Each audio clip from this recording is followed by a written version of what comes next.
transmigrated into a top-rated crime simulation survival show, thinking I'd just be cannon fodder, but unexpectedly bound to the ultimate support system. Starting off with max-level criminal skills and god-tier parkour abilities, while others flee in panic, I leisurely dine, delivering the pursuit team a welcoming gift with just a pencil. Before the live cameras, experts scoff and netizen stout, unaware my divine chosen mission is active, every move accumulating legendary reputation points. When everyone assumes I'll be the first eliminated, little do they know this cat-and-mouse game is about to flip the script on hunter and prey identities. My true performance has only just begun.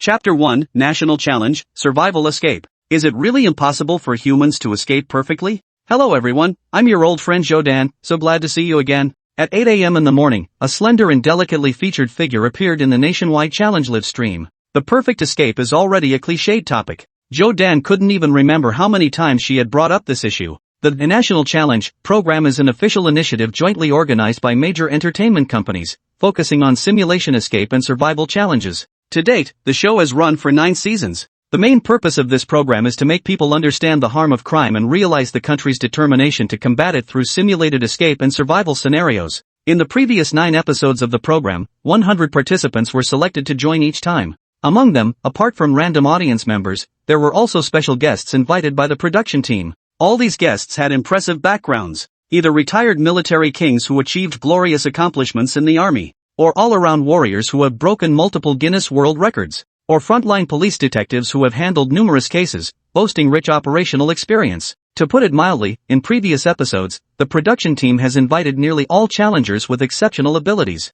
Unfortunately, without exception, all of these individuals' challenges ended in failure. The most capable among them lasted only 15 days before being captured by the show's pursuit team. Once aired, this type of challenge program sparked widespread social repercussions. First and foremost, the show's prize money is exceptionally substantial. The prize for successfully completing each challenge is 1 billion. If no one succeeds in the first challenge, the prize money rolls over to the second challenge. This pattern continues indefinitely. In other words, as long as no one succeeds, the prize money keeps increasing without limit. Such an enormous prize system is undoubtedly incredibly enticing to countless people. Even if they don't have the ability, they still want to see which lucky individual will ultimately succeed in the challenge. The second point is the professionalism of the capture team. You should know that among these challengers, there are many outstanding talents. Yet, in the face of the capture team, they are utterly powerless to resist. The use of the Skynet system, in particular, has significantly accelerated the efficiency of apprehension teams. Public trust in the country is now comprehensively improving. Meanwhile, crime rates following the broadcast of the program are in a state of universal decline. Can't be helped. With such hardcore apprehension capabilities, who would dare to be foolish enough to commit crimes? Perhaps he had just committed the crime when the relevant personnel caught him right away. The net of justice has long meshes, but it lets nothing through. This is no joke. If you're truly desperate and choose to take the risk of committing a crime, congratulations! What awaits you next is a pair of shiny silver bracelets as your reward, alongside the lengthy prison life, until you create songs like Tears Behind Bars. At this moment, the nationwide challenge livestream has once again started broadcasting, which signifies the official commencement of the 10th challenge. Dear audience, the previous challenges were too bland, and I believe everyone didn't get enough excitement. So this time, our production team has meticulously selected 100 participants. This episode's challenge is absolutely promising and has a high chance of success. Contestant number 01, Wang Qingchun, a member of a certain overseas mercenary organization, once carried out an assassination mission targeting a foreign head of state and successfully retreated unscathed after completing the task. Contestant number 02, Zhang Shangyang, the champion of the Super Brain program, possesses an astonishingly high IQ, with unparalleled abilities in reasoning. Contestant number 03, Li Wendong, the world's top survival expert, once explored the East African Great Rift Valley with Bear Grylls and even saved Bear's life. As Zhe Dan introduced their backgrounds, the camera panned across each of them one by one. It was evident, the challengers in this episode were indeed of higher caliber. In terms of mental state alone, they are unmatched by any previous contestants. And the reputations of these contestants are even more impressive, one outshining the other. Nearly every one of them stands out as a top performer in their industry when considered individually. Facing this season's challenging contestants, the livestream audience became unusually excited. Oh my god, is this episode so intense? Contestant number 1 seems incredibly strong, able to completely escape after assassinating a head of state. Just imagine their evasion skills. Contestant number 2 shouldn't be underestimated either. While the show appears to focus on escape and survival, what it truly values is intelligence. I think they have a real chance at success. Contestant number 3 also seems promising. Being a wilderness survival expert gives them a huge advantage in evading capture. Once they disappear into the forest, the pursuit team won't stand a chance. Wow, the production team must be getting nervous. With a cumulative prize pool of 1 billion now, if no one completes the mission soon, they might not be able to handle the growing payout. TSK, how thrilling. This is the right way to open a survival challenge show. The previous challenges weren't even challenges, they felt more like one-sided domination. The production team really put thought into it this time. I roughly checked the information of all 100 participants, and indeed, every single one of them is not to be underestimated. Joe Dan gave a brief introduction of all the contestants' information, then slowly began to speak again. Alright, the 10th episode of Public Challenge will officially begin from now on. As before, each participant will receive a basic fund of 100 yuan, and beyond that, the production team will not provide any assistance. Whoever can successfully escape for 100 days and earn the corresponding survival funds will be able to take home the ultimate prize of 1 billion. Come on, let's wait and see, and look forward to everyone's spectacular performance.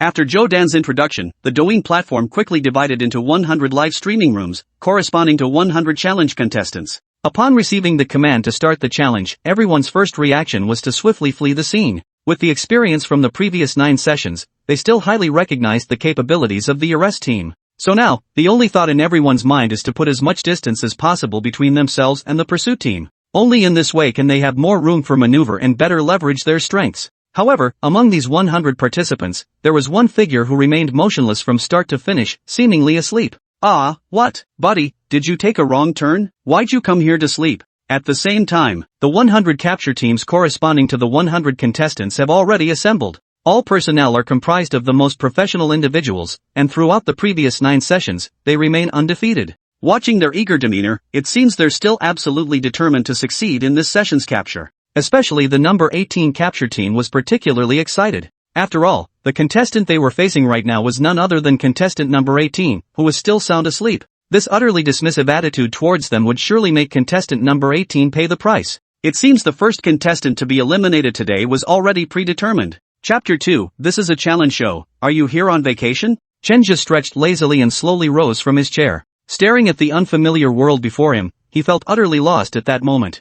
Suddenly, a flood of memories surged into his mind. The swift impact made him cry out in pain uncontrollably. So he had actually traveled through time. After fusing all his memories together, Chen Zhe suddenly realized the truth. At this moment, he had crossed over from his original world and arrived in a parallel universe almost identical to Blue Star. Now he finds himself in the contestant rest area of the world's National Challenge show. His current identity? One of the contestants on National Challenge, though he was just a filler participant arranged to make up the numbers. But it must be said, the benefits of this show are truly exceptional. If one can last 100 days in this program without being caught and successfully earn the required survival funds, they will win the ultimate grand prize of 1 billion. Not only that, the challenge is divided into phases every 5 days, and for each phase completed, corresponding bonuses can be earned. The first phase is 50,000, the second phase is the cumulative total of the first and second phases, which is 100,000 plus 50,000 equals 150,000, and so on. The longer you stay in this program, the more prize money you can potentially win.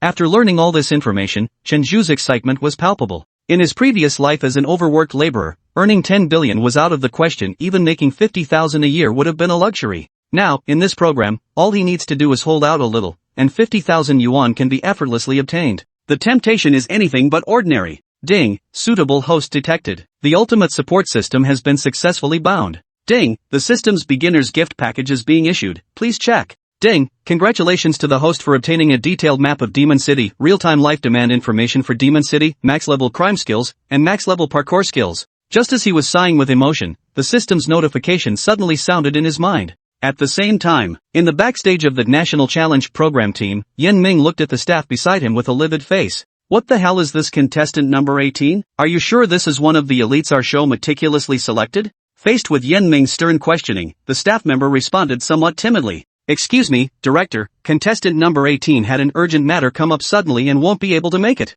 The show is about to start again, and I figured we couldn't possibly leave a contestant spot empty, so I just grabbed a random college student to fill in. Since the outcome of this show won't change anyway, the challenger is bound to be caught by the pursuit team, so, after hearing the staff's explanation, Yan Ming felt somewhat helpless. Why didn't you tell me earlier about such an important matter? Didn't we already discuss this in the meeting? For this season, every contestant we select must be the best of the best. But now what? You scheduled a college student for the 18th, isn't that basically slapping our show team in the face? The staff member looked somewhat embarrassed. Should we replace him now then? Replace what? Replace him? The show has already started. You're not going to tell everyone in the live stream that there was a problem with our selection process, are you? Forget it, he's almost out of the game anyway, just leave it at that for now. The staff member breathed a sigh of relief and hurried off to attend to their duties. In the main live broadcast room right now, besides the host Joe Dan, there are also 4 resident commentators. In the previous 9 episodes, these 4 guests not only provided brilliant commentary but also participated personally as special experts in the capture of some contestants.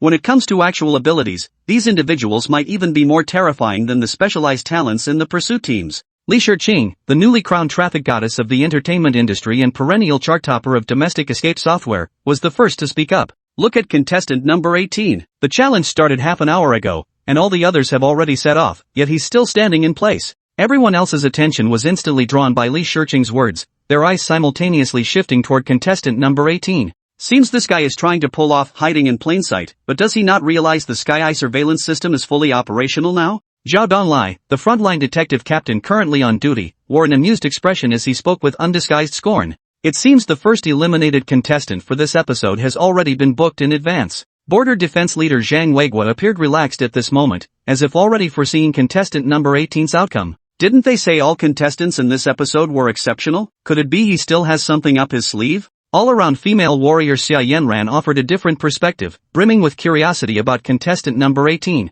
Under the analysis of several individuals, the audience in the livestream also began to focus their attention on contestant number 18. Witnessing the first eliminated contestant right from the start feels unusually satisfying. Chen Zhe, as the main subject of everyone's discussion, has now gained a comprehensive understanding of the system. This system is called the Ultimate Support System, and as the name suggests, it is a system designed to assist him in completing challenges. The system is divided into active skills and passive skills. Active skills involve the system assigning tasks. As long as he can complete the tasks, he will receive corresponding rewards. Passive skills are countermeasures for critical situations. When the host finds himself in desperate circumstances, the system will provide corresponding solutions. In addition, the system also has its own marketplace, offering various skills and items. The requirement to obtain these is simply to exchange them with reputation points. These reputation points are earned when others experience emotional changes in response to the host's actions. After fully understanding the system, Chen Zhe felt quite confident about the upcoming challenge. It was at this moment that the system issued the first task along with its corresponding reward. Completed Stage 1 challenge in the Magic City. The reward for successfully completing the challenge is incredibly enticing. It's called the Chosen Body. The so-called Chosen Body, as the name suggests, is a body selected by the gods. Chen Zhe first encountered this term in a basketball anime from Japan. Individuals with a divine chosen physique possess top-tier physical talents in every aspect. After learning more, Chen Zhe discovered that the divine chosen physique in his system is even more extraordinary than the one in Kuriko's basketball. If he can complete the mission, his body will undergo a complete transformation from the inside out, potentially becoming one of the most elite physiques in the world, rivaling that of extraterrestrials. With health as the foundation of revolution, Chen Zhe naturally wouldn't miss this opportunity. Given that the main objective of the mission was to survive in Magic City for 5 days without being caught by the pursuers, Chen Zhe's first thought was to find a nearby restaurant for a quick meal. After all, since he was already the last to leave, the pursuit team could begin their operation at any moment. Even if he wanted to run, he probably wouldn't get very far. In that case, it would be better to have a peaceful meal and wait for the pursuit team to arrive.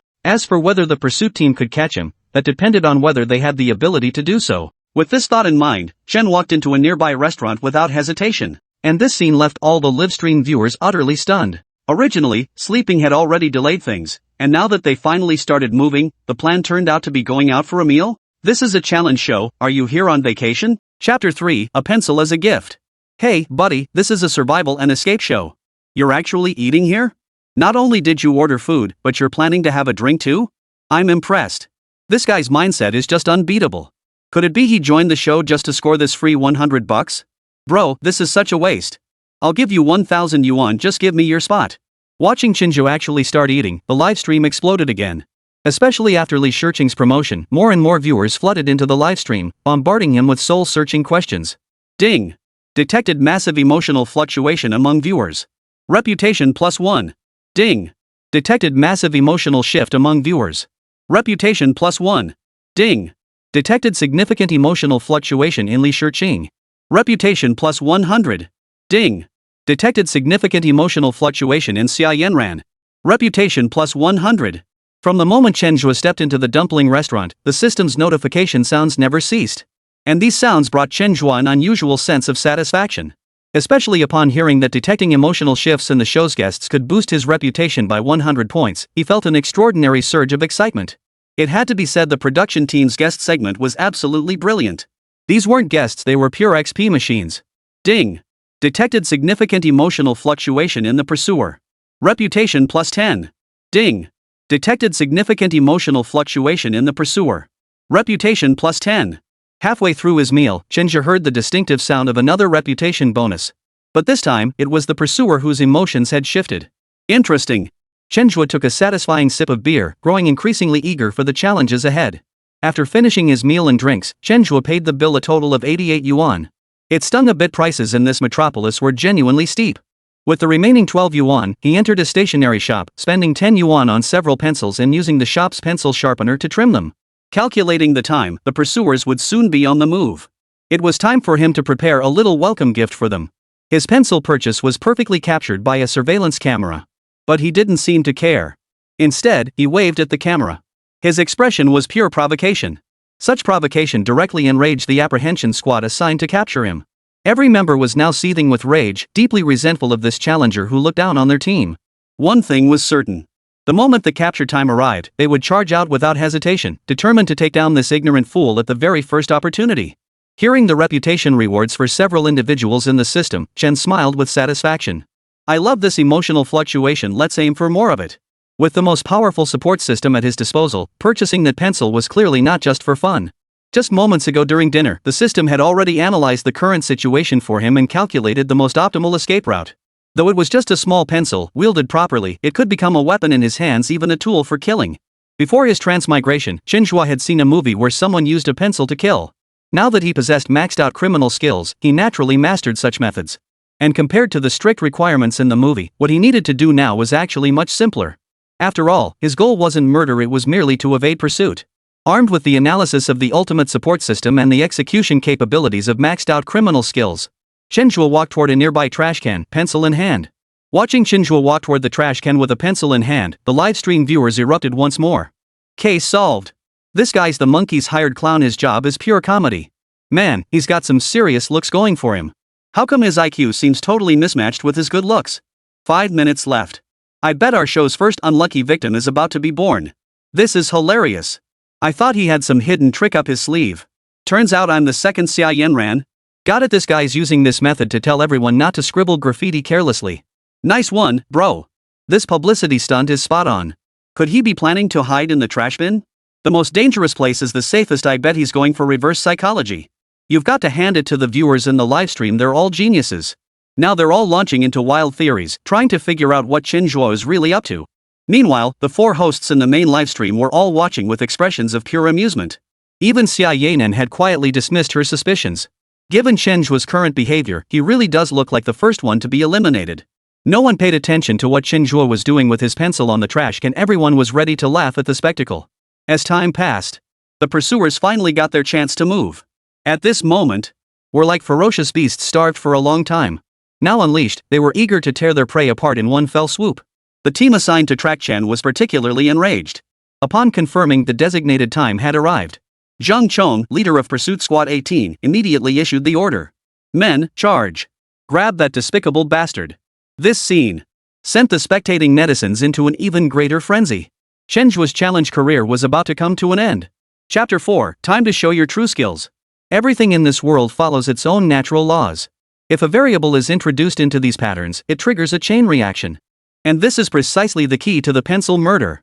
The ultimate support system's solution to breaking the deadlock lies in leveraging the pencil as an external variable to alter the original variables of the Magic City.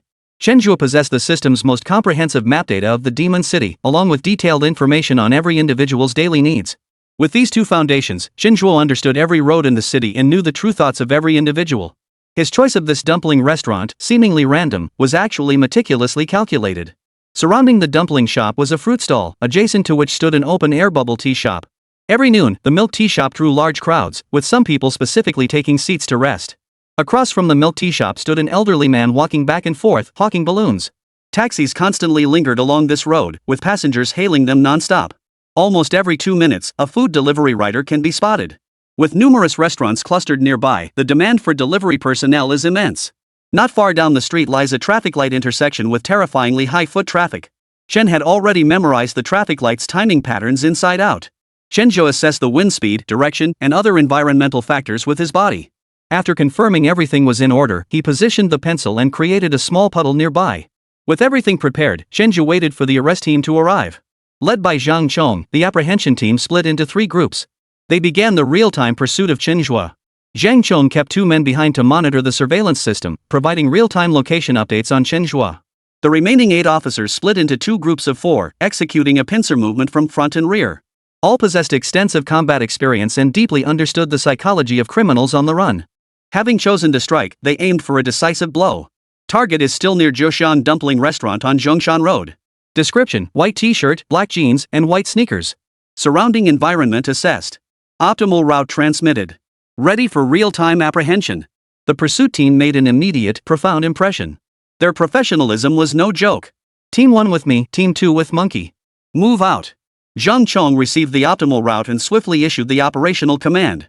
They arrived at Zhongshan Road just as they spotted Chen Zhe standing in the center. Zhang Chong snorted coldly. It's over. Immediately, he led the 3 members of his team and charged forward without hesitation. At that very moment, a taxi sped past. Its wheels hit a puddle, sending splashes flying that knocked the pencil loose. As luck would have it, the pencil had barely hit the ground when it caught the attention of a young child waiting in line with his mother to buy bubble tea. The child quickly ran toward the pencil, intending to pick it up from the ground. At the same time, a delivery rider on an electric scooter sped toward them. The sudden appearance of the child caught the delivery rider off guard. With no other choice, he desperately swerved to change direction. Fortunately, he avoided hitting the child, but the sharp turn caused him to lose control of the vehicle. He crashed straight into a nearby fruit stand. The fruits displayed at the entrance scattered across the ground in an instant. People from the nearby bubble tea shop rushed over immediately, eager to see what had happened. The once spacious street instantly became gridlocked. The Zhang Chong and Monkey teams, flanking from both sides, were forced to slow down. At that moment, Chen Zhe observed the traffic light changes at the nearby intersection and secretly placed a second pencil. Both Zhang Chang's team and Monkey's team were now in a hurry.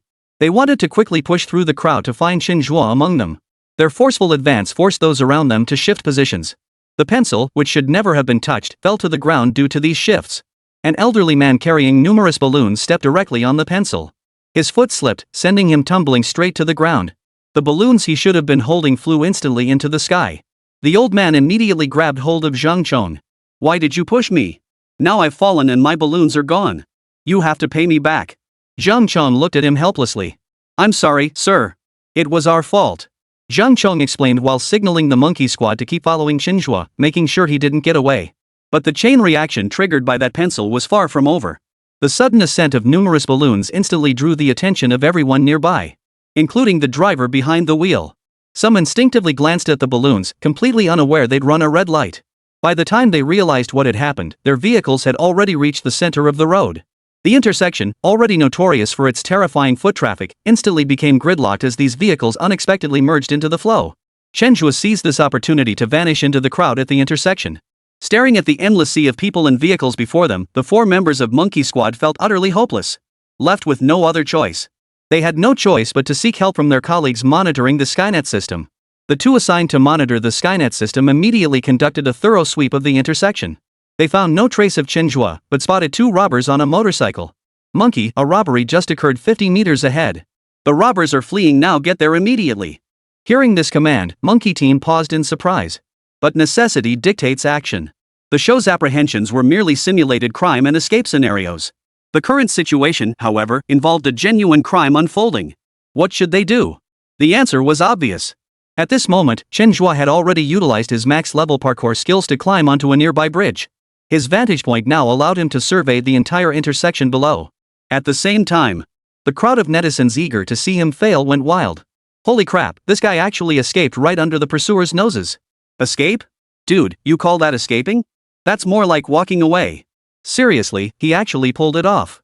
Just 2 ordinary pencils and he managed to cause all this chaos? Am I the only one noticing his parkour skills? Is this guy Spider-Man reincarnated? He just climbed up that height like it was nothing. I hate to admit it, but I have this feeling the traffic chaos and those 2 robbers were all part of his plan. He had everything figured out. Unbelievable. Absolutely unbelievable. Is it really true that in a single instant 10,000 possibilities exist and all coincidences are actually inevitabilities? But how did he pull this off? It feels like everyone's deliberately playing along with him. Chapter 5, Farewell to Cambridge. Viewers in the livestream chat bombarded him with soul-searching questions. Chen Zhe's actions had clearly surpassed everyone's expectations. Seemingly awkward, yet masterfully calculated. The 4 guests in the main livestream were now in the same state of shock. They never imagined contestant number 18 would pull off such a move.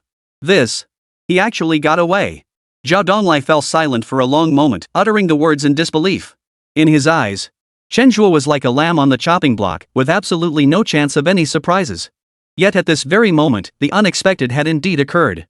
Scientific analysis suggests that if the human brain can be developed beyond 30% capacity, it can generate dynamic responses to any situation commonly known as foresight. Such individuals could leverage their foresight to create astonishing phenomena like triggering chain reactions from the slightest variables. Yet to date, no such individual seems to exist on this planet. Moreover, every person and object is an independent variable, containing unpredictable factors. The probability of artificially controlling these variables approaches 0. A spark of curiosity flashed in Xia Yanran's eyes. She had clearly witnessed Chen Zhe's actions, yet she still found it hard to believe such a reality could exist. Even with her abilities, achieving such perfect coincidence was impossible. There were simply too many variables at play, yet Chen Zhe had genuinely pulled it off. Could it be just a coincidence? Though the idea seems far-fetched, that doesn't mean it couldn't happen. Zhang Weigui refused to believe Chen Zhe was behind it all, for such events were utterly unpredictable. If forced to assign a rational explanation to the events, he'd rather call it accident and coincidence. Was I the only one who noticed his movements as he stepped onto the bridge? I doubt many people in the world could pull off a move like that. Li Shiqing focused her attention entirely on Chen Zhe's bridge crossing incident. She had just used the replay function to watch it over and over again.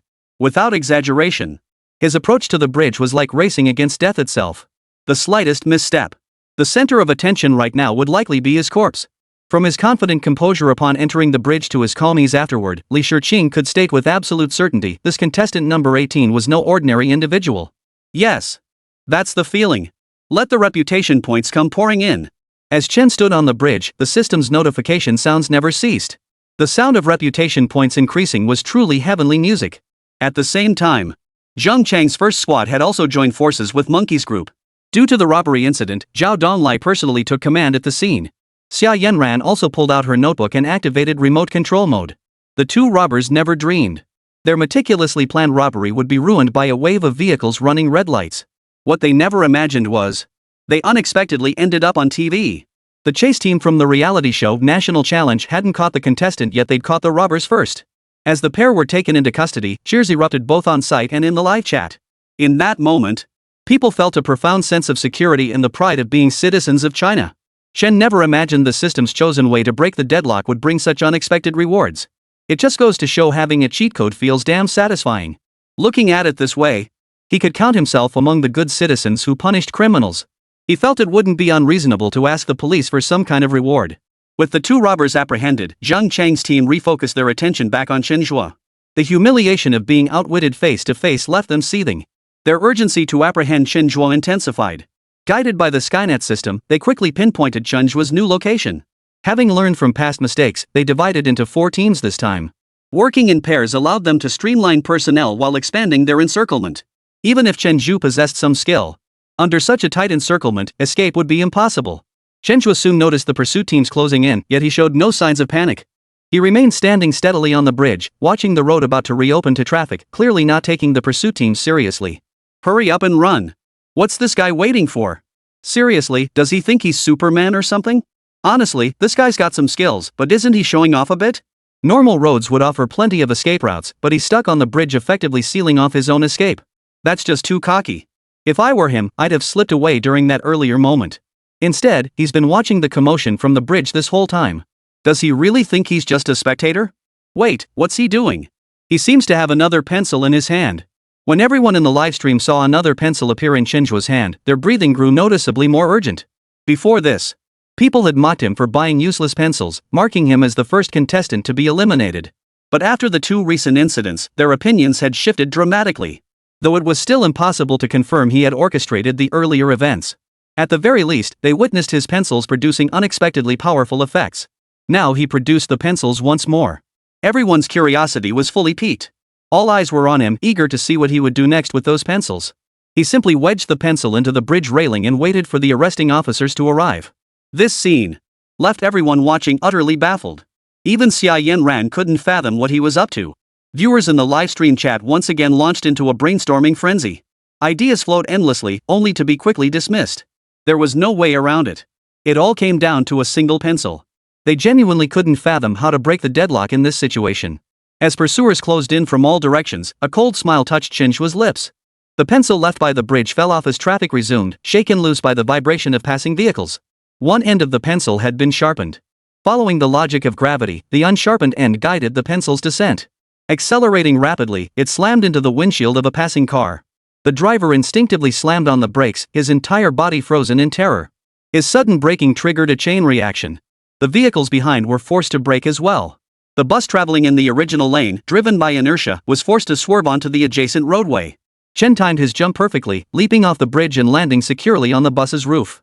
Perched atop the vehicle, he waved at the pursuit team. His face radiated ease and nonchalance. Quietly I depart, just as I quietly arrived. I wave my sleeves, leaving not a single cloud behind. Chapter 6, Making a little money on the run is only natural, right? Whoa! The entire livestream fell silent. Every viewer couldn't help but gasp in shock. Chen Zhe had escaped yet again using a pencil. If the previous incidents were coincidences, this one was meticulously planned. Chen Zhe used the pencil's descent to disrupt traffic beneath the bridge, altering the bus's trajectory. His vantage point was precisely at the upper end of the bus's altered route. He then leaped down, completing this daring escape. After a brief silence, the chat exploded with comments. Damn, seriously? I admit I'm useless. That move just blew my mind. Seriously, what did this guy do before? His logical thinking skills are beyond what most people can match. He was so calm, and he had every reason to be. A tiny pencil could trigger so many variables, it's just unbelievable. Wait, is this even real? This move feels straight out of a movie plot. I can't wrap my head around it otherwise. It proves that contestants on this show aren't just lucky. The pencil design alone is something I could study for a lifetime. I bet the production team is freaking out right now. This show's whole point is to showcase national strength and prevent crime, but with Chen's moves, even if he actually committed a crime, catching him would be nearly impossible. Someone should look into this guy. I get the feeling he's got something up his sleeve. Everyone's shock once again provided Chen Zhe with a massive boost in reputation points. This feeling was like money falling into his lap. The more he thought about it, the more satisfying it became. Meanwhile, the expressions of the pursuit team led by Zhang Chong grew increasingly grim. After all, they were all professionals, top-tier talent proven in real combat. And now, under Chen Zhe's maneuvers, they were utterly powerless to resist. They'd been played like fools the entire time, utterly outmaneuvered and humiliated. This time, they had suffered a colossal humiliation. If they couldn't capture Chen Zhe, there was no way to salvage their reputation. Uncle can endure it, but Auntie can't. They would never rest until Chen Zhe was captured. Lying on the bus, Chen Zhe took a brief rest. This relaxed and pleasant feeling was quite hard to leave behind. Rising with a stretch, Chen Zhe effortlessly clung to the bridge's edge as the bus crossed it, scaling it with surprising ease. What seemed like a death-defying stunt to outsiders was merely basic for him. How does the saying go? Basic skills, no big deal. The core themes of the show, besides escape, were survival. In Chen Zhe's view, both aspects essentially boiled down to escape. After all, if survival becomes impossible, the very foundation and motivation for escape vanish. Under the show's rules, contestants can acquire money through any reasonable and legal means. But the prerequisite is that it must be reasonable and lawful. Chen Zhe could understand this rule. After all, this is a show centered around simulated escape scenarios. If contestants were truly given free rein to disregard laws and ethics, the resulting social impact could very well be negative. No one would be able to shoulder the blame for that. However, such rules clearly raise the difficulty level for the escape contestants. They must evade pursuers while earning money through all legitimate means. Achieving this is certainly not something just anyone can manage. Of course, such challenges are nothing to Chen Zhe. With real-time updates on Shanghai's demand for daily necessities at his fingertips, gold lay scattered everywhere for the taking. And now, all he needed to do was earn his first pot of gold with the production team. He had only 2 yuan left on him. Not only was dinner uncertain, but accommodation was also a problem. Sleeping in parks or under bridges could be managed for now. But as a time traveler who'd bound himself to the ultimate support system, if he couldn't even handle this simple task, he'd be utterly useless. Chen's decision to stay on this bridge wasn't random. The real-time Shanghai living needs system had detected someone here requiring assistance. Not far from where Chen Zhe stood on the bridge, a BMW sat stranded. His first major earnings were invested in this very car. Miss, looks like your car's stalled. Need some help? Calling a tow truck here will cost at least 2,000 yuan. I can fix your car for just 1,000 yuan. Chen Zhe approached the anxious-looking female owner and offered his services earnestly. The camera strapped to Chen's chest captured the owner's entire appearance. Judging by her appearance, she was around 30 years old. She wore a light-colored suit with black high heels, her figure slender and her features delicate. Her short, jet-black hair gave her less of a sensual vibe and more of a sharp, capable aura. Judging by her attire and demeanor, the woman before him was most likely a career-driven professional. The female owner glanced up at Chen Zhe and said earnestly, "Are you sure you can fix it for 1,000 yuan? Give me 10 minutes. If I fix it, you pay. If not, I'm out of here." Through the Shanghai Living Needs Information platform, he had already learned the identity of this female car owner. Her name was Zhang Wei, a lawyer. Her immediate task was to head to court for a defense case. Judging by her urgency, she was in a state of extreme haste. Zhang Wei glanced at her watch. "Fine, I'll give you 10 minutes. But if it's not fixed in 10 minutes, you owe me 100 yuan for wasted time because you've wasted my 10 minutes and betrayed my trust in you." Chen Zhe replied without hesitation. "Deal." With his maxed-out criminal skills, fixing the car was no problem. He could even take it apart. In this regard, he possessed absolute confidence. After sealing the deal, Chen Zhe swiftly switched into work mode. First, he headed to the driver's compartment to check the dashboard for fault codes. Then he retrieved the necessary tools from the trunk and popped the hood. After a few simple adjustments, Chen Zhe calmly stated, "Try starting it." Zhang Wei eyed him skeptically but complied nonetheless. She pressed the ignition button, and the engine roared to life with a deafening roar. Zhang Wei froze in surprise, not expecting Chen Zhe to have actually fixed the car. True to her word, she reached into her wallet and pulled out 1,000 yuan. "Thanks for your help. You deserve this." Chen Zhe accepted the cash without hesitation. But immediately, he pulled out one bill and handed it back to Zhang Wei. "It's hard to hail a cab around here. Could you give me a ride? Consider this for your gas money. I'm rushing to court right now. If it's on my way, sure. But if it's out of my way, I'm afraid I can't." Chen Zhe climbed straight into the car. It's on the way. Chapter 7, The First Contestant Eliminated. Any intel on contestant 18? I'm getting more and more curious about this guy. On the way to escape, he casually earned 1,000 yuan. The shock Chen Zhe had caused continued to reverberate. Zhao Donglai couldn't sit still anymore, his curiosity about Chen Zhe's identity growing intense. Years of criminal investigation experience made him feel a sense of familiarity about Chen Zhe. He recognized it as the aura of a criminal. The other three guests were equally intrigued, eager to uncover Chen Zhe's past before joining the show. Host Zhou Dan quickly satisfied everyone's curiosity by retrieving Chen Zhe's relevant files. Disappointingly, Chen Zhe's resume revealed nothing extraordinary. He was just an ordinary college graduate who, while job hunting, happened to see promotional information for the show National Challenge. Seeing the huge prize money, Chen Zhe decided to give it a shot and filled out the application form. And just like that, he became one of the 100 lucky contestants. How to put it? He was just an ordinary person. A more accurate description would be utterly unremarkable. Yet the abilities Chen Zhe demonstrated made that utterly unremarkable label suddenly seem incredibly valuable. After reviewing the details, the four exchanged glances. Their perception of contemporary college students was completely redefined. Have ordinary college students today truly reached this level? Creating accidents with a pencil, scaling bridges dozens of meters high on a whim, fixing stranded vehicles at a moment's notice? Netizens who knew his background were buzzing with excitement at that moment. What? Chen Zhe is just an ordinary college student? Which university did he graduate from? Why do I feel like I went to a fake university? Has the bar for ordinary college student gotten this high? Does that mean someone like me, who's good for nothing, doesn't even deserve the title? Has the whirlwind of competition finally reached university campuses? I thought I had a few good years ahead, but looks like the good times are already over. They say comparing people makes you feel worthless, and comparing goods makes you want to throw them away. Now that I've seen this, I really am a complete waste of space. At this very moment, the term college student was redefined. The university sky has truly changed. The long night approaches, boundless darkness looms. Just as everyone was marveling at this, the production team announced the first eliminated contestant. Contestant number 32, after a 5-hour pursuit by the chase team, was successfully apprehended. This news exploded like a bomb dropped into calm waters, instantly sending massive ripples across the surface. All eyes shifted away from Chen Zhe and focused on contestant number 32. After witnessing Chen Zhe's tactics, everyone agreed this show needed to be redefined. Even with pursuers of extraordinary caliber, catching these challengers in such a short time frame seemed unrealistic. Yet, the backlash came swiftly. Before a full day had passed, the first eliminated challenger had already emerged. Upon further investigation, the reasons behind contestant number 32's elimination gradually became clear.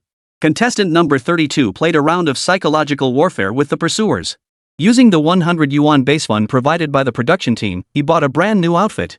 The outfit he was wearing, however, was one he had persuaded a passerby to swap with him. This clever switcheroo, akin to swapping a cat for a prince, actually paid off for him at the outset. The pursuer's target shifted directly to that passerby. This maneuver initially drew gasps of astonishment from many netizens. Everyone praised his strategy, considering it a masterful application of the 36 stratagems. He himself was brimming with confidence, even believing he could make it to the very end using this tactic. Yet he underestimated the Sky Eye system and the nation's formidable infrastructure. The current Sky Eye system wasn't merely a recording device, it was integrated with facial recognition technology. Even when individuals are fully covered with hats and masks, the system can still match them based on relevant information. While accuracy may be significantly reduced, this approach greatly enhances the investigative efficiency of relevant personnel. Task Force 32 utilized the facial recognition capabilities of the Sky Eye system to swiftly identify Contestant 32. They apprehended him directly while he was completely unprepared. Until the very moment of his arrest, Contestant number 32 remained completely bewildered. In his subsequent elimination statement, Contestant number 32 spoke from the heart. He urged all netizens to never choose a life of crime and not to harbor any illusions of getting away with it. Otherwise, no matter where you are, the surveillance system will find you. This publicity campaign was nothing short of brilliant. The arrest team for Contestant number 32 also secured a 200,000 yuan cash reward for completing the capture in the shortest time. That's 20,000 yuan per person in just 5 hours, a money-making efficiency that's practically printing cash. Beyond netizens learning of this news, the production team also announced it to other pursuit teams and contestants. Logically speaking, the final tally should have been released 5 days later. But to motivate other teams and intimidate challengers, the producers revealed the first eliminated contestant early. Where there's a will, there's a way. A cash reward of 200,000 yuan is undoubtedly a substantial sum for these pursuers. Seeing fellow participants already collect their rewards, they'll intensify their efforts to capture the challengers by any means necessary. For the challengers, this announcement also served as a massive psychological deterrent. Professionals are a different breed. No matter how far they flee, their only fate is capture. Upon hearing this news, Chen Zhe remained remarkably unfazed. After all, the pursuers they faced were genuine elite professionals. Without exceptional skills, one simply couldn't become a pursuer. So it was only natural that some had been caught. But these developments didn't significantly affect him. Regardless of others' circumstances, he remained confident in his own abilities. Alright, I'll be getting off here. Thanks, beautiful lady. Maybe we'll meet again someday. Chen pointed to a road sign ahead and spoke to Zhang Wei proactively. Zhang Wei didn't ask any questions and pulled over to let him out by the roadside. Just as she was about to start the car again, her phone rang. Zhang Wei connected via Bluetooth and pressed the answer button. The moment she answered, an extremely excited voice came through the phone. Xiao Wei, wow. You actually made it onto a live stream and it's a top-tier show like National Challenge. Zhang Wei furrowed her brow, completely baffled by her best friend's reaction. What live stream? I'm rushing to court right now. Gotta go. Oh my gosh, that guy you just pulled over is a contestant on National Challenge. Never mind, business comes first. Go ahead with your hearing. We'll catch up later. Chapter 8, Only the weak flee, the strong never give up.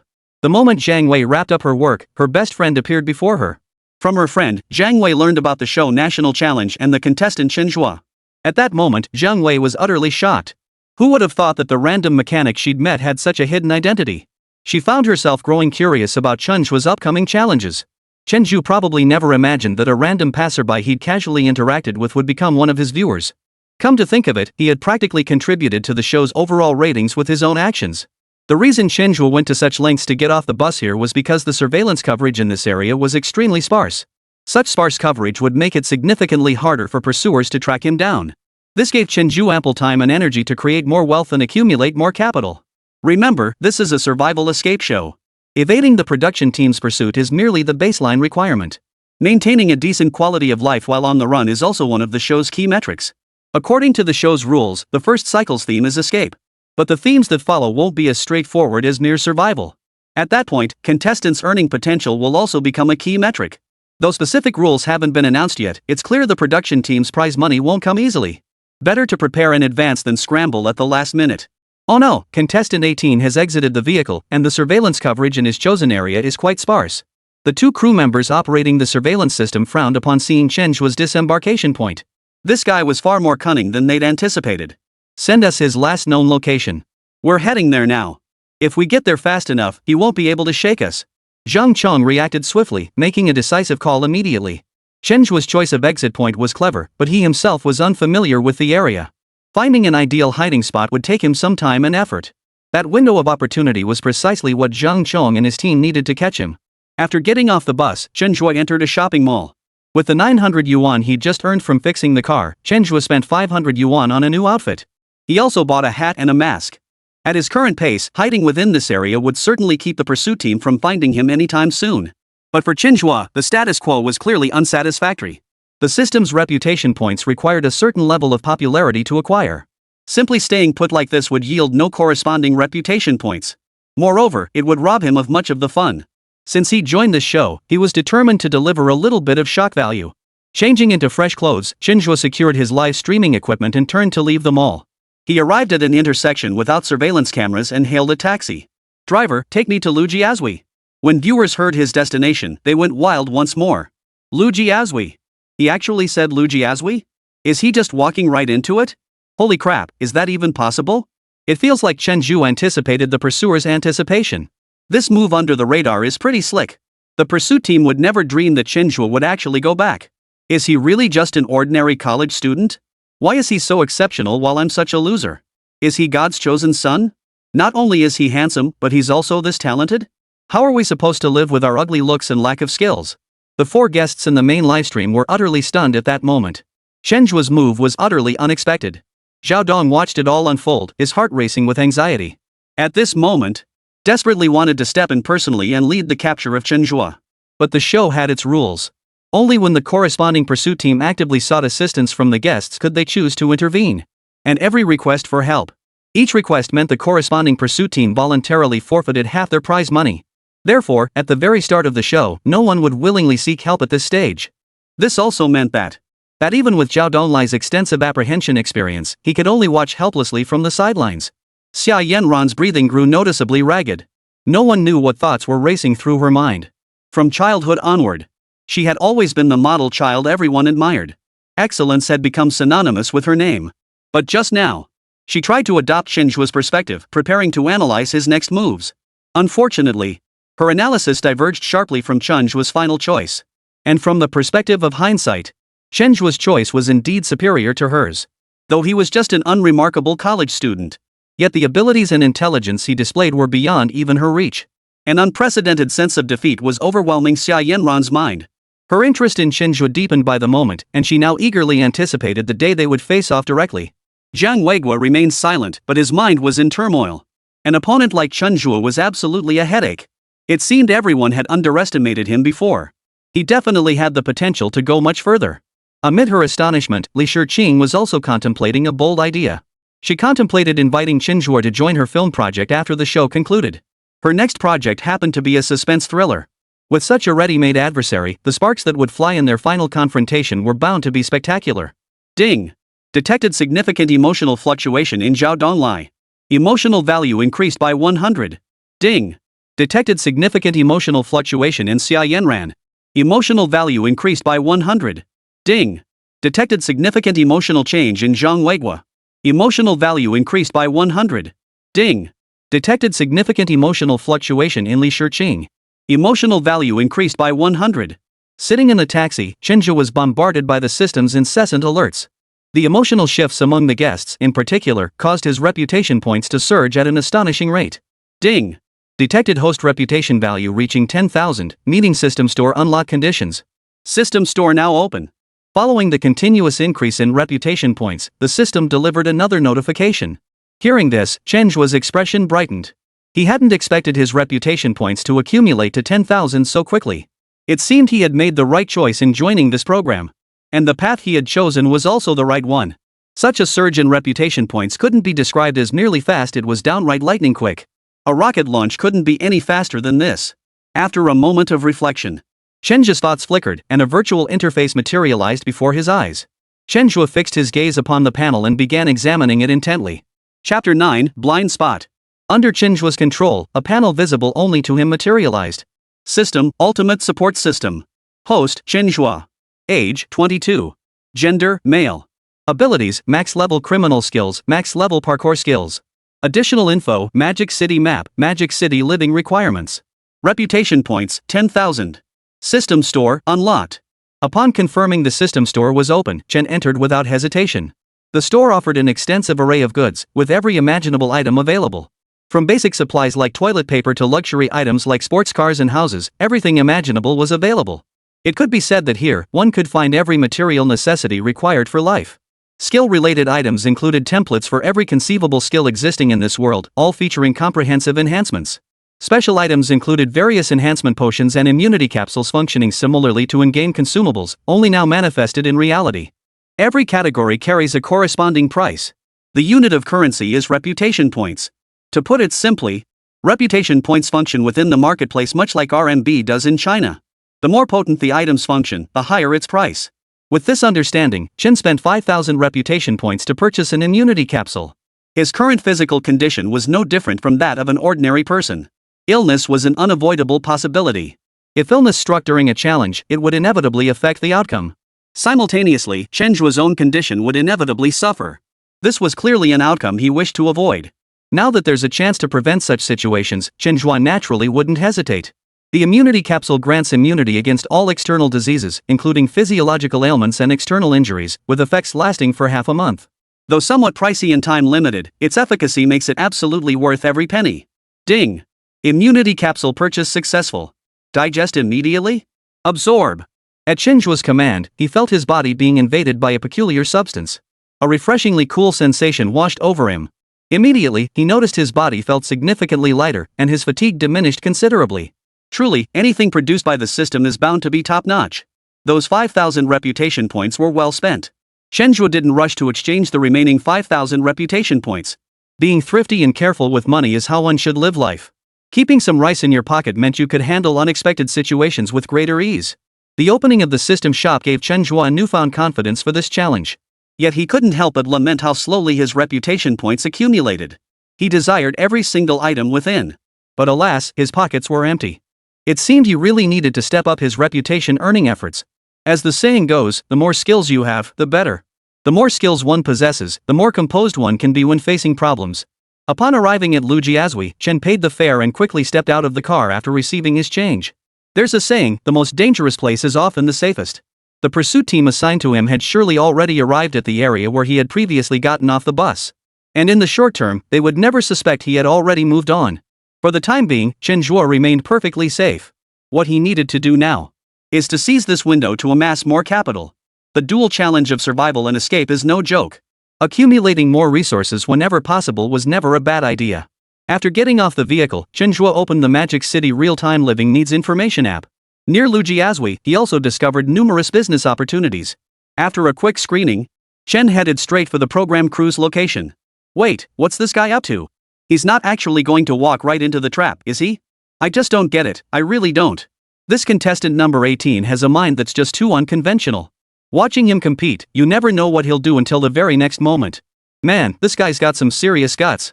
Did you see that? He just waved at one of the surveillance cameras. Amidst the stunned crowd, Chen arrived at the edge of the production cruise area. At this moment, a large crowd of stall vendors had gathered. The launch of the National Challenge show had not only drawn massive online attention but also attracted nearly 10,000 spectators who came specifically for the event. Although the challenges had already begun, some spectators chose to leave. The crowd gathered here remained substantial. Such a massive crowd undoubtedly presents enormous business opportunities. Vending stalls have sprung up around the production crew, drawn by the opportunity. Relevant authorities have expressed support for this, hoping to leverage the show's popularity to convey a message to everyone. Their enforcement is compassionate. Chen looked out and saw a sea of people, bustling with activity. The variety of stalls was truly bizarre. Some sold snacks, others offered handicrafts, while some peddled clothing or entertainment items. It's no exaggeration to say. The stalls set up here rivaled those of large night markets. Chen Zhe scanned the scene briefly before finally stopping at a challenge-themed stall. This stall also drew the largest crowd. In bold letters at its center stood 5 characters, Happy Goose Catching. The rules were simple, 100 yuan for 90 small rings. Success was achieved by slipping a ring over the goose's neck. You could then take the goose home or exchange it for cash. Each goose is worth 50 yuan in cash. In other words, if you're aiming for the big geese, as long as you snag one with your 100 yuan, you're basically breaking even. Catching 2 or more geese is a huge win. If you're after the cash, catching 2 geese covers your costs. Every additional goose you catch is pure profit. Purely in terms of return, it's quite substantial. But such high returns also mean that catching the big geese won't be easy. These geese, placed in designated areas, are clearly battle-hardened veterans. As the small hoop flies toward them, the geese instinctively dodge. Even a hoop that should have landed successfully can fail due to the goose's reaction. Most participants who've attempted the challenge before have left empty-handed. Even the 1 or 2 lucky ones who succeeded barely broke even. Relying on tricks to make a fortune off these geese is fundamentally unrealistic. However, that's for ordinary people. For Chen Zhe, who possesses the system, it's a different story entirely. Chapter 10, while others are escaping, you're trying to scam the goose? Contestant number 18 got off the bus right here, and there's a high probability he entered the mall. Our next move is to conduct a thorough search of the entire mall. Remember, he's likely changed clothes and disguised himself completely. Our search must be meticulously thorough, don't overlook a single clue. Everyone switch your radios to channel 1. Report any developments immediately. The surveillance team must relay real-time updates. Since another squad has already apprehended a contestant, we can't afford to fall too far behind. Guided by the surveillance team, Zhang Chong and his men arrived at the location where Chen Zhe had exited the vehicle. At that moment, Zhang Chong implemented a new deployment strategy. The environment presented significant challenges for the apprehension. Locating Chen Zhe alone was a formidable challenge. Yet Zhang Chong remained confident. Years of experience told him that. The fact that the target had chosen such a place with scarce surveillance cameras likely meant they had entered their psychological comfort zone. While this might seem like a form of self-protection, it would also lower their guard, creating more opportunities for the apprehension team. As long as they didn't give up, finding Chen Zhe and executing the arrest was only a matter of time. Well, how should I put this? I deeply admire Team 18's confidence in the operation, but I can't help but feel a bit sympathetic toward their predicament. I hope they realize the problem soon. Zhang Chang's command is absolutely sound, but this kind of command feels like directing into the void. He's basically anticipating the arrest team's anticipations.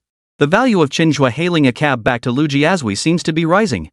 Is this what they mean by no comparison, no pain? It feels like the arrest team's brains just aren't working properly around Chen Zhe. This is driving me crazy. Don't they realize anything? Netizens with their god's eye view were equally frantic at this moment. Chen Zhe had already left in a taxi, yet they were still searching desperately. With brains like that, when will they ever catch Chen Zhe? Ding! Advanced ring toss skill purchase successful. Skill loading. As the system notification sounded, countless techniques for ring toss flooded Chen Zhe's mind. Simultaneously, he felt his body develop muscle memory for ring toss. He now felt far more confident in his ring tossing abilities. The system's tier system had 7 levels. They were Level 0, Low Tier, Normal, Intermediate, Advanced, Top Tier, and Max Tier. Level 0 corresponds to pure beginners, those with no understanding of a skill whatsoever. Low level corresponds to beginners who have some understanding of the skill but have not yet mastered it. Ordinary corresponds to entry-level practitioners who have grasped the skill but are not yet proficient. The progression continues accordingly. Intermediate signifies mastery of the skill, though not at an outstanding level. Advanced signifies the top performers, representing the most outstanding group. Above that, the top tier is considered the founding pioneers of an industry. As for max level, it exists more in the realm of ideals than reality, extremely difficult to achieve. Currently, Chen spent 5,000 reputation points to purchase the advanced circle skill. This elevates his circle pulling ability to the top tier of the industry. While he couldn't achieve the perfect accuracy of a max level player, his success rate still exceeded 50%. After acquiring this skill, Chen Zhe instantly felt more confident. Boss, give me $100 worth of circles. Right away, sir. Just a moment. The owner took the cash and handed Chen Zhe a bucket filled with small rings. To encourage more spending from the crowd, the owner even picked up 10 more rings from the ground. Alright, buddy, big bro's throwing in 10 more for free. Since you're playing, you might as well go all out. Thanks, boss. I'll try to get a couple more. The owner chuckled. No problem. I'll be thrilled if you manage to catch them all. Our rewards are legit. If you dare to play, I dare to give. Don't just think about it, act now. Everyone, hurry up and get moving. Chen nodded with a smile. Then I'll take your word for it, boss. His attempt to scam the goose once again caught the attention of several guests in the main live stream room. Contestant number 18 is way too cocky. If I were him, I'd have used that chance to escape Shanghai. At least that way, I could guarantee I wouldn't get caught anytime soon. But not only did he not flee, he started playing games with the big goose. I believe he'll pay for his arrogance sooner or later. Zhao Donglai was deeply displeased with Chen Zhe's actions, believing he showed no respect for the pursuers. Such a reckless disregard for others would inevitably lead to a heavy price. I agree with Captain Zhao's assessment. Contestant number 18 does have a bit of cleverness, but unfortunately, he's far too arrogant and conceited. He doesn't know when to rein in his sharp edges. People like him are destined not to go far. Zhang Weigui immediately concurred with Zhao Donglai's assessment, believing the contestant would ultimately fall victim to his own arrogance. To be honest, I don't see any arrogance in contestant number 18. On the contrary, every decision he makes seems incredibly cautious. Xia Yanran offered a different perspective, expressing strong confidence in Chen Zhe. I think Sister Yanran makes a good point. Contestant number 18's choices may seem casual, but they're incredibly cunning. He's completely mastered the captor's psychology. It won't be easy for them to catch him quickly. The four guests' conflicting opinions only heightened netizens' curiosity about Chen Zhe. Everyone was eager to know whose analysis held more weight. Amidst their discussion, Chen Zhe's ring toss challenge officially began. His first 5 attempts all ended in failure. This had the boss grinning from ear to ear. Bro, you've gotta step it up. This isn't cutting it. I'm trying my best. Chen Zhe replied simply, his expression growing much more serious. Earlier, he'd been focusing on getting used to the motion and finding his rhythm. To snare a large goose, both force and angle were crucial. He needed to unleash explosive power in an instant, flinging the small hoop out to find an angle where even if the goose reacted, it couldn't dodge and snaring it around the neck. After several attempts, Chen Zhe had grasped the technique. He now approached the next snare with full confidence. Whoosh! Seizing the perfect moment, he flung the small noose from his hand. The small ring whistled through the air as it cut through the friction. The next second, the ring he'd thrown landed perfectly, snapping right around the neck of a large goose. Damn, it actually worked. Nice work, buddy. Good luck. The boss remained beaming, praising him cheerfully. Chen chuckled. Yeah, I really did get lucky.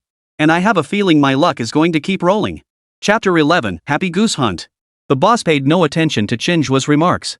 Even the onlookers present dismissed it as nothing more than a joke. But his next move left everyone speechless. Wait, you're serious? Holy crap, is he here to snare a goose? This looks like he's here to stock up. Is this hoop equipped with GPS? How does it always land perfectly around the goose's neck? This guy's a pro, a real master. Wow, seeing the real-life version of Pan Boss today, this trip was totally worth it. Wait, this guy looks kinda familiar. Like I've seen him somewhere before. Hey, is he trapping geese or catching them? How skilled is he? The other onlookers present couldn't help but marvel. Out of 100 rings, Chen Zhe managed to snag 55 geese. Too bad I didn't perform at my best.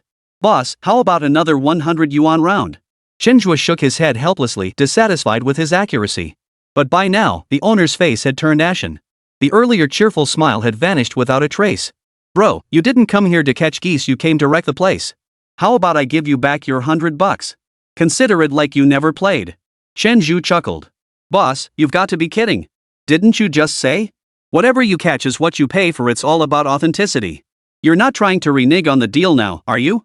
Hearing this, the owner's expression darkened further. That's 55 big geese total. Take them all if you want, I'm not taking any back now. The boss's intentions were now crystal clear, he was determined to find any excuse to renege on the deal. Chen, of course, saw right through him and responded calmly.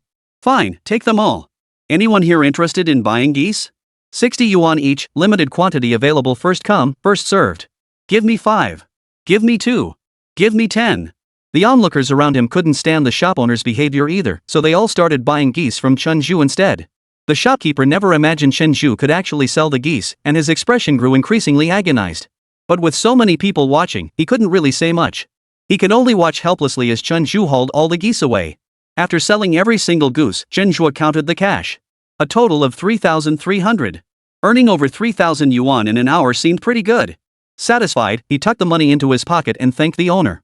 Thanks for the geese, boss. What a great name, Happy Goose Catch really lives up to it. Ha ha ha. Everyone around them burst into laughter at the scene. Meanwhile, the livestream chat was flooded with astonished reactions. 55 geese. He actually caught 55. Even if I were doing it face to face, I doubt I could catch that many. When did catching geese get this easy? Why do I get this weird feeling that anyone could do it? Contestant number 18 seems like he can do anything. Thank goodness he joined the public challenge, otherwise, if he ever went down the path of crime, who knows if we could even catch him. Alright, survival skill level up. This afternoon I'm heading out to snare some geese. Looks like this show isn't for just anyone. Without some survival skills, you're totally out of luck. But seriously, what about the pursuit team? They're not still circling around in circles, are they? A single remark jolted everyone awake. One netizen's comment instantly shifted everyone's focus. Everyone wanted to know, had the pursuit team realized the problem yet? Cut to the scene, Team 18, led by Zhang Chong, was still conducting a thorough search in the vicinity. Unfortunately, they had yet to find anything. After Chen Zhe got out of the car, he vanished without a trace, and this gradually made Zhang Chong realize the problem. Surveillance team, check the footage from any taxis that passed through this area recently. I suspect contestant number 18 has already moved on. Team leader Zhang, your analysis is correct. We spotted contestant number 18 in taxi license plate HUA8161R. Although he was disguised, the facial recognition match rate is still as high as 65%. Where did he go? Looks like Lu Jiazui. Get the exact location. We're heading there now. Found it. Right near us, looks like they're playing DANEGOE. It must be said. The widespread adoption of the Sky Eye surveillance system has indeed made apprehensions much easier. Before long, Chen Zhe's movements were tracked again. But upon witnessing Chen Zhe's actions, the two surveillance team members were utterly stunned. Not only was he right in their vicinity, but he was actually playing around. He clearly didn't give a damn about their pursuit team. Ding. Detected significant emotional fluctuation in pursuit team members. Reputation plus 15. Ding. Detected significant emotional fluctuation in pursuit team members.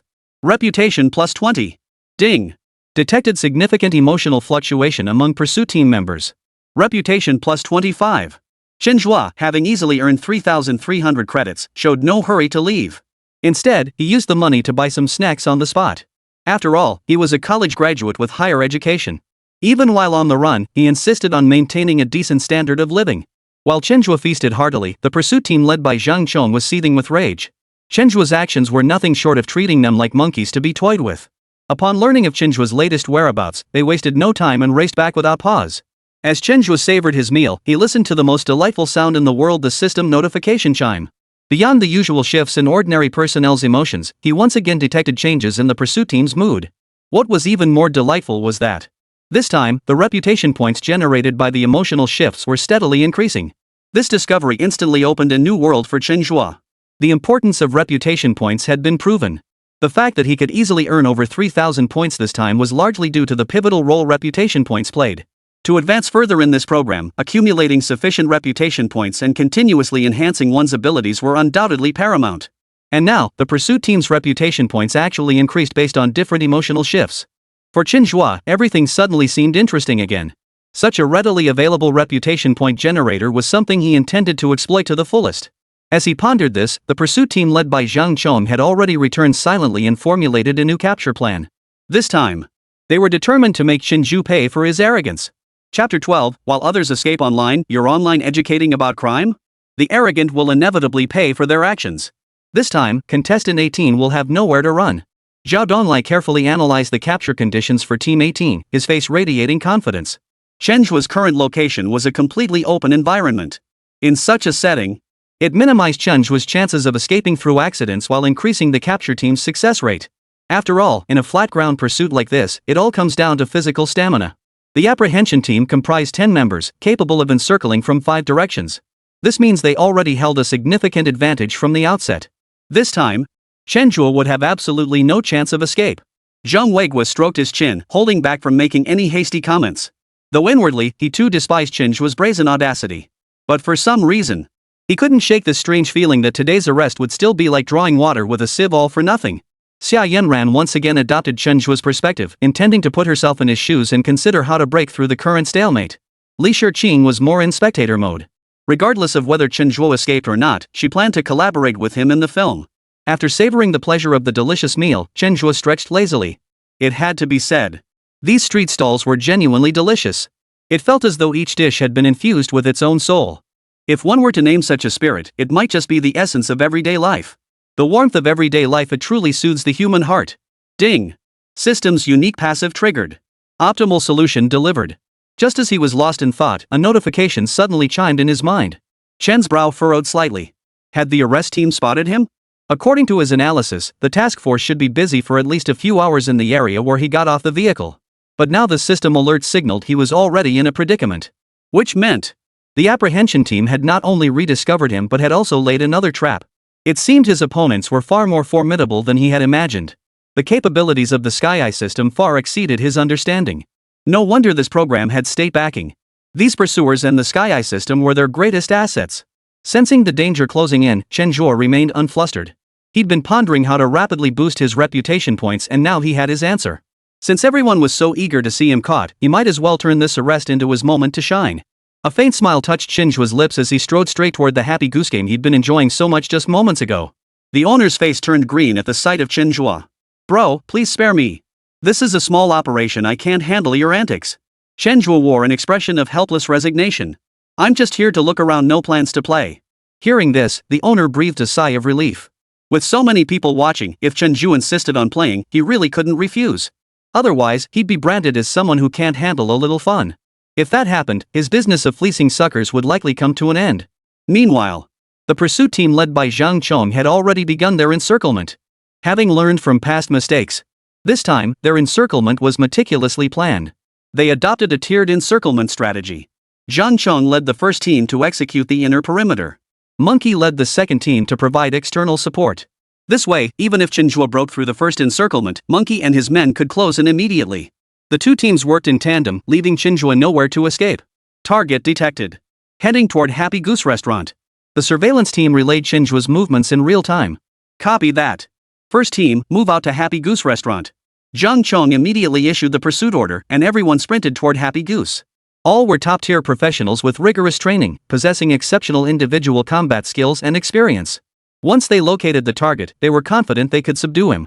Meanwhile, Chen Zhe began executing his secret plan. And now, his gaze was fixed squarely on the goose that had been caught in the snare.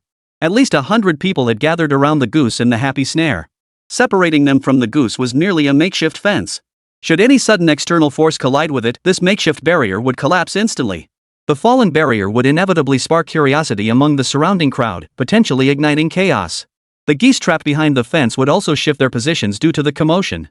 At that point, it wouldn't be impossible for the entire square to be filled with geese. Once chaos engulfs the square, Chen's escape would be effortless. So now, he was waiting for the capture team to arrive, waiting for that external force to ram the fence. To ensure absolute safety, Chen Zhe now held an additional pencil in his hand. He placed the pencil horizontally 1 meter from the fence, positioning himself directly in front of it. This entire scene was perfectly captured by the live streaming equipment he carried with him. A pencil. Another pencil. Contestant 18 has pulled out yet another pencil. I just carefully analyzed it. The positions contestant number 18 placed the pencils in earlier were all meticulously chosen. It must have been precisely calculated. If he wanted to, he could even use the pencils to stage an accidental death. Whoa, this guy is insane. In his hands, a pencil becomes a weapon. Everyone else is trying to survive online, but he's basically giving a masterclass in criminal science. Another weird fact added to my knowledge. Don't mess with me from now on, or I'll use contestant number 18's method to let anyone who provokes me taste the power of a pencil. But seriously, what's he planning to do with that pencil this time? I've been racking my brain, but the way it's positioned now, it just doesn't seem like it could do much. Alright, I admit I haven't figured it out either. Could it be that contestant number 18 is running out of ideas? Maybe he only pulled out this pencil because it's the only one he has left? As Chen Zhe pulled out the pencil again, viewers' curiosity was instantly piqued. The number of viewers in Chen Zhe's Room 18 stream skyrocketed at a visible pace. While other live streams barely reached tens of thousands of viewers, his channel had surged to a staggering hundreds of thousands. This was achieved despite severe traffic diversion. At this rate, Chen Zhe's stream breaking 1 million viewers would be a breeze. To be bold, even surpassing 10 million viewers for a single streamer wasn't impossible. Director Yan Ming, monitoring the back-end viewing data, watched Chen Zhe's stream popularity soar, his breathing growing noticeably ragged. He was almost reluctant to see such a popular streamer eliminated so quickly. Chapter 13, Why are you chasing the big goose instead of the target? But reluctance aside, Yan Ming never considered intervening manually. Ridiculous. This was an officially sanctioned survival challenge program. If they blatantly cheated for ratings, once exposed, he'd be in deep trouble. All he could do now was pray that Chen would pull through. Zhang Chong led the first squad to quickly approach the Happy Goose area. But the onlookers made it difficult for them to spot Chen Zhe immediately. Move slowly and stealthily, don't alert the target. Zhang Chong issued new instructions as they slipped silently into the crowd. Chen Zhe, completely oblivious to the capture team's mission, was patiently coaching the guy next to him on how to throw the rings. Bro, you're not throwing hard enough. You gotta really put your weight into it, the harder the better. The man pondered thoughtfully. So basically, you're saying brute force makes miracles happen, huh? Chen Zhe nodded vigorously. Exactly, that's the idea. As the two spoke, a pursuer spotted Chen Zhe. Team leader, target acquired.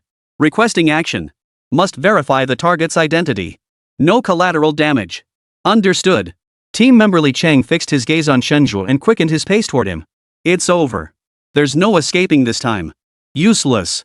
Thought he was a pro, but turns out he's barely bronze. Haha, guess he won't be showing off now. People really should keep a low profile.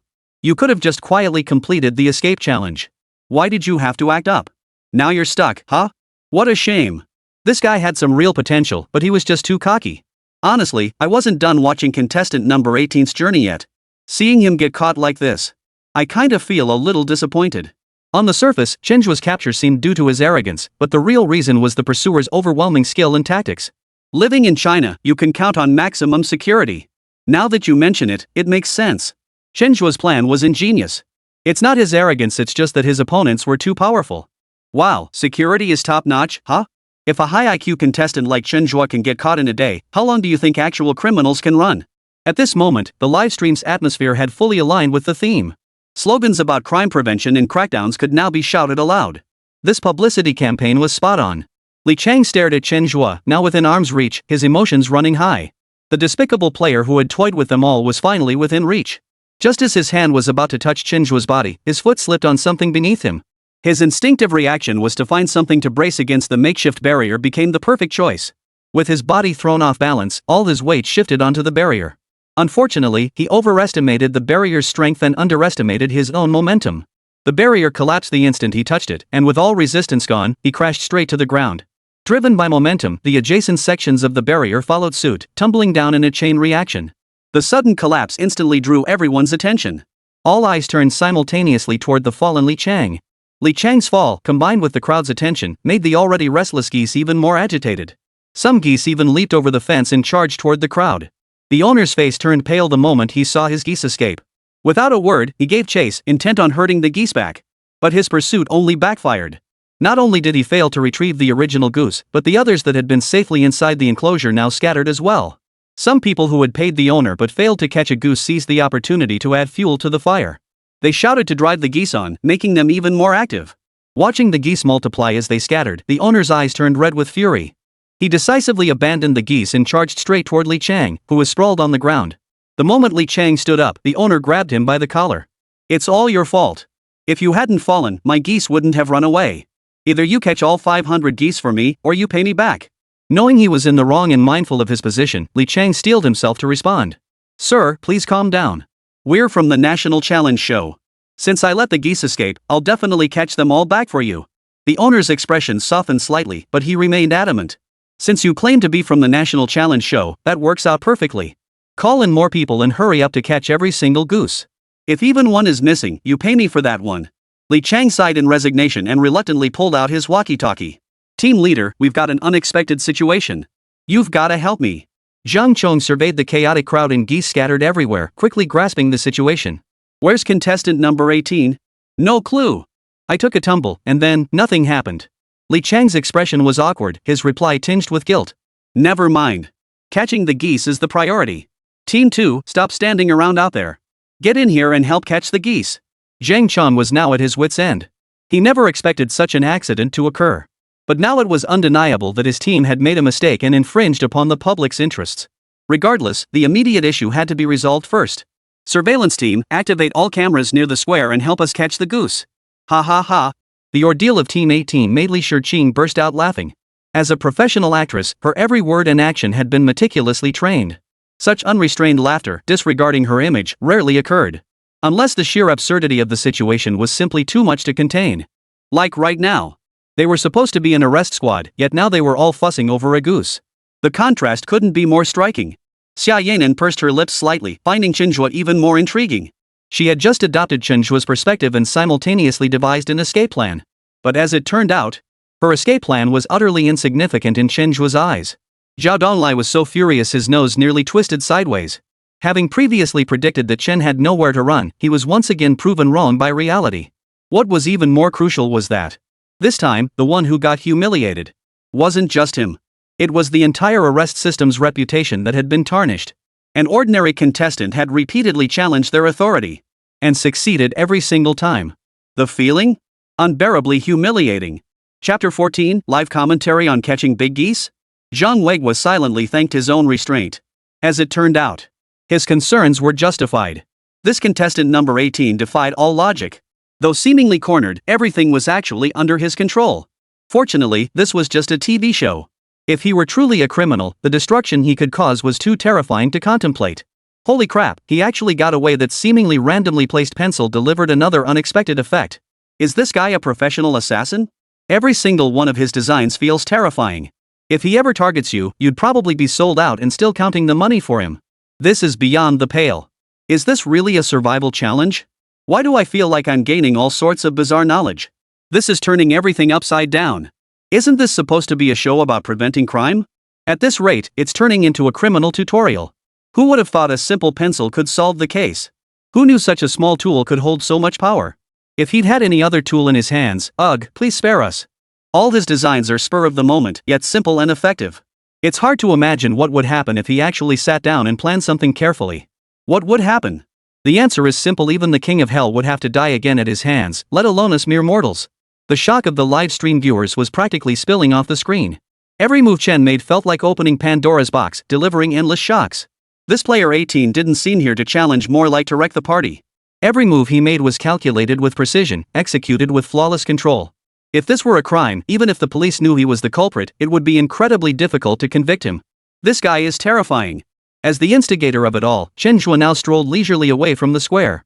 With the deed done, he swept his robe and departed, concealing his achievements and fame. With his current maneuvers, the pursuit team wouldn't focus on him anytime soon. Tonight, he'd not only feast to his heart's content but also sleep soundly. Having a system is seriously awesome. Chen Zhe opened the Magic City map and selected a nearby restaurant with a view overlooking the entire square. Such a thrilling goose-catching adventure was not to be missed. Chen Zhe arrived at the restaurant and took a seat near the window. He ordered a steak and requested a glass of red wine. Then, savoring his steak and sipping his wine, he leisurely watched the goose-catching spectacle unfold in the square. Holy crap, you can do that? I'm impressed. Totally blown away. Absolutely mind-blowing. If the capture team found out about this, I bet two of them would be so furious they'd end up in the hospital. Is he even here for the escape challenge? This is beyond ridiculous. I just checked other livestreams, everyone's either fleeing or on the run, looking utterly miserable. But this contestant number 18? Not only is he not moving, he's eating steak, drinking wine, and watching his pursuers chase geese. They're all contestants, yet why such a huge gap? Honestly, at first I felt sorry for all the contestants, thinking their opponents were completely outclassing them. But now, I'm starting to feel a bit sorry for the team hunting down #18. Chen Zhe delivered his commentary while savoring his dinner. Hello, viewers. You're watching a special edition of the Magic City Challenge live capture of the Big Goose. As everyone knows, every member of our capture team is a top-tier professional with specialized training. Yet despite this, doubts inevitably arise. To dispel these doubts and showcase our team's capabilities, we've arranged this special live broadcast, Catching a Goose. This is a comprehensive test of our team members' not just physical and mental strength, but also their resolve to overcome obstacles and their courage in the face of adversity. Let's follow the camera and see how it all plays out. At that moment, Chen Zhe pointed the camera directly at the square and began his commentary with great flair. His commentary caused the viewership in his livestream to skyrocket. It seemed like breaking the million viewer mark in the short term would be no problem at all. Yan Ming couldn't help but feel pleased with this turn of events. After all, this was ultimately a show. And when it comes to shows, viewership and influence are unavoidable topics. From a commercial standpoint, the current level of attention means this show has definitely made a killing.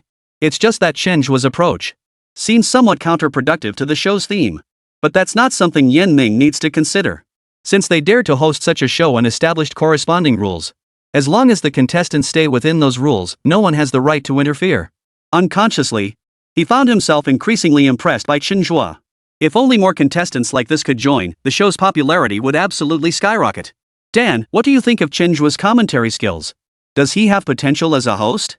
Chen Zhe's commentary made Li Shiqing's smile grow even wider. Now, she engaged Zhou Dan in a lively discussion beside her. From a professional standpoint, he lacks a bit of stage presence. But from an amateur's perspective, his commentary is actually quite good. I personally love listening to it.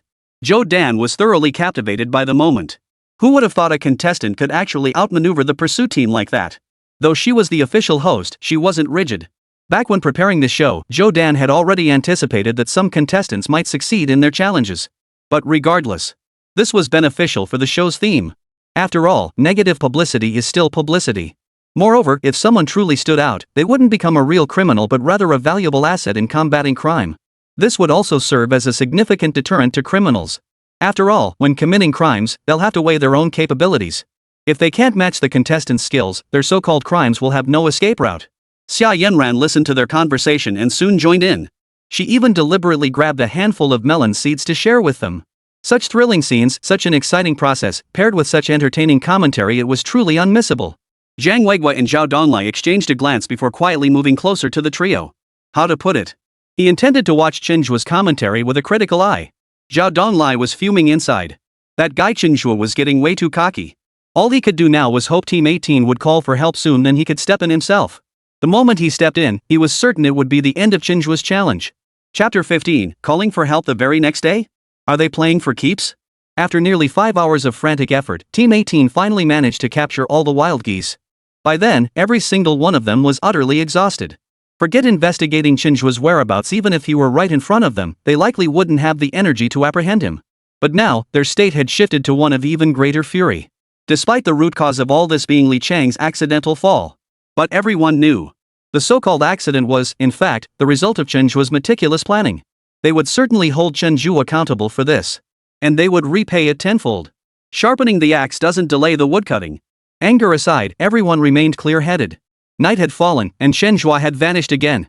Rather than dragging their weary bodies onward in search of him, it was better to rest properly for the night, recharge their energy, and set out anew. Moreover, they had a strong hunch. Contestant number 18 hadn't left the Magic City. In fact, it was highly likely he was still operating right under their noses. If that were the case, then their chances of capturing Chen Zhe in the short term remained infinitely high. As night fell, the challengers began searching for places to rest. However, with limited funds, some had even spent every last penny. Sleeping in parks or under bridges became their only option. At this moment, or enduring a dual ordeal of both physical and mental strain. Having spent the entire day on the run, they remained in a constant state of nervous tension. To minimize expenses, they barely ate anything all day. When one immerses oneself completely in a task, any hardship seems to lose its weight. But the moment one pauses, the hard-won courage vanishes instantly, replaced instead by endless grievances and complaints. The very first night of the challenge was an agonizing ordeal for them. Of course, not all contestants felt this way.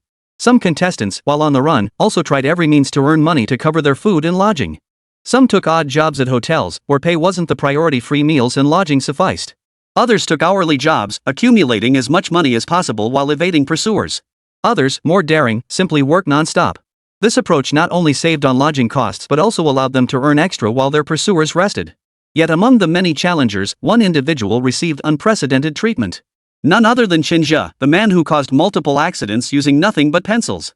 With over 3,000 yuan earned from his goose outfit, Chen not only indulged in a lavish dinner but also checked into a luxury hotel costing several hundred yuan.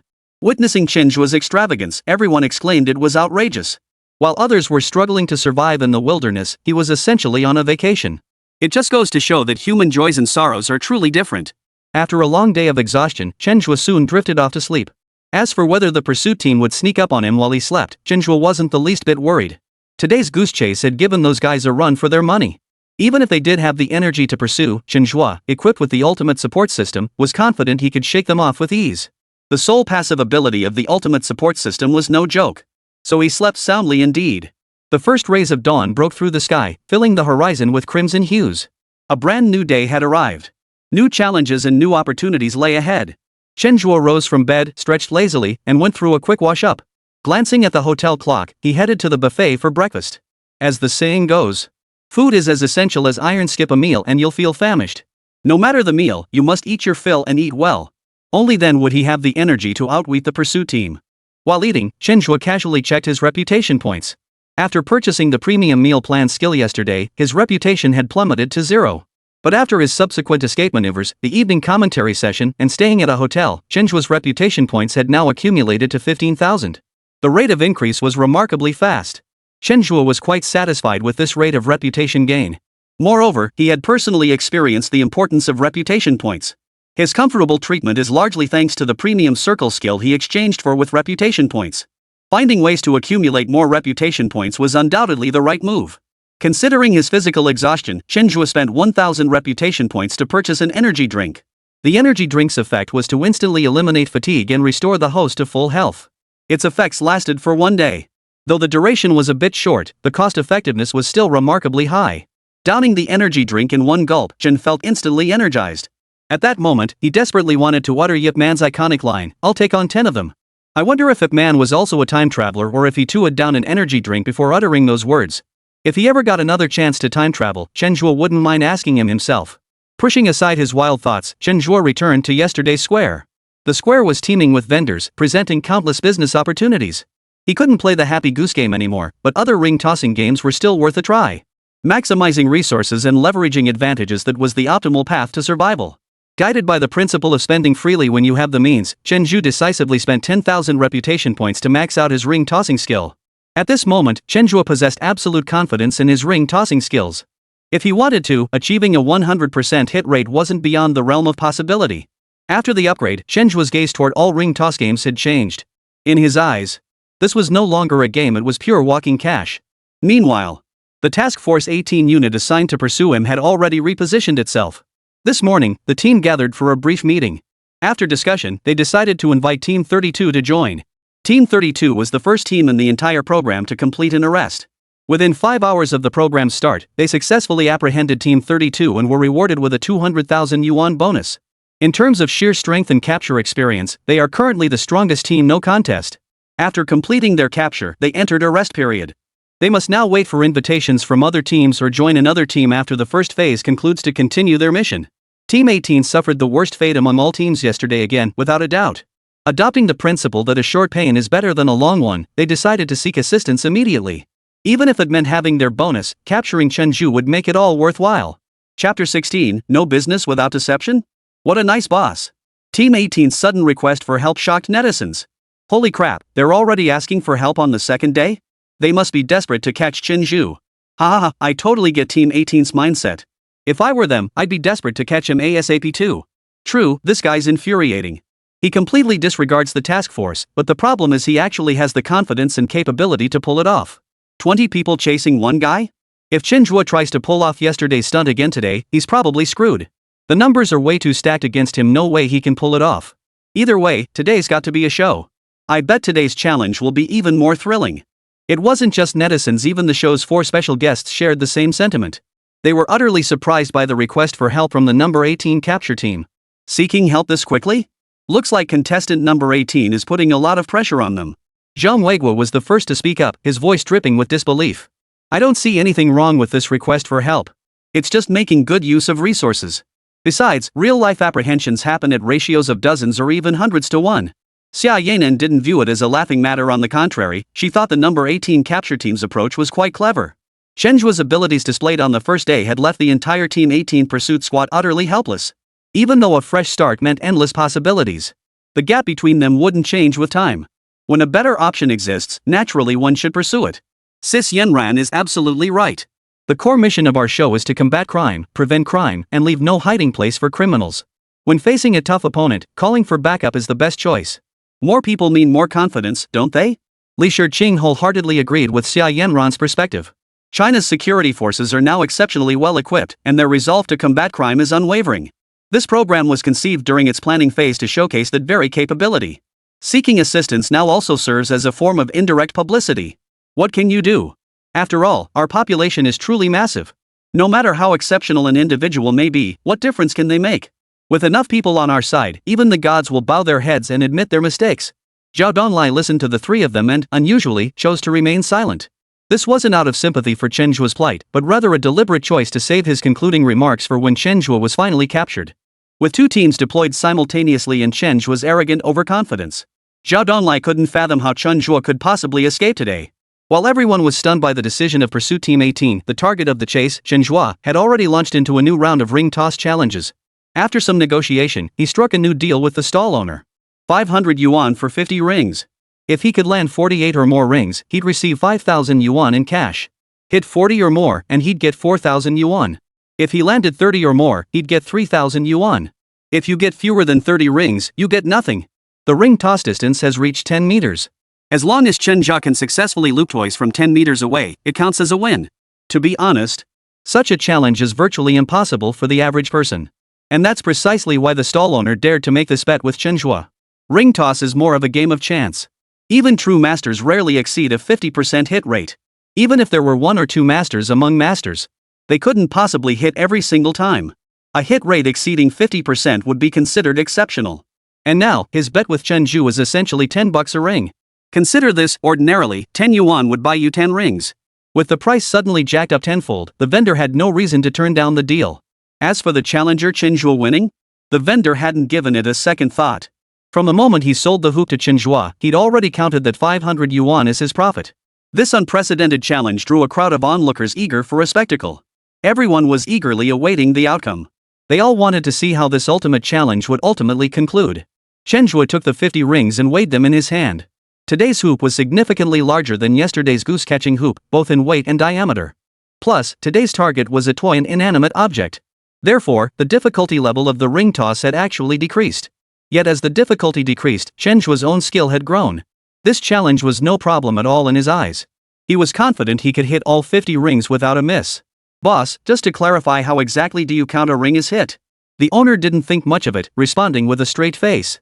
Success is achieved when the entire hoop is fully inserted. Chen fell into deep thought. Could you show me how it's done, boss? The boss looked at Chen Zhe, smiled, and picked up a hoop. He silently thought to himself. People this confident are such easy money. If only I could get a few more like him every day. After placing the toy inside the loop, the shopkeeper's voice sounded again. Just like this, and you'll be fine. Chen Zhe nodded. So, can I just pick anyone from that row, or do I have to specify which one? Anyone in this row is fine, whichever one you catch is good. You won't interfere while I'm throwing the rings, right? The owner waved his hand impatiently. No. If I do interfere, we'll just count it as a win for you, okay? After clarifying all the ways the owner might try to cheat, Chen nodded. Alright then, I'll give it a shot. Chen Zhe grew serious, his eyes fixed solely on the row of toys. He held the ring in his hand, gave his wrist a slight flick, and the plastic ring shot straight out. Like a precision-guided missile, it landed with pinpoint accuracy on the target spot. Seeing the first ring successfully land, a hint of surprise flashed across the boss's face. Not bad, buddy. You've got some skills. Go for it. When the boss shouted go for it, the viewers watching the livestream suddenly felt inexplicably sorry for him. They recalled how yesterday's boss, who happily plucked a goose, also yelled go for it, only to lose 55 geese in the process. And now this boss was shouting go for it, too. This time, it'll probably cost him thousands. After the boss yelled go for it, Chen Zhe's movements grew faster and faster, yet his aim remained dead on. Each ring landed flawlessly on the toy. Watching Chen Zhe's technique, the owner's expression grew uneasy. Then, he suddenly felt that the handsome Chen Zhe looked strangely familiar. Then his pupils dilated. He had clearly recognized something. Earlier, he had pulled out 5,000 yuan from his wallet without hesitation. After a moment's thought, he added another 500 yuan. Bro, stop the charade. I'll consider your challenge successful. This is the agreed upon prize money of full 5,000 yuan. I'll give it all to you. Plus, I'll throw in an extra 500. Please, just leave me alone. My colleagues might need your challenge more. Go challenge them instead. Preferably 100 yuan per circle, so the prize money could easily hit 10,000. Chen was momentarily taken aback by the boss, who suddenly interrupted him. You know what? The boss was surprisingly decent. Not only did he honor his bet, but he also gave him an extra 500 yuan and even offered a whole new approach to the challenge. They say there's no such thing as an honest businessman. Why did he feel this was just a stereotypical prejudice against merchants? Anyway, the ring toss stall owner he met today? His character is absolutely beyond reproach. Chapter 17, No Way Out. Chen Zhe's money-making speed has made many netizens green with envy. Yesterday, someone even went out specifically to try ring toss games, hoping to strike it rich this way. But the end result? Was a steep lesson learned. Not only did the boss fail to make a profit, but it also added to the strain of their already tight finances. Armed with this lesson, people still covet Chen Zhe's earning speed, but they no longer act on it. Because not everyone is Chen Zhe. Carrying the 5,500 yuan he'd earned through hard work, Chen Zhe headed to other ring toss booths. When they heard his terms, the stall owners grinned from ear to ear, convinced he was walking in with cash to give away. But once Chen Zhe actually began his challenges, the owner's expressions changed as quickly as a woman's mood. At the peak of his challenge, most stall owners would slip him some extra cash. Their motive mirrored that of the first stall owner he encountered today, hoping he'd go plague their competitors. By the end of the morning, Chen Zhe had raked in over 30,000 yuan. The entire ring tossing industry promptly blacklisted him. Truthfully, given Chen Zhe's skills, he should have been blacklisted from ring tossing yesterday when he targeted the big goose. But among competitors, it's all raw, naked hatred. No one was willing to miss this chance to screw the other guy over. And so it went. Chen Zhe, who everyone saw as a sucker, ended up cutting them all like chives. With over 30,000 yuan in profits in hand, Chen Zhe strode straight into a high-end restaurant. Money is meant to be earned, but even more so to be spent. Otherwise, it's just a pile of useless paper. During the meal, Chen Zhe felt a bit sentimental. Where's the team sent to arrest me? They probably haven't even woken up yet. His remark once again sent the livestream chat into a frenzy. Wow, other challengers are terrified the pursuit team will come knocking, but he's actually starting to look forward to it. Is this what absolute power looks like? Though I bet when the real pursuit team shows up, he'll be the one crying. That's exactly right. This pursuit team has undergone a full upgrade. With two teams working together, Chen Zhe has nowhere to run. Looks like Chen Zhe's wish is about to come true. The pursuit team is heading straight for the restaurant. This is going to be a show. I wonder if Chen Zhe can escape this time. The newly formed pursuit team should be significantly stronger. Yet all morning they've been using the Skynet system to track Chen Zhe's whereabouts. Mainly because they never imagined Chen Zhe would actually go to the square. According to their logic, Chen Zhe would surely move elsewhere, doing his utmost to conceal his whereabouts. After all, that would be more advantageous for Chen Zhe's challenge. And this analysis was already a bold guess they made based on Chen Zhe's past behavior. After all, any other contestant would have seized this chance to flee the metropolis long ago. The time investment required for a face-to-face capture versus one across 1,000 miles is completely disproportionate. With the temptation of a 50,000 yuan reward just 5 days away, everyone would naturally try to stall for time.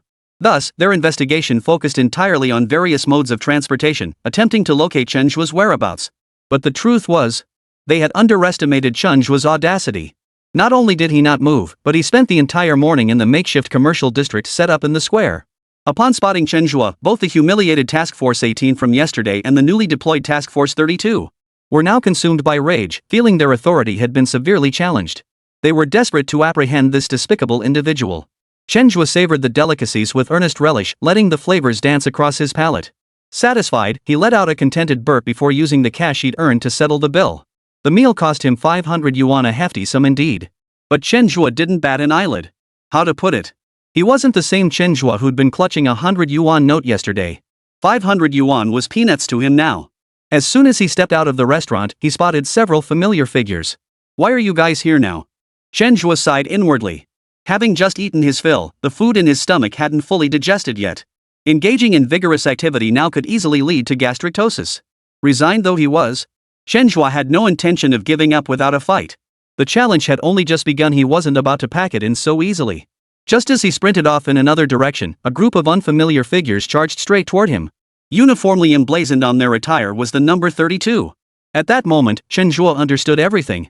The situation was far worse than he had imagined. Ding! System's sole passive trigger activated. Optimal escape route deployed. At the same moment, a system notification sounded in Chen Zhe's mind. Immediately, a flood of information poured in. As the data flooded in, Chen Zhe's expression shifted. From his previous state of tense bewilderment, he now radiated confidence and composure. A massive amount of reputation points was already beckoning him. All he had to do now was secure that reputation for himself. It's over. There's no escape now. The state is truly formidable. No matter how cunning the criminal, they'll have no choice but to surrender. There's truly no escape this time. Not even a truckload of pencils could save him now. Honestly, it's a shame. With contestant number 18's abilities, he could have gone much further. But he was too arrogant, completely dismissing the pursuit team. It just goes to show, the stubborn ones get shot, the swimmers drown. The more capable you are, the sooner you might get eliminated. In this situation, I honestly can't think of any way to break the deadlock unless Harry Potter shows up on a broomstick to whisk him away. I can't shake the feeling Chen wanted to be eliminated. I'm increasingly convinced he's an artist signed to some agency, here solely to generate buzz. Now that he's achieved his goal, it's time for him to gracefully exit. As for what comes next, well, you know how it goes. Now that you mention it, it's entirely possible. Today's entertainment agencies and internet celebrities have no boundaries or limits. They'll exploit any opportunity. With this show's massive viewership, someone was bound to take desperate measures. All netizens unanimously expressed pessimism about Chen Zhe's current predicament. Some netizens even spun conspiracy theories, suggesting Chen Zhe deliberately wanted to be eliminated. It's no wonder people think this way. Given the current situation, there truly seemed no hope of escape. Chapter 18, Trapping a Turtle in a Jar? Team Leader Zhou, this contestant number 18 is highly suspicious. We must proceed with extreme caution and avoid falling into his trap again. Staring at Chen Zhe before him, Zhang Chong hurriedly pulled out his walkie-talkie and addressed Zhou Zhang, the leader of Capture Team 32. Don't worry, Team Leader Zhang. Our people are everywhere now.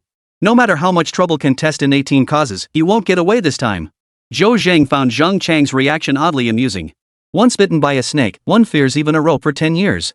It seemed the psychological shadow cast by contestant 18 on their team yesterday was still profound. But in Zhou Zhang's mind, yesterday's scenario was impossible to repeat. Even if Chen Zhe grew wings, he wouldn't be able to fly out of the encirclement today. As the pursuing team drew ever closer, Chen Zhe hesitated not a moment before decisively retreating back into the dining hall. His choice brought a look of delight to the faces of both the 18th and 32nd pursuit teams.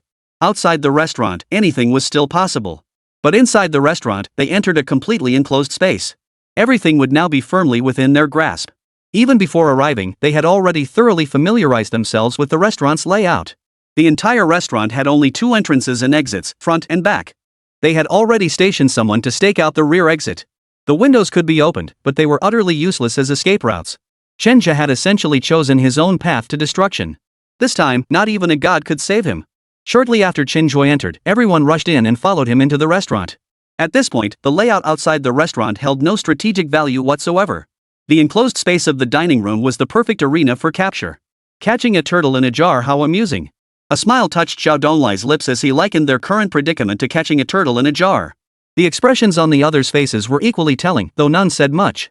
Though the situation had nearly become a deadlock. The mere mention of Chen Zhe's name infused this deadlock with boundless possibilities. If anyone could break this deadlock, there was no doubt that person's name would be Chen Zhe.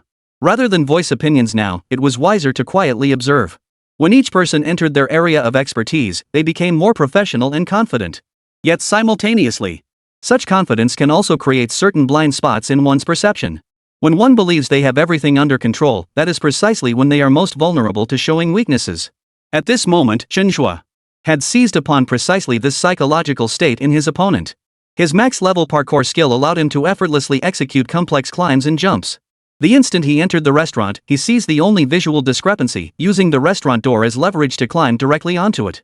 To be honest, this maneuver was incredibly bold, even suicidal.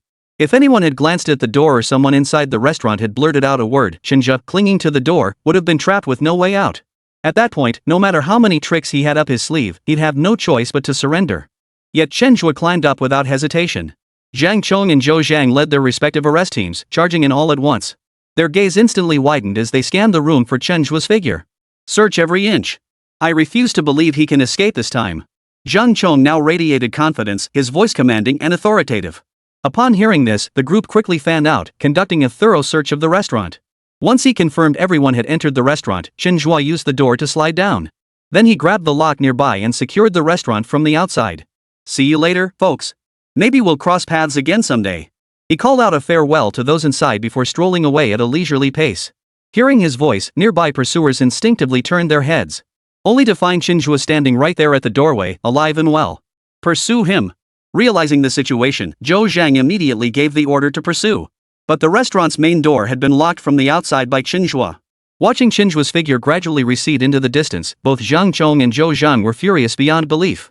They never dreamed that under these circumstances, Chen Zhe could actually escape. Damn it, he actually got away and so easily. You know what? Contestant number 18's actually pretty considerate, locked the door on his way out. Seriously, are the leaders of these two pursuit teams that incompetent? They couldn't even spare a few people to guard the door? Exactly.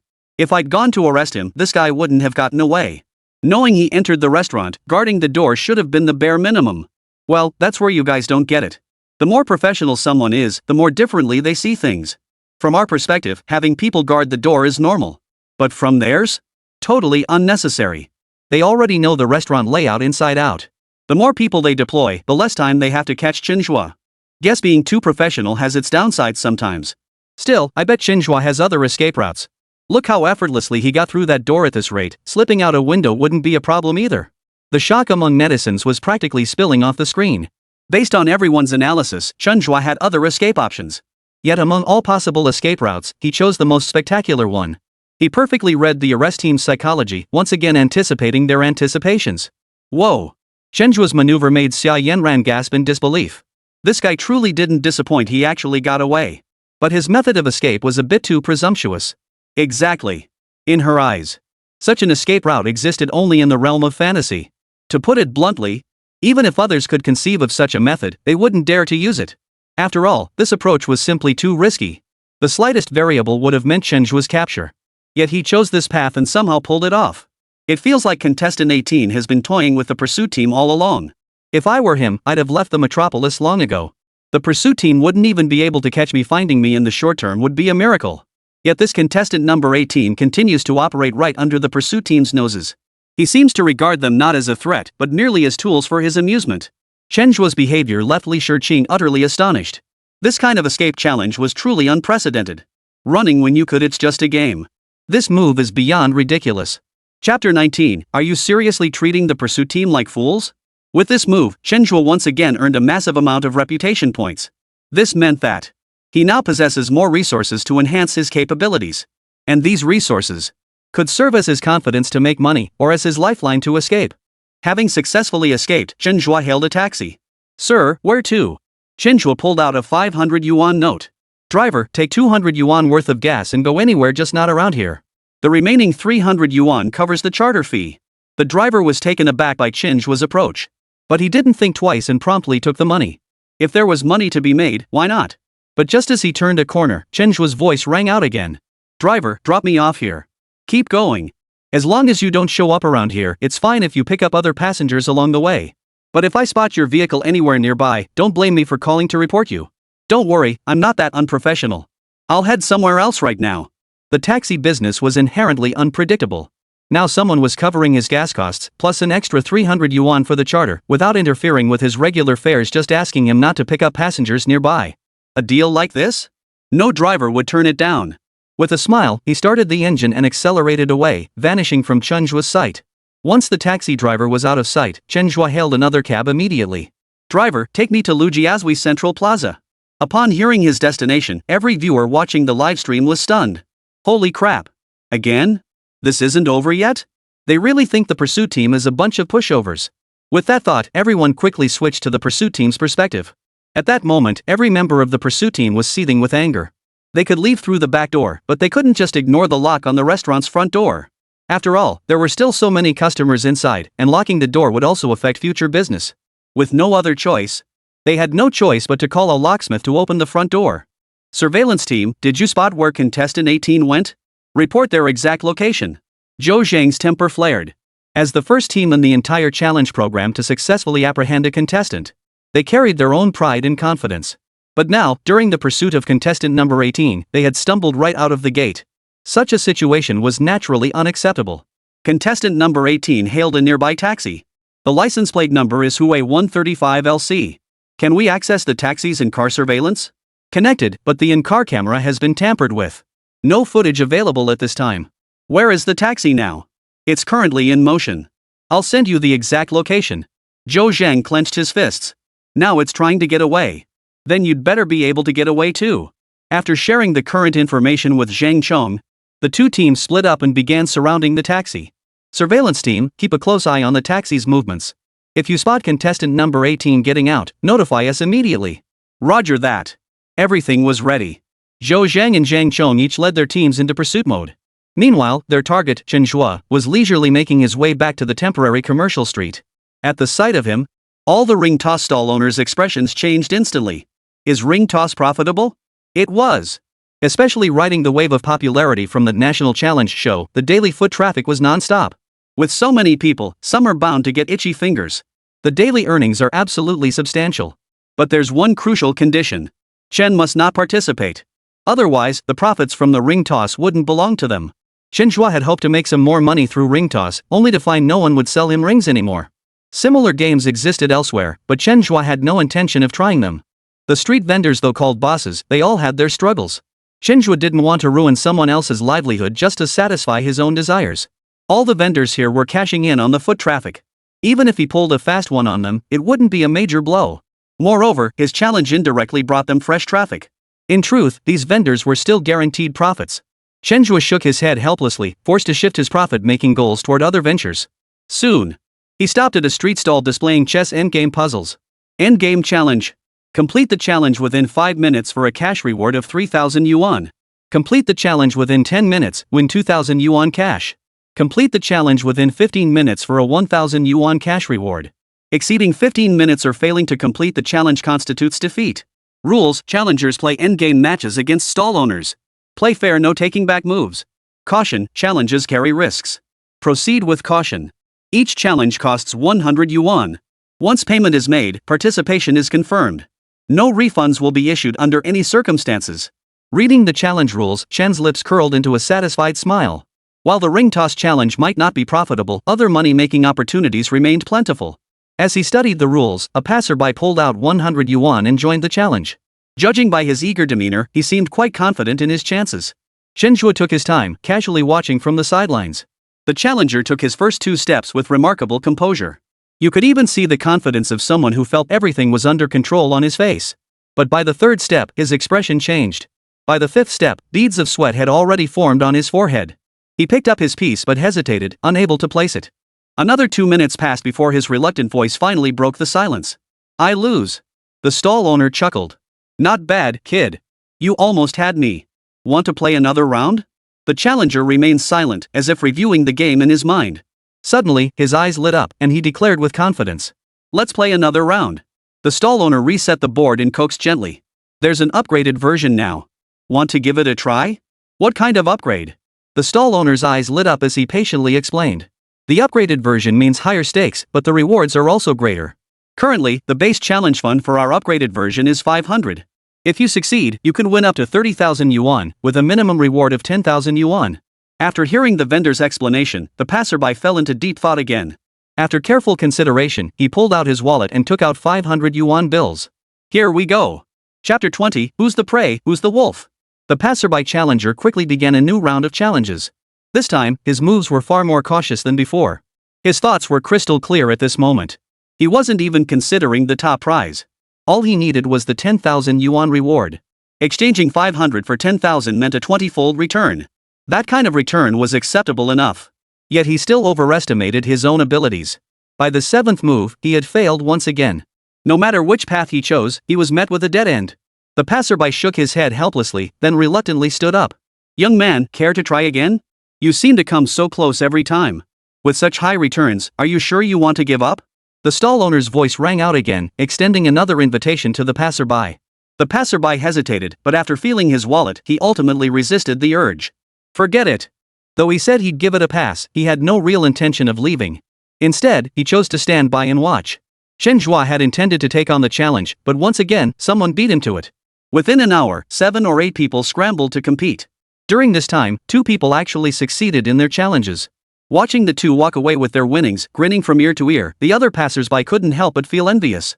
The passerby who had lost money earlier hesitated, then chose to take on a new round of challenges. But the outcome was still inevitable. He failed the challenge once more.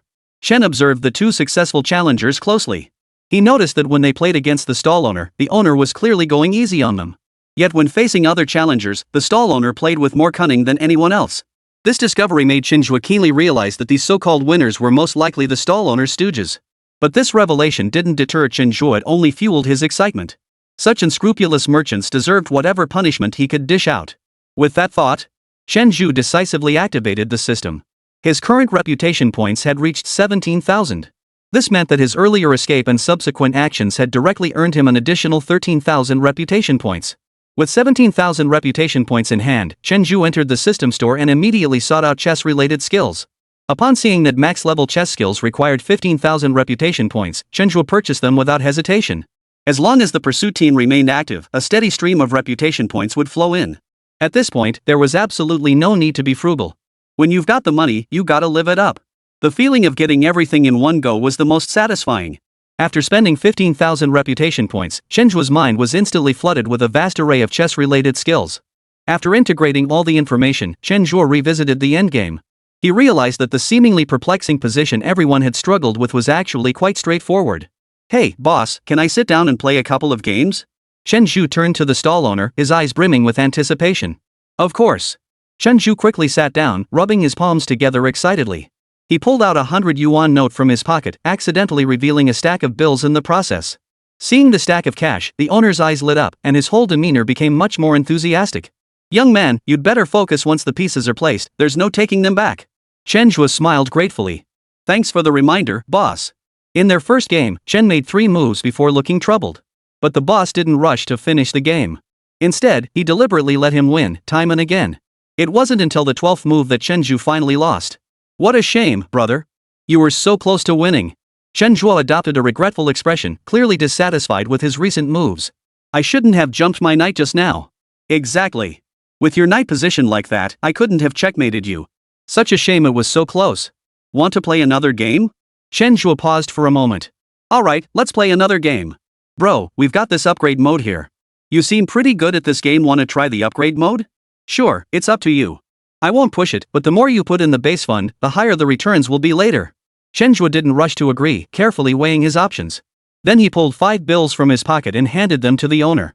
Nice move, bro, got guts. Alright, give it your all this time. Let's aim to take it down straight away. Chen Zhe's expression was resolute. Let's begin. This round between them remained deadlocked. Many times, the vendor could have delivered a decisive blow, but he deliberately chose to hold back. Only when he could no longer keep up the charade did he make a show of narrowly winning. Oh dear, what a pity. It was so close. Your chess skills nearly gave me a heart attack, I almost lost to you. Chen Zhe's face was filled with regret. What was I thinking just now? Why did I have to move that guard? I could have won for sure. I really messed myself up. The boss nodded in agreement. Exactly. Bro, you're a pro. You spotted the flaw instantly. Looks like I can't let you play anymore, otherwise I'd end up losing all my money to you. The boss played hard to get, adding with a hint of concern. Chen Zhe played along with the act. No way. I've already lost $600 here, why should you stop me from playing? This time, I'm not just playing, I'm doubling down. I've got over 30,000 here. I'll bet it all on this one hand. If I lose, you take the money. If I win, I won't ask for much, just give me 500,000. Chen Zhe seemed to be on a roll, emptying his pockets and slamming all the cash onto the board. Seeing such a large sum, the owner could barely contain the smile spreading across his lips. But he didn't rush to agree. Instead, he said hesitantly, Bro, what are you doing? I'm just running a street stall. Playing for stakes this high, isn't that gambling? Chen Zhe waved his hand dismissively. This isn't gambling, it's just a chess challenge. Are you scared? If you are, then don't set up your stall. The boss got annoyed and snapped back. What's there to be afraid of? I'm mainly worried you won't be able to pay up if you lose. What if you don't pay? Chen Zhe looked dead serious. Fine, let's sign a contract and make it official. Winner takes all. The boss wanted exactly this attitude and immediately agreed. Fine, let's do it. Like I'm scared of you. Listening to their exchange, the viewers in the livestream grew increasingly excited. It was clear the boss was deliberately trying to trick Chen Zhe. But who was the prey and who was the wolf? It was hard to say for sure. After all, he was now facing Chen Zhe, the very man who had outmaneuvered the entire apprehension team. Chapter 21. Sure enough, making money is written right in the criminal code. Both men were now getting carried away, neither willing to back down. The boss quickly produced paper and pen, and both parties signed the so-called life or death agreement. Boss, I'm putting my money down right here. Where's yours? Don't try to renege if I win. The stall owner pulled out a black backpack from behind with a look of utter contempt. Upon opening it, bundles upon bundles of renminbi notes spilled out. Judging by the quantity, it was definitely over 500,000 yuan. At that moment, Chen couldn't help but feel a pang of regret. If only he'd known the boss was this loaded, he should have asked for more. Bro, if we're running this stall, it's because we've got the confidence to back it up. I keep my money bag right here so I can exchange with challengers anytime. You win some, you lose some, we all understand that principle. The boss's words made him seem even more impressive and noble. Passers-by nearby began to nod in approval of his approach to running the stall. You can tell. This boss isn't here to rip people off, he genuinely runs his business with integrity. Plus, after others successfully completed the challenge, the owner promptly paid out the cash without hesitation. It just goes to show that today's street vendors have truly broadened their horizons. What a smooth operator. I love dealing with owners like this. Even if I lost all 30,000 yuan, I'd do it gladly. Chen Zhe gave the boss a thumbs up, his face beaming with admiration. The boss was clearly flattered and immediately responded. You're a straightforward guy too, brother. If I really couldn't hold my own, I wouldn't bat an eye taking all your money. Chen Zhe's eyes lit up. This boss was easy to deal with, he really did have money to spare. Just moments ago, he'd been lamenting that he'd underbid, but now the boss was practically handing it over. With the other party being so generous, refusing the money now would be downright rude. The attitudes of both parties, and their wager, made the already bustling stall even livelier. All eyes instinctively turned toward the chessboard, eager to see how the final challenge between the two would conclude. The owner reset the endgame position, and the match formally commenced. Compared to his earlier hesitation, Chen's moves now carried a palpable sense of resolve. Each move he made was executed with decisive ease. He exuded an air of confidence. Meanwhile, the boss's expression gradually shifted from initial composure and calm to growing restlessness. He had long since mastered this endgame scenario. What seemed like a glimmer of hope was, in truth, a dead end. No matter how he maneuvered, the outcome was predetermined. Yet in this final showdown with Chen, the boss had a sobering realization: this so-called dead-end endgame still held room for maneuver. Moreover, the current development of the game was gradually slipping beyond his control. Faced with this situation, the boss was kicking himself. Earlier, he had viewed Chen Zhe merely as prey. He hadn't considered any other factors, only wanting to quickly swindle Chen Zhe out of his 30,000 plus yuan. But now he finally understood. While he saw Chen Zhe as prey, hadn't Chen Zhe been treating him as prey all along? There were no time limits, no other rules. All that mattered was the final outcome of the gamble. With no other options left, the boss had no choice but to pin his hopes on the chessboard. But now that he was aware of the problem, every move he made was agonizing. Finally, after making his 14th move, the boss shook his head helplessly. I've lost. Though this outcome was hard to accept, with so many people watching and the contract signed and sealed. Even if he wanted to renege, he simply had no chance. You're right, boss, you have to keep trying when you play chess. You saw me lose to you the first 2 times, but I didn't give up. Who knew I'd actually win this time?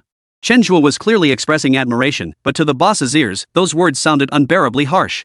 The boss forced a smile that looked worse than crying. Bro, you're not a professional chess player, are you? Chen Zhe quickly denied it. I'm nowhere near that level. I'm just an ordinary college student. Winning today was pure luck, utterly by chance. His words trailed off mid-sentence. Chen Zhe turned his gaze toward the crowd of onlookers. Anyone here want to challenge me? I suggest you hurry. This boss is really a great guy. He's a good sport. Even if I'd lost money instead of winning, playing with someone like him would still be a blast. While encouraging the crowd, Chen Zhe checked the coins in the black book. After confirming they were all genuine, Chen Zhe grinned and said, Boss, I'll be taking this money then. The boss responded through gritted teeth, his face twisted in misery. Take it. Life's full of wins and losses. Since I set up this stall, I was prepared to lose money. But it doesn't matter. I'll keep this stall open. Everyone's welcome to keep challenging me. The boss kept telling himself this as he searched for new suckers. But deep down, he'd already set a new baseline. Upgrade challenge is 500 at most. He absolutely couldn't go any higher than that. Otherwise, if something like this happened again, he really wouldn't be able to handle it. Ah, the boss's expression is priceless. That emotional delivery is spot on. Holy crap, all that money just like that? Robbing a bank wouldn't be this quick. I can tell this so-called endgame challenge is a scam. But who'd have thought the professional con artist got outmaneuvered by this player 18? Could it be that contestant number 18 isn't exactly a saint either? Just look at all his shady moves along the way. No decent person would pull that kind of stuff. Now that you mention it, he does seem a bit too capable. Ever since watching him, I've picked up all sorts of weird knowledge. See what I mean? Is every money-making scheme written in the criminal code? Just look at how fast contestant number 18 is raking it in. Netizens who watched the entire showdown erupted in countless exclamations at that moment. Over 30,000 turned into over 500,000. Another tenfold increase in an instant. This rate of profit accumulation was truly hard to believe. It seemed like nothing was impossible for Chen Zhe. Chen Zhe slung his backpack over his shoulder and strode away with confidence. What he didn't know was, several men had quietly followed him. And these men were none other than the onlookers who had been lingering around the stall owner. Among them were two faces, the very passers-by who had successfully challenged the vendor earlier. Although Chen Zhe had defeated the stall owner, who had willingly handed over the money. But could Chen Zhe actually spend this money? That wasn't entirely up to him. Chapter 22, Seeking help from the production team. This move is way too outrageous. Bearing the hefty sum, Chen Zhe didn't rush to leave. Instead, he wandered around the area, hoping to find similar challenges. Disappointingly, there were very few vendors offering endgame challenges. Relying on this for income seemed unlikely. It seemed this skill wouldn't be useful anytime soon. Shaking his head helplessly, Chen felt a sense of miscalculation. Just as he was about to leave, several figures suddenly blocked his path. Chen Zhe paused in surprise before recognizing them. You must be the boss's stooges. Here to collect, huh? A man with dyed yellow hair spoke up. Kid, since you know what we're here for, hand over the money without any fuss. Otherwise, don't blame us for getting rough. Chen Zhe was instantly amused. Bro, you bet, you pay. Are you guys backing out now? We're backing out. What are you gonna do about it? Cut the crap and hand over the money now. We won't make things hard for you. Otherwise, you'll be leaving here today with one leg missing. Hearing their threats, Chen Zhe's body trembled. In broad daylight, under the clear sky, you dare commit such acts? Is there no law? No justice? Chen's stance left all netizens and guests thoroughly impressed. When faced with injustice, one must stand up and fight evil forces to the end. In this moment, Chen Zhe embodied the very spirit of the program. It was all about cracking down on crime and punishing wrongdoing. Chen Zhe's stature grew immensely in that instant. Everyone was eagerly awaiting what would happen next. They wanted to see how Chen Zhe, who had toyed with the pursuit team at will, would now combat crime. Yet Chen Zhe's approach left everyone utterly stunned. National Challenge Production Team, did you see that? Someone is committing a crime right now. Are you sure you won't intervene? He directly issued a plea for help in the livestream, not even considering handling it himself. This unconventional approach left everyone utterly bewildered. The four contestants exchanged bewildered glances, their eyes filled with disbelief. Executive Director Yen Ming wore an equally incredulous expression, never expecting Chen Zhe to choose this moment to ask for help. However, the production team couldn't simply ignore Chen Zhe's plea. After all, the very purpose of this show was to prevent and combat crime. With a crime currently being committed, failing to intervene would severely undermine the program's credibility. Left with no other choice, Yen Ming had no choice but to reach out to Zhao Donlai, who possessed extensive experience in crime fighting. Captain Zhao, this situation arose suddenly. It seems you'll need to handle this personally. Zhao Donlai nodded with a hint of resignation. No problem. I'll take my team to handle it immediately. Combating crime was something he would never shirk. But this time, the target of his assistance left Zhao Donlai feeling distinctly displeased. Everyone knew. Given Chen Zhe's capabilities, he could easily handle the threats posed by these individuals. After all, even professional pursuers couldn't gain the upper hand against him. Much less this rabble. Yet this guy, Chen Zhe, at the very moment he should have stepped up, he turned to. This move was truly beyond words. His gaze shifted back to Chen Zhe, then darted toward the men surrounding him. Bro, he just mentioned a public challenge. Should we back off? Hearing Chen Zhe's earlier words, one of the underlings began to waver internally. After all, their street vending operation had capitalized on the popularity of the National Challenge show. So they were quite familiar with the show. Even though Chen Zhe was only talking to them, his composed expression made it seem as if the show truly knew about his plea for help. This feeling made the subordinate uneasy, prompting thoughts of retreat. What are you talking about, retreating? What's the point of backing out? Are we really going to hand over the money to this guy? He didn't call anyone, didn't shout for help, he just asked the production team for assistance right in front of us. Do you really think they're that powerful? I think he's just putting on a show. Stop wasting time with him, getting the money back is what matters. The blonde-haired man was adamant, immediately shooting down his subordinate's suggestion and making a new decision. Guys, this is a society governed by law. What you're doing is a serious violation of relevant laws and regulations. I advise you to stop now. Otherwise, you'll likely end up behind bars. Chen Zhe calmly observed the group, offering earnest advice. But his words didn't bring them back to their senses. Instead, they only grew more restless and agitated. Kid, who do you think you are, lecturing us like this? Hand over that backpack now. Our patience is running thin. The blonde-haired youth threw a dagger, his face darkening as he spoke. TSK, now you're pulling knives. Don't you know it pays to listen to good advice? Rebellious, so very rebellious. Chen Zhe wore an exasperated expression, completely dismissing the blonde-haired man's threats. His reaction sent the blonde-haired man's blood pressure soaring. The hand gripping the dagger twitched violently twice. Guys, since the soft approach isn't working, we'll have to go hard. Steal it for me. Wait. Chen Zhe's voice suddenly rang out. A smirk curled at the corner of the blonde-haired man's mouth. What? Scared now? Chen Zhe shook his head. Bro, you've got it all wrong. I just wanted to warn you, the cops are here. The blonde-haired man and his crew instinctively turned their heads, only to see Zhao Donlai leading a group of police officers speeding toward their direction. Run! Without a moment's hesitation, the gang with the yellow-haired leader took off running. But in this area, the production crew was everywhere. Trying to escape was nothing short of a pipe dream. Within minutes, they were apprehended. Inside the official livestream, netizens were showering praise on the efficiency of the apprehension. This is the people's police. This is the people's army. In critical moments, they deliver absolute peace of mind. Chen Zhe watched their arrest with a hint of regret. I told you all this behavior was illegal, but you wouldn't listen. Well, now you've all realized your mistake, haven't you? Better start reforming yourselves. Chen Zhe's words were technically correct. Yet for some reason, when such words came from his mouth, they always gave people a strange feeling. How to put it? It was like a hardened criminal lecturing others not to break the law. And yet, people found themselves oddly convinced by his perspective. After all, Chen Zhe's difficulty to deal with far surpasses that of these actual criminals. Chapter 23, walking right into his own arrest? 666, this is possible? This move is absolutely insane. What's the definition of resourceful? This is resourceful.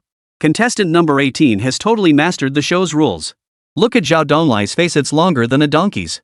But honestly, if I were him, mine wouldn't be any shorter. Aha, totally. Chen Zhe has humiliated him time and again, yet now Zhao Donlai has to solve Chen Zhe's problems. Who wouldn't feel bitter about that? This show is killing me. Who knew it was half comedy? The laughs come thick and fast. Chen Zhe asking the production team for help with this move? Honestly, it left everyone speechless. No one could have imagined this predicament could be resolved in such a way. Zhao Donglai, having apprehended several criminals, returned to his seat. But anyone could tell his mood was clearly off. Xia Yanran and Li Shiqing exchanged a glance and both quietly burst into laughter. Zhang Weigui remained silent, yet his view of Chen Zhe had completely changed. This guy. He truly defies conventional wisdom. Nothing seemed impossible for him. As the challenger, Chen Zhe once again demonstrated his extraordinary nature. Meanwhile, the task forces 18 and 32 tasked with apprehending him were now fuming with frustration. After meticulous planning, they finally caught up to the taxi. Just when they thought it was all over, Chen Zhe was nowhere to be found inside the cab. After questioning, they realized Chen Zhe had never left Lujiazui at all. Learning they'd been toyed with, their faces turned as grim as could be. All that commotion for nothing, a complete waste of resources. At that moment, they felt their intelligence had been insulted like never before. This grievance must be avenged. They were soldiers with honor, police officers with principles. Yet now, they were being toyed with by Chen time and again. If he had simply chosen to leave, to go into hiding, they might have found it easier to bear. After all, they are human too. Locating someone determined to hide across the entire nation would inevitably take time. The agonizing part, however, was this. Chen Zhe never intended to hide from the start. He never even planned to leave the demon city. He had been operating right under their noses, acting with conspicuous vigor. The more active Chen Zhe appeared at this moment, the more it indirectly exposed their incompetence. If it were merely a matter of personal pride, they wouldn't have reacted this way. But they represented the dignity of the state authorities. No matter what, they had to respond. Having learned of Chen Zhe's latest movements, they rushed straight to Lujiazui Plaza. And this time, they were more serious than ever. They approached this challenger, Chen Zhe, with the same attitude reserved for criminals. No matter what, Chen Zhe must be apprehended. Having resolved the trouble, Chen Zhe vanished from the center of the plaza with the fruits of his labor.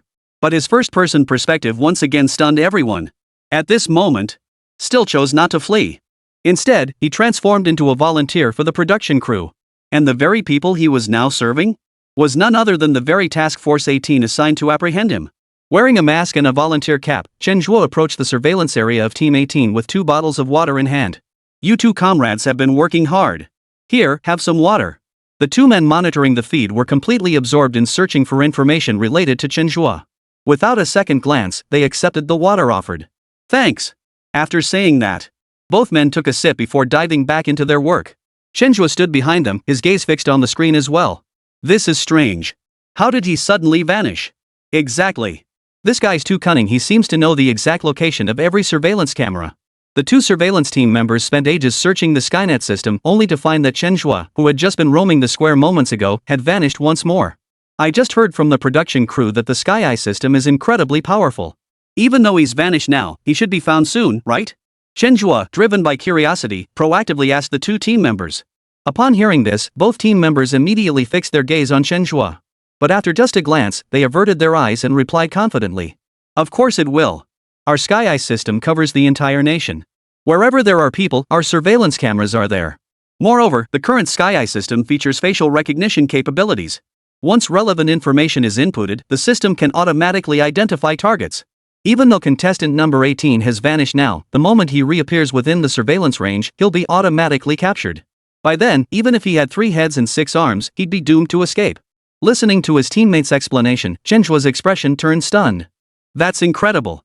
Doesn't that mean no matter who commits a crime, they'll have nowhere to hide? Strictly speaking, that's exactly right. So, can I stay here and learn more? I have no ulterior motives. I'm genuinely impressed by the Sky Eye system and want to observe your criminal apprehension process. The 2 surveillance team members exchanged a glance. No problem. Surveillance team, where is contestant 18 now? Do you have a specific location? Reporting to the team leader, contestant 18 was just near the square, but he vanished in a blind spot. I'll send you his exact location now. He should still be nearby. Listening to Zhang Chang's exchange with his team, Chen felt profoundly moved. With the assistance of such a Skynet system, criminals truly have nowhere to hide. Our country is growing stronger and stronger. The 2 surveillance team members said nothing, but their faces radiated deep pride and satisfaction.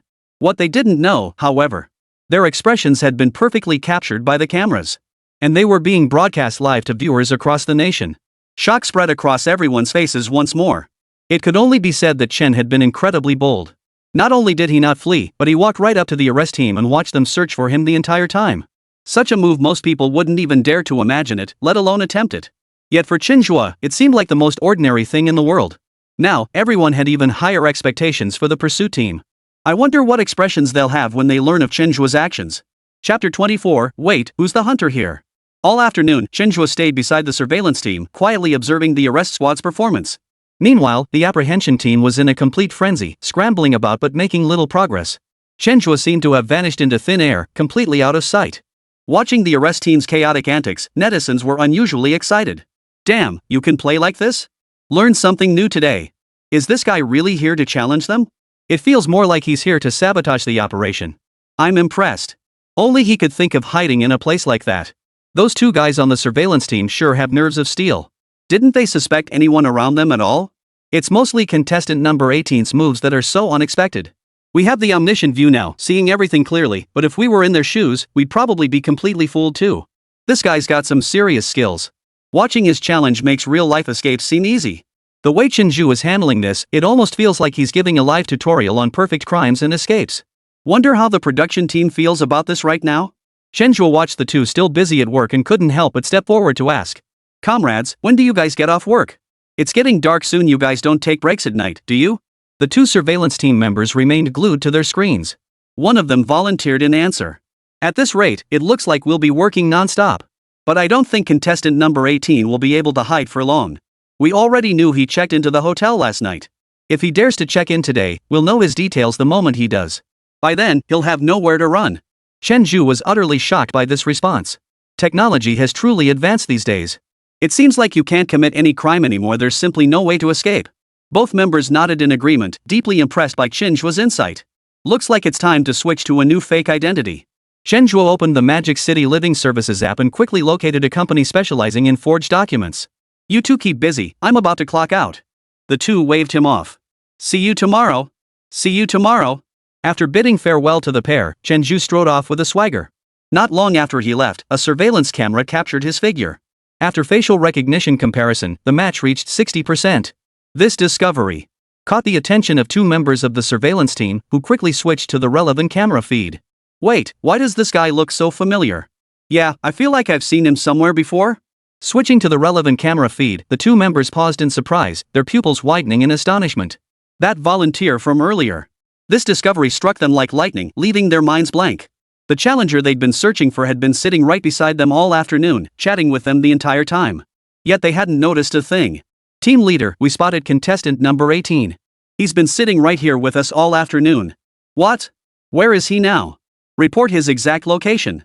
Members of both the number 18 and number 32 pursuit teams were utterly stunned by this revelation.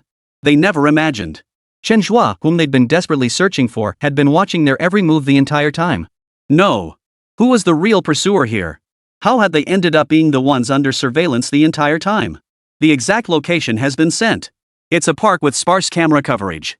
During our earlier conversation, contestant 18 already knew we'd accessed his identity records. I suspect he'll choose lodging that doesn't require ID tonight, maybe a motel or somewhere like a park bridge tunnel. The two surveillance team members were undoubtedly the most frustrated. The very person they'd spent the entire afternoon briefing turned out to be the contestant they were supposed to apprehend. This was beyond absurd, utterly ridiculous. Right now, all they wanted was to redeem themselves. Find this infuriating guy and eliminate him once and for all. Upon hearing this analysis, Zhou Zhang and Zhang Chong immediately agreed. Last night, Zhang Chong had a chance to catch Chen Zhe. But he never imagined Chen Zhe would dare to check into a hotel. On top of that, the exhausting chase after the big goose had left them physically and mentally drained. This had given Chen Zhe an opening to stay at the hotel overnight. They had planned to move against him tonight, but Chen Zhe proved cunning. He'd infiltrated their ranks. He had even managed to uncover their capture plan. Now, trying to track Chen Zhe down using his identity information was basically impossible. Their only option now was to work through the night, focusing their search on lodgings that didn't require ID verification, as well as outdoor spaces like parks and underpasses where someone could stay. To be honest, the workload was no small task. It was incredibly heavy. Yet the members of the apprehension team showed not a hint of complaint.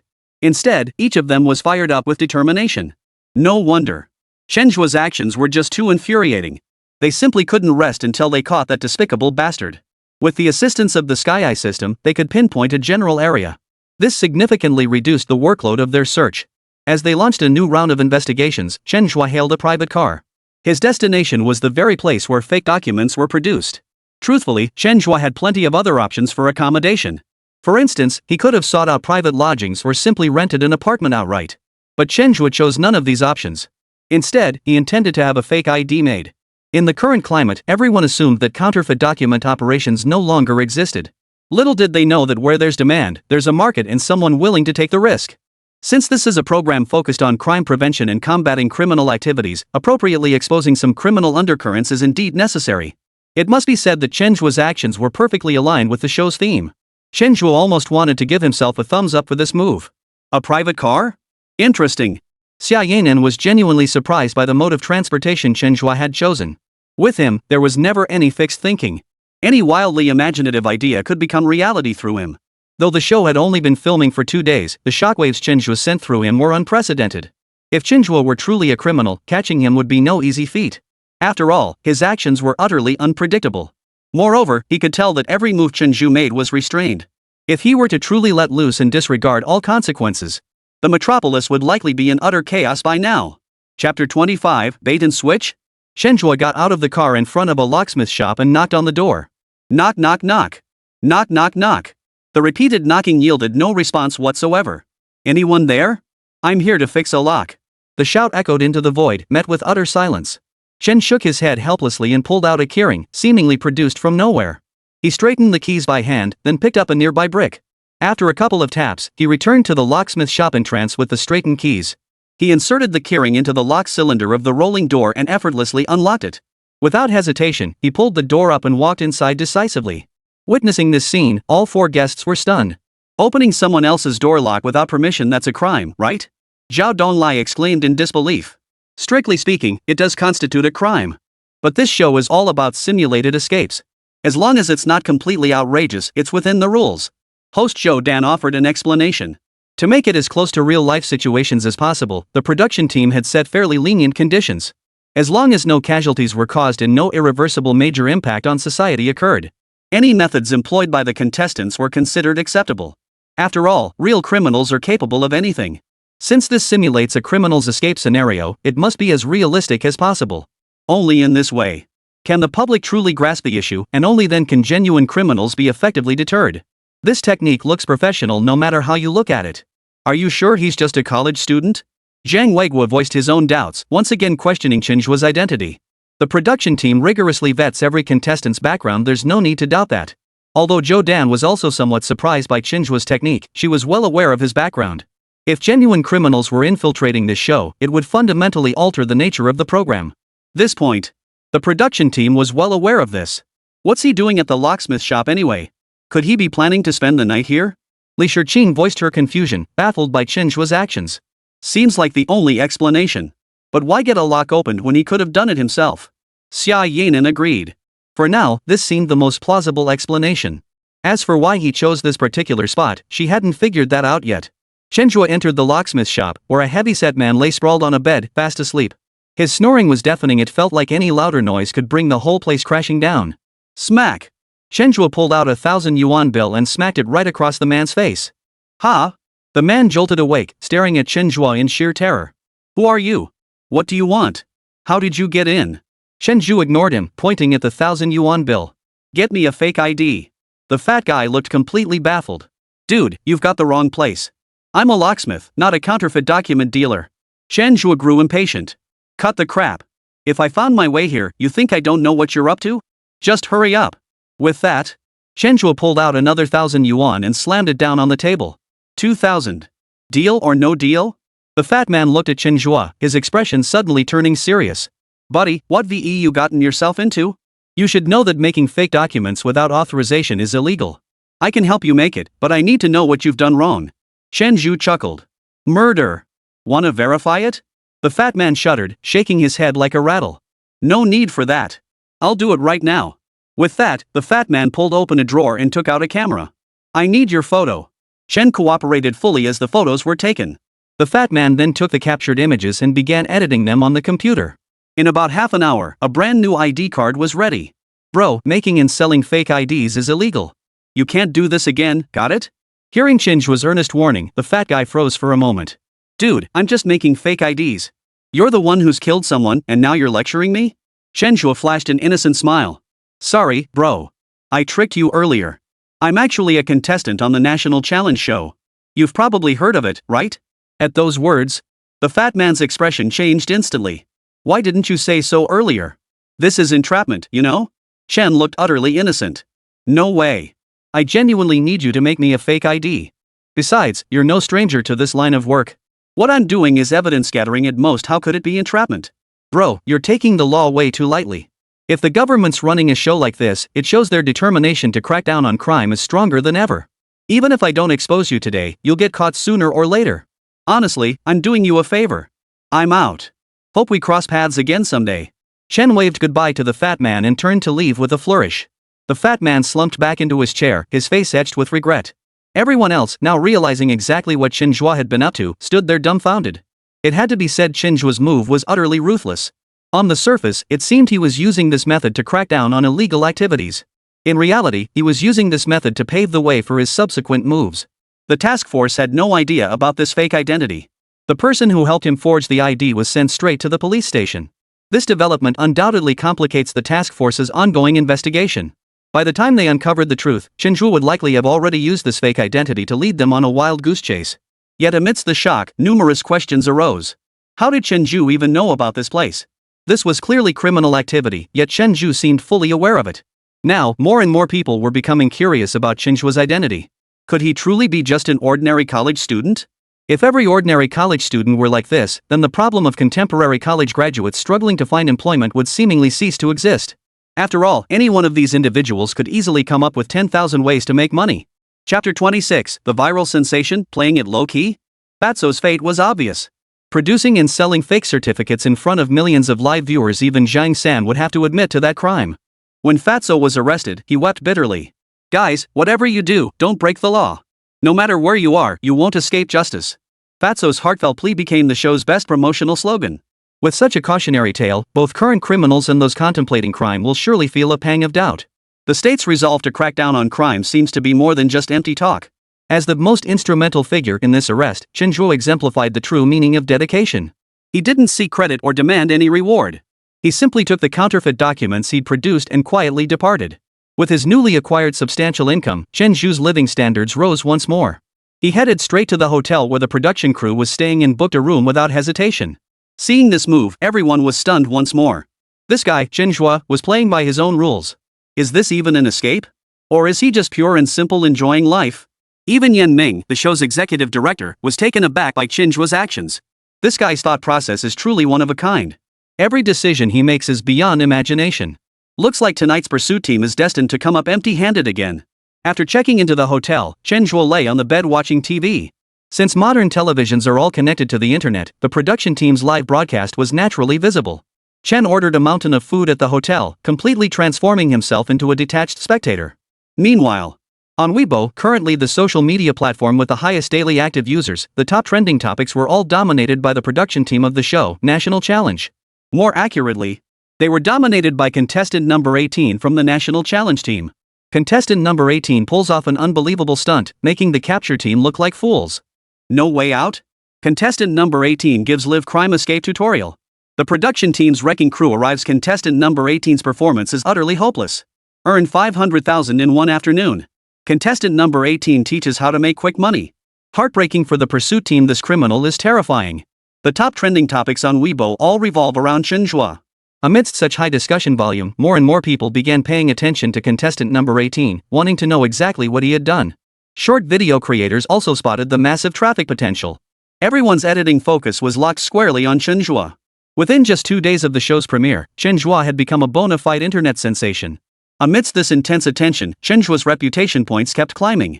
His current reputation points have already surpassed 30,000. At this rate, his reputation points could easily surpass 50,000, or even 100,000, in no time. Chen Zhe was thrilled by the rapid growth of his reputation points. The system skills he'd acquired through reputation points had already proven their worth in combat. They were incredibly useful. Possessing such a vast amount of reputation now meant gaining access to even more skills. This feeling was beyond satisfying. Folks, look at the pursuit team's work ethic. They're going to be pulling all-nighters. I strongly advise everyone not to commit crimes, otherwise, what awaits you will be the full force of the law. Before going to sleep, Chen warmly reminded all the viewers watching the livestream. Yet even when he spoke such uplifting words, they always carried a peculiar undertone. Another night of top-notch sleep. Sleeping soundly until he woke naturally, Chen Zhe had effectively turned the survival show into a vacation. After a brief moment of wakefulness, Chen Zhe activated the system. System, Ultimate Support System. Host, Chen Zhe. Age, 22. Gender, male. Abilities, max level crime skills, max level parkour skills, max level ring toss skills, max level chess skills. Additional info, Magic City map, Magic City living requirements. Reputation points, 95,310. System store, unlocked. Too bad, still not quite 100,000. Chen muttered a quiet sigh of disappointment, feeling somewhat let down by the reputation points gain. He had expected his reputation points to break through 100,000. Who would have thought it fell just short? Still, despite the disappointment, such a reputation score was astonishing enough. After freshening up, Chen Zhe headed to the hotel's breakfast buffet. Gathered there at that moment were all the staff members related to the program production team. Upon seeing Chen Zhe appear, though everyone had mentally prepared themselves, they still felt a jolt of surprise. Mainly, no one had expected Chen Zhe to be so brazen as to reveal his whereabouts like this. Feeling the astonished stares, Chen Zhe casually greeted everyone. Sure, I'm handsome, but do you really have to stare like that? Chen Zhe? Xia Yanran and Li Shiqing arrived at the restaurant arm in arm. But upon catching sight of Chen Zhe, both women froze in place. Chen Zhe turned toward the sound, his gaze landing on two women whose beauty bordered on criminal. By Chen Zhe's standards, both women easily scored above 98. You know me? After a brief appraisal, Chen Zhe took the initiative to ask. With your fame these days, it'd be hard not to recognize you. Li Shiqing responded first, her voice mischievous. Exactly. Among all the challengers, you're the most eye-catching one right now. If we didn't know you, our information would be seriously outdated. Chen Zhe pondered silently for a moment before replying with a hint of surprise. Am I really that famous? I thought I'd been keeping a low profile all along. Low-key? Li Shiqing and Xia Yanan exchanged a glance. They never imagined that word could ever be associated with Chen Zhe. Are you sure you've been keeping a low profile? Everyone else is scrambling to hide their tracks right now, but you're the only one parading around in plain sight. Do you have some kind of misunderstanding about what low-key means? Faced with their questioning looks, Chen Zhe shook his head helplessly. I genuinely believed I was being discreet. But if you don't agree, there's nothing I can do about it. With that, Chen Zhe grabbed his breakfast and sat down at a random table. Li Shiqing and Xia Yanan said nothing, but silently took some breakfast and sat down across from him. Chen Zhe, in your understanding, could these maneuvers actually generate greater energy? In other words, if this were a real escape scenario, you'd be confident you could slip away easily? Chapter 27, is this show that hard? Facing the questioning stares of the two beauties, Chen Zhe gave a sheepish chuckle but offered no response. Yet that smile seemed to speak volumes. After eating his fill, Chen Zhe bid farewell to the two women and returned to his hotel room. Just as he was eating, the system notification sounded again. Chen Zhe's reputation points had surpassed the 100,000 mark. Following this milestone, the system store underwent an upgrade. Auxiliary phone, auxiliary key, auxiliary clothing, auxiliary computer, auxiliary bank card. A series of tools and skills labeled with the prefix auxiliary appeared in the system store. Each item carried a price tag of 50,000 reputation points, and that was merely the starting price. Some skills and tools even reached 100,000. Such exorbitant prices sparked immense curiosity in Chen Zhe about these tools and skills. Chen Zhe randomly selected the assisted phone to see what made it different. Assisted phone, built-in anti-detection, anti-location tracking, and anti-binding systems. Features ultra-long battery life, max signal strength, unlimited data. Reading the description, Chen Zhe's pupils dilated in shock. Wow. No wonder it costs so much. This phone is downright overpowered. Honestly. In today's rapidly advancing technological landscape, smartphones have become an essential part of daily life.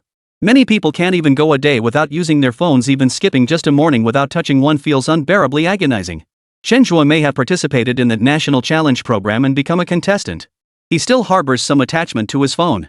Moreover, when used wisely, a phone can indeed serve as a tool to aid in escaping danger. But considering the potential risks of buying a phone himself, Chen never went through with it. But now things were different. With the auxiliary phone provided by the system, this tool could still be put to use. Without a moment's hesitation, Chen Zhe spent 50,000 reputation points to purchase the auxiliary phone. But to maintain plausibility, Chen Zhe couldn't just pull it out and use it directly. He opened the Magic City map, selected a nearby phone store, and proactively purchased a device. Once he got his hands on it, the auxiliary phone immediately fused with it. From the outside, it looked like an ordinary phone. Yet internally, its capabilities far exceeded imagination. After obtaining the phone, Chen Zhe immediately opened Douyin and located his livestream. What he was monitoring was the latest movements of the apprehension task force. Seeing his actions, netizens were stunned once again. Holy crap, you can play like this? Who's hunting who here? So he just pulled off a counter-surveillance move? That's unbeatable. Are you sure this guy hasn't committed any crimes? His thinking is way too sharp, it just doesn't add up if he's clean. Counter-surveillance leaving the other side nowhere to hide. Now the production team's livestream has become Chen's own all-seeing eye system. Wait, doesn't this violate the rules? If the pursuit team can also watch the livestream, wouldn't the challenger be caught every single time? I specifically checked the show's rules, there's no mention of this. At least for contestant number 18's current actions, there's absolutely nothing wrong. I agree, it's fine. Real criminals would use every means to escape. Since this is a simulated escape, it must be as realistic as possible. Only then can we truly test the caliber of our national team. Both Pursuit Team 18 and Pursuit Team 32 were now utterly exhausted. After burning the midnight oil last night, they hadn't found Chen's whereabouts or even any relevant clues. But if you ask about gains, they weren't entirely without results. During yesterday's search, they found 2 fugitive suspects hiding under a bridge. They also busted 3 prostitution cases at a hotel. The crime simulators remained at large, but not a single actual criminal had escaped. Come to think of it, it indirectly proves their capabilities, I suppose. But such results couldn't satisfy them. Though each of them looked a bit worn out, they forced themselves to perk up, determined to track down Chen Zhe's whereabouts. After confirming the arrest team's movements, Chen Zhe switched to other livestreams to watch the challenges of other contestants. Compared to Chen Zhe, the other contestants' current predicaments were growing increasingly dire. The farthest runner was contestant number 92. Over 2 days, he had already covered over 1,000 kilometers. During his escape, he also provided everyone with a vivid lesson. By employing various fare-dodging tactics, he successfully experienced the effects of a long-distance ticket at the price of a short-distance one. Even so, he is now penniless. Forget about a decent night's sleep, he hadn't even had a proper meal. The immense drain on his energy and physical strength left him looking utterly worn out. He gave off the distinct aura of a vagrant. What was even more critical was that the existence of the Skynet system kept his movements constantly within the sight of the corresponding pursuit team. The moment he arrived somewhere, the pursuit team was hot on his heels. He had no time to rest, let alone find work to make ends meet. If this continued, even if he avoided capture, he wouldn't be able to hold out much longer. To evade tracking, contestant number 87 devised an utterly absurd plan. He directly contacted the northern Myanmar team, planning to use them to smuggle himself to the border. During the days leading up to the border crossing, he could not only conceal his whereabouts but also receive food from the Myanmar-based group, a win-win situation. Once at the border, he'd figure out how to escape. At that point, surviving not just 5 days, but even 100 days, wouldn't be impossible. After all, China is vast, and the pursuit team had no leads on his whereabouts. As long as he remained cautious, he could easily weather the storm. His strategy had indeed yielded some results. The task force assigned to track him down had indeed lost his trail. Yet his personal ordeal has been nothing short of tragic. Before he even reached northern Myanmar, the indoctrination had already begun. He endured relentless beatings and brutal brainwashing. At this moment, he deeply regretted his actions. He has already appealed for help through the camera to the production team.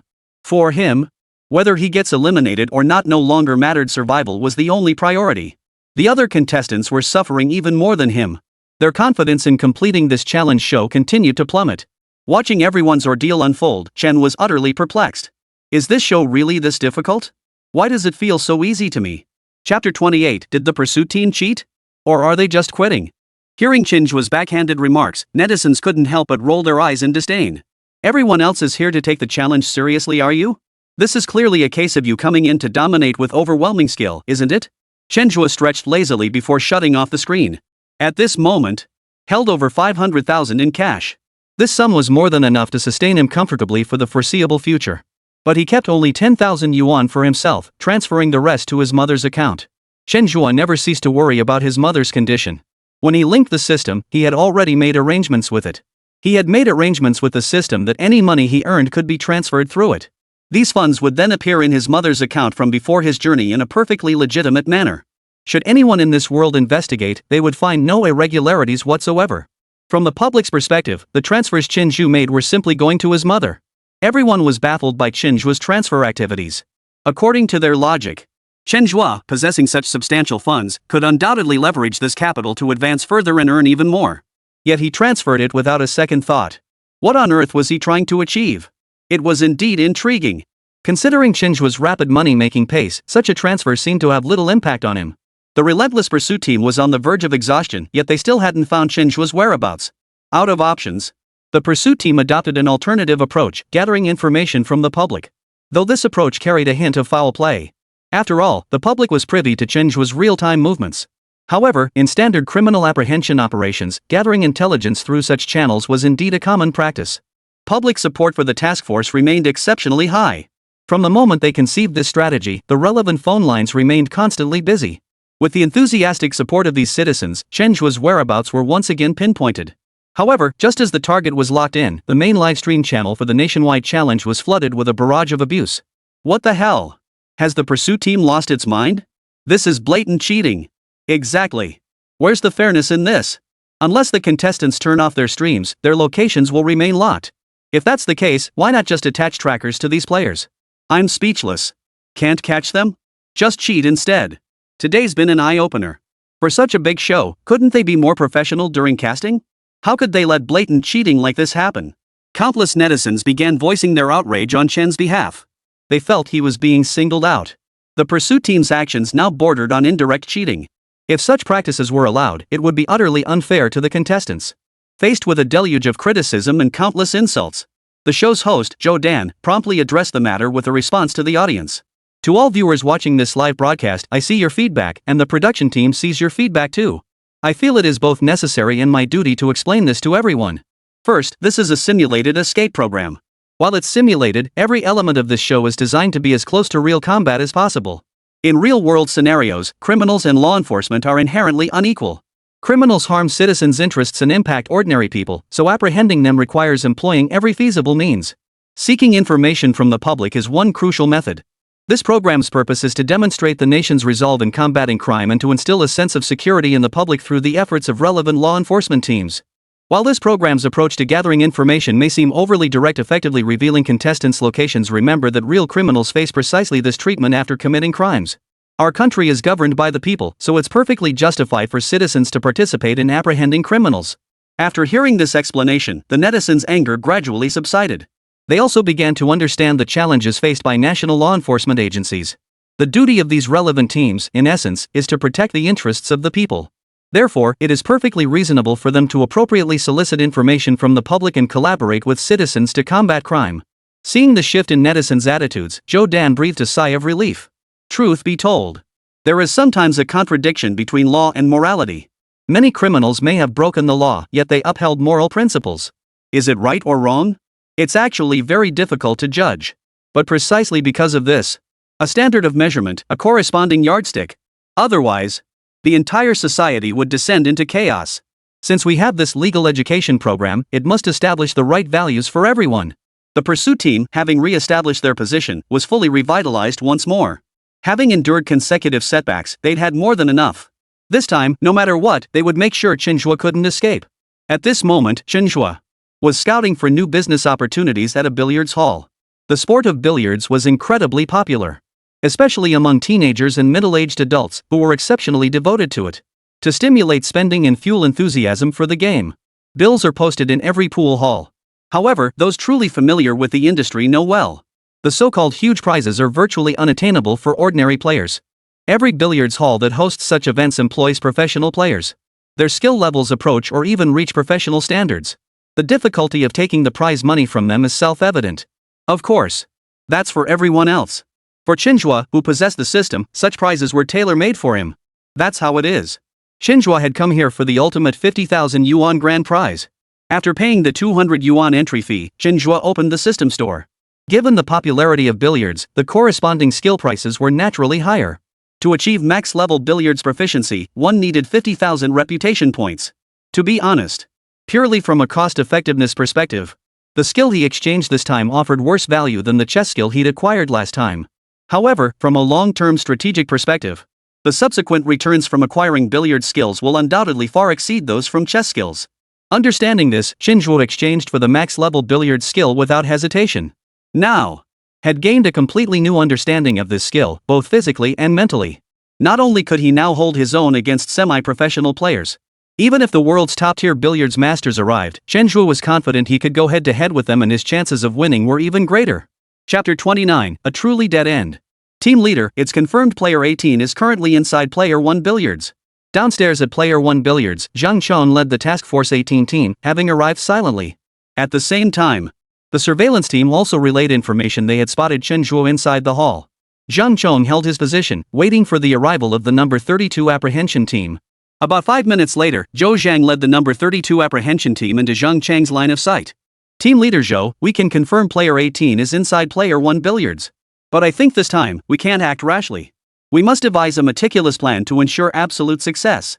The lessons learned from past experiences were still vivid in Zhang Chang's mind. Player 18's abilities were far beyond ordinary comprehension. Until they were captured, anything was possible. After suffering several consecutive setbacks, Zhang Chong had come to recognize this harsh reality. Self-awareness is a virtue. For him, there was nothing about his opponent's strength that he couldn't acknowledge. The crucial task lay in learning from his mistakes, finding ways to improve himself, and bridging the gap between them. This time, he did not act rashly. Though he desperately wanted to capture Chen Zhe and avenge his previous defeat, he held back, opting instead for a long-term strategy. He resolved to devise a meticulously detailed plan that would leave Chen Zhe with no escape. Zhou Zheng strongly agreed with Zhang Chang's proposal. Chen Zhe's abilities far surpassed those of the captured contestant number 32. Such a contestant could not be taken lightly. This time, no matter what, they couldn't let Chen Zhe slip away from under their noses again. My idea is to wait for the rabbit to come to the tree stump. The billiards hall is hosting a tournament today with many people inside. If we rush in recklessly, player 18 could easily escape amidst the chaos. After all, he's pulled off similar stunts before. Zhang Chong offered his opinion, opting for the relatively conservative approach of waiting defensively to strike. Isn't this plan a bit too passive?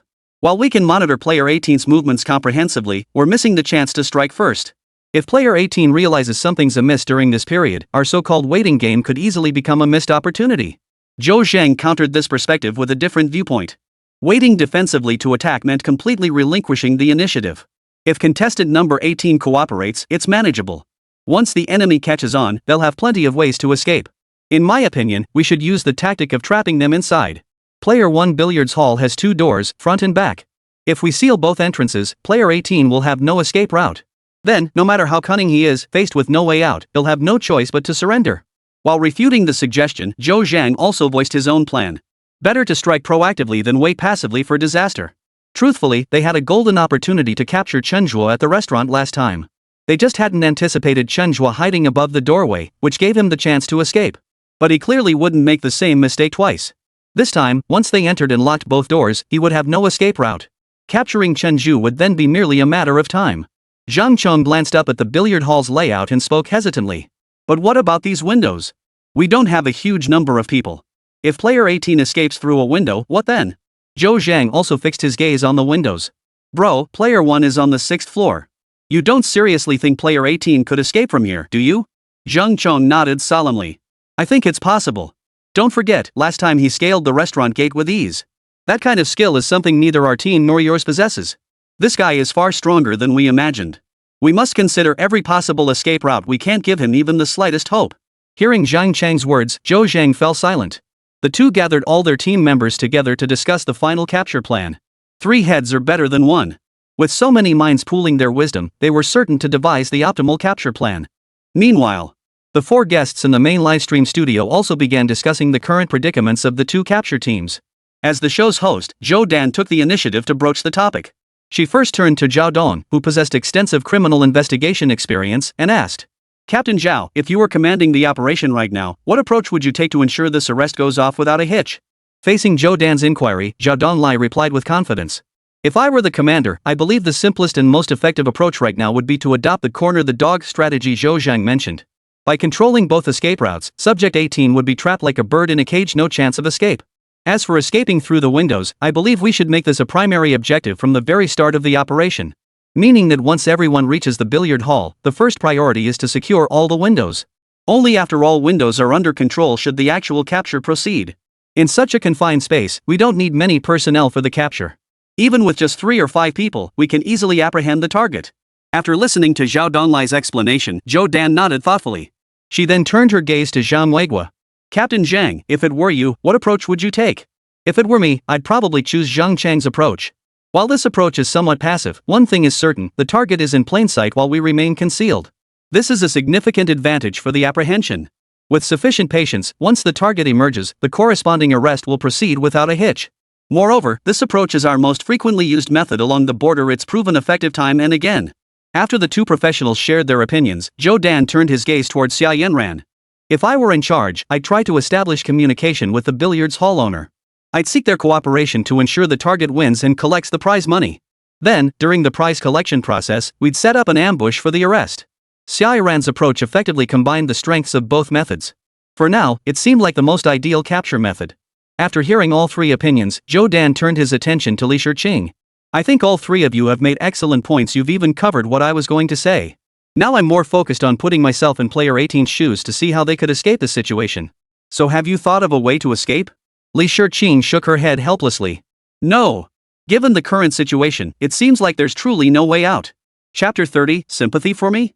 Seems you've got the wrong person. Looks like this time, Chen Zhe really has no way out. You gotta hand it to them, state-trained talent is reliable. They don't get discouraged by failure, instead, they learn from repeated setbacks and start anew. Being born in China is truly a blessing. Even though this is just a TV show, it still makes me feel deeply secure. Thank you to all the hard-working professionals across every industry. Thank you for safeguarding our stable lives, and thank you for your dedication that brings us happiness. Regardless of whether any contestant ultimately succeeds in this challenge, at this very moment, the show has already triumphed. It lets us feel the strength of our nation and a steadfast sense of security. The peaceful times we enjoy are possible because others bear the burdens for us. In the main livestream chat, viewers' emotions were running high. Though this is merely a simulated crime escape show, every pursuer is giving their all, striving with utmost dedication to apprehend the fugitives. Facing formidable opponents, they never once considered giving up. Instead, they continuously accumulated lessons from their failures, never forgetting their mission. Such a conscientious and responsible attitude, such an all-out commitment, is truly moving and commands deep respect. Chen Zhe remained unaware of everything unfolding in the livestream. At that moment, was completely absorbed in the competition. Armed with maxed-out billiard skills granted by the system, Chen Zhe easily advanced from the group stage. Now, he had advanced to the quarterfinals. Upon reaching the quarterfinals, he had already secured the corresponding prize money. Though the amount wasn't substantial, it still served as a form of recognition. Many ordinary players would be quite satisfied with such an achievement. Some had even begun envisioning the outcome of the tournament. But for Chen Zhe, he refuses to stop here. His goal was singular. The ultimate championship. The quarter-final draw appeared fair and impartial. But in reality, the billiards hall owner had already rigged the draw behind the scenes. Chen Zhe's performance in the group stage clearly demonstrated superior skill compared to other ordinary players. Emerging from the group stage meant securing corresponding prize money. But with the owner involved, the final prize money would certainly not be distributed to these ordinary players. Therefore, eliminating the threatening Chen Zhe at this stage became the top priority. In the final draw allocation, Chen Zhe found himself competing against last season's champion, Wu Di. True to his name. At Player 1 Billiards Hall, Wu Di was an unbeatable force. Upon learning that Chen Zhe's opponent was Wu Di, the other patrons in the hall cast sympathetic glances his way. Among all the matchups, this one was undoubtedly the least suspenseful. Bro, that's too bad. I thought you'd go further. A player who had just been eliminated by Chen Zhe couldn't help but speak up upon seeing Chen Zhe's assigned opponent. Is that so? I don't see why it's a pity at all. On the contrary, I think it's a shame Wu Di has to face me. Chen Zhe's remarks far exceeded everyone's expectations. No one could have imagined he dared to utter such words at this very moment. Was this the legendary fearlessness of the ignorant? However, no one took his words too seriously. After all, there had been arrogant individuals like him before. But what was the outcome? They were all effortlessly crushed by Wu Di. The corresponding draw concluded, and the match was about to begin. The rules of billiards were straightforward. It was a standard high-low game. There are two groups, balls numbered 1 through 7 and balls numbered 9 through 15. The 8 ball is the common ball. After pocketing all your own balls, the 8 ball is the final ball to be pocketed. The player who pockets the 8 ball last is the ultimate winner. The break shot phase also serves as the ball selection phase.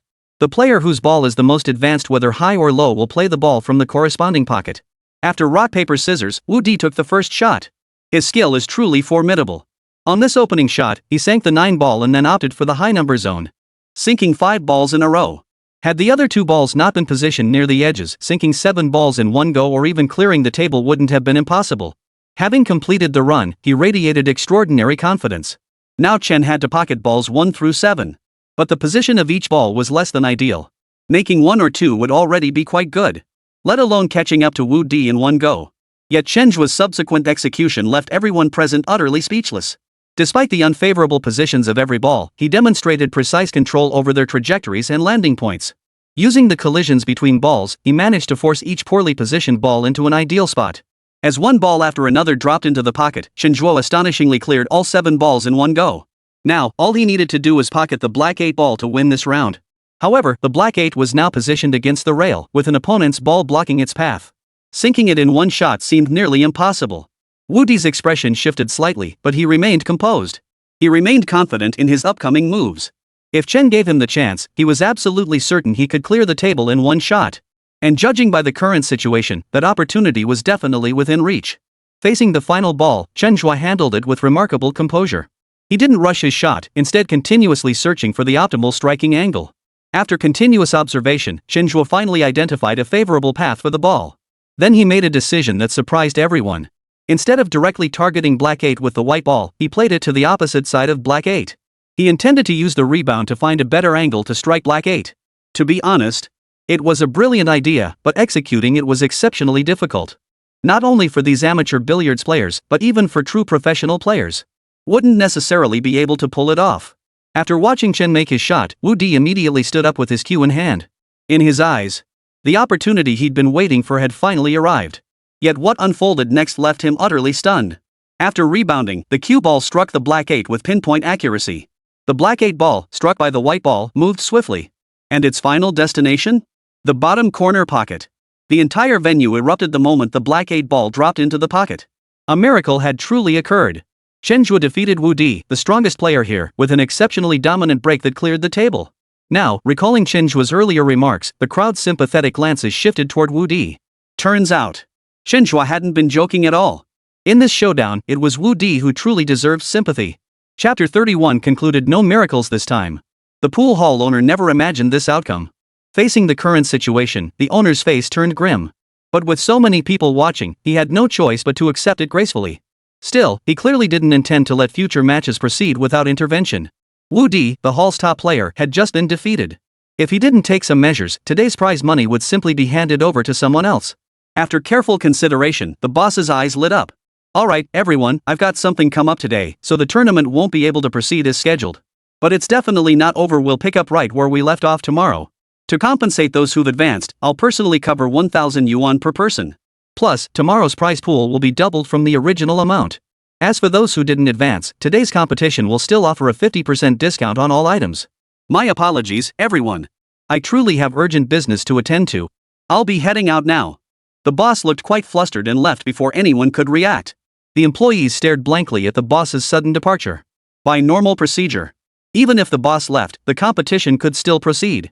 After all, as long as the final results were reported to him, it would be fine. But today, the boss had explicitly ordered the match to pause. Even if it could technically continue, they dared not let it proceed. Left with no other choice. They had no choice but to grit their teeth and call off the competition. Though those present were dissatisfied, they readily accepted the situation after seeing the boss's compensation. As for the 4 contestants, they too adopted an indifferent attitude. Although the winner wouldn't be decided until tomorrow, the prize money had doubled from the original amount. Waiting an extra day was well worth it. As one of the advancing contestants, Chen Zhe had long seen through the boss's true intentions. He chose not to expose it, instead offering his support. In the face of absolute strength, all underhanded tactics proved futile. He was eager to see how the boss would ultimately wrap things up. The surveillance team kept a close watch on every move in the billiards hall. Upon witnessing the sudden halt to the match, they immediately relayed the information to the apprehension team. The two teams, who had been heatedly debating strategy moments before, swiftly unified their approach upon receiving the news. Since this happened so suddenly, let's follow team leader Zhang Chang's suggestion: set up an ambush. Zhou Zhang spoke up first, proposing the plan decisively. Agreed. Let's get the deployment moving. We can't let that guy slip away again. Zhang Chong wasn't one to fuss over trivialities, he knew exactly what mattered most. Regardless of the method, the ultimate goal remained capturing Chen Zhe. With the situation shifting, decisive action was essential. If a defensive stance offered a better chance of success, then that was the approach they would take. After reaching consensus, both sides swiftly began their deployments. Ambushes were set up at both the elevator and stairwell exits, while preparations were made for other potential escape routes. Even if Chen Zhe attempted to escape through a window, they had corresponding countermeasures in place. They would not be caught in a completely passive position like previous times. Both teams approached this apprehension operation with unwavering confidence. With such a meticulously laid out plan, the challenge path for contestant number 18 should come to an end here. Ding! System's sole passive trigger activated. Optimal countermeasure protocol issued. Just as Chen Zhe was about to leave, the alert sounded in his mind. Chen Zhe instinctively glanced at the surveillance cameras in the pool hall. Today, he had clearly disguised himself. Combined with his deliberate avoidance of the cameras, facial recognition would struggle to match him. Yet despite all that, he had still been detected. Professionals are professionals, after all. The nation's crackdown on crime was truly formidable. After silently marveling at this, Chen Zhe remained completely unruffled. With the sole passive ability of the ultimate support system in hand, breaking free from this predicament would be a matter of minutes. The arrest team didn't launch a proactive attack. Instead, they chose to wait for the rabbit to come to the tree stump. This made Chen Zhe realize that this particular task force was far more formidable. They had prepared for every possible scenario, ensuring nothing was left to chance. Suddenly, dozens of 100 yuan bills appeared in Chen Zhe's hands. You gotta hand it to them. Money really is a powerful thing. Especially in critical moments, it could literally save your life. Seeing the bills in Chen Zhe's hand, everyone had already guessed his true intentions. However, most were skeptical about his current move. I get it. Contestant number 18 plans to use money to create chaos and escape while the dust settles. Yes, that must be it. I've seen similar scenes in movies before. If that's the case, contestant 18 won't stand a chance. This pursuit team has made thorough preparations. Thinking about it, this operation is flawless. Even if contestant 18 has extraordinary skills, they'll have no choice but to surrender. This proves you should never count on luck. Once you break the law, you'll face the consequences. Honestly, most people's abilities probably don't match up to contestant number 18's. If someone like him can be apprehended, what grounds do we have for complacency? Everyone's views on this arrest were remarkably unified. Everyone firmly believed Chen Zhe was doomed. Did that guy pull out the cash just to throw us off? Xia Yanran's mind raced, desperately trying to decipher Chen Zhe's true intentions. Disappointingly, beyond creating confusion, the cash seemed to serve no other purpose. But the chaos caused by the money alone was unlikely to create the conditions for his escape. Looks like there won't be any miracles this time. Li Shiqing voiced her opinion, holding no hope for Chen Zhe's escape this time. There was nothing to be done. This time, the elements of timing, location, and manpower all favored the apprehension team. Even if he possessed extraordinary skills, there was simply no other possible outcome. The facts prove it. No matter what kind of criminal you are, there's only one possible ending: getting caught. After careful analysis, Zhao Donglai finally voiced the words he'd been holding back for so long. This time, Chen Zhe had absolutely no room to maneuver. No matter what approach was taken, the final outcome could only be capture. Zhang Wei was silently sighed at the pity. This time, it's truly over. Chen Zhe's performance left even him clapping in admiration. Yet even the most brilliant performance couldn't overcome such a meticulously planned operation. In this situation, unless the world changed and spiritual energy revived, Chen Zhe could shrink the earth to an inch and command the laws of nature with his words. Otherwise, there was only one path: death. And the notion of spiritual energy revival was clearly impossible. So for Chen Zhe, isn't capture the only path left? Chapter 32, Teacher Chen's escape class begins. Given the current circumstances, everyone had written Chen Zhe off. This isn't about anyone being malicious.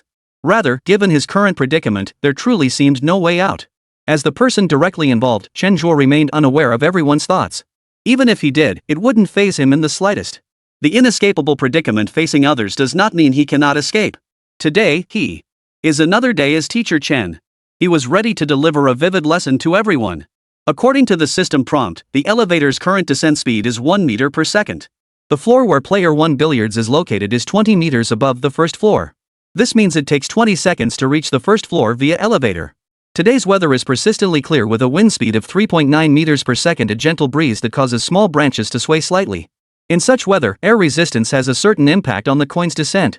Without air resistance, the bill would reach the first floor from the 6th floor in just 1 second. However, accounting for air resistance, the bill takes 5 seconds to reach the first floor from the 6th floor.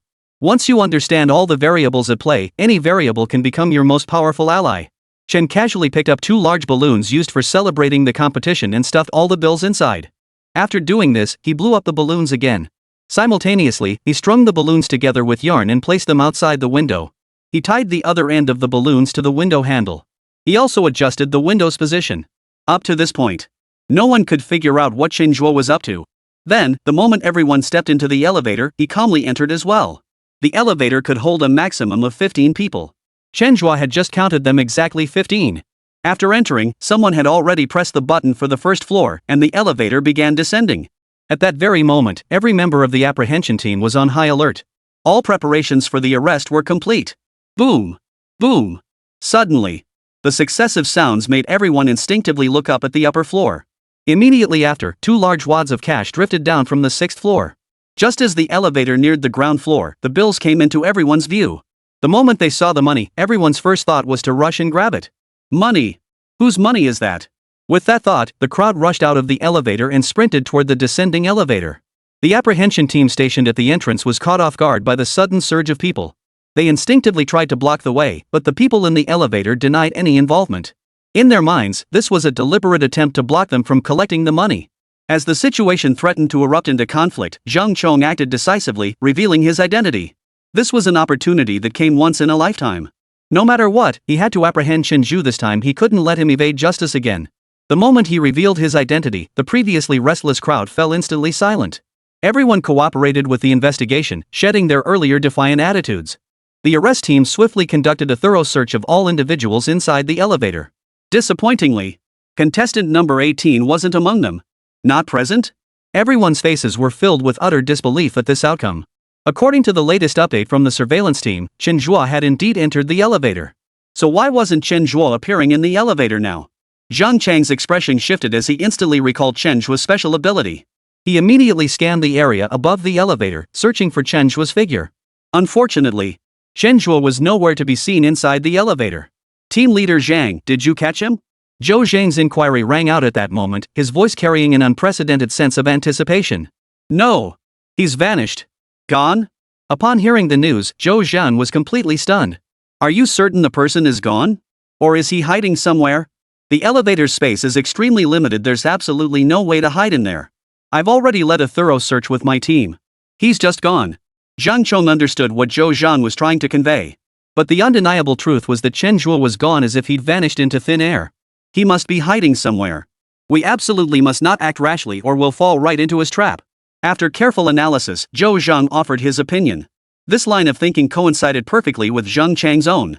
Both men believed Chen Zhe hadn't left at all, but was hiding, just like he had done last time in the restaurant. What they didn't know was that this time, their assumptions were wrong again. Chen Zhe had already departed. And he was watching everything unfold from the rooftop of the adjacent building. If not for the live streaming equipment on Chen Zhe, which allowed his movements to be tracked at any moment, all viewers in the live stream would have remained completely in the dark. Even so, everyone was stunned by Chen Zhe's move. Learn something new, learn something new. Contestant number 18 has broadened my horizons once again. Damn, he cracked what seemed like an unsolvable puzzle. That move was absolutely insane. No words needed. At this moment, I'd crown Chen Zhe the godfather of escape. No joke, he actually pulled it off. And look at him, he made it look effortless. Unbelievable. Are you sure this isn't scripted? It feels like something straight out of a movie. Nothing else makes sense. Even now, Chen Zhe's escape feels unreal. If this guy isn't up to something, I'll wash my hair upside down. The live stream audience was filled with viewers, each in a state of utter disbelief. Chen Zhe had once again shattered everyone's expectations, redefining the very concept of escape. Even the hosts in the main livestream were left speechless by the shock. The abilities and composure Chen Zhe displayed were truly beyond belief. Looking back now, the only saving grace of this show was that it had set some rules for the contestants' behavior. If contestants were truly allowed to go all out and complete challenges without restraint, given Chen Zhe's capabilities, he could absolutely turn the entire metropolis upside down. They're all experts in criminal investigation and have dealt with criminals plenty of times. In their minds, criminals weren't particularly intimidating. According to Locarno's law of material exchange, any crime will inevitably leave corresponding evidence. What truly terrifies them is knowing someone is a criminal yet being powerless to apprehend them. That is the greatest threat to society and the most severe challenge to the credibility of relevant authorities. And right now, Chen Zhe is exactly that kind of person. Chapter 33, What to do when a bug appears among the contestants. Beyond the shock, everyone began dissecting Chen Zhe's escape strategy. It was only then that everyone soberly realized Chen Zhe had planned everything from the very beginning. To be honest, the shock Chen Zhe delivered at this moment was even greater than before. A nimble criminal certainly posed a significant threat, but it wasn't impossible to counter. What everyone feared most was that this criminal wasn't just agile but also possessed exceptional intelligence. Such high IQ criminals were the most troublesome of all. As things stand, Chen Zhe fits this description perfectly. Upon realizing he was surrounded, Chen Zhe showed no sign of panic. Instead, he made the optimal escape choice in the shortest possible time. The fact that neither apprehension team had moved in indicated they harbored genuine apprehension about Chen Zhe's capabilities. Therefore, their deployment for the capture operation would undoubtedly be more cautious and meticulous than ever before. Escaping from such a situation was nearly impossible. Chen Zhe quickly grasped this reality and abandoned any notion of a direct confrontation. With a frontal breakthrough abandoned, the only alternative was to escape through other means. Given the pool hall's location, the only way out was through the windows. If the windows provided access to the rooftop, the chances of escape would increase significantly. But such an operation involved more than just climbing. Crucially, it required evading the surveillance of the apprehension team. Once the pursuit team detected their movements, they could respond swiftly. At that point, anyone climbing upward would become lambs led to slaughter, with no escape route left. Therefore, choosing this escape route required absolute certainty that no one could see them. On this point, Chen Zhe had made corresponding preparations. That was 2 balloons filled with cash. The detonation of these balloons appeared to be a diversion tactic, meant to create chaos and confusion at the scene. The true intention, however, was to divert everyone's attention away from the upper floors and focus it entirely on the ground below. Once all necessary conditions were in place, the subsequent operation would proceed smoothly. Chen Zhe feigned entering the elevator, only to step back out just as the doors were closing. At the same moment, the balloon tied to the window handle drifted aimlessly in the wind. The window, precisely calculated, appeared directly in the balloon's path. The balloon collided with the window's corner. Already at its maximum expansion limit, it burst instantly. The coins, freed from their constraints, plummeted through the air. The timing of their descent perfectly aligned with the elevator's movement. As the commotion below grew louder, Chen initiated his next move. Utilizing his max-level parkour skills, he scaled the outdoor air conditioning platform from the window and reached the rooftop. Then, using a running start to gain speed, he leaped to another rooftop. From that moment onward, Chen Zhe completed an incredible escape, transforming from a trapped victim into a spectator. Ding! Detected significant emotional fluctuation in Zhao Donglai. Emotional value plus 100. Ding! Detected significant emotional change in Zhang Weigua. Emotion value plus 100. Ding! Detected significant emotional change in Xia Yanran. Emotional value plus 100.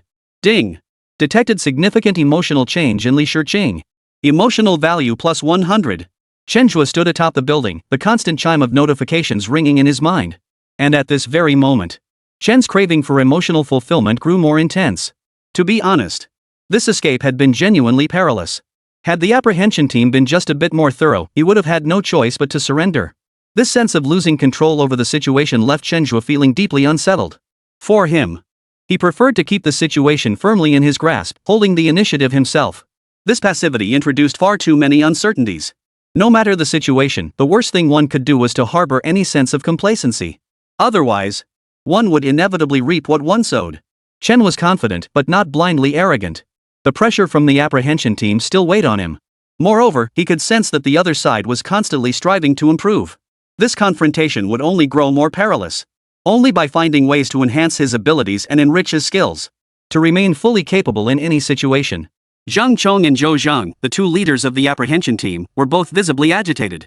This arrest operation represented the best opportunity for them. Yet judging by the current outcome, even such a golden opportunity had failed to secure Chen Zhe. He was like an eel, slippery and impossible to pin down. We can't just sit here waiting to be caught. We have to take the initiative now. Since he's not among the people downstairs, that means he must still be upstairs. Zhou made a decisive call, his analysis sharp and forceful. I agree. This is no time for caution. We absolutely cannot let him escape this time. Zhang Chong didn't hesitate, immediately endorsing Zhou Zheng's proposal. After deploying their forces, they approached Player 1 billiards via both elevator and stairwell. Upon reaching the hall, they swiftly surrounded the premises. They gathered everyone inside together. Unfortunately, Chen Zhe was nowhere to be found among them. Team leader Zhou, look. Zhang Chong beckoned Zhou Zhang over. Their gaze now fixed on the air conditioning unit by the window. Up there. The footprints from the recent trampling were clearly visible. Did we let him get away? Zhou Zhang muttered, sounding reluctant. That bastard's too cunning. We can't be sure he's actually left yet. My suggestion is we conduct another thorough search. He might be using a diversion tactic. Zhang Chong kept summarizing lessons learned, carefully analyzing Chen Zhe's mindset. To apprehend a criminal, the foremost task is to understand him, to grasp his mindset and his methods. Only then can everything become straightforward. For the past 2 days, Zhang Chong had been putting himself in Chen Zhe's shoes, trying to figure out exactly how he thought. We definitely need to investigate this area, but we can't let our guard down on the periphery either. Get the surveillance team moving immediately. Check the outer perimeter cameras to see if we can spot contestant number 18. Relying on a single approach left them too vulnerable. Since Chen Zhe proved such a formidable opponent, they too must learn to grow. A 2-pronged approach and comprehensive planning were the only ways to close in on Chen Zhe. The professionalism displayed by both captains was undeniably on point. Even through the screen, everyone could feel the intense pressure radiating from them. The reason Chen Zhe has never been captured. It wasn't for lack of effort or skill on their part. The main issue is that Chen Zhe is just too overpowered. Chapter 34, the expert steps in this game's over. Chen Zhe, observing the pursuit team's every move, slipped away silently after they made their next tactical shift. Today's pursuit team had shown a significant improvement in efficiency. It seemed he'd have to be even more cautious in future operations. He must also prepare escape routes in advance, never letting the situation become this passive again. Even though the system possessed a unique passive ability that allowed Chen Zhe to escape death time and again, Chen Zhe understood deep down. Success depended on human effort. The system's greatest value lay in its supportive role. Ultimately, everything was still under his own control. His opponents were growing increasingly formidable. If he remained stagnant and failed to advance, capture was inevitable, only a matter of time. Still, the speed at which the pursuit team arrived today caught him off guard. After careful consideration, Chen took out his phone and searched for relevant information on Baidu. What he found shocked him. His search yielded an unexpected discovery. It turned out the task force had issued a public appeal for assistance, soliciting clues from the community. Once he understood this, Chen Zhe finally understood why the pursuit team had arrived so swiftly. After all, he always carried live streaming equipment with him. Netizens were fully aware of his every move. When the task force solicited information, pinpointing his location was effortless. Chen Zhe had considered such methods himself. After all, in real criminal apprehensions, the public is often enlisted for assistance. Reward notices serve precisely this purpose. The task force's current approach of soliciting public information was entirely justified. With this discovery, Chen Zhe began to form a new perspective in his mind. True strength never complains about circumstances. Instead, they find their own path to survival within harsh conditions. Since the pursuit team had resorted to gathering information from the public, his whereabouts were no longer a secret. At this point, the difficulty of evading the pursuit team would undoubtedly continue to increase. But this very situation could become an opportunity for Chen Zhe to exploit. Relying on public intelligence is inherently a double-edged sword. After all, no one could guarantee the accuracy of the information. If he could harness this effectively, the public tip-off route could equally become his ally. Having grasped this insight, Chen Zhe decided to grab a bite to eat first. Drawing on past lessons learned. When selecting a restaurant, the dining table deliberately lowered the camera angle to avoid revealing the establishment's name. He also became more cautious when placing his order.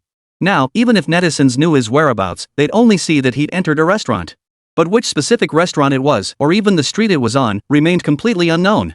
Under these circumstances, even if the pursuit team obtained his information, they would be unable to locate him in the short term. On the contrary, the pursuit team might become exhausted chasing leads provided by the public. Chen's escape route ensured his quality of life remained well protected. Even in his case, every meal must not only be eaten on time, but also be eaten to satisfaction and with quality. Under normal circumstances, as challengers, the contestants should be running themselves ragged. Forget about eating and drinking. Normally getting one meal a day is already quite good. The vast majority of contestants on the show are in this same state. Some have even gone without food for days. Driven by desperation, they resort to rummaging through trash bins to scavenge others' leftovers. Yet such scenes never unfolded with Chen Zhe. It seemed the shockwaves he sent through the crowd never ceased. Of course, the contestants who made it onto this show were no ordinary individuals. Except for Chen Zhe. Many other contestants are now living quite comfortably. Contestant number 03, Li Wendong, fled deep into the mountains. Relying on his formidable wilderness survival skills, he thrives there.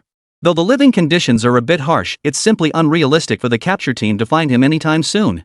After all, the area he inhabits is completely beyond the reach of surveillance cameras. More importantly, even if you knew exactly which mountain he was hiding in, the assigned capture team simply couldn't apprehend him in a short time frame. Contestant 01, Wang Qingchun, had been monitoring the pursuit team all along, while they remained completely unaware of his presence. Other contestants like Contestant 02, Contestant 09, Contestant 15, and so on also delivered outstanding performances. It's no exaggeration to say, the current escape challenge is like the 8 immortals crossing the sea, each displaying their unique skills. This cat and mouse game between pursuers and the pursued won't end anytime soon. After 3 days of pursuit, the expressions on the hunters' faces varied. Some rejoice, others grieve. Amidst the pursuit, internal conflicts have emerged within some teams. Disagreements over pursuit strategies and differing perspectives on the operation. This has made the originally straightforward pursuit significantly more complicated. Finally, the conflicted pursuit team, unable to hold back any longer, took the initiative to seek assistance from the guest team. They decided to request Zhao Donglai's intervention, asking him to take command and assist them in apprehending the challengers. Upon receiving the request from Team 16, Zhao Donglai immediately got to work. To be honest, what he truly hoped to see was a request from the number 18 pursuit team. But receiving an invitation from another team wasn't a bad thing either. At the very least, he could use this opportunity to train his team and refine their apprehension tactics. Along the way, he could also test his own capabilities to see who truly held the upper hand between him and this group of challengers. Zhao Donlai's fate had shown everyone what a dimensional strike truly meant. After his intervention, the capture direction was instantly clarified, and each member was assigned specific tasks. With clear objectives in place, the team approached the remaining work with renewed confidence. His command and allocation quickly yielded results. Within a single day, Challenger number 16 was apprehended. At the moment of capture, Challenger number 16 was completely stunned. In his mind, Challenger 16's capture team had no way of finding him so quickly. He had even begun fantasizing about how he would spend the 50,000 yuan reward. Little did he know he'd gotten ahead of himself.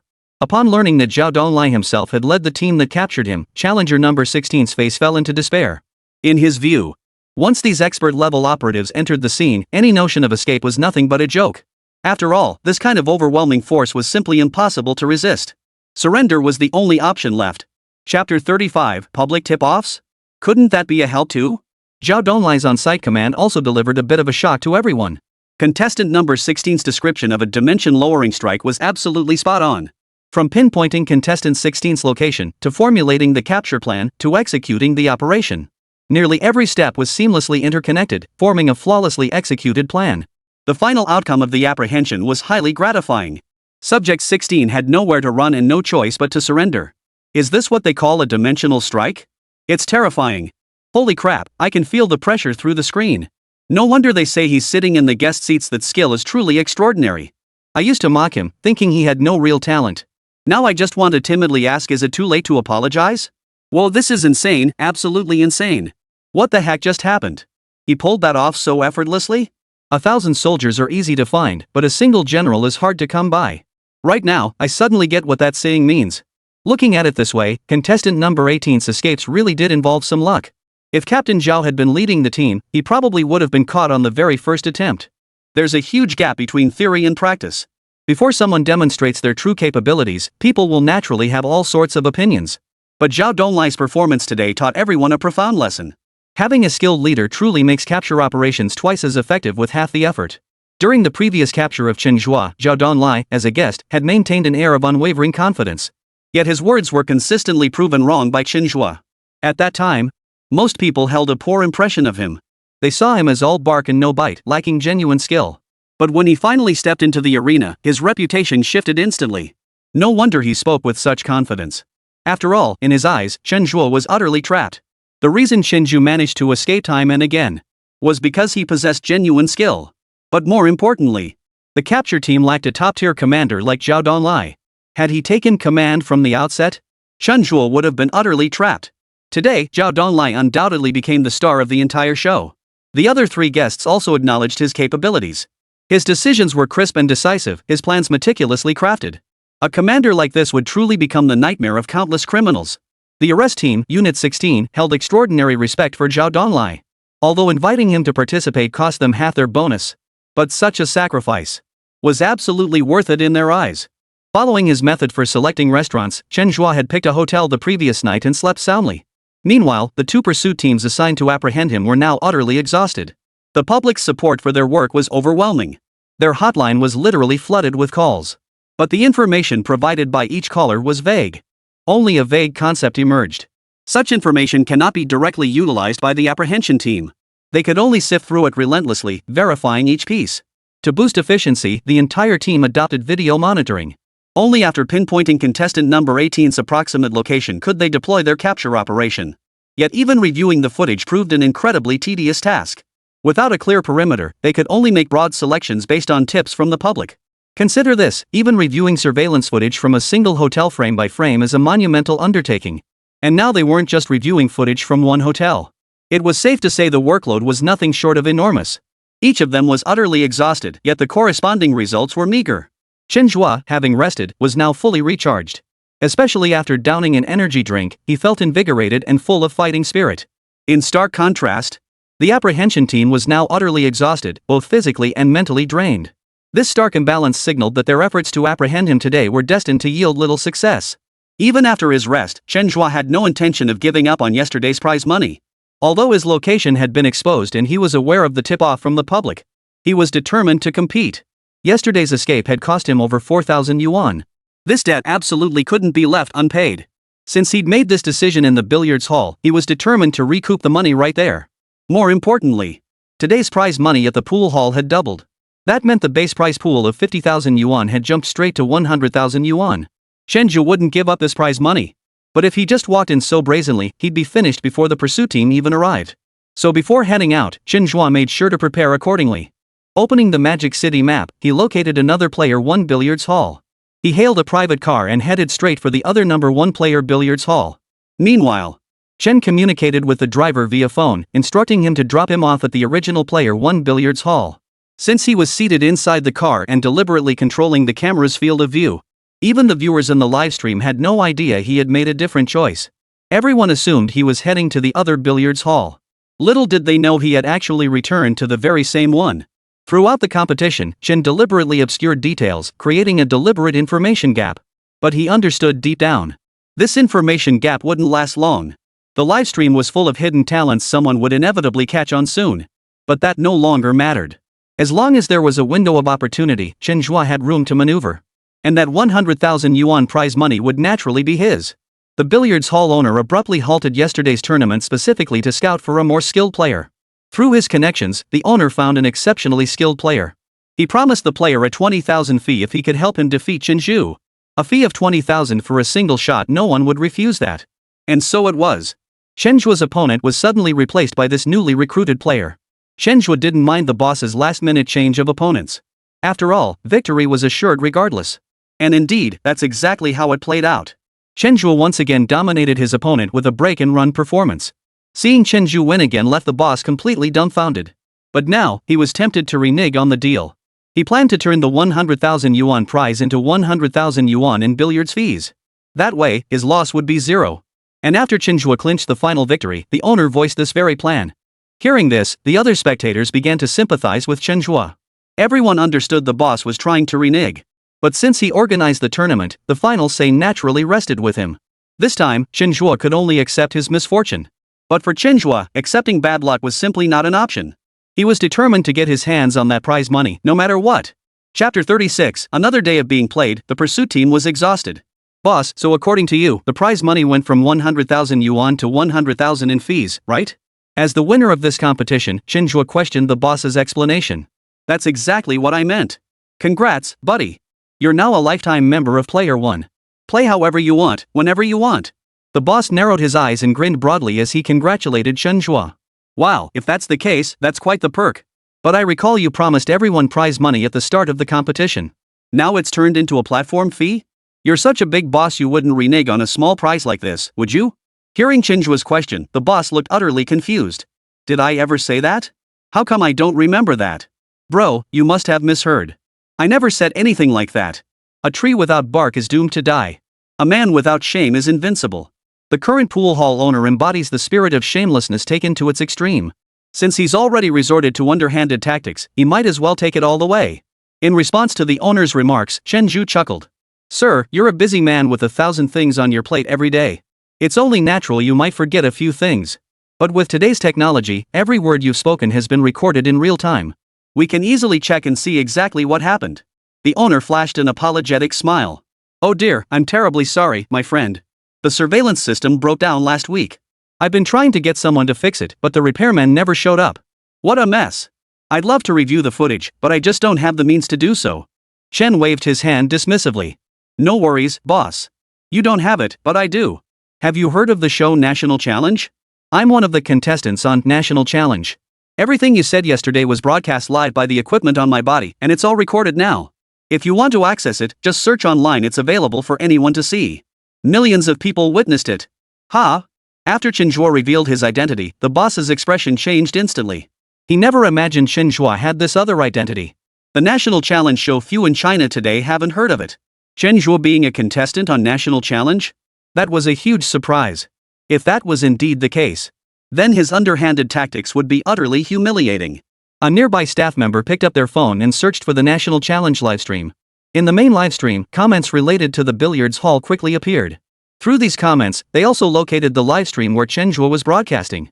Boss, this guy's telling the truth, he really is a contestant on National Challenge. After the verification, the boss was nearly overwhelmed. This stroke of incredible fortune had landed squarely on his head. But he, of all people, he stubbornly turned down this windfall. Millions were watching simultaneously such a golden opportunity for publicity, yet he failed to seize it. Ravaged by regret, the boss swiftly produced the 100,000 yuan prize. Bro, this is the bonus you deserve. Congratulations. Seeing the boss's sudden change of heart, Chen said with a playful expression. Boss, didn't you just say? His words were cut off mid-sentence by the boss. Sorry, bro. The tournament format was poorly designed this time, and the prize system was inadequate. But rest assured, this won't happen again. We'll make good on our promises and provide all players with a better experience. The boss's mind worked quickly. In front of the live stream audience, he decisively admitted his previous mistake and made corresponding promises for improvement. Chen took the prize money and nodded earnestly. I believe you're an honest and trustworthy person, and I'm confident your billiards hall will only get better. You don't bite the hand that feeds you. Since the owner had already shown a sincere attitude of repentance, Chen Zhe naturally saw no need to dwell on the matter.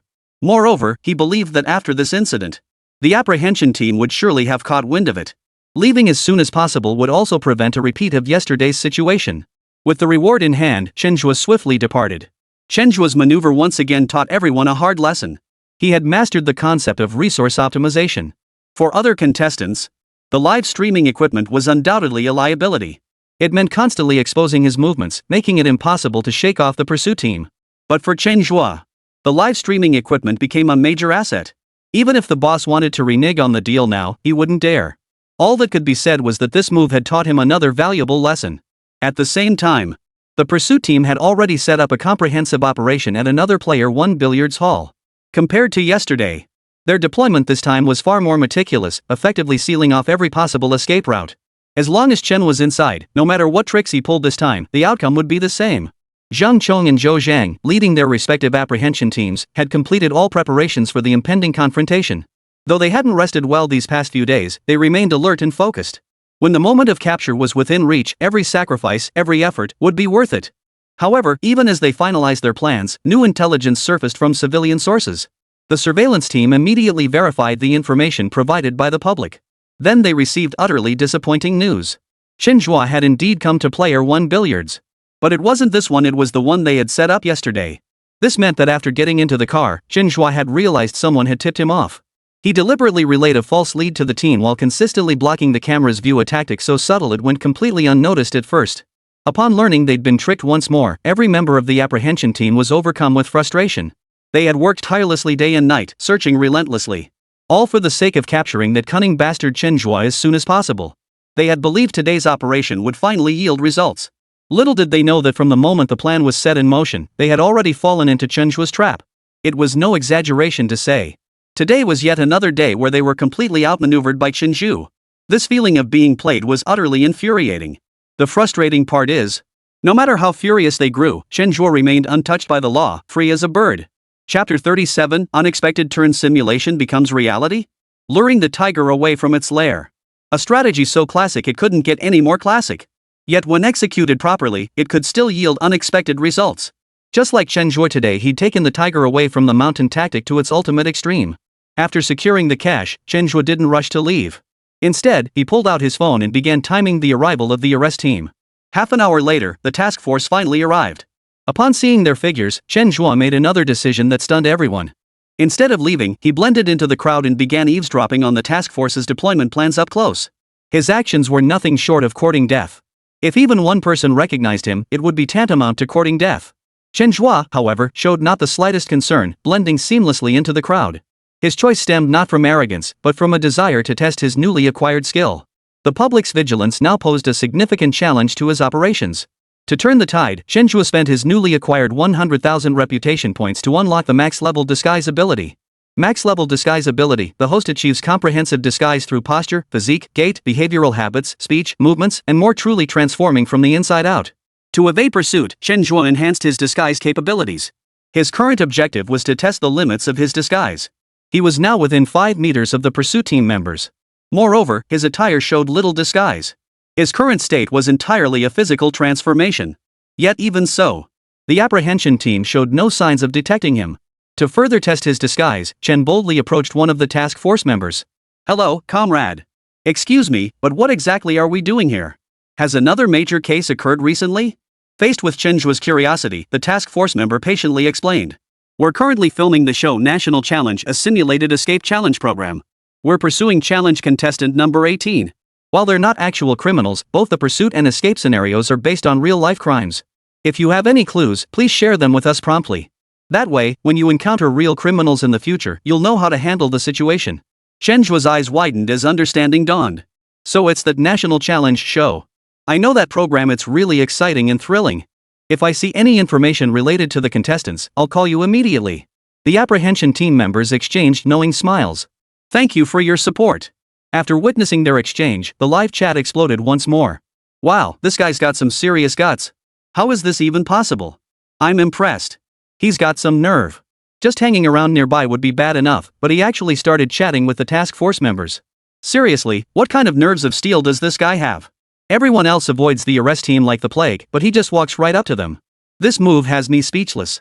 Imagine how this officer will feel later when he finds out who this guy really is. Learn something new, learn something new. This guy keeps escaping time and again, he's constantly studying his opponents. Honestly, Team 18 really got the short end of the stick. Why did they have to draw such a tough opponent? It's been nothing but torture. Come to think of it, Team 32 is the one truly left with tears in their eyes. They'd already completed their mission and could have been enjoying a well-deserved rest. But they went and accepted Team 18's invitation, wading into this mess, only to end up utterly drained, both physically and mentally. Netizens are now showing nothing but sympathy for the apprehension teams. No wonder. Chen Zhe's demonstrated abilities were truly leagues ahead of his opponents. It felt like they weren't even on the same level. From start to finish, Chen Zhe held the upper hand. It wasn't that the arrest team lacked competence, it was that Chen Zhe was simply too exceptional. After finishing his communication with the task force members, Chen Zhe prepared to leave. His ability to disguise himself was truly remarkable. This would undoubtedly be a huge advantage for his subsequent escape. And this would become one of his trump cards. It would be best not to reveal it just yet. But just as he was about to leave, an unexpected twist unfolded at the scene.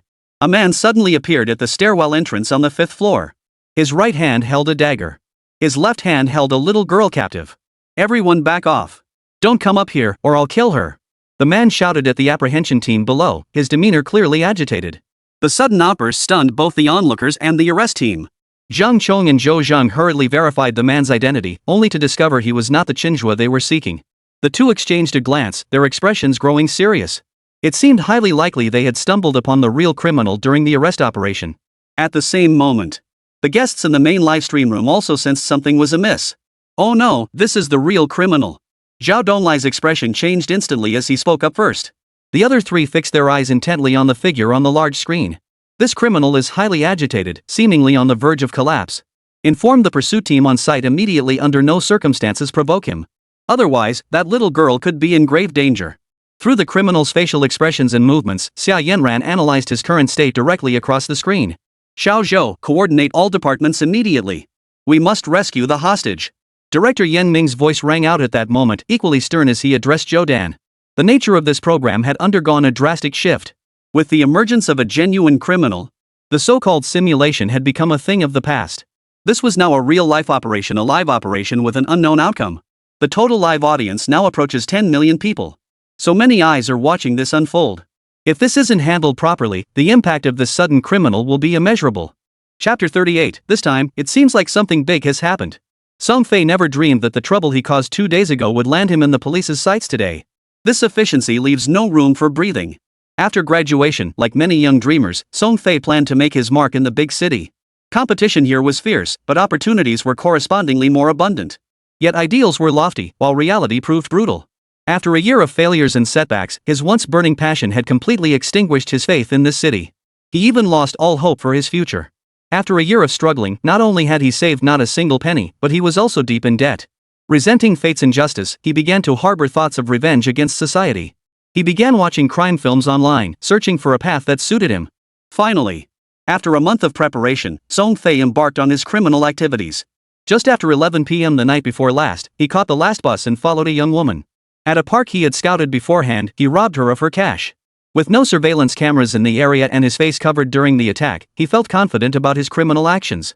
Even if the woman reported it to the police, he believed they would never be able to find him. After a day of nervousness and fear, Song Fei decided to visit an internet cafe to look up relevant information. Although he could have searched online using his phone, he feared the police might use the search engine's location tracking to find him. After much deliberation, he resolved to use a public network for his search. Based on his understanding, in cases like this, updates would typically appear online. While browsing earlier, he hadn't found any information, which finally eased his worries. However, just as he was about to leave the internet cafe, he noticed that all the exits downstairs had been blocked off. He attempted to escape through another exit, only to find personnel guarding every intersection.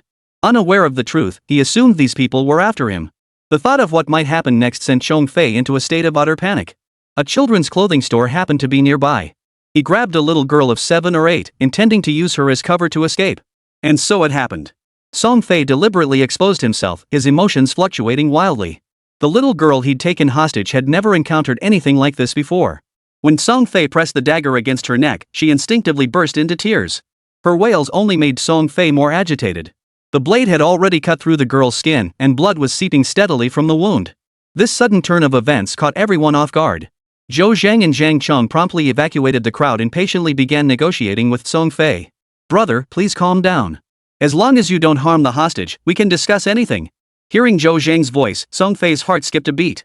Sure enough, this group had come for him. And these people were likely the police. The realization that the police were after him left Song Fei completely stunned. He felt his life was already tarnished, perhaps even ruined forever. This wave of pessimism began to consume his mind. It made his subsequent actions even more reckless. "I want all of you to evacuate the scene immediately and clear a path for my escape. And get me 200,000 in cash and a car with a full tank of gas. If you dare to try anything funny, I'll take the hostages with me." To be honest, what Song Fei had done wasn't that serious. But now, his mindset had completely shattered. Every thought that surfaces now is negative. His perspective on everything was utterly pessimistic. So in his demands, he sees himself as a ruthless terrorist. Mimicking scenes from movies, he was trying every possible means to escape. "We can meet your demands, but it will take time and require reporting and coordination with relevant authorities. As long as you promise not to harm the hostages now, we'll deploy immediately." Zhou Zhang steadied the other party's composure and said earnestly, "Hurry up. My patience has its limits. If these issues aren't resolved within 20 minutes, I'll go down with the hostages." Song Fei's voice trembled, his palms drenched in sweat. Zhou Zhang pulled out his phone, intending to coordinate with the local police station to discuss the best course of action. But just then, the 4 guests from the production crew, along with local armed police officers, arrived at the scene together. Zhou Zhang immediately briefed them on the situation. "My suggestion is to try to meet his demands. This man is clearly mentally unstable. Someone in such a state could do anything." Xia Yanran immediately offered her suggestion, her expression unusually grave. "I agree with Technician Xia's assessment. Our primary objective must be ensuring the hostages' safety. Since the criminal has made specific demands, we should fulfill them as much as possible to stabilize him and prevent further harm to the hostages." Zhao Donglai endorsed Xia Yanran's approach and began coordinating with relevant departments. "Calming him is merely a temporary measure. Our real task is to rescue the hostages as quickly as possible. Every second they remain in his hands increases their danger." Zhang Weiguo also voiced his opinion at this moment, demonstrating his composure and courage in the face of crisis. At that moment, the 3 men's words gave viewers in the livestream a reassuring sense of calm. They believed the competence and courage displayed by these leaders would undoubtedly handle this emergency. However, seeing yet another wave of heavily armed police arriving, Song Fei's mindset shifted once more. He felt there was no escape left. No matter how much he struggled, arrest was the only outcome.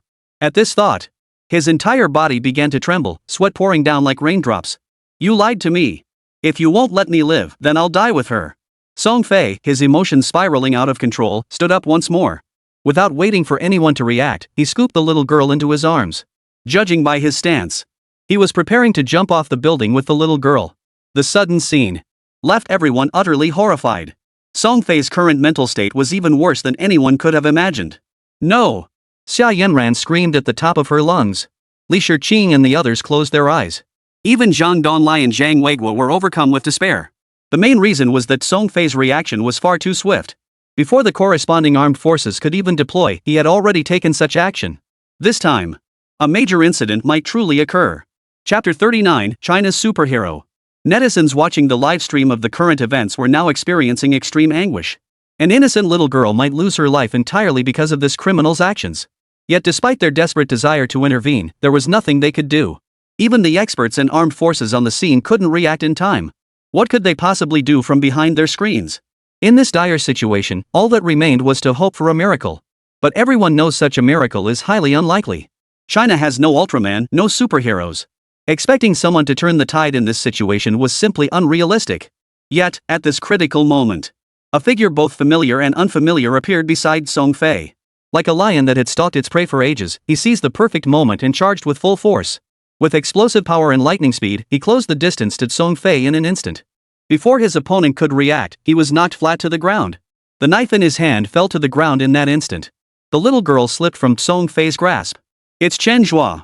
Xia Yanran's voice rose noticeably as she spoke with a sense of relief. Hearing her voice, everyone's gaze immediately turned toward the upper floor. Instead of the expected leap from the window, the killer was subdued. The little girl had been rescued. This scene brought a collective sigh of relief from everyone present. Zhao Donlai acted decisively. "Move out now. Arrest him." Police officers sprang into action, preparing to apprehend Song Fei. Meanwhile, Chen Zhe, who had subdued Song Fei, slipped away silently. Possessing maxed-out criminal skills, he understood the psychology of criminals all too well. Song Fei's initial state was already teetering on the edge of collapse. This made Chen Zhe realize the man could act irrationally at any moment. Moreover, such actions might be taken in a state of complete irrationality. In other words, such actions would be utterly unpredictable and beyond control. With this realization, Chen Zhe acted without hesitation. The little girl was only 7 or 8 years old, a bud yet to bloom. The thought of her life being snuffed out like this was unbearable to anyone. Utilizing his max-level parkour skills, he silently scaled the side of the 5th-floor building. But he held his ground, waiting for the perfect moment to strike. When Song Fei's emotions finally spiraled out of control, Chen Zhe sprang into action. He completed this rescue unexpected yet accomplished. His entire actions were broadcast live. In the livestream chat, viewers flooded the comments with unanimous praise. "Awesome, bro. You rock. No wonder he's my favorite player, he really delivers. That rescue was absolutely insane. That was a close call. If Chen hadn't taken the initiative, the consequences would have been unimaginable. This proves he's not only skilled at committing crimes, but also at fighting them. I declare that at this very moment, Chen Zhe is the light illuminating us all. Without his decisive action, this show might have been cancelled." "You're absolutely right. Given how things unfolded just now, if that incident had aired live, who knows how many people would be held accountable." At this very moment, Chen Zhe was the superhero in everyone's eyes. Song Fei was quickly apprehended by the police. At the moment of his arrest, officers could detect a distinct urine odor. One thing was certain. He had wet himself in that moment. Yet this very man had just nearly taken a young life. It just goes to show that no matter what, one must never underestimate anyone, nor the evil lurking within every heart. Yan Ming watched the situation unfold, his taut nerves finally relaxing. This accident was truly terrifying. Thankfully, it ended without serious harm. Chen Zhe truly deserves great credit this time. It seems he truly lives up to his reputation as someone who can outmaneuver the pursuit team at will. He truly possesses limitless potential. During the subsequent interrogation of Song Fei, the police also uncovered his motive for the crime.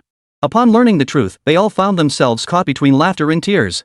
The arrest team was clearly targeting Chen Zhe, but through a twist of fate, they ended up blowing up this genuine criminal instead. It just goes to show that good deeds beget good rewards, while evil deeds beget evil consequences. If you've got nothing to hide, why fear the knock at the door? When Song Fei learned the truth, he was utterly dumbfounded.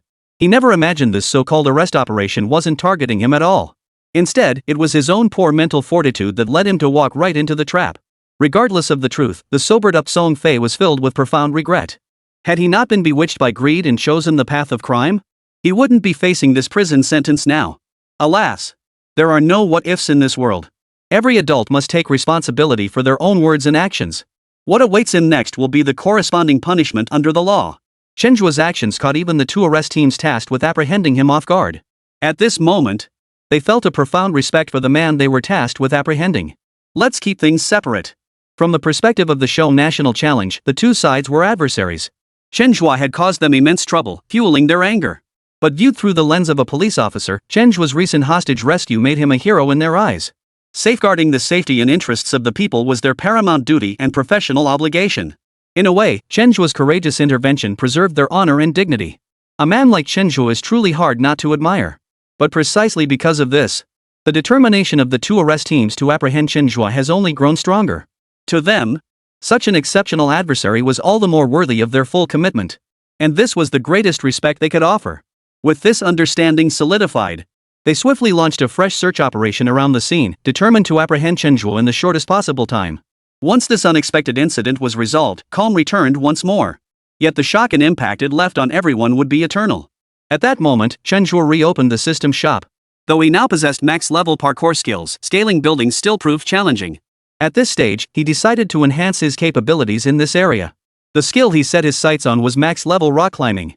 Chapter 40: The Pursuit Squad Gains Momentum. Parkour and rock climbing share certain similarities in a sense. But when broken down, they are two entirely different concepts. Parkour relies more on the body and lower body strength, primarily involving running and jumping. Rock climbing, on the other hand, relies heavily on upper body strength, focusing primarily on ascending surfaces. However, since Chen Zhe possessed max-level parkour skills, he could navigate most terrain that wasn't excessively extreme.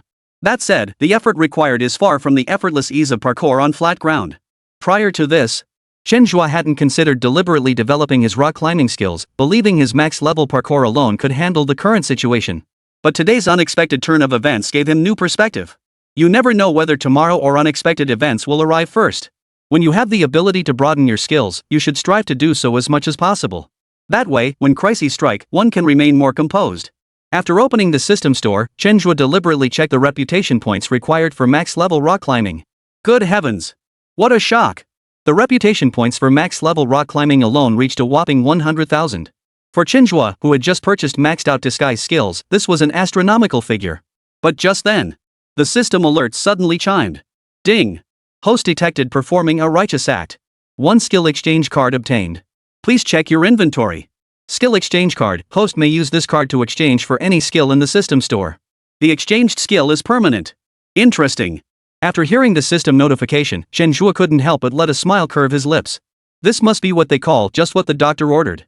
This ultimate support system of mine is just too considerate. Without a moment's hesitation, Chen Zhe decisively used the skill exchange card, selecting the max-level rock climbing skill he'd been longing for. As the exchange concluded, a flood of rock climbing knowledge surged into Chen Zhe's mind. Simultaneously, his body underwent subtle changes, developing muscle memory specific to the sport of rock climbing. At that moment, Chen Zhe felt his entire body grow significantly lighter. Now, scaling walls several meters high was absolutely a piece of cake for him. It felt undeniably exhilarating to have this kind of advantage. Having gained this new skill, Chen Zhe felt quite pleased. Combined with the 100,000 yuan bonus he'd received that morning, he decided to treat himself properly. He probably didn't even realize it himself. This was supposed to be a survival challenge show, yet in his case, it was practically turning into a food program. While others went hungry for days on end, he feasted on wine and meat at every meal, living in utter comfort. It brought him back to that age-old topic. People's joys and sorrows, their loves and hates, they're not the same. This time, Chen Zhe chose a restaurant nearby once again.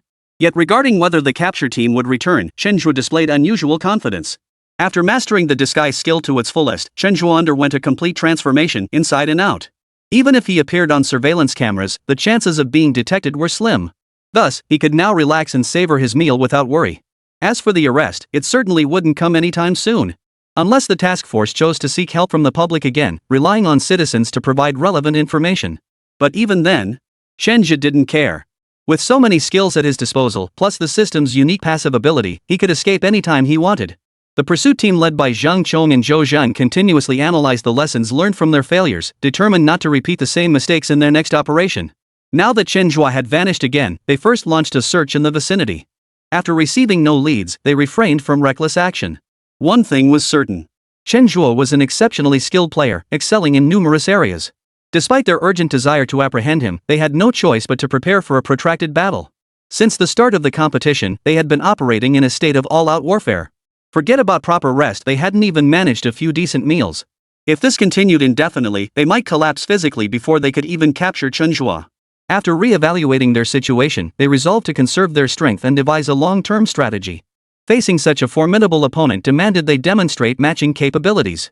If they kept operating in their current state, they'd never stand a chance against Chen Zhe. Upon seeing the arrest team opt for a temporary regroup, Zhang Weigui immediately gave his approval. These two team leaders are quite capable. They recognize reality and know when to bend and when to stand firm. I believe both have a bright future ahead. As a commander on the border, Zhang Weigui had dealt with terrorists more than once.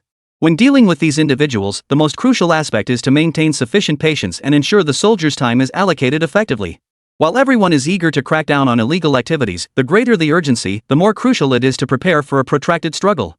Only by ensuring adequate rest for our troops and maintaining their supplies can we achieve the desired combat intensity when the real battle comes.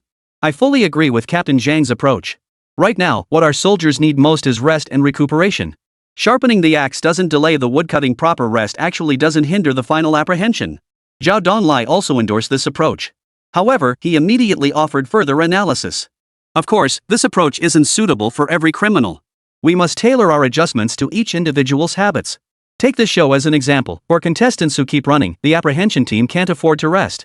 Otherwise, the gap between them will only widen, making the capture increasingly difficult. But for a contestant like number 18, the apprehension team's rest period is entirely reasonable. First, number 18 never left the metropolis and has been circling right under their noses. This indicates he intends to disrupt the team's routine by appearing frequently, keeping them perpetually fatigued and ultimately undermining their capture efficiency. But now that the task force has chosen to regroup, it directly undermines player 18's strategy.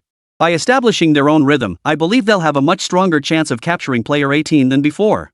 After hearing Zhao Donlai's analysis, netizens nodded in understanding. It was clear to see. Throughout this strategic standoff, the capture team has been steadily improving. They've been studying Chen Zhe's psychology and analyzing his habits. As time goes on, the gap between them will surely narrow. It was only a matter of time before the task force apprehended Chen Zhe. Chapter 41. The first challenge concludes. Some rejoice, others grieve.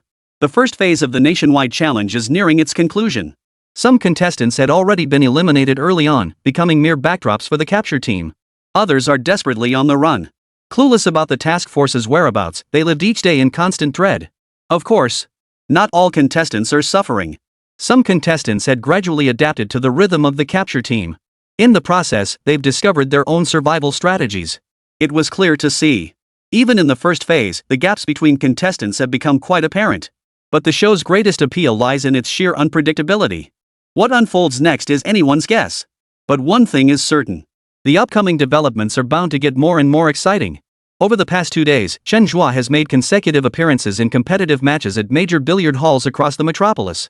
Having chosen to exchange for this ability, he's determined to maximize its value. Seizing every opportunity to amass more wealth was undoubtedly the right move. Finally, 5 days had passed. The first phase of the challenge was officially over. The production team granted the challengers and pursuit squad a day of rest. During this day, everyone could fully relax, but they couldn't use this time to escape or earn money. After the break, the production team announced the elimination results for the first phase challenge. In the survival and escape challenge of phase 1, a total of 85 participants succeeded. Conversely, 15 contestants failed. Contestant number 32 became the first person eliminated from the entire show. However, he wasn't the unluckiest contestant. The unluckiest contestant in the entire show was undoubtedly contestant number 87.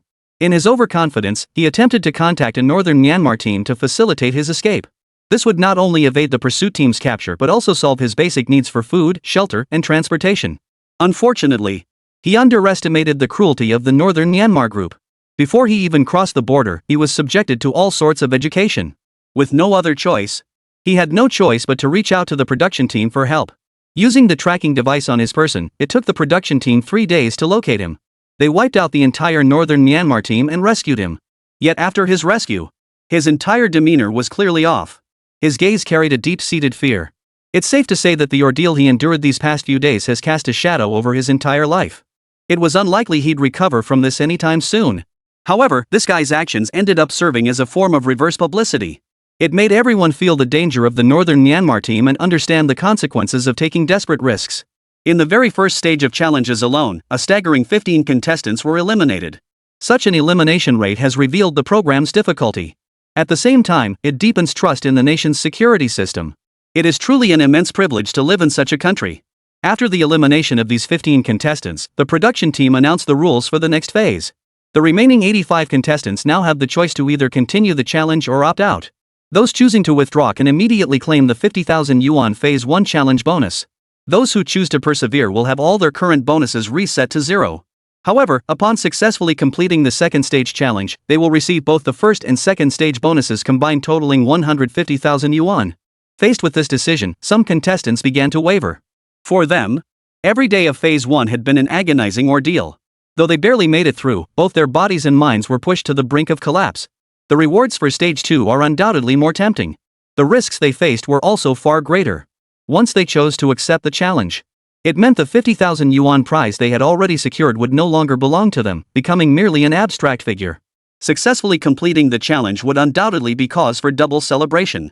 At that point, the 150,000 yuan prize would easily match many people's annual or even biennial salaries. But if the challenge fails, not only will the 100,000 yuan from Phase 2 be lost, but all the effort invested in Phase 1 will also go down the drain. The mindset of the vast majority leans toward conservatism. Once they've secured some benefit, it's hard to choose to keep moving forward. Those who waver are now caught in this very mindset. After hesitating, 5 individuals chose to abandon the challenge. Netizens didn't have much to say about their decision. They had witnessed the entire 5-day challenge unfold. Truth be told, even as mere spectators, they could feel the pressure the challengers were under. Choosing to step back now, recognizing the difficulty, might just be the best decision. After all, if the first stage was already this grueling, one can only imagine what the subsequent challenges would entail. The remaining 80 participants, however, chose to persevere and continue pushing forward. Being selected for this program was already an incredibly fortunate opportunity. Such an opportunity might very well be a once-in-a-lifetime chance for everyone. If they couldn't seize it now and chose to retreat instead, even if you won a $50,000 prize, you'd regret it for the rest of your life. Compared to money, what everyone values more is the inner feeling they don't want to live with regrets. After confirming the number of participants for Stage 2, the production team released the subsequent rules as scheduled. In addition to the initial rules, 3 extra regulations were added for Stage 2. 1. This phase combines escape and earning money simultaneously. Contestants must not only avoid capture but also earn 5,000 yuan within 5 days.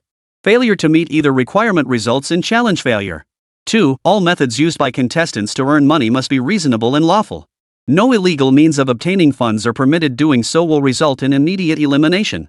3. The capture team may seek assistance from the public, but any information provided by the public will be screened by the production team before being passed on to the capture team. The contestants groaned in unison at the production team's newly announced 3 rules. It's safe to say this prize money won't be easy to claim. Upon reading the 3 rules, Chen Zhe found nothing unreasonable about them. The daily challenges and the grand prize offered by this show are both extremely generous. Naturally, the difficulty level wouldn't be a walk in the park. From the outset, the show's premise was survival and escape. So having contestants earn money now made perfect sense. As for the 3rd rule, having witnessed the power of public reporting firsthand, he saw it as a positive development. It seems the production team has recognized the flaw in such reporting mechanisms. Under full live broadcast conditions, contestants effectively have no privacy. Only by appropriately filtering certain information could fairness be maintained for both sides. However, it's foreseeable that the challenges ahead are going to get more and more interesting. Chapter 42, for capture teams, are you in or out? The moment National Challenge premiered, it ignited a viewing frenzy across the entire nation. At its peak, the online viewership exceeded tens of millions. Such immense viewing enthusiasm has made crime the most discussed topic of the moment without a doubt. According to statistics from relevant authorities, during the show's first 5 days, crime rates across China dropped significantly. Some fugitives even chose to turn themselves in. The slogan "Prevent Crime, Fight Crime" has proven effective not only within the show but also in real life. These figures have energized everyone involved: the production team, relevant authorities, and ordinary citizens alike. This signifies that the program has indeed achieved significant promotional impact, truly showcasing the grandeur of the great nation of China. Everything is now progressing in a positive direction. However, what caught everyone off guard was this. The live stream receiving the most attention right now isn't their main channel. Instead, it comes from a streamer named Chen Zhe in Room 18. In Room 18, both the number of online viewers and interaction metrics are the highest among all live streams. Even more bizarre is that, in this particular live stream, Chen Zhe's behavior runs completely counter to the show's theme. Every action he took skirted the edge of legality. In other words, what he was presenting to the audience wasn't methods for crime prevention or combating crime. Instead, he was teaching people how to commit the perfect crime and how to survive against all odds. However, perhaps because his demonstrated abilities were too extraordinary and his methods too terrifying, that while people might want to imitate him, they simply lack the capability to even attempt it. By contrast, people have become more cautious about crime. If you don't have the right tools, don't take on the job. Chen used another method to make people face reality, reducing the occurrence of crime. In a sense, this reverse teaching tactic proved remarkably successful. Unfortunately, his tactics also earned him significant enmity. Especially among the pursuit teams, capturing him became their sole objective. Following the elimination of 15 participants and the withdrawal of 5 others in the first phase, the subsequent challenge saw an immediate increase of 20 additional apprehension teams. Apart from Team 32, who had already accepted Team 18's invitation to join the pursuit of Chen Zhe, the remaining 19 teams all showed keen interest in Chen Zhe. For them, the bounty was certainly tempting. But what mattered more to them was their own dignity and honor. After all, they represented were all official national military units, undergoing rigorous professional training daily and possessing extensive combat experience. Even if they were facing truly vicious criminals in real life, they would still employ thunderous tactics, leaving no escape for the criminals. Yet Chen Zhe has repeatedly made fools of the pursuit team members. He tramples their professionalism and capabilities into the dust. If not for the bread, then for the honor. At this moment, if they didn't do something to defend their dignity and honor, it would be utterly unacceptable. Faced with the enthusiasm displayed by the 19 teams, the production crew chose not to intervene. Given the remaining options, if the 18th apprehension team chose to accept them, then all 19 teams could join the pursuit of Chen Zhe. Of course, this was contingent on Team 18 being willing to accept so many additional teams. If they too had their pride and didn't want to seek help from so many teams at once, then the final size of the apprehension team remains uncertain. In response to the various teams' concerns, the production team proactively sought input from Team 18. As the team leader, Zhang Chong did not impose his own views. Instead, he gathered all members of the apprehension teams together to collectively deliberate on the relevant decisions. After a heated discussion, Team 18 arrived at a new proposal. They decided to accept 2 more teams. Drawing lessons from the previous pursuit of Chen Zhe, they had narrowly missed their target on multiple occasions. On one hand, Chen Zhe's plans were too ingeniously designed. On the other, their capture experience was insufficient and they lacked manpower. They remained humble, refusing to believe that the current 2 teams alone could force Chen Zhe into submission. Yet they weren't overly pessimistic either, refusing to believe the operation to apprehend Chen Zhe was entirely without hope. Humans make mistakes. The reason they hadn't captured Chen Zhe yet was that they hadn't forced him into making a mistake.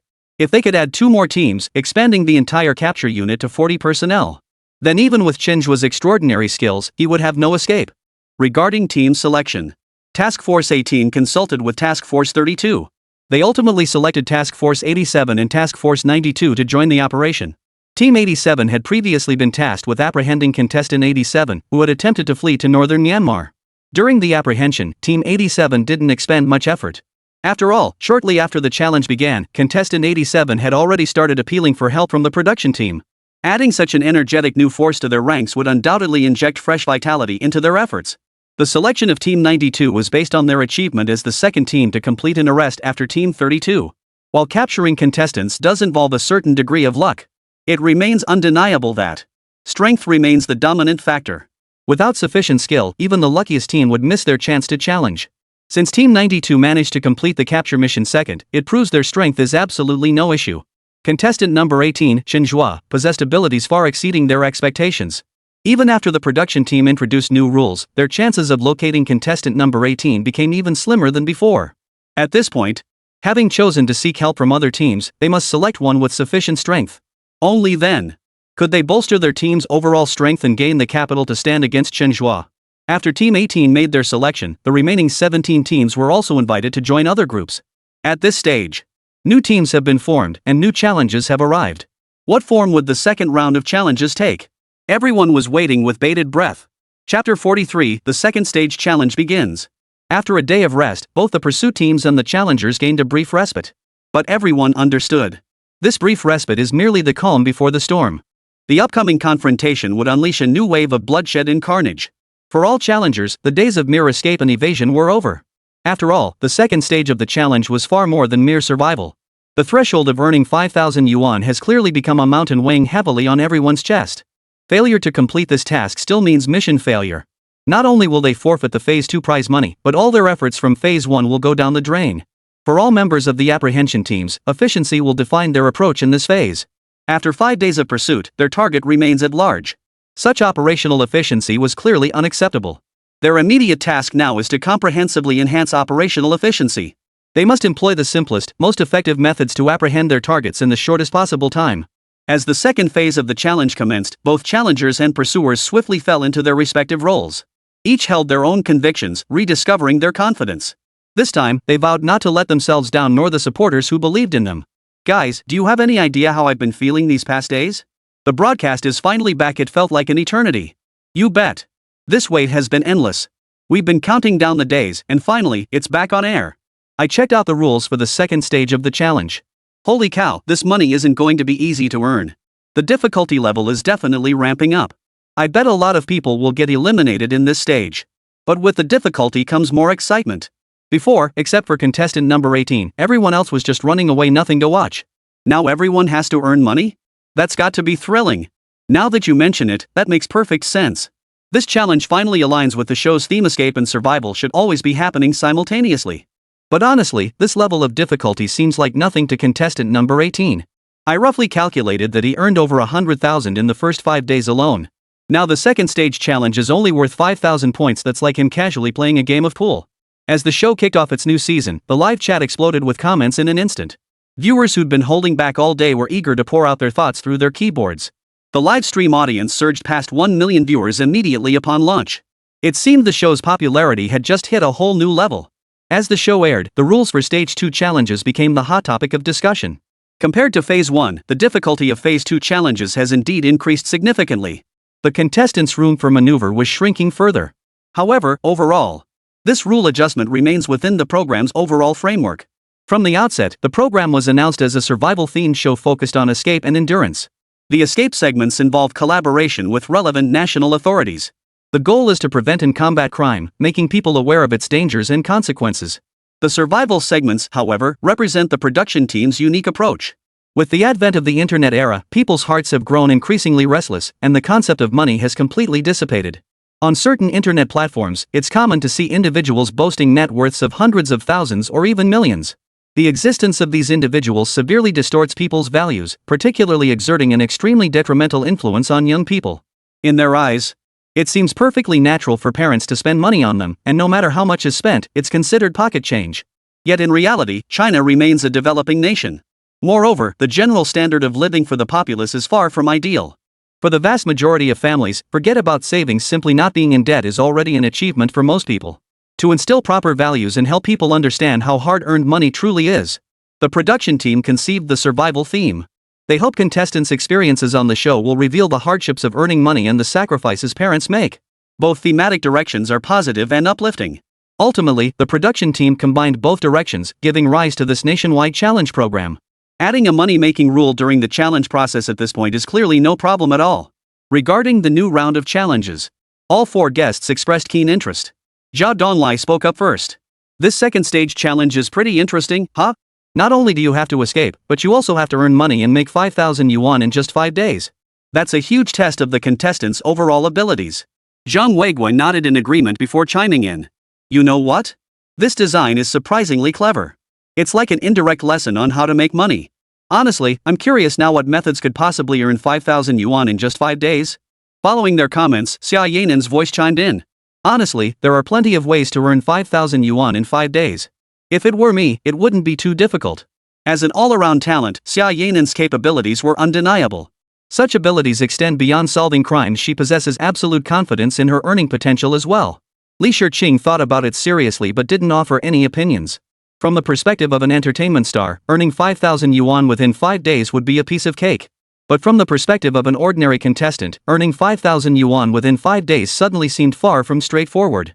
That said, contestant number 18, Chen Zhe, had already demonstrated how to earn such money. Yet the methods he employed didn't seem particularly suited to Li Shiqing. If she were to take on this challenge, earning 5,000 yuan in 5 days would also be a daunting task. Now, she too began to anticipate what money-making choices the contestants would make next. Of course. The most anticipated development, however, was Chen Zhe's performance.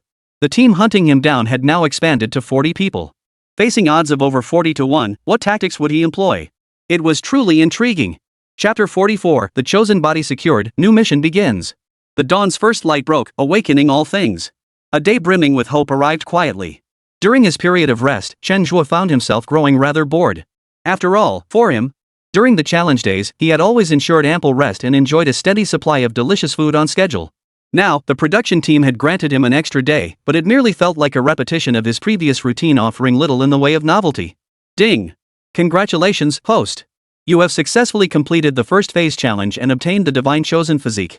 Chen Zhe stretched lazily as the system's notification tone echoed in his mind.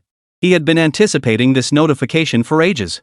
It truly felt like something long awaited had finally arrived. As the system's notification sounded, Chen Zhe felt his body undergo a comprehensive transformation from the inside out.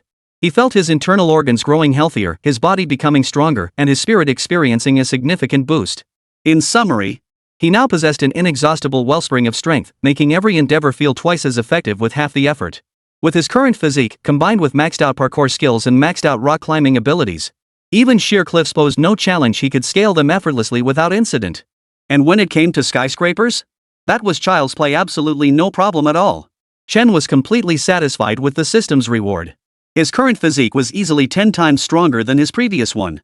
With such a body as his foundation, he believed that whatever he undertook next would be accomplished with greater ease and his performance would be even more outstanding. Ding!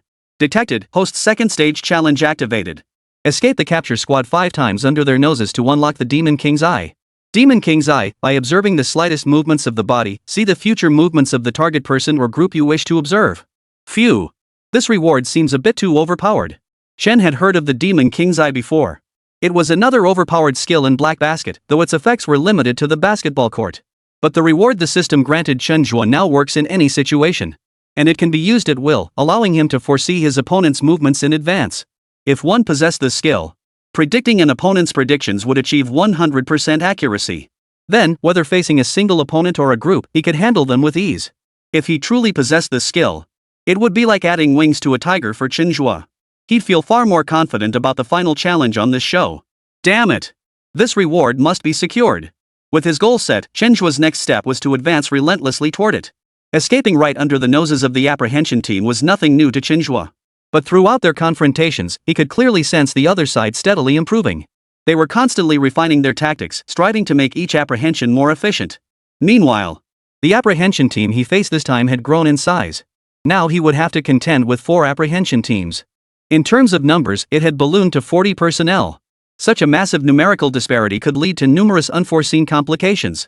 Chen's task was to prevent any such incidents from occurring. For him, every confrontation with an arrest team is a life or death challenge. There were no rehearsals for these operations, every encounter was a real-life battle. The slightest misstep. Not only would the system's mission fail, but this challenge on the show might end completely. He was aiming for the ultimate 100 million prize. Falling short midway was the last thing he wanted to see. After careful consideration, Chen decided to keep the second phase of the challenge in the Magic City. With access to the city map and local lifestyle data, he was far more familiar with the environment here. Operating within it would also become simpler. More importantly, he feared that if he suddenly relocated, the other party wouldn't even know where to find him. After all, this mission issued by the system was closely tied to the challenge team. If they didn't even know his whereabouts, how could he possibly slip away right under their noses? But for Chen Zhe, future challenges certainly wouldn't be confined to the Magic City. China was vast, and he was determined to explore it. It was simply a matter of waiting for the right opportunity. Phase 2 of the challenge. Beyond escape, an additional money-making project was added. Earning 5,000 yuan within 5 days would also serve as one of the assessment criteria for this second phase. But Chen Zhe couldn't care less about this assessment. He currently held over 100,000 yuan in cash. Earning 5,000 in 5 days? Even if he did nothing at all during those 5 days, he'd breeze through the challenge. Moreover, with his current skills, a single game of pool could net him far more than that amount. Therefore, this challenge held absolutely no difficulty for him. After much deliberation, Chen decided to take a stroll around the Magic City Center Tower. Since the new apprehension team was already in place and his latest assignment had been issued, seizing this opportunity to deliver a small shock to the other side seemed like a decent option. Of course, enjoying a splendid meal at the skyscraper's rooftop restaurant while overlooking the magnificent panorama of the metropolis was certainly a pleasure in itself. As Chen Zhe began his operation, the apprehension teams weren't idle either. With the addition of teams 87 and 92, the entire apprehension force had expanded to 4 squads. Based on their previous encounters with Chen Zhe, even with just 2 teams, there was hope of capturing Chen Zhe. Now that they had expanded to 4 teams, apprehending Chen Zhe was absolutely no problem. Confident in their numbers, the team began discussing specific plans for Chen Zhe's capture. I believe our top priority now is pinpointing the exact location of contestant number 18. Based on my understanding of him, this guy is likely still in the Magic City and probably right in our vicinity. Zhang Chong, who had dealt with Chen Zhe the longest, voiced his opinion immediately. Zhou Zhang nodded without hesitation. I agree with team leader Zhang. This guy doesn't play by the rules, so we absolutely must figure out his rhythm. That's the only way we can catch him off guard. My plan is to conduct comprehensive surveillance on nearby restaurants within a 5-kilometer radius. The establishments must be high-end, no fly-by-night joints. Contestant 18 places immense importance on his meals. Not only must he eat his fill, but he demands quality. I think this is our opening. If we play our cards right, we might take down this annoying guy on the very first day of Phase 2. Chapter 45, You can't walk along the riverbank without getting your feet wet. Sure enough, same old formula, same familiar flavor. This contestant number 18 always does things in the most unexpected ways. Wow, this guy really has money to burn. He's headed straight for the tallest building in the Magic City, the Magic City Center Tower. Looks like he's planning to hit up that sky-high restaurant where the average bill is thousands per person. TSK, this lifestyle is pure indulgence. Is this guy really here to compete? Why does he always seem so relaxed and carefree? I have a feeling this guy is about to crash and burn. Choosing a place like this to eat is like walking into a trap. If the capture team spots him, he won't stand a chance. How to put it? It seems like every time this guy makes a choice, everyone jumps to that conclusion. But what's the result? Doesn't he always manage to slip away? True, but there's an old saying, he who walks by the river will eventually get his shoes wet. This guy keeps pushing danger to the absolute limit. I bet sooner or later, he'll end up playing himself into a corner. Whatever the case, watching contestant number 18's challenges is thrilling. Anyway, his livestream is my favorite. Watching crime dramas is just for fun, but if you want to learn real skills, you gotta tune into contestant number 18's channel. At that moment, Chen Zhe's livestream was buzzing with activity. Among all the contestants, Chen Zhe was the most unexpected. Watching his challenges was both thrilling and exhilarating. After nearly 2 hours of searching, the apprehension team finally spotted Chen Zhe. Found him. I found him. One of the apprehension team members exclaimed excitedly. The rest of the team instinctively turned their gaze toward him. The 14 leaders immediately gathered around him. The team member pointed at the figure on the surveillance feed. Look, isn't this the person we're looking for, contestant number 18?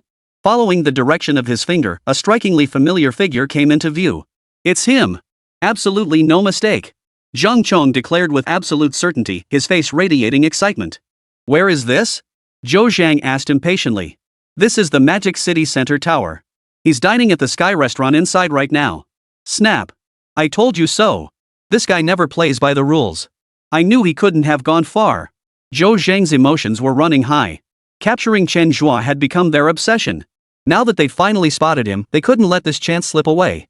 The other two team leaders were equally thrilled. They'd heard firsthand how formidable contestant number 18 was. To spot him so soon after joining the pursuit team was an extraordinary stroke of luck. His current position gives us a significant advantage. If we plan this right, we can capture him easily. Team leader Shan Pengfei of Capture Team 87 couldn't help but speak up. Cui Jiqian, leader of Team 92, nodded in agreement. This terrain is indeed more favorable for our setup. As long as we can seal off all exits and entrances, we can definitely achieve a decisive victory. Both squad leaders radiated confidence at that moment. The target had been located, and he had even walked into the Sky Restaurant himself. Heaven, earth, and man, all three seemed to be on their side. Capturing Chen Zhe now seemed only a matter of time. Yet Zhang Chong and Zhou Zhang couldn't help but pour cold water on their optimism. Team leaders, while we've located the target, we shouldn't be overly optimistic. We've dealt with this contestant number 18 before. His level of difficulty far exceeds anything we could have imagined. His counter-surveillance awareness is exceptionally strong, and his logical thinking is unusually meticulous. Even though he voluntarily chose this restaurant, effectively cutting off his own escape route, we must consider every possible scenario, every potential escape method he might employ. Until we've secured him, we must prepare for the worst-case scenario. Listening to Zhang Chang's solemn tone, Shan Pengfei responded with a hint of surprise. Team leader Zhang, aren't you being a bit too sensitive? Contestant 18 is human, not a god. He can't be that formidable. Besides, we're not pushovers. If we deploy our entire force, how could we fail to apprehend him? Cui Jiqiang chimed in without hesitation. I think team leader Shan is right. Team leader Zhang, this attitude won't do. You're clearly boosting his confidence while undermining our own morale. Even if he's managed to escape a few times by luck, with so many of us on him this time, I refuse to believe he can get away. Zhou Zhang looked at the two men brimming with confidence and couldn't help but speak up. Team leaders, I understand your thoughts and feelings, but I believe we should err on the side of caution this time. This contestant number 18 is no pushover. We must consider every possibility to ensure we leave no room for error. Shan Pengfei and Cui Jiqiang exchanged glances, each spotting dissatisfaction in the other's eyes. After a moment's pause, Shan Pengfei spoke again. All right then. Since you have reservations, let team leader Cui and I take the lead. We'll go directly to the cafeteria to apprehend him. You two handle the perimeter support and containment. We'll attack from two fronts, us leading the charge while you cover any gaps. Even if contestant 18 escapes, they won't get past your perimeter. Cui Jiqiang nodded immediately. I think this proposal works. Our goal is capture anyway. As long as we get results, the method doesn't really matter. Zhang Chong and Zhou Zhang opened their mouths but ultimately said nothing more. Things had come to this point. Forcing them to back down now would only dampen morale. Besides, their viewpoint wasn't entirely without merit. Now that their team had doubled in size, the margin for trial and error naturally expanded. At this juncture, taking the initiative to explore different approaches might be a wise choice. For them, any approach they consider remains purely theoretical. There's no proven track record of success. This means the methods they propose may not necessarily be the optimal ones. Everything still needs to be tested and put into practice. After reaching consensus, the group swiftly began organizing their respective teams. To enhance capture efficiency and minimize error risks, each team retained one surveillance specialist responsible for remote monitoring, coordinating with the capture squads. This time, even if Chen had connections reaching the heavens, he would be utterly doomed. Chapter 46, Escape? You've got to be kidding.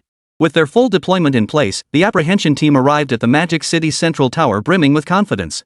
The team led by Zhang Chong and Zhou Zhang began establishing perimeter positions. The team led by Shan Pengfei and Cui Jicheng took the elevator straight to the Sky Restaurant. At that moment, the main livestream feed switched to Channel 18. The four guests displayed keen interest in the operation. But this time, no one offered any commentary. Everyone simply watched in silence. If it were any other contestants, they would have already jumped to conclusions by now. After all, the current situation was one with no escape.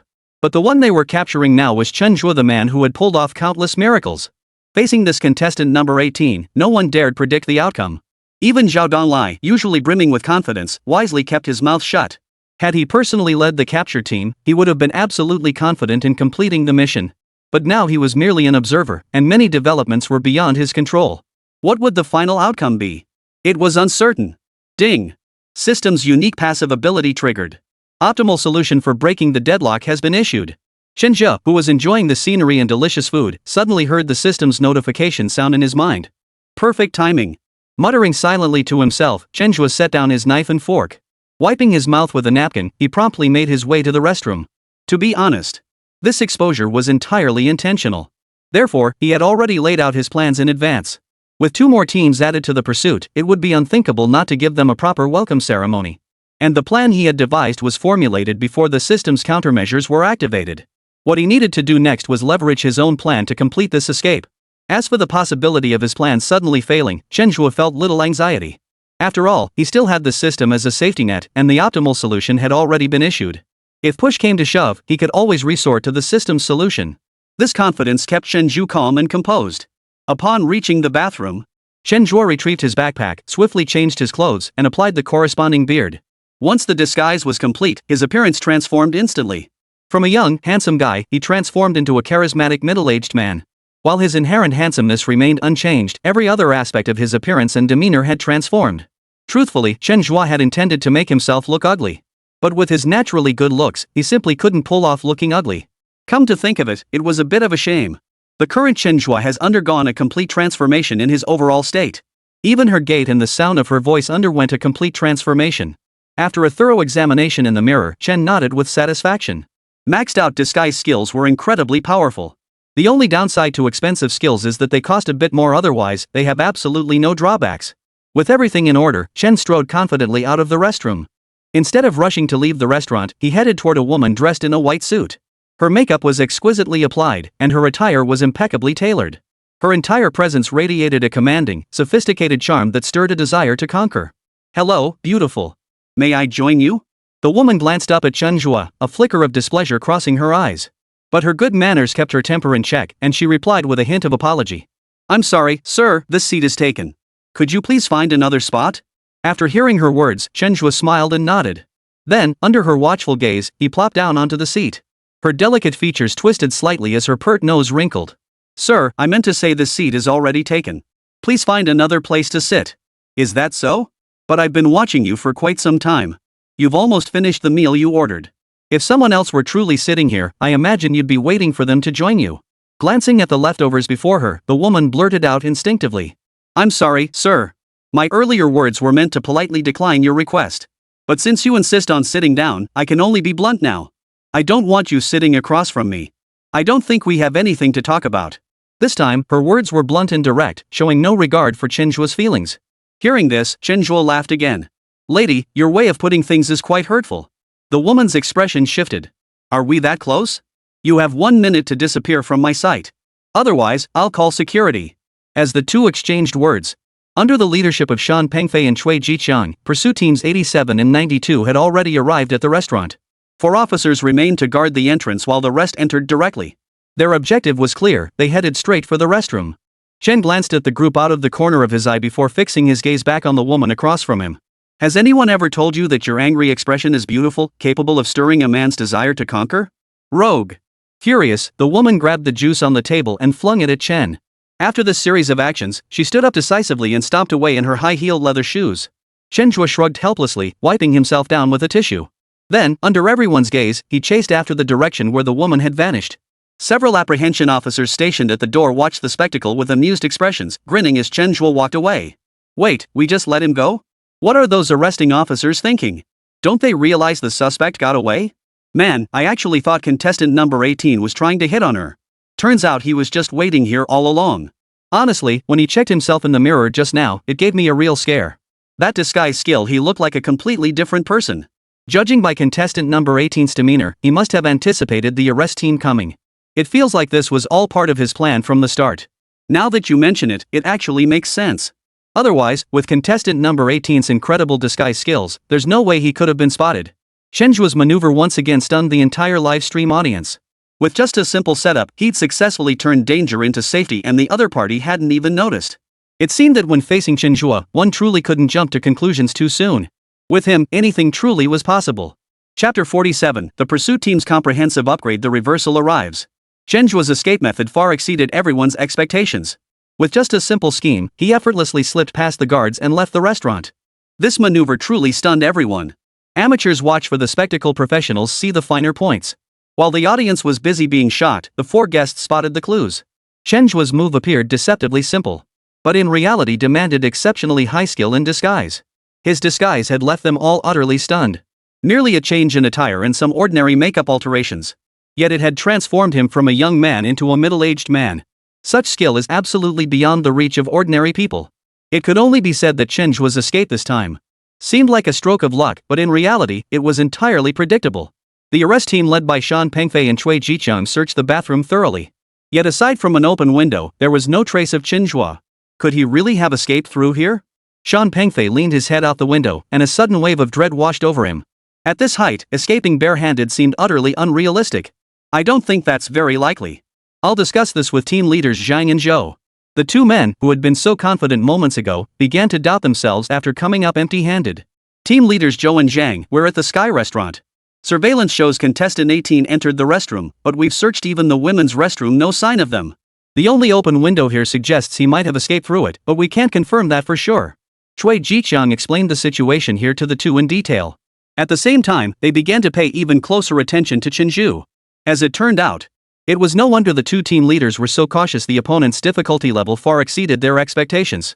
Upon hearing Cui Jiqiang's report, Zhou Zhang and Zhang Chong showed little surprise. If Chen Zhe had been captured so easily, that would have been the real surprise. Surveillance team, after contestant number 18 entered, did any other males exit? 1, but it was a middle-aged man. Have you located footage of this middle-aged man entering the restroom? Hold on a moment. After about 5 minutes, the surveillance team relayed another update. We've thoroughly reviewed the surveillance footage and did not see the middle-aged man entering the restroom. And throughout the entire restaurant, we didn't see any footage of that middle-aged man appearing either. Zhang Chong made a swift decision.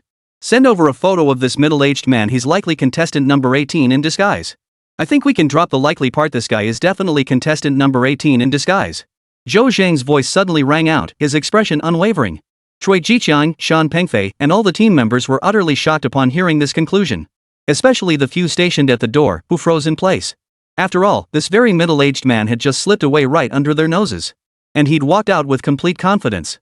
What made it even more disheartening was that they had even mocked the man moments before, sharing among themselves the story of how he'd just been splashed with juice. Like a dying man startled awake in his sickbed, the clown turned out to be me. Little did they know that the man they'd mocked for so long was precisely the target they sought to capture. Now, they couldn't laugh anymore. We checked the footage and no similar man appeared, which means he's still inside the central building. Both teams try to pursue him. The surveillance team assist in coordinating efforts to see if we can spot him inside. Having learned from previous experiences, everyone's mindset had shifted noticeably. Not a single complaint was voiced at this moment. Instead, everyone was striving to make amends by every possible means. Unbeknownst to them, the entire apprehension team's capabilities had once again been elevated. Not bad. At least you know how to adapt. These apprehension teams have truly grown. Zhao Donglai nodded with satisfaction, acknowledging the adaptability of the capture teams. No apprehension operation could ever proceed smoothly. They inevitably encounter all sorts of problems. At such moments, the true test lies in the team's adaptability. How they adapt their approach based on the specific target directly impacts the final efficiency of the operation. The teams now tasked with apprehending Chen Zhe had already shown marked improvement. Although they are still being led by the nose, they are now able to identify problems earlier and make corresponding adjustments once issues arise. Such progress is undoubtedly invaluable to the apprehension operation.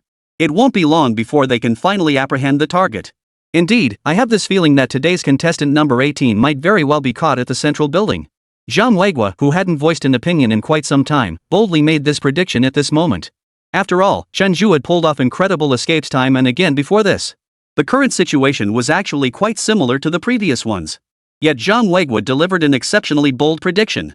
However, none of the other guests challenged his prediction. Not even Xia Yanran and Li Shiqing said much. After all, the pursuit team's improvement was plain to see. Moreover, their ability to adapt had reached an extremely swift level. Before this, it was often only after Chen had already escaped that they belatedly reacted. But now it was different.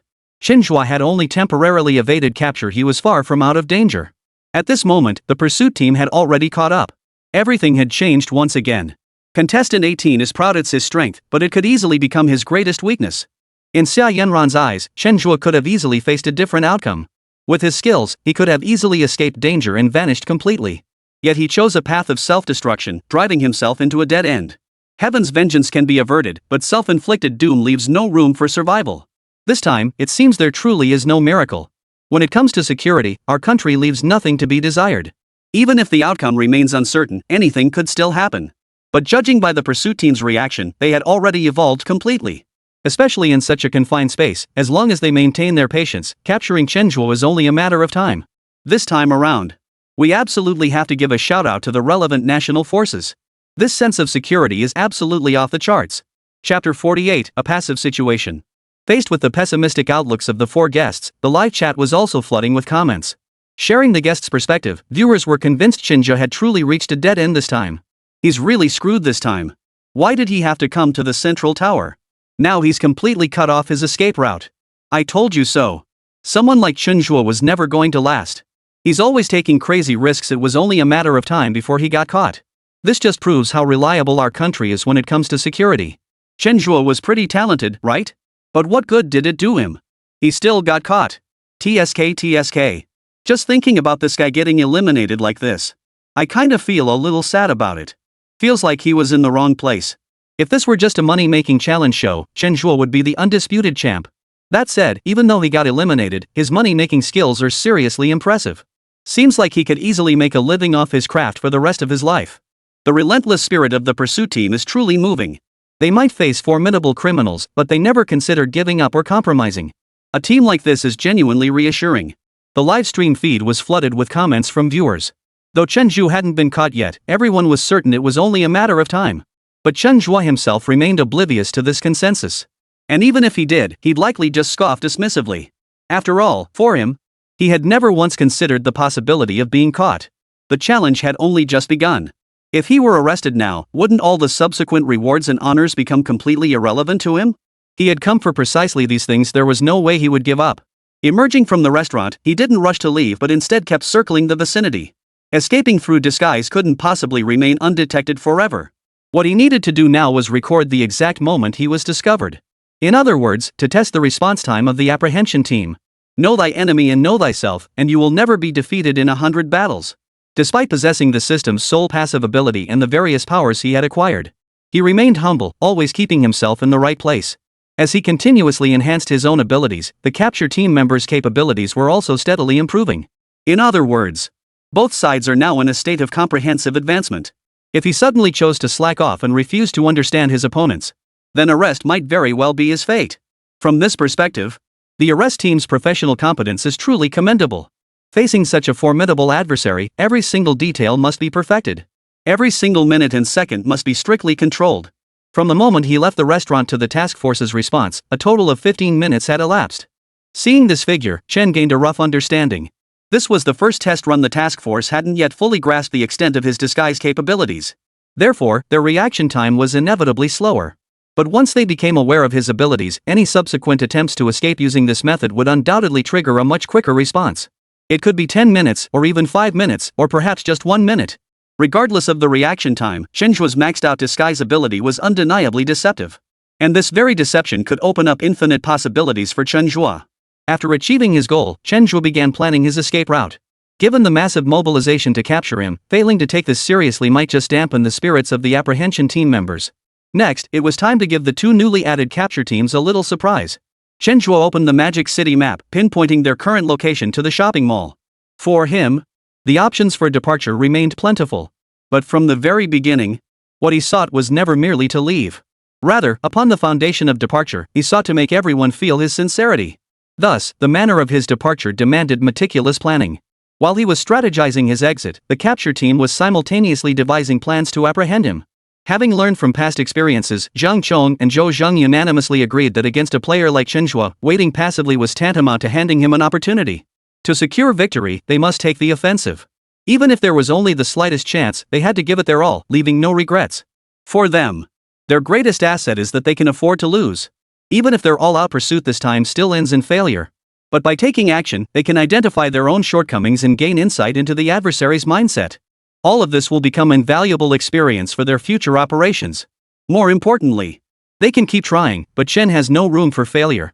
If they achieve results in any single attempt, all previous failures cease to matter. Having shed their so-called mental burdens, all members of the apprehension team lightened their load and headed straight for the floor where Chen Zhe was located. The central tower was vast. With their current manpower, they could secure the building's entrances, but pinpointing Chen Zhe's exact location and eliminating him would be no easy feat. Delay invites complications. At this critical juncture, they had to learn to prioritize and make decisive choices. Though all had converged on Chen Zhe's floor, it felt like a desperate gamble. The slightest misstep could allow Chen Zhe to escape once more. But for them now, any lingering worries or hesitations were pointless. In the past, they had always been led by the nose by Chen Zhe. From start to finish, they never had a clear direction of their own.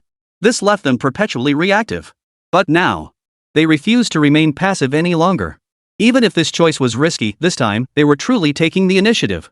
Expectation was written all over the faces of every member of the apprehension team. They anticipated this proactive offensive, this direct confrontation with Chen Zhe. After a brief brainstorming session, Chen Zhe had finalized his escape route. But just as he prepared to leave, he discovered the entire floor was already swarming with capture team personnel. Excluding the 4 surveillance team members, the 36 apprehension team members had formed a massive encirclement on this floor. They planned to conduct a thorough search, moving inward from the perimeter. I guess I underestimated them after all. Chen Zhe pursed his lips with a hint of reluctance, his face hardening into an unprecedented seriousness. A heavy sense of crisis made his nerves grow acutely sensitive. The arrest team's arrival this time had been too sudden. So sudden it left no time for preparation. Everything had spiraled beyond his control. There wasn't even any room left to maneuver.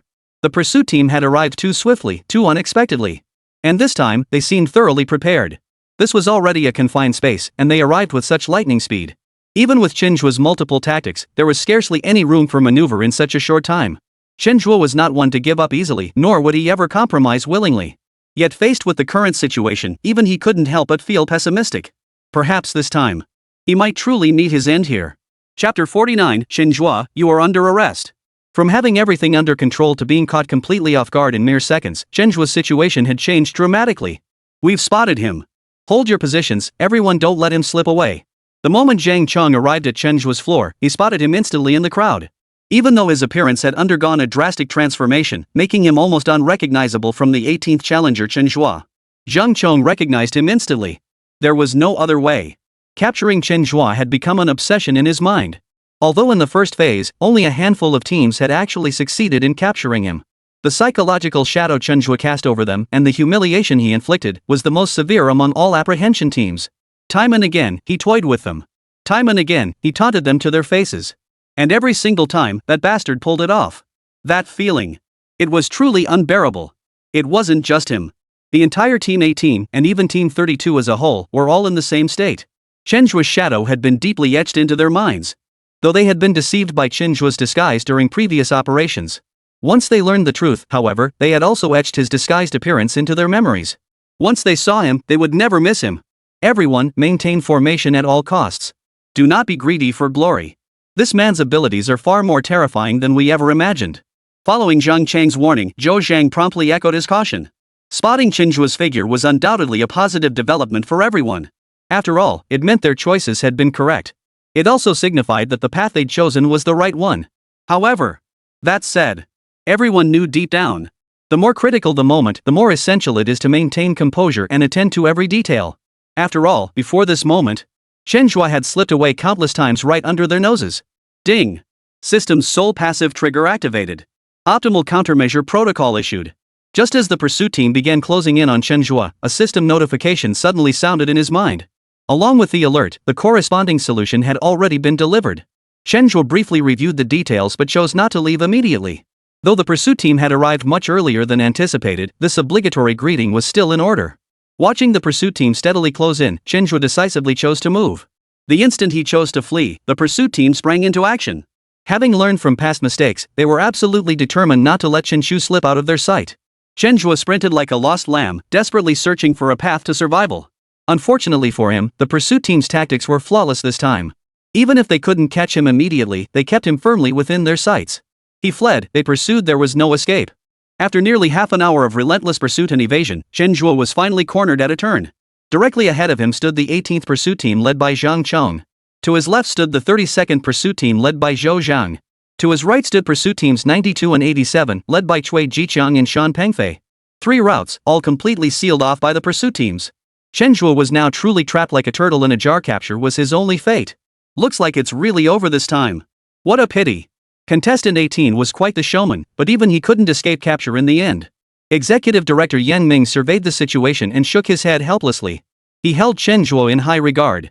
When it came to entertainment value, he was undoubtedly the best in the entire production team.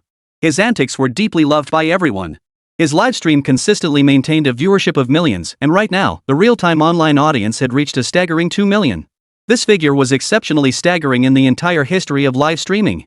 Even top-tier influencers launching their streams would struggle to achieve such staggering viewership numbers. But now, such data seems destined to become a thing of the past. After all, in the current situation, even if Chen possessed extraordinary abilities, he could only surrender meekly. Should we organize another revival round? Find a way to bring back the show's popular contestants? At this moment, Yan Ming's mind was already strategizing how to sustain future viewership. He harbored no objections whatsoever to Chen Zhe's impending elimination. His thoughts mirrored those of every viewer watching the livestream. Their opinions were remarkably unified. As things stood, Chen Zhe's chances of survival were 0. This is our nation's armed forces in critical moments, you can always count on them. Zhao Donlai finally experienced the feeling of standing tall. This time, he didn't believe Chen Zhe could escape. The other 3 guests exchanged glances, but none said anything more. Given the current situation, there truly was no other possibility.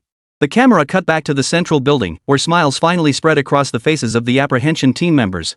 In this predicament, there was absolutely no room for any surprises. 6 days, 4 teams closing in.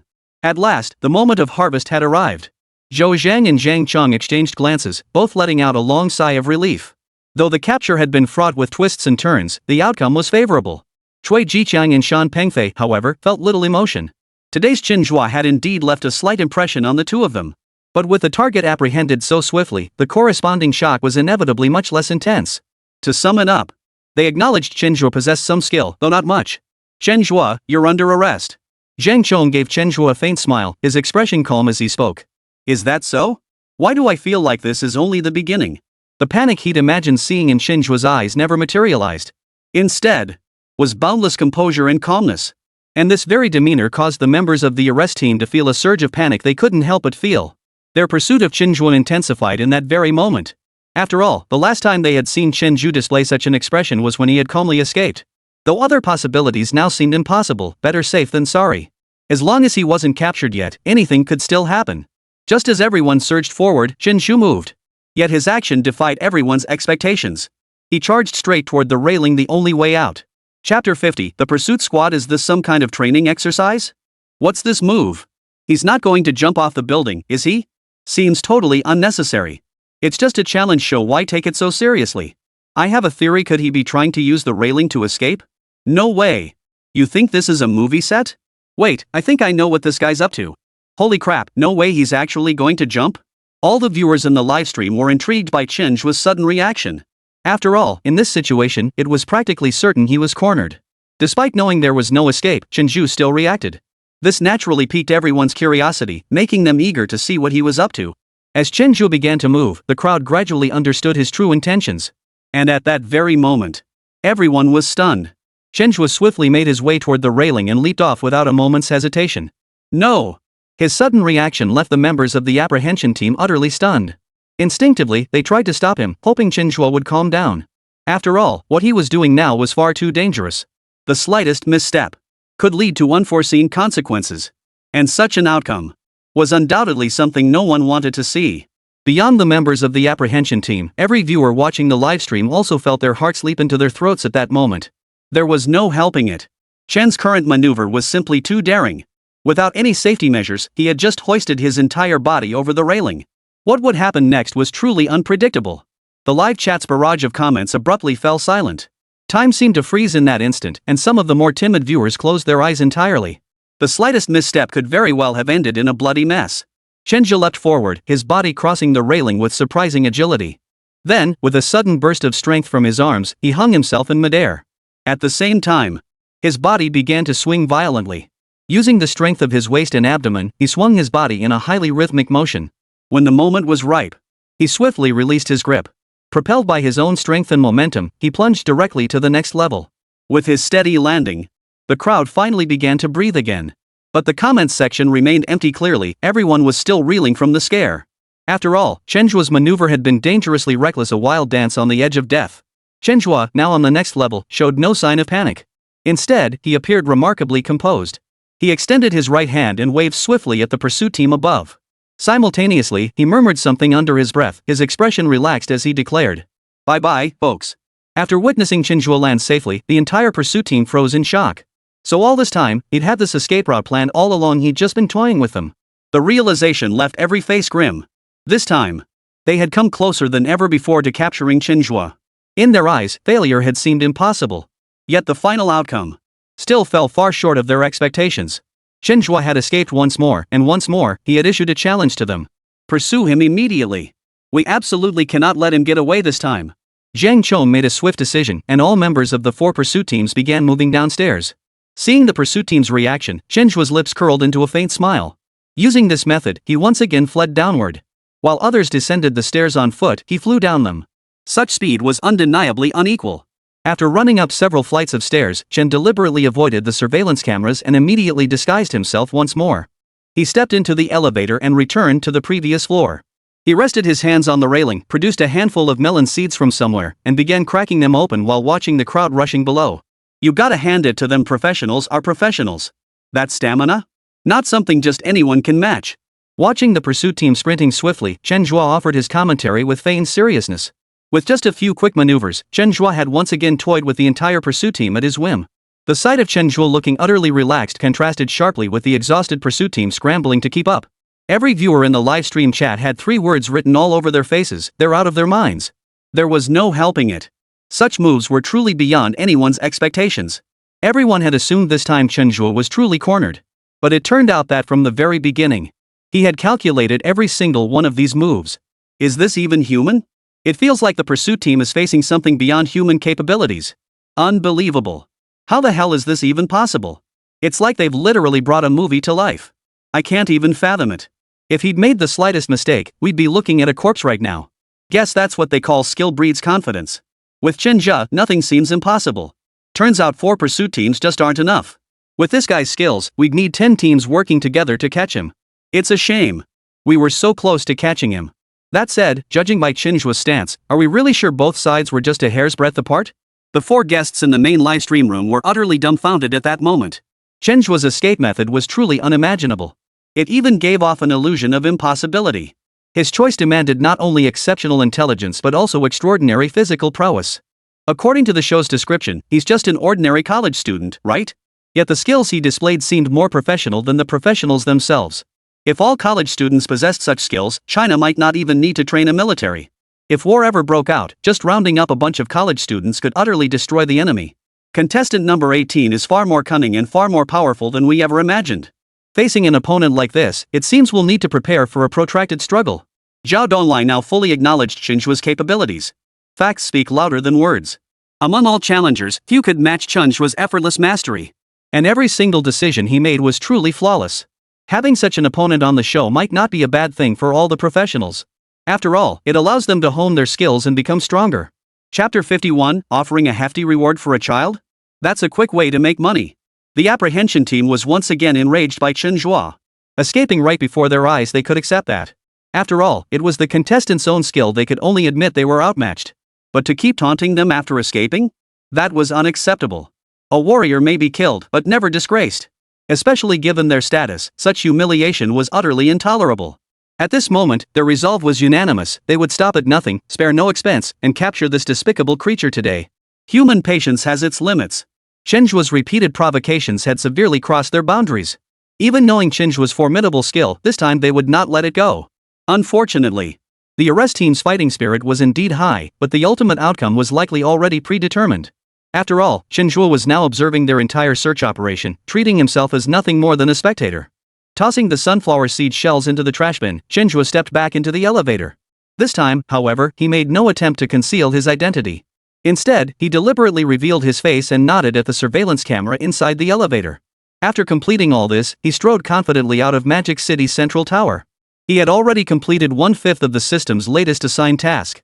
Now, all that remained was to make money. From the second stage onward, the challenge had undergone a comprehensive upgrade. With dual challenges underway, neither front could afford delays. Truthfully, with his current capital, he could easily choose to coast through life. But his mother urgently needed expensive medical treatment. Given the opportunity to accumulate more wealth, he certainly won't choose to coast. For him now, the options to earn money are plentiful. Maxed out ring toss skills, maxed out chess skills, maxed out billiard skills. Mastering any one of these could easily bring in a substantial income. But at this moment, Chen Zhe had no intention of using any of them. Stepping out of the building, he spotted a small card stuck to the ground. Young married woman desperately seeking a child. Without hesitation, Chen Zhe picked up the card from the ground. This way to make money was right there, wasn't it? When Xia Yanran saw Chen Zhe pick up the card, her brows instantly furrowed.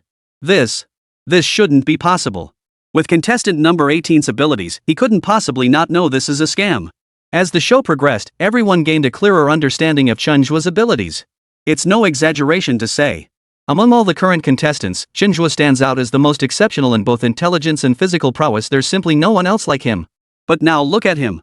This guy hailed as the best has suddenly gotten shady, scheming to make a quick buck by offering a hefty reward for a child. This move is genuinely baffling. Could it be that the card contestant number 18 found is the real heavy investment for offspring? After witnessing Chen Zhe's repeated astonishing maneuvers, nothing he does seems surprising anymore. Everyone knows that paying top dollar for a child is a scam. With Chen Zhe's intelligence, he couldn't possibly be unaware. But since he chose to pick up that card, perhaps this time, someone genuinely needed the heavy reward for a son's service. Listening to Li Shiqing's analysis, Zhao Donglai and Zhang Weiguo exchanged glances before breaking into knowing smiles. Ladies, perhaps you're overcomplicating things. Contestant number 18 is outstanding, but he has one fatal flaw: he's a man. No matter how outstanding a man is, he might lose his resistance when faced with certain temptations. Zhao Donglai's expression shifted slightly as he remarked with a hint of teasing. Captain Zhao is absolutely right. Since ancient times, heroes have struggled to resist beautiful women. Just look at the person on the card, she's a top-tier beauty. Fair skin, stunning looks, long legs, young, wealthy, and in need. That kind of temptation is too much for most people to handle. Zhang Weiguo agreed without hesitation, fully endorsing Zhao Donglai's perspective. After hearing their analysis, Xia Yanran and Li Shiqing exchanged glances. Their eyes were filled with utter shock. Who would have thought that just one show could broaden their horizons so dramatically? But then again, was Chen Zhe really that kind of person? After hesitating for a while, Li Shiqing spoke up first. Captains, your analysis certainly makes sense, but I just can't shake the feeling that Chen Zhe isn't that kind of person. No sooner had Li Shiqing finished speaking than the slap in the face came. Chen Zhe pulled out his phone and dialed a number right then and there. Hello, is this Ms. Liu? I just saw an ad offering a large reward for a child. I was wondering if you might be interested? As Chen Zhe spoke, an exceptionally gentle female voice came through on the other end of the line. Yes, that's the ad I posted. Are you here to schedule an interview? Yes, I'm considering it. I wonder if there's an opportunity for me. Of course you can. But I genuinely want a child, so my standards for a partner might be higher. Rest assured, the compensation will be more than satisfactory, at least 500,000 yuan. Ms. Liu, the money isn't really the main concern. I just want to see what you look like. How much does your photo differ from your actual appearance? I didn't expect you to pick me. Well, I'll send you a photo. Take a look. After that, the line went silent. About 30 seconds later, a text message arrived. Chen quickly opened the message. It was a selfie of Ms. Lu. It was clearly taken by her, definitely not a stock photo. Though she wasn't quite as stunning as the photos on the heavy reward for a son website, she was undoubtedly a beauty. Sir, if you're still interested, I'll send you an address where you can come for an interview. Can we do it now? Of course. You might not understand how desperately I want a child right now. Not only during the day, but even at night I'm available for an interview anytime. Alright, send me the address. I'll head over immediately. Their entire conversation was live-streamed. Everyone was genuinely stunned by Chen Zhe's move. Holy crap. I thought you were just messing around, but you're actually serious. Not only did you make the call, but now you're even prepared for the interview. Seems like all men are cut from the same cloth after all. When faced with the temptation of beauty and easy money, even the most upright man might succumb. Chapter 52, A Honey Trap? Who's playing whom? Chen Zhe's move to call the high-paying surrogate service sent the livestream's heat soaring once more. Netizens' discussions now revolved entirely around Chen Zhe. It must be said that his actions were truly beyond anyone's expectations. With so many simple and efficient ways to make money available, he deliberately ignored them all, choosing instead a path that defied comprehension. This guy's thought process is truly different from ordinary people. Could it be this guy's going through puberty? But he's so smart, doesn't he know this is a scam? Well, you know how it is. Sometimes men just think with their lower half. Once the hormones kick in, there's nothing they won't dare to do. Not necessarily. I feel like there might be other reasons behind this. As for what exactly those reasons are, well, we'll just have to wait and see. Paying big bucks for a kid? Such a strange yet familiar topic. Everyone, don't even think about it. It's a trap. Don't ask me how I know. A friend of mine went through it personally. Remember that guy from Case 87? He thought he was so clever, only to get taken down by the Myanmar-based gang. Looks like this is going to be a repeat of Case 87's fate. After receiving the address, Chen Zhe hailed a cab and headed straight to the location. At the entrance of the Flames of Desire Hotel, Chen Zhe paid the fare and proactively pulled out his phone. Hello, Ms. Lu. I'm at the hotel entrance. Which room are you in? Room 301. Just come up. I'll be waiting inside. Chen Zhe hung up and walked straight into the hotel. Taking the elevator to the third floor, room 301 came into view. Knock knock knock. Knock knock knock. He knocked repeatedly on the door, and a woman's voice answered from inside. Just a moment, I'll be right there. After another 10 seconds or so, the door opened. A woman draped in a bathrobe, with exquisite features, appeared before Chen Zhe's eyes. Here for the interview? Yes. Come in. The woman invited Chen Zhe into the room and quickly closed the door behind him. Damn, she's gorgeous. And her figure looks pretty amazing too. Holy crap, she can't be a rich woman, can she? Rich or not, I'd gladly pay to be her surrogate. 10 times a day? No problem. Oh no, this guy actually paid up. Maybe we'll get to see something different on the live stream today. Hope the production team knows what they're doing and doesn't cut the stream at the crucial moment. No big deal if it gets cut, we'll just find it in the domestic videos section. We'll definitely find it there. Hey, who's jealous? Anyone want my number? I just took a screenshot. $5 a number, no scams, cash on delivery. The show's executive director, Yan Ming, was completely caught off guard by Chen Zhe's actions.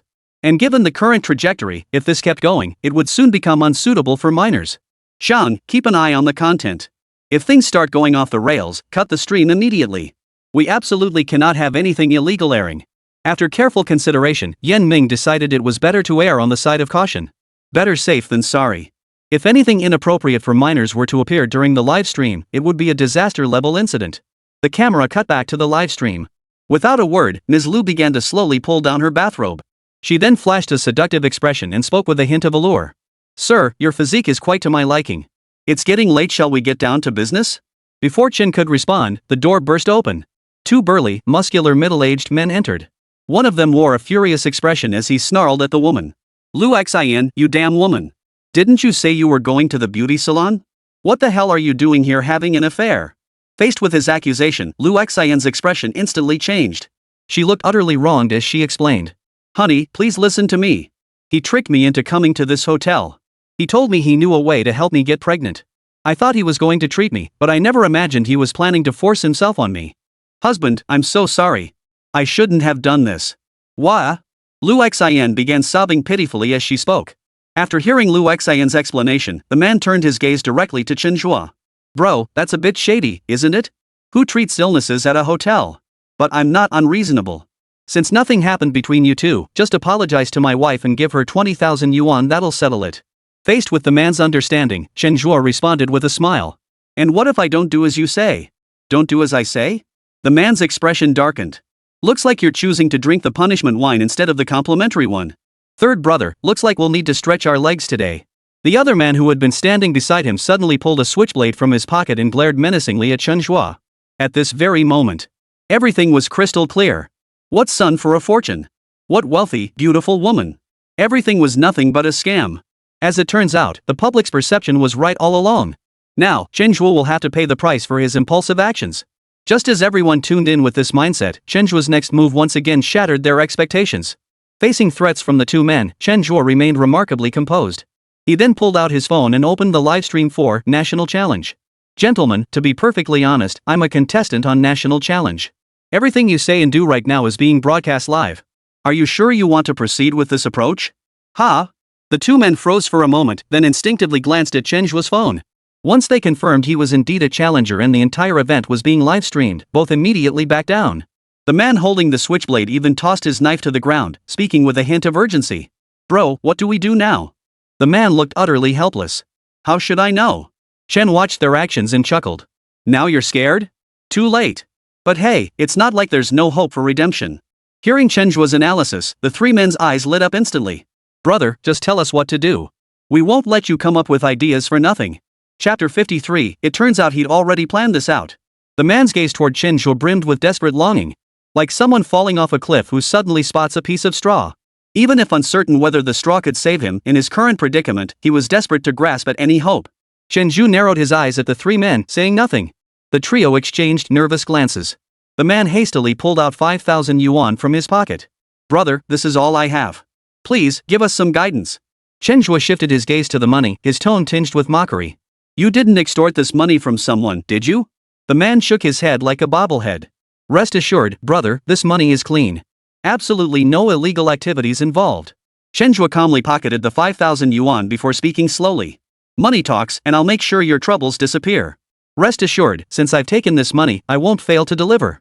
Hearing this, the trio felt slightly reassured, yet their curiosity about Chen Zhe's motives only deepened. Actually, solving this problem is simple. Go turn yourselves in right now. Confess and get leniency, resist and face harsher punishment. The sooner you confess, the sooner you can reform. Upon hearing Chen Zhe's solution, the expressions on all three faces changed instantly. The man leapt up from the sofa, glaring furiously at Chen Zhe. Are you kidding me? I asked you to help me solve this problem, and you tell us to turn ourselves in? Chen Zhe replied with sincere earnestness.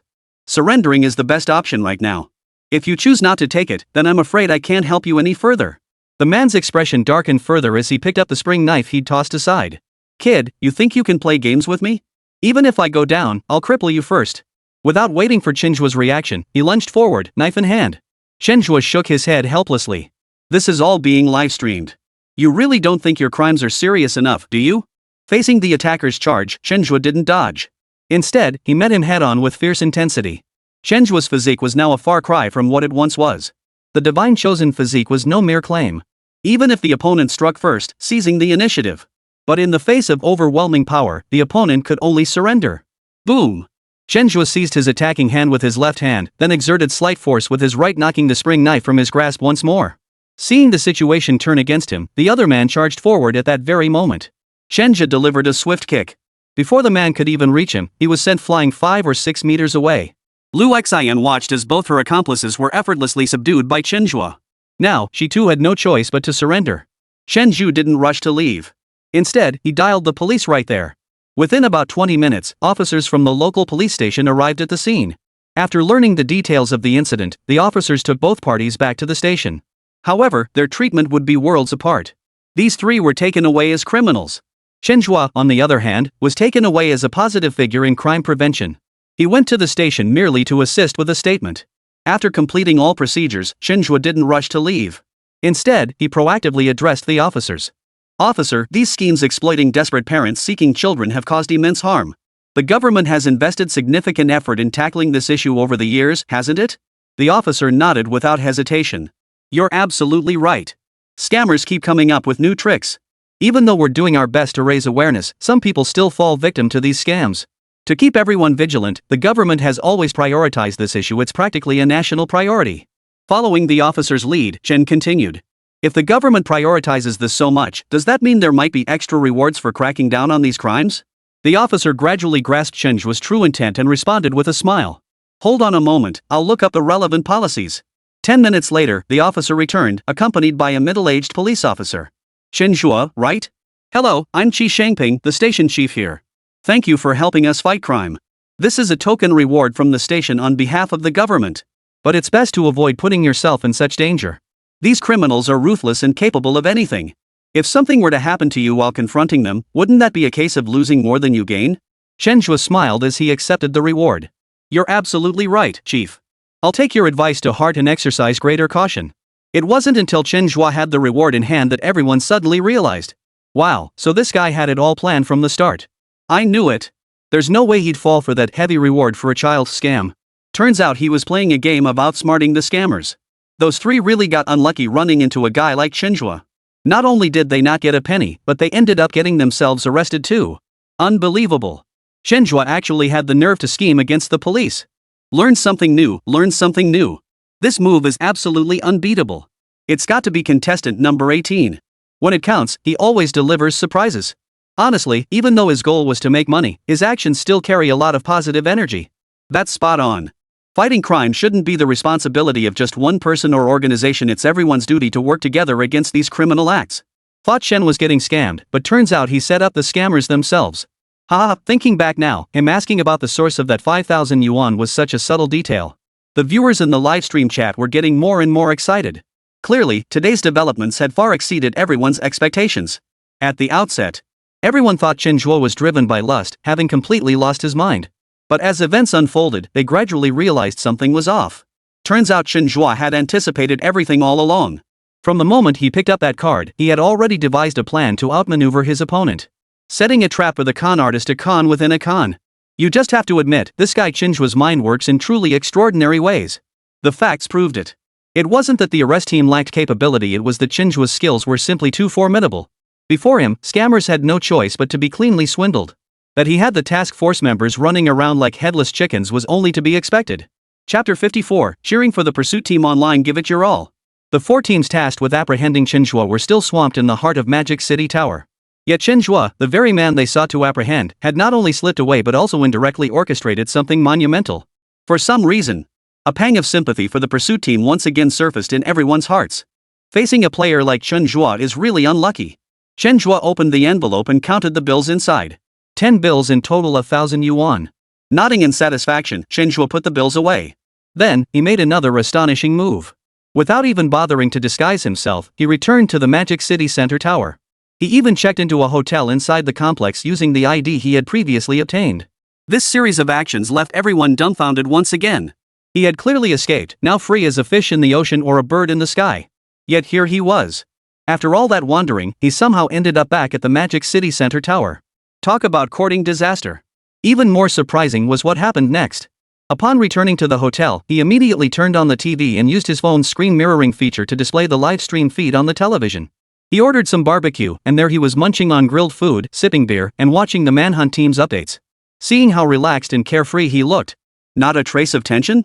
He looked like he was on vacation. But having learned from his last mistake, Chen was clearly much more cautious in his planning this time. A clever rabbit has 3 burrows. Even rabbits know to build multiple burrows to ensure their safety at all times. Naturally, he must make the same preparations. He absolutely cannot allow himself to fall into such peril again. The pursuit team's progress was, frankly, terrifying. His last maneuver had nearly backfired completely. Such a situation absolutely could not happen again. He picked up his phone and proactively dialed a hotel located 50 kilometers away. Using his phone, he booked a room there under his real name. Then he made 3 more calls in succession, booking rooms at 3 completely different locations. Although this maneuver cost him 1,000 yuan outright. But for Chen Zhe, this money was absolutely worth spending. After all, this maneuver allowed him to fulfill his desire to continue watching the pursuit team's chase. It also ensured he could sleep soundly tonight. The pursuit team's capabilities had improved, which wasn't necessarily good news for Chen Zhe. But it wasn't an absolute disadvantage. With the right approach, there was still significant room for maneuver. Chen Zhe's current strategy capitalizes precisely on the fact that the enemy's capabilities are continuously improving. Under such improvements, they will inevitably become more sensitive and increasingly suspicious. Their perspective on matters will also become more comprehensive. By normal logic, Opting for real name registration when booking a hotel is a foolish move. After all, it's equivalent to revealing your location, making it easy for the pursuit team to track you down at any moment. But if you book multiple hotels and the distances between them are quite far apart, then the picture presented to the pursuit team would be entirely different. Even if Chen Zhe's figure couldn't be found on surveillance, they would certainly find ways to verify. Because the more suspicious it looks, the more likely Chen Zhe is to show up. Sure enough, shortly after he booked the hotels, the 4 teams originally searching the central skyscrapers of the metropolis swiftly regrouped. After deliberation, they split into 4 teams, each heading straight for the 4 hotels Chen Zhe had targeted. Come on, I really hope they catch that contestant number 18 soon. He's just despicable. Chen Zhe watched the 4 teams on the TV screen and said sincerely. Yet such words, coming from his mouth, always carried an unsettling undertone. If he truly felt that way, he could have easily revealed his location again. But his current approach clearly indicated he was toying with the pursuit teams. In truth, Chen Zhe had already devised his next move. But given the current situation, there was no need to implement it just yet. What level of skill, what level of execution? The pursuit team's skill level had improved somewhat, but not significantly. With 100 days left in the challenge, there's still plenty of time. Other operations can proceed gradually. After all, this is a game of mutual strategy. If it were always a one-sided route, it would lose much of its fun. After eating and drinking his fill, Chen Zhe gave himself a quick wash before heading straight to bed. With Chen Zhe fast asleep, everyone's attention inevitably shifted to the pursuit team. The pursuit team was now operating at 200% capacity. Though the outcome remained uncertain. Under the current circumstances, they would spare no effort to pursue even the slightest glimmer of hope. Tonight was destined to be another sleepless night for them. It was just a pity. Such an outcome had long been inevitable. By 2 a.m., the group had found nothing. Fortunately, Zhang Chong made a decisive call, ordering the team to rest on the spot. For him, he was well aware of some of Chen's tactics. Now that they'd lost their bearings, there was no point in persisting. Otherwise, tonight would end in another fruitless search, and it could very well jeopardize tomorrow's operation. Resting up. It was also preparation for subsequent operations. Zhang Chong understood this well. Regarding his proposal, the others agreed. However, Zhou Zhang proposed a novel idea. Implement a shift system. Compared to Chen Zhe, they held a significant numerical advantage. Yet until now, this numerical advantage had never been fully leveraged. This meant that in execution, they were constantly being led by the nose. Once caught in the enemy's rhythm, everything would slip beyond their control. This was clearly not a favorable situation for them. Having already suffered losses in this regard, there's no need to stubbornly stick to one approach. Instead, they must learn to adapt at the right moment, completely shifting their own rhythm. Only by leveraging their strengths to attack the opponent's weaknesses can one swiftly establish dominance and seize the initiative. Zhou Zhang's proposal opened up an entirely new path for everyone. The 4 team leaders convened immediately and decided to implement a 4-shift rotation strategy. One team would focus on locating Chen Zhe's position, while the other 3 teams would rest. Once his exact location was confirmed, everyone would regroup. This approach ensured both operational efficiency and adequate rest periods. Under such a strategy, even if the enemy possessed 3 heads and 6 arms, they would inevitably be captured. Chapter 55. The expert steps in. Is this a dimensional strike? Regarding Zhang Chang's proposed approach, everyone unanimously expressed their support. However, under these circumstances, Zhou Zhang offered a fresh suggestion. I believe what we lack now is a central commander. Truthfully, we've managed to locate contestant number 18 every single time. It's just that, for various reasons, we've never been able to capture him. The biggest issue is that we lack a true commander. Talent is easy to find, but a leader is hard to come by. If we could secure a professional commander, I believe our operational efficiency would see a comprehensive boost. Then, player 18 would truly have no chance of escape. Upon hearing Zhou Zhang's perspective, all 4 guests in the main livestream booth showed keen interest. From an omniscient perspective, the shock Chen Zhe delivered to them was absolutely unparalleled. In fact, on numerous occasions, they were left in awe by Chen Zhe's gameplay. But times change. All their previous speculations were made from the perspective of spectators. If they were actually put in command of the battle, they were confident they could hold their own against Chen Zhe. Especially after observing him for this period. They had gained a certain understanding of Chen Zhe and possessed information unknown to the pursuit team. Know your enemy and know yourself, and you will never be defeated in 100 battles. Once they entered the fray, they would be the ones most familiar with Chen Zhe. In contrast, Chen Zhe remains utterly unfamiliar with their operations. This information gap is their most advantageous weapon in battle. If they could capture Chen Zhe from their hands, it would surely be a splendid achievement.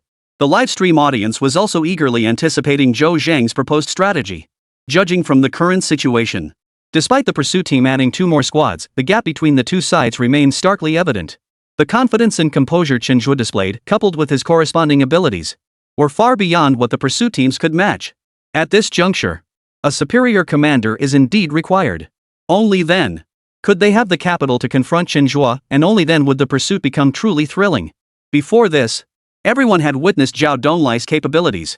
They've come to understand what true professionalism looks like. If they could participate, the efficiency of the operation would undoubtedly increase significantly. Regarding Zhou Zhang's perspective, the other 3 team leaders engaged in earnest discussion. Though none were willing to admit it, there was undeniably a considerable gap between them and Chen Zhe at present. To swiftly apprehend Chen Zhe, seeking assistance was the fastest and most ideal solution at hand.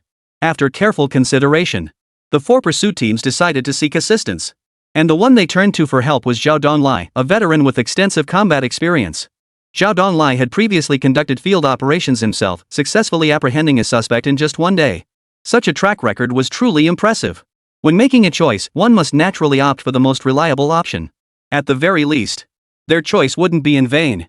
Upon hearing that all 4 apprehension teams had chosen him, Zhao Donglai's expression grew noticeably more serious. "Old Zhao, you'd better step up your game. We're counting on you to catch Chen Zhe." Zhang Weiguo urged Zhao Donglai immediately. "Don't worry, old Zhang. This time, Chen Zhe won't escape." Compared to the pursuit team, the 4 guests held one major advantage: they possessed an omniscient perspective. Every move Chen Zhe had made up to this point was already within their grasp. The advantages Chen Zhe had held over the pursuit team would now become his weaknesses. "Chen Zhe isn't easy to deal with, but I trust your expertise, Captain Zhao. Looking forward to your success." Xia Yanan offered Zhao Donglai her full support. Those seated here are all top-tier talents of China. Each carried their own pride. If they were merely spectators offering commentary, they would undoubtedly express astonishment and admiration. But once they switch to work mode, entering arrest mode, they become the most confident individuals, the most formidable forces. No matter who the opponent is, no matter what abilities they possess.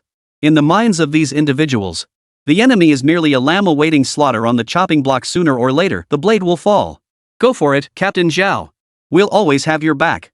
Li Shiqing made an encouraging gesture, her whole demeanor radiating intense excitement. Feeling the weight of their support, Zhao Donglai's confidence surged even higher. "Rest assured, everyone. This time, I won't let you down. I'll catch that despicable bastard."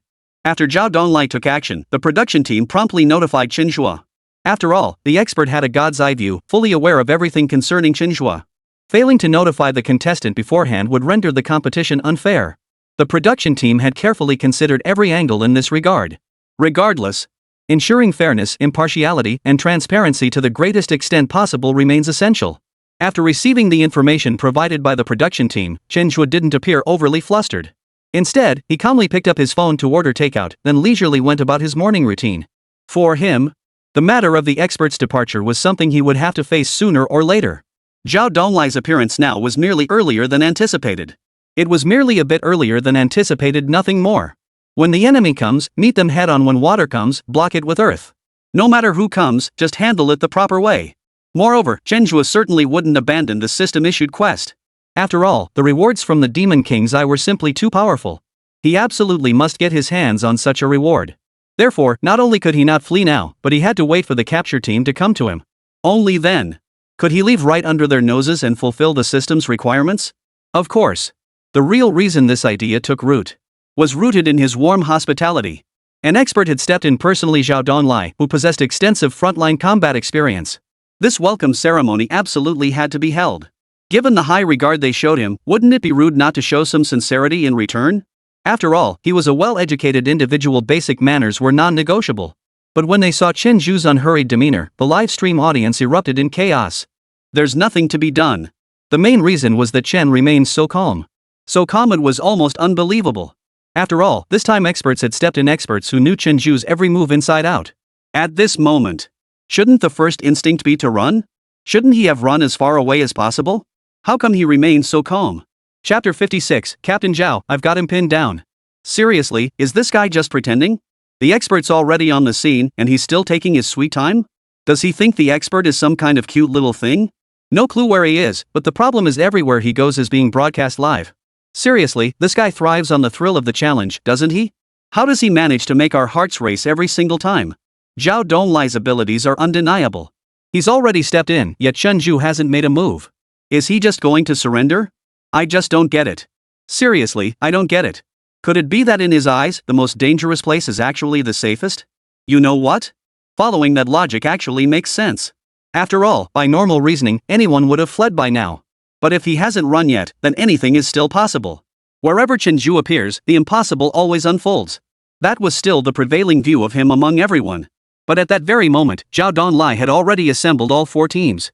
Comrades, you are all the bravest warriors of China, the finest elite our nation has to offer. Over the past few days, I've been observing your performance.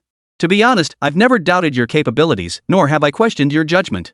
The reason you haven't captured Chen Zhe yet is simply because this guy is too cunning. But rest assured, this time he won't escape because I'm here. Zhao Donlai first affirmed everyone's abilities, then radiated profound confidence. During an operation, confidence is absolutely crucial. Moreover, the current arrest team's confidence had taken a hit. Providing timely encouragement at this moment was crucial. Hearing Zhao Donlai's words, everyone reacted with palpable excitement. Captain Zhao, just give the orders. Whatever you tell us to do, we'll do it. That's right. We'll follow your lead every step of the way. Just catch Chen Zhe, and we'll do whatever it takes. That guy's as slippery as an eel, but if we tighten our net enough, he won't escape our grasp. Feeling the surge of confidence among his team, Zhao Donlai nodded with satisfaction. During my time in the guest seats, I've been observing contestant number 18. He's an extremely confident player who thrives on risk-taking and relishes toying with us. That's certainly his strength, but it could easily become his weakness. Contestant 18 obtained a fake ID and used it to check into the hotel. I've retrieved the corresponding information. He's still inside the hotel. Next, I'll assign specific operational tasks. We aim for a decisive strike, make him pay for his arrogance. Upon hearing Zhao Donlai's intelligence, the group suddenly understood. No wonder they couldn't find Chen Zhe all night. Turns out he wasn't even using his own ID all along. What was even more infuriating was that the name on his ID was actually Jia Xinfen. He clearly didn't regard them as human beings at all. Captain Zhao, give the order. What do you need us to do? At that moment, everyone's spirits soared even higher. If they failed to catch this Chen Zhe, it would become an eternal regret in their hearts. Zhao Donlai didn't beat around the bush. He cut straight to the chase. Zhang Chong, you lead Team 18. Follow me up to make the arrest. Yes, sir. Zhou Zhang, you lead Team 32 and secure all exits upstairs and downstairs. Yes. Chui Jiqian, you lead Team 92 and secure all other potential escape routes. Contestant number 18 possesses exceptional individual skills. Parkour and rock climbing pose no challenge. These capabilities must be factored into our strategy. Understood. Shan Pengfei, you lead Team 87 and stand by at the perimeter. Should any unexpected situation arise, you're to move in immediately. As Zhao Donlai issued one order after another, he instantly wove a vast net around Chen. Though the plan hadn't been executed yet. Merely hearing the plan, everyone believed the corresponding arrest operation was essentially a sure thing. After all, such a plan had accounted for every possible contingency. No time to waste, let's head out immediately. At Zhao Donlai's command, the group swiftly arrived at the hotel where Chen Zhe was staying. Accompanying them was a delivery driver. The delivery guy, carrying the corresponding food orders, headed upstairs first. Zhao Donlai instinctively glanced at the floor where the delivery guy had stopped before addressing the entire group. Contestant number 18 already knows I'm coming down. He'll definitely have something prepared. Did you see that delivery guy who just went up? I don't think we need to go up ourselves. Contestant 18 will be coming down on his own. This revelation sent shockwaves through the assembled teams. But after careful consideration, they all agreed with his analysis. After all, under the current circumstances, Chen Zhe's best chance to escape was through deception. Everyone, prepare for combat. The moment the delivery guy emerges, pin him down immediately. Yes, sir. After issuing the order, Zhao Donlai sank into the hotel sofa. Chen Zhe had indeed caused quite a bit of trouble before, making the task force's job incredibly difficult. But that was before. Now that he'd come, it proved everything had changed. This time, Chen Zhe would be eliminated. As the elevator descended from the 11th floor, the pursuit team swiftly assembled on both sides. The moment the doors opened, they immediately blocked the elevator exit. Disappointingly, there was no delivery rider inside the elevator. Only an elderly man carrying a backpack stood there. Freeze! At the same moment, a delivery rider suddenly darted out from the nearby stairwell entrance. His speed was astonishing. He practically burst out of the stairwell. Fortunately, the hotel lobby was crowded enough that people spotted him immediately. Chui Jiqiang was the first to rush forward. Hearing this, the others instinctively fixed their gaze on the delivery rider. They gave chase just as swiftly. A faint smile touched Zhao Donlai's lips, his face radiating confidence. Then, with confident, measured steps, he slowly walked out of the hotel. He had full confidence in the members of the apprehension team for this close-range pursuit. He was certain the suspect would be apprehended before long. Sure enough. No sooner had he stepped outside the hotel entrance than Cui Jiqian's voice crackled over the walkie-talkie. Captain Zhao, I've got him pinned down. Chapter 57, A Gift for Captain Zhao. Experts are experts, their efficiency is simply unmatched. Contestant number 18, go ahead and jump. Well, that's that caught red-handed. How does the saying go? If you don't court disaster, disaster won't find you. Well, he just proved it to a T. What a shame. He could have gone so much further, but he just had to go and do something stupid. I'm speechless. It feels like he didn't even see the expert as human, just going through the motions like before. It just goes to show when it's state-sanctioned, it's a whole different ballgame. With this setup, no one stands a chance. Zhao Donglai nodded with satisfaction and strode over to Cui Jiqian. Chen Zhe, your arrogance knows no bounds. Confidence can be a virtue, but overconfidence turns into sheer hubris. Zhao Donglai looked down at Chen Zhe pinned to the ground, lecturing him in a tone of moralizing. Hearing this lecture, the man beneath him struggled desperately. Let me go. Let me go. Zhao Donglai stared at the man, a sense of foreboding rising within him. He quickly crouched down and immediately pulled off the other man's mask. Instead of the face he had imagined, Chen Zhe was a completely unfamiliar face stared back at him. This scene left everyone present utterly dumbfounded. Cui Jiqian immediately released the person. You guys weren't serious, were you? This is just filming, right? Why does everyone go all out when it comes to you guys? After getting back on his feet, the delivery guy quickly stretched his body and said with a hint of resignation. What filming? What are you talking about? The delivery guy pointed at the cameraman behind the pursuit team. Why else would there be so many cameras if it's not filming? Besides, the guy upstairs already told me as long as I make it out of the hotel lobby, I pass as an extra. Now, who's going to pay me my fee? The guy upstairs said to ask Captain Zhao Donglai for it. Which one of you is Captain Zhao Donglai? Hearing the delivery guy's remarks, Zhao Donglai's nose nearly turned crooked with rage. He thought his first battle would be the final showdown against Chen Zhe. But it turned out he still couldn't escape being toyed with. Chen Zhe had once again anticipated their anticipation. The delivery guy had run off, but he was just a delivery guy. Damn it! That old man coming out of the elevator over there, that's the real Chen Zhe. Realizing the problem, Zhao Donglai made a move to issue new battle orders. But the delivery guy's voice rang out once more. Hold on, what about my appearance fee for playing an extra? You're not going to renege on that, are you? Zhao Donglai's face turned ashen as he pulled out 2 bills. Let's get out of here. The delivery guy eagerly snatched the cash. Thanks, Captain Zhao. Next time you need this kind of job, remember to call me. After dismissing the delivery guy, Zhao Donglai immediately issued his orders. The elderly man who just came out of the elevator, that's Chen in disguise. Everyone, quickly retrieve surveillance footage from nearby cameras. We must pinpoint his location immediately. Yes, sir. Though Zhao Donglai had been careless this time, his reaction was still swift. The 4 pursuit teams coordinated seamlessly, executing the orders without delay. 1 hour later, the pursuit team actually spotted the elderly man. Zhao Donglai swiftly led his men to the location, but the outcome proved disappointing once again. The elderly man who had emerged from the elevator was indeed just an old man. In other words, Chen had never left his hotel room the entire time. He had merely skillfully exploited their suspicions to divert their attention. Once this became clear, Zhao Donglai's expression darkened considerably. Being toyed with repeatedly, and in front of a national audience no less. This debt certainly couldn't be left unpaid. To the hotel. Zhao Donglai made a snap decision and led everyone back to the hotel. But when they opened the door to Chen Zhe's room, it was already empty. Only a note remained on the bed. Welcome to the team, Captain Zhao. Looking forward to our next encounter. Zhao Donglai crumpled the note into a ball and flushed it down the toilet. A man may be killed, but he cannot be disgraced. The other party's actions were nothing short of blatant provocation. Retrieve the hotel surveillance footage. See where Chen actually went? Angry as he was, Zhao Donglai remained level-headed. To him, Chen Zhe's actions smacked of deliberate provocation. The more critical the moment, the more he needed to steady his composure and deny the other party any opening.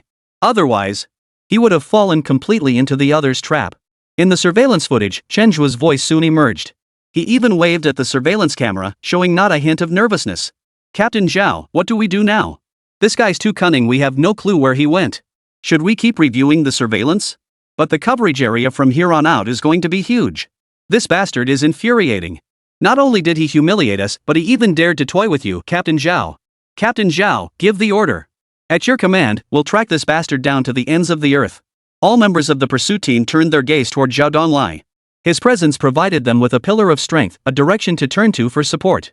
Now, when something happened, they naturally thought of him. Feeling the weight of their expectant gazes, Zhao Donglai's expression grew serious. To be honest, at this moment, he himself didn't know exactly where Chen had gone. Nor did he know how to proceed with the investigation. If there were a concrete target, it would be manageable. But now, with the target completely lost, the upcoming investigation felt like searching for a needle in a haystack. But just as he felt utterly lost, his phone suddenly rang. Hello? Is this Captain Zhao? Chen Zhe? Zhao Donglai recognized the caller immediately and signaled the pursuit team to pinpoint the caller's location. It's me. I wonder if you're satisfied with this little gift I sent you, Captain Zhao? Chen Zhe, don't get too cocky. I'll catch you sooner or later.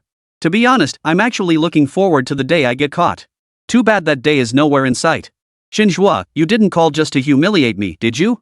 Zhao Donglai deliberately stalled for time, giving the pursuit team a chance to pinpoint his exact location. Of course not. I just felt my initial gesture lacked sincerity, so I thought I'd make amends. Captain Zhao, you're a criminal investigator. You should know the dangers someone like me poses. With just a little effort, I could cause significant panic in society. You know exactly what I mean, right? Chapter 58. Even simulated crimes should be close to real combat, right?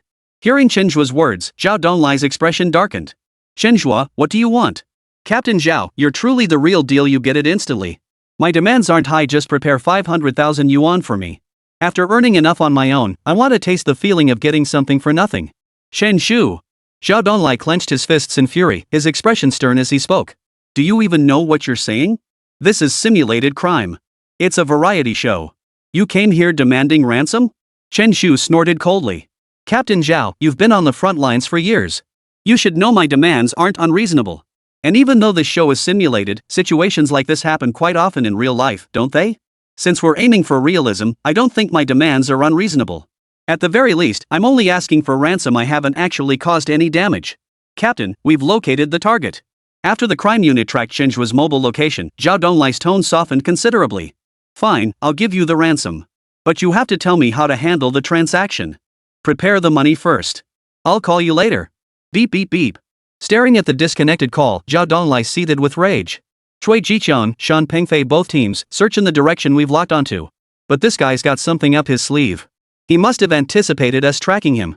So while you're searching, keep a sharp eye on your surroundings. He's probably already moved his mobile device and is watching you from some corner. Hearing Zhao Donglai's instructions, Cui Jiqiang and Shan Pengfei exchanged glances. Captain Zhao, aren't you overthinking this? Sure, he's got some skills, but it's not as crazy as you're making it out to be. Exactly. I bet all he's thinking about right now is getting something for nothing. His mind's full of money. How could he possibly be planning anything else? Captain Zhao, rest assured. We'll definitely bring this despicable guy back this time. Seeing their confident expressions, Zhao Donglai didn't dampen their enthusiasm. Everything at this point remained unknown. Even he couldn't predict with certainty what choices Chen would make. Without a clear lead, letting the two give it a shot wasn't a bad idea. Moreover, for him, he had prepared two contingency plans this time. After Shan Pengfei and Cui Jiqiang led their teams away, he turned his gaze toward Zhang Chong and Zhou Zhang. Zhang Chong, Zhou Zhang, your two teams must now conserve your strength. The moment Cui Jiqiang and Shan Pengfei come up empty-handed, it will be your time to strike. After hearing Zhao Donglai's instructions, Zhang Chong and Zhou Zhang looked thoughtful. Captain Zhao, from what you're saying, you're seriously considering paying that 500,000 yuan? Chen Zhe is right. Even though this is a TV show, since it's a simulated crime, their demand isn't unreasonable. Moreover, their demands actually work in our favor. It gives us a clear direction and allows us to better execute our plan. Up until now, we've been led by the nose. But once we know the exact location of the transaction, we gain control. Then, we call the shots. After Zhao Donglai voiced his true thoughts, Zhou Zhang and Zhang Chong both had that aha moment. You have to admit it. Experts are experts. Their perspective and approach to problem solving were worlds apart from theirs. Where are we going to get 500,000 yuan? Approach the production team. Upon hearing Zhou Donglai's decision, Yan Ming's eyelid twitched involuntarily. Good grief. He was going to fleece the production team directly. But given the current situation, he couldn't refuse. After all, both Chen Zhe and Zhao Donglai's demands fell within the show's reasonable parameters. His only relief now was that among the current contestants, only Chen Zhe was playing by his own rules. If everyone were like this, the production team would definitely be overwhelmed. The teams led by Cui Jiqiang and Shan Pengfei advanced toward the location with eager expressions. The target keeps moving, he's probably trying to escape. Cui Jiqiang spoke first, drawing his own conclusions based on the target's movements. That's good news. It means they're unaware we've tracked their phone. If we act fast, we'll definitely catch them. Shan Pengfei perked up, growing increasingly confident about today's apprehension. After nearly 2 hours of pursuit, they finally reached the vicinity of the tracked phone. A taxi caught their attention. Team leader, the tracking shows the target is inside that car. With a clear direction now, Shan Pengfei and Cui Jicheng exchanged glances. Surround the taxi. We absolutely cannot let him escape. Just as they were getting out to block the taxi, it suddenly accelerated. Seeing this, Shan Pengfei and Cui Jicheng's expressions changed. Quick, chase it. The target must be inside. They quickly jumped into their respective vehicles and began chasing the taxi. The taxi driver glanced in the rearview mirror, his heart racing. This is like being in a movie. Who'd have thought I'd get my moment in the spotlight someday? Well then, today I'll show you all what the autumn-named mountain god of speed is all about. Muttering to himself, his hands and feet moved with extraordinary agility. The taxi became remarkably responsive under his control. Amidst the gridlocked traffic, he weaved through it with ease. Watching the taxi speed further away, Shan Pengfei couldn't help but report to Zhao Donglai. Captain Zhao, Chen Zhe must be in that cab. It's now speeding away, and we're in hot pursuit. I suggest requesting traffic police support to intercept it. Zhao Donglai froze for a moment. Could it be that he was overthinking this? Could Chen Zhe actually be in that taxi? After a moment's hesitation, Zhao Donglai agreed to the request. I'll coordinate with the traffic police department immediately. With the traffic police's backing, the taxi was quickly pulled over. The taxi driver, thoroughly enjoying himself, excitedly rolled down his window. Officer, are you guys here to be extras too? Who knew this was such a big budget production? Even your traffic police department got involved. The taxi driver's words left the traffic police officer utterly baffled. What extras? What movie? What are you talking about? As they spoke, the pursuit team led by Cui Jicheng and Shan Pengfei caught up. They immediately surrounded the entire taxi. Freeze! Turn off the engine. Get out! Chapter 59, Playing Alone. Is this really necessary? The taxi driver looked out the window in surprise, quickly turned off the engine, and got out.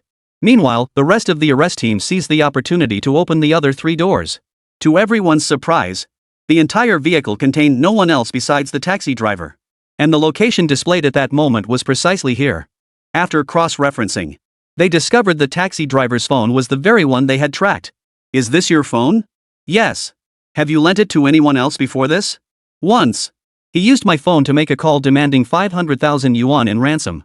He also told me this was a movie shoot and that if I saw anyone chasing me, I should just drive like hell.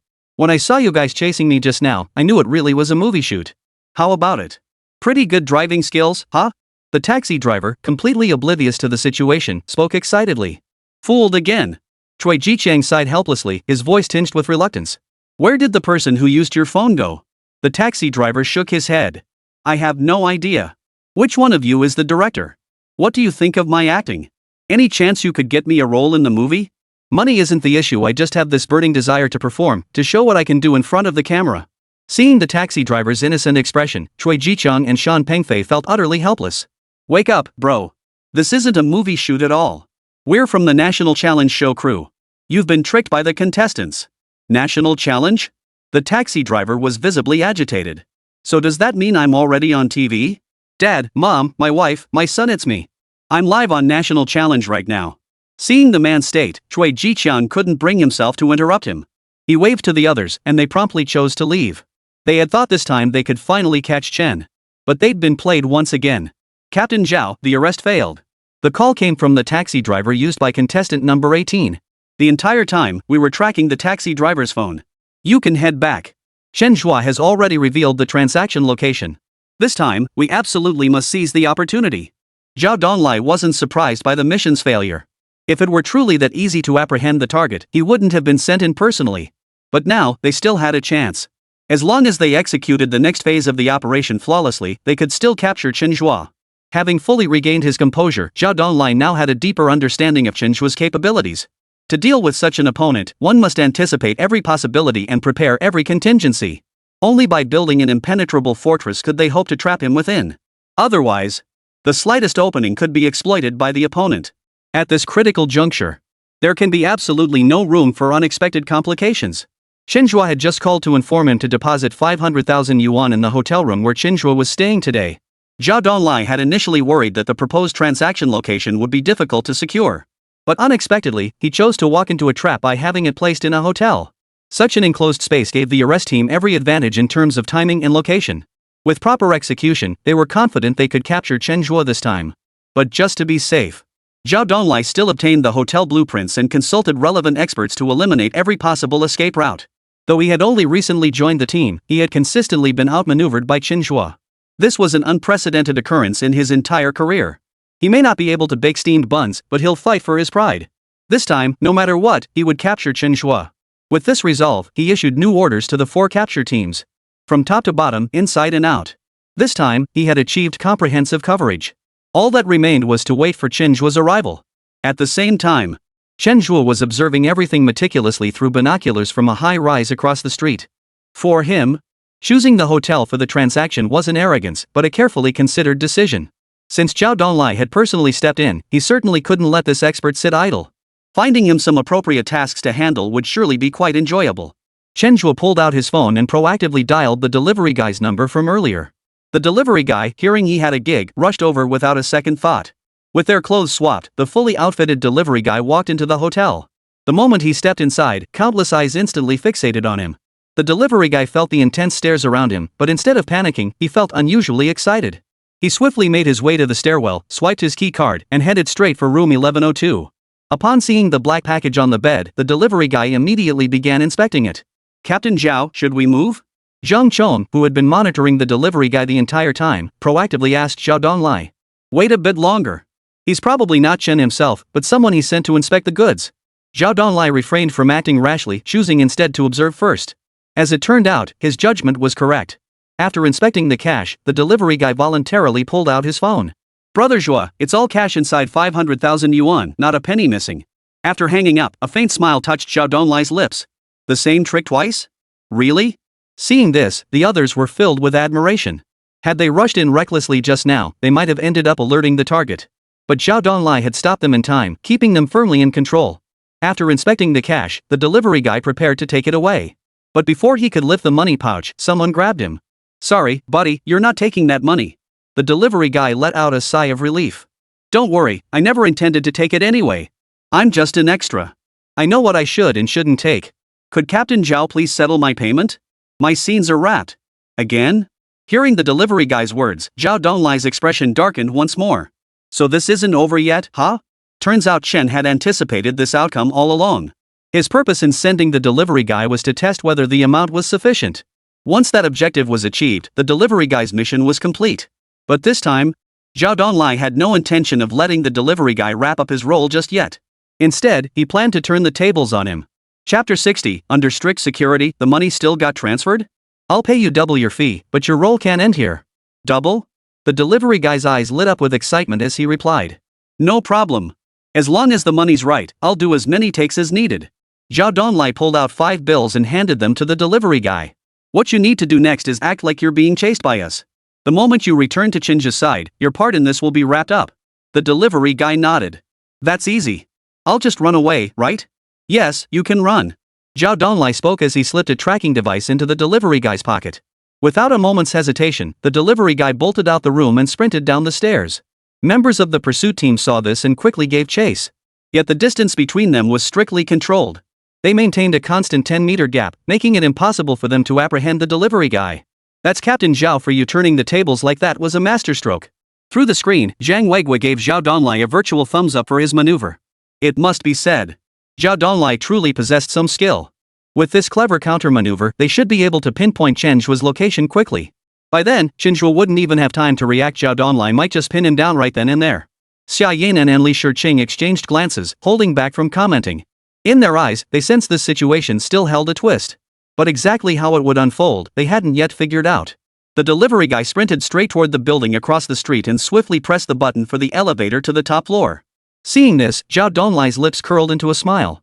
"Zhang Chong, take your team and follow him immediately. Zhou Zhang, your team will secure the perimeter downstairs. If you spot any suspicious individuals, subdue them immediately." Considering Chen Zhe's previous actions, Zhao Donglai didn't mobilize the entire team. He only assigned Zhang Chong and Zhou Zhang's teams to carry out the apprehension. He himself led the other 2 teams to continue their stakeout inside the hotel. Chen Zhe's cunning far exceeded expectations. When dealing with such an opponent, one absolutely must not put all their eggs in one basket. Having multiple options would make the capture more certain.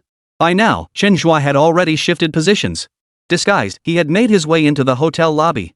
He had been monitoring the movements of Zhang Chong and Zhou Zhang's teams the entire time.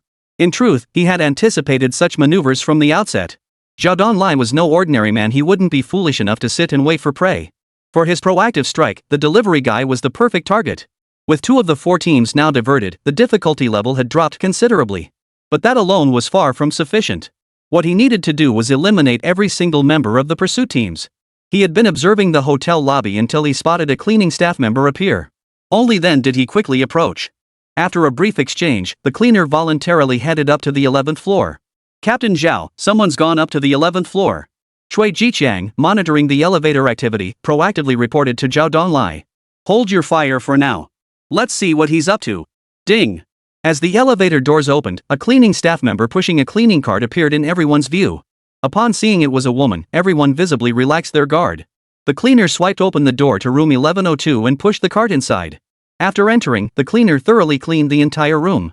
The money bag on the bed was also slightly moved by her. After finishing her work, the cleaner pushed the cart back out of the room. Just as she was about to head downstairs, Zhao Donlai stepped in front of her. Hold on. Excuse me, who asked you to come up and clean the room? The tenant of 1102. He said the room needed cleaning and even gave me a 200 yuan tip directly. The cleaning staff responded without reservation.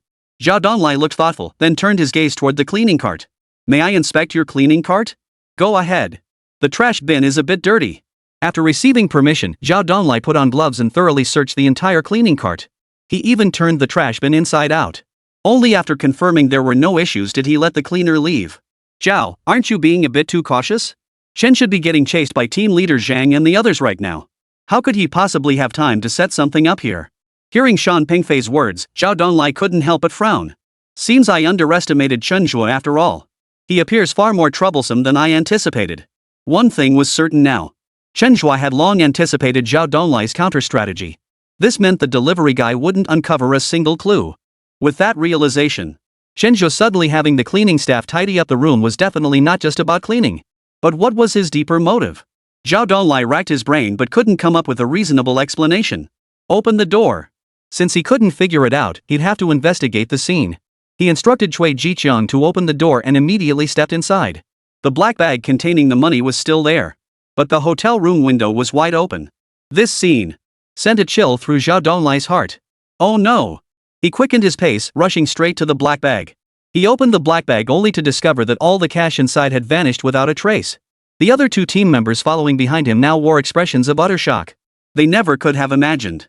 How could the money inside the black bag, which had been within their sight the entire time, have vanished? Shan Pengfei glanced at the open window and blurted out instinctively.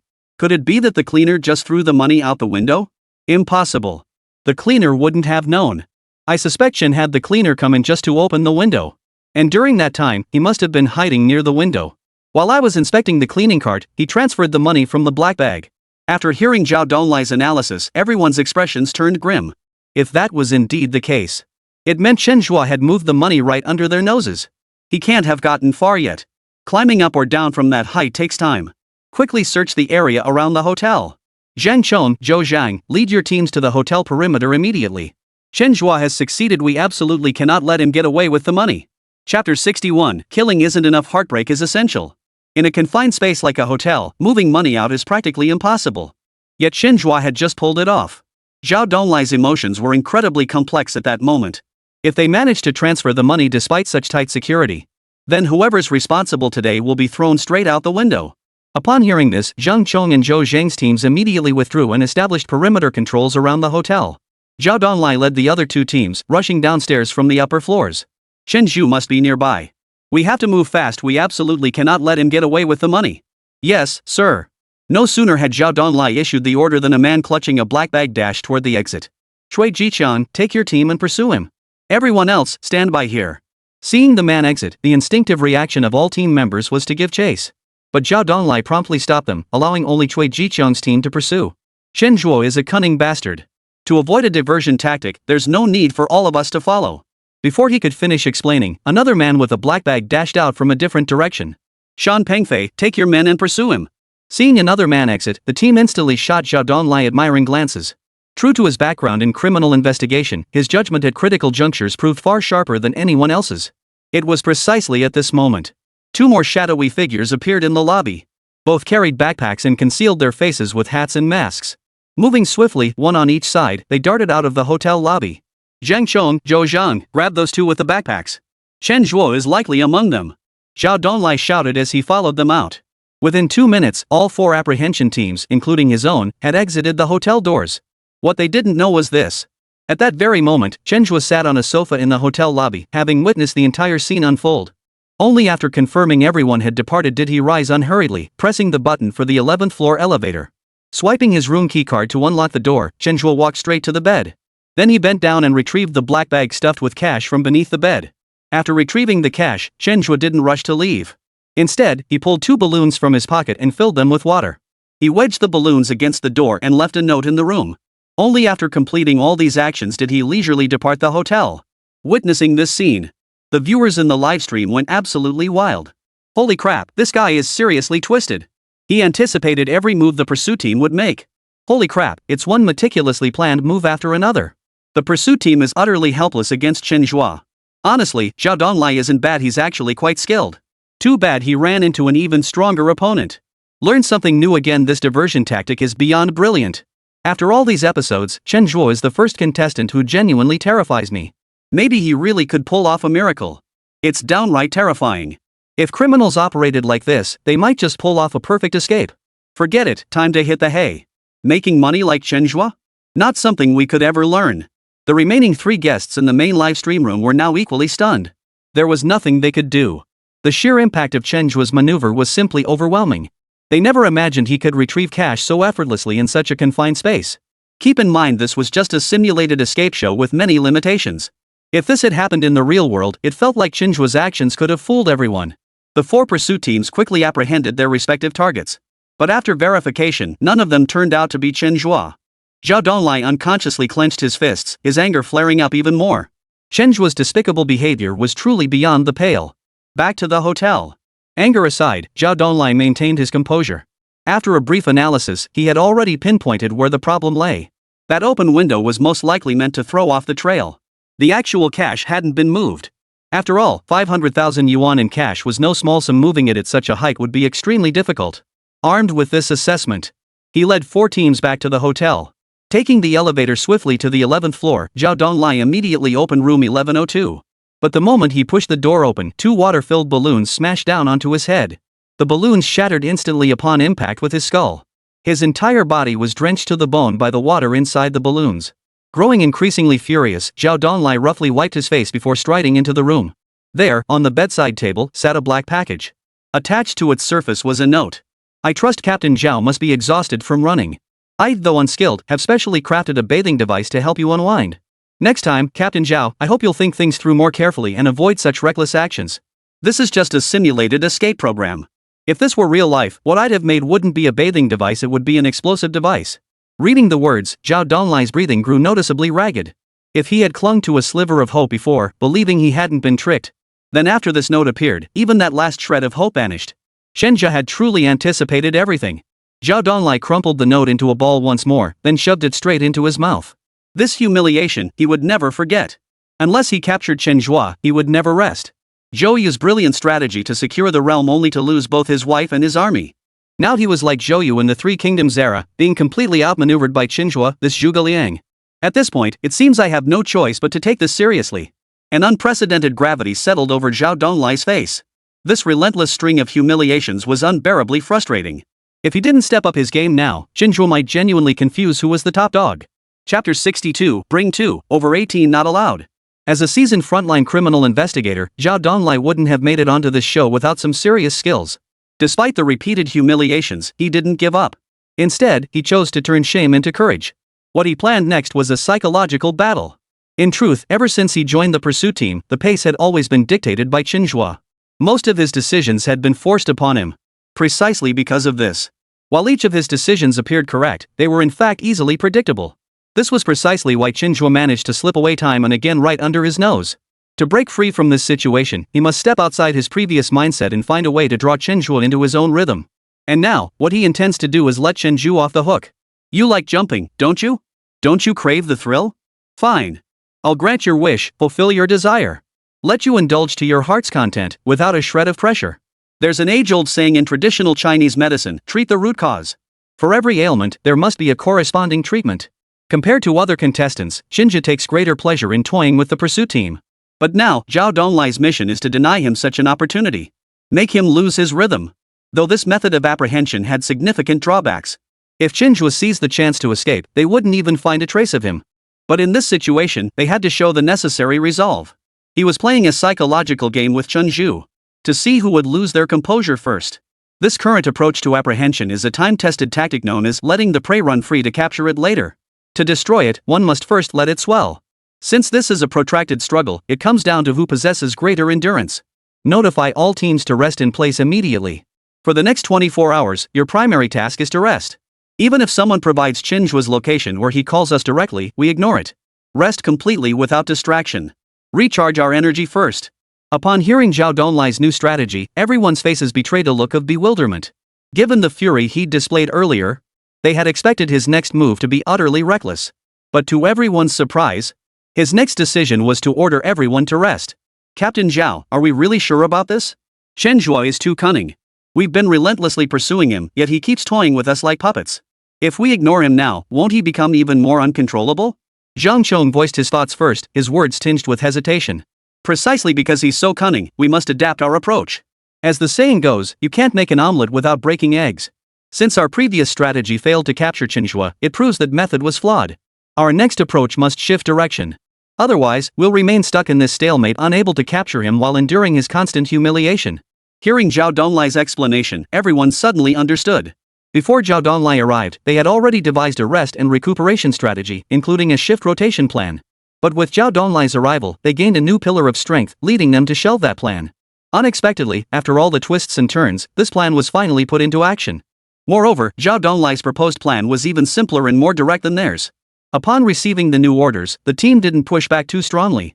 The prolonged tension over this period had left everyone in a state of extreme exhaustion. If not for sheer willpower keeping them going, they would have sought rest long ago. Now that this opportunity had presented itself, they certainly weren't going to let it go to waste. They promptly returned to the rest point and settled in for a proper rest. Seeing their state, other netizens felt helpless. They had expected Zhao Donglai to make a big breakthrough next, but instead he pulled a huge stunt. But amateurs watch for the spectacle, while insiders see the substance. Regarding the decision he made, the opinions of the three guests were surprisingly unanimous. In their eyes, Zhao Donglai's choice was the wisest possible under the circumstances. When trapped in a fixed mindset, the best solution is to start anew. Though the process is agonizing, perseverance will inevitably yield unexpected rewards. Chen paid little attention to the pursuit team's next moves. At this moment, he had already entered the foot massage parlor with 500,000 yuan in cash. Tonight, he planned to spend it here. As soon as he arrived at the foot massage parlor, Chen Zhe called out to the proprietress. "Madam, bring me 2 girls, no one over 18. What? Upon hearing Chen Zhe's demand, everyone in the livestream went completely dumbfounded. This is way too harsh. Going to a foot spa while live streaming is bad enough, but making such outrageous demands? Man, this guy's gonna get himself into trouble. Looks like karma's gonna catch up with him. Holy moly, only this big brother would dare. He's got the cash to order whatever he wants. 2 girls is one thing, but refusing anyone over 18? Holy cow. This is a bit much. It is a live stream, after all. Even if he has such desires, he should keep it private." The production team was scrambling, ready to switch camera angles at any moment. The boss lady who'd been asked for favors was now completely baffled. "What exactly are you asking for, sir? This is a legitimate establishment. We don't hire minors. I'm afraid I can't accommodate your request." Chen stared at her in utter bewilderment. "What are you thinking, madam? I just want 2 fruit platters and make sure they're over 18. Fruit platters, huh?" The owner let out a sigh of relief. "What did you think?" Chen Zhe looked at the landlady with interest, his tone tinged with teasing. "I thought you meant soda. Ha ha ha." The two shared a smile, and Chen Zhe strode confidently into the private room. Meanwhile, in the live stream room, the crowd erupted in gasps once more.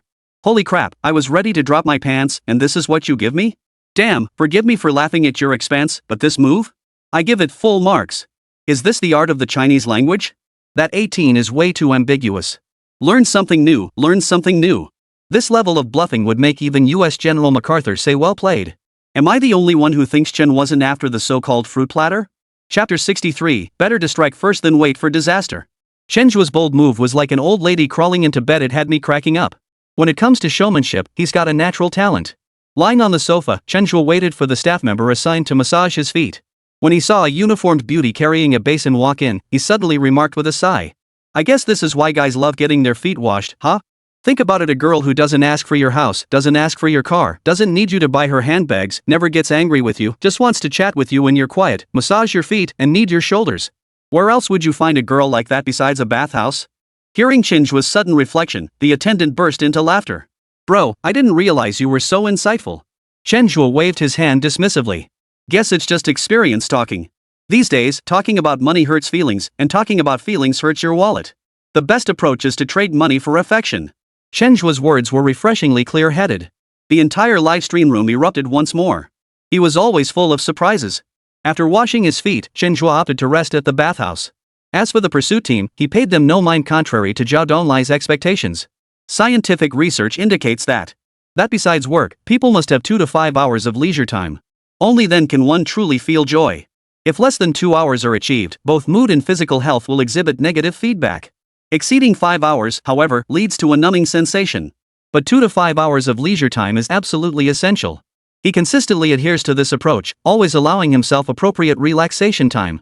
Challenges are a long-term process, there's no need to push yourself too hard. Taking appropriate breaks is undoubtedly a good thing. Seeing the excuses Chen made for getting his feet washed, everyone couldn't help but admire him. The facts prove it. The strong never complain about their circumstances. Even though the show's format is brutal, some still manage to handle it with ease. For viewers hoping to witness the strategic showdown between contestant number 18 and the pursuit team, disappointment may be on the horizon. But it's no big deal. This show still features many other standout contestants. Viewers are now shifting their focus to other live streams. Besides Chen Zhe, contestant 01 Wang Qingchun has also left an incredibly deep impression on everyone. As a member of a foreign mercenary organization, he possesses considerable expertise in survival tactics. To this day, the pursuit team has no clue where he is, let alone capture him. For him, the challenge of escaping was practically non-existent. The only thing giving him trouble was the brand new rule for Phase 2, earning 5,000 yuan within 5 days. At this moment, he was exploring every possible avenue to rapidly accumulate wealth, determined not to be eliminated over this requirement. Contestant number 02, Zhang Shangyang, has used his intelligence to cause considerable trouble for the pursuit team. He had now completely evaded the pursuit team and, relying solely on his own abilities, had already earned the 5,000 yuan well ahead of schedule. It's foreseeable that, at his current pace, advancing to the next round is absolutely no problem. And there are quite a few other contestants performing as well as these two within the entire challenge team. Compared to the previous 9 episodes, the caliber of contestants in this challenge is undeniably stronger. The surprises they deliver to the audience are endless. This back-and-forth battle has made for incredibly thrilling viewing. Compared to one-sided dominance, audiences prefer this tense, nail-biting atmosphere. After all, it's precisely these kinds of showdowns that are truly full of suspense. Until the very last moment, no one knows what the final outcome will be. The night passed without incident. Chen Zhe, having slept soundly at the bathhouse, rose early the next morning. The lack of any movement from the pursuit team surprised him somewhat. Based on his calculations, given the pursuit team's capabilities, they should have located him by this morning at the latest. Yet here he was, wide awake, with not a trace of the pursuit team in sight. Something's definitely fishy here. Sensing something amiss, he decided to personally investigate the pursuit team's movements. As the saying goes, know your enemy and yourself, and you will win every battle. Even as the challenger whose primary mission was escape. Yet understanding his adversary's movements was equally crucial. Only then can he maintain the upper hand at all times. Through investigation, he discovered that the pursuit team was currently in a state of complete rest and recuperation. This meant the pursuit team had no intention of capturing him today. As for why they'd do this, he quickly figured it out. Immediately, a follow-up plan formed in his mind. There's a saying, better to strike proactively than wait passively for disaster. Since this was a simulated escape show, everything should be as close to real combat as possible. In real combat, criminals will resort to any means necessary to escape. Naturally, that includes fighting back. To evade capture, besides running away, one could also eliminate all the members assigned to apprehend them. Since Zhao Donlai chose to regroup, planning to conserve his strength and make a comeback, Chen Zhe will turn the tables on him, making him pay the price for that decision. With a clear plan in place, the next step was full-scale execution. First, Chen Zhe visited a chemical supply store, purchasing a large quantity of laboratory equipment and chemicals. He then rented a laboratory and began synthesizing poisonous gas on site. Truthfully, with his maxed-out criminal skills, crafting poison gas would have been effortless. But just to be safe, Chen Zhe spent 100,000 reputation points in the system store to purchase max-level math, physics, and chemistry knowledge. Master math, physics, and chemistry, and you'll conquer the world. His current mastery of these subjects had reached the world's pinnacle, even surpassing the highest global standards. With this foundation in place, Chen Zhe demonstrated remarkable composure while preparing the toxic gas. Within roughly 2 hours, a lethal mixture of toxic gases was precisely calibrated. Chen Zhe sealed the gas container and then wrote down the corresponding preparation process by hand. Observing his actions, the versatile warrior Xia Yanen's brows instantly furrowed. Though Chen Zhe remained silent throughout the process, she could still sense something was off. Good grief! This guy Chen Zhe's audacity seemed far greater than she'd imagined. What he was pursuing now went far beyond a simple escape. He was preparing to strike back at the pursuit team during his escape. Chapter 64, The Hunted Turns Hunter. He really pulled it off. At the hotel housing the 4 pursuit teams, Chen Zhe, now disguised, had transformed into a janitor. Pushing his cleaning cart, he proactively knocked on one of the doors. Who's there? Cleaning service. No need to clean here yet. Come back later. Just give it a quick tidy. We're off tomorrow, and then we won't be able to clean it. Alright, but be gentle. One team member opened the door. Chen placed the cleaning cart by the entrance, swept the room thoroughly, then mopped the floor. After finishing, he took out a bottle labeled air freshener and sprayed it around the entire room. The moment he finished spraying, the team members inside the room instantly passed out. The production crew witnessed this moment and immediately turned their gaze toward Yan Ming. Director, is this going to be okay? Yan Ming hesitated, unsure whether Chen Zhe's actions would lead to trouble. Just as their concerns began to surface, Chen Zhe's voice rang out. Everyone, rest assured. They're only temporarily unconscious, there's no danger to their lives. But since this is only a simulation, they're currently in a coma. In a real combat situation, they would be dead. I'm doing this to show everyone that I have the ability to kill them outright. After hearing Chen Zhe's explanation, Yan Ming exhaled deeply. He then instructed the staff nearby. Record the list of personnel killed by Chen Zhe. Once they wake up, inform them they've been eliminated. The staff member paused in surprise. Eliminated? Challengers eliminating pursuers? This has never happened before. Yan Ming offered no objection. It's true it hasn't happened before, but his actions didn't violate the show's rules. You must understand that in normal escape scenarios, such instances of hunters being counterattacked do occur. Since we're operating under conditions close to real combat, everything must adhere to combat standards. Alright, I'll make a note of it later. The staff member's face remained frozen in shock, utterly unprepared for Chen Zhe's unexpected maneuver. After that, Chen Zhe then employed the same approach with members of several other teams. Only Zhao Donglai and the 14 leaders, who were in a meeting room, escaped unscathed. Every single member of the remaining pursuit teams met their end, none were spared. After completing these actions, Chen Zhe did not rush to leave. Instead, he left behind the bottle of genuinely lethal poison gas and its manufacturing method at the scene. Truthfully, if Chen Zhe had continued searching, he could have found Zhao Donglai and his 4 companions. But for him, killing everyone would strip away the thrill of the game. Compared to killing them, what he craved now was witnessing their stunned reactions and their helpless, frantic barking. After leaving the poison gas and its formula behind, Chen Zhe deliberately addressed the surveillance camera. Captain Zhao, I won't leave a note this time. I'm sure you'll investigate the surveillance footage when the time comes. Thanks for giving me the chance to wipe out your entire force. Truth be told, you're a pretty good commander, you know how to let your troops rest up. With that, Chen Zhe even gave the surveillance camera a thumbs up. After the meeting, Zhao Donglai and the others gained a more comprehensive understanding of Chen Zhe's habits. They were confident that after the rest period, they would absolutely be able to catch Chen Zhe. Just as they prepared to gather everyone and reassign combat duties, they received news from the production team that every member of the pursuit squad except their own group had been killed. Upon hearing this news, the expressions of the 5 men, led by Zhao Donglai, instantly darkened. How is that possible? How did he manage it? Are you kidding me? He single-handedly killed nearly 40 of us? That's a violation of the show's rules, right? How could he attack our pursuit team? No way, he actually chose to strike first and in such a brutal manner? The leaders of all 4 teams wore expressions of utter disbelief, immediately confronting the production crew with questions. No need to ask. Chen Zhe didn't break any rules, and the methods he used have already been explained to us. Zhao Donglai pointed to the conspicuous bottle nearby. The group hurried over. Isn't that labeled as an air freshener? Zhang Cheng examined the bottle, his tone tinged with surprise. There's a production process listed beside it. This contains cyanide. Zhao Donglai pointed to the note beside it and spoke up. Everyone present knew exactly what cyanide represented. Hydrogen cyanide gas was extremely toxic, with a lethal dose being minuscule. A mere trace could easily take a life. As things stood, the chemical agent Chen Zhe had prepared was most likely hydrogen cyanide. Once this became clear, the expressions of the 5 people present turned grim. If this poisonous gas were indeed the culprit, it could indeed kill silently and effortlessly. A group of over 40 people had been whittled down to just the 5 of them by Chen Zhe's actions. The feeling. It was unbearably painful. Captain Zhao, it's not honorable to let this go unavenged. Though this is just a show and they didn't really die. If this were real combat, these men would be truly lost. If we don't retaliate and come up with a proper countermeasure, these fallen brothers won't rest in peace. The men present were all fiercely loyal warriors. Learning that their entire team had been killed, each of them was overcome with emotion. All eyes turned to Zhao Donglai without a word. If they couldn't repay this blood debt with blood, they would never forgive themselves.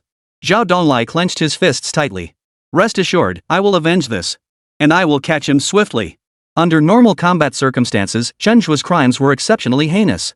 Facing such a terrorist, if the authorities couldn't come up with an appropriate response, the credibility of the relevant national authorities would be severely undermined. Captain Zhao, give the order. What should we do? Despite the eager gazes fixed upon him, Zhao Donglai remained surprisingly composed. I understand how everyone feels right now, but the more critical the situation, the more we must maintain our composure. I just observed the hotel cameras are everywhere.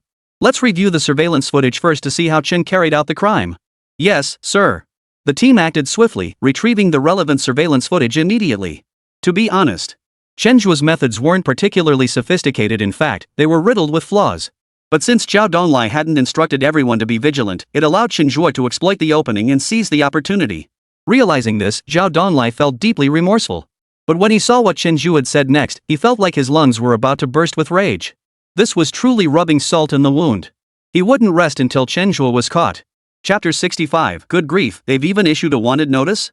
The look in someone's eyes when they want to kill you is impossible to hide, and that was exactly the look in Zhao Donglai's eyes right now. He'd assumed his fate would be a walk in the park leading the pursuit team to an easy capture, then bowing out triumphantly like in previous episodes. But the situation unfolded in a way completely opposite to his expectations. Not only had they failed to capture the target, but they'd been humiliated by Chen Zhe time and again. Especially this time. The entire pursuit team had been wiped out. Only 14 leaders remained, along with him the so-called commander. This sense of humiliation was unprecedented in Zhao Donglai's entire career. Even since joining this show, he had never endured such treatment. Consider that in the previous 9 episodes, his every appearance had been like a dimension-lowering strike. No matter how formidable the contestants were at the start, once he took command, they had no choice but to surrender. But this time, he hit a wall and was knocked bloody. If he couldn't mount an effective counterattack, he'd likely lose sleep over it. Since contestant 18 has abandoned the code of honor, we see no reason to abide by the rules either. A rare glint of murderous intent flashed in Zhao Donglai's eyes. Even the most skilled cook can't make a meal without rice. With just the 5 of them, forget about capturing Chen Zhe. Finding him was already uncertain. Therefore, the most urgent task now was to address the issue of reinforcements. A plan was already forming in his mind. He intended to mobilize every social connection he had, relying on the collective strength of everyone to apprehend Chen Zhe. Unlike previous public appeals for tips, this time he would issue a formal wanted notice. Issuing a wanted notice was a necessary tactic in standard apprehension procedures. By disseminating the wanted person's information through this method, he sought to garner broader public assistance. Although this was for a TV program, the format of the wanted notice differed from a genuine one. Yet its effectiveness remains absolutely undiminished. With this approach, apprehending Chen Zhe would be a piece of cake.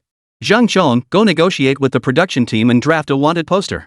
Upon hearing Zhao Donglai's idea, Zhang Chang's pupils instantly dilated. The weight of the term wanted poster was self-evident.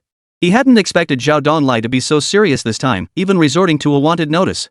Still, he didn't refuse. Instead, he swiftly went to negotiate with the production team. Chen Zhe's actions this time were exceptionally despicable. Issuing a wanted notice was absolutely justified. Considering this is a simulated program, the corresponding wanted notices issued will certainly differ from regular ones. Therefore, coordinating with the production team became crucial. After discussions, the production team cooperated fully and printed the relevant wanted posters. Unlike real warrants, the ones created by the production team featured the show's unique logo. This way, even when released, they wouldn't cause public panic while still achieving the intended effect of a wanted notice. After finalizing the arrangements, Zhao Donglai and his team of 5 set out to post all the wanted notices. A total of 10,000 copies were printed. Zhao Donglai planned to focus on Lujiazui, posting them within a 10-kilometer radius. Based on previous discussions, Chen Zhe maintained a highly regimented lifestyle, rarely straying beyond this area. This led Zhao Donglai to conclude that Chen Zhe must have been quite familiar with the area. Everyone has their own psychological comfort zone, especially when facing danger. People instinctively return to familiar territory.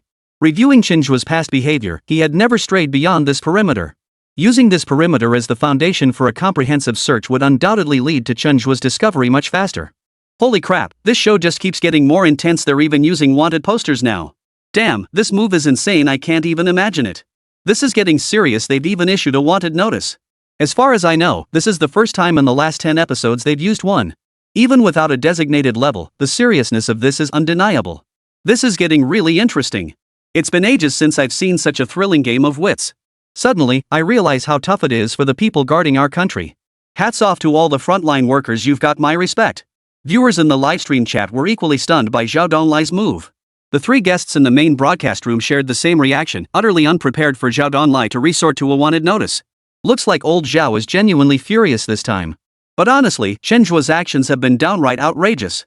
Zhang Weiguo observed Zhao Donglai's expression and felt a deep sense of empathy. Chen Zhe, this challenger, was the contestant they had focused on the most without a doubt. They thought they had him figured out completely, and catching him was just a matter of time. Yet after all the twists and turns, they found themselves back at square one.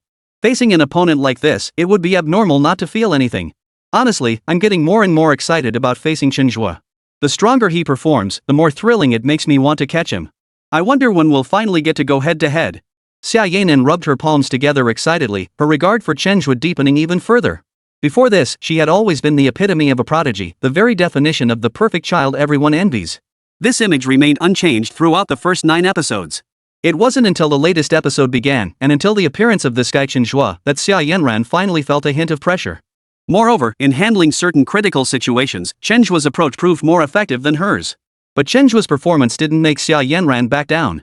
Instead, it ignited her desire to challenge him. Strengthened by adversaries, that's the mindset every true champion should embrace. This time, Chen Zhe's actions far exceeded everyone's expectations. Even Zhao Donglai now appeared to be in a state of complete and utter rage.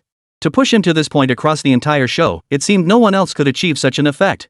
Facing such an exceptional opponent as Chen Zhe, it felt like a missed opportunity not to step into the ring and test his skills firsthand. Will the wanted poster really work? Don't forget that Chen Zhe is a master of disguise. This whole thing feels like a lot of noise for little action. Li Shiqing frowned, not particularly optimistic about Zhao Donglai's chosen countermeasure. Despite the grand spectacle creating an inescapable atmosphere. But he was facing Chen Zhe. A man full of endless surprises. Was he really going to be caught by a mere wanted poster? Chapter 66, Turn the Tables. You never know if it's a mule or a horse until you take it for a spin. Whether the wanted poster would prove effective remained to be seen after it was posted. At this moment, Zhao Donglai and his 4 companions were all brimming with determination. For them, issuing a wanted notice was the best course of action at present. To capture someone, you first had to find them. The group worked with remarkable efficiency, plastering all 10,000 copies of the wanted posters within a single day. Now, within a 10-kilometer radius centered on Lu Jiazui, Chen Zhe's wanted posters plastered everywhere. Countless curious residents had now learned of Chen Zhe and were genuinely keeping a watchful eye out in their daily lives. Chen Zhe, of course, understood the logic behind this approach. But in his eyes, such wanted posters served absolutely no purpose. As long as he shifted his location, these area-specific warrants would instantly lose their effect. All their efforts would inevitably be wasted. But since Chen Zhe still had a mission to complete, he did not rush to leave. Besides, since these 5 were so determined to find him, he couldn't let them down too badly. As the saying goes, a game of wits is a back-and-forth exchange, not a one-sided rout. At this moment, he was actually quite eager to see how these 5 would react upon spotting him. With this mindset, Chen Zhe stepped into the public eye without any pretense. Especially in crowded areas, he deliberately made his presence known right beside them. And you know what? This approach actually proved quite effective. Before long, members of the public spotted Chen Zhe and proactively contacted Zhao Donglai. Are you certain the person you saw matches the description on the wanted poster? Yes, I checked repeatedly to make sure there was no mistake. Did he make any attempt to disguise himself? No, he was just his normal self, didn't even wear a hat or mask. Alright, thank you for your cooperation. If we apprehend him, you'll definitely get a share of the reward. Zhao Donglai hung up the phone and quickly addressed the other 4. A witness spotted Chen Zhe. He's actually headed to the temporary commercial street at Central Plaza. Here again? Zhang Chong froze for a moment, a wave of painful memories flooding his mind.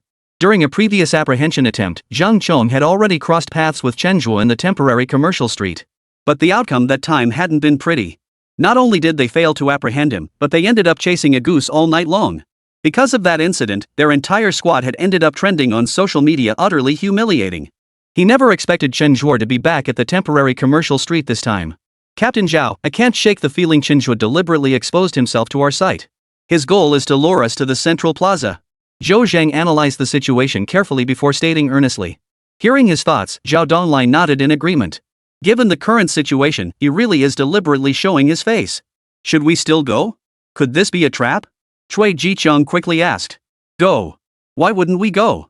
Now that we've caught sight of him, no matter what lies ahead, we must press forward without hesitation. Zhao Donglai's stance was unwavering. The purpose of issuing the wanted notice was to find Chen Zhe.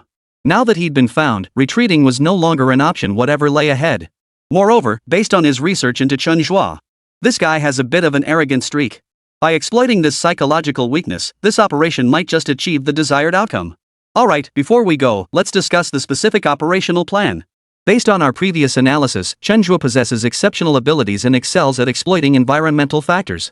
This will pose a significant challenge to our apprehension efforts. So I've decided we won't show up in person for this arrest operation, we'll command it remotely instead. Remote command? The other 4 team leaders looked utterly perplexed, taken aback by Zhao Donglai's proposal. Captain, aside from us, there's no one else available now. How exactly would this remote command work? Exactly. We haven't got any new personnel to bring in. If we don't get our hands dirty ourselves, who else can we count on?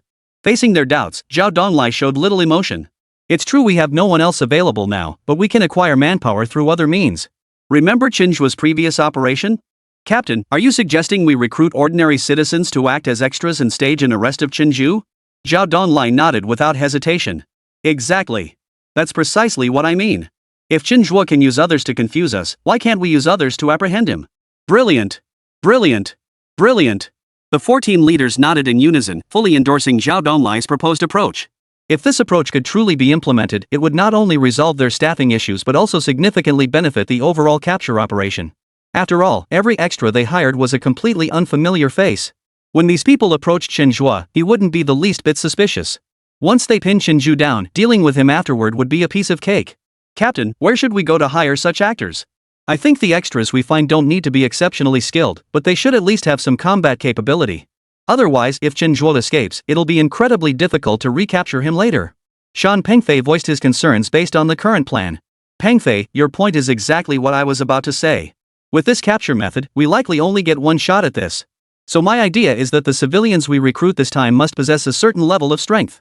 Remember that delivery guy from last time? I thought he was pretty good. This time, we could recruit several delivery guys to help us catch Chen Zhe. Food delivery guys? Zhao Donglai's suggestion caught everyone off guard. Yet after careful consideration, no one voiced any objections.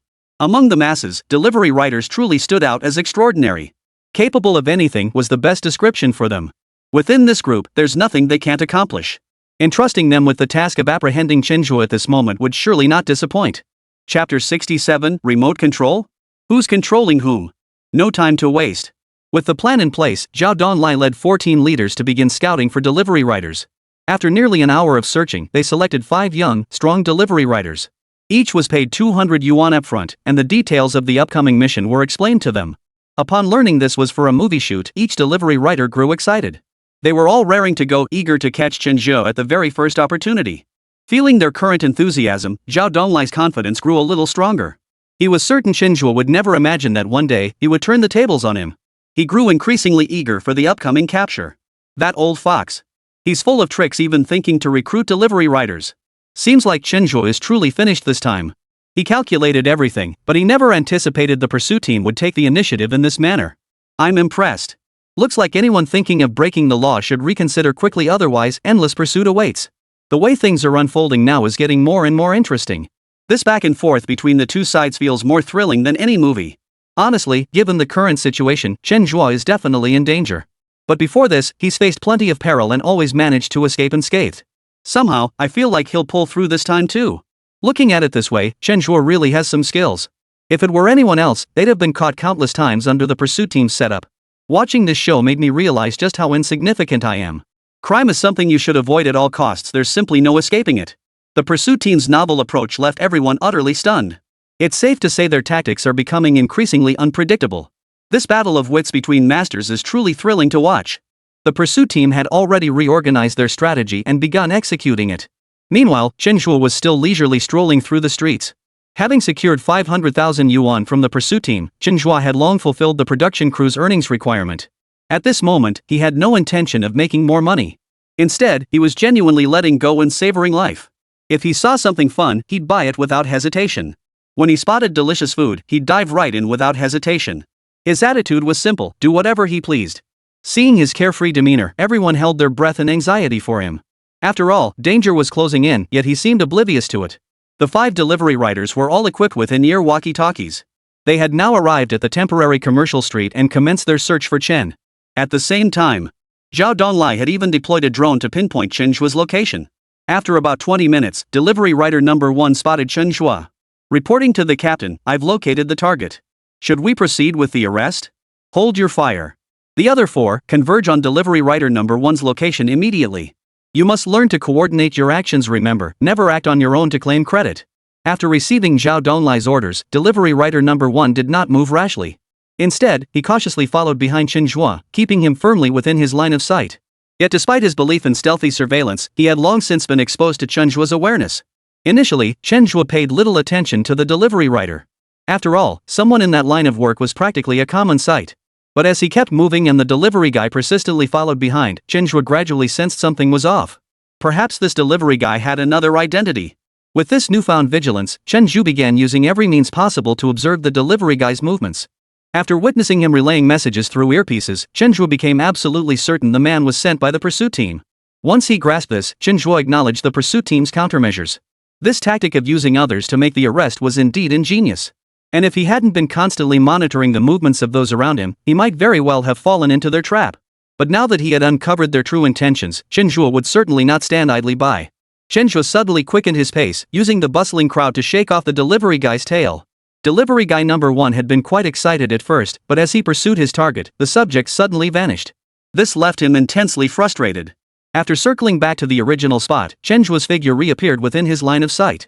Without a moment's hesitation, delivery guy number 1 swiftly followed. At that moment, Chen Zhe slipped into a temporary performance tent. Since the performance wasn't scheduled to begin until the afternoon, the tent was completely empty at that moment.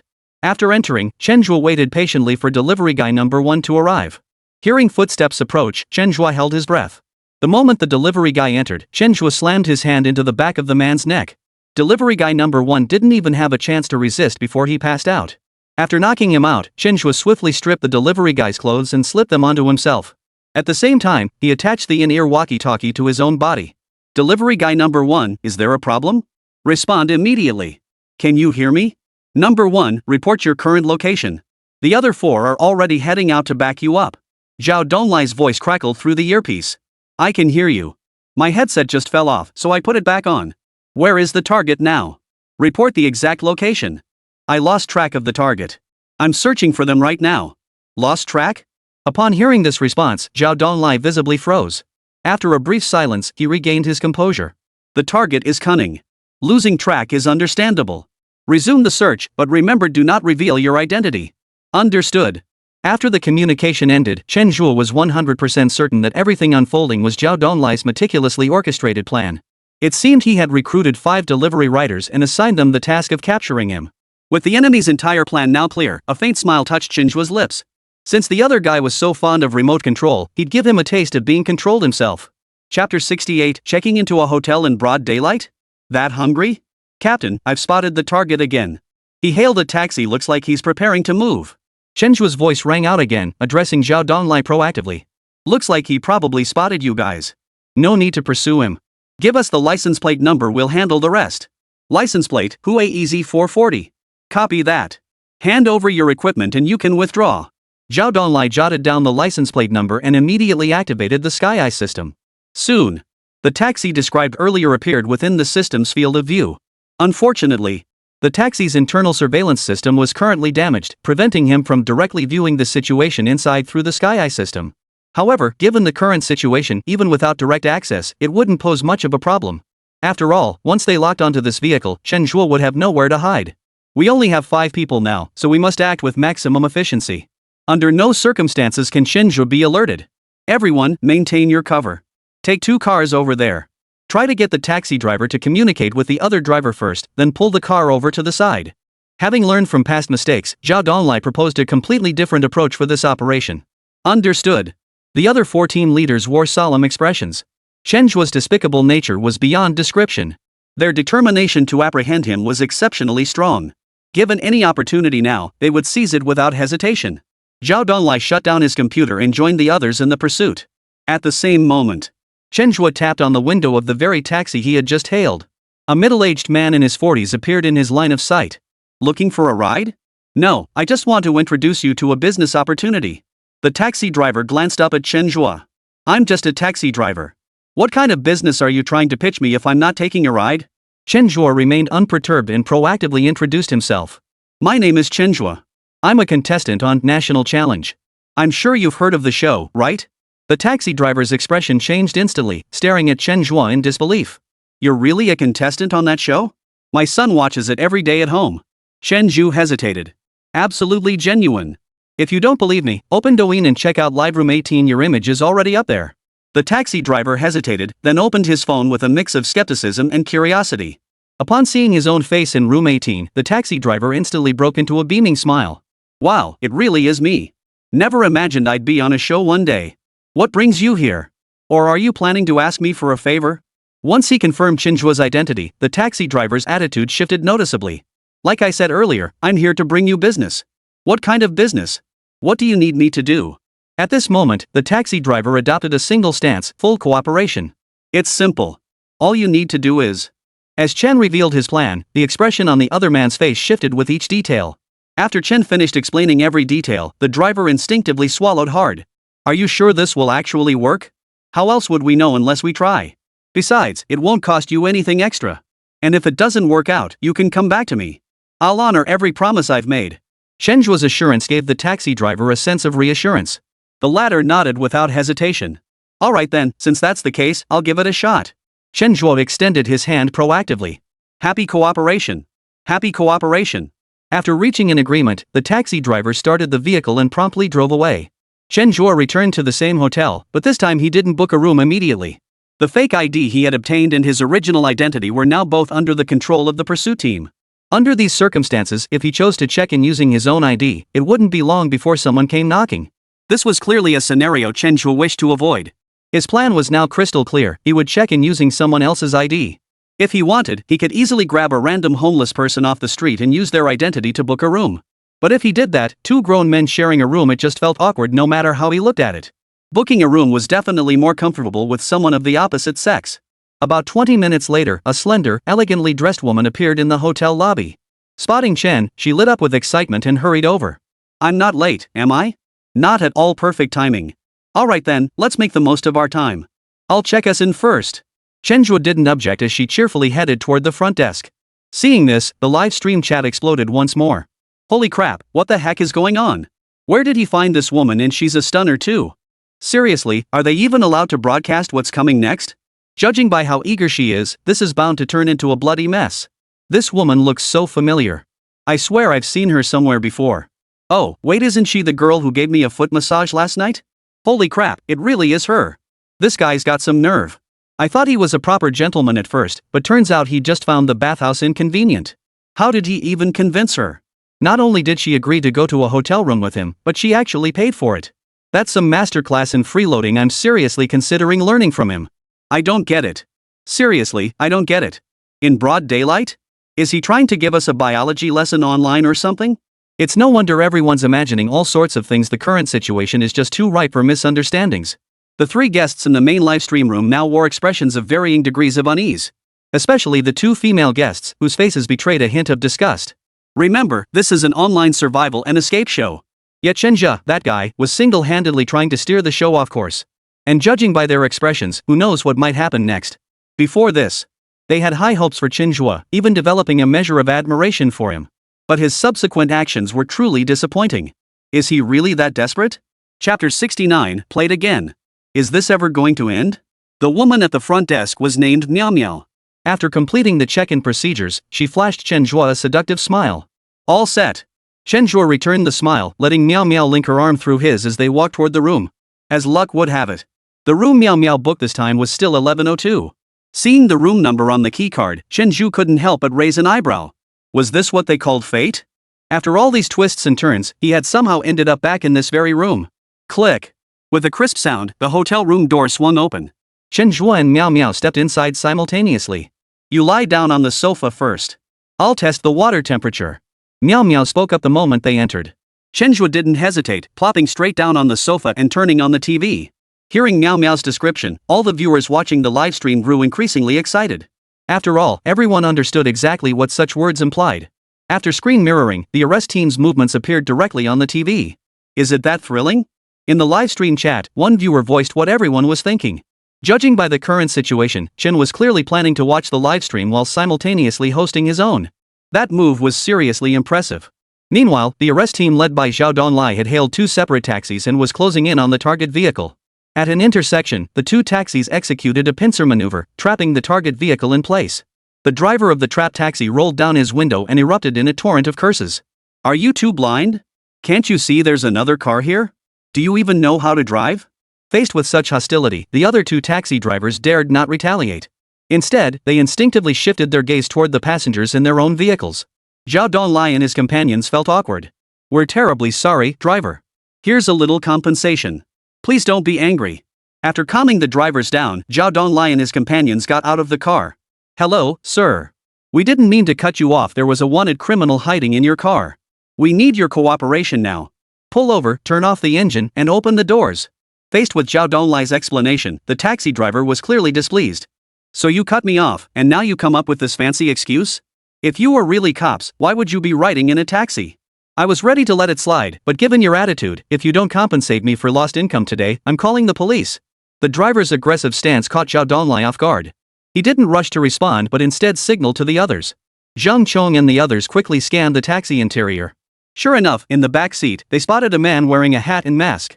Captain, confirmed he's in the car. Looks like he bribed the driver. The doors are locked from the inside. If he won't open them, we'll have to break the window. Hearing Zhang Chang's report, Zhao Donglai felt a surge of confidence. Hold your horses. Since we've got the vehicle under control, catching whoever's inside is only a matter of time. After speaking, he turned his gaze back to the driver. Driver, how about we make a bet? A bet? What kind of bet? Zhao Donglai said with a smile. Let's bet whether there's really a wanted criminal on this bus like I said. What's the stake? If there is, I take the person away immediately. Today's incident is forgotten. I won't pursue charges for obstructing our work, and you won't mention any lost wages to me. And if there isn't? If not, I'll pay you 1,000 yuan for lost wages and personally apologize to you and your passengers. Such terms left the driver hesitating. Zhao Dong watched this unfold, his expression radiating confidence that he had everything under control. What he didn't know was, the driver wasn't pondering his offer at all. He was marveling at how accurately Chen Zhe had predicted the outcome. At that moment, he was simply following Chen Zhe's instructions to the letter. He never imagined the outcome would actually net him an extra income. I can take your bet, but who knows if you'll honor the wager? Unless you hand over the 1,000 yuan first. If I lose, I'll just give you the money back. Zhao Donglai felt a bit helpless at the driver's caution. No problem. With that, Zhao Donglai pulled out 100 yuan bills. Seeing this, the driver honored his promise, turning off the engine and opening the door. After he stepped out, Zhang Chong and the others swiftly rushed to the back seat, pinning down the rear passengers. What are you doing? Why are you arresting me? The passenger, suddenly pinned down, struggled violently. Chen Zhe, at this point, do you really think you can escape? Zhao Donglai confidently pulled off his hat, then removed his mask. But upon seeing the man's face, his previously composed expression instantly turned awkward. The man standing before Zhao Donglai wasn't Chen Zhe at all, it was a complete stranger. What Chen Zhe? Are you guys out of your minds? The man glared at Zhao Donglai and immediately cursed angrily. The expressions on the other 14 leaders' faces were no different from Zhao Donglai's. None of them had anticipated that the man sitting in the car was not Chen Zhe. Excuse me, is this the person you're looking for? If not, we hope this gentleman will honor his promise. The driver's voice rang out at just the right moment. This only deepened the already gloomy mood among the group. Zhao Donglai clenched his teeth as a fresh wave of humiliation washed over him. But as an adult, he understood what it meant to accept the consequences of his choices. I'm sorry, sir. Our mistake has disrupted your work and daily life. I hope you'll be magnanimous and not hold it against us. Hearing Zhao Donglai's apology, a faint smile touched the driver's lips. Fine, what can I say? I'm just a good person. I forgive you. But I'm not returning this 1,000 yuan, it's the wager. Zhao Donglai forced a smile that looked more like a grimace than anything else.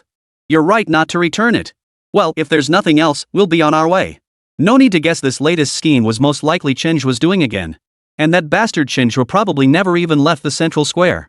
Such a mockery absolutely couldn't be let slide. Chapter 70, the room's already booked and now you can't deliver? The most valuable quality in a person isn't how they stay true to themselves after success. It is maintaining unwavering confidence and relentless progress in the face of failure. The current pursuit team has delivered a powerful lesson to all viewers across every livestream, allowing everyone to truly grasp what resilience and perseverance truly mean. Chen Zhe, watching the livestream, couldn't help but express his admiration. Honestly, the relentless spirit of this apprehension team is truly something to learn from. With that kind of drive, they'd succeed at anything they set their minds to. Had anyone else uttered these words, everyone would have agreed without hesitation. But coming from Chen Zhe's mouth, it sounded tinged with sarcasm. After all, no matter how you looked at it, the situation the pursuit team found themselves in was entirely because of Chen Zhe. If he'd been captured, why would there be any need for such relentless struggle? After his musings, Chen Zhe stretched lazily. Meow meow, is the water ready yet? I'm getting impatient. Coming right up. Hearing their exchange, the livestream chat erupted once more. Showing this to everyone in broad daylight, how thrilling is that? Was this Doe Media's vision becoming reality? Not long after. Meow meow, with her graceful figure and striking looks, emerged from the bathroom. In her hands, she held a basin of water. Brother Chen, I've tested the water temperature, it should be fine. Care to check if it's too hot? Chen first dipped one foot into the basin, a tingling sensation spreading through his body. He then submerged his other foot as well. You're always reliable, meow meow. The water temperature is just right now. Chen closed his eyes and murmured lazily. Now, meow meow, it's your turn. Meow meow smiled and nodded, then began washing Chen Zhe's feet. Seeing this, the viewers in the livestream were once again dumbfounded. Wait, you're in a hotel room together, and all you're doing is washing feet? Are you kidding me? A man and a woman alone in a room, and that's it? Is this guy some kind of saint? How else could he resist temptation like that? A gambling dad, a sick mom, a younger brother in school, and a broken girl, all the elements are there. Shouldn't the next scene be about rescuing a fallen girl? I was expecting some adult-only scenes next, but turns out I was overthinking it. I'm speechless. All that hype and excitement, and it ends with a foot wash. Let go of that girl. Give it to me. I'll show her what cruelty really is. The screen was flooded with question marks. Comments expressing frustration and disappointment flooded the screen. No wonder. The current atmosphere was just too ripe for wild speculation. If this were in Japan, the story would have already begun. But now? The audience is agonizingly impatient, yet utterly helpless. This feeling is unbearably frustrating. Even so, the treatment he received now still stood in stark contrast to that of the pursuit team. One basks in luxury at a hotel, while the other dashes about with a face twisted in fury, seemingly busy, yet no one knows what he's actually doing. If you hadn't been watching this show from the start, you'd think Chen was the one doing the chasing. You could say this guy had blazed a completely new trail, one that was both infuriating and fascinating. Zhao Donglai and his 4 companions returned to the central square, their immediate priority being to contact all the delivery riders. After waiting 20 minutes, all 4 delivery riders except for rider number 1 appeared within their sight. At this moment, what had transpired was painfully obvious. Looks like delivery guy number 1, who relayed the message earlier, was actually that bastard Chen Zhe in disguise. Find a way to track down delivery rider number 1. I have a feeling he knows something we don't. Zhao Donlai's judgment remained sharp, instantly analyzing Chen Zhe's recent actions. With this new lead, the group began searching specifically for delivery guy number 1. After an hour of searching, they finally located delivery guy number 1 in a makeshift shack. At that moment, delivery guy number 1 had just regained consciousness, still feeling a faint ache in the areas where he'd been struck. Delivery guy number 1, what just happened? Did you engage with the target? Delivery rider number 1 carefully recalled the events before he lost consciousness. I remember I was following the target the whole time at first, but then somehow I lost track of him. I searched the area for a while before spotting them again. I rushed over, but as soon as I entered, someone knocked me unconscious. I have no memory of what happened after that. Listening to the delivery guy's account, Zhao Donglai had already formed a plan in his mind. Looks like the target spotted you early on. I was careless, I shouldn't have sent you inexperienced guys after such a dangerous individual. Delivery rider number 1 was utterly shocked. Did I really give myself away? I thought I handled everything perfectly. Zhao Donglai patted him on the shoulder. It's okay. This isn't your fault. You did your best. After hearing Zhao Donglai's analysis, Shan Pengfei couldn't help but ask. Captain Zhao, even if we know what Chen Zhe did before, it doesn't help us now. We still have no clue where he is. Chui Jiqiang chimed in immediately. Yeah, Captain Zhao. How come it feels like we've come full circle and are back to square one? Chen Zhe has vanished from our sight again. Catching him now seems even harder than before. Both men were feeling rather pessimistic now. After one failure after another, their confidence in capturing Chen Zhe had evaporated. What had once seemed like a straightforward task now felt extraordinarily difficult. Sensing their negative mood, Zhao Donglai's expression suddenly sharpened. Check the surveillance footage. Retrieve all nearby surveillance footage. Go through it frame by frame, one by one. We'll definitely spot him again. Given the current situation, there really wasn't a better approach. But no matter what, they couldn't let their guard down. This was the most challenging phase of the investigation. If we lose momentum now, reigniting that drive later won't be easy. Even if the workload ahead is immense, we must keep this momentum going no matter what. Chapter 71, Divine Clash, Spectacular Game. The existence of the Sky Eye system provided the pursuit team with their last shred of confidence. Even if the current situation seemed dire, there was still room for maneuver. For the task force, however, the mission ahead felt overwhelmingly daunting. Captain Zhao, I don't mean to dampen morale, but isn't this workload a bit too much for us? If we had more manpower before, reviewing all these surveillance feeds would be no problem. We could definitely track down Chen Zhe within half a day at most. But now? Even counting you, we're only 5 people total. With just our numbers, trying to pull all the nearby surveillance footage? We'd need at least a week to finish. And by then, even if we find Chen Zhe, what good will it do? He'll likely have moved on long ago. After hesitating for a long while, Zhang Chong finally voiced his thoughts. Reviewing surveillance footage was indeed the most feasible approach at present. But the sheer volume of work involved was absurdly overwhelming. The other 3 didn't agree, but they didn't argue either. Clearly, their thoughts aligned with Zhang Chang's. They are human, not gods. Relying solely on their own strength, it would be difficult for them to achieve their goals. Facing the others' concerns, Zhao Donglai remained remarkably unfazed. Who says we have to be the ones to review the surveillance footage? The others exchanged bewildered glances. Captain Zhao, are you suggesting we hire someone? But wouldn't that cost be a bit too high? Grab your computers and follow me. Zhao Donglai didn't answer directly. Instead, he led the group straight to the center of the square. Now holding a megaphone, he bellowed at the top of his lungs. Everyone, they say the public eye is sharp. Today, right here, I want to test that saying for myself. I have a small test for you all. Would you be willing to participate? As soon as Zhao Donglai finished speaking, the crowd showed renewed interest. Those who came here daily were generally quite enthusiastic about the show National Challenge. Zhao Donglai's words likely meant an opportunity to participate in the show. For the crowd, this was certainly an opportunity they wouldn't want to miss. Even without any compensation, they remained highly enthusiastic. At that moment, Zhang Chong and the others fully grasped Zhao Donglai's true intentions. If they could truly gather the entire crowd, monitoring efficiency would indeed increase significantly. Seeing their keen interest, Zhao Donglai seized the moment. We are the apprehension team assigned to challenge participant number 18. We are currently investigating his whereabouts by reviewing surveillance footage, but we've hit a bottleneck. With just our limited manpower, it's impossible to locate him in a short time frame. That's why I'm seeking your assistance. All you need to do is take out your phones, scan the QR code generated on my computer, and you'll gain access to a surveillance viewing platform. Then, we can all search for challenger number 18 together and see if the public's eyes are truly sharp. After hearing Zhao Donglai's request, the crowd remained highly enthusiastic. They immediately formed a long line to download the corresponding software. Soon, everyone found a spot and began diligently reviewing the surveillance footage. Within a short while, over 100 people had downloaded the app. This was undoubtedly a boon for accessing the surveillance footage. Viewers in the livestream were also stunned by Zhao Donglai's move. 666. Captain Zhao's move was so smooth. Many hands make light work with everyone's help, finding Chen Zhe is just a matter of time. No wonder he's the seasoned Captain Zhao. His problem-solving skills are absolutely top-notch. Chen Zhe has finally met his match. While his abilities are exceptional, Captain Zhao's skills are equally formidable. With all these people joining the search, Chen Zhe's whereabouts will surely be uncovered in no time. This is going to be a show to watch. The game between these two sides is getting more and more thrilling. This is my first taste of what they call a battle of titans. Whether it's the challengers or the pursuers, the methods they're deploying are beyond imagination. If you were to face them as an opponent, you'd probably be sold out and still counting their money for them. I doubt anyone will dare commit crimes now. With this level of capability, even the most cunning criminals will be found in minutes. Zhang Weiguo was also pleasantly surprised by Zhao Donglai's move. To be honest, before this, he hadn't been entirely convinced by Zhao Donglai's approach of retrieving surveillance footage.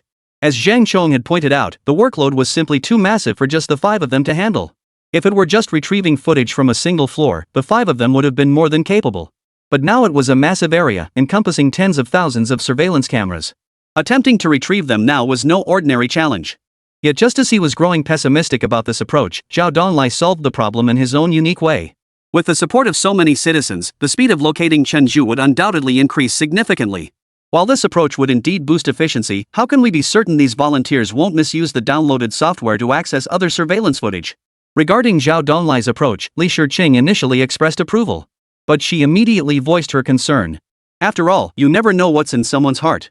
Everyone present who downloaded the software effectively gained access to the Sky Eye system. Right now, they are indeed accessing surveillance footage to locate Chen Zhe. But what about afterward? Might these individuals exploit this opportunity to access surveillance footage they normally wouldn't have access to? Could this even lead them to commit crimes? If that were the case, then Zhao Donglai's approach would be a bit too extreme. Facing Li Shiqing's concern, Xia Yanran smiled and waved her hand dismissively. Shiqing, you're underestimating our country's sky-eye surveillance system. Captain Zhao has only granted them temporary access, and the scope they can access is strictly limited. Otherwise, if everyone were searching the same area, wouldn't that just slow things down? And once the person is found, the access will be promptly revoked. Even if someone possesses such software, without the proper authorization, they still can't access other surveillance feeds. Listening to Xia Yanran's explanation, Li Shiqing suddenly understood. At the same time, she marveled once more at the strength of her nation. It was truly an honor to be born in such a secure country. Chapter 72, Calling for Reinforcements. This game is getting serious.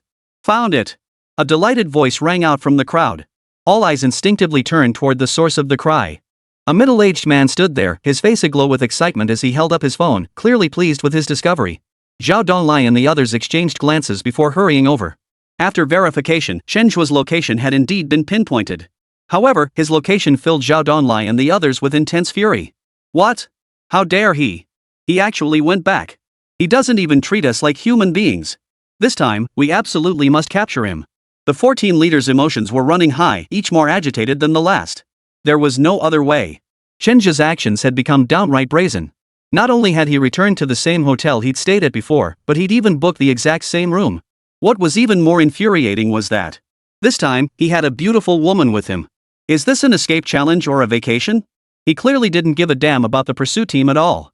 Zhao Donglai observed the shifting expressions on the four faces, his own reaction equally vivid. But as the commander, he kept his personal feelings out of the operation this time. Looking back at every previous operation he'd commanded, personal grudges had inevitably seeped in to some degree. This inevitably led to outcomes skewed by personal biases. Chen Zhe's cunning had been proven time and again in actual combat. Facing such an adversary demanded absolute vigilance. At this critical juncture, I must calm myself and devise a foolproof plan to ensure this capture becomes the final one. Compared to his earlier bold declarations and brimming confidence, Zhao Donglai now found himself stripped of his former confidence. The greater the hope, the greater the disappointment. Everything that had transpired before was still vividly etched in his memory. Opening champagne at halftime was clearly no longer an option. After calming the crowd gathered to watch the surveillance footage, Zhao Donglai gathered the remaining 4 people together. Chen Zhe's cunning far exceeds our expectations. It'll be tough for just the few of us to catch him. Therefore, I've decided we must once again seek outside assistance. Only by leveraging every available resource can we strengthen our position and increase our chances of successfully apprehending Chen Zhe. The 4 exchanged glances, finding Zhao Donglai's suggestion quite reasonable. Finding the person was one thing, but actually apprehending him was quite another. After all, they had located Chen's whereabouts numerous times before. But what had been the outcome? Every attempt had ended in failure. Back then, their apprehension teams were far more formidable than they were now. Yet even under those circumstances, they couldn't capture Chen Zhe. Now, with just a handful of them, the difficulty of capturing Chen Zhe was clearly even greater. Zhou Zhang thought carefully for a moment before asking first. Captain Zhao, are you suggesting we continue mobilizing the masses? The results of mobilizing the public earlier had been immediate and effective. Since this approach had proven effective, sticking with it should pose no problem. To his surprise, Zhao Donglai flatly rejected this idea. Mobilizing the public to review surveillance footage isn't a problem, it carries minimal risk. But during an actual arrest operation, involving the public introduces far too many variables. While this is a simulated operation, everything is executed according to real-world standards. Chen Zhe dared to poison members of our pursuit team. What do you think he wouldn't dare do? We can certainly harness the strength of the public, but if they were to suffer harm as a result, who would take responsibility for that? Hearing Zhao Donglai's explanation, Zhou Zhang suddenly understood. His eagerness to capture Chen Zhe had been too impatient. In doing so, he'd overlooked numerous practical factors: the people's combat capabilities, and above all, Chen Zhe's brutality. If we don't mobilize the masses, what other forces can we possibly rely on? Cui Jiqian was utterly baffled, unable to fathom what Zhao Donglai was really up to. Zhao Donglai gave a mysterious smile. We can call the police. The police? Everyone present froze in shock. You all saw the hotel surveillance footage of Chen's check-in. He wasn't alone this time. So we can seek assistance from the local police under the pretext of cracking down on prostitution. Faced with Zhao Donglai's suggestion, smiles gradually spread across everyone's faces. You know what? That approach actually makes sense. Even if the two aren't involved in prostitution, routine checks by public security authorities are perfectly within the rules. Alright, with these people backing us up, I'm confident we can pull off arresting Chen Zhe. Those who had lost confidence earlier regained their drive in that moment. Zhao Donglai pulled out his phone and proactively dialed the emergency number. Captain Zhao, if we follow your line of thinking, could we seek even more backup? Like calling in the armed police? After all, Chen Zhe has killed so many of our brothers, he's a genuine desperado now. Shan Pengfei weighed the idea in his mind, opening up a whole new avenue of thought. The others' eyes lit up at the suggestion, fixing their hopeful gazes on Zhao Donglai. Zhao Donglai pondered for a moment before speaking slowly. If you put it that way, it doesn't seem unreasonable. Although we're filming a show, since everything is close to real combat, calling for reinforcements is perfectly reasonable. Upon hearing this fresh perspective, the livestream chat exploded once more. Holy crap, isn't this a bit shameless? They're even calling in armed police support? Seriously, is this still supposed to be a simulated escape? It feels more intense than the real thing. Holy crap, the pursuit team must be losing their minds. Seems like they'd deploy the entire force if there's even a sliver of hope. How are they supposed to play now? They've called in the whole army, it's like using a cannon to swat a mosquito. Regardless, after this move, contestant number 18 has definitely pulled off the ultimate show. Who else could possibly get this kind of treatment? Brilliant, absolutely brilliant. Not just anyone could pull off a move like that. It feels like contestant 18's livestream is in a whole different league compared to the others. The intensity of this confrontation is off the charts. The staff of the National Challenge turned their gaze toward Chief Director Yen Ming. Director Yen, are you sure the pursuit team's actions don't violate the rules? If they keep calling for reinforcements like this, it feels like contestant number 18 has no way out. Isn't that a bit unfair? Yen Ming looked troubled. This was his first time encountering such a situation. After careful consideration, he shook his head. There's no such thing as absolute fairness between pursuers and criminals. After all, the pursuers represent justice. Their goal is to stop the criminal by any means necessary, so seeking any assistance is perfectly reasonable. Moreover, this challenger, Chen Zhe, had already broken the game's rules. From the moment he attacked members of the pursuit team, the nature of the chase between the two sides had fundamentally changed. Even if the upcoming scenes get a bit dramatic, it's all part of the normal course of the game between pursuers and challengers. All we can do is coordinate between departments to prevent any actual casualties. Hearing Yen Ming's response, the staff couldn't help but feel anxious for Chen Zhe. If such a method of calling for reinforcements was permitted, even if Chen Zhe possessed 3 heads and 6 arms, he would likely have no chance of escape. After all, what he faced next wasn't just the members of the pursuit team, but also a fully armed reinforcement unit.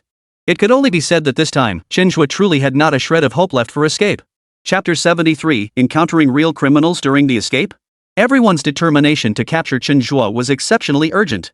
Armed with this new hope, they wasted no time in putting their plan into action.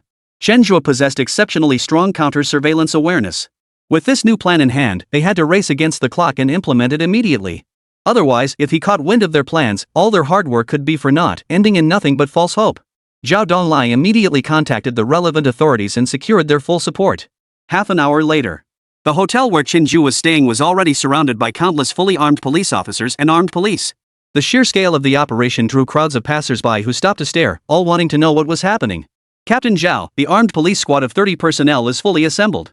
From this moment on, the squad will be entirely at your command. Captain Zhao, our police squad is also fully assembled 30 officers and will follow your orders too. The leaders of both the armed police and police squads immediately reported to Zhao Donglai, handing over command authority to him. Without hesitation, Zhao Donglai responded without pretense. In that case, I shall accept your offer. Adaptability is key in this situation. I'll express my gratitude to everyone after we apprehend the criminals. After brief pleasantries, Zhao Donglai's expression immediately turned serious. Zhang Chong, you lead 10 members from the armed police squad and 10 from the regular police squad to launch the assault from the hotel's main entrance. Remember, your mission is straightforward: secure the entrance to room 1102 and block all escape routes from the front. Yes, sir. Zhang Chong, now reunited with his team, radiated palpable excitement. He accepted Zhao Donglai's assignment without hesitation. Zhou Zhang, you lead 5 members each from the armed police squad and the police squad to secure the hotel rooftop. Chen Zhe's abilities are terrifying. We must account for every possible scenario. No matter what happens, you must hold that rooftop position. Yes. Chui Jiqiang, you lead the 5 officers from the police squad to the building across the street for real-time surveillance. You must pinpoint Chen Zhe's exact location. This time, we absolutely cannot let him escape. Yes, sir. Shan Pengfei, you lead the 10 officers from the police squad to establish perimeter security. If Chen Zhe breaks through the encirclement, you must pin him down for me. Roger. The rest of the armed police squad members, come with me to discuss the breach plan. We'll aim to storm directly into the room and subdue him right there in the hotel suite. Yes, sir. Zhao Donglai's operational thinking was exceptionally clear now. Within just a few minutes, he had already laid out a comprehensive battle plan. With his team members back in his ranks, he regained his former vitality and confidence. He was unusually eager about this apprehension operation. Meanwhile, as the target of the operation, Chen Zhe suddenly recalled the system prompt in his mind. Ding! System's sole passive trigger activated. Optimal escape strategy deployed. Hearing this voice, Chen Zhe paused in surprise. It seemed the pursuit team's efficiency was faster than he had anticipated. He rose, slipped on his slippers, and walked to the window. Through the glass, he could see the people below with crystal clarity. Holy crap, they're pulling out all the stops. Chen Zhe froze in surprise. He hadn't expected the pursuit team to call in reinforcements this time. And such a large number of them at that. It was clear the pursuit team was treating him with unprecedented seriousness. At the same time, inside room 1502, two groups faced off against each other. Pockface, you bastard. What's with all these cops downstairs? A stocky, menacing-looking young man pulled a machete from his coat and pointed it directly at the man with a face covered in pockmarks. Behind him, several burly men also drew machetes from their coats, staring intently at the opposing side in battle readiness. You! That cop was clearly on your payroll, and now you're turning on me? Fatso, I was wondering why you got released so fast last time. Turns out you're working for the cops. The pockmarked man, equally furious, now clutched a machete of his own, locking eyes with his opponent. Behind him, his henchmen made similar gestures, pulling out their own machetes. It looked like they were ready to start slashing at the drop of a hat. Just as tensions reached a boiling point, a figure suddenly climbed through the open window. All eyes were instantly drawn to that figure. It was none other than Chen Zhe, who had just been in room 1102. The pursuit team had clearly come prepared this time. If not for the system's sole passive ability, he might have fallen into their trap. Even so, the current situation was far from promising. To turn the tables, Chen Zhe resolved to strike first. Everyone believed he was still in room 1102. If he could transfer out of the room and escape directly via the rooftop, then no matter how the pursuit team had planned, their efforts would ultimately be in vain. Since gaining the divine chosen physique, Chen Zhe's physical capabilities had undergone a dramatic transformation. Combined with maxed out parkour and rock climbing skills, he felt confident scaling the building even without any safety gear. However, just as he was about to reach the rooftop, he discovered the pursuit team had also arrived. With no other choice, Chen Zhe had to quickly find a way to hide. The only open window was that of room 1502, and without hesitation, he darted inside. But the scene that greeted him upon entering left him utterly stunned. Two groups of people, each wielding machetes, stood ready to fight at any moment. Simultaneously, a large bag of cash and several bags of white powder lay scattered across the bed. His live streaming equipment was broadcasting everything happening in the room in real time. This scene instantly stunned the entire live stream audience. Holy! What's going on? Are these two groups dealing drugs? Holy, contestant 18 is probably screwed. These guys look like desperate criminals. He just barged in through the window, they'll probably kill him to cover their tracks. No way, how coincidental is this? Just randomly walking into a room and stumbling upon such a huge scandal? Well, this turns the simulation into real combat. But judging by the setup, Chen's about to go from criminal to victim. My heart's pounding out of my chest. How could this happen? Walking into a deal like this? What terrible luck. Where's the pursuit team? You guys better hurry up. Looks like the police and armed forces might actually be needed this time. The sudden turn of events left the production crew utterly dumbfounded. What on earth is going on here? How did the contestant end up encountering real criminals while trying to escape? What's worse? Chen Zhe wasn't facing just one person, it was a whole gang. And they were a group of deranged, extreme criminals wielding machetes. Chapter 74, Criminals Desperate and Ruthless? What about Chen Zhe? Director, what do we do now? How did we end up stumbling right into the criminal's lair? Backstage, the entire production crew was in utter panic. The current situation was simply too unexpected. Yan Ning's face was grim. He never anticipated things would unfold this way. Contact Captain Zhao immediately and notify the other guests to prepare rescue measures. It all happened too suddenly, so suddenly that it was completely unforeseeable. Though similar incidents had occurred on the show before. The pursuit team was supposed to be capturing the challenger, but the criminal mistakenly believed they were after him. Ultimately, the criminal's poor mental fortitude led him to take a young girl hostage, nearly causing a major disaster. But that situation was worlds apart from this one. The previous criminal hadn't committed any major offenses, and his poor mental resilience made the situation relatively manageable. This time, though, it was as if Chen had stumbled upon the criminal's hideout by accident. And the crime they were committing? Drug smuggling. In such circumstances, Chen Zhe, having stumbled upon their criminal activities, was undoubtedly facing grave danger. While issuing orders, Yan Ning contemplated entirely new countermeasures. After all, this was a crime prevention and crackdown program. Its primary purpose was to prevent crimes from happening in the first place. But now look at this mess. There was a high likelihood of live streaming a crime, a situation of exceptionally grave nature. Be ready to switch routes at any moment. Under no circumstances can the act of violence be shown during the live broadcast. As the show's executive director, while considering the contestant's safety, he must also weigh the program's broader impact. If Chen were to suffer any harm, the incident could be recorded, but it absolutely must not be broadcast live. Otherwise, the resulting impact would be unimaginable. Seeing this, the three guests in the main broadcast room immediately left the studio and rushed to the scene without hesitation. This situation was far more critical than anything they had faced before. The slightest misstep, it could genuinely result in fatalities. Upon receiving the production team's notification, Zhao Donglai's expression instantly darkened. He immediately scrapped all previously devised plans and redirected his focus entirely toward rescuing Chen Zhe. The feud between him and Chen Zhe belonged to the show. But the danger Chen Zhe now faced was very real. If the other party was desperate and ruthless, anything could happen. At this critical juncture, Zhao Donglai knew exactly what needed to be done. The scene cut back to room 1502. Everyone present stared in utter shock at Chen Zhe, who had suddenly burst in. "Who are you?" The two sides, who had been locked in a tense standoff, suddenly fixed their gaze on Chen Zhe. "If I say I just walked by and got the room wrong, would you believe me?" Chen Zhe scratched his head awkwardly, offering a somewhat sheepish explanation. Pakface and Fatso exchanged glances, their eyes meeting and conveying the same thought. "You're a cop, aren't you? So that's why there are so many cops downstairs. Turns out you're the one who ratted us out." Chen Zhe waved his hands frantically. "I'm not. If you must label me, we're actually on the same side. I'm the one being hunted too." Listening to Chen Zhe's explanation, the others didn't believe a single word. "Pakface, let's put our grudges aside for now. The most important thing is how to get out of here." Fatso turned his gaze toward Pakface, his expression serious as he spoke. Outsmart didn't argue. "Let's get moving. Since someone's volunteering to be a hostage, we've got no reason not to take them." They were all seasoned veterans who'd weathered storms. Nothing was beyond their capabilities. At this moment, capturing Chen Zhe was the best way to escape. Hearing Outsmart's suggestion, every viewer watching the livestream breathed a collective sigh of relief. Though the situation remained grim, at least they had no intention of killing Chen Zhe. That meant he was still safe for now. Chen Zhe listened to both sides, his expression shifting slightly.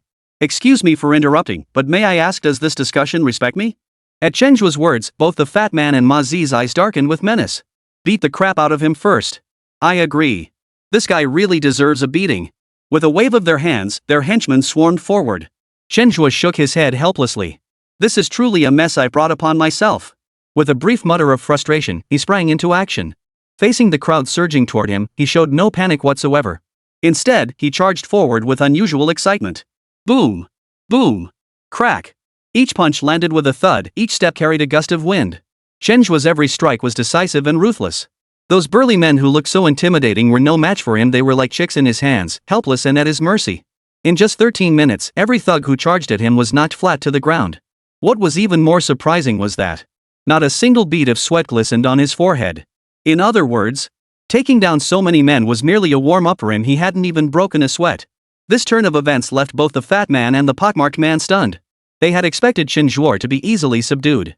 Instead, it was their own men who were effortlessly subdued. A bunch of useless trash. "Pockmarked, you can't keep hiding your tricks now." The fat man shifted his body, his aura growing even more imposing. Those who chose the path of drug smuggling were clearly desperate men. Even though Chen Zhe displayed formidable skill, he showed no sign of panic. Instead, he chose to take the offensive. "Haven't stretched my legs in ages. Never thought I'd run into a martial artist today." Pockmarked remained equally relaxed, unfazed by Chen Zhe's skills. Both men gripped their machetes, charging at Chen Zhe from left and right. Judging by their stance, there was absolutely no holding back. They were clearly out to kill. Facing their combined assault, Chen Zhe showed no complacency, countering decisively. Leveraging his agility, he targeted the heavier man first. Using the bed as a springboard, he leapt into the air and delivered a powerful roundhouse kick that slammed into the man's body. The fat man immediately cried out in pain, grunting before collapsing to the ground in agony. Pockmarked, stunned by Chen Zhe's astonishing combat prowess, tightened his grip on the machete, channeling more force into it. But just as Chen Zhe expected him to attack, the man chose to flee without hesitation. Unfortunately for him, he hadn't even reached the doorway before Chen Zhe leapt from behind and kicked him down. Within mere minutes, the tense standoff underwent a complete reversal. Chen Zhe had single-handedly subdued every last one of them. Witnessing this scene, everyone lost their composure. Is this scripted? How could anyone be this skilled? Is he really just an ordinary college student? This feels like even an elite soldier wouldn't stand a chance. Those burly men looked like paper dolls in front of him, utterly helpless. Watching this, I suddenly feel like I could do it too. I was going to feel sorry for Chen Zhe, but now I feel more sorry for these guys. They're all vicious criminals, yet they ended up facing someone even more twisted than themselves. Thank goodness Chen Zhe was only participating in a simulated escape show. If he ever actually turned to crime, who knows what kind of impact he'd have on society. Chapter 75. In a society governed by law, persuasion through reason is paramount.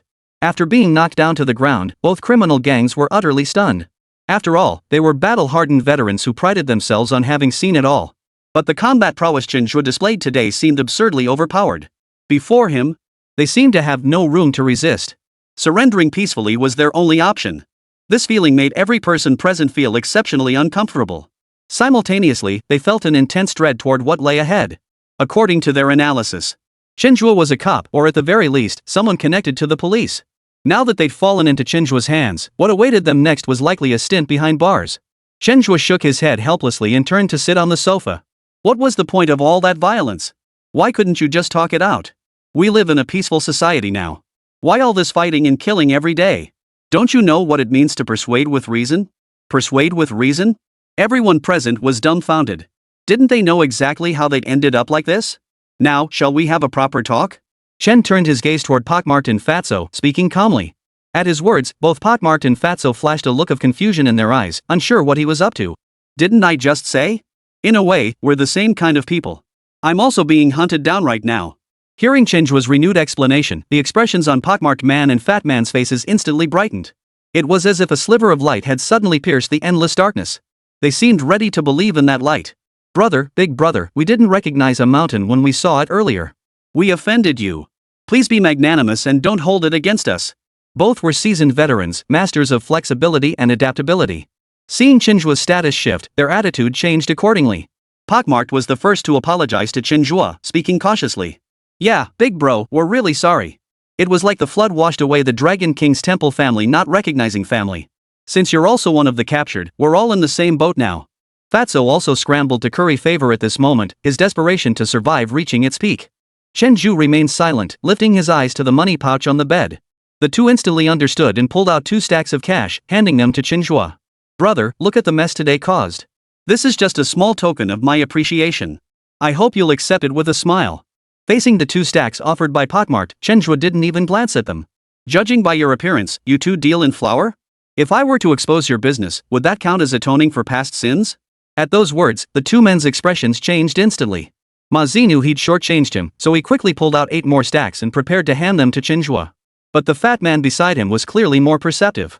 He snatched the money pouch and handed all the cash to Chen Zhe. Big brother, we don't have much to offer you. Take this money, consider it a token of our gratitude from us 2 little brothers. Pockmarked grimaced in pain. After all, this was his money. But considering what might happen next, he gritted his teeth and forced a smile. That's right, big brother. Take this money, it's our tribute to you. Chen Zhe turned his gaze to the 2 men, his expression serious as he inquired. You're giving this to me of your own free will, right? I didn't force you, did I? The 2 shook their heads repeatedly. Absolutely not.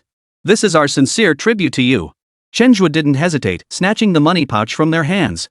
All right then. We're all just trying to make a living out here, no one's got it easy. Let's call it even on this matter today. But let me give you some advice, it's best to stay away from flour altogether. If you ever get another chance to make it out here, turn over a new leaf and live an honest life. Seeing Chen Zhe's earnest expression, the 2 thugs were utterly bewildered. From the look on his face, it seemed like they were still going to get sent inside. But hadn't Chen Zhe just said he'd let them off? Amidst their bewilderment, Chen Zhe slung his money bag over his shoulder and slipped out the window once more. The instant he vanished, the hotel room door burst open. A squad of heavily armed SWAT officers stormed in unison. Freeze! Police! The sudden turn of events left both the fat man and the pockmarked man dumbstruck. What the hell was going on? How could the cops show up right after Chen left? Since everyone had already been knocked to the ground and lost the ability to resist, the police's arrest operation proceeded exceptionally smoothly.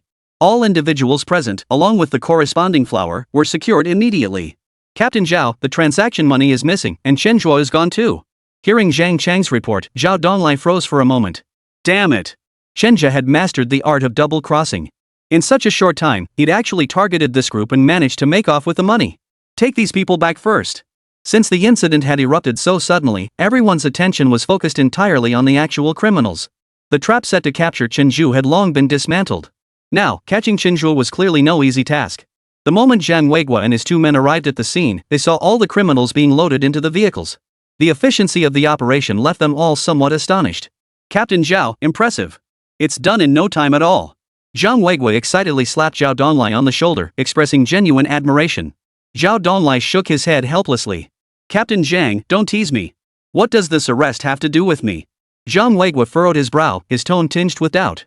You didn't arrest these guys? I did arrest them, but they had already been subdued by someone else before I got there. After a brief silence, Xia Yanran's astonished voice suddenly rang out. Are you saying this is Chen Zhe's doing? Zhao Donglai didn't deny it. He disposed of them in the room and took the money from their transaction. Xia Yanran's expression was quite something. This Chen Zhe seems to be getting more and more interesting. Li Shiqing was equally stunned. So many people, and he took care of them all by himself? Is this guy Superman? How is he so formidable? Being in the entertainment industry, she had plenty of exposure to men. But most of them were just effeminate men, lacking any trace of masculinity. Even actors who marketed themselves as tough guys were all bark without bite. When real trouble hit, they all turned into cowards, lacking any trace of manliness. Perhaps seeing so many like this led Li Shiqing to believe all men were like that. Yet after participating in this show, her perception of men underwent a dramatic shift. Especially Chen Zhe's actions made him understand what it truly means to be a real man. Unconsciously, he found himself increasingly curious about Chen Zhe. He wanted to understand his past, to know everything about him. This subtle shift in perspective went completely unnoticed by her. Zhao Donglai shrugged, his expression equally incredulous. Honestly, I have no idea how this guy pulled it off. But I'm getting more and more interested in him. If we had someone like him on our team, I believe our crime-fighting efficiency would see a significant boost. After today's events, Zhao Donglai found himself developing a newfound respect for Chen Zhe. A talent like this, if harnessed by the state, could create value beyond measure. Precisely because of this, Zhao Donglai's resolve to win Chen Zhe over grew even stronger. To pull him into our fold, we must first demonstrate capabilities worthy of his admiration. Only by truly winning him over and gaining his genuine respect could his subsequent plans be realized. Upon hearing Zhao Donglai's thoughts, the expressions of those present all shifted. It seemed they had harbored some preconceived biases toward Zhao Donglai. Though he had never held high hopes for Chen Zhe, upon learning that he was indeed a man of talent, Zhao Donglai showed genuine interest in him. Such magnanimity deserved everyone's respect. Countless onlookers also wore expressions of astonishment at that moment. The unfolding situation seemed to be getting more and more interesting. Chapter 76, Is a 2-hour massage legit? Smuggling flour is strictly prohibited throughout all of China. For such an incident to be broadcast live on a nationwide reality show like this, the corresponding scrutiny would undoubtedly intensify significantly. It's foreseeable that these two criminal gangs will likely have to start living reformed lives. After receiving the money, Chen Zhe didn't rush to leave. Instead, he returned to room 1102. How does the saying go? The most dangerous place is the safest. Now, everyone assumed he would quickly move his stash elsewhere. Yet he deliberately chose the opposite path, returning once more to the seemingly perilous location. Miao Miao, who had already learned Chen Zhe's true identity, was utterly astonished to see him return. How dare you come back? Why wouldn't I? I've already booked the hotel room, and with a beauty like you by my side, it'd be a shame not to come back. Hearing Chen Zhe's nonchalant reply, Miao Miao couldn't help but swallow hard. His mental fortitude was nothing short of extraordinary. Do you know how to give a full-body massage? If you can, please press it for me. Here's your reward. Chen Zhe casually pulled out a stack of bills and tossed them directly to Miao Miao. Seeing all that money, Miao Miao's eyes widened in astonishment. I can. At that moment, there was no second choice for Miao Miao. Whether she could do it or not didn't matter. She absolutely had to do this massage. However, since the massage required her to lie face down, the corresponding live streaming equipment was consequently blocked from view. All the viewers could hear was the sound of slap slap slap, but they had no idea what was actually happening. Wait, is this really a proper massage? That sound doesn't exactly sound like a proper massage to me. Damn it, turn the camera back on. What are we not allowed to see? I'm speechless. Why is the camera blocked at such a crucial moment? Ugh, I feel like I've lost my innocence. Why am I constantly thinking about inappropriate things? I never used to be like this. Strongly recommend assigning an extra cameraman to each contestant. Missing footage like this, doesn't the production team see it as a loss? The corresponding massage lasted about 2 hours before gradually coming to an end. After the massage, Chen took a shower, dressed properly, and then turned on the camera. At this moment, Miao Miao still had a faint blush on her cheeks, with tiny beads of sweat glistening on her nose. This scene sent the live stream audience into a frenzy. They couldn't shake the feeling that the massage these two had just shared was anything but proper. Unfortunately, no matter how much they speculated, it remained just that speculation. What was the real truth? Only the two involved truly knew. That evening, Chen Zhe simply had dinner at the hotel. To be honest, before the production team announced the money-making tasks, Chen Zhe had intended to earn money the proper way, hoping to gain more benefits through his own technical skills. But once the production team released the corresponding money-making tasks, Chen Zhe suddenly discovered a whole new world. The truth was, making money didn't require him to lift a finger. Sometimes, all it takes is abandoning morality and disregarding the law, and then, the means to make money are absolutely endless. Just like now. Not only did he get money from the pursuit team, but he also used this criminal gang to rake in a huge pile of cash. This pace of making money was absolutely exhilarating. That evening, after accompanying Chen Zhe for dinner at the hotel, Miao Miao departed, and Chen Zhe made no attempt to keep her. The massage service had been completed, so there was no need for lingering. Lying on the bed, Chen Zhe proactively activated the system. System, Ultimate Support System. Host, Chen Zhe. Age, 22. Gender, male. Constitution, God-chosen physique. Support tool, support phone. Abilities, maxed out criminal skills, maxed out parkour skills, maxed out disguise skills, maxed out rock climbing skills, maxed out ring toss skills, maxed out chess skills, maxed out billiards skills, maxed out math science chemistry knowledge. Additional info, Magic City map, Magic City living requirements. Reputation points, 315,260. Seeing his reputation points in the hundreds of thousands and all his maxed out skills, Chen felt incredibly satisfied. It seemed he had absolutely made the right choice coming to this show. Even without any additional rewards, the benefits granted by the system alone would ensure he lived comfortably for the rest of his life. As for the system granted divine chosen physique, Chen Zhe was exceptionally satisfied. Judging by today's confrontation with the criminals, the two sides were simply not in the same league. Without exaggeration. Even if he faced a well-trained pursuit squad, he could easily knock them all to the ground if he wanted to. More importantly, the abilities of the divine chosen body weren't limited to just this aspect. After careful consideration, Chen spent 100,000 reputation points to purchase an intelligence enhancement card. IQ enhancement card permanently develops the host's brain to an unprecedented level. Truthfully, with Chen Zhe's current abilities, he could handle any problem. But as the saying goes, the more skills you have, the better.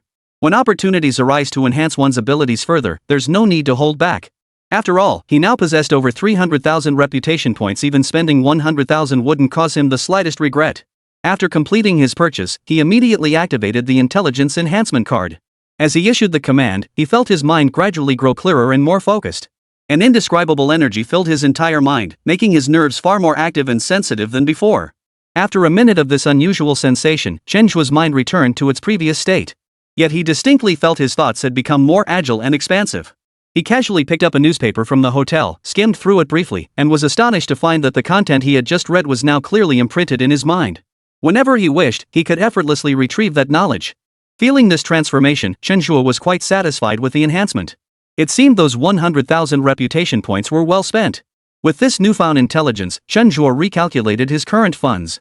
After deducting the expenses from the past 2 days, he now possessed nearly 1 million in funds. He was quite satisfied with this sum. It must be said, the methods for making money are indeed all written in the criminal code. Once you completely shed your burdens, the methods and speed of making money become truly unimaginable. Stretching lazily as he rose, Chen Zhe decided to head to the mall to buy a few well-fitting outfits. After all, he was now a millionaire. Buying some decent clothes was perfectly reasonable. Though he possessed max-level disguise abilities, he had no intention of altering his appearance. He was confident the pursuit team currently had no energy to deal with him. The criminals they'd apprehended today would likely keep them busy well into the night. And indeed, that was the case. At this very moment, Zhao Donglai, alongside Xia Yanan and Zhang Weigua, was conducting overnight interrogations of two criminal gangs. The resources in their possession were substantial, and the stakes of the deal were high. This made Zhao Donglai realize that a larger criminal syndicate was likely lurking behind the scenes. If they could seize this opportunity to follow the trail and unearth this larger criminal syndicate, it would serve as positive publicity for the program's crime-fighting theme. Meanwhile, in a dimly lit room, an elderly man crushed his cigar between his fingers, his eyes flashing with ferocity as he declared, "Chen Zhe, you dare ruin my plans? I'll make sure you pay dearly. Xinxin, Yan Yan, you two sisters will make a trip. Since this Chen Zhe dared to arrest our man in front of the entire nation's audience, you two will find a way to make sure the news of his death spreads across the country too." At his command, two stunningly beautiful women perfectly proportioned and almost identical emerged from the shadows. Yes, old Chen. Their expressions remained unruffled, showing no fear toward the act of murder. After receiving their orders, they left the room. Once they were gone, old Chen's voice echoed again. "Viper, find a way to contact our seller. Dealing with Chen Zhe can't be just our family's business. And his death must have a reasonable explanation. Someone has to take the fall. But that fall clearly can't be ours. Another woman emerged from the darkness. Her figure was even more alluring, and her makeup was strikingly seductive. Yet her gaze was unnervingly cold. Like a venomous snake lurking in the shadows, waiting for its prey to appear. Shall I make the trip myself, old Chen? Make the trip. This is no trivial matter. Also, make sure to cover the tracks for those few we've arrested. Don't let them make false accusations that could eventually lead back to us. I've already taken care of that, old Chen. No matter what they confess, it won't implicate us in the slightest. Old Chen nodded in satisfaction, then closed his eyes, like a lion in deep slumber. Chapter 77, Emotional Intelligence and Sincerity at their peak. Chapter 77, Emotional Intelligence and Sincerity at their peak. Bye. Splurge. Stepping into the mall, Chen experienced the feeling of being a domineering CEO. Whatever caught his eye, price was irrelevant, liking it was all that mattered. Money can't buy my willingness, it's all about living in the moment. After a shopping spree, Chen Zhe blew through 50,000 yuan. This feeling of spending without batting an eye was truly exhilarating. His lavish spending style had the sales staff absolutely thrilled. When recommending clothes to him, they'd often casually brush against him. Their words were laced with subtle hints. Chen Zhe genuinely admired women who worked hard to better themselves. He couldn't offer them a complete family, but he was absolutely capable of making them look forward to the life ahead. Before he knew it, he had already jotted down the contact information of over 10 people. He planned to help each of them fulfill a small wish after the show wrapped or during breaks. Chen Zhe's bold move left countless male viewers grinding their teeth in frustration. What gives him the right? Comments like these flooded the entire livestream chat. This wasn't about participating in a challenge, it was pure flaunting of his carefree, indulgent lifestyle. But let's be honest. Chen Zhe's current viewership numbers are seriously off the charts. Other livestreams barely hit 100,000 viewers at most, and that's only during specific peak times. But his livestream has never dipped below 1 million viewers. Now it's even stabilized at around 4 million concurrent viewers. Such staggering numbers are truly unprecedented in the entire history of live streaming, unmatched before and unlikely to be surpassed ever again. At this very moment, he is the show's guaranteed traffic magnet. Even the production team is growing increasingly reluctant to see him eliminated prematurely. And sharing this perspective is the official production team. Chen Zhe's actions seem to push the show's boundaries time and again. But in reality, his approach also serves as an indirect crime prevention measure. More importantly, with his involvement, the authorities have apprehended multiple criminals right before the eyes of countless viewers. This kind of real-world publicity has an undeniably powerful impact. Public confidence and resolve in preventing and combating crime are now rising across the board. This is highly beneficial for maintaining social stability and unity, as well as combating illegal activities. With such a vivid example, the authorities naturally hope he can continue on this path. That said, neither the production team nor the authorities will actually interfere with his subsequent challenges. The significance of this program lies not in being just another ordinary show, but in its true-to-life simulation of real combat scenarios. Therefore, any incidents that occur should be resolved solely by the challenger and pursuers. The only role they can play is to sit back and enjoy the show. After experiencing the thrill of a shopping spree, Chen deliberately bought a marker pen and made detailed annotations for each clothing combination. With so many clothes, he certainly wasn't buying them just for himself. After all, his primary mission was still to escape, and carrying so much luggage would be inconvenient. The reason he bought so many clothes was that he had also factored in the 5 members of the pursuit team. After all, the conflict between the two sides had been simmering for quite some time. And he believed their conflict would only intensify from here on out. Giving the other side some gifts was a way of sending them a greeting. At this thought, Chen couldn't help but admire his own brilliance. One could only say that this move of his was nothing short of an EQ masterpiece. The night passed without incident. The next day, the sun was high in the sky before Chen Zhe slowly awoke from his slumber. And you know what? After the massage, his body felt remarkably refreshed, even his sleep had been more restful. After getting up and washing up, Chen Zhe prepared to head downstairs for breakfast. But to his surprise, he saw the pursuit team heading toward the restaurant as well. Chen Zhe raised an eyebrow, surprised by the efficiency of the pursuit team. In his estimation, the pursuit team shouldn't have had the energy to deal with him right now. How was it that they found him again before he'd even had breakfast? It was quite a coincidence. The task force had come today to review yesterday's surveillance footage, investigating why the criminal gang chose the hotel for their transaction. They wanted to know if others were involved. But unexpectedly, while reviewing the footage, they stumbled upon Chen's figure. And seeing him laden with shopping bags only made everyone even more furious. They promptly handed the case over to other personnel and headed straight for room 1102. When the door opened, Chen Zhe wasn't inside. Instead, they found the matching clothes on the bed, along with a handwritten note from Chen Zhe himself. A small token of my appreciation, hope you'll accept it with a smile. Feeling tricked once again, their anger flared. They tracked Chen Zhe's movements through surveillance and headed straight for the cafeteria. The moment they spotted Chen Zhe, everyone sprang into action. Sometimes, what you plant doesn't grow, but what you don't intend to grow flourishes. They had been desperately searching for Chen Zhe all along, but the results were always disappointing. Unexpectedly, through a twist of fate, they stumbled upon his whereabouts. And now, the distance between them and Chen Zhe was mere inches. This time, they were certain they could capture Chen Zhe. There was absolutely no other possibility. With this conviction, they charged straight toward Chen Zhe. Chen Zhe shook his head helplessly at the sight. He hadn't even taken a single bite of breakfast, and now he had to run again. Seems like everyone wasn't too fond of the gift he prepared. What should he give them next time? Send them away? Pulling his thoughts back, Chen Zhe began searching for a solution. The simplest and most direct approach now was to take down all 5 of them. After all, on this show, only by actually capturing someone does it count as a successful apprehension. However, considering the potential repercussions, Chen Zhe ultimately abandoned this plan. After all, we're supposed to be model young people of the new era. How could we resort to such crude tactics? Having abandoned this approach, Chen Zhe devised an entirely new strategy. With his enhanced intelligence, he now viewed matters from a more comprehensive perspective. Combined with his maxed-out criminal skills, his execution grew increasingly polished. He placed the porridge he'd prepared on the table, then adjusted its angle. Simultaneously, his maxed-out math, physics, and chemistry abilities sent his mind racing, instantly calculating the landing points and timing for every object in the room. "Auntie, could you please clean this up?" Spotting several people running toward him, Chen Zhe waved to the cleaning lady nearby. The aunt nodded enthusiastically and immediately pushed her trash cart over. At the same moment, Zhang Chong, leading the charge, had already reached Chen Zhe.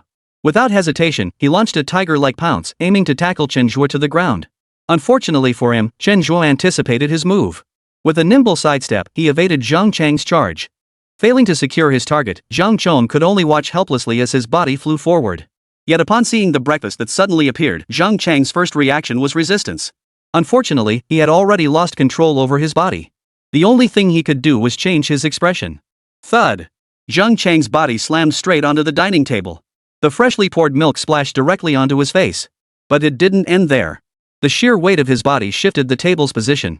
Under Chen Zhe's careful design, the adjacent table also shifted at that very moment. Like dominoes, once one fell, it triggered the collapse of the others in sequence. One table fell, bringing down all the others with it. The breakfast spread across those tables was instantly knocked to the floor. The cleaning lady's face instantly turned green. All her previous work had been for nothing, and the workload ahead was about to become even heavier. But just as she was lamenting her fate, Zhou Zhang, who had been following behind Zhang Chong, rushed over. His path happened to cross the very spot the cleaning lady had just mopped. The mop, soaked in detergent, made the floor extremely slippery.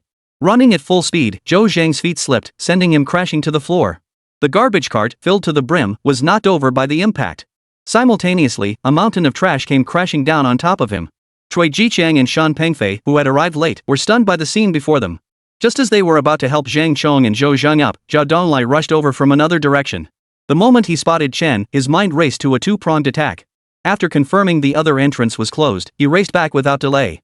But as he neared the group, he couldn't stop in time. The tremendous impact sent Cui Jiqiang and Shan Pengfei crashing to the ground as well. All 5 men now had their clothes filthy, looking utterly disheveled. "What are you doing? You're the ones who messed up this floor. Don't expect me to clean it up for you." The cleaning lady's face darkened. Why on earth were they running? Running away was one thing, but knocking over the table? Knocking over the table was bad enough, but what was the deal with tipping over the trash cart? And even if they knocked over the trash cart, why are they all sprawled on the ground? Faced with the cleaning lady's questioning, the group wished they could find a hole to crawl into. At that moment, Chen Zhe greeted them with a cheerful smile. "You guys clean up first. If you need a change of clothes, I've got some in my room. I've labeled each one for you. See you later." With a sly grin, Chen Zhe quickly exited the cafeteria. He didn't want it to be like this. But since they didn't want his clothes, this was the only way he could see them off. He couldn't guarantee anything else, but the sincerity behind the clothes gift was absolutely maxed out. Chapter 78. Wait, who the hell is the capturer? The expressions on Zhao Donglai and his 4 companions were uglier than eating. Watching Chen Zhe slip away right under their noses was bad enough. But now, each of them looked more pathetic than the last. If it hadn't been broadcast live, it might have been bearable. But now the cameraman had shoved the lens right in their faces, determined not to miss a single priceless expression. This social death was unbearably painful. The manager who rushed over upon hearing the news watched the scene unfold before him, his expression immediately darkening. What's going on? He turned his gaze toward the cleaning lady, his tone tinged with reproach. The auntie waved her hands frantically, explaining cautiously. Manager, this has nothing to do with me. It wasn't my fault, they spilled it themselves. You can check the surveillance footage if you don't believe me. They insisted on running around the restaurant, the first one even jumped up. I think they came here specifically to cause trouble. Hearing her explanation, the manager cast a skeptical look at the 5 individuals. Seeing their evasive glances, he understood the situation. Then he flashed a warm, friendly smile. Are you all okay? The floor's freezing. Get up quickly. If you need to rest, our hotel has vacant rooms. Why lie here? This manager was quite the character, a master of subtle insinuation from the very first word. Hearing this, the group hurriedly rose from the floor. We sincerely apologize. We were indeed a bit hasty earlier. We deeply regret any inconvenience caused to your restaurant. Zhao Donglai maintained his composure, offering a sincere apology with a respectful expression. The manager responded with a warm smile. It's no big deal. As long as you can restore the restaurant to its original state, that's all that matters. Ha! Hearing the manager's request, the group's heads began to spin. The restaurant was quite spacious, and trash was scattered everywhere on the floor. Restoring the place to its original state would likely take the entire day. But they knew they were in the wrong. As public servants, they couldn't just shirk responsibility now. Forcing a smile that looked worse than crying, Zhao Donglai replied with unwavering resolve. No problem. Since we caused this mess, we'll definitely clean it up. Everyone, stop loafing around and get cleaning. Zhang Chong and the others exchanged glances. Though reluctant, they had no choice but to grit their teeth and comply. At this point, what else was there to say? Just get it done. With that attitude, they began cleaning the restaurant. The cleaning lady who had been working there before let out a sigh of relief. Thankfully, these few still had a shred of conscience and didn't turn on her. Otherwise, cleaning such a large area would have wrecked her old back. Chen Zhe, standing nearby, witnessed the entire scene. They say if you can't sweep your own house, how can you sweep the world? Looks like Captain Zhao specifically chose this method today to showcase the pursuit team's professionalism. No doubt about it, every member of this pursuit team is a true talent. Having such pillars of strength in our nation is an absolute blessing for our entire people. The commentator from before had fully revived at this moment. He found a coffee shop streaming the live broadcast, ordered an iced Americano, and settled in to provide commentary. Captain Zhao is clearly a domestic god, just look at how he handles the mop. He must mop floors at home all the time. Team leader Zhang is no slouch either, the speed at which he cleans up trash is practically dog-like. Team leader Zhou is impressive, those crooked tables are back in perfect shape under his hands. Team leader Sean is impressive, just look at his dedicated work ethic.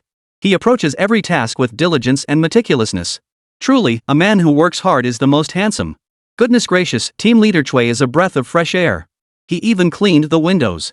With such meticulous attention to detail, what could possibly stop him from succeeding?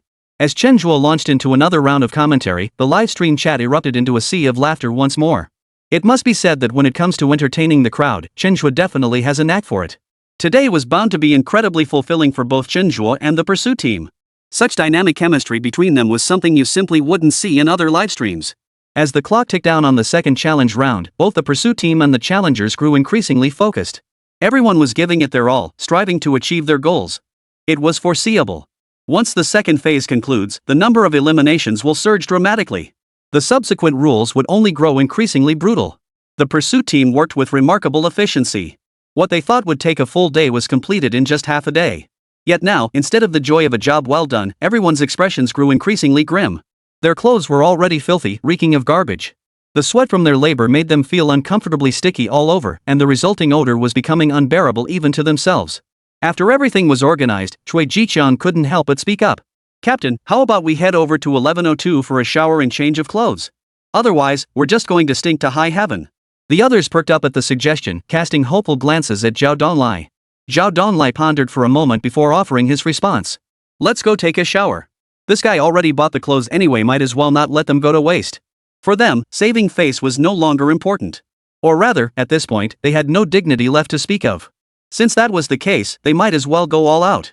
The group headed straight for room 1102.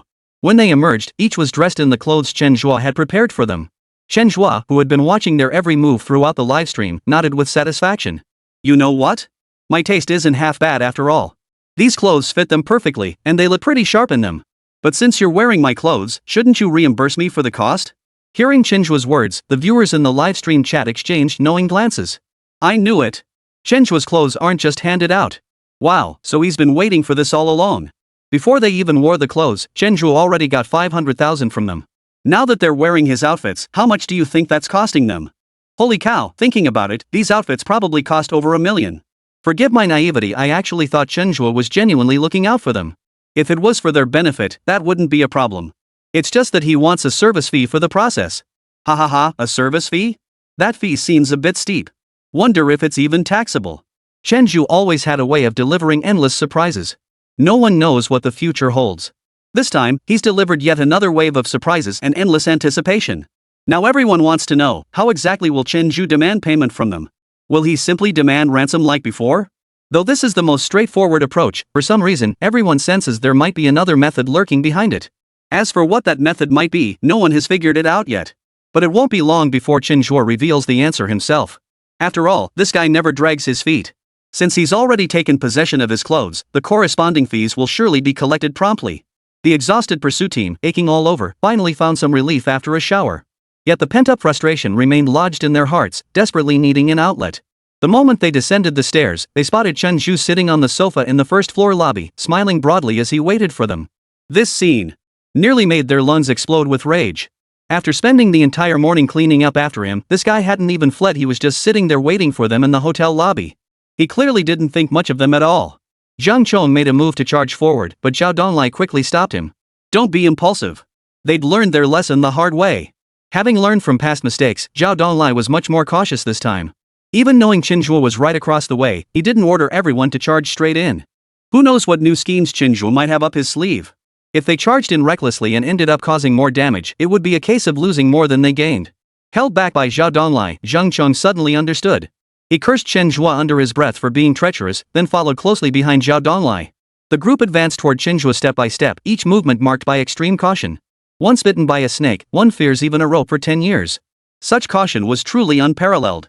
Faced with their extreme caution, Chen Zhe felt utterly helpless. He had no ulterior motives whatsoever, he simply wanted to meet with them here. Yet these people were acting so tense. Was he really that intimidating? Not at all. He muttered to himself before suddenly standing up. The moment they saw him rise, Zhao Donglai and the others froze in place. Each of them adopted a state of high alert, appearing unusually cautious and tense. Captain Zhao, is this really necessary? Aren't you the ones arresting me? Why do you look more cautious than I do? Chen Zhe muttered helplessly, then plopped back down onto the sofa. Yet the more he acted this way, the more Zhao Donglai and the others suspected something was amiss. They didn't advance further, instead halting where they stood. Zhao Donglai promptly responded. You're full of tricks, kid. I don't buy that you don't have something else up your sleeve. Spill it, what's going on? Chen Zhe's expression flickered involuntarily, a hint of frustration at being seen through. But his reaction was lightning fast, quickly masking his emotions. He believed his speed was swift, yet Zhao Donglai had observed every detail. This only deepened Zhao Donglai's conviction that the other party indeed had ulterior motives. At the same time, he felt fortunate for his own caution. Otherwise, if he charged in headlong, he'd likely have had more work to do this afternoon and tonight. Does the clothing fit you all comfortably? If you find them suitable, please settle the payment for the garments. Zhao Donglai chuckled at the remark, responding in a calm, matter-of-fact tone. Didn't you leave us a note? You said it was a small token of appreciation. Why are you asking us for money now? Shen's face remained unflushed, his heart unmoved, as he replied with solemn earnestness. I did intend to give you the clothes at first, but you didn't take them, did you? Later, you wore these clothes and went to that room. I gave you a chance, but you didn't take it. So I have to take the money. Sorry, we wore the clothes, but we won't pay. What are you gonna do about it? Zhao Donglai played the fool outright. To deal with a seasoned veteran like Chen Zhe, one had to be even more shameless than him. Chen Zhuo's face flashed with surprise, then settled into a meaningful smile. If that's the case, then I'll just have to take the money myself. Chapter 79, Oxen and Horses? My fate lies in my own hands. Chen Zhuo's tone was utterly flat, revealing nothing of his current emotions. But for some reason, after he uttered those words, everyone felt inexplicably uneasy. The incident where they'd been swindled out of 500,000 yuan was still fresh in their minds. Not much time had passed, yet Chen Zhe was already preparing to strike again. It seemed he regarded them as sheep, ready to shear them for their wool. If things kept developing like this, who knew what might happen next? With that, Chen Zhe didn't linger. He gave the others a quick nod and strode off with a swagger. But upon reaching the hotel entrance, he suddenly accelerated, vanishing in a flash. Zhao Donglai and the others exchanged glances, each seeing a hint of bewilderment in the other's eyes. Then it dawned on them all at once, and they immediately gave chase. Whoosh! Phew! They raced to the entrance, gasping for breath, but Shen's figure had vanished long ago. They'd been tricked again. And they were particularly annoyed about it. Without a trace, Chen Zhe had pulled off an empty fortress ploy on them. But the problem was, Chen Zhe was Zhuge Liang, but they were no Sima Yi. The true empty city stratagem was a double act performed by Zhuge Liang and Sima Yi. Though Zhuge Liang maintained an outward composure and left his gates wide open, he knew full well that Sima Yi's cunning would see through the ruse. And indeed, that was precisely the case. The moment Sima Yi surveyed the city walls, he understood Zhuge Liang's intentions. Had he given the order, he could have easily stormed the city and captured Zhuge Liang outright. But he did not act. Once the birds are gone, the bow is put away. Once the clever rabbit is dead, the traitor is cooked. Capturing Zhuge Liang today might seem like an immense achievement. Yet the very next day, his status and position might be lost, and he could even face mortal peril. For once the greatest threat to Wei had vanished, this general who fought on the front lines would naturally become useless. Thus, he played along with Zhuge Liang's empty city stratagem, feigning cowardice. At the time, Sima Yi indeed bore much criticism. Yet in hindsight, his maneuver proved him the ultimate victor. But today's situation is different. Chen Zhe had indeed left his defenses wide open, mirroring Zhuge Liang's tactics back then. Unfortunately, they failed to truly discern his intentions and were instead intimidated by his feigned demeanor. The ultimate outcome was thus inevitable. They were truly treated like pigs, completely toyed with by Chen Zhe. Captain, what do we do now? What should we do? Go back to sleep. Zhao Donglai's emotions were also on the verge of collapse. He had carefully maintained his cautious demeanor, convinced it was a wise move. Instead, he'd been made to look like a clown, publicly humiliated. Go back to sleep? Everyone was momentarily stunned, staring at Zhao Donglai with surprise. Having lost all patience, he made no attempt to explain and simply walked away. The four of them stood there dumbfounded, but after pondering fruitlessly, they were forced to follow. The rest of them actually did go back to sleep. Even Zhao Donglai slept exceptionally soundly that night, as if he had completely forgotten about the matter of capturing Chen Zhe. But those with keen eyes had already caught on to the subtle signs. Zhao Donglai's actions were actually a way of conserving his strength. Chen Zhe's final words had already hinted at his return. Now that they knew his intentions, the only course was to prepare thoroughly for his next move. After leaving, Chen Zhe couldn't help but pat his chest, feigning a look of relief. Truth be told, putting on airs was excruciatingly painful. The slightest misstep could exact a heavy price. He had just gone through such a phase. But then again, the feeling of pulling off a successful bluff was truly exhilarating. If given the chance again, he'd still choose to show off without hesitation. There's no helping it. The sense of accomplishment that comes from successfully pulling off a cool act is truly unparalleled. That evening, they found a restaurant where Chen had another hearty meal. Food is fuel. No matter what time it is, eating well is always essential. With his belly full, Chen Zhe wandered aimlessly down the street. His leisurely stroll seemed utterly out of place in this fast-paced metropolis. He deliberately observed the behavior of others around him, noticing everyone rushing about as if afraid of wasting even a moment. Only Chen Zhe, with his lazy demeanor, truly allowed himself to settle into complete stillness. At that moment, he couldn't help but feel a sense of reflection. What was the true meaning of life?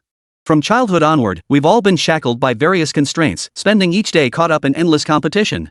As children, the slightest inclination to play would draw comparisons from parents to other children. After finally making it through college and stepping into society, a barrage of pressures descended. Work pressures, life pressures, pressures from every direction. They permeate every moment of everyone's existence. Even an ox, after plowing the fields, gets to rest and doze off. After galloping long distances, horses pause to graze and rest. Only humans never stop working. Thinking about it this way, sometimes we live worse than animals. In this life, one should still have their own thoughts and make their own choices. Rather than living in chains, burdened by unbearable suffering, it's better to relax and live freely. No matter how splendid a life may be, in the end it is but a handful of dust. Even a life that leaves a profound mark in history is, in the end, just a simple stroke on the page. To truly live on forever is impossible, no matter what. Since it cannot be done, why force oneself to strive for it? Chen Zhe sighed as he poured out his thoughts in one breath. Hearing his reflections, the viewers in the livestream felt a deep resonance. Life today seems to have improved in every way. Yet unbeknownst to us, the shackles it imposes have grown heavier still. Is this truly the kind of life everyone aspires to live? Just as the viewers in the livestream were lost in their reflections, Chen Zhe suddenly took a surprising turn. Thank goodness I came on this show and changed my life from being a drudge. It proves that my destiny is in my own hands, not in the heavens.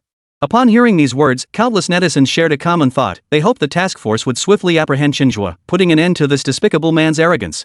His words were just too infuriating. If everyone were just oxen and horses, though life would be tough for all, at least everyone would be in the same boat, maintaining some semblance of psychological balance. But suddenly, one ox or horse transformed overnight, breaking free from the herd to become a true human being. For the rest of the oxen and horses, this was utterly unacceptable. That evening, This herd of cattle and horses began using every means possible to relay information to the pursuit team, hoping to help them locate Chen Zhe more swiftly. It must be said that on this path of oxen and horses, everyone's thoughts were remarkably unified. Seeing that everyone else was just as clueless as me, I could finally relax. That night, Chen Zhe boldly used his ID to book a room once more, taking no further action. He believed that his words earlier today had already provided the pursuit team with sufficient information. If they were smart, they would be conserving their strength now, not choosing to make arrests in the dead of night. The night passed without incident. Chen Zhe slept soundly once more. Upon waking, he resumed his usual routine. Breakfast was non-negotiable. Yesterday, skipping it had left him feeling sluggish and unfocused all day. Today's breakfast was non-negotiable. High-end ingredients often require only the simplest cooking methods. Early in the morning, he bought 2 fried dough sticks, a large bowl of tofu pudding, carefully pickled side dishes, and preserved tea eggs. The satisfaction was beyond words. After eating his fill, Chen stretched lazily and decided to fulfill yesterday's promise. At the same moment, the pursuit team members fully awoke at this very moment. After a good night's rest, everyone felt refreshed and understood Zhao Donlai's true intentions. For them now, capturing Chen Zhe was an absolute must. Zhao Donlai gathered the team once more and conducted a detailed analysis of Chen Zhe's remarks from the previous day. To be safe, this meeting was held in secret, without any external broadcast. After recent investigations, I can confidently state that Chen Zhe will definitely make his move this time. He will certainly charge us a corresponding fee for this garment. Our next research focus should be on the payment method. How do you think he'll collect the fee? Zhao Donlai surveyed the room, his expression serious as he posed the question. I suspect it will be similar to last time. He'll require us to prepare sufficient cash. Zhang Chong was the first to speak up, voicing his opinion immediately. I don't think so. He wouldn't repeat the same trick twice. This is Chen Zhe we're talking about. He'd never choose the same method. Zhou Zhang immediately countered. Then how do you think he'll get the money? I haven't figured it out yet, but it absolutely won't be the first method. Chen Zhe's thinking was too wildly unconventional. Even when they tried to put themselves in his shoes, they could never truly align their perspectives. Zhou Zhang pondered intently for a long while, yet still couldn't fathom how Chen Zhe would fulfill such a promise.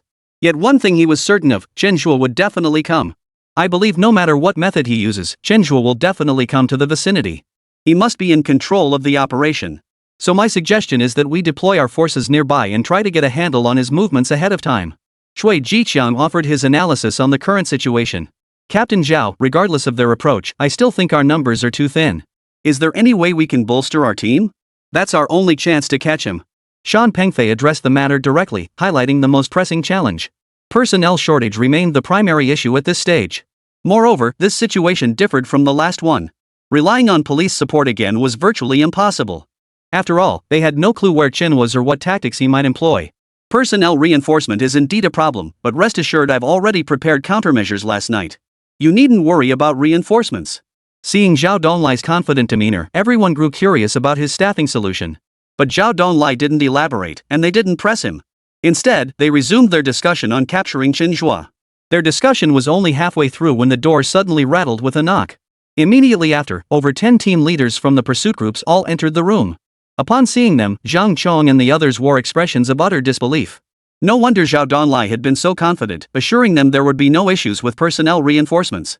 Turns out he had borrowed all the members from other already completed pursuit teams. With their support, the corresponding apprehension operations would indeed become much simpler. Chapter 80, the strategist plunges into the game, raising the stakes half a move ahead. Wow, so many people showed up at once. Looks like Zhao Donlai's been pulling strings behind the scenes. Impressive.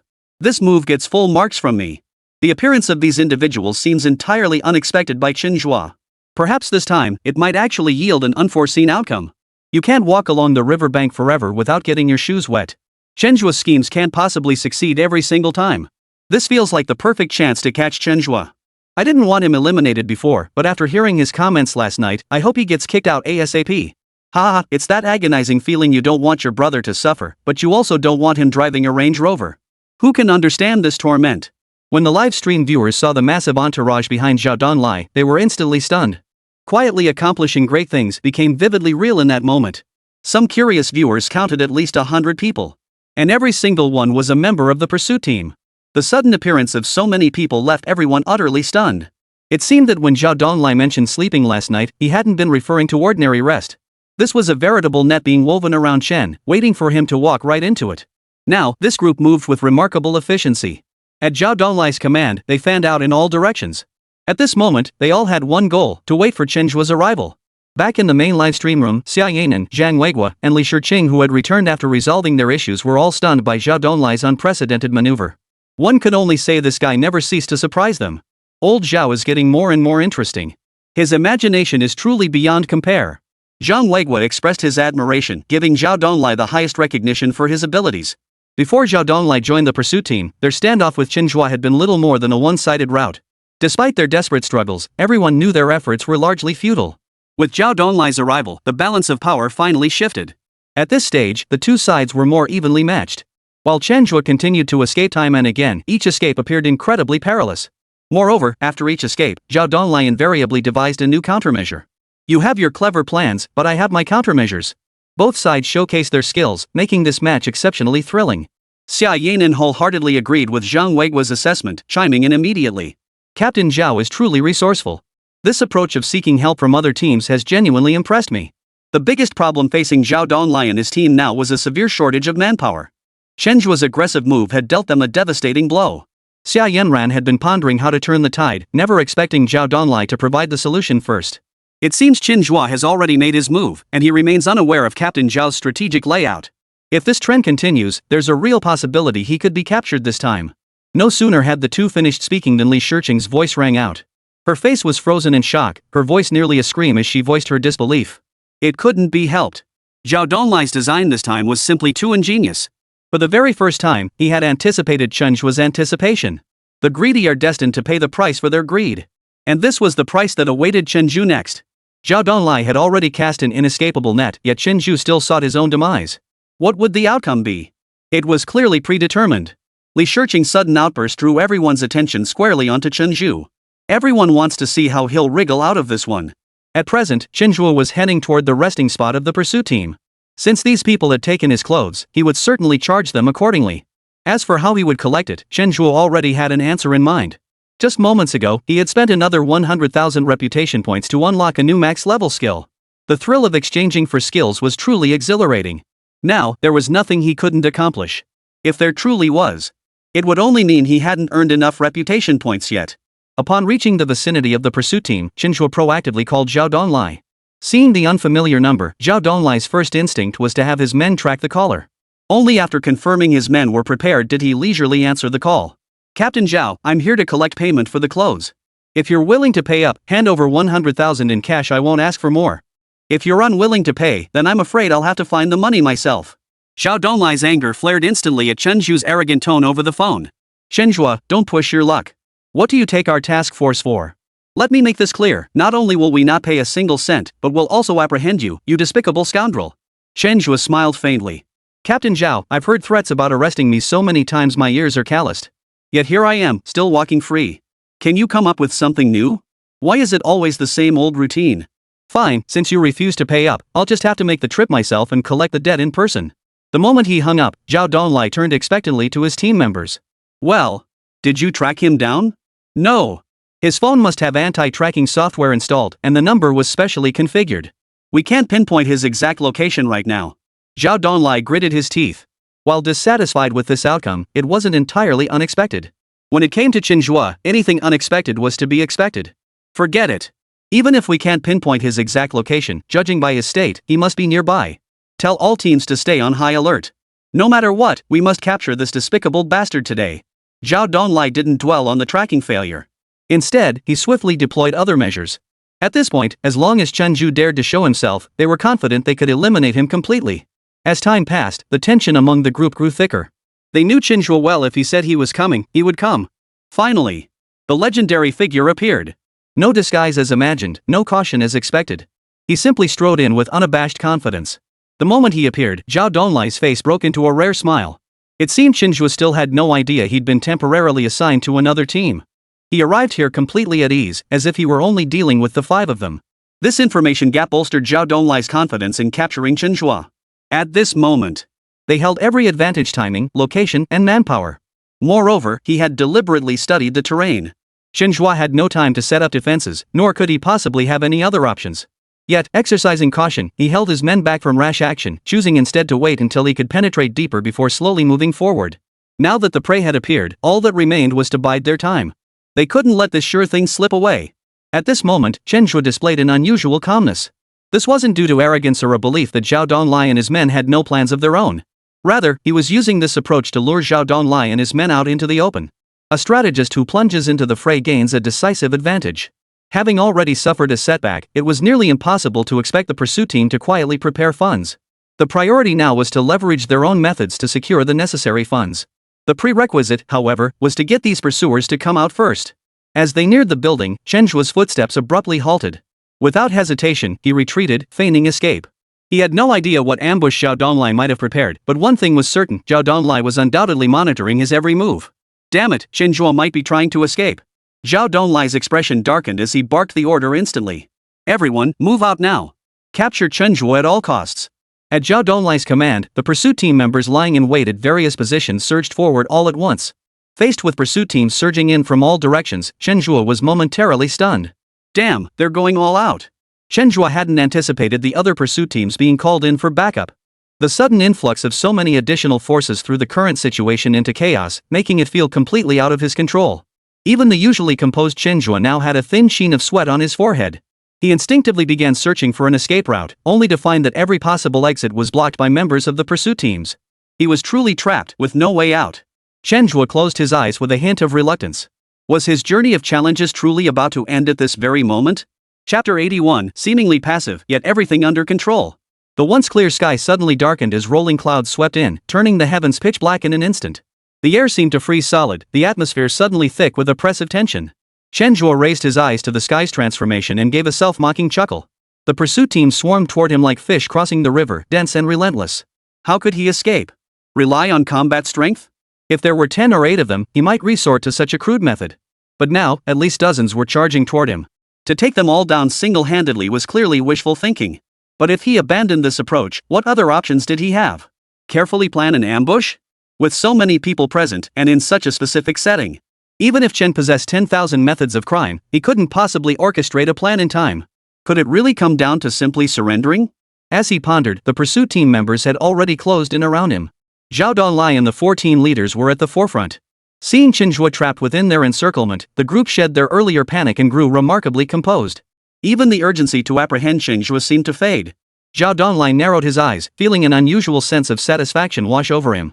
Chen Zhe, we meet again. But this time, it will be our final meeting. I'll give you one last chance. If you have any means to escape, now is your moment. The other 14 leaders of the pursuit squad all wore relaxed expressions upon hearing this. After battling Chen Zhe for so long, this was the first time they felt this relaxed. This feeling of having everything under control was, frankly, incredibly satisfying.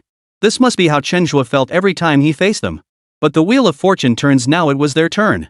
Chen Zhe, go ahead and run. We'll see what you've got this time. As you can see, we didn't immediately choose to capture you. We gave you a chance to escape. We hope you won't disappoint us. What a pity. I thought our struggle would continue for much longer. Who knew it would all end so soon? Truth be told, we genuinely admire talent like yours. If you're open to it, you're welcome to join us. Observing their expressions and listening to their words, Chen Zhe fixed his gaze upon them, his eyes shifting from shadow to light. Since everyone is willing to give me a chance, wouldn't it be cold-hearted of me not to seize it? Without waiting for their response, Chen Zhe sprinted toward the nearby building. His sudden move caught everyone off guard, though no one reacted with undue alarm. After all, the direction Chen was running toward held no exits at all, only row after row of glass windows. Wait! Zhao Donglai's pupils dilated instantly, his mouth slightly agape, his face flashing with disbelief. He's going to run across the building. With that, Zhao Donglai immediately charged forward. The others didn't grasp Zhao Donglai's intent, but seeing his urgent and tense demeanor, they instinctively followed suit. Chen Zhe was now heading straight for the glass window. His god-chosen physique combined with max-level parkour and max-level rock climbing skills were fully on display in this moment. The window, over 2 meters high, seemed as easy as walking on flat ground for him. He scaled it in no time. His subsequent ascent was even more astonishingly swift. Wait, is this guy Spider-Man or something? A building nearly 100 meters tall, no safety gear, no tools, he just climbed straight up? Holy crap, are we really fighting a regular human? How is this even possible? He actually got away? This feels unreal. What the heck? He just sprinted up there? That fast? He must be faster than an elevator. Give him a chance and he'll make the most of it. He actually found a way to escape, and it looks like it worked. The entire pursuit team below had now transformed into masters of astonishment, their faces contorted with disbelief. Zhao Donglai's eyes were now twisted into a terrifying glare, his fists clenched so tightly you could hear the knuckles pop. The capture had seemed all but certain moments ago. Yet, under these circumstances, he'd found an opening and seized it. Surround the building. Even if he climbs up, so what? I don't believe he has wings to just fly away. Zhao Donglai's voice was icy cold, yet his entire body radiated fury, like a gas tank poised to explode at the slightest spark. The current situation far exceeded everyone's expectations, and solemnity returned to every face. If Chen Zhe escaped right before their eyes, it wouldn't just be Zhao Donglai and the others who'd be humiliated. Under Zhao Donglai's new orders, the group swiftly shifted into combat mode, employing every means to seal off the building. Chen Zhe must not be allowed any chance of escape. Halfway up the wall, Chen Zhe spotted an open window and leapt inside without hesitation. Without pausing, he dashed straight to Zhao Donglai's office and snatched the car keys from inside. After grabbing the keys, his eyes locked onto the laptops belonging to the pursuit team. As if by magic, he suddenly produced a woven bag and stuffed every laptop on the desks inside it. After completing all this, Chen Zhe proactively made a phone call. "We're ready to move." After Chen Zhe spoke, a fully armed man on the rooftop suddenly brought over a fire escape ladder and positioned it between this building and the one next door. Without hesitation, he began climbing across. "He's on the roof." His pace wasn't particularly fast, he seemed to be deliberately drawing attention to himself. Only when someone spotted him did his pace suddenly quicken. Members of the pursuit team immediately headed for the rooftop. Others followed his escape route, moving toward other buildings. Their strategy was now crystal clear, they were prepared to attack from two fronts. One above, one below. No matter which escape route he chose, he couldn't truly get away. Meanwhile, Chen Zhe, carrying all the equipment he had gathered, took the elevator straight downstairs. On the first floor, two pursuit team members stood guard. He flashed them a quick smile before swiftly striking both men unconscious. He dragged both men into the elevator.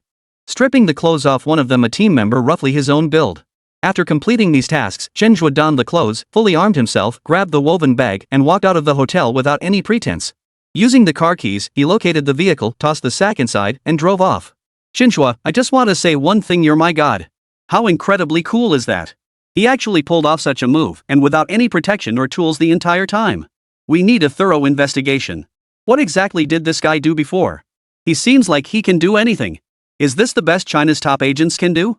Could this guy have another identity, like being a real top-tier operative? We didn't know before, but it feels highly likely now.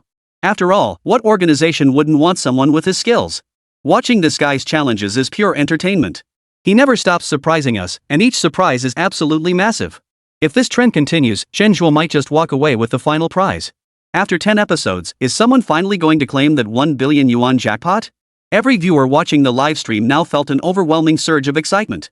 The visual impact of Chen Zhe's recent climb was truly unparalleled. Remember, every single one of his climbs is a race against death. The slightest misstep could mean certain death.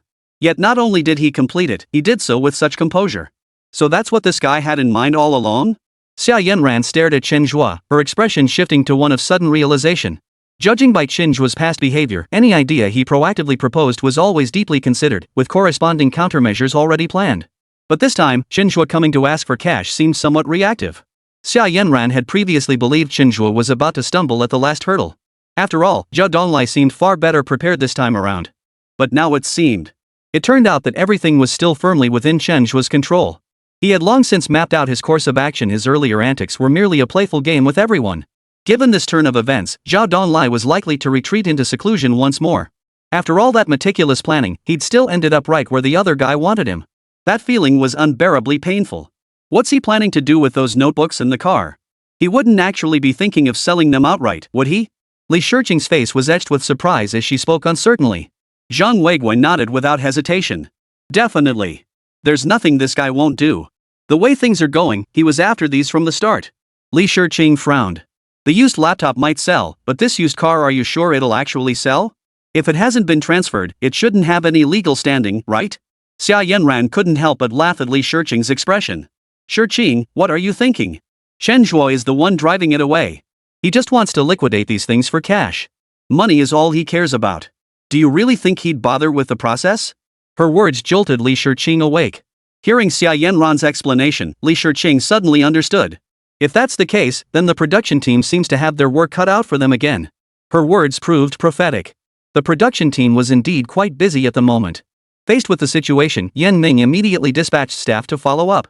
He couldn't prevent the contestants' actions on the show, but he had to prevent corresponding losses to the program. After all, both the vehicles and the equipment were provided by the production team to the pursuit squad. If Chen sold them off, the production team would bear the full loss. Therefore, their immediate task was to repurchase these items at their original price as soon as Chen Zhe sold them.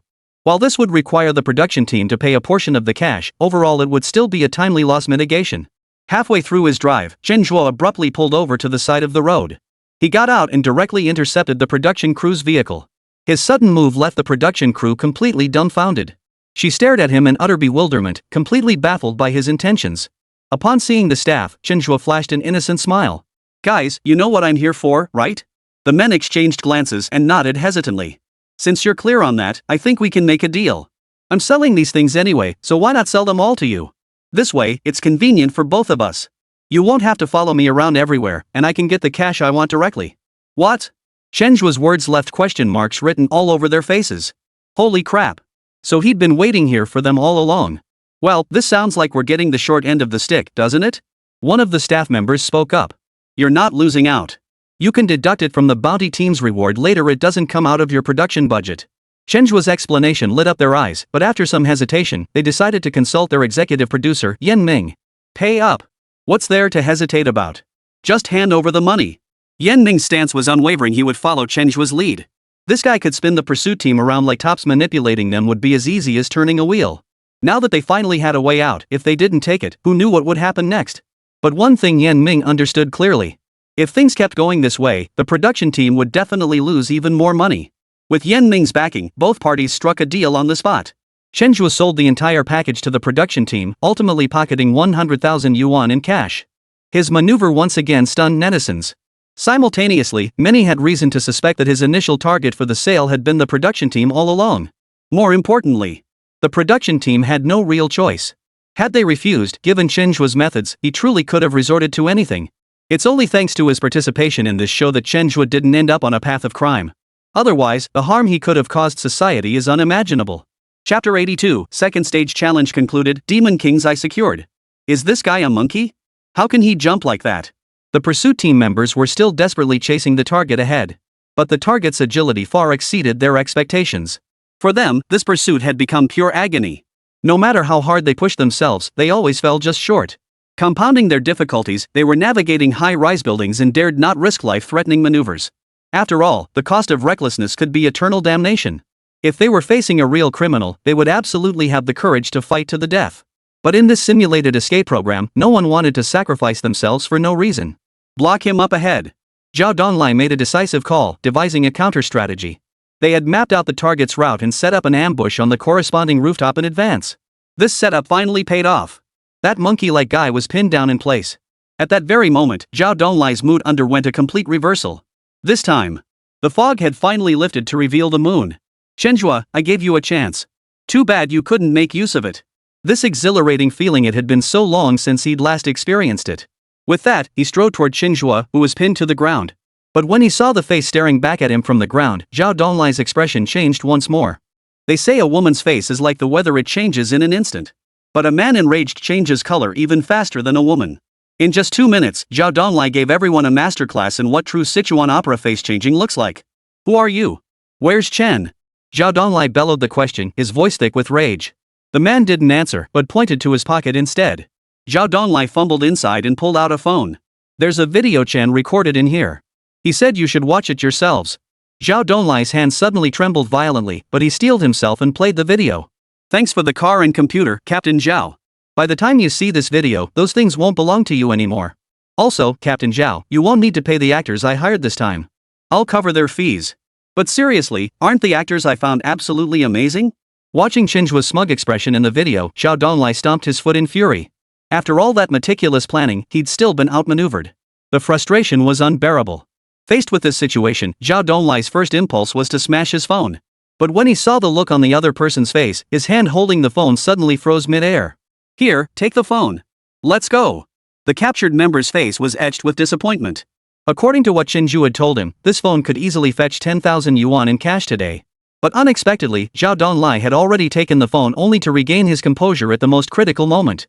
The feeling was like losing 10,000 yuan outright, utterly agonizing. Captain, where do we go now? Back to the building. Zhao Donglai had seen the video content crystal clear. Given Chen Zhe's modus operandi, there was truly nothing he wouldn't do. Now he was genuinely worried that his car and all his work equipment had been confiscated by this deranged individual. Rushing back to the office, the scene that greeted Zhao Donglai left him speechless. The office was in utter disarray, with every work computer dismantled and removed. Chen Zhe, the usually level-headed Zhao Donglai, was utterly consumed by rage in that moment. His desire to catch Chen Zhe was painfully obvious. Was this a full-on demolition job? If he could tolerate this, he wouldn't be Zhao Donglai. Just as his rage peaked, a staff member suddenly returned carrying a laptop. Seeing this, everyone froze in shock. "Did you take the computer for repairs?" Zhang Chong couldn't help but ask. "No, it was taken by that bastard Chen Zhe. We bought it back from him. Do you still need this car and the computer?" Hearing the staff's explanation, everyone looked utterly shocked. They had actually bought these things back from Chen Zhe instead of demanding them back. Though only one word different, the concept behind it was worlds apart. After a moment of reflection, Zhang Chong responded without hesitation. "Yes, we do. We haven't caught the guy yet, so we definitely need these back." "Alright then, you'll have to assemble them yourselves."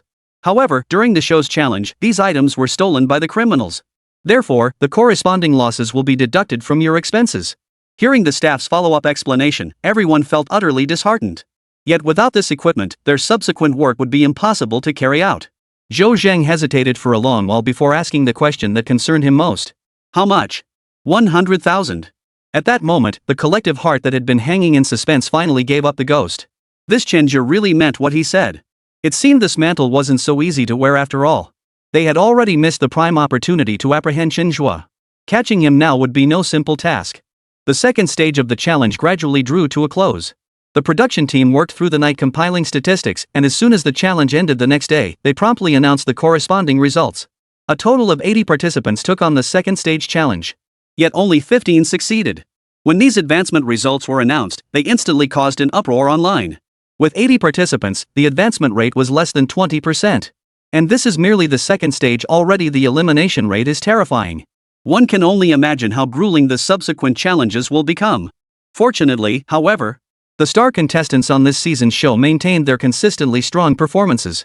Notably, contestants number 1, number 2, and number 3 previously highlighted as key contenders have all successfully advanced to the next round.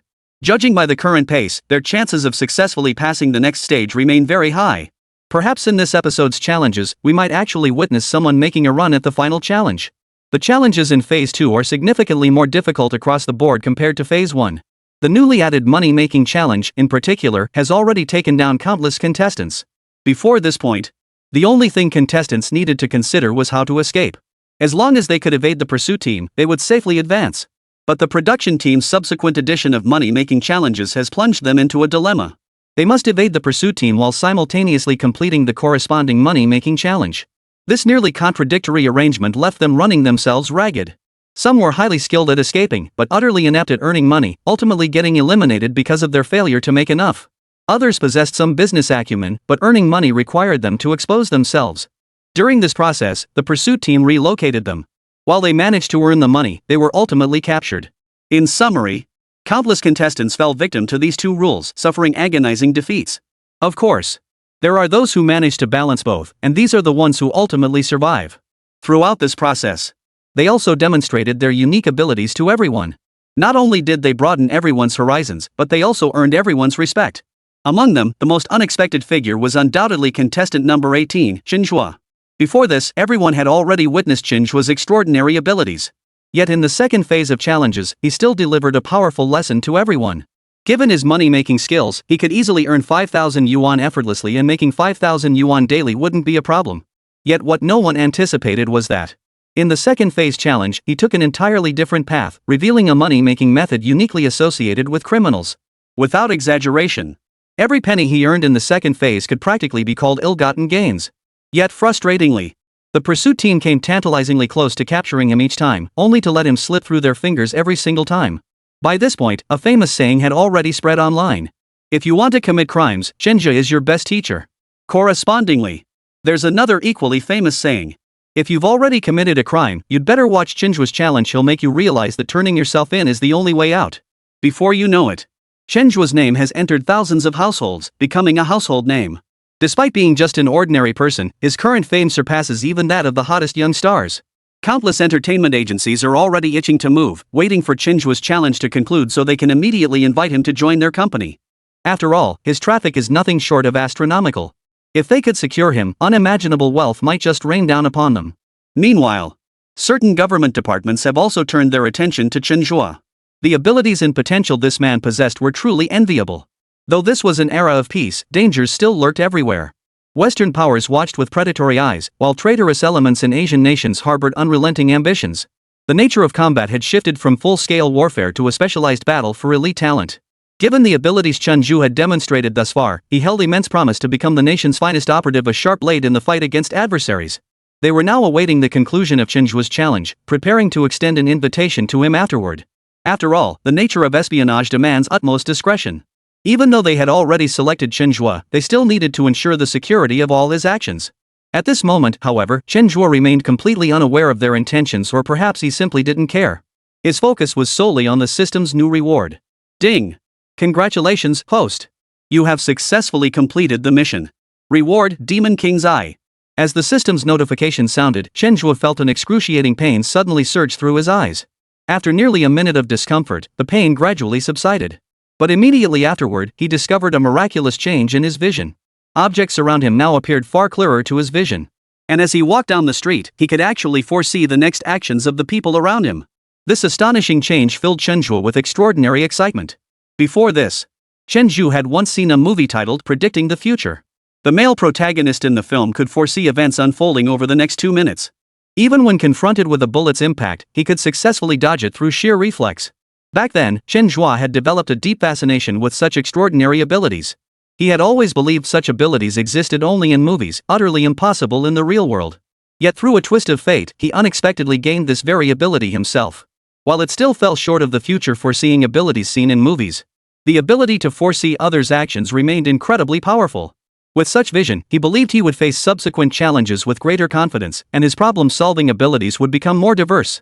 After the corresponding rewards were distributed, the production team promptly fulfilled their promised compensation. Combined with the 50,000 yuan accumulated from the first episode, the 15 contestants advancing to the third round would each receive a 150,000 yuan prize. Before embarking on the third phase of challenges, the contestants were granted an additional day of rest and a chance to reconsider their choices. They now faced two options. The first option was to accept the challenge, but failure would mean forfeiting the 150,000 yuan prize. The second option was to abandon the challenge, pocket the 150,000 yuan prize, and transition from contestant to spectator. Honestly, this choice was absolutely agonizing for everyone. The advancement rate for Stage 2 is less than 20%. Those who failed their challenges now regret it bitterly. They had a chance to win 50,000 yuan, but their greed drove them to chase the 150,000 yuan prize only to end up with nothing. While 150,000 isn't an astronomical sum, it's easily a year's salary for many or even 2 years' worth. Faced with such temptation, making the right choice is truly a difficult decision to settle on. After being presented with this choice, only a handful of confident individuals opted to continue the challenge immediately. The rest found themselves deeply conflicted.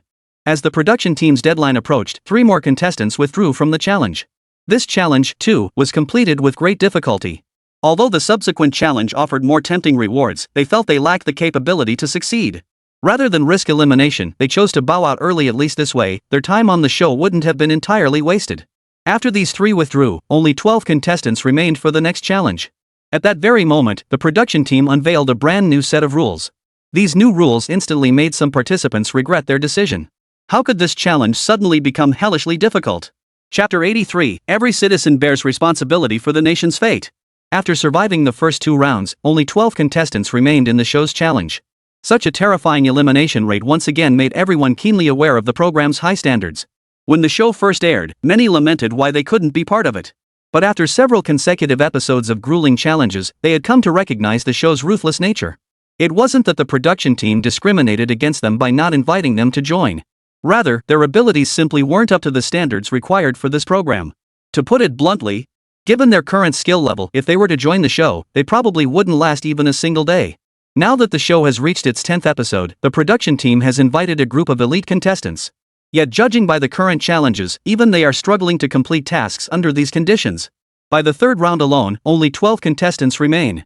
If the challenges continue like this, whether anyone can make it to the end is truly anyone's guess. Before the third round officially began, the production team announced the corresponding rules. This round still combines survival and money-making, but the difficulty has been significantly ramped up. First, all previously accumulated earnings will be reset to 0 for this new round, meaning every contestant must start from scratch.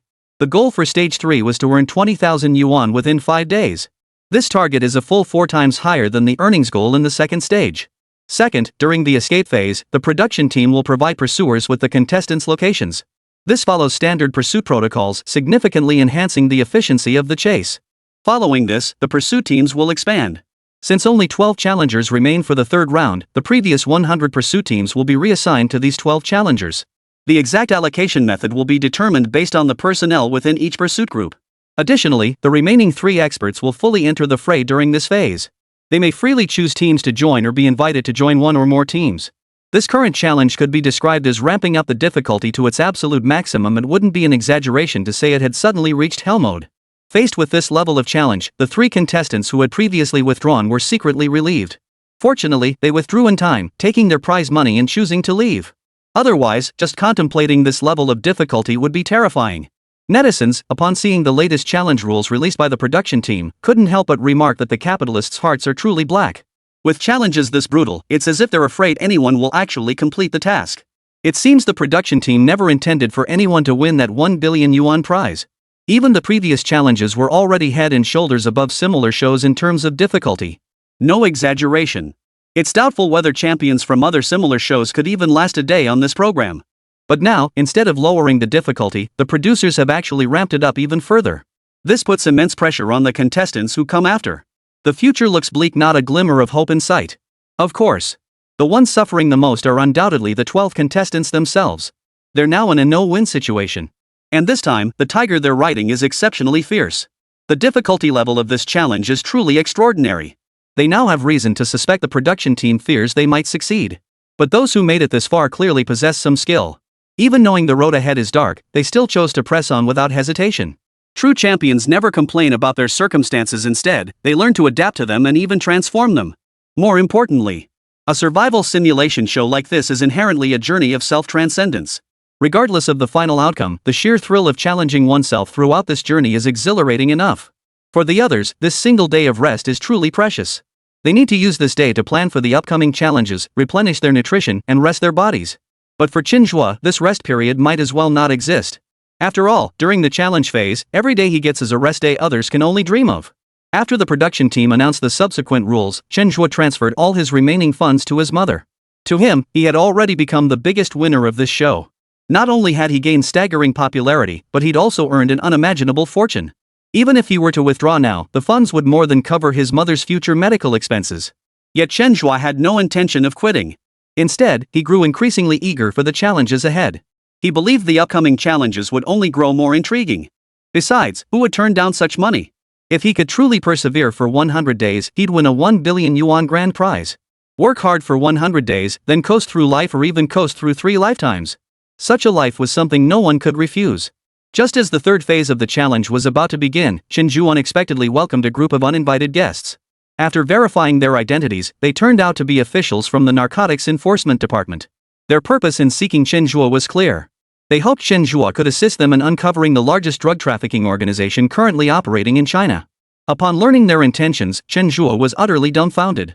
He was merely participating in a nationwide challenge program. How had he ended up being approached by the authorities for such a critical mission? Chen Zhe's reaction didn't surprise them. A man with deep-set eyes and a solemn expression spoke up. "Chen Zhe, we've approached you not only to seek your assistance but also to ensure your safety. According to reliable intelligence, the drug trafficking syndicate was behind the transaction you accidentally stumbled upon last time. They've now dispatched assassins, and it seems they mean business. With such blatant provocation, we won't stand idly by. We hope we can form a partnership. Naturally, this partnership primarily stems from our need for your expertise, so we can offer you appropriate compensation." Hearing their explanation, a rare look of gravity appeared on Chen Zhe's face. "Gentlemen, every citizen bears responsibility for the nation's fate. I understand the dangers of drugs all too well, and the depravity of these drug traffickers is utterly despicable. You are all unsung heroes. I've always held your actions in the highest regard. Now that you recognize my abilities and believe I can be one of you, I won't hesitate to accept. As for compensation, let's skip that. As you said, since they're targeting me, this is my responsibility." Chapter 84, Hell Mode officially activated. Chen Zhe's stance stunned everyone present, yet it also brought a look of relief to their faces. The truth proved it. No matter what criminal tactics he displayed on the show, his heart was undeniably filled with immense positivity. This proved that, in real society, Chen Zhe would pose no threat whatsoever to the community. Instead, he could become a powerful weapon in combating crime. Soon, Both parties reached an agreement on the relevant matters. The Narcotics Enforcement Agency would provide him with appropriate support at critical moments. However, much would still depend on Chen Zhe himself. This criminal syndicate was exceptionally cunning. The police had tried numerous approaches over time, but unfortunately, they had never managed to root them out. Some operatives sent in had even gone missing without a trace. Choosing Chen Zhe this time is a risky gamble. Let's hope the outcome doesn't disappoint. Amidst everyone's anticipation, the third phase of the challenge officially commenced. Among the challengers, 4 became the primary targets of the pursuit team. First was challenger number 01, Wang Qingchun. As a member of a foreign mercenary organization, he had demonstrated formidable overall capabilities in previous challenges. The corresponding pursuit team 01 found this challenger particularly troublesome. This time, they directly enlisted the aid of 8 additional pursuit squads, swelling their ranks to a total of 90 personnel. They also invited Li Shiqing to serve as commander, joining forces to apprehend challenger 01. With such overwhelming force, even if contestant 01 possessed extraordinary abilities, he would have no choice but to surrender. Next is contestant number 02, Zhang Shangyang. As a top-tier talent from the brain, he has demonstrated what high IQ crime looks like on the show. The pursuit teams assigned to him were like children in comparison, either being toyed with or on their way to being toyed with. Having endured endless humiliation, the Team 02 pursuit squad decided to go all in this time. They directly invited 7 teams to join forces, with Xia Yanan becoming their commander. With an 80-person force bolstered by China's most elite all-around female warrior, they were confident that even against the biggest brain contestant, defeat would not be theirs this time. Contestant number 03, Li Wendong, also received special attention. As the world's foremost survival expert, his challenges were almost always set in the wilderness, making life miserable for the corresponding pursuit team. Jungle warfare was never their forte, and facing an absolute wilderness survival expert, they couldn't gain the slightest advantage over him. Even though their target had clearly left the mountains, the pursuers were still wandering around inside them. What should have been a straightforward pursuit had turned into a wilderness survival ordeal, a feeling that was unbearably frustrating. This time, they directly enlisted 9 teams, bringing their total to 100 personnel. They also invited Zhang Weiguo, renowned for his extensive combat experience along the border, to serve as commander. The border environment was complex, with unexpected situations arising constantly. With his expertise, they were confident they could finally make progress in capturing Li Wendong. This time, the days of being led around by the nose would be over. Instead, they would bring back the good news of Li Wenlong's capture. Of course. The individual drawing the most attention here was undoubtedly Chen Zhe. Chen Zhe's performance in the previous phase had infuriated the members of the task forces assigned to capture him. Even Zhao Donglai, the overall commander, harbored a deep-seated hatred for Chen Zhe, exhausting every possible method to bring him to justice. This time, however, they've expanded the pursuit force to 40 teams. This meant Chengdu would now face a relentless pursuit by 400 men. Zhao Donglai had come to realize this man could not be approached with conventional logic. When dealing with such an adversary, there was no need for gentlemanly conduct. Use whatever means necessary to capture him, that was the only way forward. 10 men weren't enough? Then add more. 40 still weren't enough? Add even more. 100 still didn't work?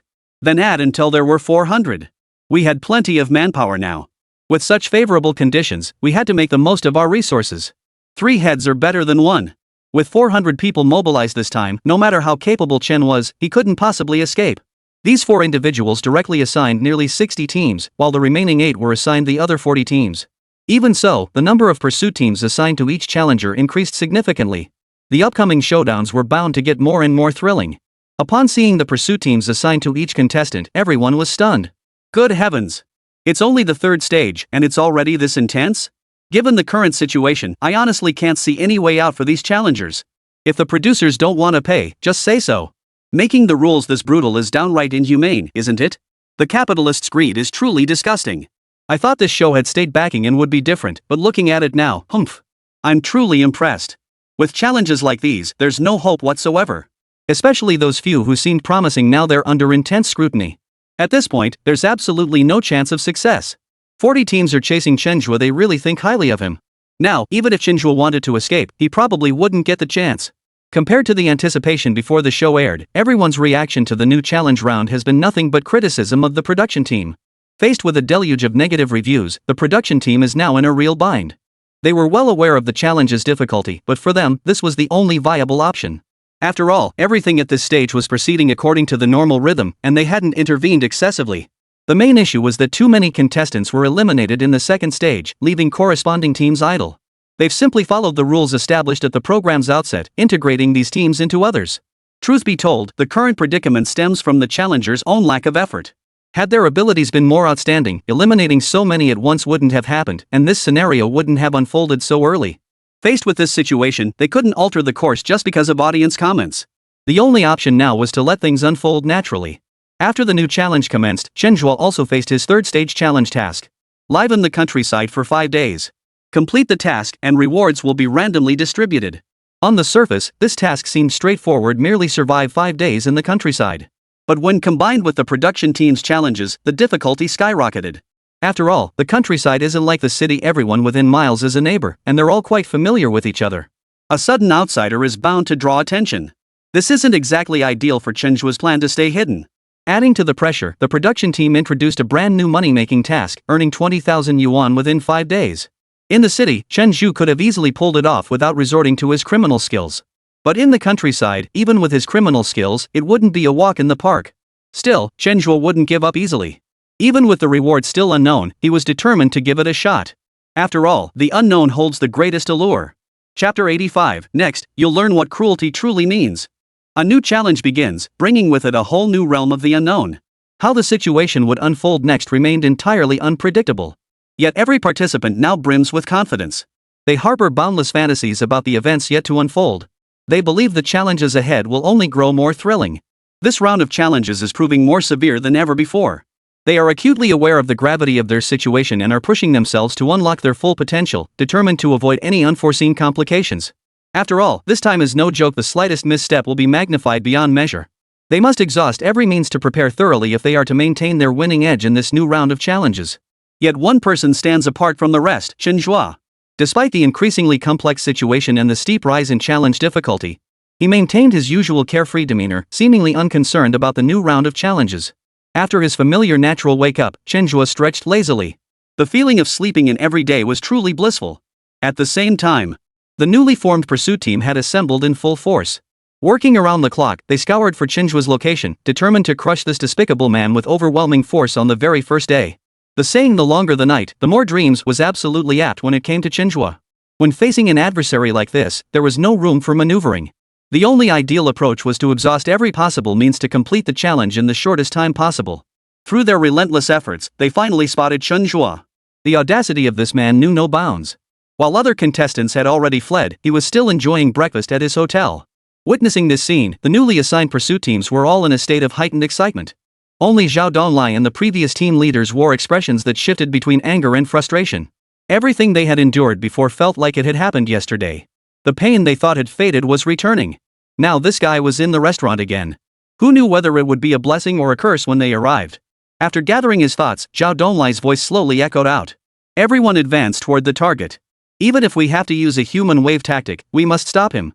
Chen Zhe, this guy radiated an unmistakable aura of malevolence. With him around, anything could happen. But a hungry tiger can't withstand a pack of wolves.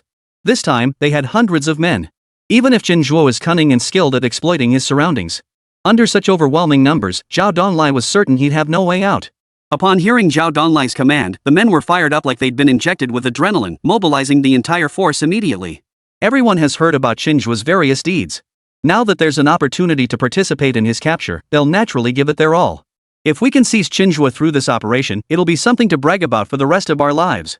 After the main force launched their assault, Chen Zhe did not sit idly by waiting for death. He was well aware of the numbers sent to capture him this time and would not passively await his fate as before.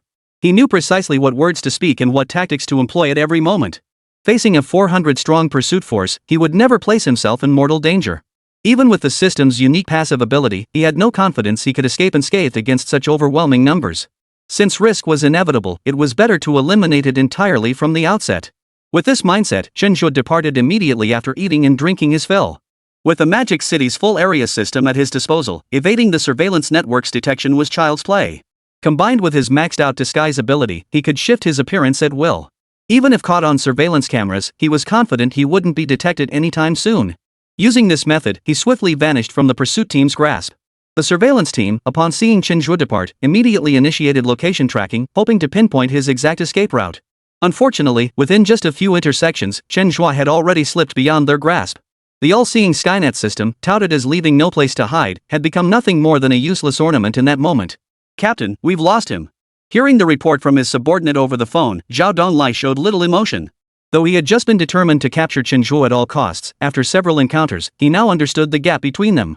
Sometimes, things simply didn't go as he wished. Search within a 10-kilometer radius. He won't have gone far. This area is all he knows. Upon receiving the new information, Zhao Donglai immediately issued his orders. After clashing with Chen Zhe for so long, he had come to understand him fairly well. Though Chen Zhe's maneuvers were often unpredictable, one thing was certain: his range of movement was fixed. Throughout the first 10 days of challenges, he had consistently operated within this phase, leading Zhao Donglai to believe he must be exceptionally familiar with this area. Subsequent challenges would undoubtedly unfold within this familiar territory as well. As long as they could capitalize on this insight, locating Chen Zhe within a short time frame would pose absolutely no problem. Within 10 minutes of Zhao Donglai issuing his orders, the surveillance team delivered their response. "Captain, we've located him. He's checked back into the same hotel, and he's taken room 1102 again." A faint smile touched Zhao Donglai's lips, but he remained cautious as he asked, "Did he check in using his own ID?" "No, it's a brand new identity. However, we spotted Chen Zhe in the hotel surveillance footage. He's deliberately avoiding the cameras. Seems he's still being very careful." Receiving this update lifted Zhao Donglai's spirits considerably. Does this kid really think he can keep pulling the same tricks over and over? Everyone, pay attention. Chen Zhe is currently at the Blue Sky and Green Sea Hotel. Shut down all live streaming equipment and move in quietly. Zhao Donglai immediately issued the order, exercising unusual caution this time. During the day of rest, he hadn't truly rested. Instead, he'd been studying Chen Zhe's previous videos, meticulously observing every one of his habits. To deal with such a cunning opponent, one must know both oneself and the enemy. Now they were going to teach Chen Zhe a lesson he'd never forget, show him what true cruelty felt like. Chapter 86, You Won't Even Spare 400 People? Chapter 86, For God's Sake, Be Human. You won't even spare 400 people? The pursuit team charged forward with overwhelming momentum. The 400-strong force surged toward the Blue Sky Hotel. Upon reaching the vicinity, Zhao Donglai reactivated his live streaming equipment. Such a spectacular arrest operation deserved to be fully documented. It would be a shame not to capture every moment. They had now reached the vicinity of the hotel and completed their deployment preparations. Even if Chen Zhe now knew their movements, it would be utterly useless. After all, this time he wasn't facing just a few individuals, he was facing a 400-strong force. Surround the hotel completely. We're going in to make the arrest. In the face of overwhelming force, any tactic becomes meaningless. Zhao Donglai issued the command with unmistakable authority, leading 5 squads as they stormed into the hotel. The entire hotel was now firmly under their control. Even if Chen possessed extraordinary abilities, there was no escape this time. Upon reaching the 11th floor, they immediately swiped open room 1102. 5 teams surged in simultaneously, instantly filling the entire room. The homeless man resting on the bed was startled, immediately dropping to his knees. "Excuse me, have I offended someone? Please, everyone, be magnanimous and don't hold it against me." Zhao Donglai's expression darkened as he stared at the homeless man on the bed. "Search the room." "Yes." At his command, the group swiftly began their search. They even searched the ceiling, yet there was no one else in the entire room. "Who gave you the room?"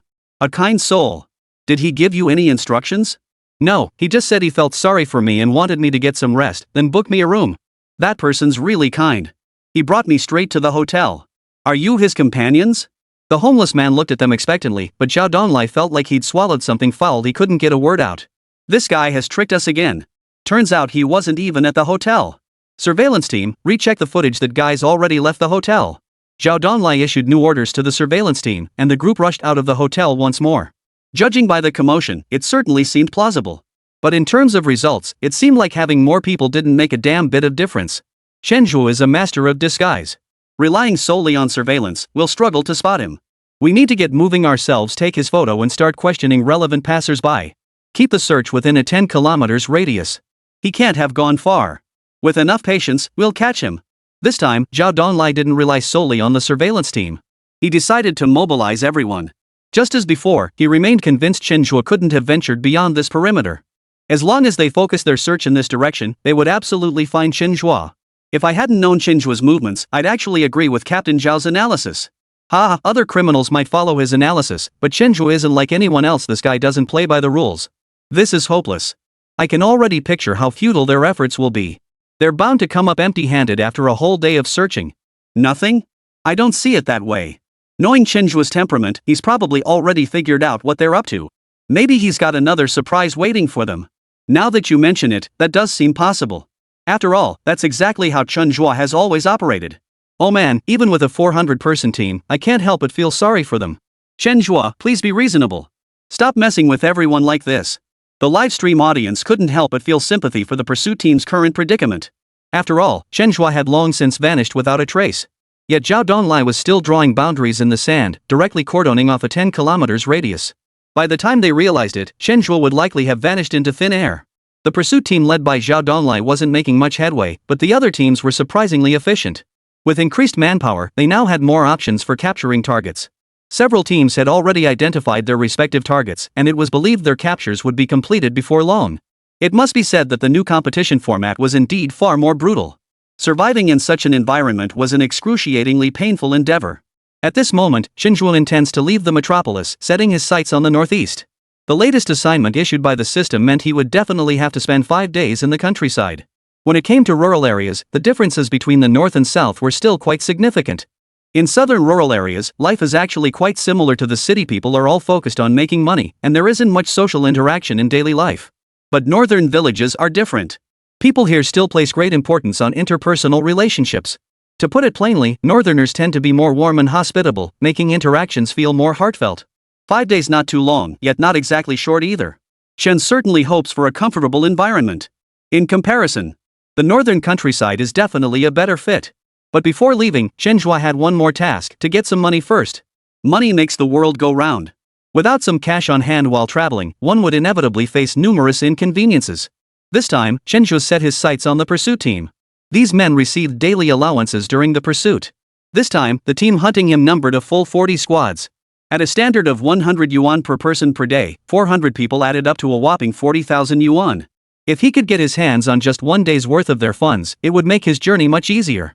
This was precisely why Chen Zhe went to such great lengths to deliberately expose his presence at the Blue Sky and Sea Hotel. He never wasted effort on futile endeavors. Leveraging his connections with the hotel, he chose to extend his stay for another day, though he hadn't paid for it yet. Naturally, this expense would be charged to the pursuit team.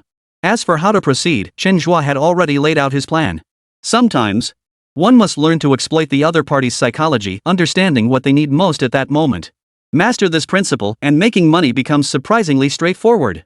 Though this method isn't as straightforward or brutal as outright extortion or robbery, the process itself holds a unique appeal. Chapter 87. Thanks for the financial support from the pursuit team. At Zhao Donglai's command, everyone sprang into action. Armed with Chen Zhe's photo, they began conducting inquiries, hoping to track his movements through this method. Sir, have you ever seen this man? Or someone who looks somewhat like him? Zhang Chong led his original team to intercept an elderly scavenger and handed him the photo. The old man squinted at it for a long moment before speaking hesitantly. Seems like I have seen him. At those words, Zhang Chang's eyes lit up instantly. Sir, are you certain? The old man nodded without hesitation. Yes, I did. It was only about half an hour ago. I was picking up trash at the time. When I saw an old man approaching, I assumed he was also collecting garbage. But after he came over, he tossed his beard, hat, and other items straight into the trash bin. Then, he transformed from an old man into a young guy. Since he transformed right before my eyes, it left a deep impression on me. I'm absolutely certain that young man just now is the person in this photo. Hearing the old man's description, Zhang Chong felt an unusual surge of excitement. Disguise as this was one of Chen Zhe's signature tactics. So it really was Chen Zhe. So, sir, do you know which way he went? I know, but... The old man's eyes darted around before he rubbed his fingers together. Zhang Chong, seeing this, promptly pulled out 200 yuan bills. Sir, I see you work hard collecting trash. This money is our token of appreciation. We hope you can take a day off today and rest instead of working so hard. The old man promptly tucked the bills into his pocket, his voice brimming with emotion. Young man, you're such a kind soul. Thank you so much. What did you just ask me? Sir, do you know which way he went? No idea. You don't know? Zhang Chong was completely dumbfounded. Didn't you just say you saw him? I did see him, but I left first. So where he went, I really don't know. Listening to the old man's explanation, Zhang Chong felt a chill run down his spine. Damn it. He hadn't gotten a single useful piece of information, and now he'd wasted 200 yuan for nothing. But since the money was already gone, there was no point in trying to get it back. Even if he felt resentful, he had no choice but to accept it now. Alright then, old man. Since you don't know, we won't bother you anymore. Still, thanks for your help earlier. The old man waved his hand dismissively. What a pity, young man. I should be the one thanking you. Thanks to your 200 yuan, I can head home early today. Thinking of that 200 yuan, Zhang Chong felt a strange pang of regret, but in the end, he just smiled and led his team away. The same scene was playing out repeatedly among the other teams. Nearly every person they questioned knew something about Chen's whereabouts. And after receiving subtle hints, the pursuit team members tactfully handed over cash. After all, the police offered rewards for information. Spending a little money was no big deal as long as they got something useful. Unfortunately, each time money was handed over, it was nearly spent yielding absolutely nothing in return. By midday, they'd scattered quite a bit of cash, yet hadn't obtained a single useful piece of information. By noon, Chen contacted the informants and split the money obtained from the pursuit team evenly among them. After the distribution, Chen Zhe was left with 2,000 yuan. This meant the pursuit team had directly dispersed 4,000 yuan over the course of the morning. And their sole purpose for doing this was to obtain information about Chen Zhe. Frankly speaking, given their status, they had no need to pay any reward at all. They could have simply asked for the information directly. Yet when these informants proactively demanded payment, they paid without hesitation. And that's precisely how they ended up wasting 4,000 yuan in a single morning. But such a sum clearly wouldn't satisfy Chen Zhe. The daily cost for these people was at least 40,000 yuan. He'd only paid 1/10 of that so far, barely scratching the surface. What he'd just played with the pursuit team was merely a small game, the so-called appetizer. Next, the real game was about to begin. Chen took out his phone and proactively called Zhao Donlai. At this moment, Zhao Donlai already knew who was calling him, but he abandoned the idea of tracking the call. The main reason was that Chen Zhe was simply too cautious in his actions. He never left any clues behind. Even if he tried to track the call now, he'd likely get nothing. If he did get any results, it would likely be the same as before, using someone else's phone. Rather than chasing after such elusive leads, it was better to accept reality and observe what tricks Chen Zhe was up to next. Captain Zhao, thank you for your team giving me 4,000 yuan this morning. The extras I found aren't bad, right? They're all genuine, down-to-earth folks. The moment Chen Zhe opened his mouth, Zhao Donlai felt his blood boil all over again. Turns out all that money handed out this morning was exactly what Chen Zhe had planned. Don't get too cocky. I'll catch you sooner or later. Zhao Donlai clenched his fists tightly, his expression grim as he spoke. Enough already. My ears are practically growing calluses from listening to this. Doesn't it bother you? Chen Zhe completely ignored Zhao Donlai and continued speaking. Let's get down to business. Even though I got 4,000 yuan, after paying the extras and booking rooms for the homeless, I'm barely scraping by. Since you're being so generous, why not give me a little more? My request isn't much, just enough to cover your daily expenses. That's not too much to ask, is it? Zhao Donlai was visibly agitated, stunned by Chen Zhe's brazen demand. You're dreaming. Now you're eyeing our budget? How dare you even think of it? Chen Zhe's lips curled into a faint, amused smile. Captain Zhao, are you sure you don't want to reconsider? If you're prepared to put up the money, we might just meet again sooner than you think. Zhao Donlai had been resolute, but upon hearing those words, he found himself unconsciously tempted. Their daily budget exceeded 40,000 yuan. If they used that sum as bait, they might just catch Chen Zhe. After all, this time they had a full 400 men. Chapter 88, How will you escape this time? After hesitating, Zhao Donlai spoke up. You can have the money, but I must hand it over in person. Otherwise, you won't get a single cent. Hearing the demand, Chen Zhe responded without hesitation. No problem. But only you can deliver the money. If anyone else shows up, I won't be there. Chen Zhe's straightforwardness caught Zhao Donlai somewhat off guard. He couldn't shake the feeling that some other scheme was brewing behind the scenes. But you can't catch a wolf without sacrificing the bait. Even knowing it might be a trap, he had no choice but to leap in headfirst. Chen Zhe, I'm the one bringing you the money. How did the upper hand shift to you? Though he had his own calculations, Zhao Donlai maintained a strong front outwardly. Because only this way can you know where I am and have a chance to catch me. Chen Zhe exposed Zhao Donlai's thoughts without hesitation, laying everything out in the open. Seeing this, Zhao Donlai knew there was no point in hiding anything and responded decisively. I'll be waiting for you at the Blue Sky Hotel, room 1102. Room 1102 had been the scene of many events, both past and present. The previous 500,000 yuan had also been lost here. There's a saying, where you fall, you rise again. This time, Zhao Donlai deliberately chose the same location where he'd lost his money before. But he was confident this time would end differently. Fine. I'll be there as agreed in an hour. But on one condition, every member of the pursuit team must be live streaming. I need to know their every move. Facing Chen Zhe's demand, Zhao Donlai didn't refuse. No problem. I'll be waiting for you in the room in an hour. After reaching an agreement, Chen Zhe hung up the phone. Zhao Donlai didn't rush to respond. Instead, he kept mulling it over in his mind. After careful consideration, Zhao Donlai decided to renege. That's right. He was going to renege. When dealing with someone like Chen Zhe, there was no need to honor commitments. As long as he could get his hands on him, that would be enough. He sent a text to Zhang Chong on his phone, then shouted loudly. Everyone stay put. No one moves without my orders. Yes, sir. After issuing the order, Zhao Donglai headed alone to the Blue Sky and Green Sea Hotel. Seeing that he had indeed kept his word, netizens were visibly disappointed. Captain Zhao is just too honest. How could he keep his word with Chen Zhe? Exactly. It feels completely unnecessary. This is one of the few chances we have to make an arrest. If I were Captain Zhao, I'd be secretly setting traps right now. Where else would you find such a once-in-a-lifetime chance? All's fair in love and war. Does Captain Zhao really not grasp such a basic principle? No way, Captain Zhao is actually going to keep his word? It just feels unreal. I feel like there's a backup plan here. Captain Zhao wouldn't be this obedient just as we see him. But what exactly is his backup plan? Why can't I figure it out at all? At the same time, Chen Zhe also moved, heading straight for the Blue Sky and Green Sea Hotel. It seemed he was indeed after the money. And judging by his current expression, it didn't seem like he had any other plans. His actions left everyone scratching their heads. After all, Chen Zhe was a crafty bastard, more cunning than a monkey. From his initiative in demanding the money to his compliance with Zhao Donglai's location arrangements, everything about him felt eerily off. It just doesn't feel like his usual style. But what exactly is he thinking? No one can figure it out right now. In any case, whether challenger or pursuer, they were all in a state of confusion. It only proves that on the surface, everything appears perfectly normal. Yet it still left everyone feeling baffled, utterly unsure where to begin. This gap in understanding might just be the difference between them and these people.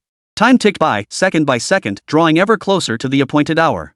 Zhao Donglai, clutching the prepared 40,000 yuan in cash, entered room 1102 alone. The homeless man was still inside, watching television. Seeing Zhao Donglai appear, the homeless man seemed unsurprised and spoke up first.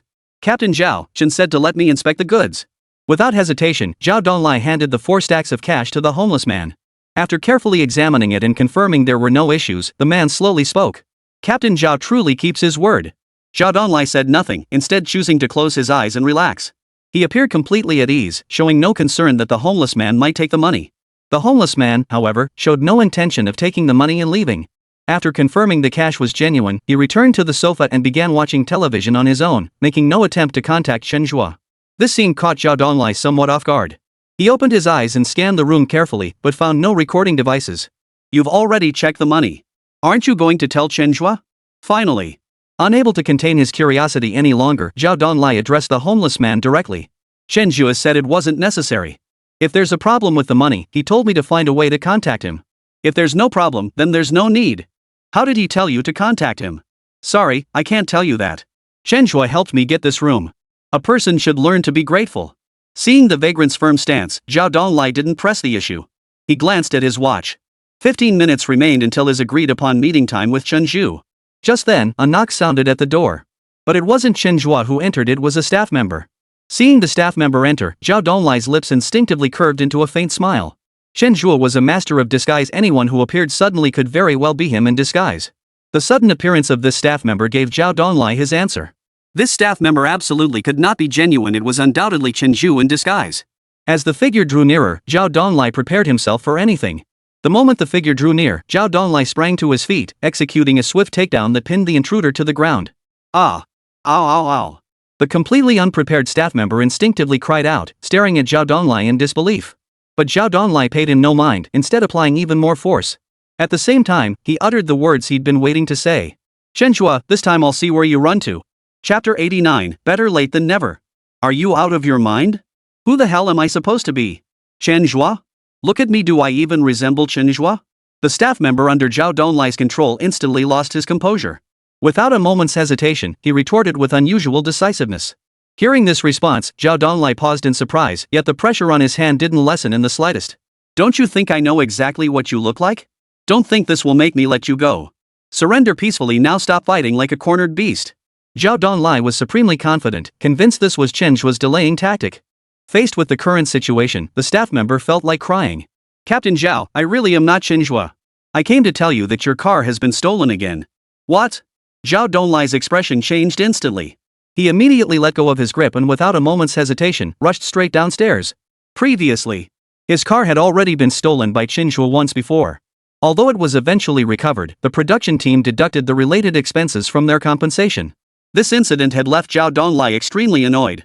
He never imagined Chen Zhe would pull the same stunt twice. He'd assumed Chen Zhe was after the money, but it turned out the guy was after the car all along. Realizing this, Zhao Donglai didn't even collect his payment and rushed downstairs immediately.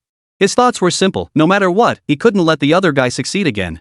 At the same moment, he ordered all the pursuit teams lying in wait at the hotel to move out immediately. Stop holding back. The car's already been stolen. Get moving now. We absolutely cannot let this guy slip through our fingers. At Zhao Donglai's command, members of the pursuit teams instantly surged out from within the hotel. Only now did netizens realize. It turned out Zhao Donglai hadn't been unprepared at all, he'd been deliberately holding back. Given this turn of events, even Chen Zhe, despite his own preparations, faced dire odds. Chen Zhe was clever, he hadn't gone after the money, meaning he hadn't fulfilled his promise either. It could only be said that both sides were cunning, each playing into the other's schemes. But for now, it seemed Zhao Donglai had the upper hand. He had secretly transferred the entire pursuit team to another location, a move that truly caught everyone off guard. Even if Chen Zhe had stolen the car, driving it away and completing the final step of selling the stolen goods didn't look easy at the moment. Chen Zhe seemed to have realized this problem too. He hadn't driven far before pulling the car over to the side of the road. But what no one could have anticipated was this. At that very moment, another passerby got into the car and drove off with it. Witnessing this scene, some sharper-witted netizens and those familiar with Chen Zhe already understood exactly what he was up to. In terms of current maneuvers, Chen Zhe remained one step ahead. He had once again anticipated Zhao Donglai's anticipation. It turned out that his target all along had been the 40,000 yuan in cash. After getting out of the car, Chen Zhe didn't rush into action. Instead, he walked straight to a milk tea shop by the roadside, ordered a cup of milk tea, and began sipping it leisurely. He had barely taken a couple of sips when Zhao Donglai, leading a group of people, came charging over in full force. Seeing the car actually driven away, Zhao Donglai hurriedly hailed a taxi and joined the rest of the pursuit team in chasing after it. Once he confirmed everyone had left, Chen Zhe finished his bubble tea. He tossed the trash into a bin and then strode confidently into the Blue Sky Hotel. With his target clearly in mind, he headed straight for the 11th floor. Knock knock knock. Knock knock knock. After several knocks, the door swung open, revealing a homeless man with a look of utter surprise. Bro, what brings you here? Everyone's been looking for you. Did you get into trouble? Chen smiled and waved his hand dismissively. Nothing much. We're just playing a pretty novel game. Stepping inside, he spotted the 40,000 yuan on the sofa. Without a moment's hesitation, he grabbed the cash. When they come back later, remember to pass on a message for me. Chen Zhe gave the homeless man a few instructions before strutting out again. Watching Chen Zhe remain completely composed from start to finish, the homeless man's eyes brimmed with admiration. After all, when so many people had come looking for him before, he'd been nearly scared out of his wits. But Chen Zhe, right now, was acting incredibly calm. He clearly had the bearing of a seasoned leader. Even though he had taken the 40,000 yuan, the homeless man felt no unease about it. Instead, he believed the money rightfully belonged to him. Sitting in the taxi, Zhao Donglai was filled with regret. The facts proved it. He had underestimated Chen Zhe after all. How could this guy possibly play by the rules? At the same time, he blamed himself for his carelessness. Why had he fallen for the same trick twice? With a clear precedent before him, why hadn't he taken it to heart? The only silver lining was their quick reaction. The vehicle remained within sight the entire time. Better late than never. As long as they could intercept the vehicle, not only would it no longer belong to Chen Zhe, but they could also take control of Chen Zhe himself. Yet as the chase continued, Zhao Donglai couldn't shake the feeling that something was off. Why would the staff member, who seemed perfectly fine, tell him this news? After all, according to the show's rules, they weren't allowed to disclose such information. Realizing this, Zhao Donglai was suddenly overcome by a bad feeling. He reached into his pocket and realized the 40,000 yuan wasn't there. This discovery made him feel increasingly anxious and restless. Driver, turn around. Back to the Blue Sky Hotel. Squeal. The driver slammed on the brakes and glanced at Zhao Donglai with a hint of hesitation. Are you sure you don't want to chase after them? No, turn around now. The others accompanying Zhao Donglai were equally puzzled by his sudden decision. They couldn't fathom his purpose. Feeling their gazes, Zhao Donglai spoke slowly. Send word, 2 teams follow the car. Everyone else, head back to the hotel now. I left 40,000 yuan at the hotel. It's possible Chen was after that money. But we can't neglect the vehicle pursuit either. We must tackle both fronts simultaneously, leaving him no room to exploit. Hearing Zhao Donglai's analysis, the others suddenly understood.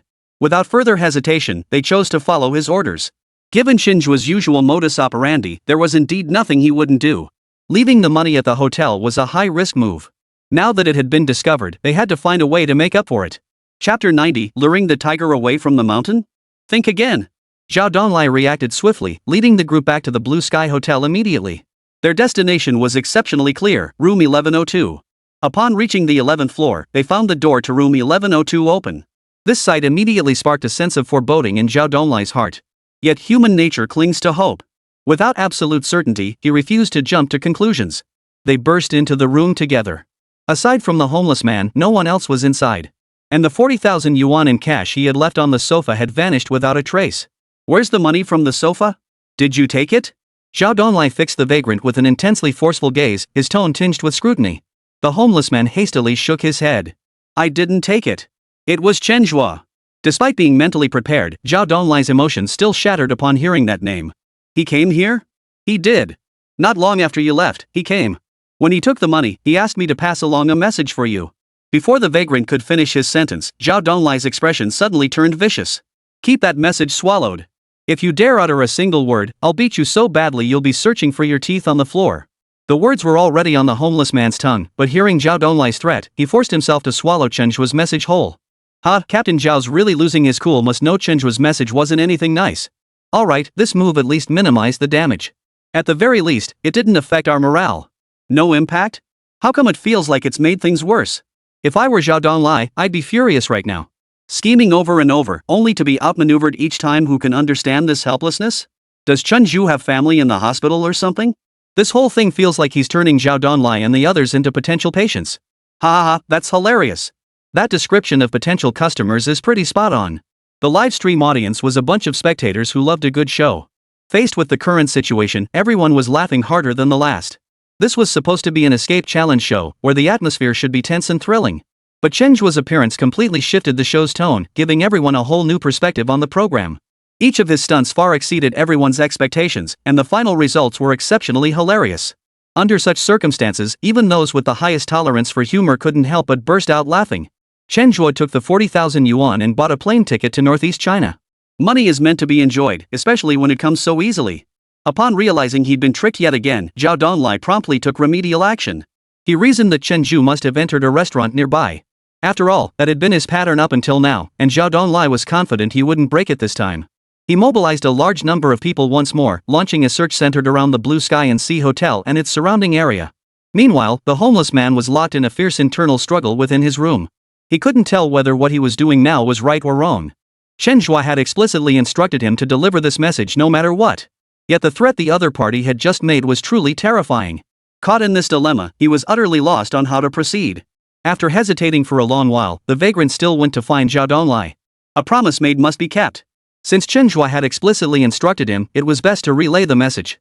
Seeing the vagrant reappear, Zhao Donglai's expression darkened considerably. What else do you want? Captain Zhao, before he left, Chen Zhe specifically instructed me to tell you this message no matter what. I've thought it over repeatedly. Since he arranged this room for me, I must fulfill the task he entrusted to me. If you truly wish to strike me, do so now. But I shall speak my mind regardless. Seeing the vagrant's earnest expression, Zhao Donglai shook his head helplessly. He couldn't fathom what sin he'd committed to deserve crossing paths with such a despicable creature as Chen Zhe. Taking a deep breath, Zhao Donglai tried to steady his nerves. Get it out already. Don't waste my time. Seeing Zhao Donglai give in, the vagrant's face lit up with excitement before he eagerly blurted out. Chen Zhe told me to tell you, don't waste your time searching around here. He's already flown to Northeast China. Feel free to go find him there. What? Zhao Donglai shot up from his chair, staring at the vagrant in disbelief. You mean Chen Zhe has already left, and he told you where he went? The vagrant nodded firmly. That's right, he did tell me. Then why didn't you say so sooner? Zhao Donglai was furious and immediately confronted the homeless man. The vagrant looked utterly aggrieved as he cautiously replied. I wanted to tell you, but Captain Zhao, you never gave me the chance. Now that I dare speak up, I'm prepared to take a beating. Hearing the vagrant's explanation only made Zhao Donglai's anger boil over. Somehow, he couldn't shake the feeling he'd been tricked again. It seemed as if Chen Zhe had anticipated his every move, deliberately instructing the vagrant to provoke him, and now it felt like a second blow. Captain Zhao, should we trust Chen Zhe's words? That guy's full of tricks. Could he be playing a diversion tactic? Zhang Chong was skeptical of the vagrant's claims and voiced his doubts directly. Zhao Donglai pondered for a moment. We can't rule it out, but I think Chen Zhe might be telling the truth this time. Quickly pull up his identity records, check for any flight registration history. Shortly after, the pursuit team members retrieved Chen Zhe's information. Captain Zhao, 1 minute ago, Chen Zhe boarded a flight from Magic City to Fengtian. The plane is already airborne. Hearing this news, Zhao Donglai was unusually calm. Retrieved the airport surveillance footage to confirm whether Chen Zhe actually boarded the flight. For some reason, he couldn't shake the feeling that Chen Zhe hadn't actually left. Instead, he was using this tactic to lure them away. After all, he had just fallen for such a trick before. Yet deep down, uncertainty lingered. Chen Zhe was truly an unpredictable figure. One moment he seemed one way, the next he was completely different. Just when you think he's one way, he's another. It felt like watching the top esports team in League of Legends. Just when you think they've got it together, they pull off a massive upset. Yet when you doubt them, they consistently pull off miracles. Facing someone like that, no one knows what choice to make. After careful consideration, Zhao Donglai decided to verify the situation first before making any decisions. Captain, we've got the video of Chen Zhe boarding the plane. He really did get on. The pursuit team worked swiftly, and within moments, they located the boarding footage. In the footage, Chen Zhe even waved at the surveillance camera and declared, "Come find me in Northeast China." Seeing this remark, Zhao Donglai let out a dismissive smirk. "Oomph, I knew it. Notify everyone to intensify the search. Chen Zhe must be nearby, and he's definitely in a restaurant." Ha! Hearing Zhao Donglai's new orders, everyone looked utterly bewildered. Based on the information available so far, Chen Zhe had already boarded a plane, and his destination was Fengtian. Their next move should have been to rush to Fengtian and carry out the pursuit. Why, under Zhao Donglai's command, had they abruptly abandoned that course and stuck to the original plan? "Captain Zhao, shouldn't we be heading to Fengtian?" Zhang Chong, being straightforward by nature, voiced his lingering doubt once more. Zhao Donglai raised his eyebrows slightly, his expression turning serious. Given Chen Zhe's modus operandi, do you really think he'd leave so brazenly if he truly had departed? The words jolted everyone awake. After hearing Zhao Donglai's analysis, everyone suddenly understood. Chen Zhe was stuck on the 4th level, but unfortunately, Zhao Donglai had already advanced to the 5th. Chapter 91, Impossible? Men don't have the option of impossible. Was Zhao Donglai truly on the 5th level? The current pursuit team was absolutely convinced of this fact. But anyone who watched the live broadcast would clearly hold a different perspective. For they were now fully aware that Chen Zhe had departed aboard that very flight. Zhao Donglai, however, remained completely unaware of this situation. Instead, he displayed an unusual calmness and confidence, which couldn't help but make people sigh. Sometimes, excessive confidence can easily turn into arrogance. It was foreseeable. Zhao Donglai and his group's subsequent actions would yield nothing. Yet this very outcome indirectly validated Chen Zhe's capabilities. While his actions appeared bold and reckless, he was actually meticulous beneath the surface. By exploiting the psychology of Zhao Donglai and his group, he secured the necessary time to execute his diversion. One could only say that a sharp mind is a valuable asset, a pity that some possess it while others do not. Once aboard the plane, Chen Zhe chose to close his eyes and rest. Given his current physical condition, he could easily go without rest even during the day. But given the current situation, he might as well rest while he had the chance. "Captain Zhao, we seem to have made a mistake. I just checked the corresponding flight and spotted Chen Zhe at Fengtian Airport. That bastard really went to Fengtian and he took a flight." Upon hearing the pursuit team's report, Zhao Donglai's expression darkened considerably. He never imagined Chen Zhe would actually leave, and in such a brazen manner. A deep sense of defeat washed over him once more. He'd assumed Chen was still on the 5th floor, but it turned out the guy was already in the atmosphere. Now he had every reason to suspect that Chen Zhe was his nemesis from a past life, appearing on this show solely to torment him. But after years in the field, he'd seen every kind of criminal imaginable. Many cases had dragged on for months, even years. During those periods, he encountered countless problems and faced numerous setbacks.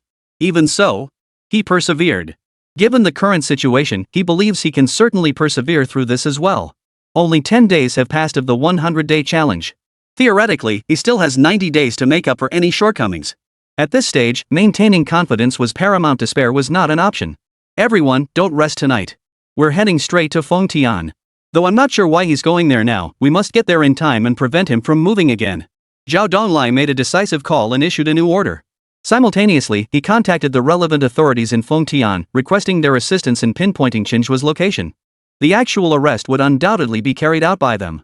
However, some assistance could still be sought for the preliminary search efforts. Especially in an unfamiliar city, enlisting local assistance was undoubtedly the best approach. That night was destined to be a grueling one for every member of the pursuit team. For Chen Zhe, however, it was another comfortable night. Shortly after arriving at the airport, Chen Zhe's gaze was instantly drawn to a pair of twin sisters. Dressed in flight attendant uniforms, their perfect figures and beautiful faces radiated an irresistible allure. As his gaze fell upon them, the flight attendant's eyes met his in turn. "Hello, ladies. Might I have the pleasure of meeting you?" One of them spoke first, responding to Chen Zhe's approach. "How bold of you to voice your thoughts so directly. Aren't you afraid we might refuse?" Chen Zhe responded with a confident smile. "Not at all. Because I know beautiful women also crave admiration, and I am the one who admires you both." Faced with Chen Zhe's confident declaration, both beauties couldn't help but smile. "You're quite something, aren't you?" Chen Zhe flashed another meaningful smile. "The real fun is yet to come. Care to give it a try?" The two exchanged glances before nodding in unison. The three of them then headed to the hotel together. Seeing this, the livestream exploded with reactions. Damn it, how does this guy always get all the good stuff? Seriously? Can you even play like that? Holy crap, one wasn't enough? Now he's got two lined up and they're freaking twins? Please, just be human. This is a survival simulation show, why are they showing us this? I'm losing my mind. Why does this guy get all the good stuff? Does being handsome really let you get away with anything? Wait, he just hit on her that easily? So all those survival guides I studied were useless? All you need is a handsome face to solve everything. This is it. My spiritual core is shattered. Why? Why make me watch this? Chen, you're so cruel. Is this what rich people's lives are like? Just casually picking up two girls? Honestly, I'm jealous. The viewers in the livestream chat were green with envy. Especially the lifelong single male viewers, who were practically grinding their teeth in frustration. In their minds, they tuned in expecting to see tense survival challenges and brain-twisting money-making schemes. But with Chen Zhe, it had turned into a dating show and the girls he was picking up were top tier. What was even more infuriating was that they'd barely met and their destination was straight to a hotel. Was this kind of life even real? On the way to the hotel, Chen Zhe learned their names. The older sister was Xinshuan and the younger sister was Yen Yen. During the check-in process, the hotel staff cast envious glances at Chen Zhe. Especially the lobby manager, he looked like he was about to burst with envy. If this were just a scene in a movie, the feeling wouldn't be so intense. But now he was seeing it with his own eyes. Chen Zhe was surrounded by two stunningly beautiful women. The feeling was truly agonizing. After checking in, the trio hurried into the room. Chen Zhe grinned at them, revealing a lecherous smile. Let's play a little thrilling game later. I wonder if you two dare. Xinshin and Yen Yen both flushed with coy embarrassment, but instinctively nodded. What's there to be afraid of? We're just worried you might not be up to it. Not up to it? Chen Zhe felt his manly instincts kick in, responding with uncharacteristic assertiveness. I'll show you both exactly what I'm capable of. The production crew cast hesitant glances toward Yin Ming. Director, isn't that statement a bit too explicit? Should we shut down the live stream later? Yen Ming stared at the live feed, his expression shifting between anger and confusion. He couldn't figure out what Chen Zhe was actually talking about. After careful consideration, Yen Ming spoke slowly. Let's observe for now. If there's a problem, we can stop it at any time. The staff member shot Yen Ming a meaningful glance and teased him lightly. Director, you're not secretly looking forward to what's coming next, are you? Yen Ming shot him a disapproving look but didn't deny the implication. After all, with both parties making such remarks in a hotel setting, it was hard not to let one's imagination run wild. You wait here. I'm going to freshen up first, then I'll come back and deal with you. Chen Zhe promptly stripped off his shirt and strode straight into the bathroom. This scene only heightened the already feverish anticipation of the audience. Every pair of eyes was glued to the screen, afraid to miss even the slightest detail. As soon as Chen Zhe entered the bathroom, the live feed cut away. The camera now focused solely on the ceiling. This sudden camera shift left viewers on the edge of their seats. All they could say was that Chen Zhe was a total bastard. He doesn't treat us like family at all. What is there that we can't see? Now everyone's a bit scared that Chen Zhe might be saying he's just bathing himself, but actually has two people scrubbing his back. If that's the case, we'd be getting the short end of the stick. Chapter 92, A Beauty Trap? The viewers in the livestream were all on pins and needles, terrified of missing any thrilling moments. Unfortunately, Chen Zhe wasn't giving them any such opportunity, leaving them to their own wild imaginations. The only silver lining was that, judging by the audio from the streaming equipment, nothing inappropriate for minors seemed to be happening. After about 10 minutes, Chen Zhe finished his routine and repositioned the camera, placing it directly beside the bed. Wearing a bathrobe, he sat down on the bed and flashed the two viewers a meaningful smile. Alright, now I'll show you what a real man is all about. Hearing this, Xinshuan and Yen Yen's faces lit up with excitement. Bring it on! Who's afraid of who? Exactly. Let's see what you're really made of. Amidst this charged atmosphere, Chen suddenly produced a deck of playing cards. Alright then, let's battle it out for 300 rounds. Seeing the deck of cards, not only the audience was stunned, but even the twin sisters Xinshin and Yen Yen were dumbfounded. The two stared at Chen Zhe in disbelief. This is how you plan to prove yourself? Chen Zhe wore a smug expression. What's the matter? Scared? The twins exchanged a glance before shaking their heads helplessly. They'd expected a bloody showdown, but instead, Chen Zhe wanted to play cards with them. Are you two in or out? If you're scared, just admit defeat. What's there to be afraid of? Bring it on. Though disappointment filled their eyes, they didn't refuse Chen Zhe's proposal. And so, the three of them ended up playing landlord on the bed. Wait, I took my pants off, and this is what you show me? Damn it, I put on my headphones, got tissues ready, and then you guys start playing landlord. Is this guy seriously that hopeless? Two gorgeous women on top of him, twins, no less, with uniform bonuses, and he ends up playing landlord with them? Even a monk would struggle to resist this situation unless he's a eunuch. What a waste of that face. So handsome, but turns out he's all show and no substance. I'm speechless. If you can't handle it, give it to me. Such great resources shouldn't go to waste like this. I think Chen Zhe did the right thing. We're a positive energy livestream. This is exactly the kind of uplifting vibe we should be spreading. Honestly, I feel so much lighter and happier now. Now that you mention it, I feel more relaxed too. Chen Zhe's actions are totally fine. Everyone had been seething with envy, but after seeing Chen Zhe's subsequent actions, their moods instantly lifted. Sure enough. Men are all cut from the same cloth. When they can't have something themselves, they don't want anyone else to have it either. While Chen Zhe's current actions were frustrating, at least it restored a sense of balance. Even if he had two stunning beauties by his side and they were twins, no less. As long as nothing happens between them, everything remains the same. In fact, in everyone's eyes, Chen Zhe seems to be worse off than they are. From Meow Meow last time to Xin and Yin Yin now, Chen Zhe certainly has no shortage of beauties around him. Yet, there's been absolutely no progress between them. It seems that in certain aspects, Chen Zhe does indeed have some kind of physiological defect. One could only wonder how Chen Zhe himself would feel if he knew about this conclusion. For the next 2 hours, they genuinely kept playing cards. Even though Xin and Yin Yin had clearly expressed wanting to sleep, Chen Zhe still dragged them along. This behavior only reinforced everyone's belief that Chen Zhe was indeed a troubled individual. What no one knew, however, was that Chen Zhe acted this way precisely because he had uncovered their true identities. Right after landing, the narcotics enforcement unit that had previously contacted him reached out again, revealing Xin and Yin Yin's true identities. Their seemingly accidental encounter at the airport was actually orchestrated by Chen Zhe. Upon learning this crucial detail, Chen Zhe decided to play a little trick on them. According to the Narcotics Bureau's intelligence, these two were senior assassins within their organization. Police had previously targeted them, hoping to extract valuable intelligence.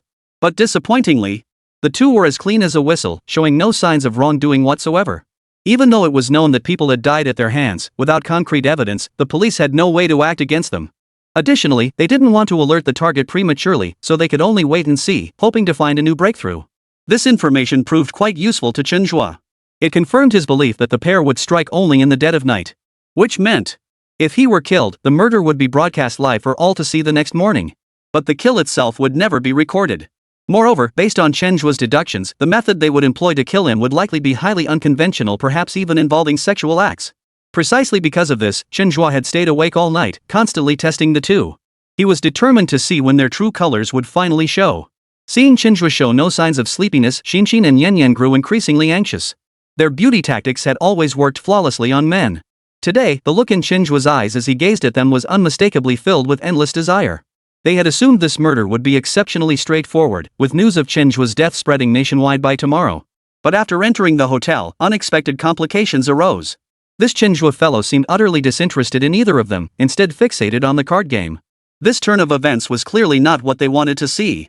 If they didn't find a way to salvage the situation now, they might well spend the entire night playing cards. Xin yawned, flinging her cards onto the bed. I'm done. I'm way too tired. I need to brush my teeth and go to bed. Yin Yin understood perfectly, stretched lazily, and nodded in agreement.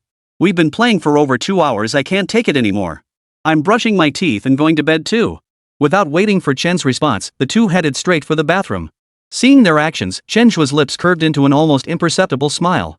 It seemed both were getting restless. Their true colors would likely show soon enough. However, Chen Zhe had no intention of exposing their identities in front of a national audience. After all, the relevant authorities had approached him hoping he could use these two to infiltrate the criminal organization and root it out completely. So what Chen Zhe needed to do next was to bait them. Both sides believed themselves to be the baitcasters, yet one was destined to become the other's lure. As for which side would emerge victorious, that depended entirely on their next moves. After the two entered the restroom, Chen Zhe abruptly covered the camera before following them inside. Seeing Chen Zhe burst in unexpectedly, Xin and Yin Yin's faces regained their earlier smugness. They knew that any man in their hands was destined to become nothing more than a plaything. With just a few subtle maneuvers, they could make anyone surrender willingly. With this certainty, the two girls actively pulled Chen Zhe into the bathroom. But it was precisely at this moment that a vial of liquid appeared in Xin's hand. It was a drug that accelerated the heart rate. Before any stimulation, it had little effect on the body, and even a forensic autopsy would reveal nothing. But if the victim engaged in strenuous physical activity, especially activity involving the human body, the drug's effects would become terrifyingly potent, potentially even fatal. Their plan now was to trick Chen Zhe into drinking the potion and then wait quietly for his death. Chapter 93, Tactics and Counter-Tactics. Chen Zhe, let's play a fun little game. I've got a bottle of divine elixir here. Why not give it a try? Guaranteed to make you feel like you're floating on air, utterly intoxicated. Xinshin held out the vial temptingly, coaxing him with her words. No problem. I've been craving this feeling, give it to me now. Chen showed no sign of refusal, instead appearing unusually eager. This attitude thrilled both Xinshin and Yan. In their minds, this process might be fraught with complications, and Chen Zhe might not follow their instructions. They had braced themselves for resistance, only to find Chen Zhe agree so readily. It seemed men were all the same once their hormones took over, they became reckless and heedless. Without a moment's hesitation, Chen Zhe downed the potion in one gulp. Seeing this, Xinshin and Yan decided to strike while the iron was hot and give him another thrill. An hour later, the battle between them finally concluded. Xinshin and Yan gasped for breath, utterly shocked by Chen Zhe's stamina. In their minds, Chen Zhe should have been dead by now. Yet, judging by his condition, he seemed completely unaffected. If anything, it was them who appeared on the verge of collapse. Frankly, continuing at this intensity was becoming unbearable for them. Seeing that their approach wasn't working, they quickly changed tactics, deciding to use daggers for the assassination. They knew this approach risked exposing themselves and giving the police evidence to arrest them. Faced with the mission assigned by their superiors, they had no choice but to execute it with all their might. Otherwise, their fate would be far worse than being hunted by the police. Chen Zhe, possessing the Demon King's eye, could discern their impending actions through the slightest shifts in their behavior. Upon realizing they intended to use the dagger, Chen Zhe cooperated by holding his breath. Sis, looks like we don't need to. Chen Zhe isn't breathing, he must be dead. Seeing Chen Zhe motionless, Yan proactively checked his breath. After confirming no signs of life, she exclaimed with unusual excitement. Still uneasy, Xinshin came over to double-check. Only after confirming everything was fine did she exhale a long breath of relief. Is this guy some kind of beast? So stubborn. At least our efforts weren't wasted. Now we can report back to our superiors. With that, Xinshin pulled out her phone and initiated a video call. Old Chen, he's dead. By tomorrow morning, news of Chen Zhe's death will spread nationwide. Very good. You two should go abroad and lie low for a while. This incident has caused quite a stir. I don't want any slip-ups. Yes, sir. After hanging up, Xinshin and Yan began cleaning up the scene, preparing to leave. But just then, Chen Zhe suddenly stirred. Seizing one of them with each hand, he slammed them both to the ground. Who is old Chen? The sisters were utterly shocked by Chen Zhe's sudden revival. They struggled desperately to break free, only to find themselves utterly unable to escape his grip. You're not dead? How is that possible? Xinshin's eyes widened in disbelief, unable to comprehend how Chen Zhe remained completely unscathed.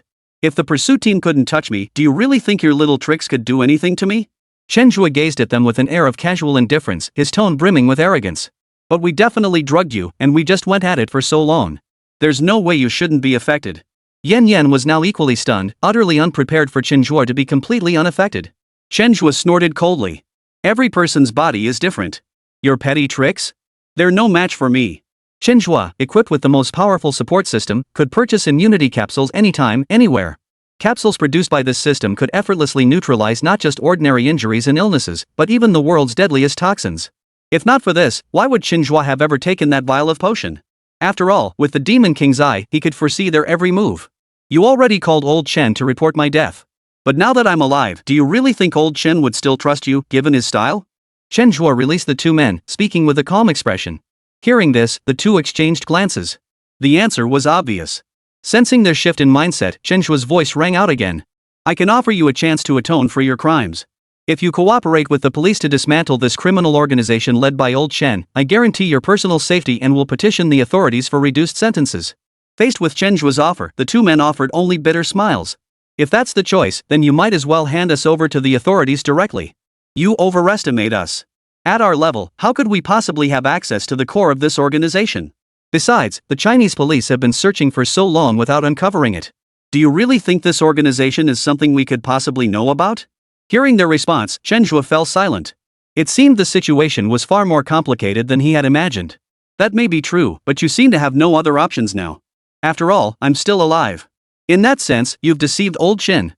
If I were you, I'd choose to cooperate now. At least that way, you'd still have a glimmer of hope. You've seen my capabilities. I'll see this through to the end, and the relevant national authorities will fully cooperate. Exposing this organization is only a matter of time. Chen Zhe's stance was unwavering as he offered another earnest plea. Yan turned her gaze toward Xin, seemingly awaiting her decision. Xinshin pressed her lips together. We can cooperate, but on one condition: we'll be following you from now on. Chen Zhe paused, taken aback. Follow me? I'm currently participating in a challenge, and the entire process is being live streamed. If you stay by my side, won't you just get killed faster? Xin shook her head. I don't trust the cops, and we can't go back to old Chen. You're our only hope now. Don't worry, we won't appear on camera. We'll stay close by, but when necessary, you have to protect us. After hearing her explanation, Chen Zhe roughly understood her intentions. It seemed the two women wanted to bind him to them, forcing him to protect them. Chen Zhe didn't refuse such a request. No problem, I can agree to your terms. But first, you must provide me with valuable information, something that proves your worth. Xin nodded without hesitation. The organization Old Chen belongs to seems to be based in a village. He's likely the village chief there, but I have no idea which village it is. We have photos of Old Chen, but I can't shake the feeling he isn't the real one or that someone else is pulling the strings behind him. Upon hearing Xin's information, Chen Zhe's expression shifted once more. The more he learned about this organization, the more terrifying it became. If this truly was a criminal organization operating under the guise of a village, the difficulty of investigating this matter would indeed be considerable. However, the photograph in Xin's possession offered a promising breakthrough. Regardless of whether he was the true leader, he undoubtedly knew some inside information. Once they uncovered his details, they could follow the trail and dig up more intelligence. I have another crucial piece of information, but to obtain it, you must help us accomplish one task. Yan suddenly spoke up, her expression serious. What is it? Our families are in Old Chen's hands, or more precisely, in the hands of a woman known as Viper. If you or those behind you can help rescue them, I'll share this information with you. Chen Zhe didn't rush to respond, instead weighing the value of this information. Seeing through his thoughts, Yan offered an explanation. Old Chen's people have infiltrated the current police force. I know who he is. Upon hearing this, Chen Zhe nodded. I can help with this favor, but we need to plan carefully. You wouldn't want my rash actions to put them in harm's way, would you? Neither spoke, effectively reaching a tacit agreement on the current situation. Chapter 94, The Security of Being in China. In recent years, the nation's crackdown on crime has intensified. Unfortunately, some criminals still choose to take desperate risks, defying national laws through their own means.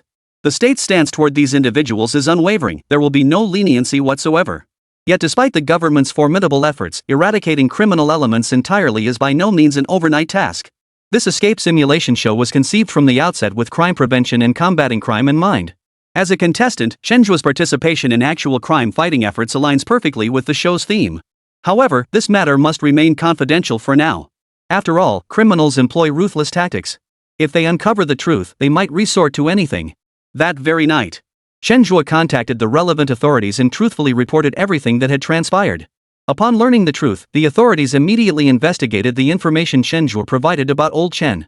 The facts proved their decision to involve Chen Zhe had indeed been a wise one. This was only the beginning, and they had already achieved promising results. Given sufficient time, it would be entirely possible to completely dismantle this organization. After handing over the investigation into Old Chen to the relevant authorities, Chen Zhe's primary task remained focused on completing the program and system assigned missions. Having secured the pursuit team's daily funding, he had already fulfilled the program's objective of earning 20,000 yuan. His next priority was to guard against pursuit by the manhunt team. Additionally, he must fulfill the system's newly assigned task, spending 5 days in the countryside. Having already spent an entire day on yesterday's mission, this new task would inevitably be postponed. Early the next morning, Chen Zhe rose before dawn and set his sights on a nearby village. Northeastern rural life was rich and varied, and Chen Zhe was genuinely looking forward to the challenge of living there. After changing their appearances, Xin and Yan followed close behind Chen Zhe. However, for the next 5 days, they had no plans to go to the countryside. Instead, they decided to hide in the city first. If they truly encountered danger, they could always seek Chen Zhe's help later. And so it was. Chen Zhe boarded the bus alone, heading for the countryside. The viewers in the livestream were all a bit confused by Chen Zhe's choice. They couldn't fathom why he'd suddenly decide to go to the countryside. But the absurd things happening to this guy seemed to come one after another. Now, his decision to head to the countryside didn't seem so unusual after all. As he rode the bus toward the countryside, the pursuit team finally arrived in Fengtian. The journey had been an absolute ordeal for them. Hardly anyone had gotten any rest, and their hatred for Chen Zhe had only deepened. The guy either didn't move at all, or once he did, he vanished into the depths of nowhere. This clearly did not bode well for their capture efforts. The situation ahead was likely to grow increasingly difficult. Zhao Donglai learned from this experience and promptly blacklisted Chen Zhe's ID. Now that he was trying to flee, not only was flying out of the question, but any mode of transportation requiring an ID card would be off limits to Chen Zhe for good. After all that travel, he'd managed to get this far away. Zhao Donglai clearly didn't want the confrontation to continue. If possible, he hoped the situation would end right here. Last night, he had already made preparations in advance, specifically to track Chen Zhe's movements. According to information from local colleagues, Chen Zhe had checked into a hotel in Fengtian the previous night. Given Chen Zhe's usual habits, he'd likely sleep in until he woke naturally. So Zhao Donglai didn't let anyone rest. Instead, they headed straight for the hotel where Chen Zhe was staying. The harder you work, the luckier you get. He believed Lady Luck would smile upon their pursuit team this time. After deploying perimeter security around the hotel, Zhao Donglai personally led his team to Chen Zhe's room. The moment the attendant swiped the keycard to open the door, Zhao Donglai and his team burst inside. But what they hadn't anticipated was this. The room was completely empty. There was no sign of Chen Zhe anywhere. Quickly check the surveillance footage to see where he went. Zhao Donglai acted decisively, immediately issuing the next order. Everyone watched the hotel surveillance footage, searching for Chen Zhe's departure. At 6 a.m., Chen Zhe's figure finally appeared on the screen, instantly capturing everyone's attention. Getting up this early? Could he already know we're here? Zhou Zhang's voice suddenly rang out, his face brimming with curiosity. It's not impossible. He provided us with the location information in the first place, so it makes sense he could have known we were coming. Zhao Donglai didn't deny the possibility, but the disappointment in his eyes was unmistakable. They had traveled thousands of miles to this place, determined to bring Chen Zhe to justice. Finally, they had a lead, a chance they believed would lead to Chen Zhe's capture. Unexpectedly, they were still a step too late. That bastard Chen Zhe had already slipped away. Shaking his head helplessly, Zhao Donglai spoke again. Everyone, please make the effort to check the nearby surveillance footage. See where Chen Zhe actually went. With our large team, catching Chen Zhe isn't difficult. The challenge lies in finding him. I hope everyone can push through.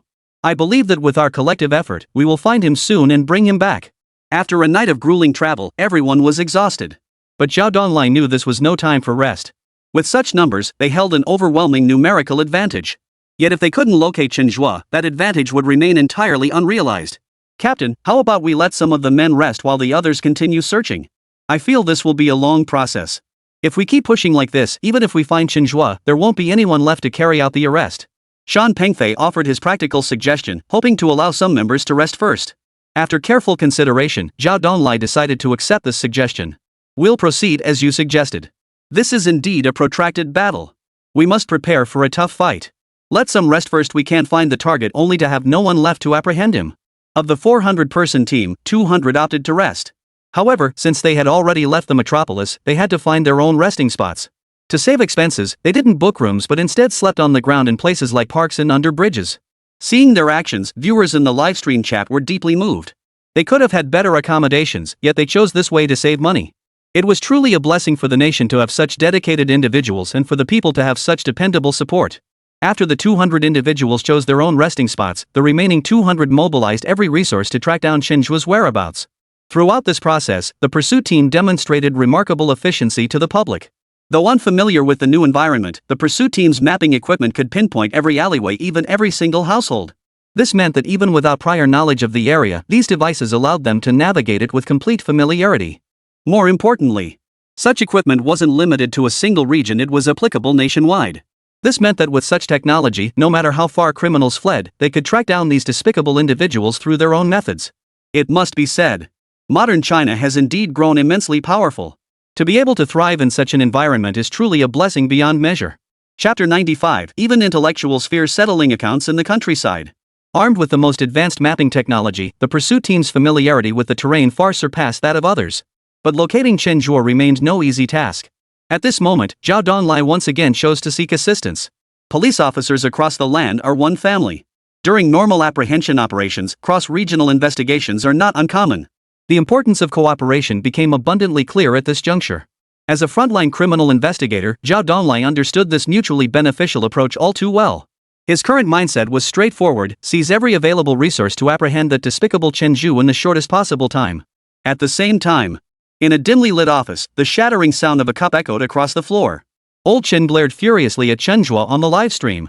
According to the intel relayed by Xinxin and Yan Yan, Chen Zhe should already be dead. He had prepared himself for this news early in the morning. This news would undoubtedly cause quite a stir throughout all of China. It would also show those who had been opposing them all along what the consequences of defying them would be. But when morning truly arrived, the developments far exceeded expectations. Not only was Chen Zhe unharmed, but he had already boarded a vehicle bound for the countryside early that morning. This situation could only mean one thing: Xinxin and Yan Yan had lied. Though he couldn't fathom why they would lie, the fact that Chen Zhe was alive was undeniable. He had intended to contact Xin and Yan to ask what had happened. But to his disappointment, neither of their phones were answering now. This sense of betrayal filled him with intense fury. If this matter wasn't handled properly, he wouldn't let it rest. Viper, have the people over there arrived in China yet? They're already there.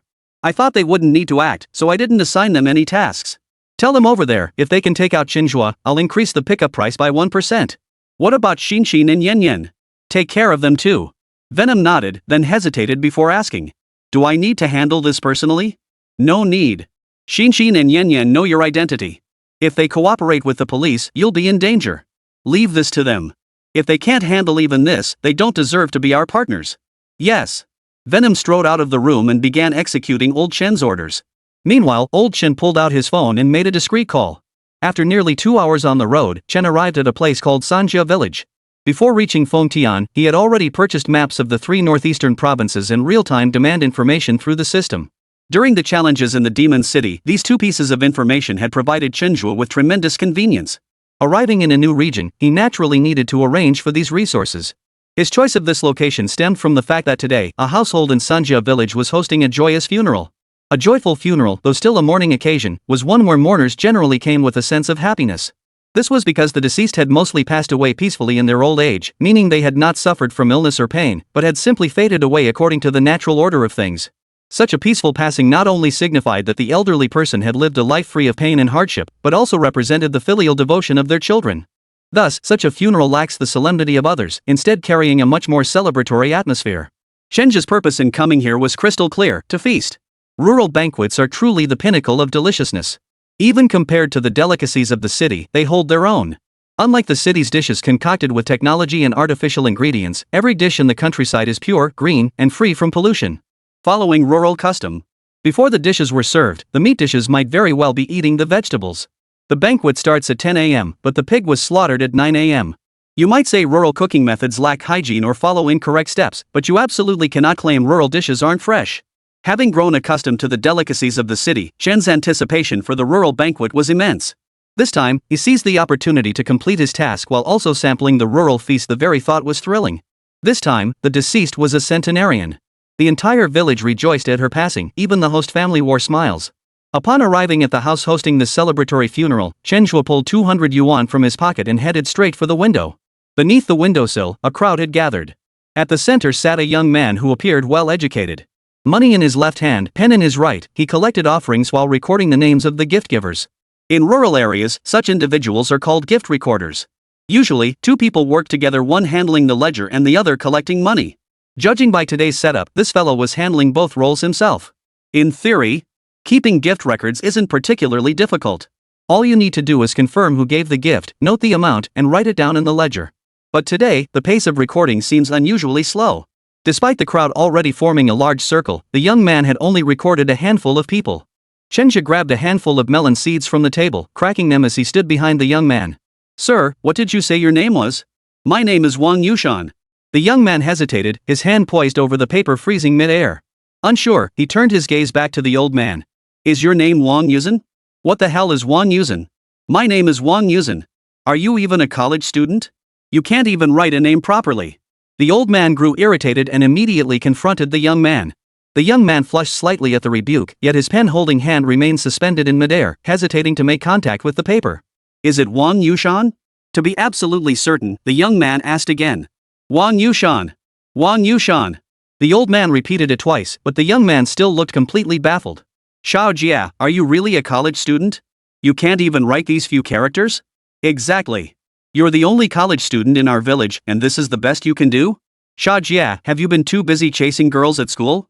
How can you not even write the most basic names? These aren't even obscure characters. Why won't you put pen to paper? The other villagers gathered around the round table also began questioning the young man's abilities at that moment. This made the young man's already flustered face turn even redder. Could it be? Grandpa meant Wang Yunsha? Wang Yunsha? The young man glanced back at Chen Zhe, his small eyes brimming with confusion. Upon hearing the name, the old man nodded frantically. That's right, Wang Yuzhen. After receiving the old man's confirmation, the young man hurriedly wrote down his name.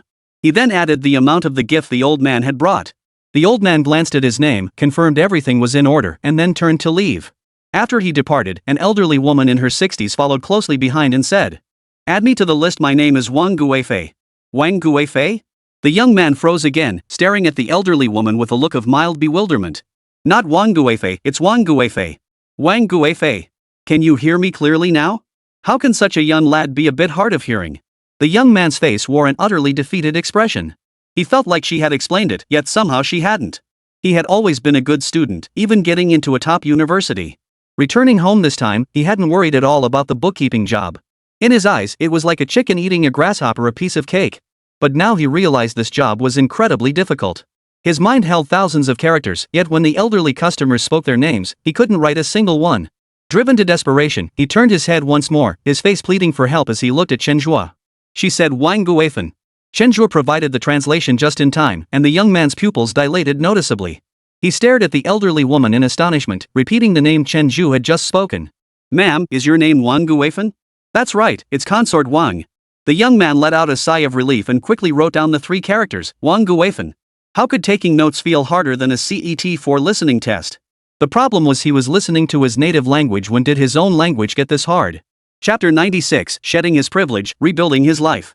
A college student who had been unstoppable at school now found himself utterly incapable of even basic bookkeeping back in his village. Tang Lijia's expression was grim. The way these elders expressed themselves was truly exasperating. A 3-character name, and they managed to get 1.5 of them wrong. What's even more frustrating is that, in the end, these people would blame you, insisting it was your fault for not knowing how to write. This feeling is beyond painful. The only silver lining is that he now has an assistant by his side? Though young himself, he could instantly decipher the names these elderly folks provided. For Tang Lijia, this was undoubtedly grabbing onto a lifeline. Before the banquet began, he certainly didn't want Chen to leave. "Excuse me, everyone, please make room for my friend to sit down." Tang Lijia actively fetched a stool for Chen Zhe and invited him to sit beside him. "Bro, how about we team up? I can't make out these names at all. You translate for me, and I'll take notes. Sound good? You put it that way, how could I refuse?" Chen Zhe flashed Tang Lijia a smile before plopping down beside him. With Chen Zhe as his live translator, Tang Lijia's efficiency shot up significantly. The scene they were documenting instantly struck a chord with the live stream audience. Man, these folks are something else. The way they say their names, I bet they don't even realize they're messing them up. You know what? This part is actually one of the unique traditions in rural areas. That's precisely why village chiefs usually handle the guest list at banquets. They know everyone's name by heart. Seriously, this guy Chen Zhe is a total jack of all trades. He clearly doesn't know these folks, yet he gets every name they say right. That's impressive. We should have recorded this segment. Playing it back during the Spring Festival Gala would be way more entertaining than the actual show. You're absolutely right. The Spring Festival Gala these days is just a formality. If you want genuine fun and laughter, you have to find it in everyday life. Wang Yunsha, Wang Guifan, what kind of names are those? If I were sitting there, I doubt I could figure out a single one in a whole day. Recording this process should be incredibly boring. Yet netizens found it utterly captivating, each one thoroughly delighted. They say art imitates life, and in this moment, art truly mirrored reality. After recording everyone's gifts, Tang Lijia let out a sigh of relief. "Thanks a lot, buddy. Without you today, I don't think we could have documented this at all. My name is Tang Lijia. I'm currently a college student. What about you?" "My name is Chen Zhe. I used to be a college student too, but now I've graduated and am looking for a job. I hear graduation means unemployment these days. Is it really that hard to find work?" "It's definitely tough. I'm traveling all over the place right now, no idea where I'll end up settling down. Young people together always have plenty to talk about. And once the conversation gets going, the connection between them deepens rapidly. It's strange, really. Sometimes, for guys to become friends, all it takes is a cigarette, a light, or even just going to the bathroom together and suddenly they're best buds. This kind of friendship is something girls could ponder for a lifetime. They simply couldn't fathom how 2 complete strangers could become confidants after such a minor interaction. As they chatted, it was time for the banquet to begin. "Let's sit together at one table," Tang Lijia suggested, and Chen Zhe nodded without hesitation. "Sure. Let me take a look. We'll try to find a good spot." Chen Zhe scanned the room and shook his head in disappointment.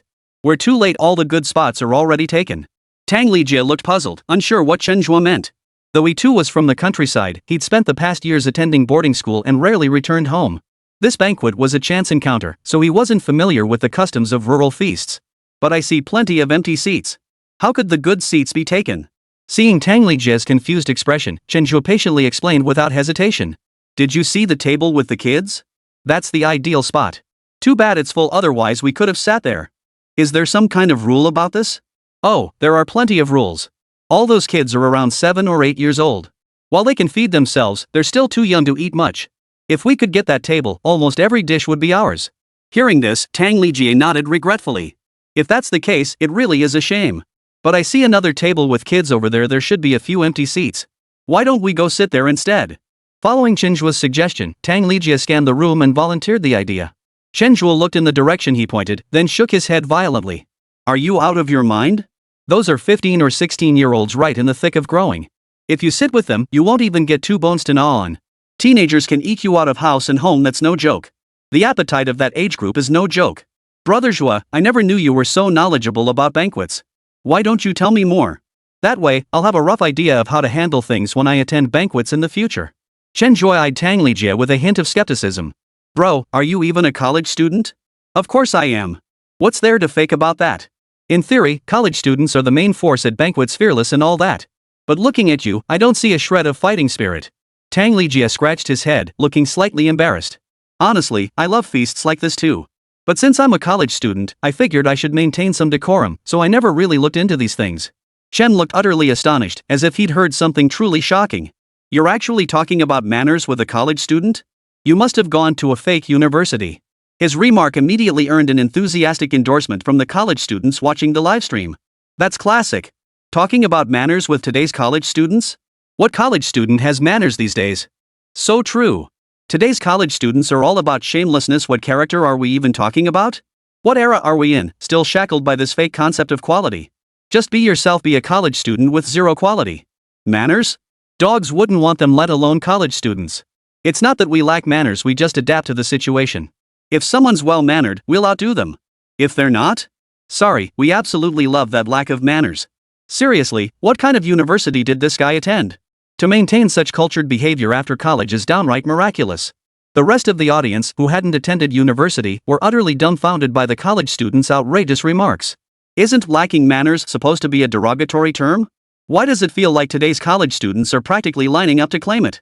Has the era truly changed? This whole thing is honestly a bit hard to wrap my head around. Listening to Chen Zhe's teasing remarks, Tang Lijie couldn't help but ask himself the soul-searching question, could it really be that he was wrong? At that thought, his expression suddenly grew serious. Bro, today I want to ditch my usual standards and be a real college student. Please, take me under your wing. Feeling the earnest gaze directed at him, Chen Zhe nodded with a look of satisfaction. This kid is teachable. Since the opportunity had presented itself today, he was determined to rescue the other from his predicament, helping him shed his inhibitions and become a proper college student. Chapter 97, Village Lady vs. Pursuit Squad? Learning good is hard, but learning bad is a piece of cake. Chen looked around and chose a table filled entirely with grandmas. Xiao Tang, pay close attention. These ladies will be your true mentors. After this lesson, you'll understand why college students need to ditch their pretentiousness. Seeing Chen Zhe's solemn expression, Tang Lijie froze for a moment. They're just a bunch of grandmas, right? Could they really be that intimidating? And they're supposed to be his true mentors?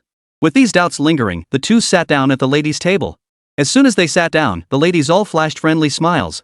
One by one, they enthusiastically chatted about everyday life, unleashing another of their skills, the village's most formidable intelligence network.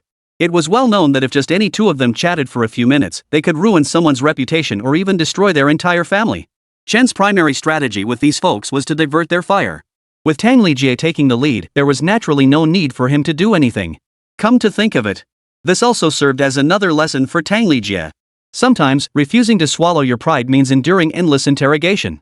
Throughout their conversation, Tang Lijie clearly grew increasingly reluctant to continue. The ladies hadn't even exchanged a few sentences with him, yet they were already digging into his family history. If this kept up, who knew what might happen next? But his pride wouldn't let him outright refuse the women's interrogation, so he could only cast a pleading glance toward Chen Zhe. But Chen Zhe, seemingly oblivious to his plight, was busy watching the spectacle unfold. Just as he was at a loss, a phone rang out suddenly. Instantly, every pair of eyes in the room turned toward him. Heads craned, ears pricked, faces etched with eager anticipation. Though he should have answered the call, he decisively hung up instead. He thought this would dispel their curiosity, but he soon realized he had clearly overestimated the situation. His act of hanging up only intensified their curiosity. One by one, they began to interrogate him, seemingly determined to dig up every detail about the caller's family history. Just as he was at a loss, the offerings finally began to arrive. First came cigarettes and melon seeds. Though it was a funeral, at rural banquets, melon seeds and cigarettes were indispensable. Seeing these two items appear, Tang Lijie breathed a sigh of relief. Finally, everyone's focus shifted to the food, giving him a chance to catch his breath. Realizing this, he prepared to grab a handful of melon seeds and light a cigarette to ease the tension. But in the blink of an eye, the sunflower seeds and cigarettes on the table vanished. Tang Lijie rubbed his eyes instinctively. After confirming he hadn't seen wrong, he wore an expression of utter disbelief. Bro, did our table not get cigarettes and sunflower seeds? They did, but why can't I see anything? Just look around and you'll see. Hearing Chen Zhe's reply, Tang Lijie shifted his gaze to the others. He noticed everyone had a handful of melon seeds, while the box of cigarettes had been tucked straight into the pocket of the auntie sitting to his left. Seriously? Tang Lijie was completely dumbfounded. This table seemed like it wouldn't put up much of a fight, yet they'd come out swinging so aggressively. He hadn't gotten anything, yet everyone else was already enjoying themselves. What surprised him even more was that Chen Zhe now had a handful of melon seeds in his hand. Brother Zhe, how did you get those melon seeds? I didn't even see you take them, yet they're already in your hand. You're still too uptight. In situations like this, you gotta let go of your inhibitions. Tang Lijie pondered thoughtfully, deciding to switch to battle mode once the next round of food arrived. Next came the alcohol and beverages. Seeing these, Tang Lijie became unusually excited. The moment they hit the table, he grabbed one of each and tucked them under his arm. Then he noticed everyone staring at him with amused expressions. Feeling a bit embarrassed under their gaze, Tang Lijie turned his head toward Chen Zhe again. Brother Zhe, what's with everyone? Do they only allow officials to set fires but forbid commoners from lighting lamps? They took the cigarettes and sunflower seeds. What's wrong with me taking some drinks and liquor? Chen Zhe replied without hesitation. Of course it's fine. But honestly, you didn't need to fight for these two things. It's all women here. None of us drink anyway. The older ladies mostly have high blood pressure, high blood sugar, or high cholesterol. They hardly touch drinks either. So whether you grab them or not, no one's going to fight you for them. But speaking of which, you're learning pretty fast. Just one round in, and you've already mastered it. Hearing Chen Zhe's reply, Tang Lijie wished he could find a hole to crawl into. He thought this would be his moment to shine, but instead, it turned into a major social embarrassment. After a fierce internal struggle, he placed the drinks and alcohol at his feet and said with feigned concern, "Anyone who wants a drink or some liquor can ask me for it. More dishes will be served soon, and I'm worried these two will take up too much space." Hearing Tang Lijie's somewhat flimsy excuse, the others silently agreed not to call him out. Instead, they all smiled and nodded. Yet this very response made Tang Lijie feel intensely awkward. Still, he had no choice but to act nonchalant, busying himself with tying his shoelaces. Perhaps when people feel nervous and at a loss, they subconsciously seek something to occupy themselves. Finally, after these minor incidents, the main course was finally served. Tang Lijie had no intention of rushing to grab the food. Rural dishes were served in large portions, each plate generously filled. Even if everyone ate quickly, there would definitely be enough for him. Yet, just as he was behaving like a gentleman, the others demonstrated what it meant to be utterly uncivilized. Without a word, they all reached for the same dish, braised pork ribs with tofu puffs, leaving only the plate bare in an instant. Tang Lijie paused mid-reach, ultimately dipping his chopsticks into the bare plate and taking a slightly resigned bite. The next dish arrived, and the same outcome repeated. Before he could even lift his chopsticks, the dish vanished. Finally, when everyone else paused, Tang Lijie prepared to grab a bite only to find himself faced with a dish resembling grass. Seeing his chopsticks loaded with this, Tang Lijie felt utterly miserable. But with his chopsticks already mid-air, he couldn't lower them to discard any. He had no choice but to grit his teeth and bring the dish back to his mouth. It was at that moment that an elderly woman spoke up. "Since you like vegetables, Tang, why not just have this dish right in front of you?" That's right. We all know young people are into dieting these days. Go ahead and eat up. Don't be shy, Tang. We're all family at this table. Dig in boldly, no need to hold back. Eat up, you're a young man after all. Even if you're dieting, you should still eat plenty of vegetables. Tang Lijie was completely overwhelmed by the women's enthusiasm. That wasn't what he meant at all. How did things get to this point where he didn't even have the right to eat meat? Bro, opportunities are earned. If you insist on being a noble soul, you'll starve. But if you ditch your principles, you'll eat more than anyone else. Chen Zhe's words reached Tang Lijie's ears at just the right moment. At that moment, he gained a whole new understanding of those words. Sometimes, integrity really couldn't put food on the table.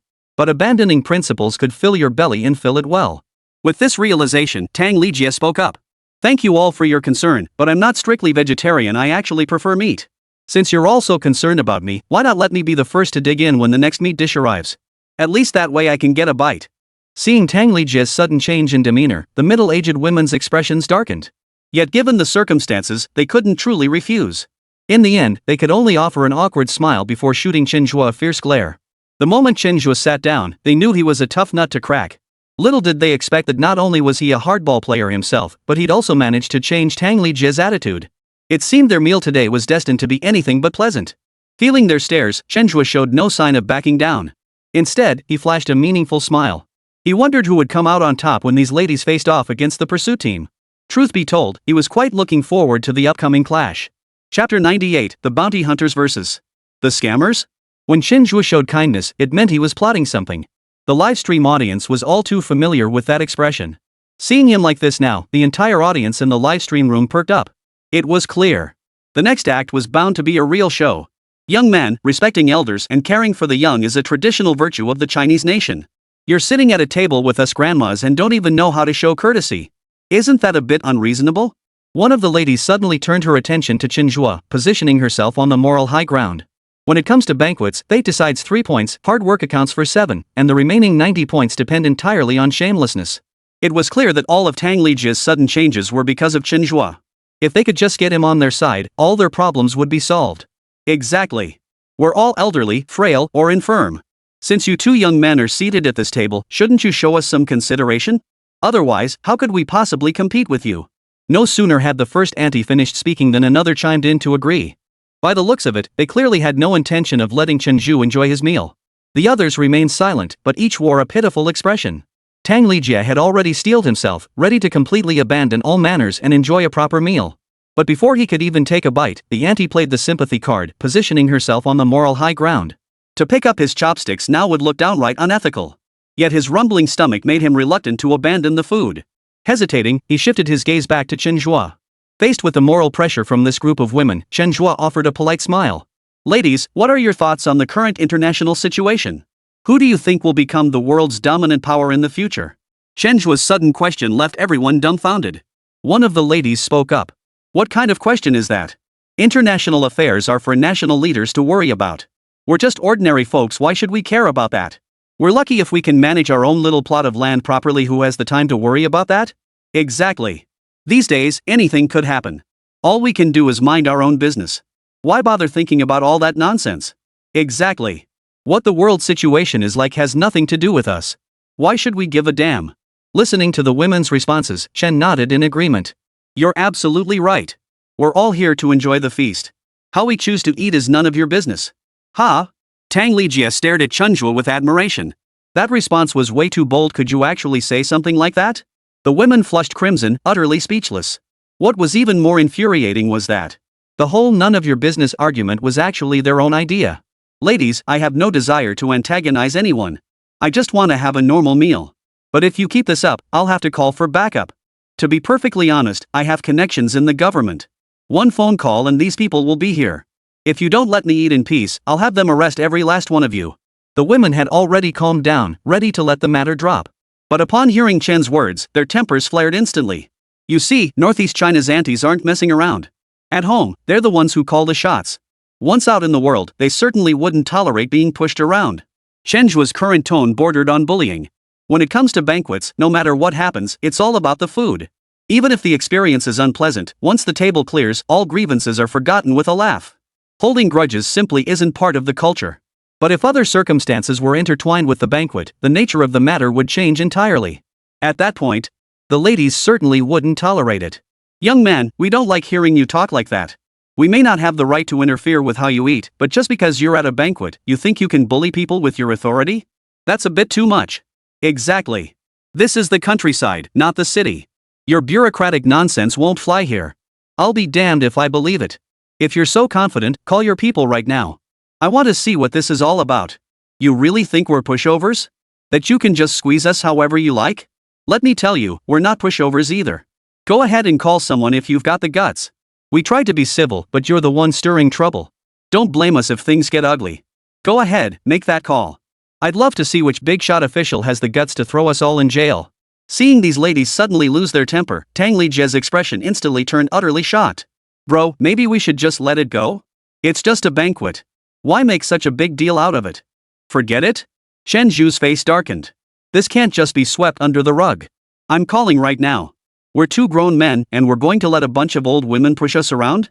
With that, Chen Zhe grabbed his phone and dialed Zhao Donglai's number. I'm at Sanjia village now. Get your people over here fast. I'll be waiting for you. Before Zhao Donglai could react, Chen Zhe had already hung up. Zhao Donglai held his phone in midair, his face frozen in utter bewilderment. A provocation. This was an outright provocation. This was intolerable. Under these circumstances, he had to rush over with his team no matter what. Captain Zhao, do you think this could be another one of Chen Zhe's schemes? Why on earth would he suddenly head out to the countryside? What if we rush over only to find nothing? Cui Jiqiang harbored deep doubts about Chen Zhe's explanation. I actually think Chen Zhe is probably right this time. Have you all forgotten so quickly how he ended up in the northeast? Shan Pengfei offered a different perspective, insisting that Chen Zhe was currently in Sanjia village. What's the real situation? Why don't we go check it out? The latest investigation confirms Chen Zhe did leave by bus, and that bus passed through Sanjia village. Zhang Chom offered a concluding suggestion, deeming the trip worthwhile. I agree, we should check it out. We haven't made any new breakthroughs anyway.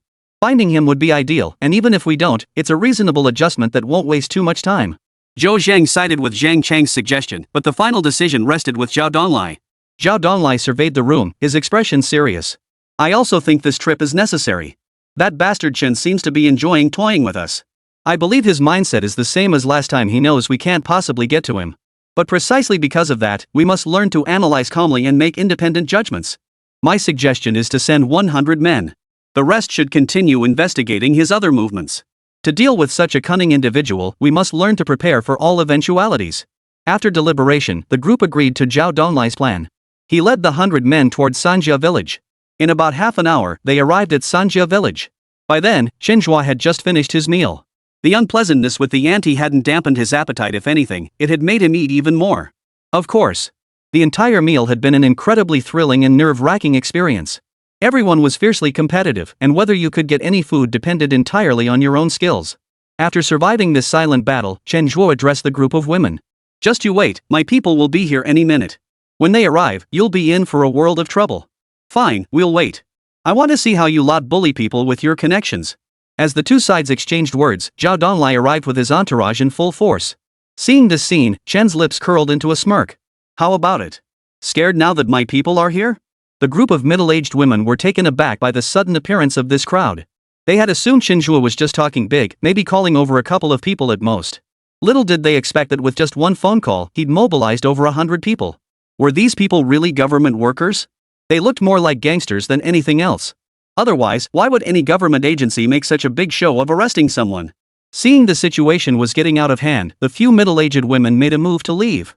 Chen Zhe, possessing the Demon King's eye, had already sensed their movements. Without hesitation, he stepped directly in front of them. What's the matter? Just scared and trying to run away? Faced with Chen Zhe's accusatory tone, the women all looked slightly guilty. Chen Zhe paid them no further attention, instead waving toward the pursuit team nearby. I'm right here. Upon seeing him, Zhao Donglai and the others instantly found their bearings. Everyone instinctively began running toward him. The sight of this caused the faces of the group of middle-aged women to change instantly. They'd never witnessed such a scene before. But these women weren't pushovers either. Seeing escape was impossible, they charged straight at him. The moment they made contact, they collapsed to the ground, wailing and crying out in pain.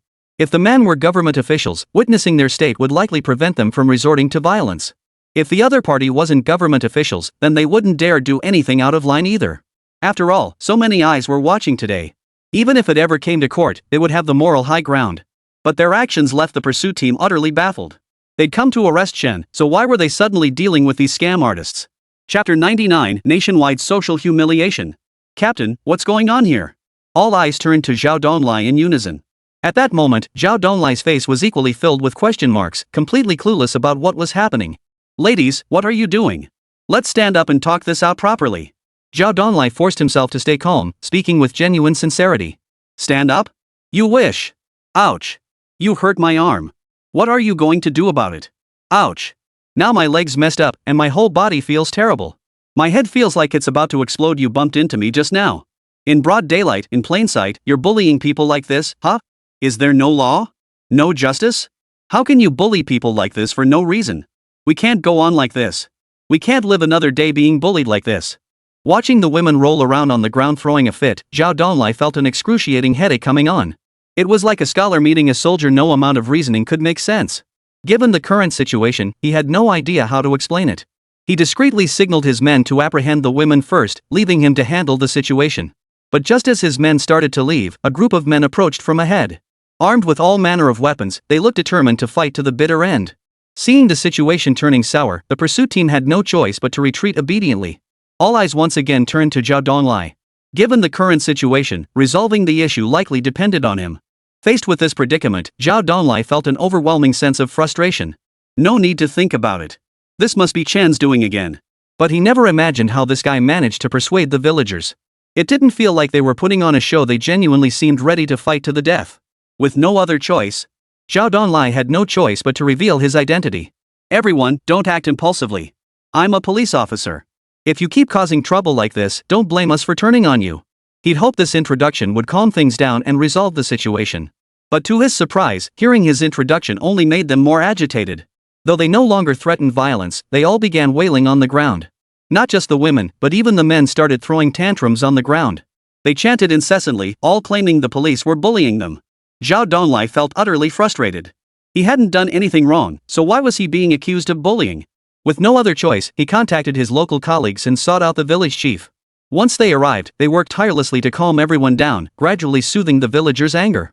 But the villagers made it clear, if they didn't receive a sincere apology today, this matter would not end.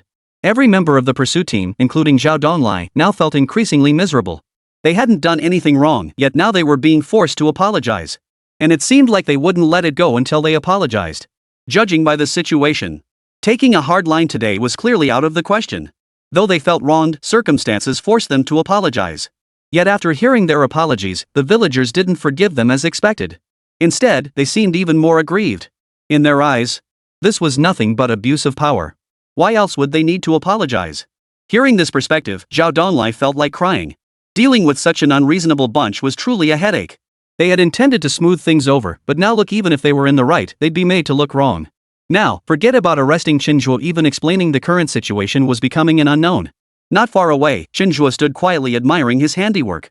It must be said, the quality of Chinese government officials is still quite commendable. Even so, everyone maintained a remarkably low profile, something rarely seen in other countries. Tang Lijie, standing nearby, cast another changed look at Chen Zhe. He had assumed Chen Zhe was merely talking big and wouldn't actually get anyone to come. But not only did he get people to come, he got this many. Brother Zhe, what exactly do you do? How did you manage to call so many people at once? Chen Zhe gave a mysterious smile. The secrets of heaven must not be revealed. I have a note here. Once things wrap up over there, hand it to a man named Zhao Donglai. Chen Zhe gestured toward Zhao Donglai as he spoke. Tang Lijie nodded, then furrowed his brow. Brother Zhe, are you planning to leave? Chen Zhe didn't deny it. The banquet's over. It's time for me to go. Tang Lijie felt a pang of reluctance. But I haven't finished learning from you yet. I feel like there's so much more I could learn from you. Chen Zhe sighed with a hint of resignation. Well, what can I say? I'm just a softy at heart. Alright then, I'll teach you one more lesson. If you master this one, you'll be ready to graduate. After that, whether you're in college or out in the countryside, you'll be able to walk tall. Seeing Chen Zhe's earnest expression, Tang Lijie looked genuinely excited. Really? Thank you, Brother Chen. I'll study diligently and live up to your teachings. Chen Zhe nodded with satisfaction. The lesson I'm teaching you today is called borrowing force to strike force. Both sides are currently in mediation, right? Your task is to find a way to muddy the waters and make it impossible for the mediation to continue. As for how you do it, that's the challenge I'm setting for you. Hearing Chen Zhe's instructions, Tang Lijie's face was filled with disbelief. Brother Zhe, didn't you bring these people here? Things were going smoothly between them. Why would you want me to mess it up? Chen Zhe didn't offer a direct explanation, instead speaking in a mysterious tone. Want to know the answer? I want to know. Then go do it first. Once you've handled this matter properly, you'll naturally understand what's going on. Tang Lijie nodded skeptically, pondering how to stir up trouble. Recalling Chen Zhe's earlier arrogance, Tang Lijie suddenly felt emboldened. He strode purposefully toward the crowd and addressed the villagers with an air of authority. So now you're scared, huh? My big brother can call in reinforcements anytime, anywhere. And let me make this clear, today's business isn't over. You'd better lock your doors tight when you sleep tonight. If anything happens, I won't be held responsible. All eyes in the village turned to Tang Lijie. The previously calming atmosphere took a sharp turn. Everyone resumed their earlier tactics of throwing tantrums and rolling on the ground, clearly unwilling to let the matter rest. The pursuit team members glared at Tang Lijie with fury, their eyes practically devouring him. Just when the situation had finally turned in their favor, another obstacle had emerged. At this rate, they wouldn't get any work done today, they'd be tied up arguing with these villagers forever. Seeing that this was going nowhere, Zhao Donglai made a decisive move and revealed their true identities to the crowd. He also introduced them to the show, National Challenge.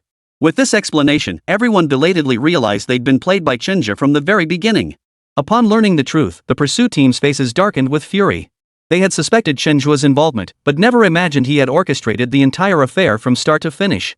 Faced with the current situation, everyone's emotions ran high. But if anyone was the most furious, that would undoubtedly be Tang Lijie.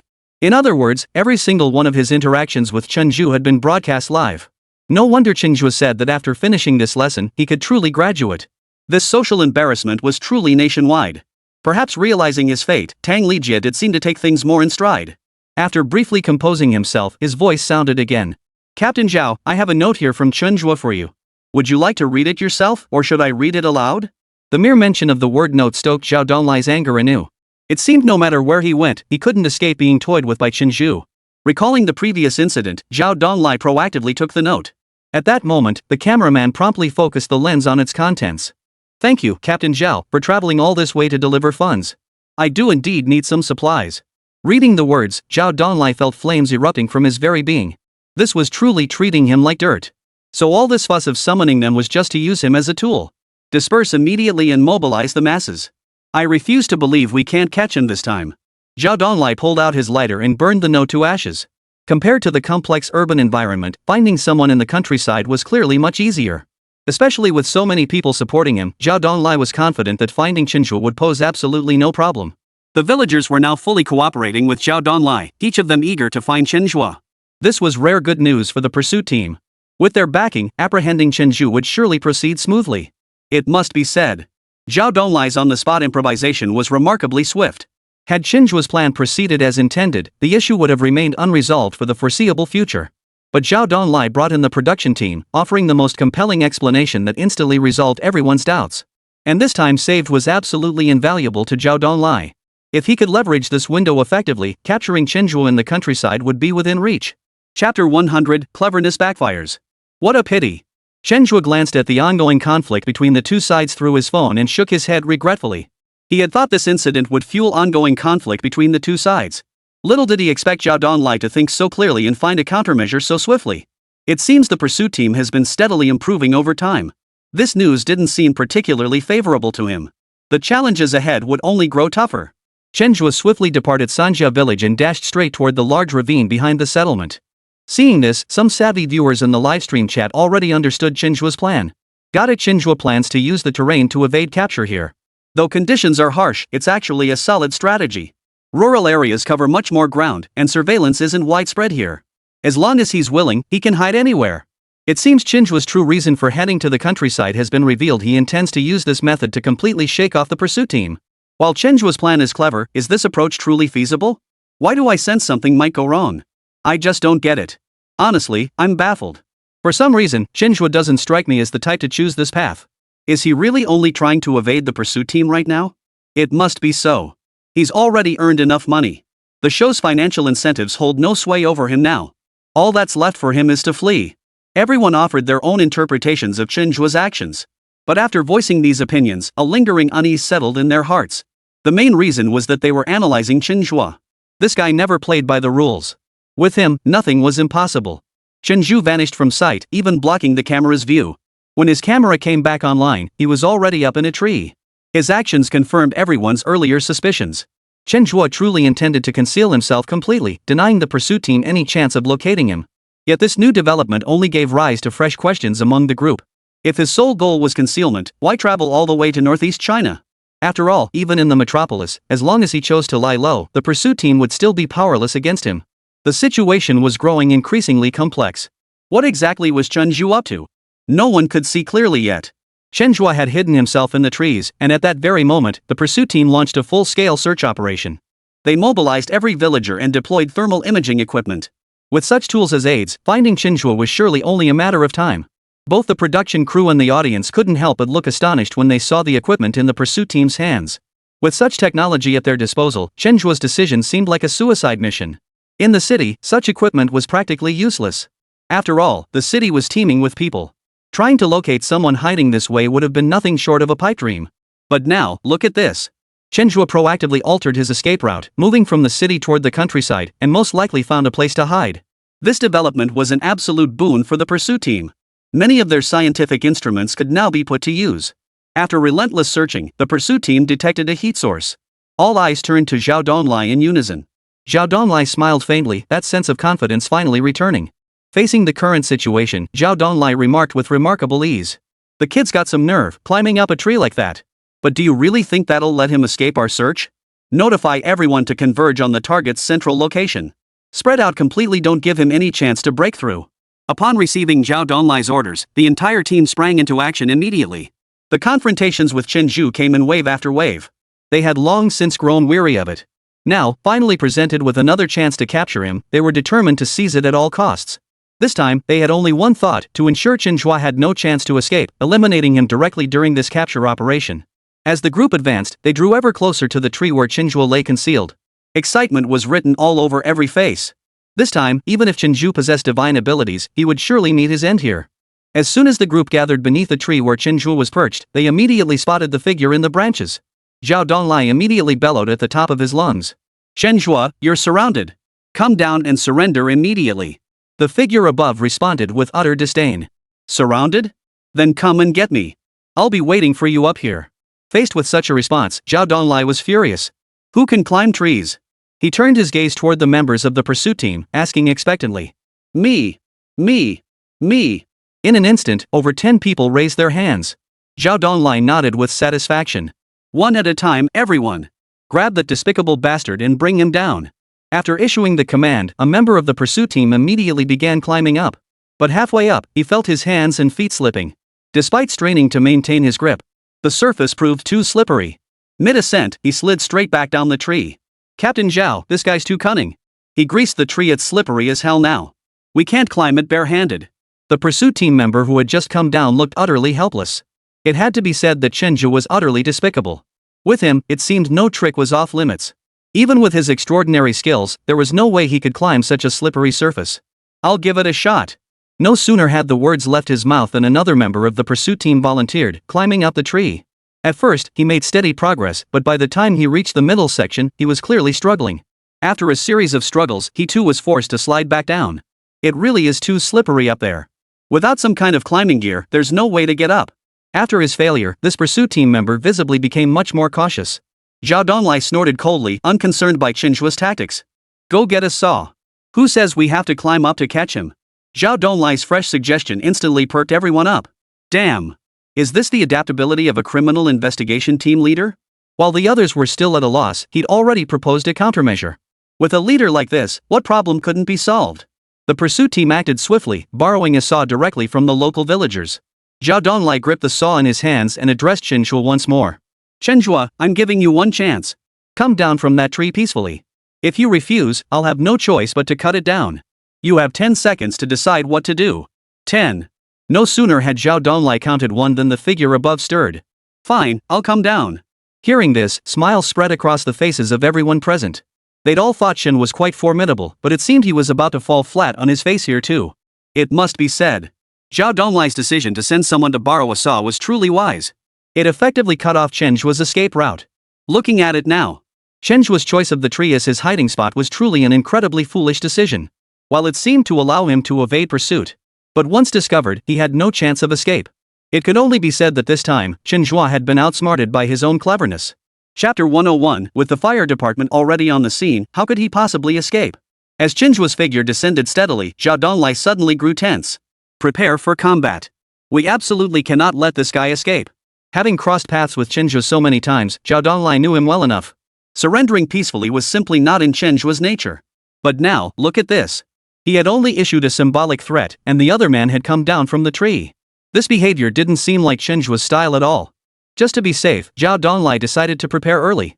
Even if something went wrong under these circumstances, they would have a plan to handle it. Sure enough. Halfway down, Chen Zhe abruptly halted his descent. Then, in full view of everyone, he leaped onto a nearby tree. He immediately began climbing upward. If Captain Zhao enjoys setting trees on fire, then go ahead and do it. I've got nothing better to do, so I might as well enjoy the show. Once atop the tree, Chen Zhe's voice echoed again. Zhao Donglai and the rest of the pursuit team's expressions darkened instantly. Chen Zhe remained as cunning as ever. Just when you thought you had him under control, he did deliver an unexpected surprise. The situation seemed to have stalled once more. Though everyone knew exactly where Chen Zhe was and were certain he wouldn't escape, Chen Zhe's ability to leap from one tree to another presented an endless challenge. Capturing Chen Zhe in the short term didn't look like it would be an easy task. Captain, what should we do? Should we really let him go? Zhao Donglai pondered for a moment before speaking slowly. If he likes to play, then let's play along with him. Call the fire department. Get the firefighters over here. Fire department? Everyone looked at each other in bewilderment, unsure what Zhao Donglai was up to. Facing their curiosity, Zhao Donglai didn't rush to explain. Instead, he sat down on the ground with a confident look, waiting for the fire department to arrive. Seeing his composed demeanor, the others swiftly decided to follow suit and directly sought assistance from the fire department. Within an hour, 2 fire trucks arrived at the edge of the forest. Zhao Donglai stood up at that moment and proactively approached the captain to speak. Hello, allow me to introduce myself. I'm Zhao Donglai, the pursuit specialist for the show National Challenge. The subject we're pursuing is currently up in a tree, resisting us. I'd like to request your assistance in bringing this troublesome individual down. Upon hearing this, the team leader, Zhang Haiba, inquired with a hint of curiosity. Captain Zhao, how exactly would you like us to assist? Do you need us to set up a ladder? If so, we'll need to request assistance from headquarters. Zhao Donglai shook his head. Absolutely not. All you need to do is use the force of the high-pressure water cannon to blast this guy down from the tree. This. Zhang Haiba looked troubled. The impact force of a high-pressure water jet was considerable. Directly blasting it at a person carried significant lethal potential. More importantly, the target they were trying to apprehend was perched at the very top of the tree. If they were to blow the person off the treetop, the sheer height would guarantee either death or serious injury. Firefighters' fundamental principle was rescue, but in this situation, it felt like they were endangering someone. Noticing Zhang Haiba's dilemma, Zhao Donglai stepped in to explain once more. Captain Zhang, rest assured you won't actually have to aim at the person. Just use it as a deterrent. As for wasting water, that's not an issue at all. This forest looks pretty dry anyway, this water will be like irrigation. With Zhao Donglai's explanation, Zhang Haiba instantly relaxed considerably. If this was all it took to help, then he could certainly lend a hand. Zhang Haiba swiftly gave the order to his team. Armed with high-pressure water guns, they advanced toward the tree where Chen Zhe was perched. Seeing this scene, Chen Zhe, perched in the tree, was utterly dumbfounded. Are you guys going this big? Just then, Zhao Donglai's voice rang out at the perfect moment. Chen Zhe, you can still come down now. If you persist in your stubbornness, we'll have no choice but to use the high-pressure water cannon to bring you down. No thanks, I'll come down myself. Wasting water resources is something we should avoid whenever possible. Chen Zhe showed great restraint and began descending once more. But everyone's guard didn't drop. If anything, they became more vigilant. It seemed Chen Zhe's earlier actions had left a significant psychological shadow on everyone. Only when Chen Zhe came within arm's reach did the crowd finally exhale in relief, immediately pinning him to the ground. At that moment, the emotions surging through everyone were indescribable. Though this was merely a reality show challenge, their excitement now rivaled that of apprehending a real criminal. For days, they'd been restless and unable to eat or sleep properly, consumed by the pursuit of Chen Zhe. Now that Chen Zhe was finally in their grasp, the weight on their hearts had finally lifted. Yet at that very moment, a member of the pursuit team discovered a shocking truth. He's not Chen Zhe. When this realization spread, everyone present was stunned. They had clearly captured Chen Zhe this time, and the entire process had unfolded without a single hitch. How could it be that, once they reached the tree, this man wasn't Chen Zhe? Could he have misidentified him? That thought crossed everyone's mind as they turned their gaze toward Chen Zhe. But at that very moment, they all realized with a jolt that the person they had captured was indeed not Chen Zhe. This revelation pushed everyone present to the brink of collapse. Even Zhao Donglai felt an overwhelming sense of despondency. If it's not Chen Zhe, then why did you answer? Zhang Chen looked at the other man with utter helplessness, his face full of complaint. Of course I answered when you asked me. Besides, I'm a professional acrobat.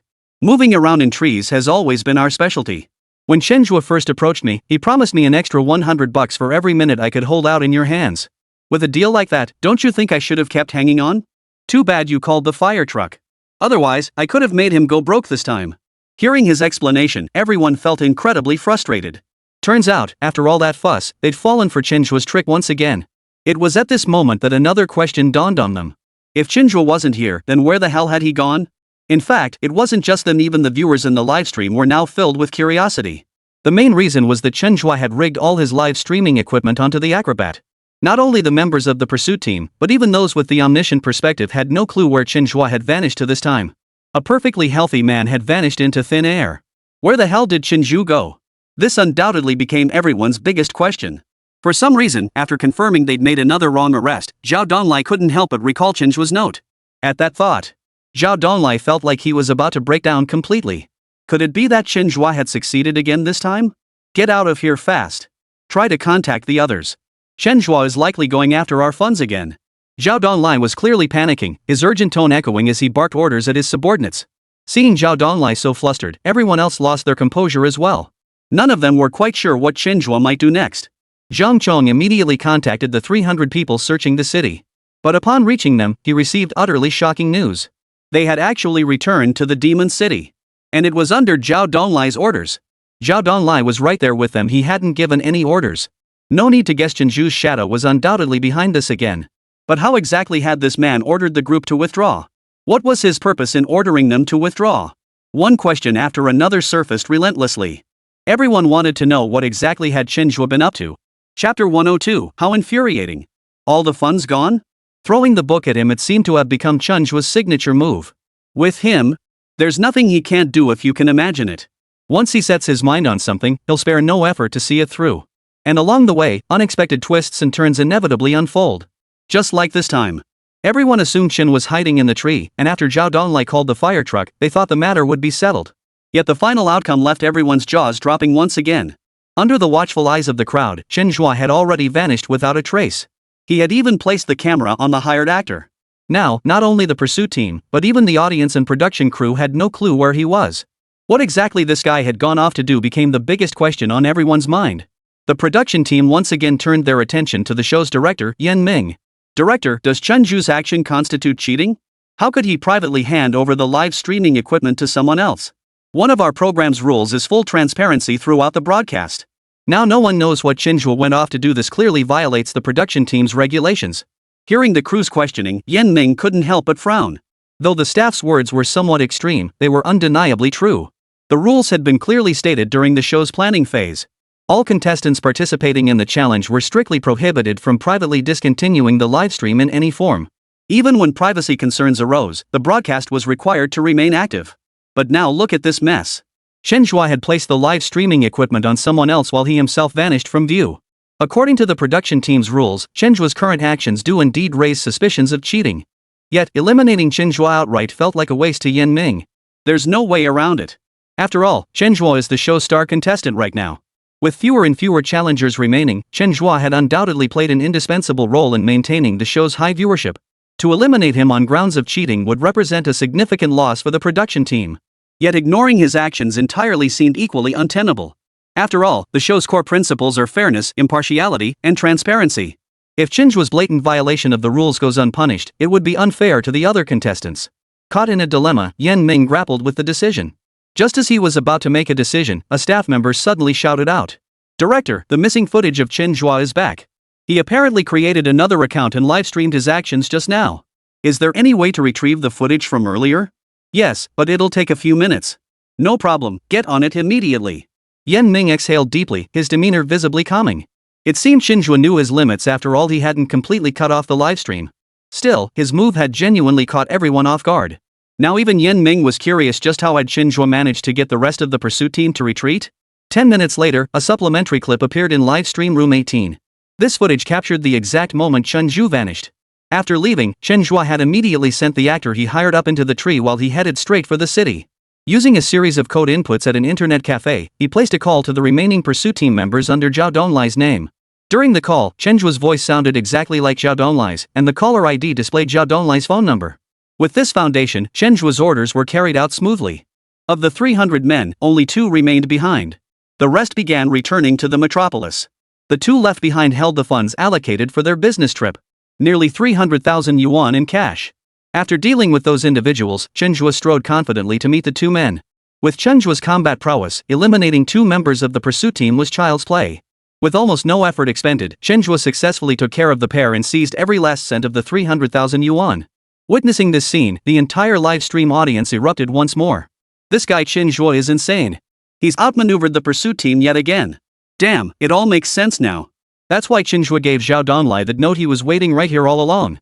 That pursuit team is just too unlucky. 300,000 yuan in cash, gone like that? Honestly, I'm starting to feel sorry for the pursuit team. They're completely out of funds now.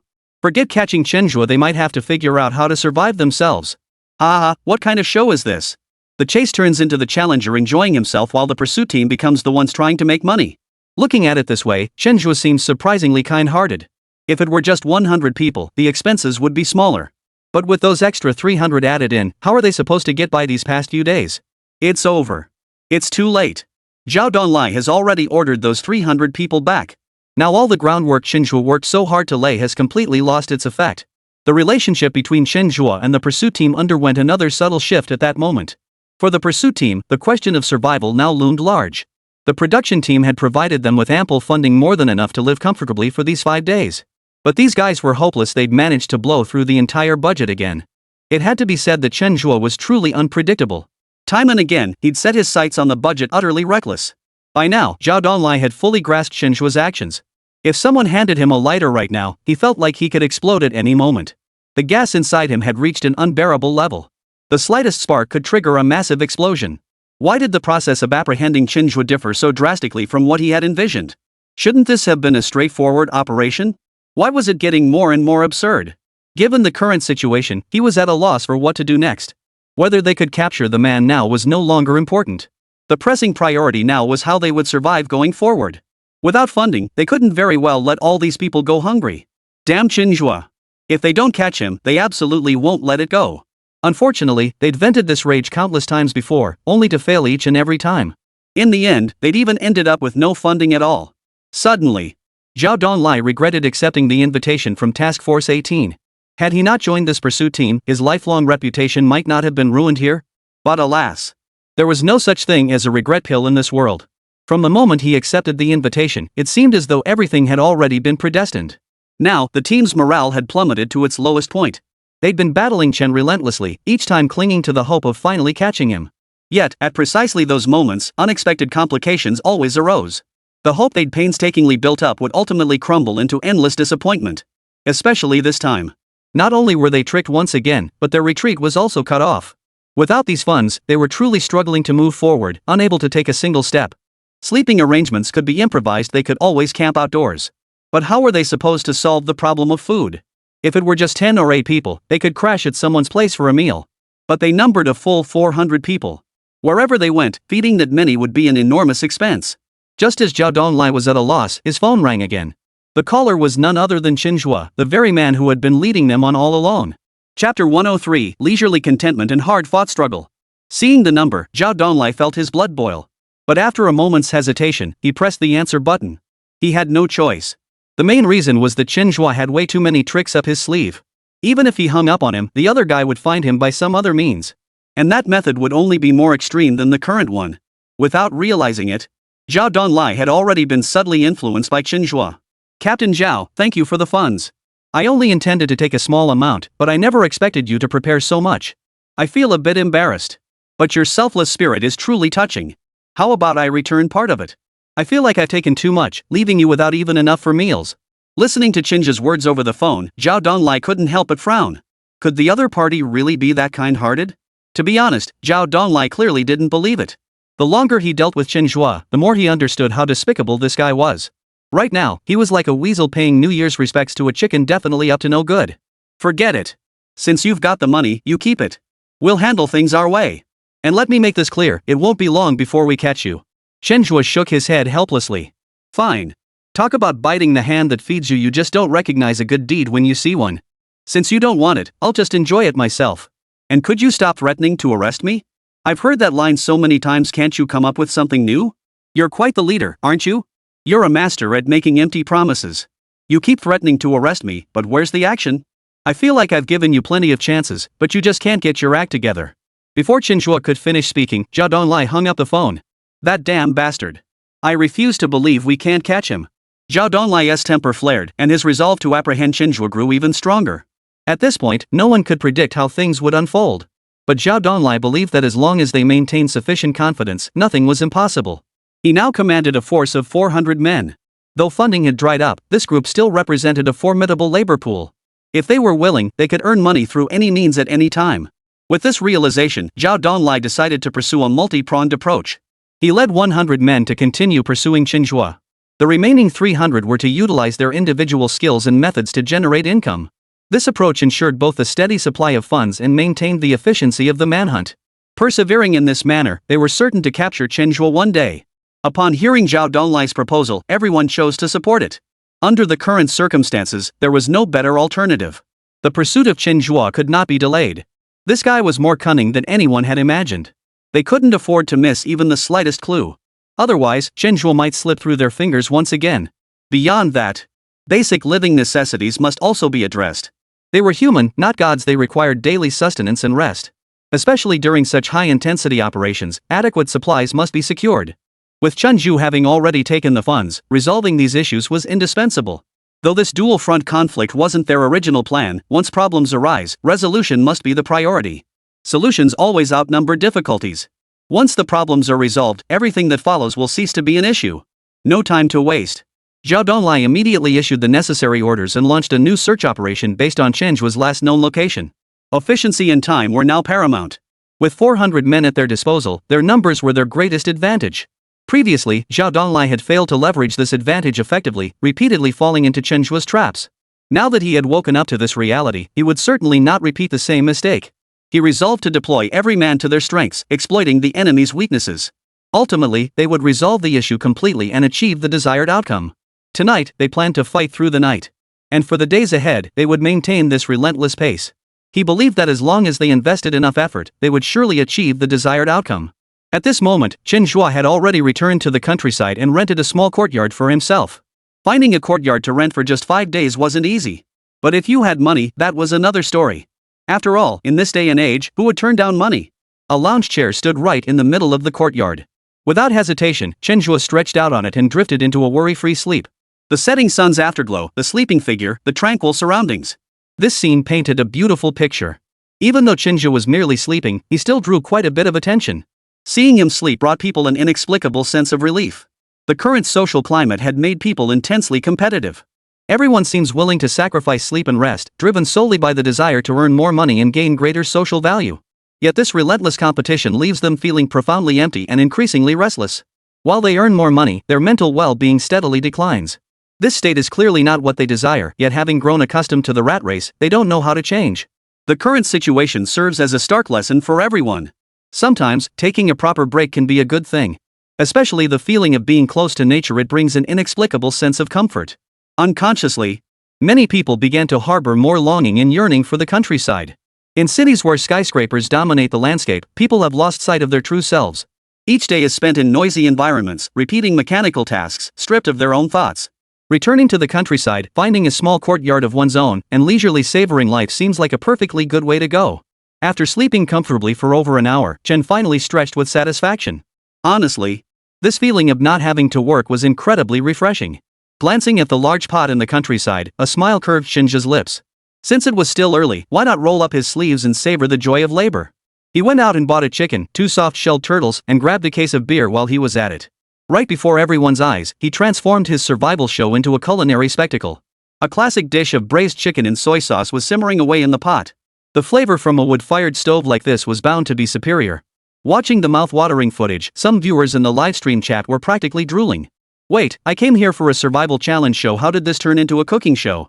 Oh no, I just ate, but now I'm starving again and my craving for meat is off the charts. What's going on? I feel so hungry. Can someone bring me some food to fill me up? Seriously, can Chen Zhe eat all this alone? Give me the address, I'm heading over right now. Suggestion for future survival challenges: pair up the contestants. Then I won't have to just watch, I can enjoy the same treatment as Chen Zhe. You totally speak my mind. Chen Zhe's life is seriously enviable. But honestly, he seems to know how to do everything. Maybe only someone this talented could pull off a crime. Honestly, watching Chen Zhe all these days, I picked up quite a few criminal skills. Now if anyone messes with me, I could send them packing. It's just his escape tactics, I haven't mastered those yet. Chen Zhe's carefree ease stood in stark contrast to the relentless struggle of the pursuit team. What's even more infuriating is that this leisurely lifestyle was being funded by the very task force's budget. It just goes to show comparison is the thief of joy. The pursuit team hitting Chen Zhe was truly the worst luck imaginable. Chapter 104, The Solution: A Reward. Logically speaking, after the third stage of challenges, the competition would grow increasingly brutal. Each contestant's state would grow increasingly tense and deteriorate. But with Chen Zhe, the expected scenario never materialized. Instead, he remained as carefree as ever, even more so than before. This state of affairs piqued the curiosity of netizens, who wanted to know if the other challengers were in the same situation. Driven by this curiosity, everyone clicked into the other livestreams. Yet the scenes that greeted them left everyone utterly stunned. The other contestants were now looking more disheveled than ever. With more pursuit teams added, everyone was running themselves ragged. Compounded by the show's profit-making rules, they appeared physically and mentally exhausted, on the verge of breaking down. Even the celebrity contestants 01, 02, and 03 were no longer having it easy. While they could still barely manage, it was only by the skin of their teeth. Whether they can endure until this round concludes remains uncertain. For them, the current situation was far from ideal. With numerous teams joining the fray, every decision they make now demands far greater caution than before. Compounding this, the domestic environment in China is inherently more complex than its international counterparts. Escaping unscathed under these circumstances has become exponentially more difficult. At this moment, forget about enjoying the moment, merely avoiding capture is already a stroke of luck and misfortune. After comparing these challengers, everyone grew even more astonished by Chen Zhe's state of challenge. One could only say this guy was truly inhuman. He'd been toying with the entire arrest team like monkeys from start to finish. What's more crucial is this: these apprehension team members weren't weak. From this perspective, Chen Zhe's combat prowess is far more terrifying than anyone imagined. Zhao Donglai led 10 teams, meticulously searching for Chen Zhe's whereabouts. Unfortunately, Feng Tian was too vast. Without a clear lead, they were utterly at a loss. Even with everyone working tirelessly now, locating Chen Zhe under these circumstances remained no easy feat. Zhao Donglai continued directing the search while simultaneously seeking a new breakthrough. From the very beginning, their pursuit had been too reactive, as if Chen Zhe was leading them by the nose. If this continued, the situation would only deteriorate further. Wherever possible, timely adjustments must be made. After careful consideration, Zhao Donglai conceived an entirely new approach. A reward. Rather than letting Chen Zhe siphon off the funds for nothing, why not leverage those very funds to offer a corresponding reward? Anyone providing leads on Chen Zhe, confirmed to be him personally, would receive a cash reward of 20,000 yuan. The reward wasn't exceptionally large, but if distributed through the program's broadcast format, it would undoubtedly generate significant buzz. Moreover, Zhao Donglai's approach effectively exploited a loophole within the program's framework. While the members of the apprehension team cannot actively search for Chen Zhe via live broadcast, but the public providing leads can be verified through this channel. In a sense, this effectively grants them another advantage, significantly boosting their efficiency in locating Chen Zhe. Zhao Donglai directly leveraged the National Challenge program to broadcast his bounty. Simultaneously, corresponding radio stations and newspapers also distributed the reward notices. A team of 100 people was more than sufficient for apprehending criminals, but when it came to locating someone, it still fell a bit short. But with more manpower, the search would become much simpler. Netizens were thrilled upon seeing Zhao Donglai's bounty announcement. After all, it was a whopping 20,000 yuan. While online, 20,000 yuan might seem like pocket change to many, perhaps just the cost of an ordinary breakfast. But in real life, many people simply don't have 20,000 yuan sitting in their bank accounts. In an era of widespread debt, it's rare enough for people to be debt-free, let alone have savings. So upon seeing this bounty, everyone became unusually excited. All eyes were glued to Chen Zhe's livestream, eager to see where he had gone. Unfortunately, all they knew was that he had rented a courtyard house, but in which village? From whom? These details remained unknown. Now, their only reference point was the content within the livestream itself, hoping that through such clues, they might uncover Chen Zhe's final whereabouts. Of course, if anyone had the best chance of success, it would undoubtedly be someone who knew the courtyard. If any fellow villagers were watching the livestream, they might recognize whose courtyard Chen Zhe was in, and the corresponding reward would likely end up in their hands. And now, someone in the livestream has indeed recognized the house where Chen Zhe is staying. Rural houses may seem identical at first glance, but each family's home actually has its own distinct style. Plus, unlike in the city, people in the countryside enjoy visiting neighbors and relatives more often, so they tend to know a bit about each other's homes. Zhang Jian, watching the livestream at that moment, felt a sense of familiarity with Chen Zhe's house. He recalled that Tianlu's house in the same village had the same layout and it belonged to the wealthiest family in the entire village. To verify his hunch, Zhang Jian pulled out his phone and called Tianlu directly. After talking with him, he learned that Tianlu's family had indeed rented out their house at a rate of 1,000 yuan per day for 5 days. With this confirmation, Zhang Jian was now certain that Chen Zhe must be in his own home. This confirmation filled Zhang Jian with excitement. He'd been idle at home for over a month, and the money he'd earned from previous odd jobs was nearly gone. Just when he was fretting over his lack of funds, he unexpectedly stumbled upon this stroke of luck. If he could get his hands on that 20,000 yuan this time, he wouldn't have to worry about food or clothing for the next few months. With that thought in mind, Zhang Jian couldn't wait to dial the corresponding reward hotline.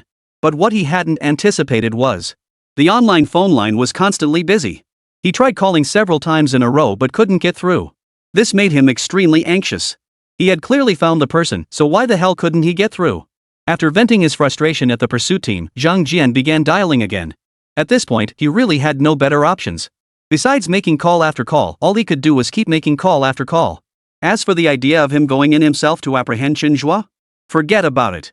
He'd been following this show for a long time and knew Chen Zhe's capabilities inside out. If the pursuit team couldn't handle him, how could an untrained amateur like himself possibly stand a chance against Chen Zhe? And more importantly, even if he managed to capture Chen Zhe, there was no additional reward.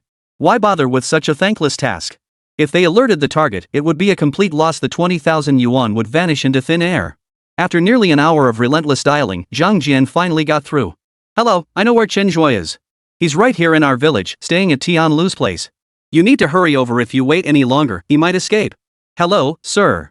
Are you certain this information is accurate? We've received numerous similar calls before, all sounding equally confident, but upon verification, Chen Zhe was nowhere to be found. Of course it's true.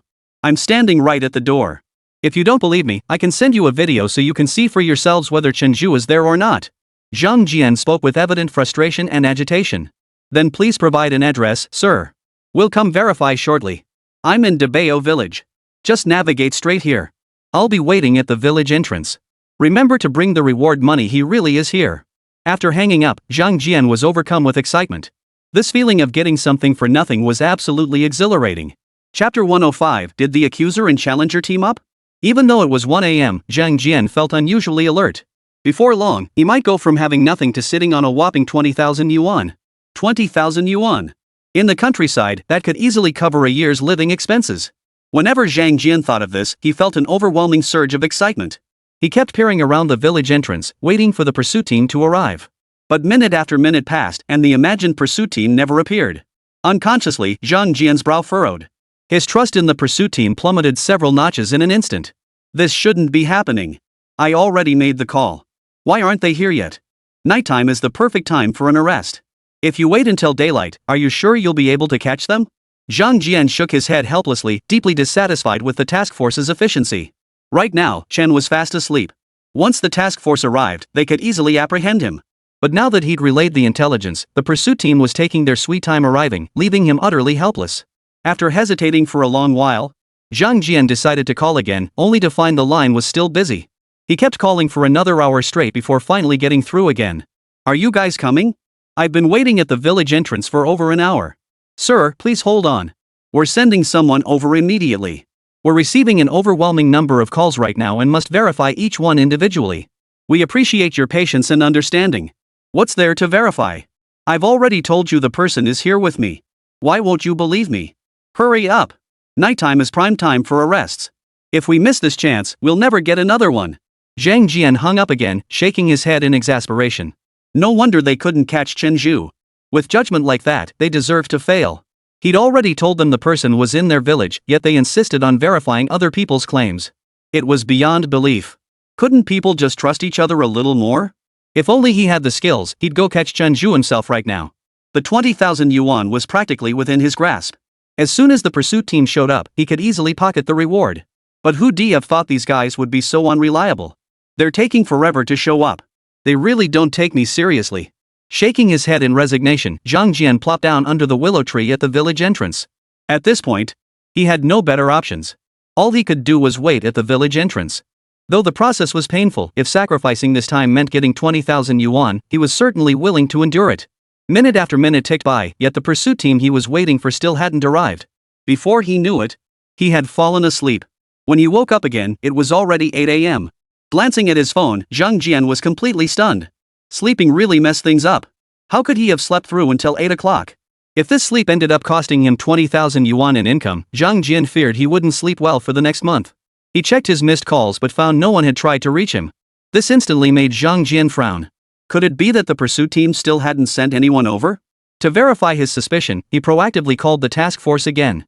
The line remained busy. He repeated this process for nearly an hour before finally getting through. But before he could exchange more than a few words, his phone suddenly shut down. He hadn't charged it the night before and had walked all the way to the village entrance with barely any battery left. He had expected the pursuit team to arrive that very night, but instead, he ended up waiting for several hours. The phone had held out this long, which was already impressive. But at that moment, Zhang Jian still felt the urge to throw his phone. There was nothing he could do. The timing of the phone shutting down was particularly infuriating. Why did it have to shut down right after he finally got through to the pursuit team? Wasn't that just plain annoying? Now he was left with two options. Option 1, rush home to charge it, then call the pursuit team again.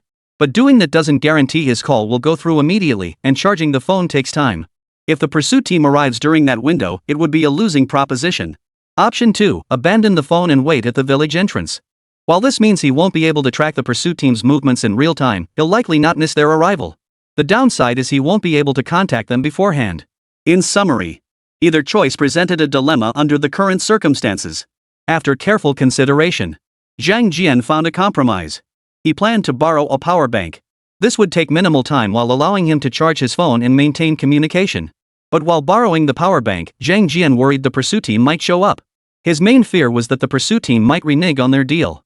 If they found Chen Zhe on their own without his guidance, getting the 20,000 yuan from the pursuit team would become nearly impossible. This outcome was clearly unacceptable to him. He had waited this long and was determined to secure the 20,000 yuan. No matter what, he had to get his hands on that money. It was precisely at this moment that a figure suddenly appeared in his line of sight. Zhang Jian studied the figure, feeling a sense of familiarity yet unable to place who he was. Logically speaking, there shouldn't be anyone in this village he didn't know. Yet this man, though clearly familiar, his name stubbornly eluded him. Suddenly, Zhang Jian's pupils dilated dramatically as he exclaimed in disbelief. Is that Chen Zhe? Among the villagers he recognized yet couldn't place, Chen Zhe was the only one who came to mind. He had intended to verify it through his phone, but unfortunately, it was turned off. Still, he couldn't help but rush after him. He believed that once they were close enough, he would be able to confirm the man's true identity. Quickly catching up, Zhang Jian spoke up first. Chen Zhe. Hearing the call, Chen Zhe, who had been strolling, turned around and looked at Zhang Jian with a hint of surprise. You know me? Seeing that the other man did not deny his identity, Zhang Jian responded without hesitation. Aren't you a contestant on National Challenge? I absolutely love that show. I watch your live streams every day at home now. The way you toyed with the pursuit team, it was so satisfying. Thanks, but that's just for the show. In real life, we still have to obey the law. Of course. What are you up to? If you're free, stick around and chat with me. I've got tons of questions for you. Zhang Jian seemed unusually excited. When you search high and low, you find nothing. When you least expect it, it comes to you. Just as he was caught in a dilemma, Chen Zhe unexpectedly came to him. At this moment, he didn't need to charge his phone at all. All he had to do was stay by Chen Zhe's side and quietly wait for the pursuit team to arrive. Then everything would be resolved effortlessly. Sensing the other's enthusiasm, Chen Zhe's brow furrowed slightly. You wouldn't be planning to keep me here until the pursuit team arrives, would you? Zhang Jian's expression shifted instantly, his thoughts exposed. Of course not. I just want to have a chat with you. Chen Zhe had caught every flicker of his shifting expression. Bro, stop pretending. You don't need to put on airs in front of me. Hearing Chen Zhe's latest attempt at pretense, Zhang Jian shook his head helplessly. Fine, I do think that way. Too bad you called me out on it. At those words, Chen Zhe suddenly flashed a sly grin. Interested in teaming up? Zhang Jian's face was filled with astonishment. You want to partner with me? Why not? Zhang Jian processed the information, instantly grasping Chen Zhe's true intentions. But he found the proposal quite tempting. Getting a chance to team up with Chen Zhe, that wasn't an opportunity just anyone could get. But if he did this, it seemed he'd have to feel sorry for the pursuit team again. Chapter 106, Cooperation Leads to Mutual Benefit. Feeling sorry for the pursuit team had become a recurring theme. Almost anything related to Chen Zhe inevitably evoked this sense of concern for the pursuit team. Truthfully, no one wants it to be this way after all. The pursuit team appears far more formidable. But damn that Chen Zhe, he never plays by the rules. In the end, even if people don't want to feel sorry for the pursuit team, they probably can't help it. Right now, Zhang Jian's mind was filled with nothing but sympathy for the pursuit team. Though he doesn't yet know the specifics of the collaboration, whenever cooperation is mentioned, the ultimate victims are always the pursuit team. So, what do you say, buddy? Interested in teaming up? Facing Chen Zhe's renewed invitation, Zhang Jian nodded without hesitation. Let's do it. I'm also eager to know how you plan to proceed with this collaboration. Chen Zhe whispered a few words into Zhang Jian's ear, and the latter wore an expression of utter disbelief. Is this really okay? Chen Zhe smiled. How else would we know unless we try? Zhang Jian swallowed hard, processing Chen Zhe's words. After serious consideration, he finally nodded instinctively. It had to be said, this guy Chen Zhe was downright insane. With him, anything was possible. Partnering with someone like this was truly thrilling. After sealing the deal with Chen Zhe, Zhang Jian followed him back to his place. He quickly charged his phone, then fetched some sunflower seeds for Chen Zhe and poured him some tea. "Bro, help yourself to these while I charge my phone." Chen Zhe didn't hesitate, grabbing a handful of melon seeds and cracking them open with obvious enjoyment. Watching their antics, the viewers in the livestream were all left utterly baffled. They had no clue what Chen Zhe was up to. What kind of collaboration is this? Why are they just eating now? Honestly, I'm lost. No clue what they're up to. One thing's for sure, Chen Zhe was definitely up to no good again, and it's probably got something to do with the pursuit team. Speaking of which, where's the pursuit team? Looks like this guy was waiting at the village entrance specifically for them. But instead of the pursuit team showing up, he ended up waiting for Chen Zhe. If the task force knew they missed Chen Zhe, I wonder how they'd feel. This could have been their best chance to catch him. But you can't really blame the task force. The bounty was just too tempting. 20,000 yuan is a fortune in the countryside, and even in the city, it could sustain someone for months. Who wouldn't want a piece of that easy money? Half an hour slipped by as they discussed. Zhang Jian's phone had charged to nearly 40%. Unplugging the phone, Zhang Jian said cheerfully, "We can get started now." Chen Zhe brushed sunflower seed shells off his clothes, took another sip of tea, then leisurely followed Zhang Jian out the door. He then returned to his rented courtyard and settled back onto the lounge chair. Meanwhile, Zhang Jian used his phone to record a video of Chen Zhe sleeping. He then dialed the bounty hotline for the manhunt team once more. This time it went smoothly. Within about 10 minutes, he successfully got through. "Hello, this is the person who called last night. Why haven't you arrived yet?" "Sorry, sir. We're getting an overwhelming number of calls. We have to verify each one individually, so it might take a bit longer." "Didn't I tell you? He's right here with me. If you don't believe me, add me on WeChat. I can send you a video, or even do a video call." Hearing Zhang Jian's confident tone, the task force members instantly perked up. "If it's convenient, let's connect on WeChat." After adding him on WeChat, the other party immediately initiated a video call. Zhang Jian quickly answered the call, positioning himself on the wall once more and pointing the camera directly at Chen Zhe. "See for yourselves, isn't that the Chen Zhe you're looking for?" The staff's eyes were glued to the screen, and they exclaimed in shock. "It really is him." Zhang Jian switched the video back to himself, his face twisted in frustration. "I told you I spotted Chen Zhe and to come over, but you wouldn't listen. It's broad daylight now. Even if he's catching up on sleep, with his abilities, the slightest disturbance would have sent him running long ago." The members of the pursuit team offered no rebuttal to Zhang Jian's words. After all, this had been his consistent pattern up until now. "Where are you now?" "We'll send people over immediately." Hearing the question, Zhang Jian was taken aback. "Wait, I told you my location last night. I waited for you at the village entrance all night long. And now you're asking me where I am? So my call last night was for nothing?" Noticing the irritation in Zhang Jian's tone, the pursuit team members hastily explained. "We apologize, sir. There were simply too many calls yesterday, and mistakes can happen during operations. We hope you can understand. Please provide your location again." The pursuit team's apology was sincere enough, but Zhang Jian had no intention of accepting it at that moment. "First, give me 1,000 yuan in compensation. I shouldn't have waited all night for nothing, right?" Faced with his sudden demand, the pursuit team members were furious. But now, the other party knew Chen Zhe's exact location, effectively holding their fate in their hands. Though they were utterly unwilling, they had no choice but to swallow their pride. After gathering their thoughts, the pursuit team member spoke again. "Sir, last night was indeed our failure. We owe you that 1,000 yuan. As long as you tell us the exact location and we confirm on site that it's Chen Zhe, not only will we give you the originally promised 20,000 yuan, but we'll also pay you the 1,000 yuan you're demanding." Zhang Jian felt a sense of helplessness. What does that mean? So my video was for nothing? Isn't that Chen Zhe lying in the courtyard? "We apologize, sir. We follow protocol.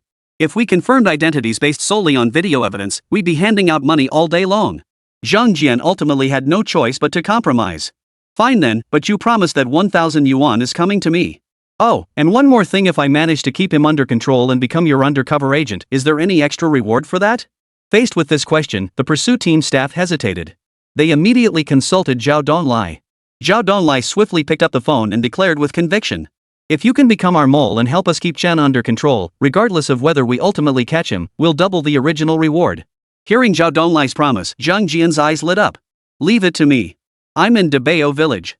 I'll send you the exact location via WeChat. Get over here fast." Chapter 107, The Battle of the Cornered Beast. After ending the video call, Zhang Jian rushed eagerly into the courtyard. "Bro, you're like a fortune teller. They actually agreed to my demands." Chen Zhe nodded calmly. "It's only natural. Given Zhao Donglai's temperament, he'd love nothing more than to arrest me immediately. Having someone help stabilize the situation even if it requires some sacrifice, he wouldn't hesitate for a second. Zhang Jian pulled up a chair and sat beside Chen Zhe, his face radiating admiration and awe for his friend. Yet he didn't forget his mission. He discreetly snapped a photo and sent it to the WeChat group from earlier. Successfully infiltrated. Looking forward to your arrival. Seeing the photo, Zhao Donlai's expression brightened dramatically. Who'd have thought this guy would actually hide out in the countryside? But he'd never dreamed that this approach will completely ruin his challenge career. Zhao Donlai, brimming with confidence, led 10 pursuit teams to Chen Zhe's location. Along the way, Zhao Donlai meticulously laid out the operational plan. This time, Chen Zhe must be apprehended at all costs. Otherwise, the entire pursuit team would lose all credibility. The pursuit team chose to execute Zhao Donlai's orders unconditionally. Though before this, they had had numerous opportunities like this before, each time convinced it would be the final capture. Yet each time ended in failure. Yet this did not shake their confidence at this moment. Capture, after all, was a matter of probability.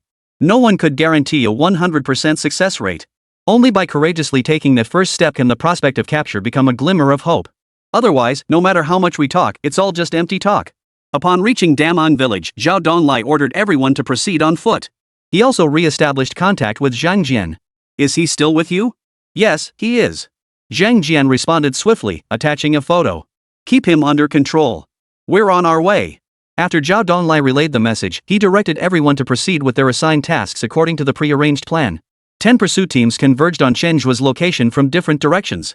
Upon reaching the vicinity of Chen Zhe's rented courtyard, Zhao Donlai still held his fire, instead sending another message to Zhang Jian. Find a reason to come out. Zhao Donlai made this decision to guard against unexpected complications. In a real pursuit, the sudden appearance of so many officers would inevitably provoke the criminals. The undercover agent remaining with him could then be taken hostage. That would not be conducive to the subsequent arrest operation. To be safe, Zhao Donlai decided to have Zhang Jian come out first. While ensuring his personal safety, he also wanted to verify Chen Zhe's identity once more. The previous Chen Zhe had proven to be exceptionally cunning. Every time you thought you were about to catch him, he'd already slipped away without a trace. The so-called Chen Zhe they had captured was actually someone else entirely. This meant every arrest attempt ended up being a complete waste of effort. This time, Zhao Donlai had learned from past mistakes and was determined not to repeat them. Moreover, he had promised Zhang Jian double the bounty this time. Paying out without confirming Chen Zhe's true identity would be a huge loss. Zhang Jian glanced at his phone. Though he hadn't grasped Zhao Donlai's true intentions, he chose to leave on his own accord. Once Zhang Jian was gone, a faint smile touched Chen Zhe's lips. It seemed Zhao Donlai improved with every encounter. Unfortunately, his improvements were always limited, which meant the gap between them remained vast. Brother, are you absolutely certain the person inside was Chen Zhe? As soon as Zhang Jian emerged, Zhao Donlai stepped forward immediately, voicing his greatest doubt. It was him, no mistake about it. I even took some covert photos and recorded a video. You can verify it yourselves. Zhang Jian appeared highly confident, proactively handing his phone to Zhao Donlai. Zhao Donlai opened the gallery and carefully examined the footage and photos. Only after confirming the man wasn't an imposter did Zhao Donlai relax. Captain Zhao, I didn't lie to you, did I? So can I get the corresponding reward money now? Zhang Jian extended his hand proactively, his expression sincere. Zhang Chong, go take another look over the wall. Got it. Zhang Chong instantly got the message and climbed onto the wall, carefully observing the surroundings. After about 2 minutes, he jumped down from the wall. It's Chen Zhe. Upon receiving confirmation, Zhao Donlai wasted no time and handed the 41,000 yuan reward directly to Zhang Jian. Zhang Jian was visibly thrilled upon receiving the reward. If there's another job like this, call me. I promise to give you crystal clear intel. Zhao Donlai responded without emotion. Thanks for your cooperation. But let me clarify one thing, there won't be a next time for this kind of operation. Everyone, follow my orders. Begin the operation. Compared to high-rise buildings, single-story structures offered a distinct advantage for apprehensions. Everyone could easily leap over the courtyard walls while simultaneously establishing immediate defenses. Even if Chen wanted to escape, it would be utterly impossible. This environment was truly like catching a turtle in a jar. At Zhao Donlai's command, the entire pursuit team surged forward, charging directly into the courtyard where Chen Zhe was staying. Yet upon entering the courtyard, they were stunned once more by the scene before them. Zhao Donlai entered at that moment, equally unprepared for Chen Zhe's maneuver. There was no sign of Chen Zhe anywhere in the courtyard. He seemed to have vanished into thin air, disappearing in an instant. Search every inch. Dig up the ground if you have to find that damn bastard. Zhao Donlai barked the order once more. It should be noted that on the way over, he had already made the necessary arrangements. His goal was to prevent Chen Zhe from escaping. Combined with Zhang Chang's recent verification, Zhao Donglai was certain Chen Zhe hadn't left. He must still be within the courtyard. His current disappearance likely meant he had sensed danger and deliberately gone into hiding. With sufficient patience, they were confident they could track Chen Zhe down within the courtyard. When that moment came, it would mark Chen Zhe's official elimination. At present, was merely fighting like a cornered beast. Chapter 108, No Risk, No Reward. Zhao Donglai was utterly convinced of his assessment, as if he could already see Chen Zhe cowering in some corner of the courtyard, trembling in anticipation of capture. This overwhelming confidence spread like an invisible force, quickly infecting every member of the pursuit team.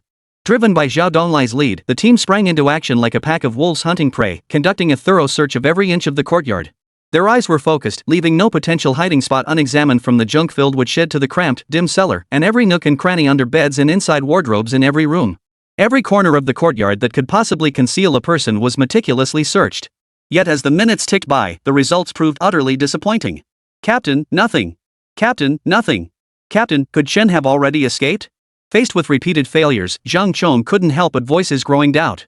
Under normal circumstances, such a notion would be utterly preposterous. After all, the entire courtyard was tightly surrounded, leaving no escape. But recalling Chen Zhe's astonishing escape tactics, even such an outlandish notion seemed to carry a sliver of possibility. Zhao Donglai didn't respond immediately. His gaze, sharp as a torch, slowly scanned the surroundings as his mind rapidly sifted through every clue. Then, his tone firm, he spoke, "Impossible. Didn't you just confirm you didn't mistake him for someone else?" Zhang Chong fell into deep thought at Zhao Donglai's question. Closing his eyes tightly, he strained to replay the scene in his mind. The image of Chen Zhe lying on the lounge chair grew increasingly vivid. After a moment, he nodded firmly. "No, Chen Zhe was lying on that lounge chair. His face is etched into my memory. I could never forget it." Zhao Donglai gave a slight nod before continuing. "You said yourself that you remember his face perfectly and are certain you didn't mistake him. So how could he have left? Don't forget, when you went to check, all of us had already surrounded the courtyard completely. He had no chance to escape." His explanation was logically sound and well-reasoned. Zhang Chong desperately wanted to refute it, but he couldn't find a valid counter-argument. According to Zhao Donglai's account, Chen Zhe truly should have had no chance to escape. Yet the undeniable fact remained: the man was gone. They had searched every conceivable place, yet found no trace of him. Could it be they had truly encountered a ghost? Zhao Donglai frowned deeply, pacing back and forth in the courtyard as he pondered the possibilities. Suddenly, a flash of insight struck him, giving birth to a bold idea. He abruptly halted his pacing and barked an order: "Gather all personnel immediately. Recall the outer perimeter guards too." Hearing Zhao Donglai's command, the others froze, exchanging bewildered glances, utterly baffled by his plan. In their view, they had finally surrounded the courtyard with an impenetrable defense. Withdrawing the outer perimeter guards now would only give Chen an opportunity to escape. Seeing the team still frozen in place, Zhao Donglai's temper flared. His tone turned sharp. "Didn't you hear me? Assemble everyone immediately. Not a single person left behind." Seeing Zhao Donglai genuinely angry, the others dared not delay a moment longer and began carrying out his orders. The 10 squad leaders shot off like arrows, swiftly gathering their respective teams and bringing them to assemble in the courtyard. Once everyone was assembled, Zhao Donglai immediately turned his gaze to the 10 team leaders, his expression grave as he demanded, "Are all members present in your teams? Is anyone missing?" The 10 team leaders stepped forward one by one to report, their answers identical: "No one is missing." Upon hearing these responses, Zhao Donglai's gaze slowly swept across every member of the pursuit team. Throughout the pursuit, everyone had worn masks, making it difficult to immediately identify team members by facial features. This very thought had just crossed Zhao Donglai's mind, leading him to a bold hypothesis: Chen Zhe was likely hiding among these team members. At this moment, the entire courtyard was completely surrounded by them. For Chen Zhe to escape from here was as difficult as climbing to the heavens.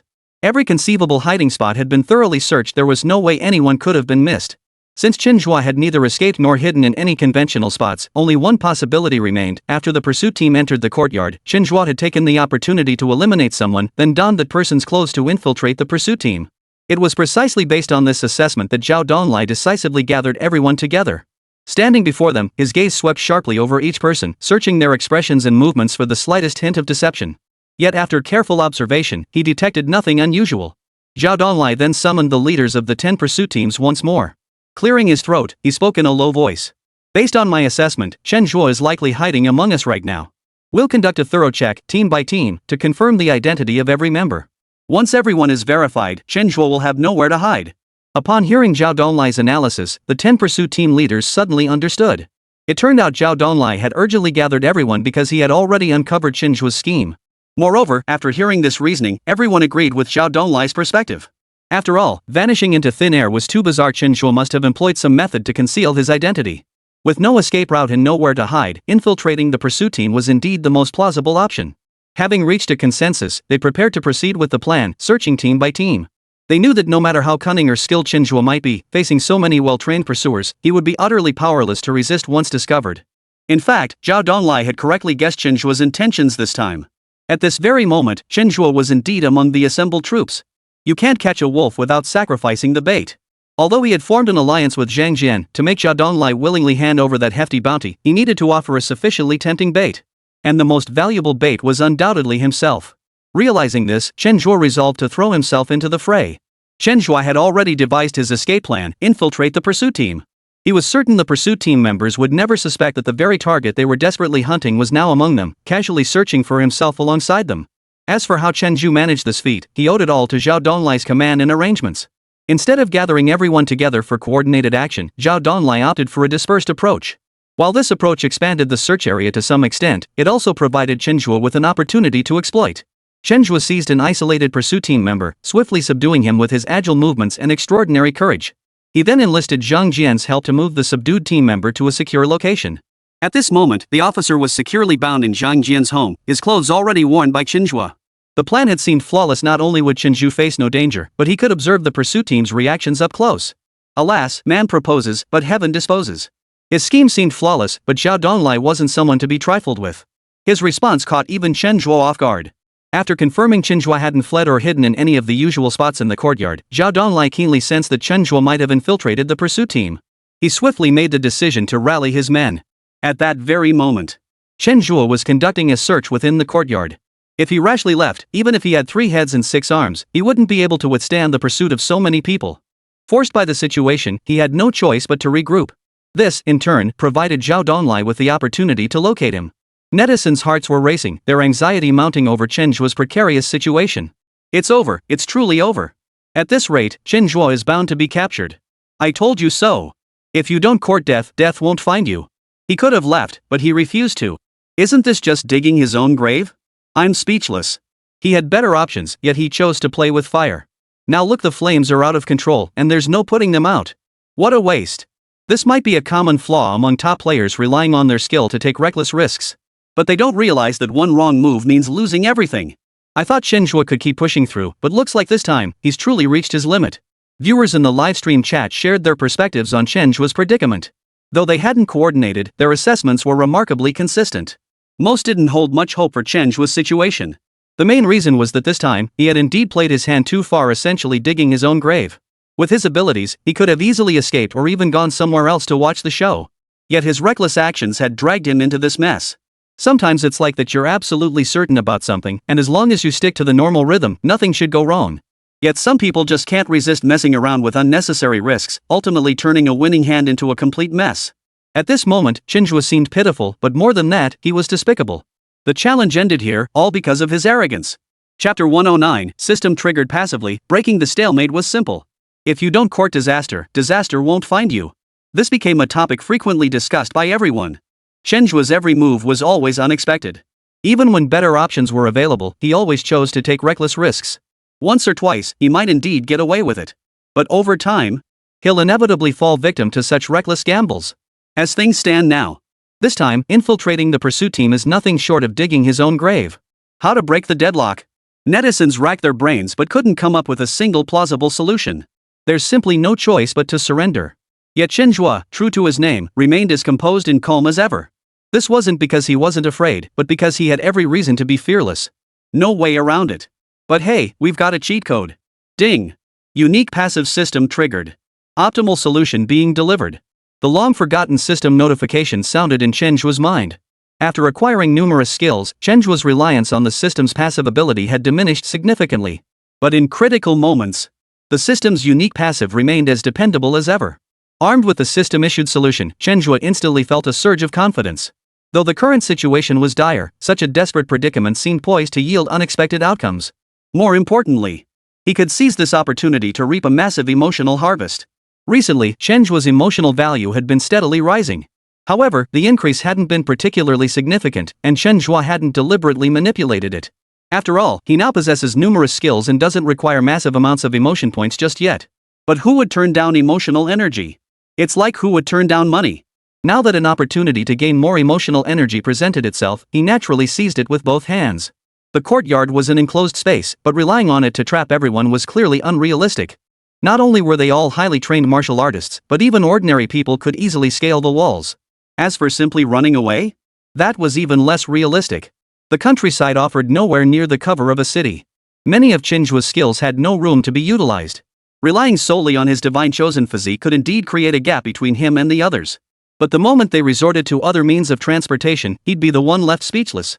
If he was going to escape, he needed a foolproof plan. According to the system's display, a large flock of sheep would pass by in 1 minute. If he could make good use of this opportunity, then those 100 people wouldn't be chasing him anymore. Running was inevitable, it was the only possible escape route. But how to run? When is the right moment to make the move? Where to go after running? That's where the real strategy comes in. Chen silently counted the seconds in his mind. At 55 seconds, he suddenly moved. In one swift stride, he dashed out and slammed the door shut behind him. His actions were unexpected in themselves, compounded by his lightning speed. At first, no one could react in time. Only after Chen Zhe had bolted out did they belatedly snap to attention. That's Chen Zhe. Catch him. Zhao Donglai acted decisively, barking the order to the others. All members of the pursuit team immediately charged out. But Chen Zhe hadn't actually intended to leave. Instead, after running out, he immediately hid to the left of the door. At that very moment, a farmer herding several hundred sheep happened to pass by the doorway. Originally, the flock moved calmly under the lead ram's guidance. But the sudden rush of so many people sent the flock scattering in panic. Now all the sheep were in a state of panic, scattering in all directions, completely beyond control. The shepherd, witnessing this scene, was utterly dumbfounded. Mainly, he never could have imagined. How could so many people suddenly appear out of nowhere in Tian Lu's yard?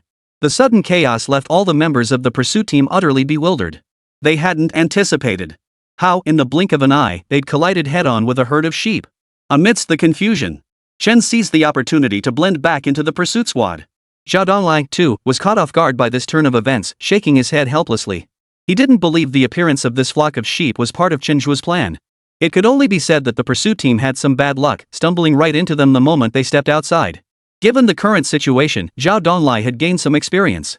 Leave some men to help the villagers search for the sheep. The rest of us continue pursuing Chen Zhe. This unexpected turn had indirectly disrupted their pursuit rhythm, but he had no intention of abandoning the chase. In his eyes, this was undoubtedly a prime opportunity for capture. Chen Zhe possessed remarkable abilities, yet within the confines of these low-rise buildings, his maneuverability was severely limited. Moreover, if he managed to escape the village, the situation would change entirely. Then, Chen Zhe's movements would become clearly visible across the open plains. As long as they could lock onto the target, with so many people, chasing down Chen Zhe would be no problem at all. Zhao Donglai's approach was exceptionally prudent. Before the shepherd could utter a word, he had already resolved the corresponding issue. With the flock scattered, the top priority was undoubtedly to find the sheep. Once that was taken care of, nothing else would matter. Of the 10 teams, half immediately stayed behind, while the remaining half scattered toward different village entrances. For them, this was also a rare opportunity for capture. They wouldn't let even the slightest chance slip away. Meanwhile, some more resourceful members had already thought to utilize vehicles. No matter how fast a man could run, he couldn't outpace wheels. With strategic use of vehicles, locating Chen Zhe would be a piece of cake. At that moment, Chen Zhe was assigned to help search for the sheep. While others searched for the sheep, he secretly wished they would wander as far away as possible. As luck would have it, during the search, they unexpectedly stumbled upon another flock of sheep. Originally, the two groups would have had no interaction, at most, a brief encounter.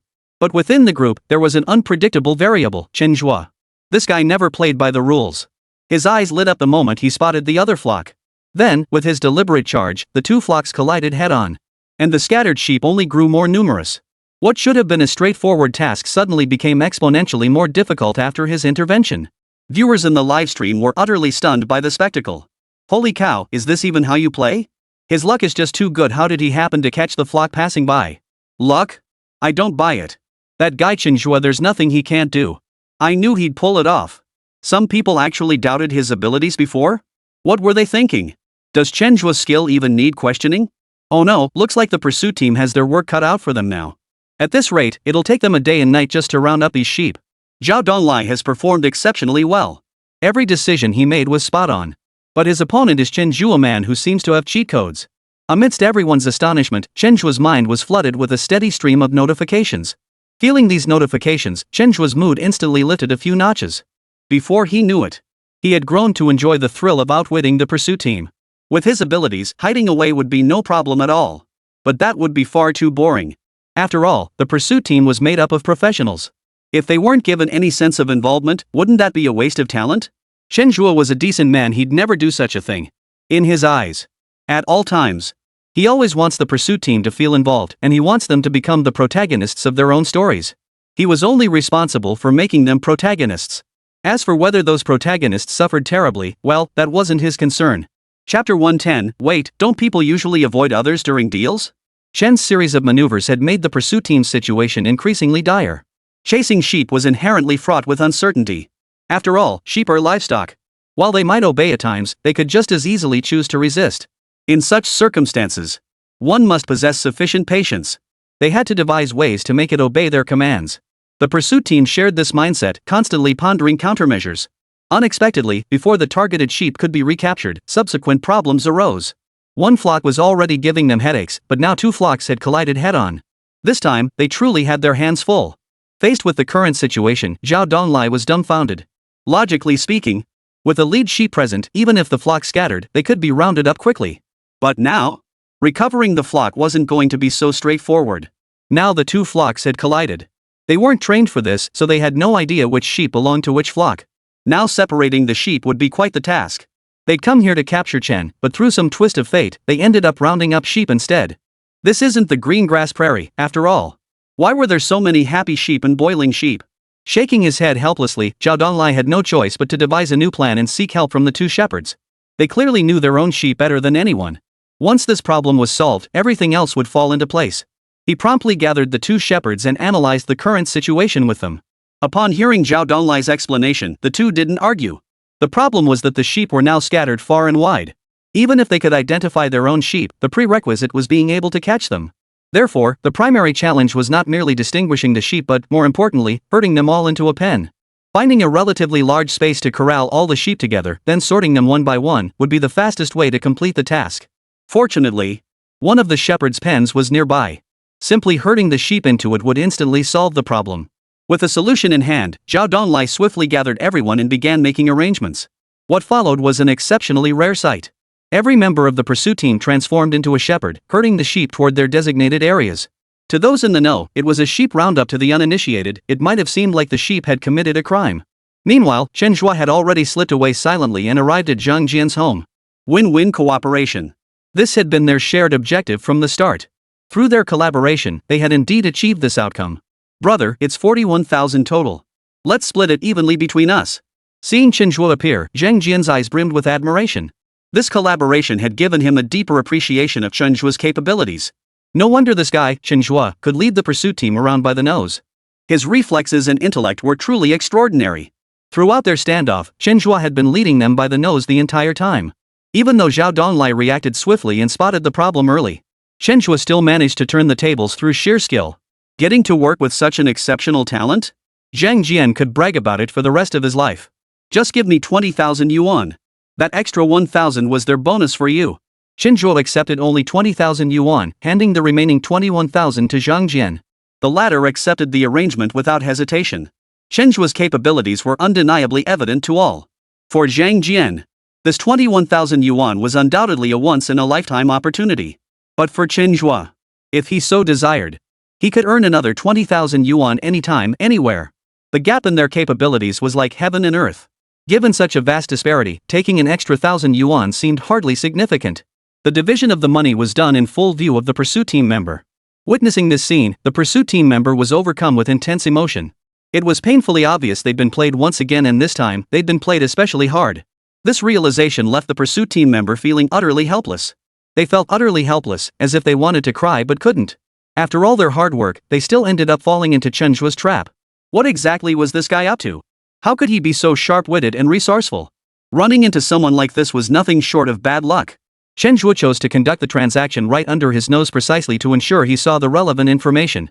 After the two finished their division, he turned his gaze toward this team member. Bro, let's play a game. I'll give you half an hour. If you manage to escape, you're free to go. But if you can't, sorry, you'll have to stick around a bit longer today. As he spoke, Chen Zhe loosened the ropes binding the man. At this moment, the pursuer could finally move his hands slightly. Though still bound, with enough persistence, he could absolutely free himself. Chen Zhe glanced at his watch. The clock is ticking. You'd better get ready. I look forward to seeing you escape successfully. With that, Chen Zhe flashed a playful smile before leaving the room. Zhang Jian followed suit, rushing out after Chen Zhe. Zhang Jian's face was filled with utter bewilderment at his actions. Brother Zhe, what's the meaning of this? If you let him go, isn't that the same as letting him leak information? Chen Zhe smiled faintly. That's exactly what I want him to do. Ha! Zhang Jian was instantly dumbfounded. Why? Could it be you have further plans? Shen didn't argue. Well, I'm just sitting around anyway. Might as well play a little game with the pursuit team. He'd only said it offhandedly, never expecting Chen Zhe to actually entertain the idea. This caused Zhang Jian's expression to change once more. He never imagined Chen Zhe would be this audacious. Once the pursuit team learned of their collaboration, they would undoubtedly be furious. They would undoubtedly mount an effective counterattack, and the scale of such an offensive would far exceed anyone's imagination. By then, it would be extremely difficult to withstand. But upon reflection, every move Chen Zhe had made before had also been exceptionally infuriating. Each counterattack the pursuit team mounted was large in scale. Yet their ultimate combat effectiveness always seemed rather lackluster. Chapter 111. This is getting more and more interesting. Realizing this, Zhang Jian's worries about Chen Zhe instantly lessened. Instead, the pursuit team became the object of his concern once more. Given Chen Zhe's past tactics, he wouldn't dare provoke the pursuit team so brazenly without having a corresponding strategy in place. How does the saying go? I just love seeing you rage like a helpless fool. What Chen Zhe wanted to see now was the pursuit team's helpless rage. And Zhang Jian wasn't the only one thinking this way. The viewers in the livestream chat were thinking the same thing. Oh man, Chen Zhe really doesn't give a damn about the pursuit team. Exactly. He's literally the first person to split the loot right in front of the pursuit team. Seriously, why does this feel like I'm participating in a fake challenge? Why is the gap between people so huge? Chen Zhe's skills are terrifying. Compared to him, I'm useless. Could it be that Chen Zhe hasn't even shown his full potential yet? Maybe the final challenge success of this show will happen right in this episode? You know what? That's entirely possible. Given Chen Zhe's current abilities, as long as he performs consistently, there's absolutely no issue. Consistent performance? That seems like a tall order for Chen Zhe. This guy thrives on defying expectations. Chen Zhe's biggest weakness is his love for taking risks. If we can pinpoint that detail, we'll definitely be able to catch him. Netizens have never doubted Chen Zhe's abilities. He's practically redefined the nature of this show. But if we're being honest, Chen Zhe does have a weakness. He's overly confident and loves to toy with the pursuit team. If he can't shake this habit, the pursuit team still has a chance to catch him. His collaboration with Zhang Jian this time was the perfect example. If not for the sudden appearance of the sheepherd, Chen Zhe might have actually fallen victim to this very scenario. One might have thought such a lesson would make Chen Zhe tone it down at the very least, learn what to do and what not to do. But unexpectedly, Chen Zhe had already devised a new scheme. This guy's thinking is utterly unpredictable. There's no telling what he'll do next. Chen Zhe had already untied the member of the pursuit team. If he wanted to, he could escape at any moment. After several more attempts, the pursuit team member finally managed to free himself. As he walked away, a hint of anger lingered on his face. To be honest, the entire process of Chen Zhe and Zhang Jian dividing the loot had treated him like dirt.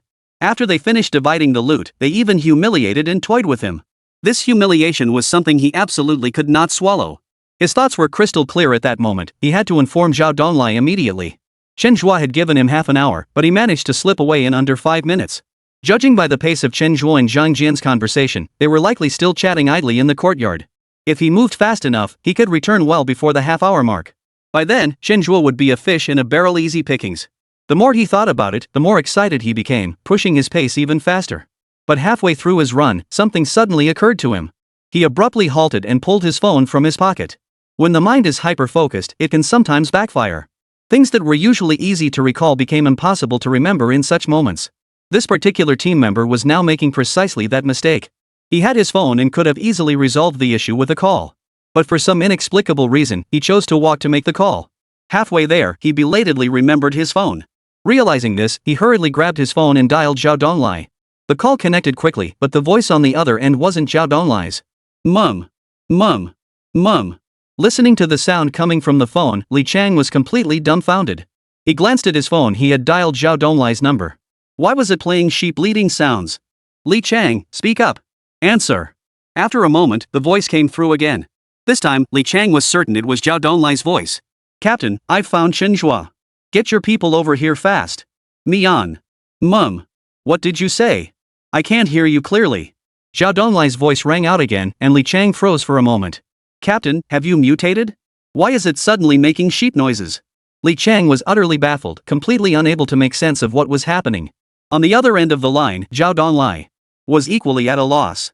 The situation had been perfectly normal, but somehow, it had turned into this. Now, all around him, there was nothing but sheep bleeding. Even he felt an urge to join in with the bleeding. This feeling. It was unbearably uncomfortable. Given the current situation, Zhao Donglai decisively changed his approach, opting to communicate via text message instead. What's going on? He didn't explain the situation on his end, instead sending a concise question. I found Chen Zhe. I just got away from him. Captain, get your team over here fast. As a criminal investigator, Li Chang's professional competence was undoubtedly up to par. Seeing Zhao Donglai choose this method of communication, he immediately realized something must be seriously wrong on Zhao's end. Without hesitation, he responded in kind. Zhao Donglai's expression darkened instantly upon seeing Li Chang's message. It seemed his earlier suspicions were correct. Chen Zhe had indeed infiltrated their ranks. During the manhunt, he had abducted Li Chang and assumed his identity. After realizing this, Zhao Donglai prepared to gather the other team members. But upon seeing the mountainsides covered in sheep, his plan vanished instantly. Zhang Chong, take 2 squads with me. The rest stay here. According to the intelligence relayed by Li Chang, Chen Zhe should still be unaware that he had escaped. As long as they reacted swiftly enough, this problem would be easily resolved. Zhang Chong looked at Zhao Donglai with some surprise, puzzled as to why he had suddenly chosen to assemble the forces. Nevertheless, he followed Zhao Donglai's orders and swiftly led 2 teams to pursue them. But no sooner had Zhao Donglai and his men departed than Chen Zhe and Zhang Jian appeared around the sheep pen. At that moment, Zhang Jian felt his heart pounding wildly. This tense and thrilling sensation was something he had never experienced before. He never imagined that today, he would experience such a feeling alongside Chen Zhe. But you know what? This feeling seemed rather pleasant. He found himself growing fond of it. And the situation unfolding before him seemed to be getting more and more interesting. Chapter 112, Chen Zhe, you're not getting away.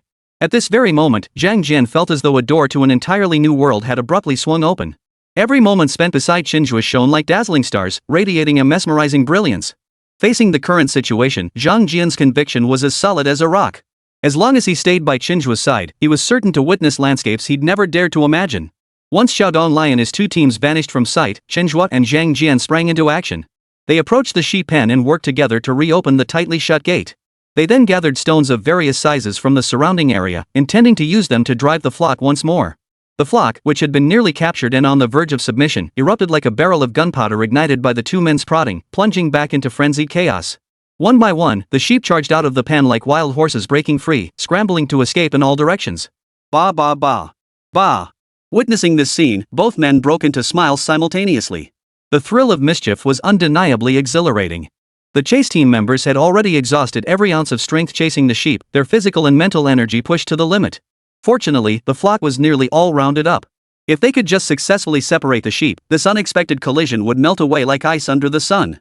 Yet reality dealt them a crushing blow. What they thought would be an easy task ended up going completely wrong. The flock they had painstakingly herded back, for reasons unknown, vanished without a trace in the blink of an eye. The sheep's departure meant all their previous sweat and effort had been wasted, and they had to start over from scratch. Every member of the pursuit team was enveloped in a mix of anger and helplessness. Their initial excitement now dissolved into profound frustration. It felt like enduring a grueling, arduous journey, trekking a long, arduous path, only to be told, just as victory seemed within reach, that everything must start over from the beginning. This immense psychological gap pushed their sense of defeat to its peak, as if they were plunged into an endless dark abyss. The first thought that flashed through everyone's mind was an urgent desire to know exactly where Zhao Donglai had gone. After all, guarding the sheep pen was a crucial task that Zhao Donglai had personally taken on. Given his exceptional skills and extensive experience, such a basic mistake should have been impossible under normal circumstances. Yet the harsh reality stood before them, this mistake had indeed occurred. Though doubt and discontent filled everyone's hearts, not a single soul dared step forward to question Zhao Donglai. After all, in everyone's eyes, Zhao Donglai was their leader, possessing unshakable authority. Under these circumstances, the only thing they could do was grit their teeth, suppress their pain and resentment, and once again set out on the arduous journey to find the flock. But what the final outcome would be, that remained unknown.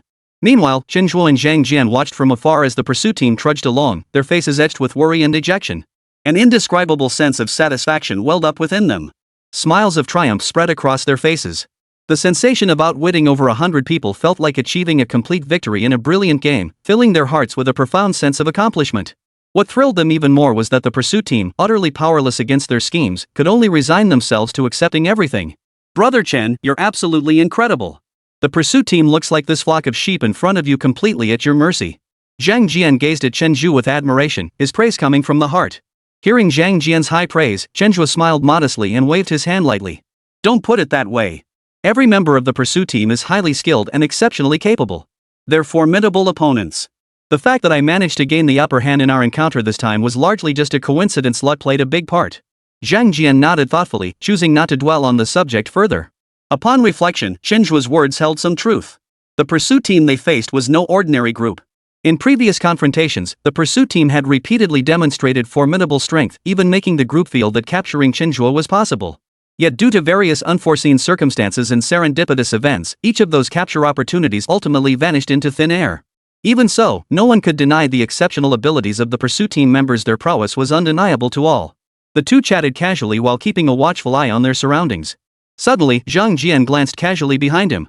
That single, casual glance made his eyes widen instantly, his expression shifting from relaxed to horrified. He froze in place as if rooted to the spot, then abruptly sat up straight, his voice trembling as he exclaimed, "Brother Zhe, that looks like Captain Zhao." Chen Zhe quickly followed Zhang Jian's gaze. The scene that met his eyes left him utterly stunned. Zhao Donglai stood at the front of the crowd, a confident smile on his face. That smile seemed to declare that the ultimate victory in this confrontation already belonged to him. Chen Zhe and Zhang Jian were tightly surrounded by the pursuing officers. Even Chen Zhe felt a sense of bewilderment and disbelief at that moment. Logically speaking, his plan should have been flawless. The pursuit team members shouldn't have known his whereabouts at all. Yet here they were, the enemy had materialized right beside them, encircling them completely. "Chen Zhe, you can't escape. From the very beginning, your every move has been under my control." Zhao Donglai's voice was deep and commanding, echoing through the air.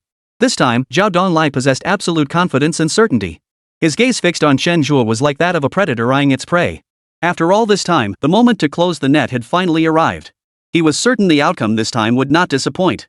Zhang Jian could distinctly hear his own heartbeat, feeling it pounding right in his throat. Though he wasn't the challenger and thus had no fear of being arrested. But in this tense situation, Chen Zhe still made him sweat bullets. After all, just moments ago, the two of them had been sharing the joy of outwitting each other. In the blink of an eye, they had transformed from schemers into the targets of a scheme. The difference between the two was like heaven and earth. How could he break this deadlock? Zhang Jian was genuinely at a loss. He had assumed Chen Zhe's brilliant performance would continue. But at this very moment, it was about to come to an abrupt halt. Chapter 113, The Challenge, Is It Truly Over? After Li Chang made the call, Zhao Donglai swiftly assembled his team and rushed toward the location Li Chang had mentioned. But halfway there, Zhao Donglai suddenly halted in his tracks. Just what kind of man was Chen Zhe? Zhao Donglai knew all too well. The cunning of this man was beyond imagination. Each confrontation with him felt like maneuvering against the craftiest fox. Trying to catch him was as difficult as attempting to grab a wriggling loach in a muddy swamp with bare hands. Yet just moments ago, Li Chang had declared with absolute certainty that he knew Chen Zhe's hiding place and had only just escaped from him. This seemingly simple piece of information sent shockwaves through Zhao Donglai's mind. Alarm bells rang in his mind as a bold yet plausible theory took shape. Could this be yet another masterfully orchestrated deception by Chen Zhe? Faced with anyone else, Zhao Donglai would have hesitated not a moment. He would have immediately led his team to the designated location at top speed to swiftly execute the subsequent capture operation. But this time, he was dealing with Chen Zhe, the man who always managed to pull miracles out of impossible situations. Any seemingly superfluous consideration now became critically important. Given Chen Zhe's intellect and strategic acumen, he couldn't possibly have failed to anticipate Li Chang's actions after his escape. Li Chang was merely a pawn in Chen Zhe's hands. How could Chen Zhe let him slip from his grasp so easily? Yet the reality was that Li Chang not only managed to escape but also turned around to tip off Zhao Donglai. What intricate scheme lay hidden behind this? Zhao Donglai's mind raced, possibilities colliding in his thoughts. Gradually, all clues converged on one conclusion: Li Chang's escape and subsequent tip-off were most likely part of Chen Zhe's meticulous plan. At first glance, this notion seemed like an Arabian Nights tale, hard to believe. But Zhao Donglai knew that when it came to Chen Zhe, even the most bizarre events could become reality. Once this hypothesis took root in Zhao Donglai's mind, he began to focus intently on his next move. Chen Zhe would never set such a trap without reason. He had gone to such great lengths for a clear purpose. Zhao Donglai's thoughts drifted involuntarily back to the recent sheep incident. That chaos had given the pursuit team a hard time, while Chen Zhe had been in his element, toying with everyone at will. This connection suddenly sparked an idea in Zhao Donglai's mind, and his eyes lit up with a bold suspicion Chen Zhe had likely set his sights on the sheepherd once more. After all, Chen Zhe had repeatedly used the pursuit team as pawns to achieve his ends, and the sheepherd was undoubtedly an excellent prop. With a clear direction now, Zhao Donglai made an immediate decision: he would personally verify his hypothesis. He knew that if his hunch proved correct, this would present a golden opportunity to catch Chen Zhe off guard and take him down in one fell swoop. Even if he was wrong, it would only mean wasting a little more time. In this protracted game of wits with Chen Zhe, they had already expended considerable time. A little more delay would hardly matter. With that, Zhao Donglai abruptly turned and issued a decisive order to return to the sheep pen. Though puzzled, the team members obeyed Zhao Donglai's command without hesitation, swiftly changing course and racing toward the sheep pen. Upon nearing the sheep pen, Zhao Donglai, drawing on his deep understanding of Chen Zhe, knew the man had a habit of personally observing how situations unfolded. Like a director, he always enjoyed watching the performance he had meticulously orchestrated from behind the scenes. Thus, Zhao Donglai led his team in conducting a meticulous search of the surrounding vantage points. They left no stone unturned, examining every conceivable hiding spot and vantage point overlooking the entire area. As time ticked by, the search neared its conclusion. Just as everyone was beginning to tire, suddenly, one team member shouted excitedly, "Captain, here!" Zhao Donglai's heart leapt with joy as he hurried forward. The scene before him confirmed his suspicions. Chen Zhe and Zhang Jian were indeed concealed on an inconspicuous high ground, closely monitoring the movements in the sheep pen. Witnessing this, Zhao Donglai felt his emotions surge like a raging sea, overcome with excitement. After so many confrontations with Chen Zhe, this was the first time he had taken the initiative to strike and achieved such a decisive result. Chen Zhe was now completely surrounded by his team members, trapped in a desperate situation. Zhao Donglai stared at Chen Zhe within the encirclement, silently vowing to himself, this time, he would not let him escape again. Meanwhile, viewers watching the livestream were stunned into silence by the unfolding scene. Comments flooded the chat like snowflakes, each one expressing disbelief. "Holy crap, I can't believe it, they've actually surrounded Chen Zhe. There's no way he's getting out of this one. This feels like the real finale. I've thought that before, but this time it seems different. From the current situation, Chen Zhe truly has no chance of escape. The only thing left for him to do is probably to surrender peacefully. Is there truly no turning back? If it were anyone else, I'd agree without hesitation. But this is Chen Zhe, I still feel like there might be a twist. This situation is too complex, I can't make heads or tails of it. This must be what a clash between masters looks like. We ordinary folks can only watch in awe. Could it be that Zhao Donglai is panicking inside? After all, similar situations have occurred before, yet Chen Zhe always manages to escape miraculously. The audience was divided, filled with awe and curiosity about the unfolding drama. Their eyes were glued to the screen, desperate to see where this heart-pounding showdown would ultimately lead. Meanwhile, Chen Zhe, trapped within the encirclement, felt an unprecedented weight of pressure. He never imagined Zhao Donglai would react so swiftly, his mind so sharp, that he not only saw through his plan but turned the tables on him. Just as Chen Zhe was succumbing to despair, the familiar system notification sounded like heavenly music in his mind. Ding! Passive system triggered. Optimal countermeasure protocol initiated. Chen Zhe's heart surged with hope, as if he'd grasped his last lifeline. At this critical juncture, the only thing he could rely on was this omnipotent system. Yet, when he saw the solution the system proposed, his heart sank. Zhao Donglai's actions this time had been far too swift, leaving Chen Zhe in an extremely unfavorable position. Though the system's solutions were generated based on the current environment, executing any of them under such dire circumstances would prove incredibly difficult. Each solution demanded immense luck and pinpoint execution. Successfully turning the tide with these plans seemed as difficult as scaling the heavens. A bitter taste rose in Chen Zhe's mouth. Could it be that this time, he truly would meet his end here? Chapter 114, Speed and Passion. He who walks by the river often will get his shoes wet. This ancient proverb carried the lessons learned through the painful sacrifices of countless predecessors.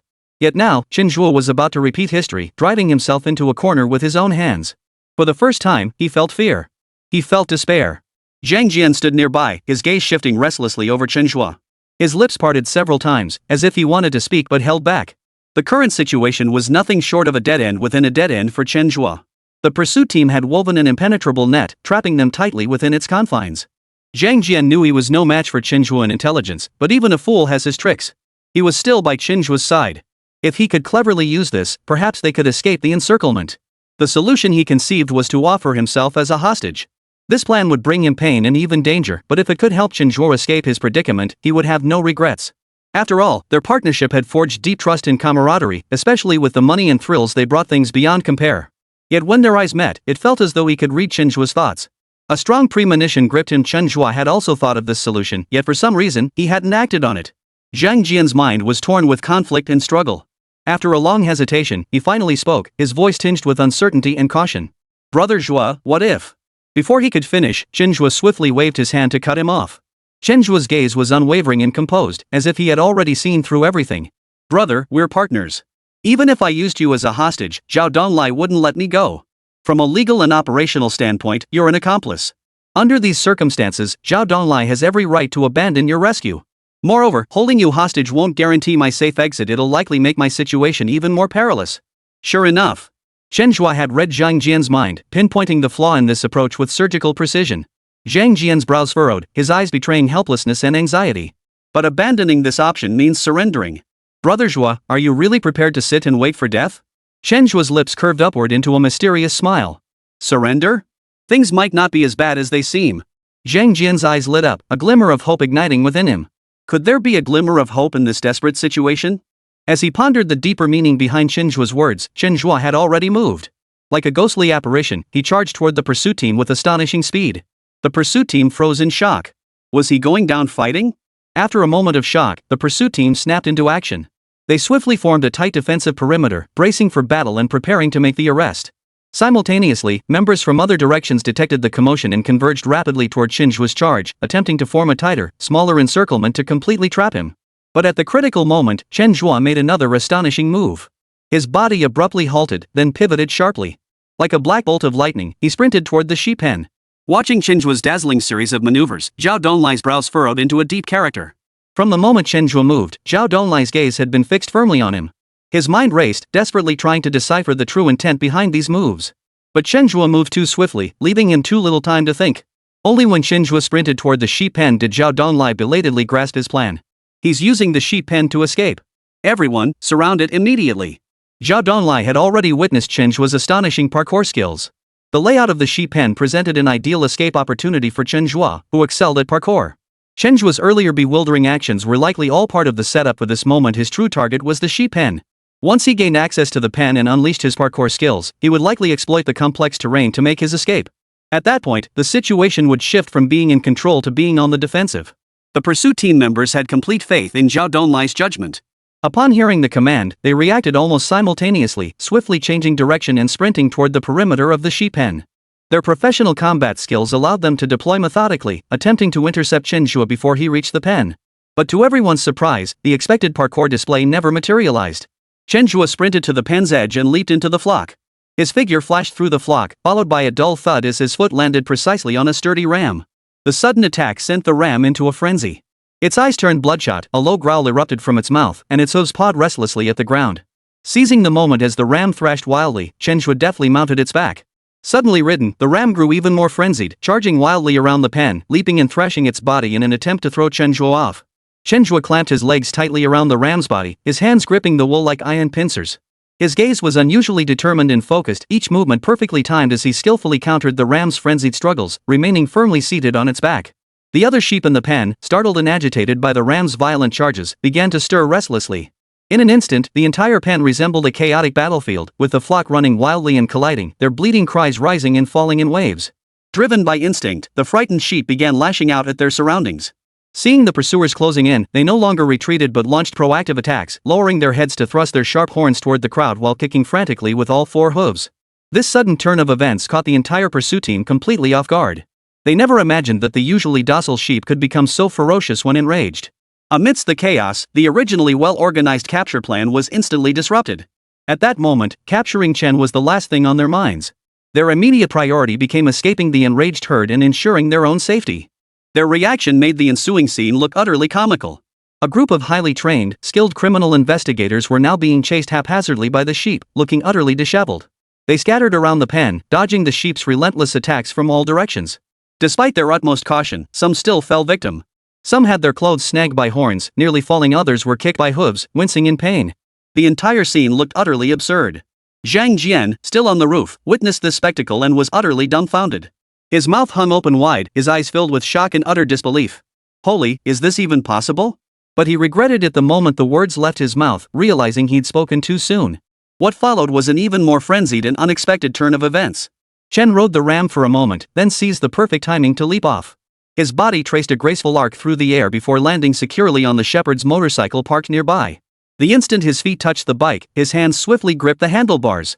He then expertly started the engine, which roared to life with a deep rumble. Under the watchful eyes of the crowd, Chen Zhe steered the motorcycle while simultaneously wielding the reins to drive the flock of sheep, heading off into the distance. Surrounded by the flock, his figure appeared blurred yet carefree, like a general commanding a vast army, with the sheep serving as the soldiers covering his retreat. "Quick, chase him! We can't let him get away!" Zhao Donglai's voice brimmed with fury and resentment, his eyes blazing with fighting spirit. Like an enraged cheetah, he charged toward a jeep, his footsteps urgent and powerful, each step thudding heavily against the ground. Seeing this, the rest of the pursuit team snapped into action. They sprinted to their respective vehicles, deftly yanked open the doors, leaped inside, and roared the engines to life. In an instant, the roar of engines filled the air as one vehicle after another shot forward like arrows released from a bow, racing toward the direction where Chen had vanished. A breathtaking car chase unfolded across the vast landscape. The friction of tires against the ground kicked up clouds of dust, adding an air of mysterious tension to the chase. No one could have imagined that a straightforward survival challenge would, in this very moment, transform into pure speed and adrenaline. Chapter 115, Life or Death Speed. Everything unfolded too suddenly, like a bolt of lightning streaking across the sky without warning. Everyone stood frozen in place as if under a spell, their minds blank, utterly unable to process what had just happened. Once again, Chen Zhe demonstrated his astonishing ability to seize opportunities. Every chance was like a shooting star in the night sky, brilliant yet fleeting. If not seized in that split second, it would slip through one's fingers like sand, vanishing forever into the endless flow of time. And in this very moment, Chen Zhe had firmly grasped that fleeting, sole opportunity. His seamless series of maneuvers unfolded like a breathtaking magic show, once again revealing his unfathomable prowess to all present. Simultaneously, it demonstrated the boundless possibilities of escape even in the most desperate of situations. The pursuit team reacted with lightning speed, like well-trained cheetahs responding the instant their prey moved. They accelerated their vehicles, chasing after him at breakneck speed. And so, a thrilling new chase unfolded dramatically across the vast landscape. The motorcycle in Chen Zhe's hands seemed to have been imbued with a soul, becoming one with him, indistinguishable from his own body. No matter how rugged, bumpy, or thorny the road ahead became, the bike glided with remarkable smoothness, like a boat skimming across a calm lake, without a single jolt. It turned out that during his escape, Chen Zhe had acted decisively, using his emotional points from the system to unlock the max-level motorcycle riding skill. At this stage, he was a completely transformed man. Not only could he easily outmaneuver ordinary riders, but even when pitted against professional racers dominating the circuits, he held a clear advantage, never falling behind. With such peak-level prowess, the motorcycle felt like a tamed beast in his hands, responding to his every command. As the roar of the pursuing car grew louder behind him, Chen's mind raced through possible countermeasures. His immediate reaction was to veer onto the mountain road. Maps of the terrain were already loaded in his mind. He now knew every corner of northeast China like the back of his hand. Drawing on this familiarity, he swiftly located a rugged mountain path barely passable by motorcycle. Without hesitation, his gaze unwavering like a fearless lone wolf, he charged forward on his motorcycle. Viewers in the livestream stared intently at their screens, experiencing his life or death situation in real time through the camera mounted on Chen's body. The moment he chose the mountain path to escape, everyone gasped in horror, breaking out in cold sweat. For the path he'd chosen was nothing short of a death trap, its danger level off the charts. On either side of the road lay deep ravines dozens of meters below, their pitch-black bottoms resembling the gaping maws of demons. The slightest misstep would send both rider and bike tumbling like a plummeting straight into the abyss to be shattered beyond recognition. Even for seasoned local villagers traversing this mountain path on foot, utmost vigilance was essential. Yet here was Chen Zhe, riding his motorcycle at breakneck speed, his posture and pace suggesting he was racing alongside death itself. Even through the screen, everyone watched Chen Zhe's reckless stunt with bated breath. They feared he might slip up and suddenly plunge into one of those bottomless ravines. If that happened, it wouldn't just be a matter of getting caught, it could very well mean meeting the Grim Reaper. The pursuit team quickly reached the mountain road entrance. Seeing the winding, rugged path before them, everyone gasped in shock, their faces etched with disbelief and helplessness. The path was narrow and steep, littered with protruding rocks and wild, tangled thickets of weeds and shrubs. Driving through it was nothing short of a pipe dream, utterly impractical. The only viable modes of transportation were bicycles and motorcycles. However, navigating such extreme terrain required top-tier professionals with specialized training, and vehicles needed special modifications to barely handle these conditions. Therefore, the only option left for them to continue pursuing Chen Zhe was to proceed on foot. "Captain, that fool Chen Zhe actually rode his motorcycle down there? That's pure suicide." Zhang Chang's face was etched with anxiety, beads of sweat rolling down his forehead. His expression was thick with worry, utterly baffled by Chen Zhe's reckless choice. To him, it was nothing short of courting death. This road is indeed dangerous. Inform the production team immediately, they must prepare adequate safety and rescue measures. Zhao Donglai frowned, his expression grave. His gaze fixed intently on the mountain path, his eyes betraying a hint of worry. But for him, the accidents involving Chen Zhe had become so frequent that he'd grown almost numb to them. This road seemed fraught with danger, and Chen Zhe was speeding along it on a motorcycle. One misstep could mean a wreck and certain death. Yet, knowing Chen Zhe as he did, Zhao Donglai couldn't rule out the possibility that he was deliberately using this perilous route to shake off the pursuit team. Therefore, the corresponding pursuit operations must be carried out with unwavering determination. At the same time, however, all security measures must be executed flawlessly, with absolutely no room for error. Upon receiving Zhao Donglai's instructions, Yan Ming sprang into action, immediately making the necessary arrangements. Get the medical team over there immediately. This is no joke, we absolutely cannot have any incidents. His voice was urgent and forceful, filled with a sense of urgency. The production crew dared not slack off for a moment, swiftly contacting the designated medical team. Upon receiving the notification, the medical team members immediately gathered their emergency equipment and rushed without delay toward the location where Chen Zhe and the others were. At that moment, Chen Zhe was completely focused on driving his motorcycle. His eyes were fixed intently on the road ahead, his hands gripping the handlebars firmly. His expression was one of intense concentration and determination. The nearly 80-degree slope appeared to him as nothing more than a minor incline. Leveraging his masterful riding skills, he deftly maneuvered the motorcycle, effortlessly completing the descent. The entire descent was remarkably smooth, as if he were gliding over level ground. It seemed less like racing down a steep slope and more like leisurely cruising along a flat highway. Such flawless control left not only the livestream viewers speechless, but even Chen himself was somewhat astonished. It seemed the skills obtained through the system were always this powerful, this incredibly useful.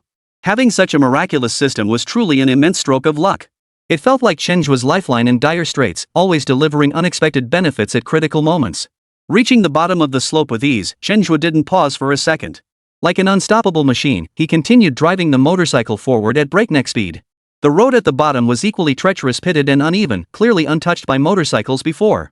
The ground was overgrown with weeds, and hidden obstacles lurked within the thickets. But none of this posed any real difficulty to Chen Zhe. His face remained relaxed and composed, a faint smile playing at the corners of his mouth, as if everything was under his control. They say a man with steady emotions is the most charming. At this moment, Chen Zhe was fully unleashing his unique charm. Despite being cornered in a seemingly hopeless situation by the pursuit team, through his skillful maneuvering, he had once again pulled off a miraculous comeback, successfully turning the tide. Watching Chen Zhe's challenges truly requires having quick-acting heart medicine ready beforehand. This guy's challenges just keep getting more thrilling each time. Chapter 116, The Tide Turns and an Unconventional Challenge. From the moment Chen Zhe resolutely chose the rugged mountain path, the outcome of this pursuit had been predestined. The pursuit team, hampered by earlier delays, had already missed the optimal window for capture. Catching up to Chen Zhe now seemed as difficult as scaling the heavens. When the exhausted and disheveled pursuit team finally reached the valley floor, they found only empty wilderness and a winding path stretching before them. Chen Zhe's figure had vanished without a trace, as if he had never been there at all. "Captain, he's gone." The voice crackling over the walkie-talkie carried a hint of despair and frustration, echoing relentlessly through the empty valley. Upon hearing the news, Zhao Donglai stood motionless, his face as expressionless as a statue. Yet everyone understood that beneath his calm exterior, his inner world was already churning violently. He was teetering on the edge of losing control, holding himself back only through sheer willpower. Everyone present understood his state of mind all too well. After all, this capture operation had been the most promising attempt in history. Zhao Donglai had meticulously planned, anticipating Chen Zhe's moves in advance. He had successfully turned a passive situation into an active one, even cornering Chen Zhe into a desperate position at one point, flawlessly completing the encirclement. If they could only hold this encirclement steady, they would successfully capture Chen Zhe, ending this breathtaking challenge and bringing everything to a close. Yet, as fate would have it, victory seemed within reach just a breath away when an unforeseen twist erupted. Chen Zhe's leap into the sheep pen detonated like a bombshell, sending shockwaves through everyone's minds, a move far beyond anyone's expectations. This man, who never played by the rules, once again used his wit and boldness to turn what seemed like a hopeless situation around.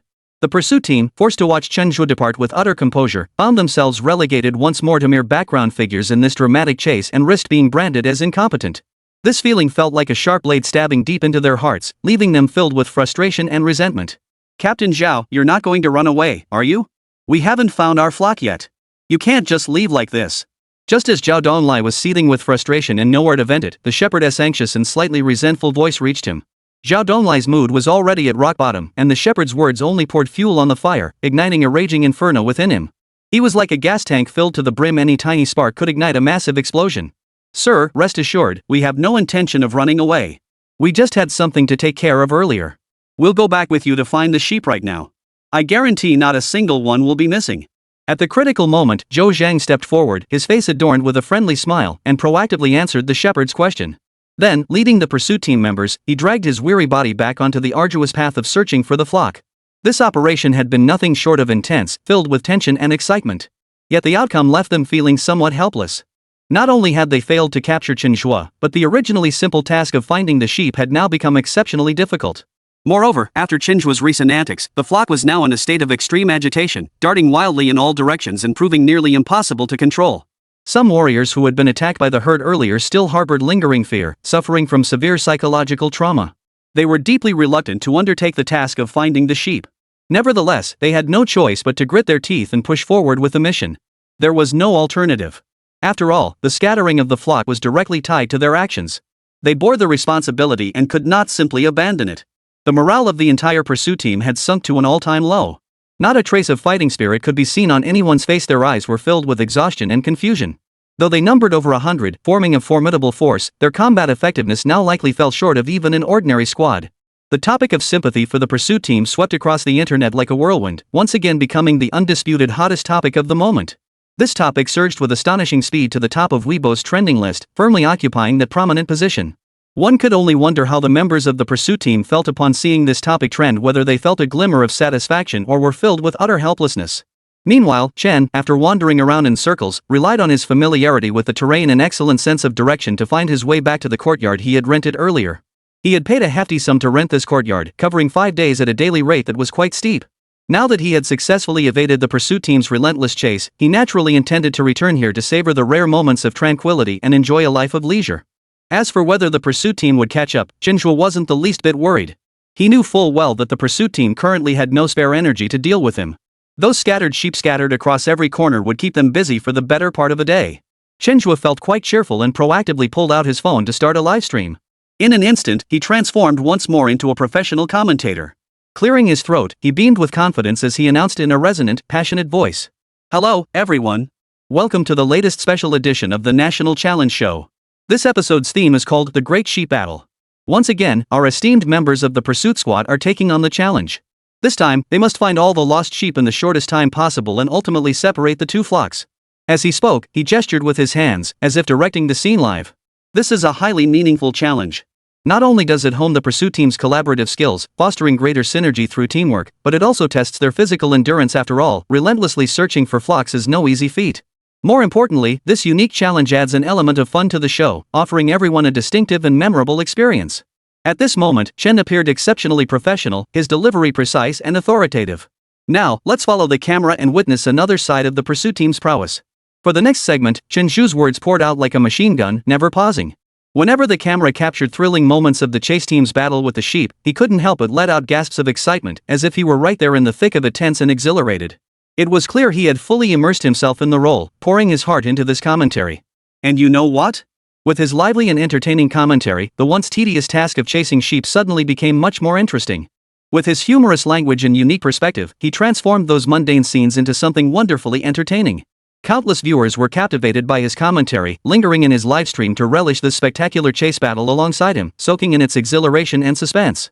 Chapter 117, Challenges are never simple. Today was yet another day dominated by Chen's hard control. This peculiar phrase, being hard controlled by Chen Zhe, had unknowingly become the collective sentiment of most viewers. Everyone had assumed that after Chen Zhe's last narrow escape, the tense and thrilling atmosphere in the livestream would significantly diminish, unable to stimulate their nerves as intensely as before. Consequently, many began considering switching to other livestreams. But clearly, they underestimated Chen Zhe. This guy always manages to pull off some unexpected tricks. Take this livestream's commentary, for instance. The pursuit team's painstaking search efforts were magnified through his humorous storytelling, transforming what could have been dry details into entertaining anecdotes. In the chat, viewers with low laugh thresholds doubled over in laughter, thoroughly enjoying Chen Zhe's unexpectedly brilliant maneuver. And so, amidst laughter and cheer, the day slipped away unnoticed. After wrapping up his day's livestream, Chen Zhe stretched lazily and began his familiar daily routine of cooking for himself. In the countryside, this self-sufficient lifestyle always held a unique charm that was deeply alluring. Watching Chen Zhe bustle about in the kitchen as wisps of cooking smoke rose, each scene evoked a sense of timeless tranquility. Viewers immersed themselves in this tranquility and beauty, feeling as if they too were transported to that serene countryside. Meanwhile, the local Cultural Tourism Bureau had firmly set its sights on Chen Zhe. After the live broadcast aired, the picturesque landscapes and simple lifestyle of the local countryside attracted significant attention from viewers. The Bureau keenly recognized the commercial potential and planned to invite Chen Zhe to serve as the region's ambassador after the show concluded. Moreover, they planned to focus on developing several villages into folk culture experience destinations, much like the fictional Ivory Mountain in the TV series Country Love, welcoming tourists from across the country to visit and immerse themselves in the local culture. Naturally, the Bureau maintains strict control over pricing. They fully understand that visitors come for the rural charm and tranquility. If they encounter price gouging here, it would destroy the entire positive image of the area. On this point, the Bureau maintains a clear understanding and will never sacrifice the greater good for minor gains. Meanwhile, the pursuit team was in disarray. Rounding up all the stray sheep was undoubtedly a grueling physical task. They scoured the mountains and fields, panting and drenched in sweat. The only silver lining was that they were searching for sheep, not cattle or donkeys. Given the stubborn nature of cattle and donkeys, it would have taken ages to round them up, and that would have been a whole lot more trouble. After finally gathering all the sheep, Zhao Donglai hurriedly led the two shepherds to sort them. But unexpectedly, a new disagreement arose during this process.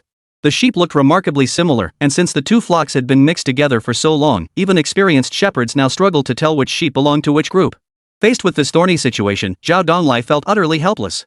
But since the trouble had been caused by the pursuit team, it was only natural that they should step forward to resolve the issue. After careful consideration, Zhao Donglai devised a compromise. He asked both sides to recall their original total number of sheep and separately tally how many adult sheep and how many lambs they had. As long as they could arrive at a rough estimate and their figures matched up reasonably well, they could use that number to separate the flocks. As for whether each sheep was truly the other party's original one, the detail became less critical under the circumstances. After all, the sheep would continue to be raised together. As long as the total numbers matched, basic fairness would be ensured. However, the two shepherds refused to accept this seemingly reasonable solution. They stubbornly insisted their sheep were of superior breed and greater value, demanding only their own animals back. They firmly insisted that even the loss of a single sheep represented a tangible financial setback for them. Seeing that this solution was unworkable, Zhao Donglai reluctantly prepared 2,000 yuan in cash. He gave each shepherd 1,000 yuan as compensation. He reasoned that this way, regardless of whether either party had gained or lost in the sheep distribution, the 1,000 yuan compensation would ensure neither suffered too much loss and both would gain something. After producing the 2,000 yuan, both sides swiftly ended their argument and accepted Zhao Donglai's new proposal. Yet Zhao Donglai felt deeply frustrated inside. After all that effort, he was exhausted and sore all over, and to top it off, he'd had to pay 2,000 yuan out of his own pocket. This pursuit operation they were conducting was truly frustrating. For them now, continuing the relentless search for Chen Zhe was no longer realistic. Everyone's physical and mental strength had reached its limit. Without adequate rest, even if Chen Zhe were standing right before them, they simply wouldn't be able to apprehend him in their current state. With no other choice, Zhao Donglai led the team to withdraw for the time being, putting the manhunt on hold. Dragging their weary bodies back, the team's expressions mirrored those of detectives in TV dramas who failed to catch the culprit. Resentment was etched on every face, mingled with frustration over their own professional shortcomings. Seeing them in this state deeply moved netizens. Through this live broadcast, viewers gained a profound understanding of the challenges faced by criminal investigators and the immense effort they pour into fulfilling their duties. They couldn't help but marvel at how fortunate it was for the nation to have such a group of people silently dedicating themselves to safeguarding peace. After Zhao Donglai and his team returned, viewers shifted their attention to the other live streams. Only 12 participants remained in the third phase of the challenge. With the pursuit teams vastly outnumbering the challengers, each challenge became exceptionally difficult. It was confirmed that 4 more challengers had been eliminated.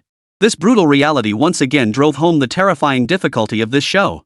Having grown accustomed to Chen's dramatic and thrilling challenge sequences, viewers might develop a false impression that such challenges aren't particularly difficult, even thinking anyone could do it. But in reality, these challenges are far from easy. In fact, they are extremely difficult. Nearly every contestant endures a grueling test of both mind and body. Not only must they remain constantly vigilant to evade the pursuit team's relentless blockades, but they also have to complete money-making tasks assigned by the production team in unfamiliar environments. The pressure is unimaginable. Moreover, the pursuit team's capabilities far exceed what viewers see on screen. Without an omniscient perspective, it's incredibly difficult for contestants to outwit and outmaneuver this group of experienced, highly trained individuals. The current season seems to be shifting back toward the intense, high-stakes competition of earlier seasons. Even contestants with exceptional abilities find themselves gradually cornered and ultimately captured, despite the pursuit team's increased manpower and extensive resource support. More importantly, the resources available to these pursuit teams extend far beyond their own capabilities. Upon arriving in an unfamiliar city, they can immediately coordinate with local police forces. It's no exaggeration to say that every challenger is effectively facing a manhunt orchestrated by the entire public security system. Against such overwhelming pursuit, simply escaping becomes an immense challenge. Adding the production team's money-making tasks to the mix makes it even more daunting. As time progresses, it's likely that more and more contestants will be eliminated. And the grand prize offered by this show will likely remain unclaimed. Chen Zhe may possess the capability to vie for the grand prize, but viewers have already witnessed the immense strain his challenges have placed upon him. Should more experts join the pursuit team and greater forces enter this contest, the final outcome truly becomes fraught with uncertainty and impossible to predict. Chapter 118, The Grand Market. Challenges are never simple, that much is undeniable. But this truth must be qualified. For Chen Zhe, the challenge doesn't seem as daunting as one might imagine. For now, his life is arguably the most comfortable among all the contestants. The sun rose in the east, its soft rays slipping through the window cracks to gently fill Chen Zhe's room as a new day quietly dawned. Chen Zhe awoke slowly, having slept in naturally once more. He stretched lazily, then went through a simple morning routine. He didn't bother making breakfast himself, instead strolling leisurely out the door. Today held another crucial task for him, heading to the market fair. Going to the market day was a commonplace term in the countryside. Even children understood its meaning. Yet in the city, many people were unfamiliar with the term. In the city, there's no such thing as a big market. Cities have all kinds of large supermarkets where you can buy any type of item directly. But it's different in the countryside. Even though supermarkets have appeared now, people are still accustomed to shopping at the market. First, goods at the market are cheaper, offering better value for money for thrifty farmers. Everyday necessities often cost significantly less at the market than in supermarkets, which is immensely appealing to farmers who carefully budget every penny. Second, the variety of goods at the market is far greater. Vendors from dozens of kilometers around come to the market to sell their wares. Items that are hard to find on ordinary days can usually be found at the market. From handmade crafts by local farmers to fresh vegetables and fruits, along with all sorts of trinkets and knickknacks, you can find everything imaginable. Most importantly, these markets are incredibly fun.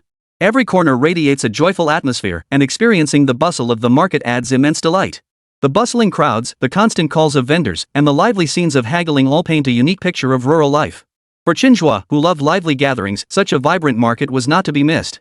Since the market wasn't too far from where he was, Chen Zhe didn't bother with transportation. Instead, he strolled leisurely over. Humming a tune, he savored the crisp morning air of the countryside, his heart filled with contentment as he gazed at the fields by the roadside and the occasional farmhouse passing by. Just halfway through his journey, Zhang Jian suddenly zoomed past on his two-wheeled electric scooter.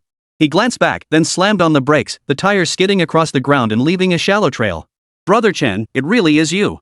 Zhang Jian's face was filled with disbelief. He hadn't expected Chen Zhe to still be in their village. "You haven't left? I thought you'd already moved on." "Why would I move? My lease isn't up yet," Chen Zhe answered with a smile. Admiration filled Zhang Jian's eyes, mixed with a hint of regret. After returning home yesterday, he'd collapsed into bed and completely forgotten to watch the livestream. Seeing Chen Zhe's relaxed and natural demeanor, it was clear yesterday's pursuit team had suffered quite a bit again. It was a shame he'd missed such an exciting sequence. He'd have to catch up with the replay later. "Brother Zhe, where are you headed?" Zhang Jian asked next. "To the market." "The market?" Zhang Jian was stunned once more. But then he remembered this was Chen Zhe. If he was the one doing this, then there really was nothing surprising about it. "I'll give you a ride. I'm heading to the market too." Zhang Jian offered the invitation. Yesterday's collaboration had earned Zhang Jian a fortune. Today happened to be market day, and he was ready to go on a shopping spree. After staying home for so many days, he finally had some money to spare. He had to treat himself properly. "Let's go then." Chen Zhe didn't hesitate, hopping onto Zhang Jian's electric scooter as they sped toward the market. The scooter sped along the country road, trees whizzing past on either side as the wind blew coolly against their faces. After about 5 minutes, the shouts of vendors at the market reached their ears. Hearing these familiar cries, both felt a special sense of warmth. Arriving near the market, Zhang Jian found a spot to park the scooter. "Bro, did you eat breakfast? If not, let's grab some tofu pudding together." Chen Zhe nodded in agreement. "Sounds good." With that, the two headed toward a makeshift tent. The tent was packed with diners, each face radiating satisfaction. The aroma of tofu pudding and the crispy scent of fried dough sticks filled the air, whetting everyone's appetite. "Owner, 2 bowls of tofu pudding, 4 fried dough sticks, and 2 servings of tea," Zhang Jian called out in a loud voice. "How much is that?" "Sure thing, that'll be 10 yuan total." The vendor quickly calculated the total and responded to Zhang Jian. Zhang Jian pulled out a 100 yuan bill and handed it to the owner with a bold gesture. Meanwhile, the viewers in the livestream were stunned by the prices they saw. "Seriously, is there anyone from Northeast China here? Can someone explain if prices are really this cheap up there?" "Exactly. All that food for only 10 yuan? That's ridiculously cheap. Holy crap, 2 people ate for 10 yuan and ordered all this? Who wouldn't be jealous of me?" I'm from Northeast China, and this seems like normal pricing to me. I even think it's a bit pricey. Here comes the backhanded compliment, but I'm genuinely jealous. These prices are ridiculously cheap. I'd love to live in Northeast China for a while. Feels like my monthly salary could cover several months there. Everyone's into lying flat these days. Looking at it this way, Northeast China is definitely the best place to lie flat. Chen Zhe and Zhang Jian carried their steaming bowls of tofu pudding and fried dough sticks to an empty table. Chen Zhe gently scooped a spoonful of tofu pudding. Its smooth texture and savory broth instantly melted in his mouth. He chewed the fried dough stick contentedly, savoring this simple yet delightful rural breakfast. Zhang Jian, meanwhile, ate in big bites, as if trying to make up for all the delicious food he'd missed before. After breakfast, the two got up and began exploring the market. The market stalls were dazzling with variety. Fresh vegetables were everywhere: crisp green cucumbers, bright red tomatoes, plump green beans, also tempting they made your mouth water. Fruit vendors displayed large, sweet apples, golden pears, and purple grapes, all exuding an enticing fruity aroma. Others sold household goods, from pots and pans to sewing kits and fabrics, everything one could need. Of course, the most important thing is that everything at every stall is incredibly cheap. So cheap it feels like they're selling at a loss. No exaggeration. With just 100 yuan in your pocket, you could easily shop from one end of the market to the other. Here, money seems to have regained its value. In today's world of skyrocketing prices, that's truly rare. Chapter 119, It takes a villain to grind a villain. Going to the market should be a boring affair, with little to see. Yet for some reason, everyone watching Chen Zhe's livestream was utterly engrossed. Many viewers were already itching to try it themselves, hoping to experience this feeling firsthand. Especially when they saw the affordable goods at the market where haggling was possible, their hearts raced with excitement. A powerful longing surged deep within them, yearning to personally immerse themselves in this vibrant, life-filled atmosphere. For those seeking to escape the clamor of city life and embrace a simpler existence, this grand market undoubtedly fulfilled all their fantasies. Within this compact marketplace, time seems to slow, transforming life into something pure and beautiful. Living in such an environment, even earning just 2,000 yuan a month would be enough to cover daily expenses, with perhaps even a little left over for a leisurely, carefree life. Chen strolled leisurely through the market, losing track of time until nearly 2 hours had passed. He carefully selected some tender green vegetables, vibrant fruits, 2 pounds of fresh pork ribs, and a lively, wriggling fish. All these items were pure, natural, and pollution-free. In the city, they would have cost several hundred yuan, but at this market, he hadn't even spent 100 yuan. Such bargain prices left the livestream viewers green with envy, flooding the chat with expressions of amazement and longing. Bro, I bought some cooked food and a few side dishes. Come over for lunch at my place, let's have a proper feast together. Zhang Jian extended the invitation. Having missed the market for so long, he was finally getting his wish fulfilled and naturally intended to savor the moment. Sure thing. I'm free anyway, nothing wrong with grabbing a bite. Chen Zhe readily accepted Zhang Jian's invitation. When in Rome, do as the Romans do. Having chosen rural life, he had to adapt to its rhythm. Here, there was none of the cutthroat workplace politics of the city, nor the exhausting, relentless competition. What remained was simply lying back, embracing life to the fullest. Youth was spent at the small drinking tables, where getting drunk and living in a haze was the name of the game. Yet just as the two prepared to head home laden with purchases, Chen Zhe's footsteps halted abruptly before a particular stall. It was a goose-catching stall, the most crowded and bustling spot in the entire market. Yet an extremely jarring scene unfolded before them. The vendor and an elderly man were engaged in a heated argument, while onlookers pointed fingers and whispered among themselves. Curious, Chen Zhe approached and, after careful inquiry, finally grasped the gist of the situation. It turned out the vendor had prominently advertised 100 rings for 100 yuan at the stall, which worked out to 1 yuan per ring. The elderly man's young granddaughter was utterly captivated by the amusing activity of catching a goose in a hoop. Her eyes brimmed with longing as she pestered her grandfather to buy her a few rings to play with. The old man doted on this granddaughter above all others. Unable to refuse her, he decided to grant her small wish. The elderly man cautiously negotiated with the vendor, explaining he only wanted to buy 10 rings for 10 yuan. The vendor readily agreed. But when the elderly man handed over the 100 yuan he'd painstakingly saved, the vendor suddenly changed completely. Not only did he not give any change, but he handed the elderly man 100 rings instead. Faced with the elderly man's questioning, the shopkeeper boldly claimed it was the customer who hadn't made himself clear. He thought the man wanted to buy 100 yuan worth of goods. Frustrated and flustered, the elderly man patiently explained again, but the shopkeeper remained adamant, refusing to refund the money. He coldly cited the policy, no refunds once sold. What was even more infuriating was that a sign nearby prominently displayed these exact words in large letters, as if it had been a trap set long ago. The old man's face was filled with helplessness, his eyes brimming with disappointment and despair. For him, this 100 yuan note represented the hard-earned savings from months of scrimping and saving. He had intended to use it to buy extra food at the market and improve his family's meals. But now, he'd been forced into this unfair transaction, and his plans were completely ruined. The old man pleaded desperately, even offering to accept his fate if the shopkeeper would just return 50 yuan. But the shopkeeper was as hard as stone, showing no mercy whatsoever. Even when kind passersby tried to intervene, he remained unmoved, continuing to act as he pleased. Upon learning the truth, Chen Zhe felt a surge of anger and resolved to teach this unscrupulous boss a lesson. In his view, such a crooked merchant needed to learn what real pain felt like. Otherwise, he would surely continue to prey on more honest people like the old man. "Old man, how many of these rings have you used?" Chen Zhe stepped forward and asked the old man directly. "Not a single one. I only intended to buy 10 yuan worth, but ended up spending 100 yuan. Now I don't even have money left for the market." The old man's face was filled with helplessness, his voice trembling slightly. After hearing the old man's explanation, Chen Zhe replied earnestly. "Uncle, if you trust me, let's use all 100 yuan to buy more rings. I'll help you set them up. I can't guarantee anything else, but I absolutely won't let you lose money." The old man looked at Chen Zhe, his eyes filled with hesitation and unease. He was just an ordinary rural elder, honest and upright all his life. It was hard to fathom why this unfamiliar young man would suddenly offer to help him. The shopkeeper across the way, however, watched the scene with a smug grin. "Since this kid wants to help you, just listen to him. My geese are right here. Even if you put all 100 rings on them, I've got enough geese to cover it. And we're fair players, no backing out on a bet." The shopkeeper patted his chest smugly as he spoke, as if declaring his confidence to everyone. The more the boss talked like this, the more uneasy the old man felt. He stole glances at Chen Zhe, his mind filled with doubts. In his simple-minded view, Chen Zhe and this boss were probably in cahoots. Their whole scheme might be just to trick him into spending that 100 yuan bill. "Grandpa son, it's me, Xiao Jian. Don't you recognize me?" Just then, Zhang Jian stepped forward and addressed the elderly man. The old man's gaze slowly shifted from Chen Zhe to Zhang Jian, scrutinizing him from head to toe. After a long moment, he exclaimed with surprise. "Xiao Jian, it really is you." "It's me, Uncle Son." Zhang Jian responded promptly, a bright smile lighting up his face. "This is my friend. Just listen to him, he won't let you lose out. And if you really do end up short, I'll cover the difference myself." With Zhang Jian's assurance, the old man's doubts began to waver. He turned his gaze back to Chen Zhe, hesitating slightly as he asked, "Young man, you're sure you won't cheat your old man, right?" "Rest assured, I promise you won't lose a penny," Chen Zhe declared firmly, his eyes radiating an unwavering confidence that defied doubt. Seeing Chen Zhe's unwavering resolve, the old man's doubts began to fade. He carefully set aside 10 coins for his granddaughter, then handed the remaining 90 coins to Chen Zhe with eager anticipation. "Young man, thank you for your kindness in helping me.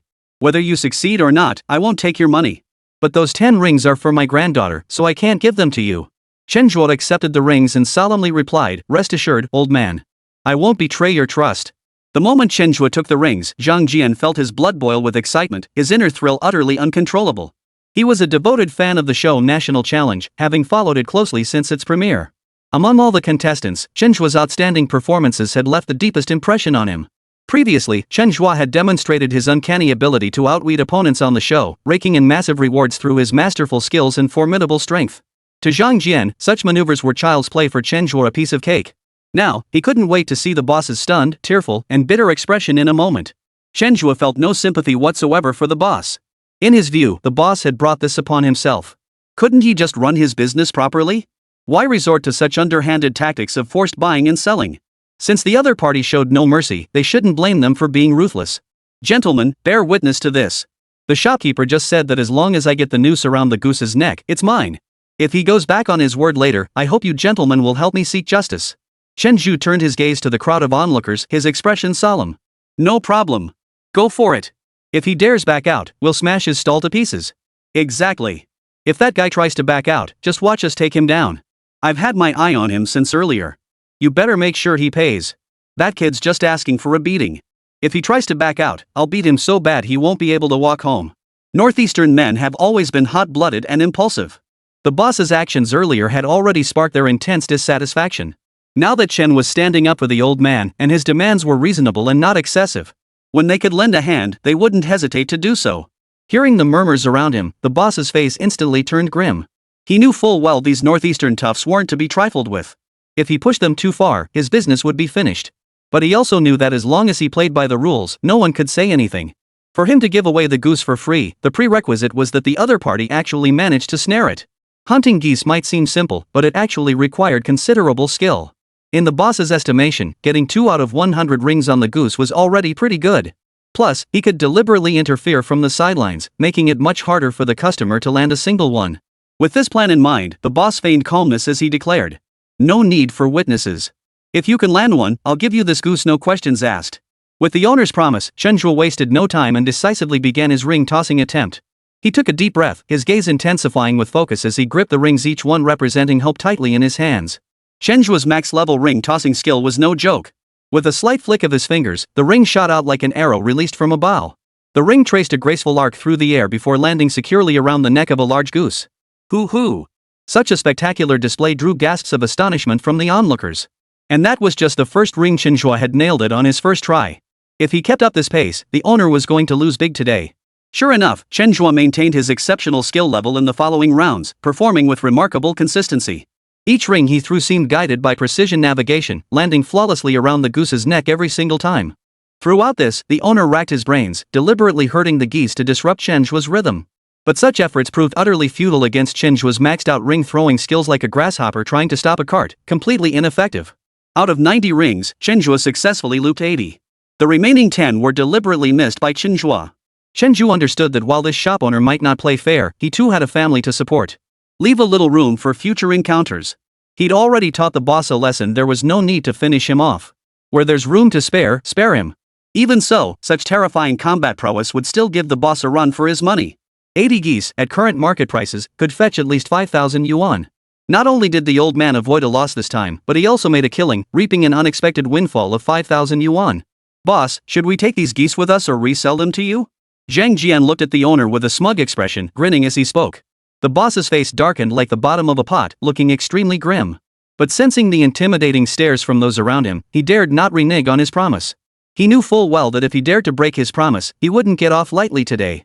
After hesitating for a long while, weighing the pros and cons in his mind, the boss finally gritted his teeth and gave his answer. "Sell them to me. Otherwise, you won't be able to carry all these geese away. I'll take them all for a flat price of 5,000 yuan as long as you agree." The boss had his own calculations. Today happened to be market day, and there were vendors specializing in buying chickens, ducks, and geese. If he called those people over, the 80 geese could fetch at least 6,000 yuan. By offering 5,000 yuan now, he hoped to recoup some losses. Every penny saved was a penny earned. Chen turned his gaze toward the old man. "What do you think, old man?" The old man, being a simple and kind-hearted villager, had a soft heart. "Why don't we just call it even? I'll take 100 yuan and return the rest to the boss." Before Chen Zhe could respond, Zhang Jian immediately objected. "How can that be? You want to let him off now, but the boss had no intention of letting you off earlier." "Alright, old man, I'll settle this for you."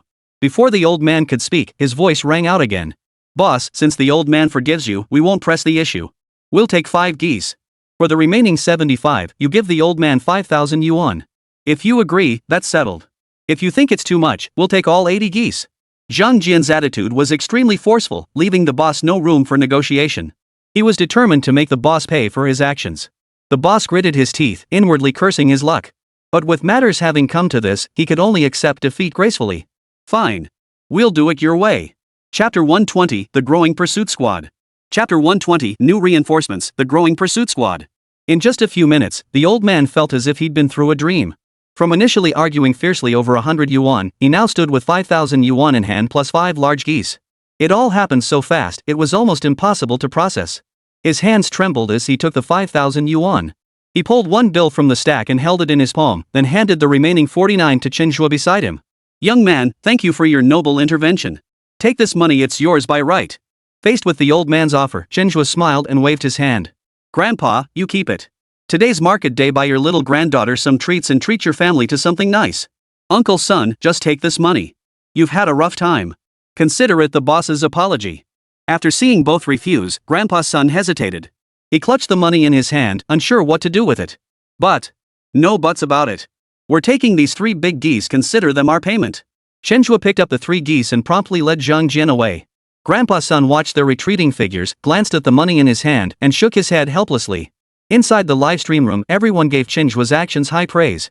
"Damn, bro, that was so badass. Stepping up like that was seriously awesome. Maybe that's why I like Chen Zhe, he always brings unexpected surprises. This is exactly how you deal with unscrupulous merchants with extreme measures. Chen Zhe is just too impressive, it feels like there's nothing he can't do. After this, the boss will definitely learn a harsh lesson and won't dare bully people like this again." Even though this is a simulated crime show, Chen Zhe showed me a warmth unique to the Chinese people. A guy like him is really hard to dislike. Yan Ming, the show's executive director, watched the scene unfold in the monitoring room and nodded approvingly. I think we should edit this segment into one of our promotional clips.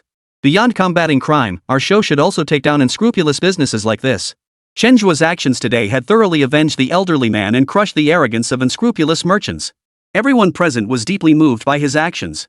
In today's society, beyond criminal activities, morally corrupt individuals are equally despicable. Their existence corrupted the very fabric of society. We believe that actions like Chen Zhe's will make these unscrupulous businesses think twice. Should they ever harbor such malicious intentions again, they will be exposed online, and there will surely be others like Chen Zhe to punish such unscrupulous merchants. The local Cultural Tourism Bureau was thoroughly satisfied upon witnessing Chen Zhe's actions. They had already been considering inviting Chen Zhe to serve as their ambassador, and his actions have now upheld their reputation. Naturally, their recognition of Chen Zhe has deepened. Their eagerness to collaborate with him grew by the day. Unbeknownst to him, Chen Zhe's small act had set off a massive chain reaction. Meanwhile, he had already returned to the village with Zhang Jian. He sat directly in the courtyard, waiting for Zhang Jian to prepare the meal. Meanwhile, the pursuit team, having rested for a day, was fully recharged and ready to go. For them, the standoff with Chen Zhe was an excruciating ordeal. In nearly every confrontation, they gained little advantage. Even when their efforts appeared formidable and promising, they invariably ended up grasping at straws. The current situation was far from ideal. Chen Zhe's whereabouts were once again unknown. They were back to the same old dilemma. They had to locate Chen Zhe first before they could make the arrest. Yet how to locate Chen Zhe had become a century-old conundrum.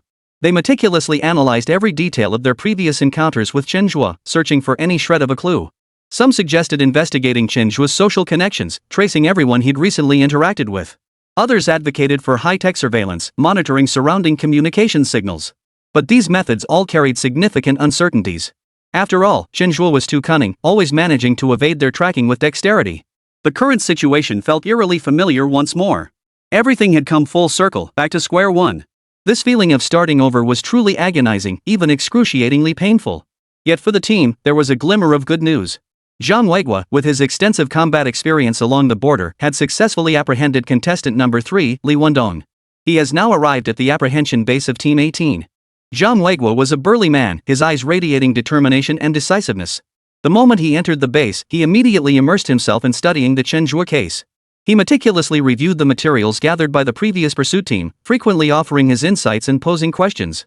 Don't be fooled by his usual cheerful demeanor when it comes to the real deal, he doesn't mess around. The capture of contestant number 3, Li Wenzhong, was the perfect example. Through his deliberate efforts to win him over, contestant number 03, Li Wendong, would also become a special advisor for this operation, participating in the mission. Li Wendong possessed sharp intellect and unique insight, having demonstrated extraordinary wisdom in previous competitions.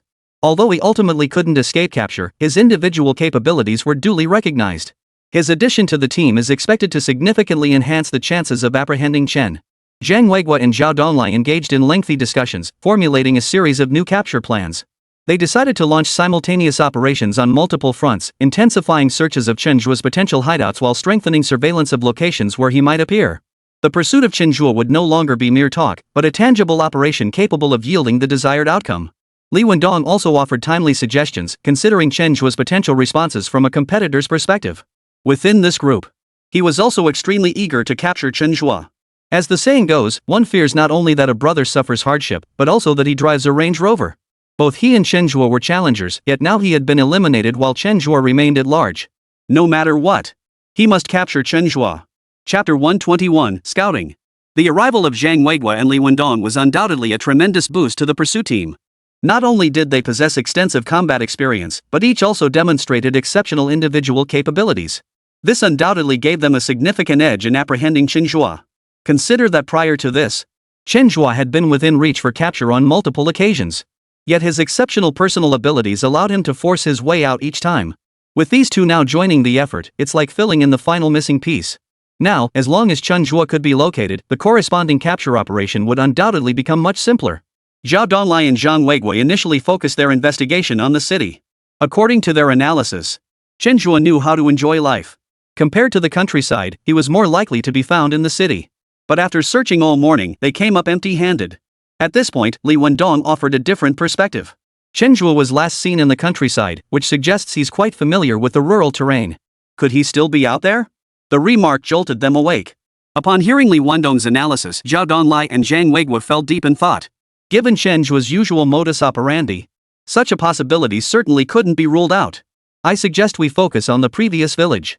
Didn't Chen Zhe rent a house there? Let's first contact the owner of that house. If Chen Zhe hasn't vacated the lease yet, it means he's very likely still in the countryside and highly probable that he's right there in that house. Zhao Donlai followed Li Wendong's line of reasoning and offered further analysis. Zhang Weiguo thought it over carefully and concluded this approach held considerable merit. With this confirmed, the group swiftly assembled 40 search teams. Using the previously targeted Damong village as their base, they began a systematic search of the surrounding area. Shortly after commencing their operation, they immediately uncovered a crucial piece of information. Someone had spotted Chen Zhe at today's market. This discovery thrilled everyone immensely. It signaled that their assessment was correct. Chen Zhe was likely still in the village. As for which specific village, they couldn't be certain yet. Subsequent confirmation with Tianlu also yielded another crucial piece of information. Chen Zhe hadn't terminated his lease. Combining these two pieces of information, Zhao Donlai and his two companions could be 100% certain that Chen Zhe was indeed in the countryside and specifically in Damong village. Upon reaching this conclusion, everyone began converging on Damong village. To ensure absolute certainty, Li Wendong proposed the idea of entering the village to probe the situation. He wasn't formally part of the pursuit team, he was merely an advisor they had brought in. Chen Zhe was unaware of his presence. If he could infiltrate the village ahead of time and locate Chen Zhe, it would greatly facilitate the subsequent arrest operation. Zhao Donlai and Zhang Weiguo agreed with his proposal. Chen Zhe was too cunning. Even if they managed to completely surround him, he still had a chance to escape. To deal with such a cunning individual, every possible factor must be considered. After disguising himself, Li Wendong entered Damong village directly. After some inquiries, he actually managed to uncover Chen Zhe's whereabouts. Someone had seen him go to Zhang Jian's house with him. Armed with this crucial information, Li Wendong made his way to Zhang Jian's residence. The moment he stepped into the courtyard, he spotted Chen Zhe and Zhang Jian. The two were leisurely sipping liquor and eating cooked delicacies bought at the market, looking exceptionally content. "Who are you looking for?" Zhang Jian eyed Li Wendong warily. "I'm looking for someone. Is Zhang Baolin from this village?" "I'm his relative." Zhang Jian gave Li Wendong a thorough once-over before responding. "His house is in our backyard. You can get there through the alley up front." "Thanks." Li Wendong pressed his palms together in a gesture of gratitude toward Zhang Jian. How interesting visiting relatives in the middle of the afternoon. After watching Li Wendong leave, Zhang Jian couldn't help but mutter under his breath. Chen took another sip of wine and remarked with a hint of amusement. "You don't seriously think he was just visiting relatives, do you?" Hearing this question, Zhang Jian fell silent, then his pupils suddenly dilated. Could he be part of the manhunt team? Chen Zhe remained non-committal. Judging by his attire, he probably isn't part of the pursuit team, but he's definitely connected to them. "Then what are you waiting for, Brother Zhe? Hurry up and find a way to get out of here." Chen Zhe chuckled. "Why leave? Besides, do you really think I can get away now?" Zhang Jian frowned instinctively at Chen Zhe's calm and collected expression. "Bro, you haven't already figured out a way out, have you?" Chen Zhe shook his head. "Not yet." "What?" Zhang Jian looked utterly astonished. "No? Then why aren't you figuring out a way to get out of here? Are you seriously planning to sit here and wait for death?" Chen Zhe sighed helplessly. The pursuit team's response is too fast, so fast it's impossible to predict. I thought they wouldn't find me for days, but they've tracked me down this fast. It's over. It's really over this time. Zhang Jian was now like an ant on a hot pan, pacing frantically in circles. He tried to put himself in Chen Zhe's shoes, searching for a way out. But after turning the situation over and over in his mind, he couldn't find a single viable solution. Now, he was filled with regret. If he hadn't invited Chen Zhe over for dinner in the first place, things wouldn't have spiraled out of control like this. If Chen Zhe really got arrested because of this, he would undoubtedly be the biggest culprit. "Don't worry, we haven't finished our drinks yet. Let's take our time." Chen Zhe opened another bottle of beer and poured himself a glass. At this moment, he showed no sign of emotional change. Zhang Jian was utterly baffled. What the hell was going on? Chen Zhe was still drinking. "Bro, you really haven't figured out a way out yet? Or have you already got it all figured out?" Chen Zhe took a sip of beer, looking thoroughly satisfied. "I really haven't figured it out yet. But I don't think this is something to rush into. As the saying goes, meet force with force and water with earth. Since the trend is already set, we just need to prepare the corresponding countermeasures." The more Chen Zhe spoke like this, the more uneasy Zhang Jian felt inside. Looking at Chen Zhe's demeanor, it felt like he was giving up on himself. Given the current situation, it was clearly possible to leave. Why had he given up the fight so quickly? This wasn't the Chen Zhe he knew at all. Could drinking really have robbed Chen Zhe of his ability to think? If that were truly the case, then this drinking spree would be a loss far outweighing any gain. Chapter 122, Sitting idly by to meet one's doom? In Zhang Jian's memory, Chen Zhe had always maintained absolute composure in any situation and found corresponding solutions.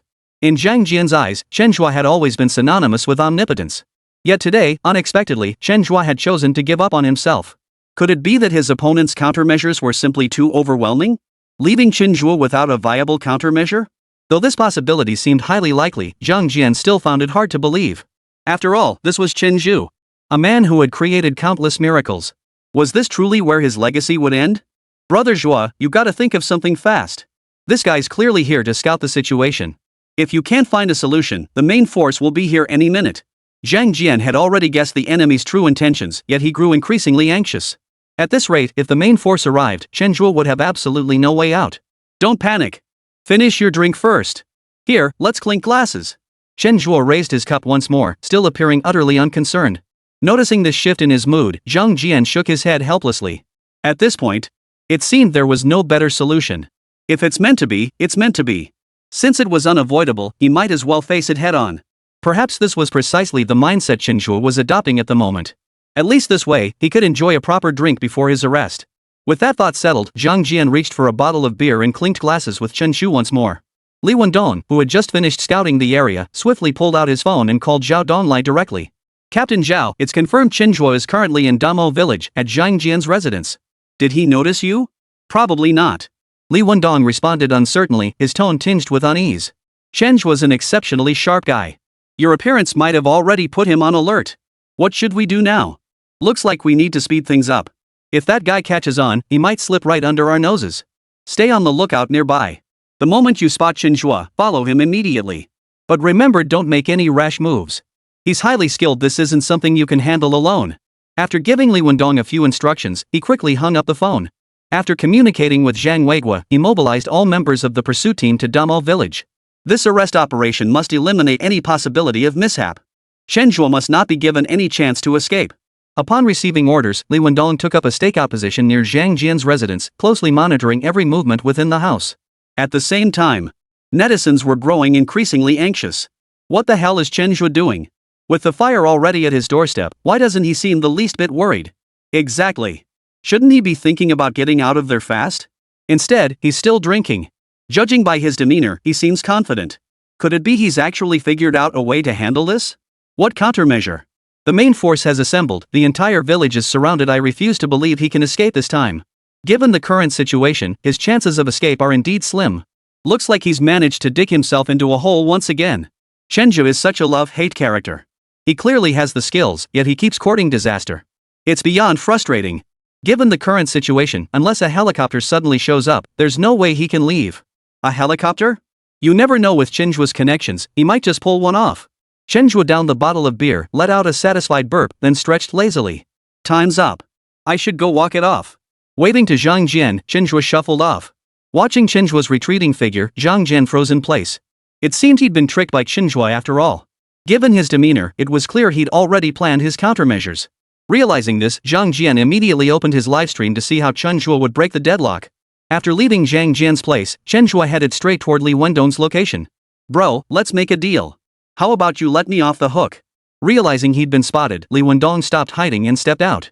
Sorry, but compared to some so-called cooperation, I'd much rather see you in custody. Chen Zhe shook his head helplessly. Looks like I'll have to use force then. Li Wendong's face flashed with alertness as he instinctively took a step back. Even so, he still underestimated Chen Zhe's capabilities. With the divine chosen physique and Demon King's eye, Chen Zhe's combat prowess and predictive abilities had long since surpassed his former self. Without exaggeration, Li Wendong held no secrets from him whatsoever. If Chen Zhe so desired, he could pin Li Wendong down effortlessly at any moment. Despite moving later, Chen Zhe's actions were more agile than Li Wendong's. Within mere breaths, he had closed the distance to Li Wendong's side. With a slight tightening of his grip, he pinned Li Wendong down. After feeling Chen Zhe's strength, Li Wendong's face was filled with utter disbelief. After all, his abilities were among the top tier among all the contestants. Even on the global stage, he was a formidable figure. Yet now, standing before Chen Zhe, he felt as weak as a little chick, utterly incapable of resistance.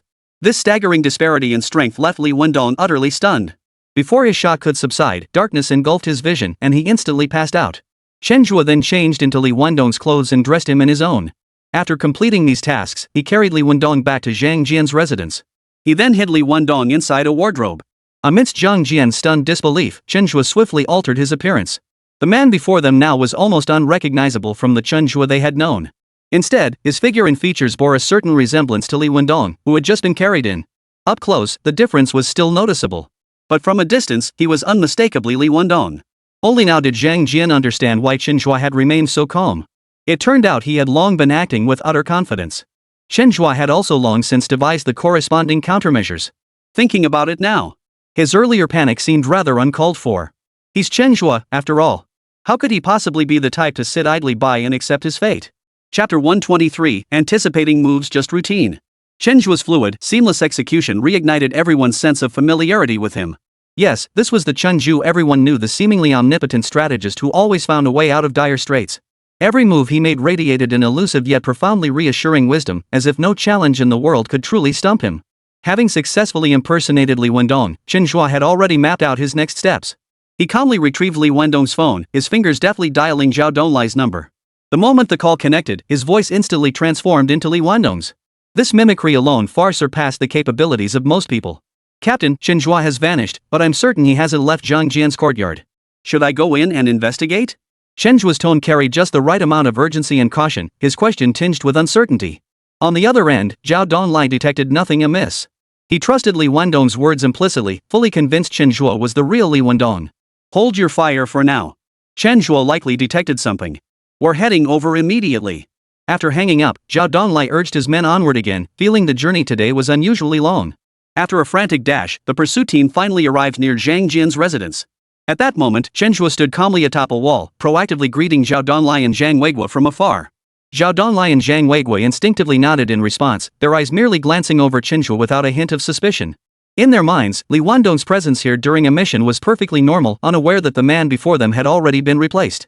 Immediately, Zhao Donlai and Zhang Weigui split into two groups, charging like whirlwinds through the front and back doors of Zhang Jian's house. Seeing the pursuit team's formidable deployment, Zhang Jian's face instantly drained of color. Such a massive arrest operation was truly terrifying. Is Chen Zhe here?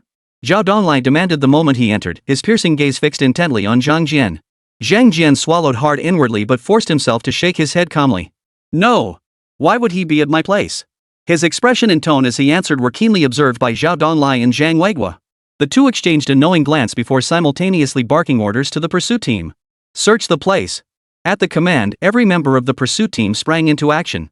They moved swiftly, their eyes sharp, leaving no corner unexamined. Within just 10 minutes, his men made a significant discovery. Reporting to Captain Zhao, we've found the target. One member exclaimed excitedly, his voice tinged with the pride of a mission accomplished. Zhao Donlai nodded with satisfaction. Bring him out. Shortly after, Li Wendong, hooded and gagged, was carried out by the pursuit team. They even brought a hood. This putting a blindfold on a bell to steal its charade is quite the performance. Zhang Weigui couldn't help but tease, finding Chen's passive evasion tactics utterly laughable. Zhao Donlai chuckled along, confidently removing Li Wendong's hood himself. Chen Zhe, let's see how you run this time. Your challenge run is over. Yet the moment the hood came off, Zhao Donlai's smile froze on his face, as if time itself had paused. Li Wendong? How could it be you? His voice brimmed with shock and confusion.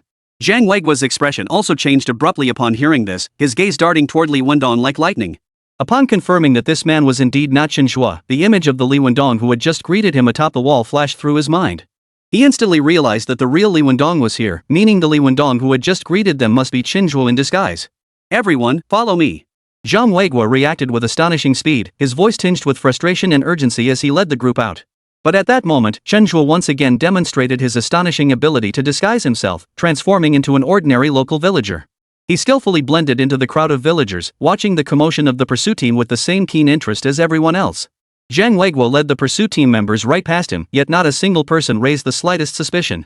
However, after confirming with the outer perimeter pursuit team members, Zhang Weigui shifted his thinking once more. According to the outer perimeter team's report, Chen Zhe had not been sighted, and in fact, no one had left the village recently. This discovery suggested that Chen Zhe was likely still within the village. The villagers he had just passed unconsciously flashed through his mind. Chen Zhe was exceptionally skilled at disguise, and each time he changed his appearance, the timing was impeccable. Given this ability, it was highly probable he was now blending in among these villagers. Reaching this conclusion, Zhang Weigui swiftly led the pursuit team back to the spot where the villagers had gathered earlier. Truthfully, Zhang Weiguo's reaction was remarkably swift. His mind was sharp, and his assessment of the situation was precise. Unfortunately, Chen Zhe's reactions were always a step ahead, as if he could always anticipate the pursuit team's movements in advance. After the pursuit team departed, Chen Zhe altered his appearance once more. His technique was skilled and swift, like a master magician. This time, he seamlessly blended into the pursuit team's ranks, once again becoming one of its members. Throughout the entire process, his thinking remained crystal clear. Every step was carefully considered, executed decisively, and without the slightest hesitation. Zhang Weiguo gathered all the villagers together and conducted a thorough identification process. His gaze radiated determination and persistence, leaving no detail overlooked. Yet after scrutinizing every villager, Chen Zhe remained nowhere to be found. Faced with this situation, Zhang Weiguo felt utterly frustrated. He kept sensing that Chen Zhe was right nearby, as if he could almost smell his presence, yet he couldn't pinpoint where he was. This agonizing sensation of something being so close yet utterly out of reach filled him with a deep sense of defeat. It was at this moment that Zhao Dong hurried over. "How's it going, Captain Zhang? Any luck?" Zhao Donglai's voice carried a hint of anticipation, hoping Zhang Weiguo would bring good news. "Nothing yet. It's baffling. Chen Zhe clearly never left the village, so how did he vanish? Could it be he slipped back into our pursuit team again? Remember, he's done this before."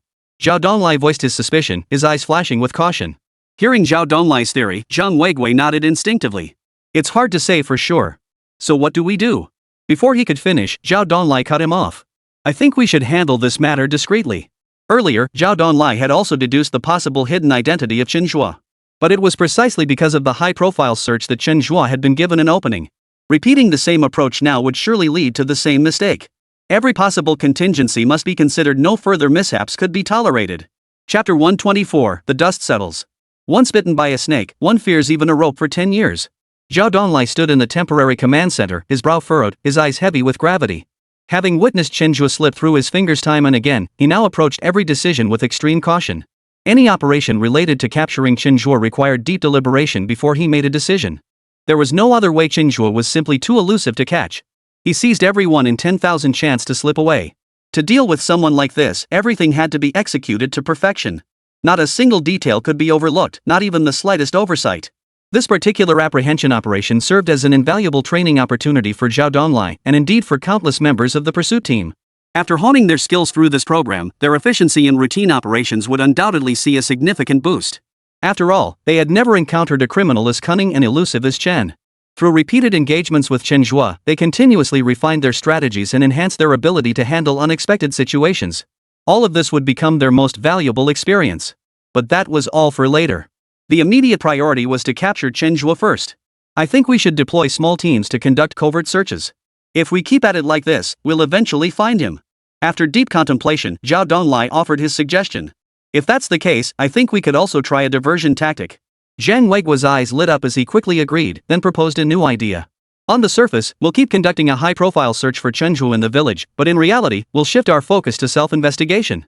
Both men were seasoned veterans, each possessing extensive experience in tactical command. Now that their talents were combined, the impact they could achieve would naturally be even more powerful.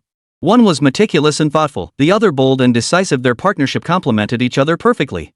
After their deliberations, a new plan had been formulated. What remained was to execute it with strict precision. To ensure absolute security, they informed only the leaders of their respective teams, secretly assigning them the task of conducting internal checks.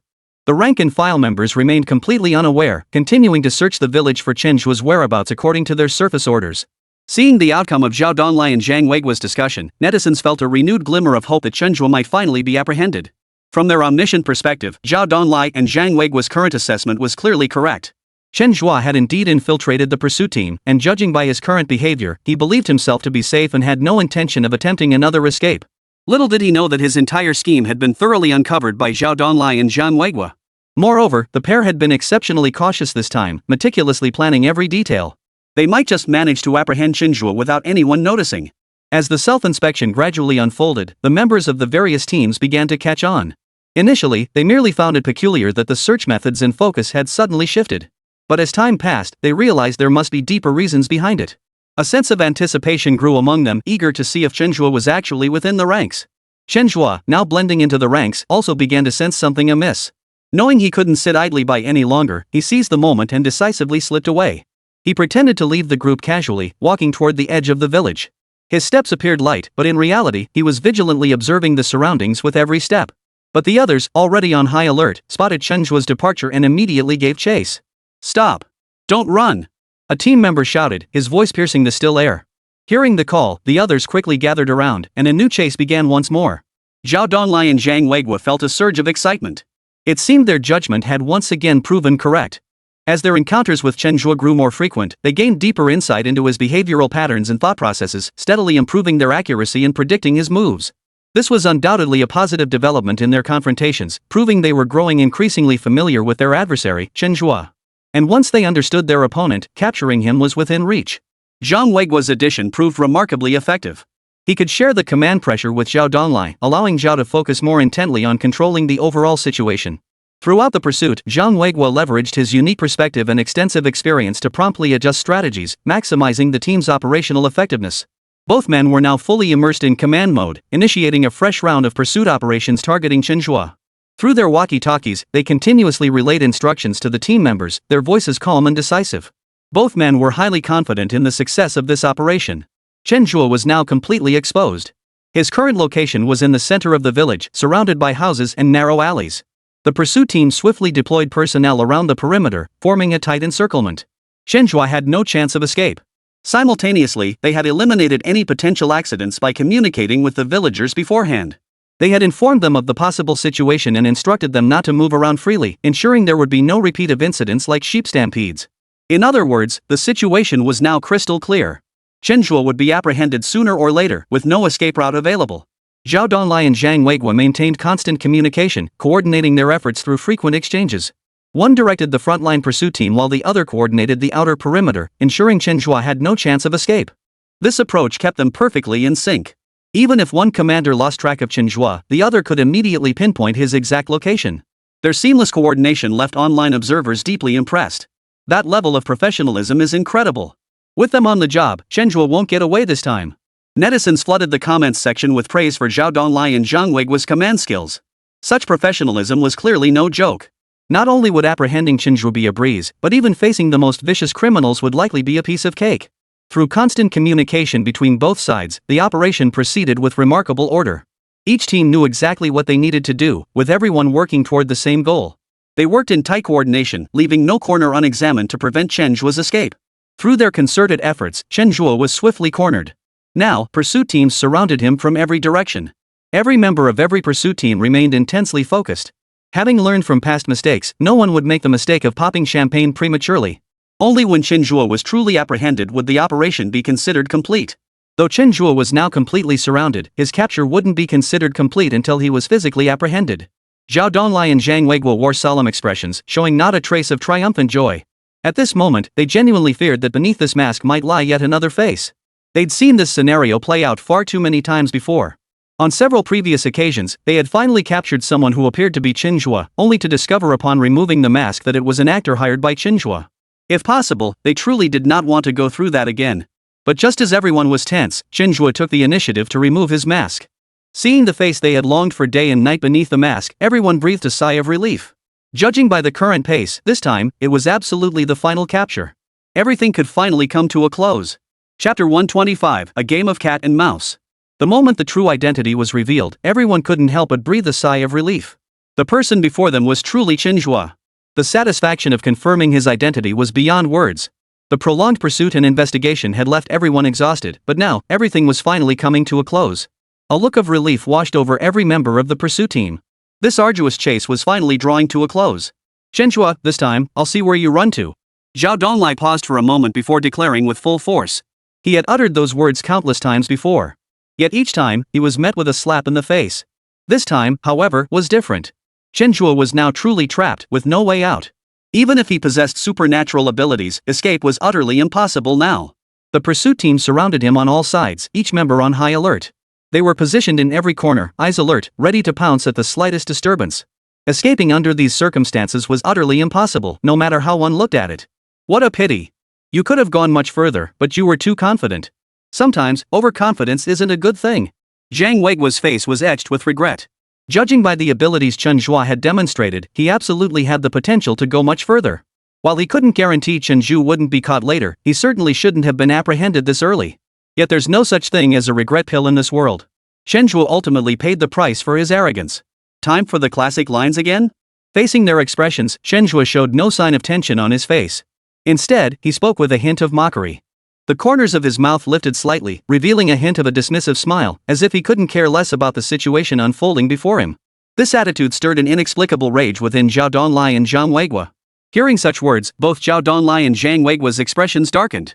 What they despised most was Chen Zhe's utterly indifferent demeanor. Exchanging a glance, their eyes conveyed mutual understanding and resolve as they simultaneously issued the arrest order. The longer the night, the more trouble it brings. When dealing with a player like Chen Zhe, there could be no room for complacency. If an opportunity to apprehend him arose, they would stop at nothing to secure his capture first. On this point, the two had clearly reached a consensus. Under their command, the entire team surged forward, charging straight toward Chen Zhe. Footsteps and shouts intertwined as tension reached its peak. Judging by the situation, Chen Zhe seemed truly doomed today. Yet to everyone's surprise, Chen Zhe showed not the slightest inclination to resist. Instead, he stood immovable as a mountain, waiting for them to close in. This scene left everyone momentarily stunned. Even though they understood Chen Zhe truly had no escape route, the fact that he didn't even struggle felt deeply unsettling. Once the arrow is released, there's no turning back. Now that the arrest order had been given, the others would certainly hold nothing back. Soon, Chen Zhe was pinned down. Several burly officers rushed forward, pinning him down firmly as if fearing he might break free at any moment. Yet once pinned down, Chen Zhe suddenly burst into laughter. Ha ha ha. Looks like I still have a bit of acting talent in me. Immediately afterward, a voice that clearly wasn't Chen Zhe suddenly rang out. Hearing this voice, everyone present froze in shock. Then they realized the Chen Zhe they had captured wasn't the real one. It was Zhang Jian in disguise. Upon realizing this truth, every face turned grim. It was clear they had been tricked once again. Anger, frustration, and shock rippled through the crowd. Where is Chen Zhe? Zhao Donlai demanded furiously, his voice thick with rage and resentment. His face flushed crimson, veins bulging on his forehead. No idea. Probably hiding somewhere, watching my performance. Zhang Jian wore a look of pride. This switcheroo seemed to have gone off without a hitch. It wasn't until the moment he was caught that people began to see through the deception. For someone who had never worked in the entertainment industry, this was undoubtedly a tremendous recognition. Zhang Jian, your actions constitute aiding and abetting. According to regulations, we have the authority to detain you. Seeing Zhang Jian's smug expression, Zhao Donlai's anger flared. So many people had been made fools of by Zhang Jian, this injustice couldn't possibly be swept under the rug. Hearing this, Zhang Jian was completely dumbfounded. Wait, this is just a TV show. Why are you taking this so seriously? His eyes widened in utter disbelief. He'd assumed this was just a routine show recording, never expecting to face arrest. It may be a show, but our program's principle is based on real-world scenarios. Detaining you absolutely does not violate any regulations. Zhao Donlai said coldly, his eyes showing no trace of pity. Guards, take Zhang Jian away for thorough interrogation. Since Chen Zhe had used Zhang Jian to make a clean getaway, Zhao Donlai decided to play along, using Zhang Jian as his breakthrough point to see if he could uncover Chen Zhe's whereabouts. Of course, this confinement was clearly distinct from genuine detention. But one thing was certain, Zhang Jian would never be able to help Chen Zhe again. While Zhao Donlai communicated with Zhang Jian, Zhang Weiguo's mind raced with thoughts. Zhang Jian and Chen Zhe had swapped places. Zhang Jian now bore Chen Zhe's appearance. But what of the real Chen Zhe? Had he also taken on Zhang Jian's likeness? Captain Zhao, I suggest we continue searching the village. I have a feeling Chen Zhe is still here. The current outcome was disheartening, yet it wasn't a dead end. There was still considerable room for maneuver in the situation ahead. Chen Zhe remained within the village, that was an indisputable fact.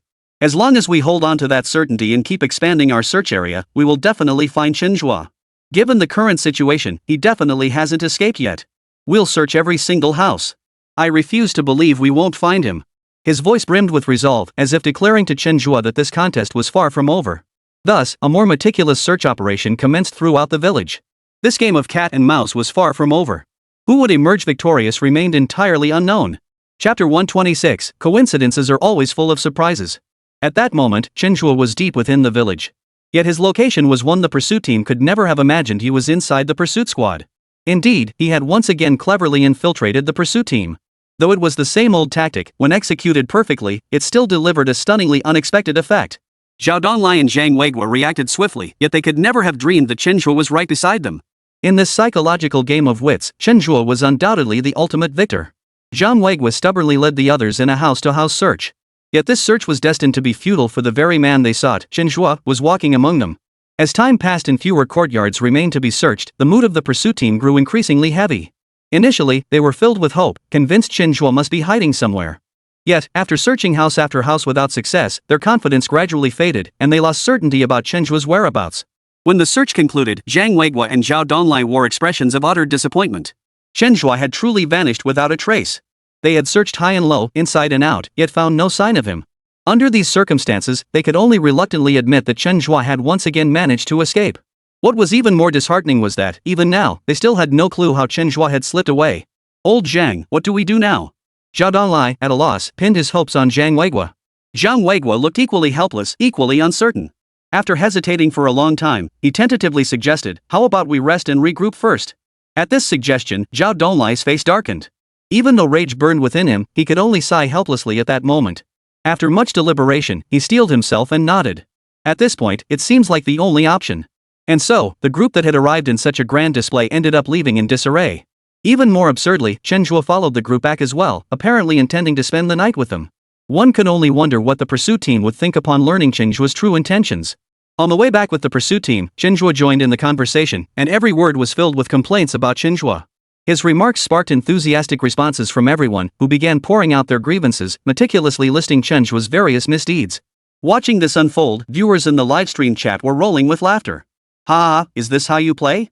Hilarious, absolutely hilarious. Alright, Chen Zhe never disappoints. That guy's thought process is always so unpredictable. Learn something new. This move was truly enlightening. If this were wartime, Chen Zhe would have been the best spy ever." Seeing Chen Zhe's self-deprecating remarks, he sure has a clear understanding of himself. Is this what they call "no one knows you better than yourself"? Chen Zhe thrives on the thrill of the chase.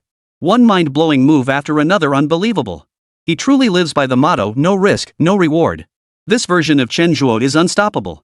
Watching Chen Zhe mingle effortlessly with everyone, it almost felt like he belonged here all along. Just as the group reached the halfway point, the lead vehicle abruptly halted. Immediately after, Zhao Donglai's voice crackled over the walkie-talkie. "Just received orders, there's been a violent robbery nearby. Local police need our assistance. Everyone, prepare for combat." Hearing Zhao Donglai's words, the group that had been complaining about Chen Zhe instantly grew serious. After all, apprehending Chen Zhe was just part of filming a show, not an actual manhunt. Even if they harbored resentment, the situation wasn't dangerous, and they had time to adjust their emotions. But what Zhao Donglai was describing now was a real crime, a vicious one at that. The apprehension was urgent and critical. The difference between the two situations was like night and day. Though exhausted, the team snapped into action upon hearing the order, swiftly readying themselves for combat. In that moment, their professional expertise shone through brilliantly. Chen Zhe didn't leave either. He decided to follow along and assist. When it came to such ruthless criminals, Chen Zhe's stance was unwavering, no mercy. Since someone had chosen to court death, he saw no harm in giving them a ride. The vehicle swiftly changed direction, and the group arrived at a gas station. According to current intelligence, 3 criminals had taken gas station employees hostage, intending to rob the station. Unexpectedly, during the crime, a police car arrived to refuel, and the officers witnessed the 3 criminals' actions. The officers immediately called for backup. Seeing this, the 3 criminals immediately hid inside the gas station's retail area. The situation was now extremely complex. The 3 criminals were armed with knives, machetes, and other weapons, and they were holding 5 hostages. The gas station is located in a highly sensitive area where open flames are strictly prohibited, making the rescue operation extremely difficult. Faced with such a thorny situation, the local commander momentarily felt at a loss. Just then, he unexpectedly learned that Zhao Donglai and Zhang Weiguo were in Fengtian. He immediately reached out to Zhao Donglai for assistance, hoping he could take charge of the situation. Upon receiving the request, Zhao Donglai and Zhang Weiguo immediately recognized the gravity of the situation. They quickly contacted local police to gather detailed information about the scene. While rapidly formulating a response strategy in his mind, Zhao Donglai relayed the latest intelligence to his team via walkie-talkie. "Listen up, everyone. 3 armed criminals are holding hostages, and since open flames are prohibited at the gas station, our operation must be executed with utmost caution," Zhao Donglai said sternly. Zhang Weiguo added, "We'll first surround the gas station. Don't act rashly. Wait for further instructions." The team swiftly moved into position, surrounding the gas station as directed by Zhao Donglai and Zhang Weiguo.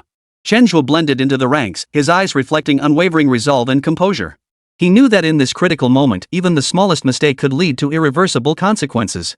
Inside the gas station, the criminals were in a highly agitated state. They brandished their weapons incessantly, shouting loudly and terrifying the hostages. One of the criminals kept peering out the window, watching the police's every move with vigilance. "What should we do? They seem to have surrounded the place," one criminal said frantically. "What are you afraid of? They won't dare to act rashly. We've got hostages, another criminal retorted fiercely. Their original plan was just to steal some money, but through a series of unfortunate events, they'd ended up making such a huge mess. Now they found themselves in a no-win situation. How to proceed had become their most pressing dilemma. Chapter 127, an even worse situation. Inside the gas station, the situation was shrouded in a thick, impenetrable darkness, leaving everyone in the dark. The criminals were cunning and cautious. The moment they entered the gas station, they swiftly and expertly destroyed the surveillance equipment inside. The cameras that had once transmitted live footage now lay in shattered casings, like hollow, lifeless eyes staring at the increasingly tense situation. Now, the only thing the police could do was to completely surround the gas station.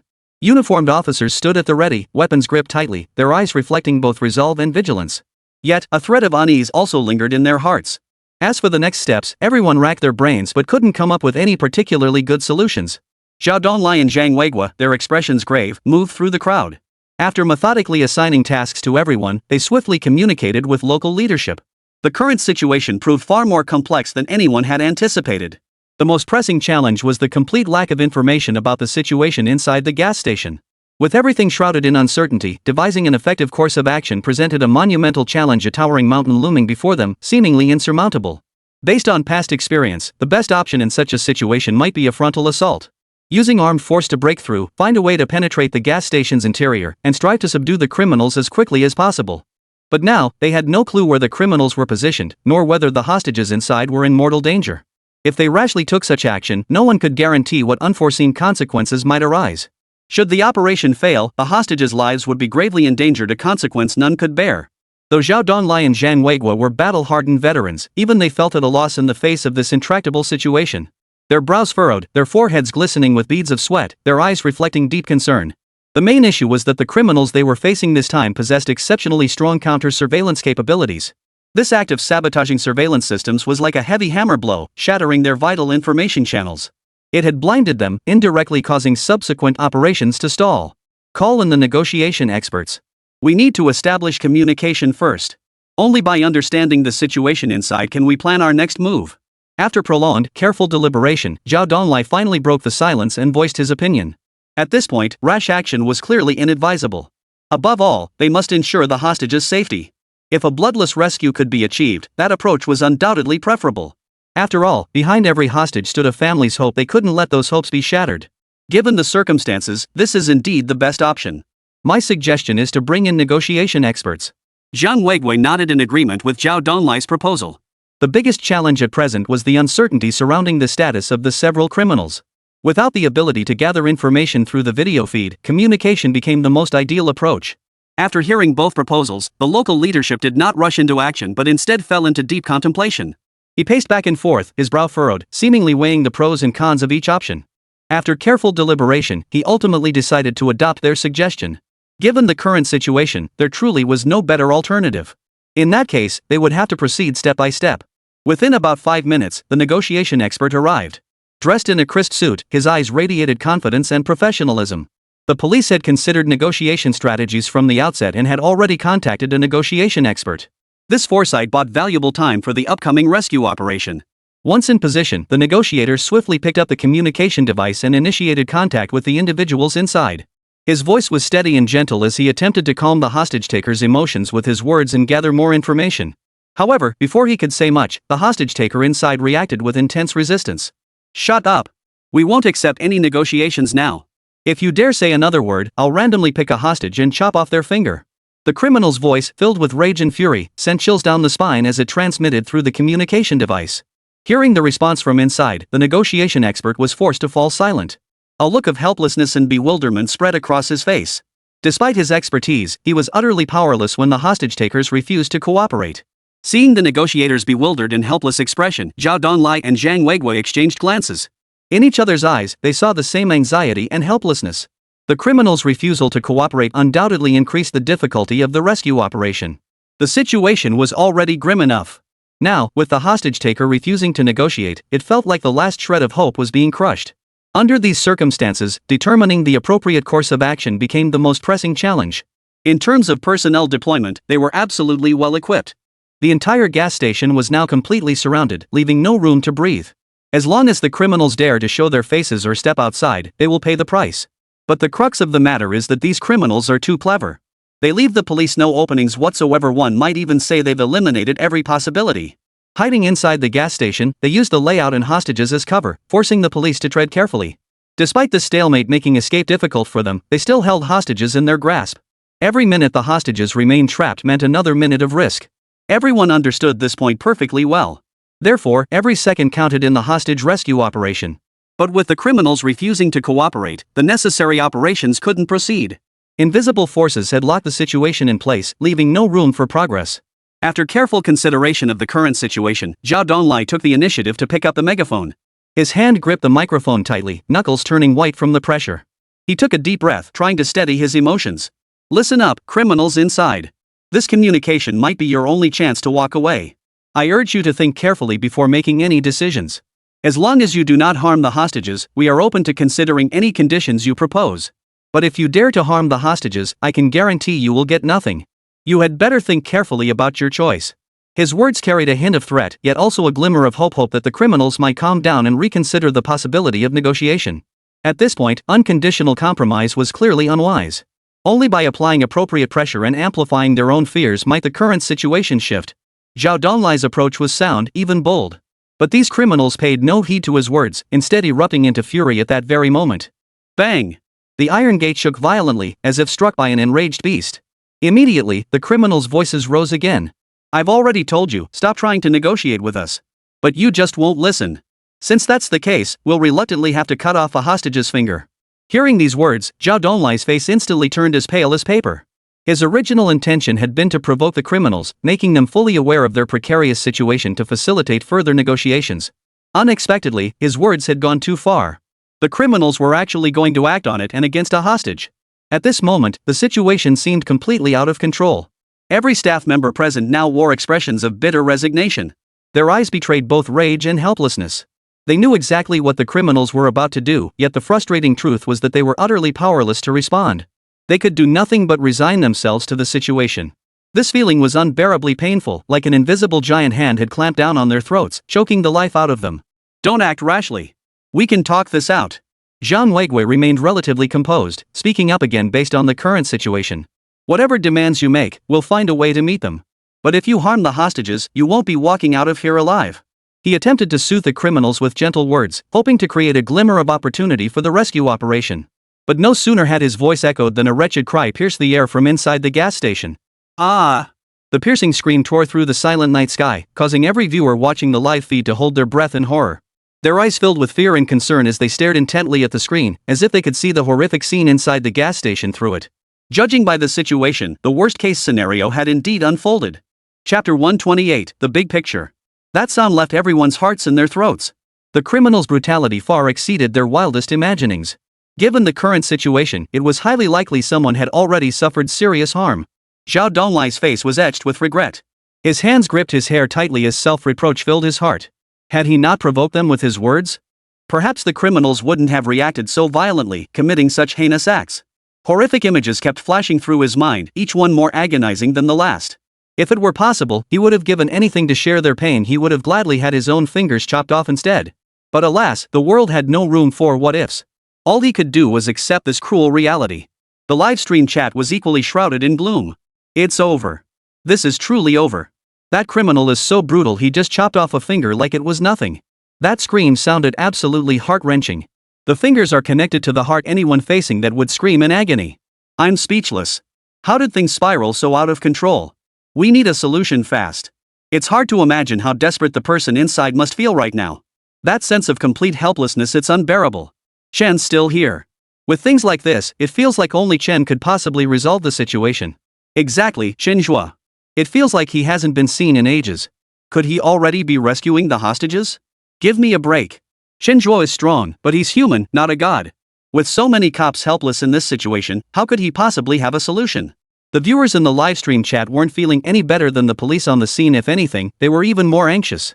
A dense stream of comments flooded the screen as everyone chattered excitedly, their anxiety and worry permeating the entire online space. For some reason, Chen Zhe's image involuntarily appeared in everyone's minds when confronted with the current situation. Logically speaking, Chen Zhe was merely a contestant. The rescue operation should never have fallen to him. Yet inexplicably, his image surfaced in everyone's minds, as if he alone could resolve this crisis. But could Chen Zhe truly resolve such a dire situation? Just as doubts and anxiety gripped everyone, the tightly sealed door of the gas station slowly began to shake. With a creak, it swung open. Hearts leapt into throats as eyes fixed on the doorway. The severed finger they'd imagined didn't appear instead. Chen Zhe's familiar face emerged, strained by the tension, yet somehow unfamiliar in this tense moment. Beside him lay 3 subdued criminals and 5 unharmed hostages. Some wore the terror of having narrowly escaped death, while others looked utterly incredulous. The scene before them left everyone present utterly dumbfounded. A deathly silence fell over the scene before erupting into gasps and murmurs of discussion. At that moment, Zhao Donglai and Zhang Weiguo were both utterly dumbfounded. How could Chen Zhe, the very man they'd been relentlessly pursuing, be here? Even more astonishing was that Chen Zhe had subdued 3 criminals with his bare hands. How on earth had he managed that? Could it be that he had been inside the gas station all along? Seeing all the hostages rescued unharmed, the local leader's face instantly broke into a relieved smile. He hurried forward, his face brimming with emotion as he addressed Zhao Donglai and Zhang Weiguo. "Thank you both, captains. This man must be one of your men, right?" Hearing such gratitude, Zhao Donglai and Zhang Weiguo felt unworthy of the praise. Exchanging a glance, both wore awkward expressions. After hesitating for a long moment, Zhao Donglai finally spoke up. "This is the person we've been searching for, but he's not one of our men." The local official looked at them, his eyes filled with confusion. Such a vague and confusing answer was truly hard to fathom. However, he didn't dwell on it. Instead, he greeted Chen Zhe with a broad smile. "Brother, thank you for your heroic intervention. May I ask how you managed it?" Facing the official's inquiry, Chen Zhe didn't hold back. He pointed to a fire escape next to the gas station. "I entered from there. I was just trying my luck to see if I could get in, and I never expected it to actually be open." "But how did you subdue 3 criminals all by yourself?" the supervisor pressed. "Just 3 thugs? How hard could that be?" Chen Zhe's question left the supervisor speechless. He stared at Chen Zhe, momentarily at a loss for words. Just as he was at a loss for words, Zhao Donglai and Zhang Weiguo stepped forward. Their eyes held both gratitude toward Chen Zhe and a hint of admiration. "Are you 2 here to arrest me?" As the 2 drew near, Chen Zhe proactively addressed them. Given the current situation, even with the most powerful support system, escape was utterly impossible. Yet Chen Zhe harbored no regrets about his choice. Compared to continuing the match, rescuing the hostages was clearly more important. "Chen Zhe, I thank you on behalf of all the hostages and officers." Zhao Donglai stepped forward and bowed to Chen Zhe, his face radiating sincere gratitude. "We truly owe you our thanks. Without you, these people might have been in real danger." Zhang Weiguo also looked genuinely moved, deeply appreciative of Chen Zhe's actions. "There's no need to thank me. It was simply my duty." Chen Zhe waved his hand dismissively, his expression calm and detached, as if the incident held no significance to him. In his view, it was simply the choice he would inevitably make in such a situation. Seeing Chen Zhe's state, the 2 men stepped aside to make way. "For the 3rd stage challenge, you can go anywhere you want. We won't pursue you anymore." Zhao Donglai's voice rang out again, his expression serious. Chen Zhe paused, a hint of surprise in his voice. "You're letting me go?" Zhang Weiguo nodded with a smile. "You deserve this treatment. Go wherever you wish." In that moment, both men demonstrated their true character, showing Chen Zhe the utmost respect. They understood that Chen Zhe's actions were not merely a simple rescue, they embodied justice and courage. Yan Ming observed this departure from the show's rules, yet felt no resentment. He knew well that rules were rigid, but people were flexible. Both parties' decisions revealed their true character. The production team needed contestants radiating such positive energy, needed such exemplary role models. In that moment, the entire program reached a higher plane. It was no longer merely a simple challenge competition, but a vivid interpretation of justice, courage, and humanity. What people remember is not just Chen Zhe's astonishing abilities, but his courage to step up in a critical moment. Zhao Donglai and Zhang Weiguo's magnanimity and perspective were equally admirable. In this world full of challenges and uncertainties, they each wrote their own remarkable chapters in their own ways, allowing people to witness the brilliance and beauty of humanity. Chapter 129, The Sisters Showdown, New Perils Emerge. The show National Challenge, centered on crime prevention and combating crime, has ignited a wave of public interest in the rule of law and justice. Yet for the production team, their vision extends far beyond the surface-level thrills of high-stakes pursuits and challenges. They harbor profound social aspirations. They hope every viewer will gain a profound understanding of the immense harm crime inflicts on society and individuals through the cases and pursuits showcased, clearly recognizing the severe consequences that inevitably follow criminal acts. More importantly, they hope viewers will use this opportunity to establish sound values, cultivate good moral character, and actively engage in serving society. Only when every individual upholds sound values can society become more harmonious and beautiful, leading to a significant reduction in crime rates. The current interaction between Chen Zhe and the pursuit team vividly illustrates the program's theme. Chen Zhe naturally welcomes the pursuit team's decision. For him, the smooth continuation of the program meant more opportunities to challenge higher rewards, continuously pushing his limits and creating greater value in the process. He sincerely thanked the pursuit team for their big-picture perspective and broad-mindedness demonstrated at this critical moment. Thank you. These two simple words carried Chen Zhe's profound appreciation for the pursuit team. Zhao Donglai waved his hand and responded with a smile. No need to thank us now. You can save your gratitude for the next time we meet. This reply left Chen Zhe momentarily stunned, his mind filled with confusion. He couldn't quite grasp Zhao Donglai's cryptic remark. What exactly will I be thanking you for next time? Don't tell me you plan to let me off the hook again? At that moment, Zhang Weiguo stepped forward to speak for Zhao Donglai, his words brimming with conviction and confidence. Of course, it'll be for catching you. Capturing Chen Zhe had always been the pursuit team's unwavering objective. They had never entertained the slightest thought of abandoning it. Throughout the entire pursuit, they had relentlessly analyzed Chen Zhe's movements, studied his thought patterns, and worked tirelessly day and night. Though they had temporarily let Chen Zhe slip away due to special circumstances, they knew that given sufficient time to regroup and recharge, they would spare no effort in the next pursuit until Chen Zhe was successfully apprehended. If that day ever comes, I'll be sure to thank you properly. Chen Zhe's words were spoken with genuine sincerity, yet his tone carried an underlying hint of provocation. Deep down, he did not believe the pursuit team could easily track him down. He trusted his own abilities, confident he could evade their pursuit. The tense standoff between them felt like an invisible war, setting a volatile tone for the next fierce confrontation. The seemingly peaceful scene at that moment was merely a fleeting calm, the stillness before the storm. Everyone understood that as the situation unfolded, everything would become even more chaotic. That night, everyone enjoyed a rare moment of ease, sleeping soundly.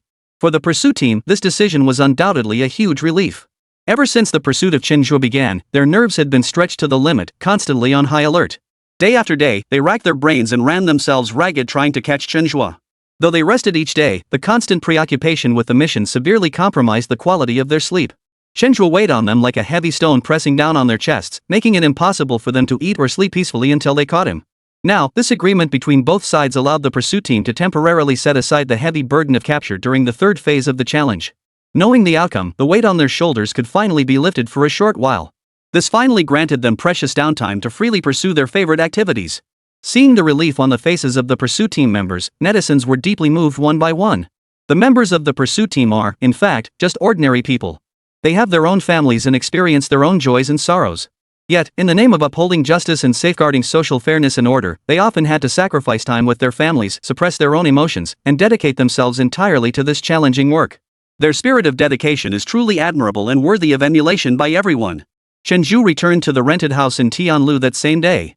This time, the pair of sisters who had appeared earlier were by his side once more. For Chen Zhe, this night was destined to be another busy and exhausting one. The sisters' arrival brought a burst of energy to the otherwise monotonous rental apartment, but it also meant Chen Zhe would have to expend even more energy dealing with various situations. The sun was high in the sky, well past noon, when Chen Zhe finally rose from bed without haste. Without the pursuit team's interference, an inexplicable sense of emptiness suddenly welled up in Chen Zhe's heart. In the past, he had to remain constantly vigilant, countering the pursuit team's strategies and actions, every moment filled with challenge and excitement. Now, life had become too quiet all at once, as if he'd lost his drive to do anything. He couldn't help but wonder inwardly, would such thoughts be considered a form of subtle, backhanded bragging among the other contestants? After getting up, Chen Zhe stretched lazily and then went to wash up. By then, Xin and Yan had already left. Last night's ordeal had drained them of energy, and now they craved rest, lacking the stamina to run around as they usually did. After all, Chen Zhe's fighting prowess was simply too formidable. Even teaming up, the two of them struggled to hold their own. Chen Zhe went to the kitchen, cooked a steaming bowl of noodles, boiled 2 eggs, and carefully prepared some pickled cabbage sauce. Then, carrying his bowl, he stepped into the courtyard and began to savor this simple yet delicious breakfast, taking big bites.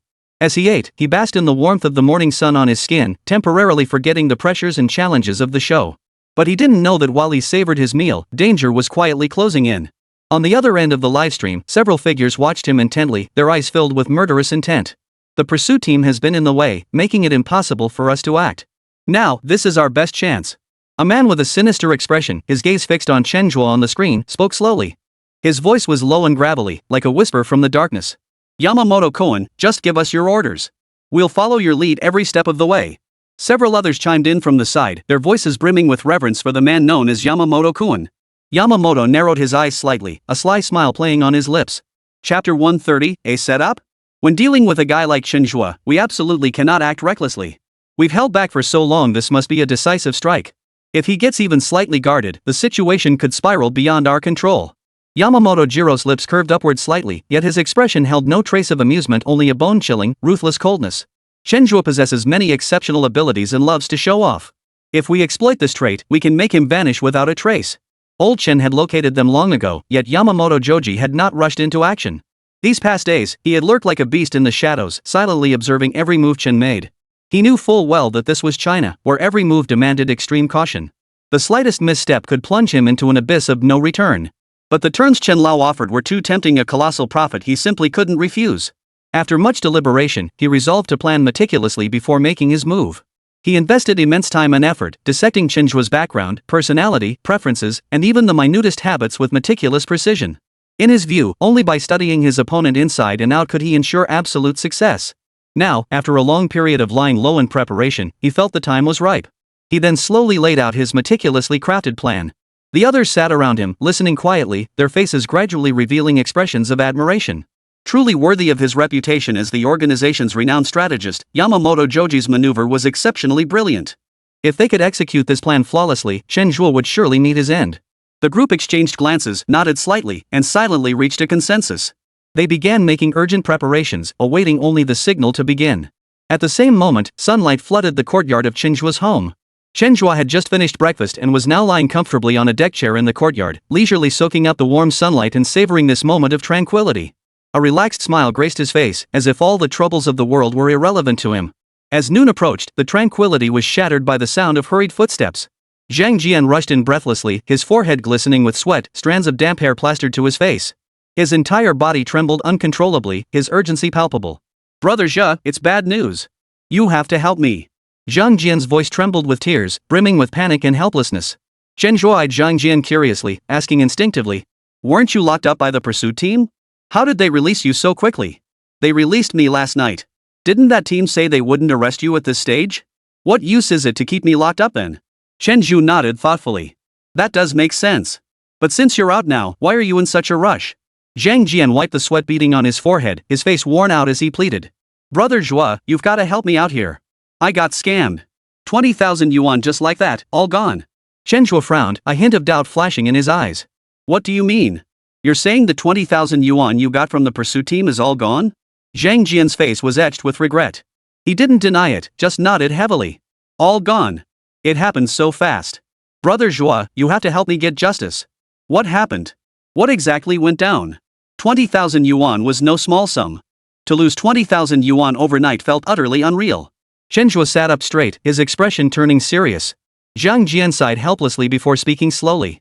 "This morning, I unexpectedly got a call. The caller said he was from the pursuit team and needed to discuss something with me. I didn't think much of it at the time and just waited at home. Not long after, a few people showed up and took me into the city. They took me to a pool hall. Someone wanted to play a few games to build rapport. Since pool is my biggest hobby, I didn't think twice and played with them for a while. Turns out they were all terrible players. That's when I got the idea to add some stakes. They refused at first, but after I kept pushing, they finally agreed. In less than half an hour, I'd won over 2,000 yuan. Greed got the better of me, I wanted more. Somehow, I ended up losing not just all my winnings, but also the 20,000 plus yuan I had on me. Brother Zhe, I know I messed up. I shouldn't have been so greedy. Please help me win this money back."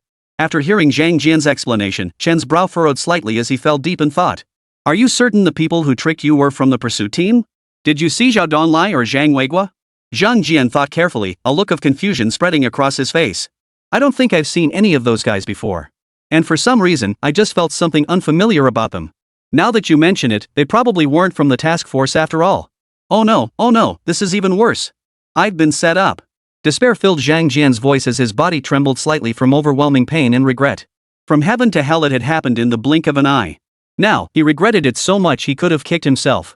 If only he hadn't let desire consume him, if only he'd known when to quit while he was ahead, or if he'd never gambled with money in the first place, none of this would have happened. Now look at him, he could have lived comfortably, but he'd dug his own grave. Did the other party just leave? Or do they want to keep playing with you? Chen Zhe's voice sounded again, a sharp gleam in his eyes. Zhang Jian thought carefully. They probably want to keep playing. We've already agreed to meet again at the pool hall this afternoon. Hearing this answer, Chen Zhe had already formed a plan in his mind. Judging by the current pace, this group wasn't after Zhang Jian, they were after him. Of course, this was merely conjecture. The truth would require further verification. If Chen Zhe went there in the afternoon and that group was still present, it would prove they were targeting him. They were likely the men sent by old Chen later, with the purpose of dealing with him, Xin and Yen. If no one was there by afternoon, it would prove Zhang Jian had likely been set up. Though this notion seems far-fetched, it's not entirely impossible. After all, Zhang Jian's entire process of raising funds was broadcast live. It was entirely plausible that someone had now set their sights on him. Regardless of the scenario, Chen had already made his decision. Come afternoon, he would go check it out no matter what. If they were indeed targeting him, he'd seize this chance to meet his adversaries head-on. Chen Zhe was no pushover to be pushed around. Since they dared come knocking, he was confident he could make sure they wouldn't return. If it was merely a simple scam, he wouldn't let them off either. Daring to engage in illegal activities on a show like this? They were practically courting death. Chapter 131, Islanders? Why the insults? Chen Zhe's reaction instantly put Zhang Jian at ease. Having been through so much with Chen Zhe, Zhang Jian knew his capabilities inside out. If this had happened to anyone else, they'd have been stuck swallowing their pride and taking the loss. But with Chen Zhe handling it, there was still a significant chance for a turnaround. The reason was simple, because he was Chen Zhe. That name alone was enough to put anyone's mind at ease. At noon, Chen Zhe took Zhang Jian out for a meal, during which he imparted some guidance. Brother, I hope you learn from this mistake, understand the dangers of gambling and recognize your own limits. You can never earn beyond your own understanding. I'll find a way to resolve this for you this time, but the path ahead is one you must walk yourself. Faced with Chen Zhe's guidance, Zhang Jian chose to accept it with humility. He hadn't always listened to his parents, he'd often argued back and questioned their words. Yet with Chen Zhe, Zhang Jian chose to follow his every word. He had absolute, unwavering faith in Chen Zhe's abilities. When given appropriate guidance, he naturally followed without hesitation. This dynamic between them made many feel as if they were looking into a mirror. In the real world, many people stubbornly persist until they hit a wall. They constantly fantasize about striking it rich overnight or achieving sudden fame in some field. But you must understand, even those who've dedicated their careers to a single industry can't guarantee they'll make money in it. How could an outsider like you possibly outperform them? The moment you think an industry is still profitable, you've already become its biggest sucker. Sadly, this simple truth eludes so many people. The inevitable outcome? Not only do they fail to earn a single penny, but they end up losing every last penny of their savings. In that light, Zhang Jian seems surprisingly receptive to advice right now. Whether he truly takes it to heart or not, well, only time will tell. After eating their fill, Chen Zhe followed Zhang Jian to the billiard hall where he'd played earlier that morning. Surprisingly, the very people who had deceived Zhang Jian earlier were still there, seemingly waiting specifically for him. This development made Chen Zhe realize something. These guys were probably waiting for him. In other words, they had targeted him from the very beginning. Deceiving Zhang Jian was merely a pretext. Realizing this, Chen Zhe grew more vigilant, though outwardly he remained calm and composed. Regardless of who these people were, he had complete confidence in his own abilities. He'd meet force with force, water with earth, countering each move as it came. You actually dared to wait here? Let me tell you, you're in for it now. My brother's here, and it's time you learned what it means to be taught a lesson. Seeing them still standing there, Zhang Jian's anger flared instantly. Without hesitation, he stepped forward and barked a warning at the group. At his words, all eyes instinctively turned to Chen Zhe. At that very moment, Chen Zhe's gaze locked directly with his. The atmosphere instantly turned eerily tense. Brother, my kid doesn't know any better. He lost money playing pool. Can you get that money back? You don't have to give it all back, half would be fine. Just consider it a lesson learned for my brother. Chen Zhe's voice rose slowly, his expression sincere. Faced with such words, the leader of the group responded with a smile.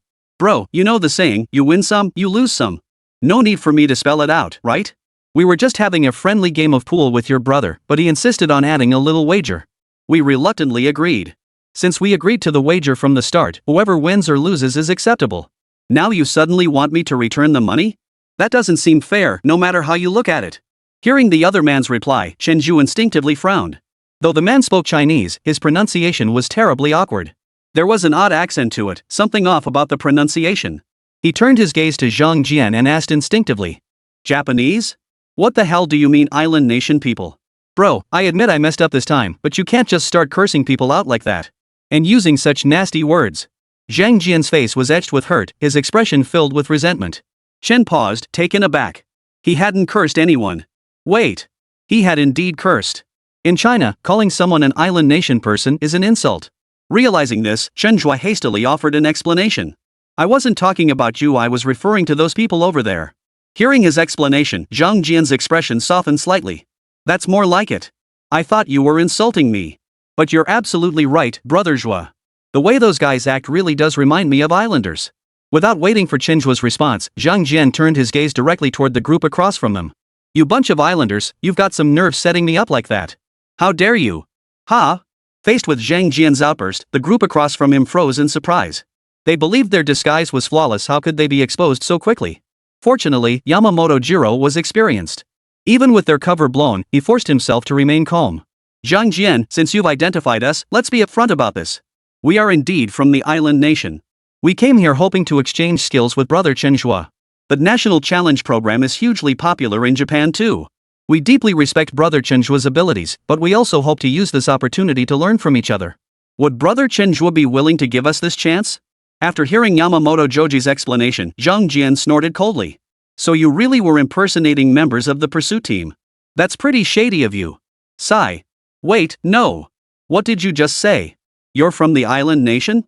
Are all of you from the island nation? Zhang Jian belatedly caught on to the situation, staring at the others across from him in disbelief. The explanation they offered was known only to Chen Zhe and Zhang Jian.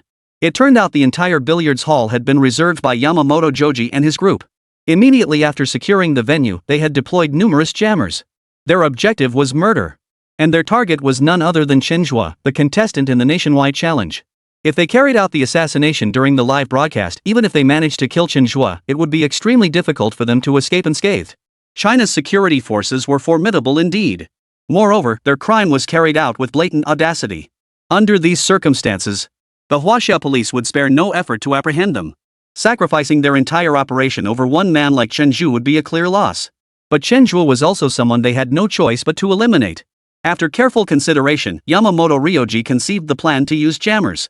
With the jammers in place, the live broadcast signal would dissipate. Whatever transpired between the two parties afterward would remain unknown to anyone but themselves. That moment would be their prime opportunity to strike. Moreover, as long as they executed it cleanly, leaving no trace of evidence at the scene, even if the police suspected them, they would ultimately be unable to secure a conviction. By then, not only could they eliminate their target, but the panic they'd instill in Chinese society would be utterly terrifying. Chapter 132, Throat Cutting. Brother Zhe, they're all from that island nation. I actually lost to a bunch of little devils. I've disgraced the Chinese people. Zhang Jian's voice trembled with endless frustration and resentment. His heart was filled with defeat and rage, a feeling 100 times more painful than losing 20,000 yuan. Deep within every Chinese person's heart lies an innate pride and dignity, a conviction etched into their very bones. No matter when or where, they must never be inferior to those little devils. Yet now, trapped in this brutal reality, Zhang Jian had truly been defeated by this group of people from the island nation. This sense of defeat felt like a sharp blade piercing straight through his chest, causing him immense agony and torment. He would rather have lost to any ordinary child from China than face the outcome of being defeated by the Japanese. In this moment, he felt like a traitor to his nation, his inner torment threatening to consume him. Damn Japanese bastards. You're too sneaky. Playing dirty tricks on me. Furious and beside himself, Zhang Jian could no longer contain his emotions. He hurled curses at Yamamoto Joji and his men, his voice echoing through the billiard hall, thick with rage and contempt. Yet Yamamoto Joji and his men remained utterly unfazed by the tirade. Their expressions remained impassive, as if Zhang Jian's words were merely an insignificant breeze brushing past their ears, stirring not a single ripple. Their heads held slightly high, their faces wore an expression of cold arrogance, as if Zhang Jian and Chen Zhe before them were nothing more than insignificant ants, utterly unworthy of their anger. Chen Zhe took it all in. His gaze grew deeper, a sense of foreboding stirring within him. Zhang Jian, you leave first. This is mine to handle. Chen Zhe's voice was low and commanding, each word carrying an undeniable authority. Zhang Jian paused, his eyes brimming with confusion and bewilderment. Bro, what's that supposed to mean? I'd never leave you to face the Japanese alone. As a born and raised northeasterner, Zhang Jian possessed the region's characteristic boldness and fiery spirit. In such a critical moment, retreating was utterly out of the question. He straightened his back, his eyes flashing with resolve, as if declaring to Chen Zhe that he would never abandon him. This isn't the time for impulsive actions. You need to find a way out immediately. What these men want today is likely more than just money. Chen Zhe's expression was unusually grave. His brows were tightly furrowed, every line on his face etched with worry. His eyes held a sharpness and alertness unlike anything seen before, transforming him into a different person altogether. Zhang Jian was momentarily stunned. He couldn't fathom why Chen Zhe was acting so unusually today. This sense of the unknown stirred an inexplicable unease within him. As the two men spoke, Yamamoto Joji's icy voice cut through the air once more. Think you can leave? Not a single one of you is going anywhere today. His voice wasn't loud, but it carried an undeniable authority, an invisible pressure that made the air in the billiard hall feel oppressive. The moment the words left his mouth, the door slammed shut with a thunderous bang. The deafening sound echoed jarringly in the quiet space, like the tolling of a death knell. At the same moment, a sinister smile spread across Yamamoto Joji's face, a grimace tinged with cruelty and triumph that sent a chill down the spine. Behind him, several figures now held gleaming samurai swords in their hands, their presence having materialized without warning. The blades glinted coldly under the dim lighting, like emissaries from hell, radiating the aura of death. Only then did Zhang Jian belatedly grasp the gravity of his situation. His pupils dilated involuntarily, and his heart began to pound violently, as if it might leap from his chest. The concept of death was undeniably distant for someone his age. It had never even crossed his mind. Yet now, this brutal reality forced him to confront it head-on. He knew clearly that they weren't joking around, nor would they show mercy like the pursuit team. They were genuinely here to take lives. But why they'd chosen this particular method remained a mystery to Zhang Jian at that moment. Logically speaking, he had no grudges with these people. Even Chen Zhe had little connection to them. Why would they suddenly resort to such lethal force, and why do it in front of a national audience? It was truly baffling. Are you sure you want to do this? Let me tell you, every move you make is being broadcast live. I dare say the police will be here before you even lift a finger. Zhang Jian voiced his thoughts with a bravado that masked his inner fear. He tried to make his voice sound firm, but everyone present understood that he was merely putting on a brave front. His body trembled slightly, an involuntary movement that betrayed his inner terror. Yamamoto Ryoji chuckled at this, his face brimming with smug arrogance. Live broadcast? Are you sure the footage here can actually be streamed? His voice carried a hint of mockery, as if declaring to Zhang Jian that his plan was flawless. Zhang Jian frowned and quickly pulled out his phone. His fingers trembled slightly with tension as they swiped rapidly across the screen. But reality poured cold water over his hopes like a bucket dumped on his head. There was absolutely no signal inside the billiards hall at that moment. This meant the pool hall was likely rigged with signal jammers. It seemed the other side had been planning this move for quite some time. Zhang Jian's face grew paler, but then an unprecedented sense of release washed over him. Brother Zhe, dying alongside you makes my life worth it. Earlier, Zhang Jian had still harbored some fear, deeply dreading death. But upon realizing there was no way out, his mindset became surprisingly calm. Why kill us? Chen Zhe turned his gaze toward Yamamoto Joji, his face filled with confusion as he spoke. Though he had his suspicions, he still wanted to hear it confirmed directly. Since you're all going to die anyway, I might as well tell you. Yamamoto Joji's face was utterly arrogant. He tilted his head back slightly, his eyes flashing with a mad gleam. Remember those 2 drug trafficking gangs you arrested earlier? We're their suppliers. Damn Japanese bastards, you're actually running this kind of operation. Zhang Jian's emotions flared once more, unleashing a torrent of curses at the men without hesitation. His heart brimmed with fury and disgust. He wanted to tear these drug dealers limb from limb. I hate it when they scream like that. Let's get this over with. Yamamoto Ryoji spoke with a flat tone, yet his eyes blazed with murderous intent. He gave a slight wave of his hand, signaling his men to move. Having witnessed Chen Zhe's abilities firsthand, Yamamoto Ryoji decided to strike preemptively to avoid any complications. He wasn't part of the pursuit squad, and he certainly wouldn't show any mercy. Once he struck, it would be to kill. Chapter 133, Who is the prey, who is the wolf? In the dim pool hall, the air seemed to freeze, thick with a bone-chilling, murderous aura. Yamamoto Jiro's words were delivered in a matter-of-fact tone, yet they dripped with cruelty.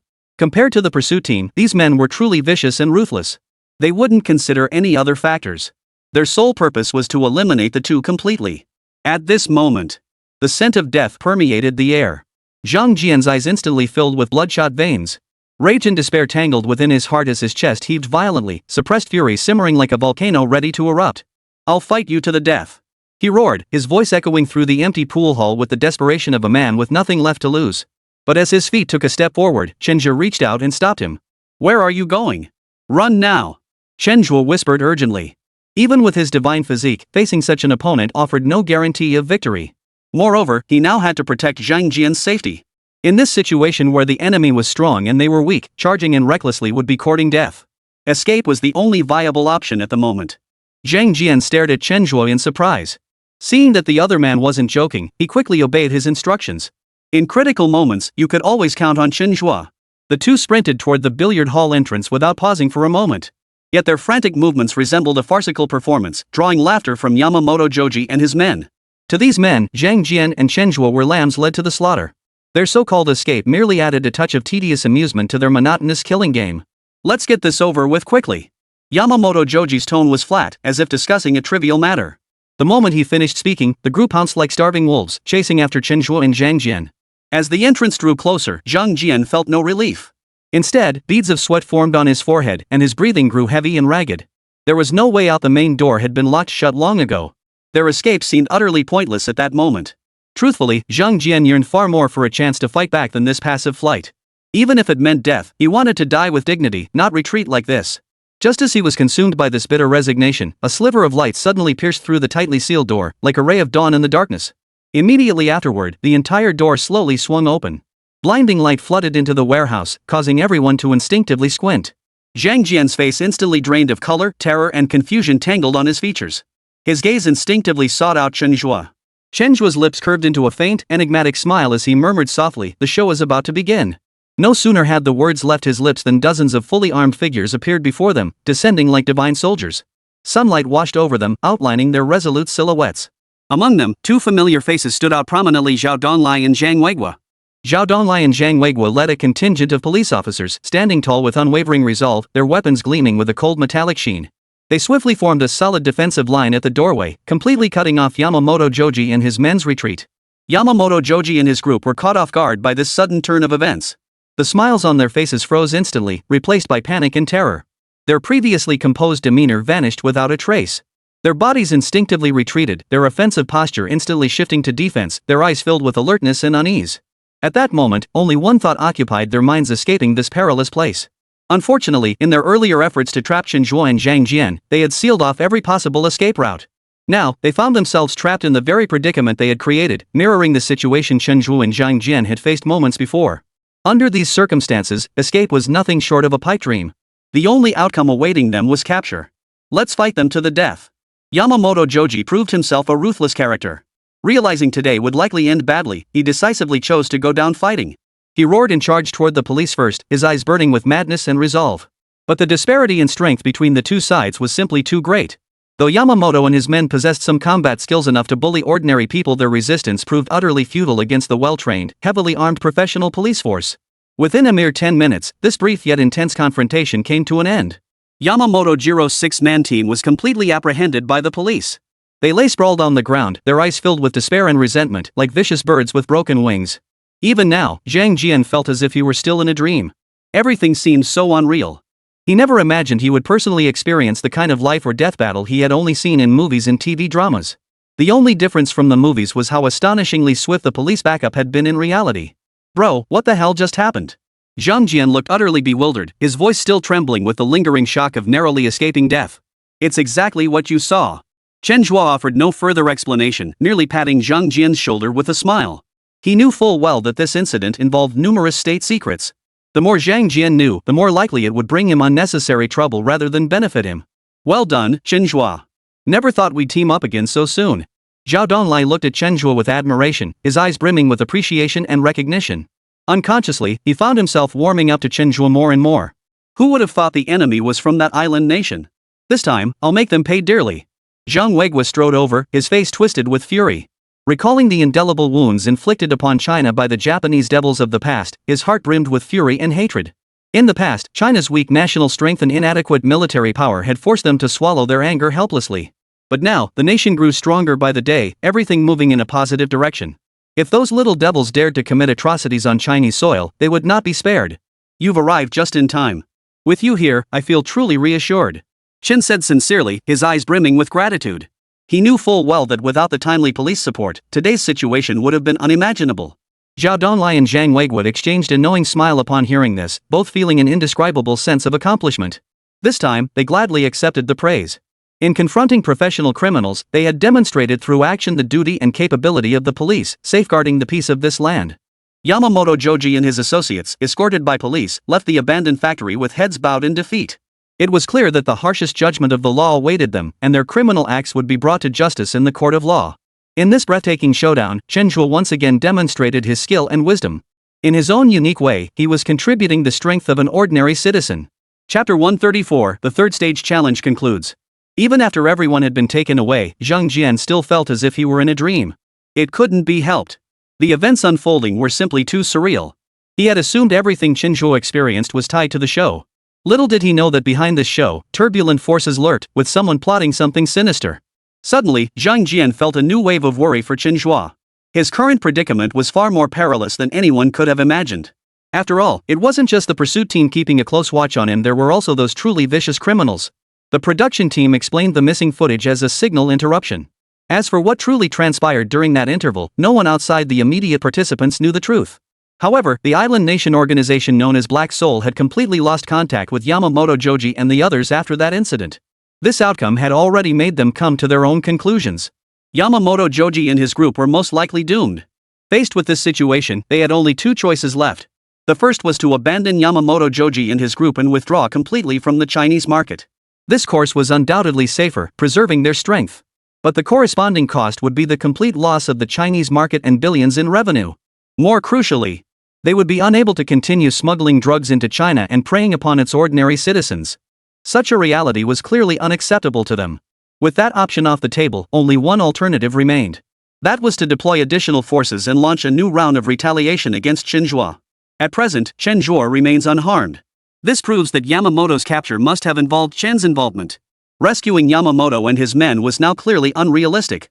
But retaliating against Chen Zhe was absolutely feasible. Success in this endeavor would serve as an indirect response to Yamamoto Jiro and his men's capture. Without hesitation, the Black Soul organization swiftly dispatched a new assassin to carry out another assassination attempt on Yamamoto Joji. This time, the target they sent was Yashihira Yoshimasa. An exceptionally skilled assassin, his specialty lay in making murders appear accidental. He consistently orchestrated coincidences to execute his targets. Upon reflection, his methods bore a striking resemblance to Chen Zhe's initial tactic of disrupting the pursuit team's rhythm with a pencil. The difference was that Chen Zhe's method was designed to delay the pursuit team, buying himself more time and space to escape. Yashihira Yoshimasa's method, however, was a true killing technique intended to take lives. The Black Soul organization had become acutely aware of the gravity of the situation. They were determined not to send men to their deaths needlessly, as had happened before. With Huaxia forces now alerted, resorting to direct, reckless methods would be tantamount to walking into a trap, inevitably leading to more members falling into police custody. However, if they orchestrated it to look like an accident, the situation would be entirely different. Not only would they successfully eliminate Chen Zhe, but Yashihira Yoshimasa was highly confident he could escape unscathed. Moreover, it would sow immense panic within China, allowing them to launch a brilliant counterattack. Yashihira Yoshimasa remained highly confident in the success of this assassination mission. Prior to this, he had already orchestrated multiple accidents, none of which anyone suspected were his doing. As long as he could anticipate Chen Zhe's movements and pinpoint his location beforehand, orchestrating an accidental killing would be as easy as pie. As Yashihira Yoshimasa embarked on this new path of assassination, the third phase of the National Challenge program also drew to a close. The battles in this phase had been equally brutal. Now, only 3 members remained in the entire challenge team. They were Contestant 01 Wang Qingchun, Contestant 02 Zhang Shangyang, and Contestant 18 Chen Zhe. Beyond these 3, all other contestants have been eliminated by the production team. Under the new competition format, each contestant's challenge has become exceptionally difficult. Compounded by the additional requirement of earning money during challenges, they find themselves stretched thin and suffering immensely. Under the dual pressures of mental and physical strain, the contestants teetered on the brink of collapse. On one side stood the reinforced pursuit team, on the other, the exhausted contestants teetering on the brink. The battle between the two sides seemed destined from the very beginning. Yet even in such dire circumstances, 3 contestants still managed to succeed in their challenges. Unseen, the true value of these 3 contestants kept shining through. To endure under such a grueling format.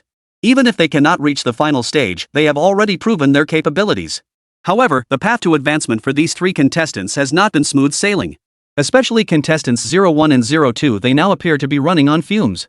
With the pursuit team growing larger and the show's rules becoming increasingly complex, they have reached their own limits. What's even more disheartening is that the upcoming Phase 4 challenge will only grow more brutal. The escalating difficulty and shifting rules put them to the ultimate test. For them, the choice between persevering on this thorny path or abandoning it altogether to return to a peaceful life is truly agonizing. They wrestled constantly between perseverance and surrender, their hearts torn by conflict and anguish. Apart from them, only Chen Zhe remains as a challenger. Compared to the other 2, Chen Zhe still appeared relaxed and composed. Although he encountered some setbacks along the way, his overall demeanor remained reassuring. In fact, in everyone's eyes, as long as Chen Zhe didn't deliberately sabotage himself, he absolutely had the potential to go much further. In the subsequent challenges of Phase 3, the pursuit team voluntarily abandoned their chase of Chen Zhe. This development cast a shadow of suspicion over his advancement, suggesting it might have been somewhat opportunistic. Yet online, no one questioned this perception. Instead, many felt it was only fitting. After all, Chen Zhe had successfully rescued 5 hostages and apprehended 3 criminals through his actions. Members of the pursuit team showed no hint of dissatisfaction with this decision. It should be noted that during this period, Chen Zhe accomplished another significant, yet largely undisclosed, feat.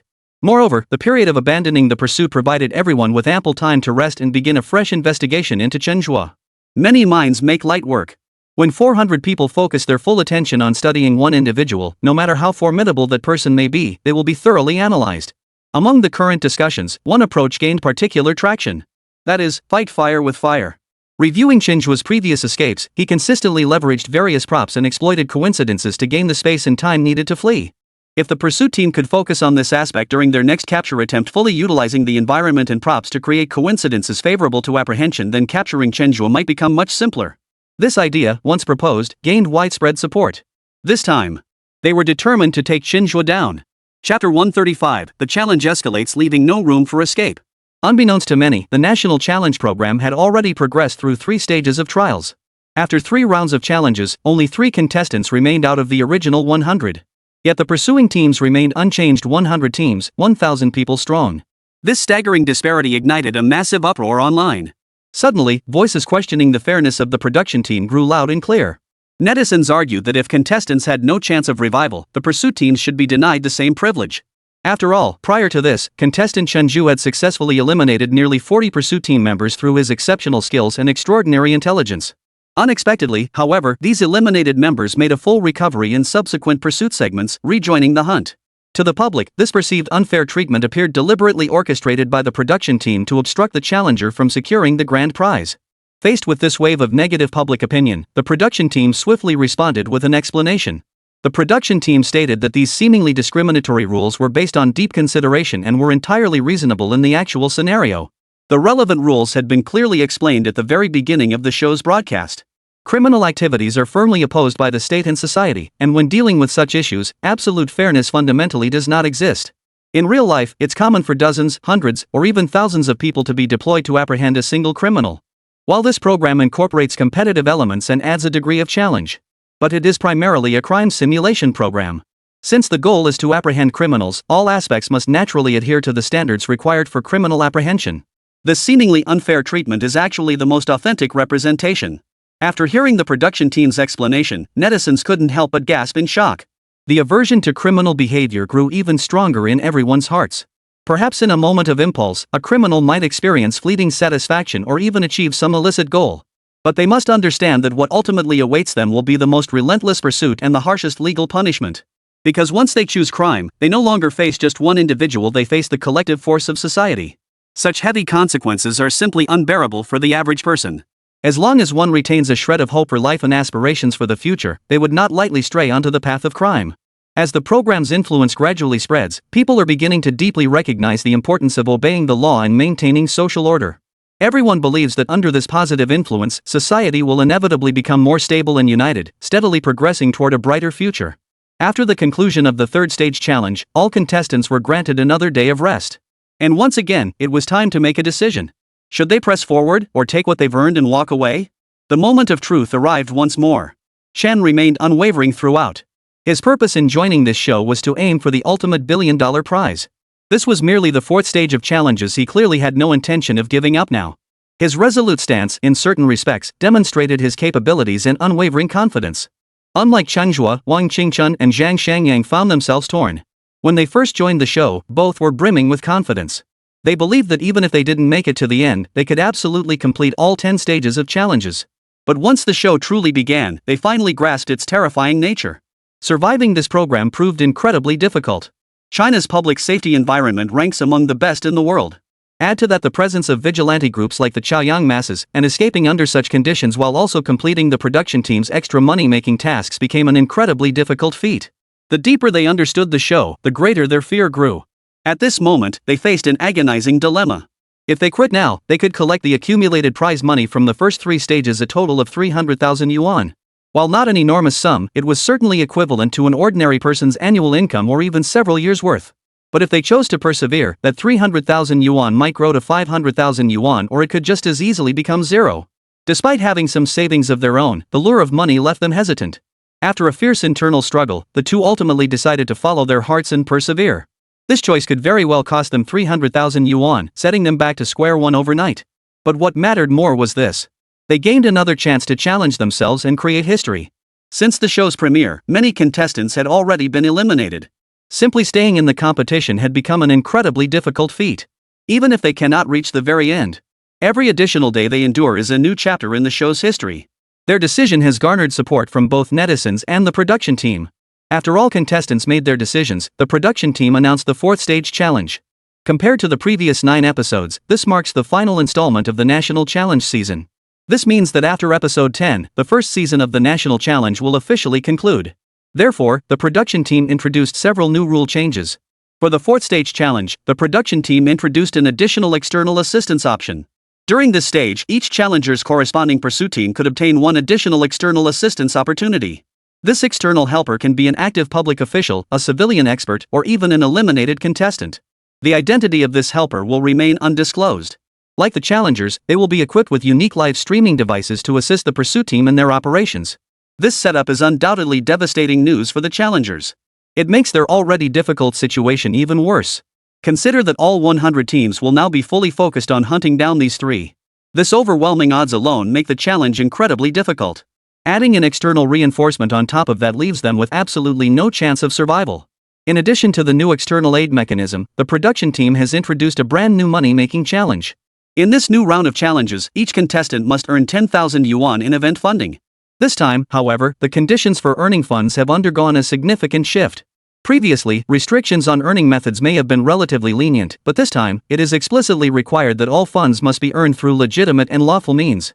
While this may appear as a constraint on the contestants, it actually reflects the program's commitment to upholding its core values.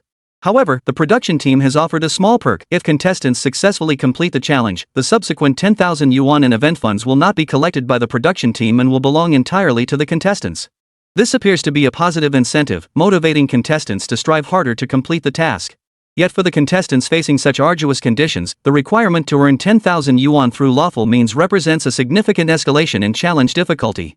Accomplishing the challenge under these conditions is exceptionally arduous, with every step fraught with thorns and obstacles. Chapter 136, Bring on the Storm. The new competition format brings even more brutal challenges, along with more intense and thrilling showdowns. At this stage, the audience's enthusiasm has been fully ignited. They are like participants awaiting a grand carnival, eagerly preparing to welcome the arrival of the fourth phase of challenges. This is where the true battle of champions begins, for every remaining contestant has survived rigorous selection and possesses undeniable prowess. Everyone is convinced that the upcoming showdowns will be exceptionally thrilling, delivering a brand new visual and auditory feast that will immerse the audience in this intense and electrifying competition. After a day of rest, the fourth stage of challenges officially commenced amid the anticipation and focused attention of the crowd. Meanwhile, the pursuit teams assigned to the 3 contestants saw a significant expansion. The pursuit team for contestant 01 had grown to 20 teams. This means that in the subsequent showdown, contestant number 01, Wang Qingchun, will face challenges from 20 teams. The pursuit team for player 02 grew even larger, reaching 30 teams. Over the next 5 days, contestant 02, Zhang Shangyang, will engage in a battle of wits and courage against 300 pursuers. However, the most thrilling development remains that of contestant number 18, Chen Zhe. The pursuit team assigned to Chen Zhe has now ballooned to a staggering 50 teams. The ratio between the two sides has reached a staggering 500 to 1. Beyond that, the external reinforcements for the 3 pursuit teams have all been fully deployed. The external reinforcement recruited by Team 01 is Chen Liang, an elite special forces soldier from a domestic military region. Wang Qingchuan's former identity was that of an international mercenary. When dealing with soldiers are undoubtedly the most effective choice. Special forces are the elite of the elite. Even in terms of individual combat capability, they could absolutely outmatch Wang Qingchun. More importantly, Wang Qingchun was completely unaware of Chen Liang's existence, which would prove immensely advantageous for the subsequent plan. As the team's commander, Li Shiqing consulted with the others and proactively invited Chen Liang to join. Chen Liang himself showed keen interest in this operation. After all, this confrontation was not merely an ordinary showdown within the program. It was a matter of honor for the Chinese military. As a special forces elite, defending military honor was his unquestionable duty. In this contest, he would undoubtedly showcase the spirit of Chinese soldiers, demonstrating their strength and responsibility to all. The external reinforcement recruited by Team 02 was a paparazzi. From a personnel perspective, this choice seemed rather weak, even giving the illusion that anyone could do it. But for Xia Yanran, this arrangement was the best choice made after careful consideration. The reason is simple. Specialization is key. Everyone excels at different things. Xia Yanran possessed absolute confidence in her own abilities. Even in their previous confrontation, she had come tantalizingly close to capturing Zhang Shangyang. Her ultimate failure stemmed from her subordinate's surveillance failure. They failed to recognize Zhang Shangyang after his disguise. Otherwise, with Xia Yanran's meticulous planning, Zhang Shangyang would have been eliminated by now. Armed with this confidence, Xia Yanran specifically targeted her weak points in this round's strategy. Paparazzi might not seem particularly skilled, but their surveillance and disguise abilities were the absolute best of the best. Often, to secure footage of a celebrity, they'd begin filming days or even weeks in advance. This tenacious spirit and professional skill proved absolutely invaluable in the current pursuit.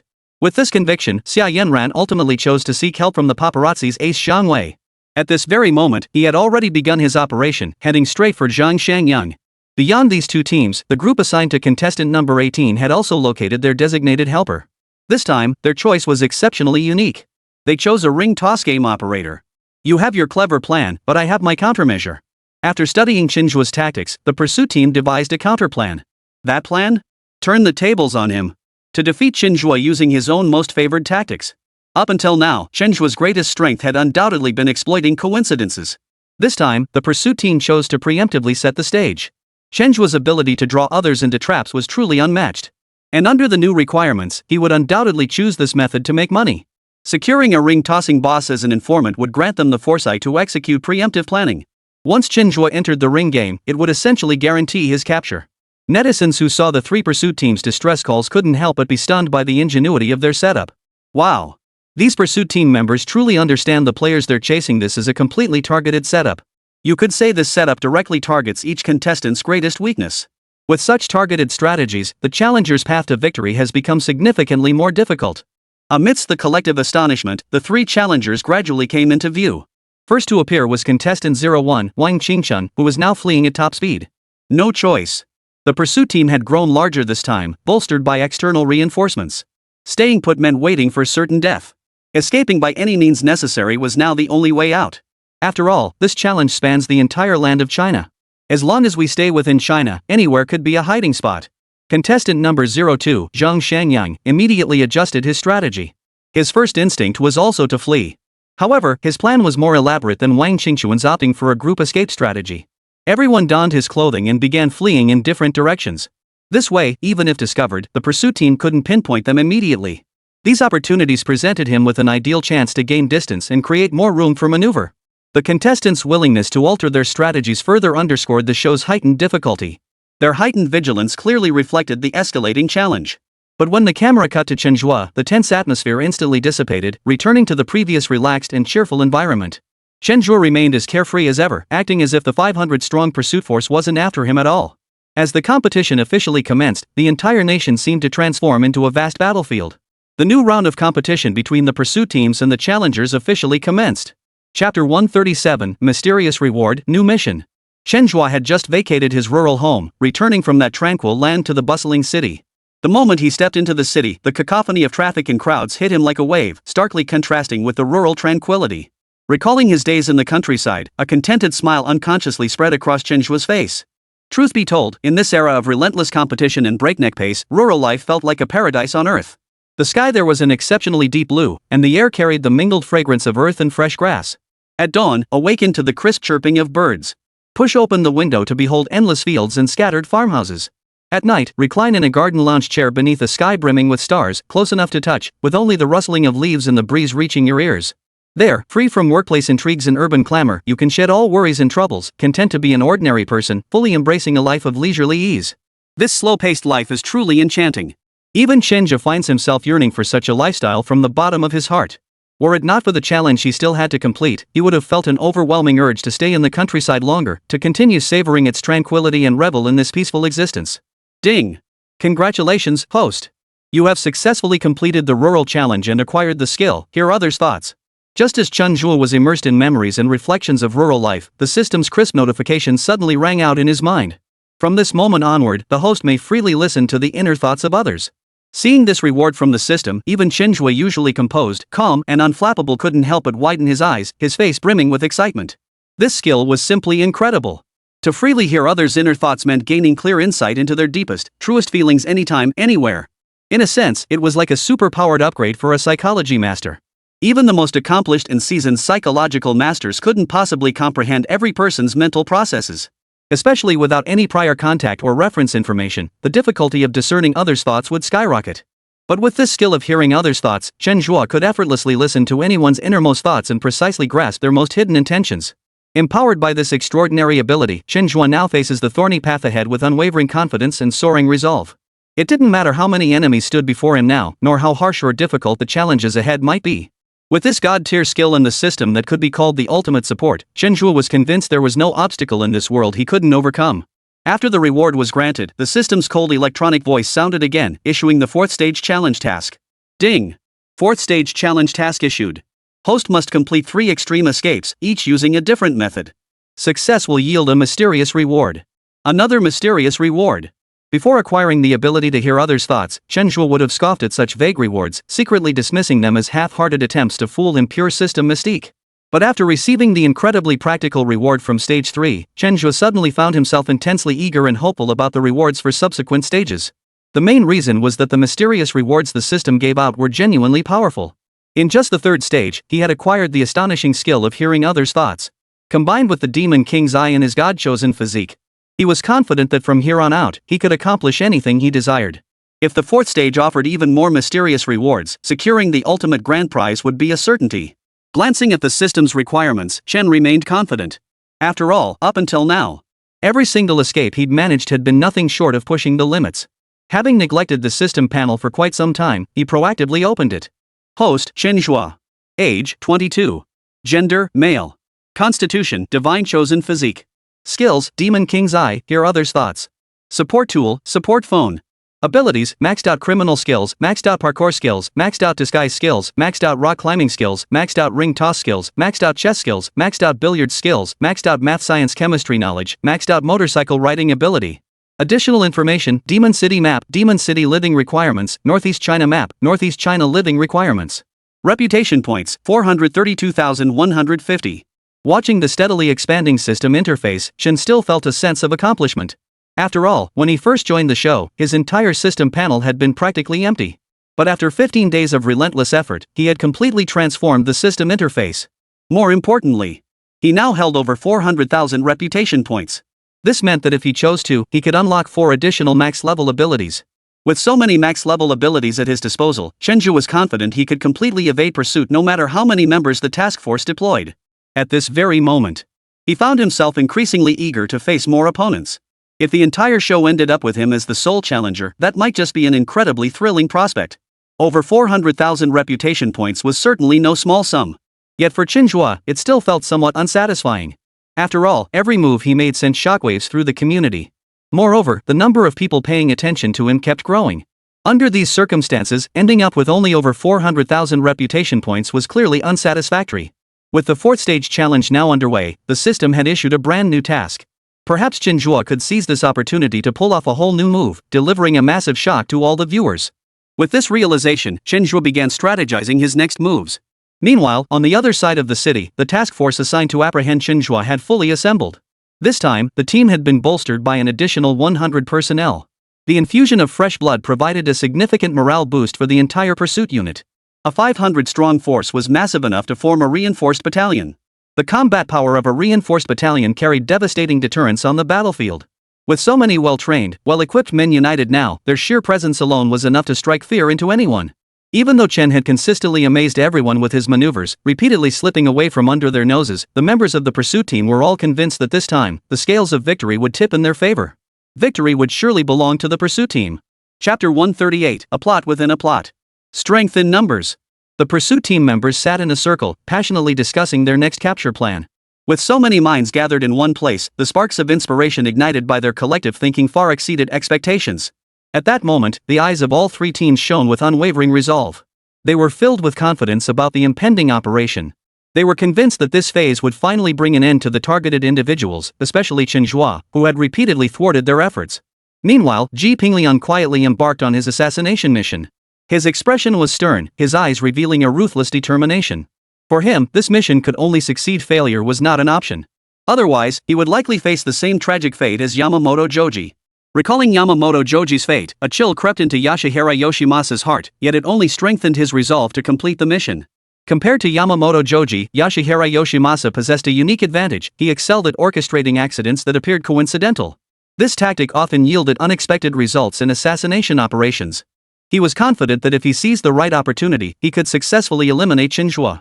Moreover, he could accomplish the task without anyone noticing, ensuring Chen Zhe met his end without ever realizing what had happened. Now, all factions had mobilized fully, and the entire situation had become intricately complex. Who would emerge victorious in this fierce contest? The answers seemed imminent. Meanwhile, after much hardship, Chen Zhe had cleverly maneuvered his way back into the city. He knew well that while rural life offered tranquility and comfort, it presented too many insurmountable limitations for escape. Once surrounded by a crowd in those open, sparsely populated areas, there were almost no effective means to break free. The city, however, was entirely different. Here, buildings stood densely packed, and people thronged the streets in great numbers. These conditions offered immense advantages for escape. Chen Zhe believed that with proper execution and full utilization of these advantages, completing the escape would not be difficult. Moreover, the system's current mission required completing 3 extreme escapes. To achieve such extremes, the city was clearly far more suitable than the countryside. Upon arriving in the city, Chen Zhe's first thought was to make money. The program's deceptive rules had left him frustrated. No matter how much prize money he painstakingly accumulated, it would all be confiscated the moment a stage challenge ended. This left him, who had once earned nearly $1 million, suddenly penniless again. Therefore, his immediate priority was to secure funds at the very least, enough to cover food and lodging. Throughout the challenge, Chen Zhe had always prioritized quality living conditions, knowing that good accommodations kept his energy levels high. Now that he had arrived in northeast China, he was eager to savor the region's unique cuisine, and none of that was possible without money. However, for Chen Zhe, making money wasn't particularly difficult. He possesses numerous max-level skills, which serve as his secret weapons. As long as he could find the right way to monetize them, he was confident he could make money. As the saying goes, when you're in need, help arrives. Just as he was pondering how to make money, a flyer distributor approached him with a beaming smile and handed him a leaflet. Curious, Chen Zhe took the flyer and began reading. The contents caught his eye, filling him with delight. It turned out that a ring toss event was being held at the current government square. This government-sponsored entertainment event aimed to enrich citizens' lives, encouraging everyone to participate and challenge themselves. The rules were simple: each participant started with 10 rings. Landing 5 or more rings advanced them to the next round. If someone managed to land all 10 rings in one go, they could even compete for a grand prize of 100,000 yuan. Reading this information on the flyer, Chen Zhe felt the event was practically tailor-made for him. He had been struggling to find ways to make money, and now this perfect opportunity had presented itself. With his maxed-out ring-tossing skills, advancing through the rounds would be a breeze. Winning the 100,000 yuan grand prize would be a piece of cake. With this thought, Chen Zhe couldn't contain his excitement and walked briskly toward the event venue. Little did he realize that from the moment he chose to participate in this game, he had already stepped into a meticulously laid trap. Indeed, this very event had been tailor-made for him by the pursuit team. During the previous rest period, the pursuit team members had gathered and, after careful deliberation, decided to turn his own tactics against him. They knew full well that Chen Zhe's previous escapes had all relied on seemingly coincidental circumstances, cleverly leveraging environmental factors. Therefore, this time they plan ahead, anticipating every possible unexpected turn and condition Chen Zhe might exploit, eliminating any chance for him to escape through coincidence again. This ring toss event was the crucial step in their meticulously planned operation. Not only did they successfully persuade the government to host the event, but they also secured a reliable outside ally to pose as the ring toss owner. It could be said that if Chen Zhe dared to participate, there would be no return. At the same time, through his intelligence channels, Ji Pinglian learned of Chen Zhe's latest decision. Studying the intelligence in his hands, a plan rapidly formed in his mind. He thought to himself, if he could kill Chen Zhe in front of everyone, the impact would be nothing short of earth-shattering. Not only would it catapult his reputation within the organization, but if he could escape unscathed and successfully disguise Chen Zhe's death as a mere accident, his standing within the ranks would undergo a revolutionary transformation. With this thought, Yoshimasa Ji decided without hesitation to take the initiative. He resolved to lay the groundwork around the ring toss event, executing a precise strike to achieve a truly flawless assassination. Yasuhira Yoshimasa began meticulously surveying the surroundings of the ring toss event site. After deep deliberation, he resolved to orchestrate this accident as a deliberate stampede. Frankly, orchestrating such an accident was extremely difficult. It demanded not only exceptional planning skills and precise control over the situation, but also required cooperation from others, or rather, creating circumstances where cooperation became inevitable. The practical difficulty of this was absolutely enormous. But Yasuhira Yoshimasa possessed extraordinary confidence in his own abilities. He believed that if one was to create a perfect accident, its difficulty level naturally had to be higher. Otherwise, if it were too easy to see through, if anyone could figure out what was going on, how could such an event still be called an accident? After finalizing the specific implementation plan, Yashihira Yoshimasa began working tirelessly to gather the necessary tools. He knew such an accident demanded meticulous advanced planning. Moreover, every link in the chain had to be seamlessly connected, with not a single flaw allowed. Crucially, he must confirm that the ultimate target was indeed Chen Zhe. Otherwise, if he accidentally killed someone else, it might still cause some panic and prove his capability, but ultimately, it would fail to achieve the mission objective and be useless. Before Yashihira Yoshimasa began his intensive preparations, the pursuit team was also busy, making extensive arrangements around the square. They knew Chen Zhe favored using various tools to aid his escape, so they had preemptively tampered with these items. They had installed traps in every corner of the square's perimeter. Any tools Chen Zhe might use for escape or to disrupt the pursuit had either been destroyed or concealed, ensuring he would have nothing to rely on when the time came. As an extra precaution, they had even crafted clever disguises at specific critical points. Even if a few ordinary citizens defied expectations and attempted sabotage, it would not disrupt their overall plan or interfere with the subsequent capture operation. As core members of the pursuit team, Zhao Donlai and Zhang Weiguo displayed unwavering confidence in this operation. Despite consistently being at a disadvantage in their previous encounters with Chen Zhe never once achieving success. After each encounter, they gathered to meticulously analyze lessons learned. Now, facing a fresh challenge, their persistent analysis and research had deepened their understanding of Chen Zhe's modus operandi and mindset. They exchanged glances, their eyes filled with unwavering resolve. This time, they were certain no surprises would arise. They were confident they would finally achieve their goal and apprehend Chen Zhe once and for all. An hour later, Chen Zhe finally arrived at Fujian's largest square. The square was already packed with a large crowd. Everyone displayed keen interest in the ring toss game. Everyone was eager and ready, hoping to pass the first round of challenges and win the ultimate prize of 100,000 yuan. The atmosphere was electric, a vibrant tapestry of laughter, chatter, and excitement filling the air. Despite his eagerness to earn money, Chen Zhe did not lose his composure by cutting in line. Instead, he voluntarily joined the queue at the back of the crowd. He understood that queuing was, in fact, a true test of one's character.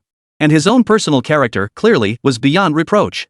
Even though he was participating in a crime simulation show, he consistently adhered to his principles in his behavior and actions, handling everything with care. His actions indirectly set an example for those around him. Without rules, there can be no order. Whether in life or work, one must have a code of conduct knowing what to do and what not to do. Only by doing so could one continuously improve and become a contributor to society even within the simulated context of this program. Thus, Chen patiently waited. After nearly 2 hours of queuing, his turn finally arrived. Before him, many had attempted the challenge, but the success rate was extremely low. Forget advancing directly to the 100,000 yuan prize challenge, even those who managed to match 5 symbols and advance to the next round were few and far between. It seemed that winning the 100,000 yuan prize was no easy feat. Chen Zhe confidently took 10 rings and began his challenge with ease. He had every reason to be confident in his abilities. Max-level ring tossing skills weren't something to be taken lightly. He recalled past experiences where he'd effortlessly snagged even the large geese in events, let alone these stationary decorations. He took a deep breath, adjusted his stance, and swiftly and precisely tossed each ring one after another. In just 10 seconds, Chen Zhe completed the ring toss task cleanly and efficiently. The final result was exceptionally satisfying. All 10 rings, without exception, landed securely on the ornaments. The surrounding crowd erupted in gasps and applause at the sight.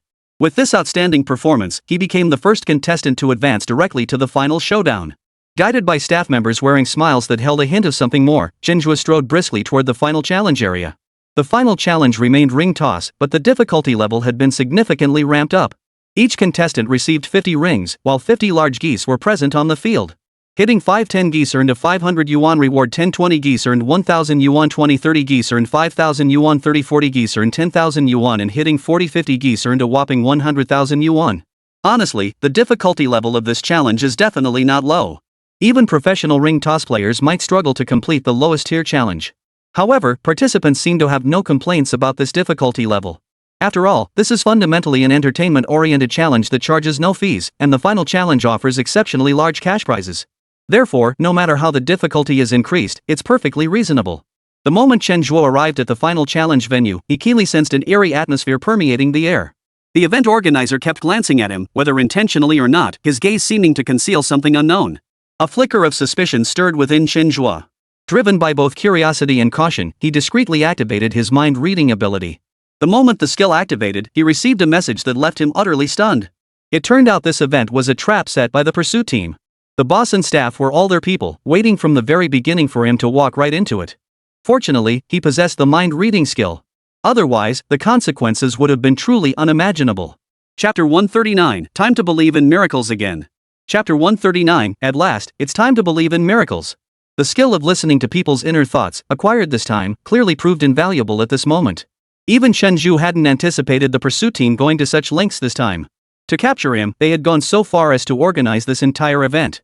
Now, two paths lay before Chen Zhe.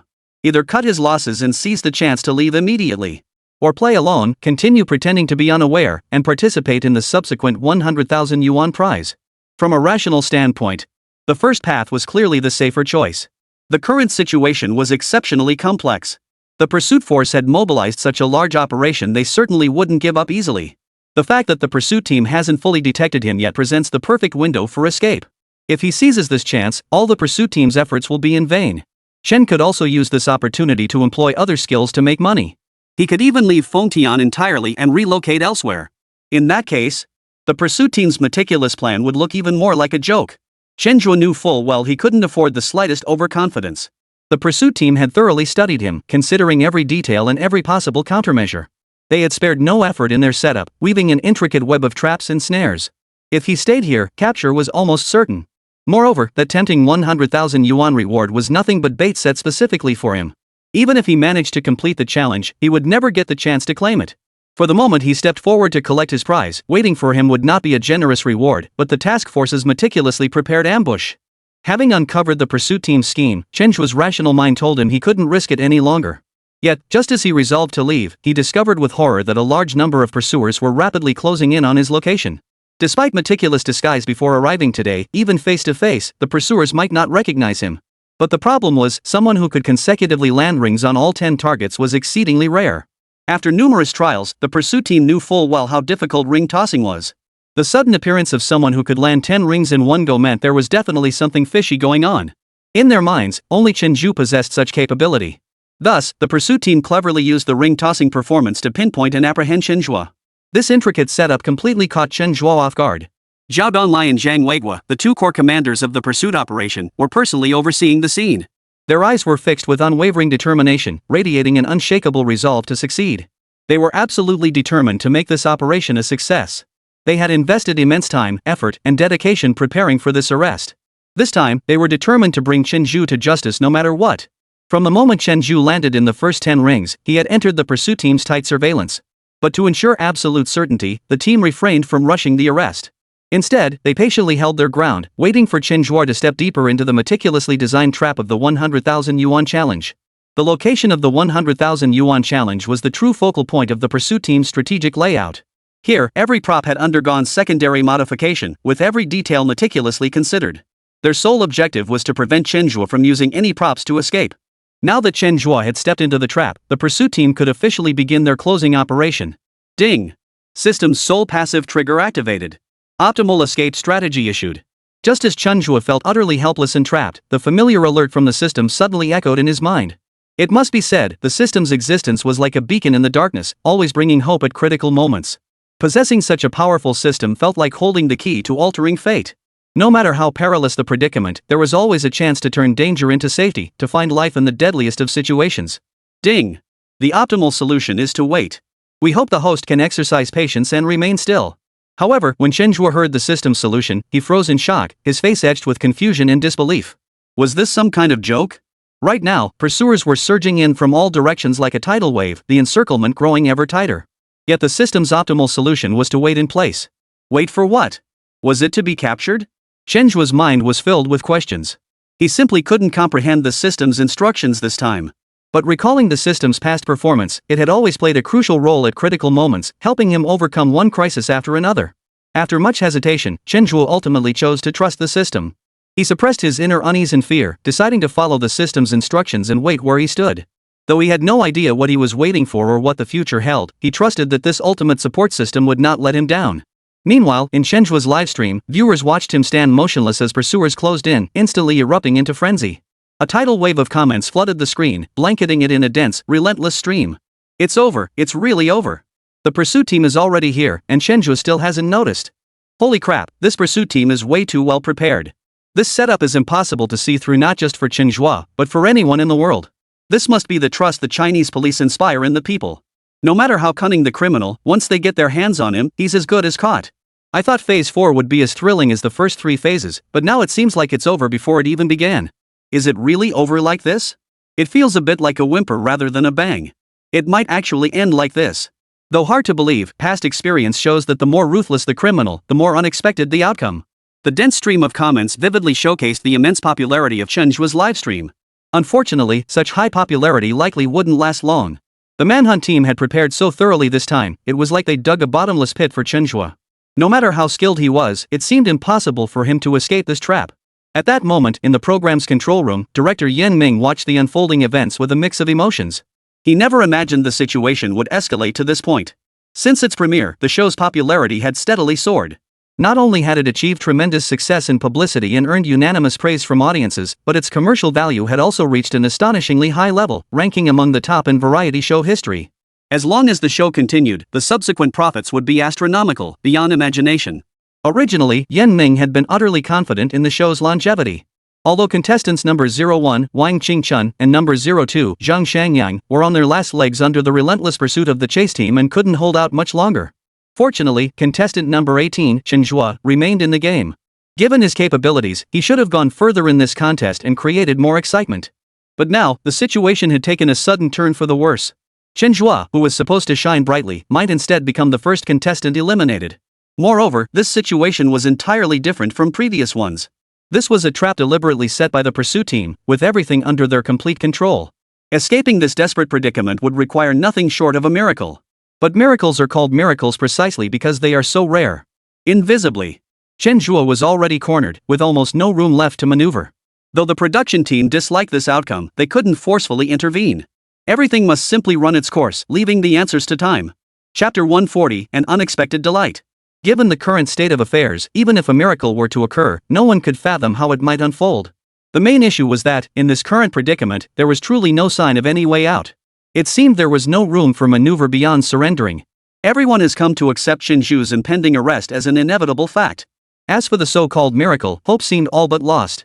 Yet, just as everyone had reached this pessimistic conclusion, an unexpected turn of events erupted like a boulder thrown into a tranquil lake. All eyes had been fixed on Chen Zhe as the pursuit team closed in on him in a fanning formation, the tension thick enough to cut with a knife. Suddenly, a piercing scream like a sharp bolt of lightning shattered the oppressive silence, forcibly diverting the pursuit team's gaze. No one could have imagined that at this critical moment, someone else would unexpectedly sabotage the pursuit team's equipment and get injured in the process. An injury to an ordinary citizen was undoubtedly a matter of grave concern for the pursuit team. In an instant, shock and concern flashed across everyone's faces. They immediately rushed toward the injured man, eager to see what had happened. Zhao Donglai and Zhang Weiguo showed no sign of hesitation either, sprinting swiftly toward the injured man. Seeing everyone suddenly change direction, Chen stood frozen in place, utterly bewildered. His mind raced as he tried to make sense of it. What was going on? Could it be the system intervening? But he quickly dismissed the thought. That didn't make sense. The system only provided the optimal solution to break the deadlock. It wouldn't force someone to get hurt. At that very moment, the crowd gathered around them surged like a tide toward the injured. Like the pursuit team, they were all filled with curiosity, eager to uncover what had transpired. Unbeknownst to him, this gathering crowd formed a massive protective circle around Chen Zhe. Now, if Chen Zhe wanted to leave, it would be as easy as pie. Even if some still watched him, in this chaotic situation, they couldn't possibly keep up with his pace. The miracle everyone had been hoping for seemed to materialize in that very moment. The camera shifted, and all eyes instantly focused on the injured man. It was a man, and his condition was dire. He lay on the ground, moaning in agony, his face contorted with pain. It turned out that the crowd's sudden surge had accidentally caused a stampede, and he was caught in the middle of it. Fortunately, the situation was discovered in time. Through the collective efforts of the crowd, the danger was contained before it could escalate further. Otherwise, his life might truly have been in jeopardy. This trampled man was none other than Yoshimasa, the man entrusted with a crucial mission. According to his original plan, he intended to create minor accidents around the venue. He reasoned that with flimsy props and an overwhelming crowd, such a stampede would inevitably occur. His objective was clear: to complete his mission amidst the chaos. What he hadn't anticipated was that during his test run, he discovered the props he intended to tamper with had already been tampered with by someone else. Unaware of this sinister twist, he proceeded with his scheme as planned. The moment he triggered the prop, disaster struck. He collapsed to the ground, triggering panic among the onlookers. The crowd began surging in panic, jostling and pushing until it culminated in this horrific stampede. Jiro Yoshimasa's condition was now extremely dire. His body was covered in bruises and marks from being trampled, leaving him unable to move properly. Lying on the ground, his eyes filled with terror and despair, he felt as if he were about to meet his maker when the pursuing squad closed in. "Get him to the hospital immediately." Zhao Donglai's voice was filled with urgency and concern, his emotions running high. When planning the operation, he had specifically emphasized the safety of bystanders. Their plan targeted only Chen Zhe. As long as they captured him, everything would be fine. But now, not only had they failed to capture him, but innocent bystanders had been injured. This was clearly not good news for the pursuit team. Holy crap! Just as the pursuit team members moved to assist Yashihira Masayoshi, he unexpectedly uttered a phrase in Japanese. Hearing this, the expressions of everyone present instantly changed. The air seemed to freeze in that moment. Everyone stopped what they were doing, their gazes turning sharply toward Yashihira Masayoshi. Zhao Donglai and Zhang Weiguo exchanged a quick, instinctive glance. Their expressions conveyed both shock and wariness. It was important to remember that during the previous rest period, they had indirectly captured several members of the island nation's black soul drug trafficking ring. Their ultimate objective had been to kill Chen Zhe. Although those individuals had been successfully apprehended, they all understood deep down that this matter was likely far from over. Originally, everyone had only speculated about the matter, hesitant to jump to conclusions. But now, hearing this man suddenly speak the language of the island nation, Zhao Donglai and Zhang Weiguo both arrived at an identical conclusion. The man before them was likely another member of this organization. This explanation made his injuries far easier to understand. It was well known that at critical junctures, the pursuit teams exercised extreme caution. They do this to prevent any unforeseen incidents that could lead to irreparable losses. Yet Yoshimasa Kihara had clearly taken a reckless gamble, forcibly breaching the pursuit team's security. Once this became clear, Zhang Weiguo spoke up, deliberately softening his tone. "Are you all right, brother? We should get you to the hospital first." As he spoke, he observed Yashihira Yoshimasa's reaction, his eyes betraying a barely perceptible hint of wariness.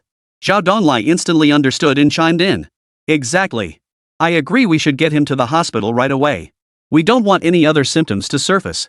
His face was plastered with concern, but inside, he was calculating how to extract more clues from this suspicious individual. Faced with their earnest invitation, Yashihira Yoshimasa reacted with obvious resistance. A flicker of panic crossed his eyes as he replied in halting Mandarin. "No need. This was my own carelessness. It has nothing to do with anyone else. I won't trouble you all." As he spoke, he struggled to rise, but the pain in his body made his movements painfully difficult. Originally, there had been some uncertainty among them about whether this man was truly a member of the organization. But now, his outright refusal left them 100% certain this guy was definitely a member of the Black Soul organization. "That won't do. Since you were injured in this game, we must take you to the hospital." Zhang Weiguo cut off Yoshimasa's chance to argue and issued a command to the pursuit team members. His tone was firm and authoritative, brooking no argument. Without another word, the group immediately lifted Yashihira Ryosuke off the ground. Yashihira Yoshimasa struggled desperately, trying to break free from their grip. But his body was too weak, such struggles were bound to be futile. Sometimes, what you plan doesn't work out, but what you don't plan for takes root. The pursuit team's original plan had been laid out specifically for Chen Zhe. Unexpectedly, they failed to capture Chen Zhe but instead apprehended a drug trafficking member of the Black Soul organization, a fortunate twist of fate. At this moment, Yashihira Yoshimasa realized something was terribly wrong.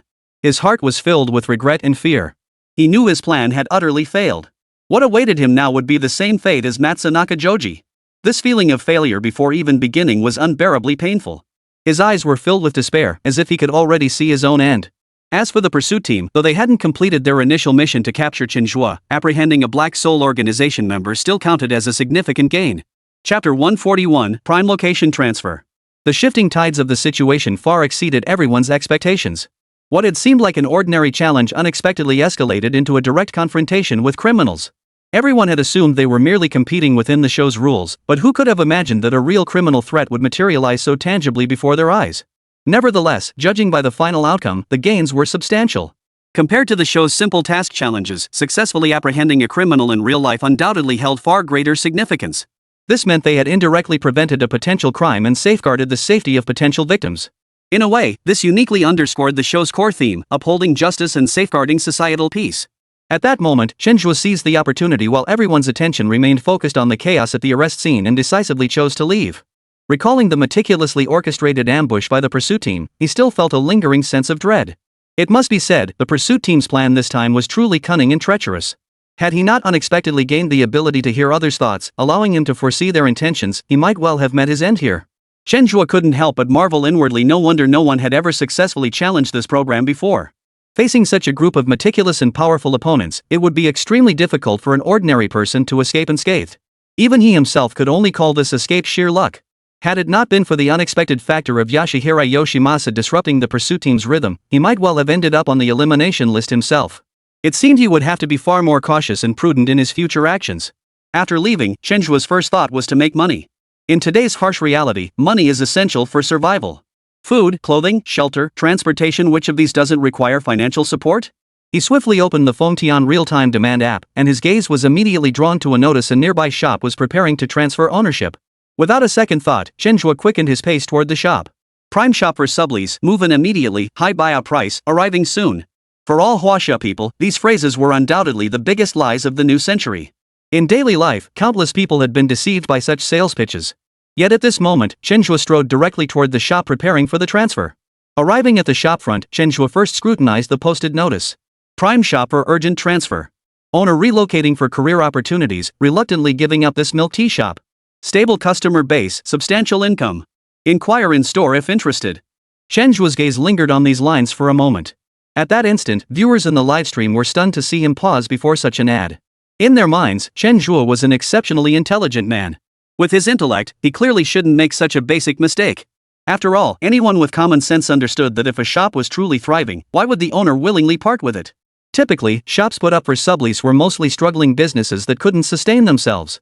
Some unscrupulous merchants, desperate to offload their shops quickly, would even hire so-called plants to walk in and out of the store, creating the illusion of bustling business.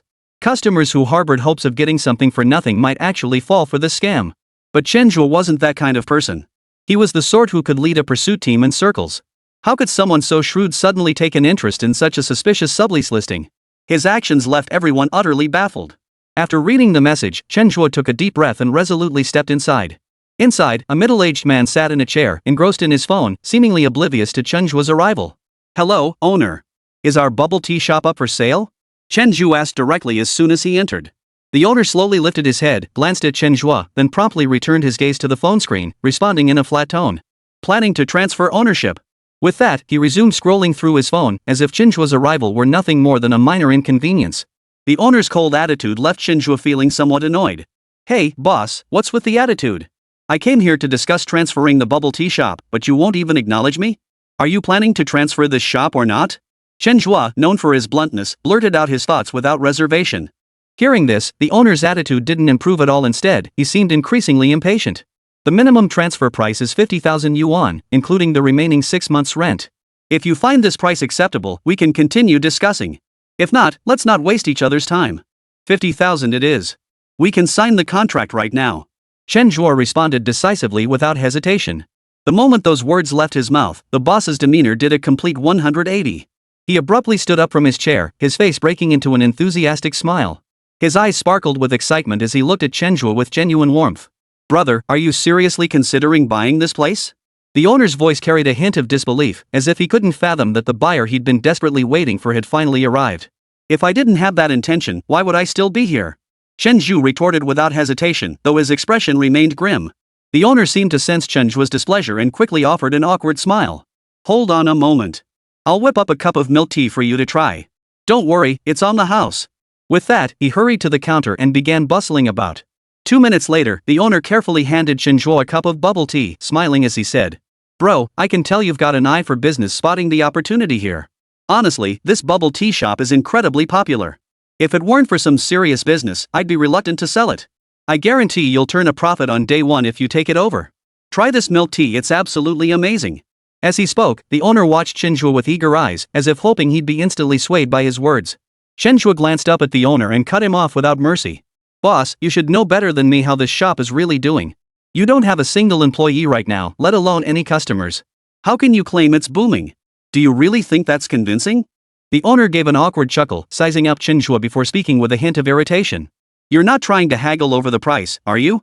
Let me be clear, we can discuss everything else, but don't even think about negotiating the price. Business is indeed slow right now, but it's only during this time slot. If you don't believe me, sit here for a day and see for yourself how busy it gets." "Are you sure you want me to sit here for a whole day? What if not a single customer comes in? That would be utterly embarrassing." A faint, mocking smile touched the corners of Chen Zhe's lips. The owner fixed his gaze on Chen Zhe again, his expression darkening by the second. "You're not here to sabotage the place, are you? Do you want to take over this shop or not? If you do, let's sit down and talk properly. If not, you can leave. Seeing the owner on the verge of losing his temper, Chen Zhe spoke again. Didn't I just say? I do want to take over this shop. But before we finalize the deal, I have one request. A hint of mystery flickered in Chen Zhe's eyes, piquing the owner's curiosity about what demand he might make. What's the condition? It's simple. I'll buy this shop for 50,000, but I won't pay you right away. I'll resell it at a higher price. Once I get the money, yours will naturally follow. Upon grasping Chen Zhe's true intent, the owner hastily waved his hands. No way. That makes you nothing but a middleman. If you can't sell my shop, I'll never get my money back. Chen Zhe smiled. Don't worry, boss. Just give me 2 hours, that's all I need. If I can't sell the shop within 2 hours, I'll pay you the full 50,000. Either way, you'll get your money. All I'm asking is for you to wait a couple more hours. Hearing Chen Zhe's unexpected proposal, the owner looked at him with surprise and asked, Are you certain it's only 2 hours? Still harbored doubts after all, 2 hours of waiting was fraught with uncertainty. We can sign a contract, Chen Zhe affirmed. Seeing that Chen Zhe didn't seem to be joking, the boss hesitated for a moment before finally nodding without hesitation. Then let's sign the contract. But remember, just 2 hours. If the shop isn't sold within that time, you owe me the money. The owner was now overcome with excitement. He'd been trying to sell this shop for nearly half a year. While many had inquired, not a single deal had actually closed.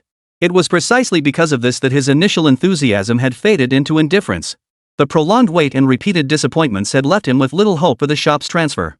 But now, suddenly, someone was willing to take it over and had even proposed a seemingly reasonable plan. For him, this was undoubtedly a huge stroke of luck. At least this way, he wouldn't have to worry about the shop anymore. This money-losing venture had finally found a taker. Chapter 142, the calculations shifted to the production team. The contract between the two parties was quickly drafted right there in the shop. Even after all formalities were completed, the owner still felt a sense of disbelief. Bro, we've got a deal here, no backing out. If you back out, you won't just be paying me 50,000, it'll be a lot more. Chen Zhe responded with absolute certainty. Don't worry, I promise I won't back out. I haven't eaten yet. Since you've pulled off such a big deal, boss, would you mind treating me to a meal? Seeing Chen Zhe's calm expression, the milk tea shop owner felt a bit more confident.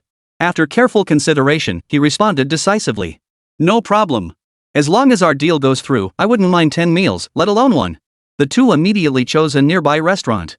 The restaurant had a pleasant atmosphere, wooden tables and chairs, soft lighting, and several art pieces hanging on the walls.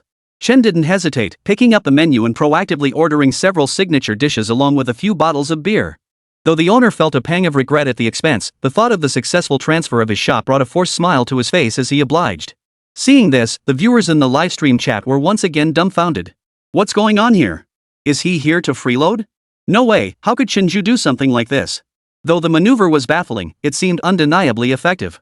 The boss certainly didn't skimp on the hospitality, serving up one delicious dish after another. The two began eating and drinking heartily. This not only perfectly solved Chen Zhe's problem of having no money for food, but also ensured he still enjoyed a splendid meal. It just goes to show that Chen Zhe is still the same old Chen Zhe no matter the situation, he always manages to get what he wants with his unique approach. Yet everyone present found this turn of events somewhat surprising. After all, with Chen Zhe's capabilities, he could easily come up with a lot of money. There was absolutely no need to resort to what seemed like a scam. Yet if this wasn't deception, it was hard to explain how he managed to pull it off. Selling the shop in just 2 hours seemed downright unrealistic. Amidst everyone's bewilderment, Chen Zhe and the owner were indeed enjoying their meal to the fullest. Compared to Chen Zhe's relaxed demeanor, the shop owner's expression was noticeably tense. He ate distractedly, glancing at his watch intermittently. Though the contract was signed, until the money was in his pocket, his heart would remain in suspense.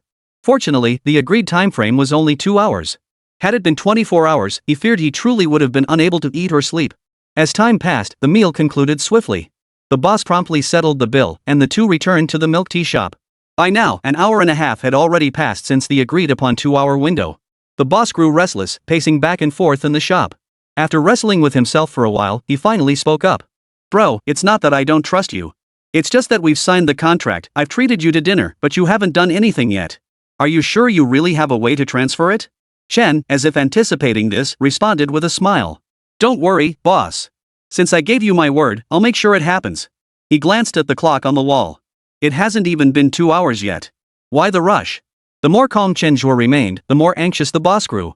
His brow furrowed as he muttered to himself, what the hell is Chen Zhe playing at? I really can't figure out why he's so calm. Just then, several unexpected visitors arrived at the door. The man at the front wore a well-tailored suit, his hair combed immaculately. He carried a black leather briefcase, his shoes polished to a mirror-like shine, clearly a manager-level figure. Behind him followed several assistants, each wearing a professional smile. Hello, Mr. Chen Zhe. We're from Rain Snow Ice City. I understand this shop is up for transfer. Might we have the opportunity to take it over? The lead man stepped forward and spoke politely, a hint of anticipation in his eyes. After the man stated their purpose, the milk tea shop owner was completely dumbfounded. His mouth fell open, eyes widening like saucers, his face etched with utter shock. Wait, someone actually came knocking to discuss business? He wondered silently. And judging by their attitude, they seemed serious? But why hadn't anyone like this come to discuss business when I was here? That's right, this shop is indeed up for transfer. But my asking price is a bit steep. If you think it's unreasonable, let's not waste each other's time. The way the bubble tea shop owner had phrased things back then now echoed in Chen Zhe's own words. Faced with the other party's initiative, he merely responded with this lukewarm remark, his tone carrying a hint of unquestionable confidence. Hearing this, the man smiled and replied, No problem. No matter how high the price, at least it's a clear figure. Just name your price first, then we can discuss the rest. His voice was steady and gentle, conveying genuine sincerity. 200,000. Chen Zhe declared without hesitation. Anything less than that, and we're not talking. What? The bubble tea shop owner stared at Chen Zhe in utter bewilderment. Outrageous. This is absolutely extortionate. Back when I asked for 50,000, everyone haggled relentlessly, not wanting to pay a single extra cent. But now Chen Zhe opens his mouth and asks for 200,000 yuan, quadrupling the amount? That's just ridiculous. This price. The man furrowed his brow slightly, a hint of hesitation crossing his face. If you find the price unreasonable, you're free to walk away. Chen Zhe's tone remained utterly unchanged, still as forceful as ever. No. I mean, this price is actually a bit too reasonable. The man waved his hands hastily, a delighted smile spreading across his face. We brought the money. If everything's in order, let's sign the contract. What? The milk tea shop owner was completely dumbfounded. He felt like he was dreaming, so he pinched his thigh hard. The pain made him wince. He screamed inside, is my shop really worth this much? Why didn't I know this before? 200,000 yuan. That's a full 200,000 yuan. Yet the other party claimed this price was perfectly reasonable. Wasn't that just plain crazy? You guys really know how to do business. You're making a killing on this deal. Chen Zhe couldn't help but remark, seeing the other party's unwavering resolve. The other party gave an awkward chuckle and swiftly produced the contract. Both parties carefully reviewed the contract terms. After confirming everything was in order, they signed their names. Even after the bubble tea shop owner received his original 50,000 yuan, he still felt like he was in a dream. No wonder experiences like this really did feel a bit too surreal. He knew full well what his bubble tea shop was worth. From any angle, it simply couldn't be worth 200,000 yuan. Yet Chen Zhe's words had just implied that the other party was savvy in business. This was a win-win deal. And the other parties seemed to agree with this assessment. It really is true that in a big forest, you find all kinds of birds. How could this deal, one that would bleed you dry, be considered a win-win? The protagonist himself remained clueless, but some viewers in the livestream chat had already caught on. It turned out that what Chen Zhe was selling this time wasn't the store itself, but the program's viewership. This show holds an unparalleled position nationwide, with no comparable alternatives. The commercial value embedded in such a program is absolutely immeasurable. When other milk tea brands came forward to make deals, it seemed like a money-losing venture, but in reality, they were already raking in profits like crazy. Given the show's massive scale, securing a mere logo placement would typically start at a minimum of millions. Yet now, it's just 200,000 yuan. This price is not only incredibly reasonable but downright affordable. It must be said that Chen's maneuver was exceptionally clever, and this merchant's business acumen was remarkably sharp. The production team watched this unfold, each member utterly dumbfounded. Chen's move was essentially selling them out completely. Today, they spent 200,000 yuan on a truly outstanding advertisement during the program. What would those advertisers who routinely invest tens of millions think if they found out? This guy Chen Zhe, he's always such a headache. Chapter 143, forcing the production team to change the rules on the spot. You have your clever plan, but I have my countermeasure. This ancient proverb seemed tailor-made for the scene unfolding before them. Chen Zhe stood amidst the bustling street, sunlight bathing his confident face as a gentle breeze ruffled the hem of his robe. In this moment, he once again showcased his extraordinary business acumen to all. This move was nothing short of a stroke of genius. He had completely outmaneuvered the production team, yet there was not a single flaw to be found. Examining every rule and regulation set by the production team, Chen Zhe's actions remained entirely within the bounds of what was reasonable and compliant. It could only be said that in exploiting loopholes, Chen Zhe had reached the pinnacle of mastery. Within just 2 hours, 150,000 yuan in cash securely landed in his pocket. His earning efficiency was no less impressive than that of the entertainment industry's big earning stars who command the spotlight. The bubble tea shop owner stood by, his eyes filled with admiration and awe as he watched Chen Zhe. Today, Chen Zhe had given him a vivid lesson in what true business acumen meant. Even now, he remained utterly baffled, unable to fathom how Chen Zhe had pulled it off. But that didn't diminish the deep-seated admiration welling up inside him. After all, Chen Zhe's maneuver had been nothing short of dazzling. A mere simple resale had netted him 150,000 yuan effortlessly. Bro, how did you pull that off? The bubble tea shop owner couldn't contain his curiosity. His eyes sparkled with eager curiosity as he pressed Chen Zhe for answers. You didn't seem to do anything special. How did a 200,000 yuan deal just materialize in the blink of an eye? Chen Zhe's lips curved into a mysterious smile as he spoke slowly. That's a trade secret. Honestly, 200,000 yuan is practically peanuts. Even if I'd asked for 500,000 or even $1 million, someone would have gladly paid it. The bubble tea shop owner believed Chen Zhe's words wholeheartedly. His eyes brimmed with hope and anticipation as he pleaded, Brother, could you teach me? Making money these days is just too hard. Just show me how to earn some cash even if you only share a small portion of the profits with me. However, Chen Zhe refused without hesitation. You can't replicate my money-making methods. And remember this, there's no such thing as a free lunch. If someone promises you an investment with sky-high returns, it's almost certainly a scam. Hearing Chen Zhe's blunt refusal, the milk tea shop owner's face darkened instantly. He muttered discontentedly, miser. If you won't teach me, fine, but why throw in those snide remarks? What are you trying to be, some kind of high and mighty expert? Chen Zhe merely chuckled indifferently, then walked away with the hefty 150,000 yuan in hand. In his view, the 50,000 yuan in the shop owner's hands would likely be squandered or lost in no time. But there was nothing he could do about it. He had given all the warnings he could. If the other party remained stubbornly obstinate, not even a deity descending from heaven could save him. In real life, such examples were all too common. Many people get scammed, and while it seems pitiful at first glance, upon closer reflection, it often feels infuriating. Despite family and friends repeatedly emphasizing the risks and consequences with heartfelt warnings, they often let it go in one ear and out the other, refusing to take it seriously. Unless they are truly swindled into losing everything they own, they will never come to their senses. For such people, others truly feel powerless. Chen Zhe's masterstroke threw the production team into immediate panic. They realized that if the rules weren't changed immediately, more uncontrollable situations could arise in the future. The production team urgently convened a meeting, swiftly drafting and announcing a new rule. In all subsequent challenges, contestants are strictly prohibited from leveraging the show's traffic for any form of profit-making activity. Upon hearing this new rule, Chen Zhe merely shrugged indifferently. After all, the money was already securely in his pocket. No matter what rules the production team imposed now, it was too late to affect him. But for Wang Qingchun and Zhang Shangyang, this was undoubtedly adding insult to injury.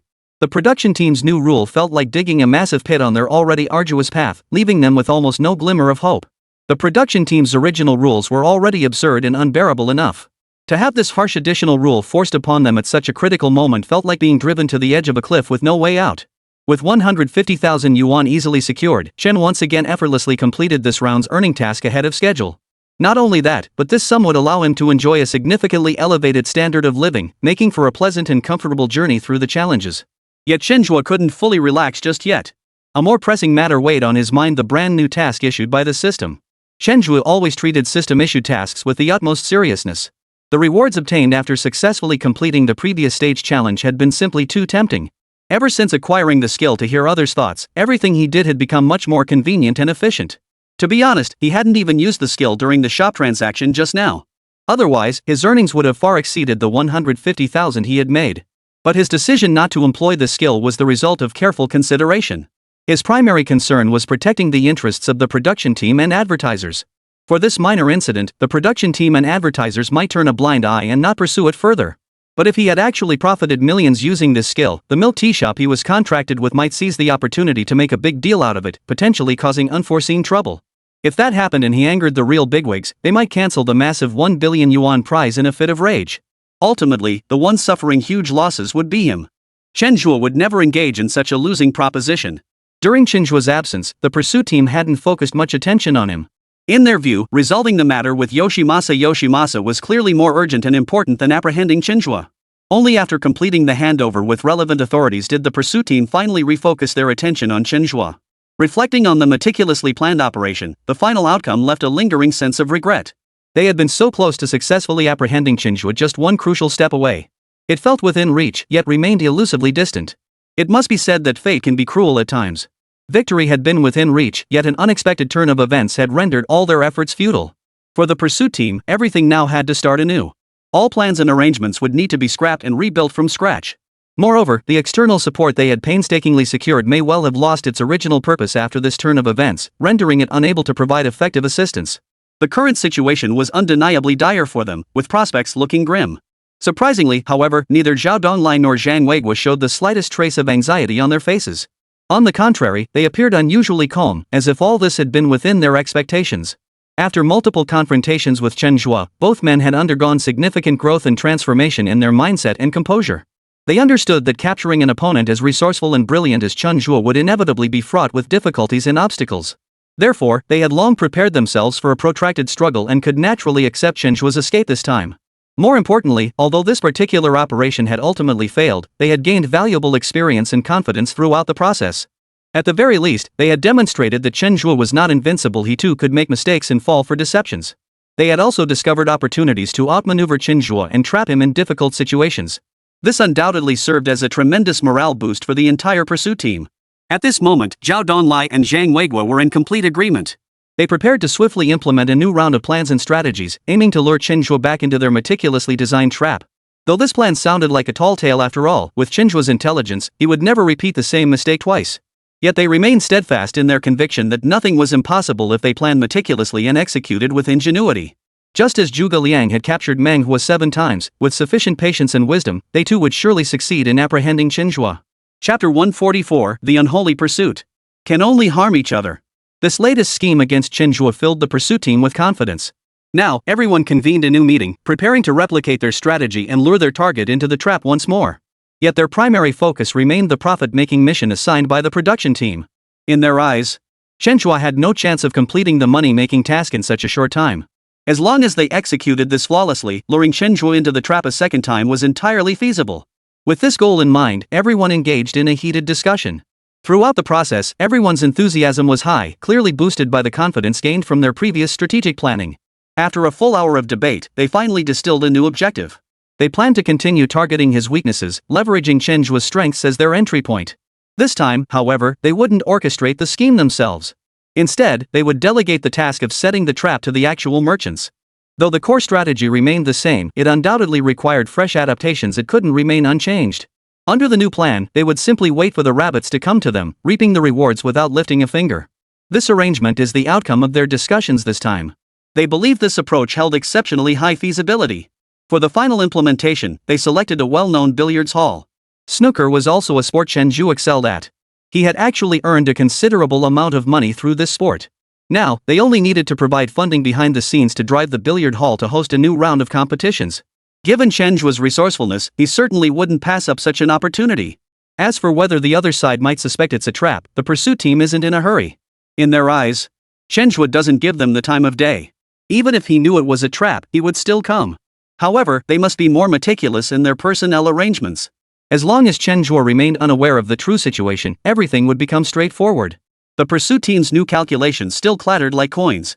Yet how the final outcome would unfold remained unknown to all. For now, all they could do was wait quietly, waiting for the final outcome to unfold. The standoff between Chen Zhe and the pursuit team remained a battle of wits and courage. This struggle between the two sides was likely to persist for some time. In contrast, the progress of other teams is clearly much faster. Especially Team 01, led by Wang Qingchun, has now achieved substantial progress. The elite soldier they had recruited, Chen Liang, had now locked onto Wang Qingchun's location. Although he hasn't captured him yet, given their respective capabilities, Chen Liang clearly holds the upper hand. With the pursuit team's coordination, Wang Qingchun would have no chance of escape this time. The pursuit team assigned to another contestant, Zhang Shangyang, has also been fully mobilized. Although Zhang Shangyang's whereabouts remain unknown, the paparazzi Zhang Wei they've enlisted has uncovered some clues about his movements. Given the current situation, the moment of definitively identifying him draws ever closer. Once Zhang Shangyang's identity was confirmed, his skills would be no match for the pursuit team's capabilities. At that point, the pursuit team will undoubtedly be able to apprehend him with ease. Under the new competition format, the challenger's path has become increasingly arduous. At this stage, each of them has encountered varying degrees of trouble. Perhaps after this challenge concludes, this challenge journey might very well become Chen's solo stage. Against this backdrop, Chen Zhe's abilities have once again been showcased. No one could have imagined that the ordinary college student once brought in as a token participant would emerge as the one who went the furthest. It seems one should never underestimate anyone. In some unexpected way, they might unleash unimaginable strength. For Chen Zhe, the options now available to him were plentiful. Having completed his money-making mission, he now only needed to watch out for the pursuit teams. He had originally planned to stay in Fengtian for a few more days, but upon seeing new flyers appear, his mind was made up. It seemed the pursuit squad intended to use the same tactics to trick him once more. Realizing this, Chen Zhe shook his head in resignation. Such tactics were somewhat disrespectful. Regardless, he remained confident in his own abilities. His intellect, in particular, was the cornerstone of his pride. But now, look at this. The pursuit team didn't even consider him human, choosing to bait him with the same tactic. This was a bit too much of a bully move. Realizing this, Chen Zhe decisively launched his counterattack. He spent 2,000 yuan to hire 10 extras. These individuals shared similar physical features and builds to his own. More crucially, they were all quite skilled at pool. He deliberately spent half an hour training them. Since the pursuit team didn't regard him as human, he saw no reason to treat them as such either. It's just mutual harm, right? This was something Chen Zhe excelled at. After finishing the training session, Chen Zhe hailed a ride-hailing car and left Fengtian immediately. The pursuit team's current capabilities still warranted some caution. If he chose to buy tickets using his real name again and left via public transportation, even if the pursuit team reacted slowly, they would inevitably trace his movements. That would clearly hinder his subsequent operations. Such a basic mistake was not one Chen Zhe would make. Seeing Chen Zhe leave Fengtian, netizens were once again utterly shocked. While leaving Fengtian was undoubtedly the wisest decision. The problem was, the one making this decision was Chen Zhe. After all, prior to this, Chen Zhe's specialty had always been defying conventional wisdom. Even when leaving was clearly the wisest choice, he would never make it. Instead, he kept testing the limits of the pursuit team. Everyone assumed Chen Zhe would make the same choice this time. But unexpectedly, he did the opposite and chose to leave proactively. It must be said, this move felt uncharacteristic of Chen Zhe. But from the long-term perspective of the challenge, this choice was indeed the wiser one. This way, the pursuit team would certainly be unable to locate him in the short term. The fourth stage of the challenge is essentially a sure thing. With so few contestants left, his persistence gives everyone a chance to keep watching. Chapter 145, Cat and Mouse. Chen Zhe's stance was crystal clear. After making the necessary arrangements, he departed without delay. Yet the pursuit team assigned to him remained unaware of his true intentions. Instead, they continued executing their so-called covert operations according to their own modus operandi. Zhao Donglai and Zhang Weiguo personally took command, determined to prevent any further complications in this matter. Time slipped away silently, each minute and second stretched out endlessly. Amidst the heightened vigilance, a man bearing an uncanny resemblance to Chen Zhe approached the billiard hall. He wore a black cap and a blue medical mask, moving with cautious steps. His eyes betrayed intense vigilance, like prey ready to flee at any moment.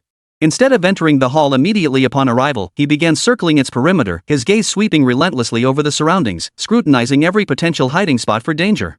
This unusual behavior instantly alerted the pursuit team. All eyes seemed drawn by some invisible force, unconsciously focusing on this man. Judging by his extreme caution, most in the pursuit team privately speculated that this man was likely the elusive Chen Zhe they had been relentlessly tracking.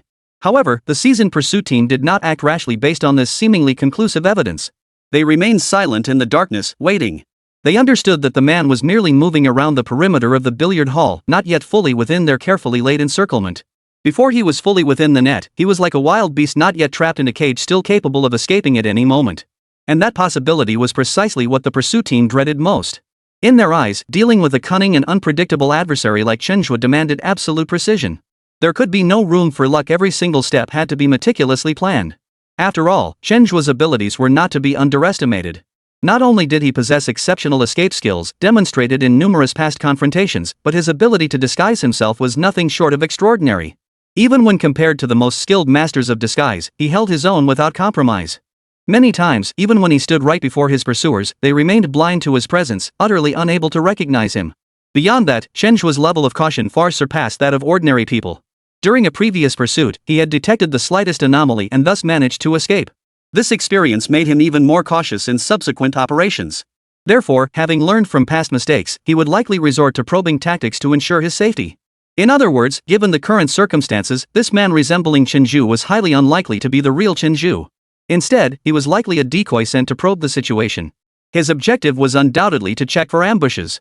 Should he detect danger, he could swiftly retreat. From this perspective, maintaining a standoff position was undoubtedly the best choice for the pursuit team at that moment. After prolonged continuous observation, the man finally seemed to lower his guard and slowly made his way into the billiard hall. Upon entering, he did not immediately join the games like other patrons. Instead, he continued pacing around the hall, his gaze darting between the crowd in every corner, conducting an even more meticulous scan, leaving no potential hiding spot unexamined. What do you think? Should we send someone in to test him out? Zhang Weiguo furrowed his brow slightly, a hint of impatience in his eyes as he turned to Zhao Donglai beside him and asked proactively. In his view, this waiting was unbearably agonizing. Perhaps taking the initiative could break the deadlock faster. This man probably isn't Chen Zhe. He's most likely someone Chen hired specifically to observe the situation.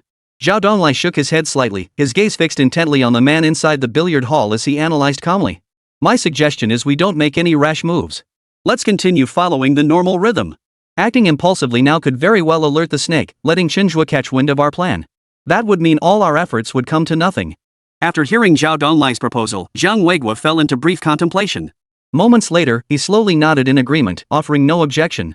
Having meticulously orchestrated this scheme, they were undoubtedly prepared for a protracted battle. Even abandoning the operation now would not entail significant substantive losses for them. After all, once Chen Zhe stepped into this billiard hall, it would be like falling into a meticulously designed trap he wouldn't be able to escape even if he grew wings. Thus, regarding this man, the two reached a consensus once more: they would hold their position.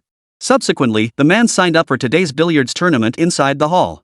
After completing the registration, he deliberately walked to the side, pulled out his phone, and made a call as if no one else was around. Seeing this call, both Zhao Donglai and Zhang Weiguo couldn't help but let the corners of their mouths turn up slightly, revealing a hint of smug satisfaction. It proved their earlier judgment had been entirely correct. The man before them was not Chen Zhe at all, but someone he had deliberately sent to probe the situation. Had they acted rashly just now, the real Chen Zhe might have sensed danger and stayed away. But they chose to hold their ground. And now, with this man making the call himself, the series of signs convinced them that the real Chen Zhe's arrival couldn't be far off. Everyone stay on high alert. The real target is about to make his move. Zhao Donglai picked up the walkie-talkie and issued the order to all teams with a stern expression. At Zhao Donglai's command, every member of the pursuit teams instantly grew solemn, their faces etched with intense focus and tension. They adjusted their positions, ready for action, eyes fixed on the entrance of the billiard hall, awaiting Chen Zhe's arrival. About 20 minutes passed before another man came into view. Compared to the first man, this individual appeared far more relaxed in both demeanor and movement. Without even a basic glance around, he strode casually into the billiard hall.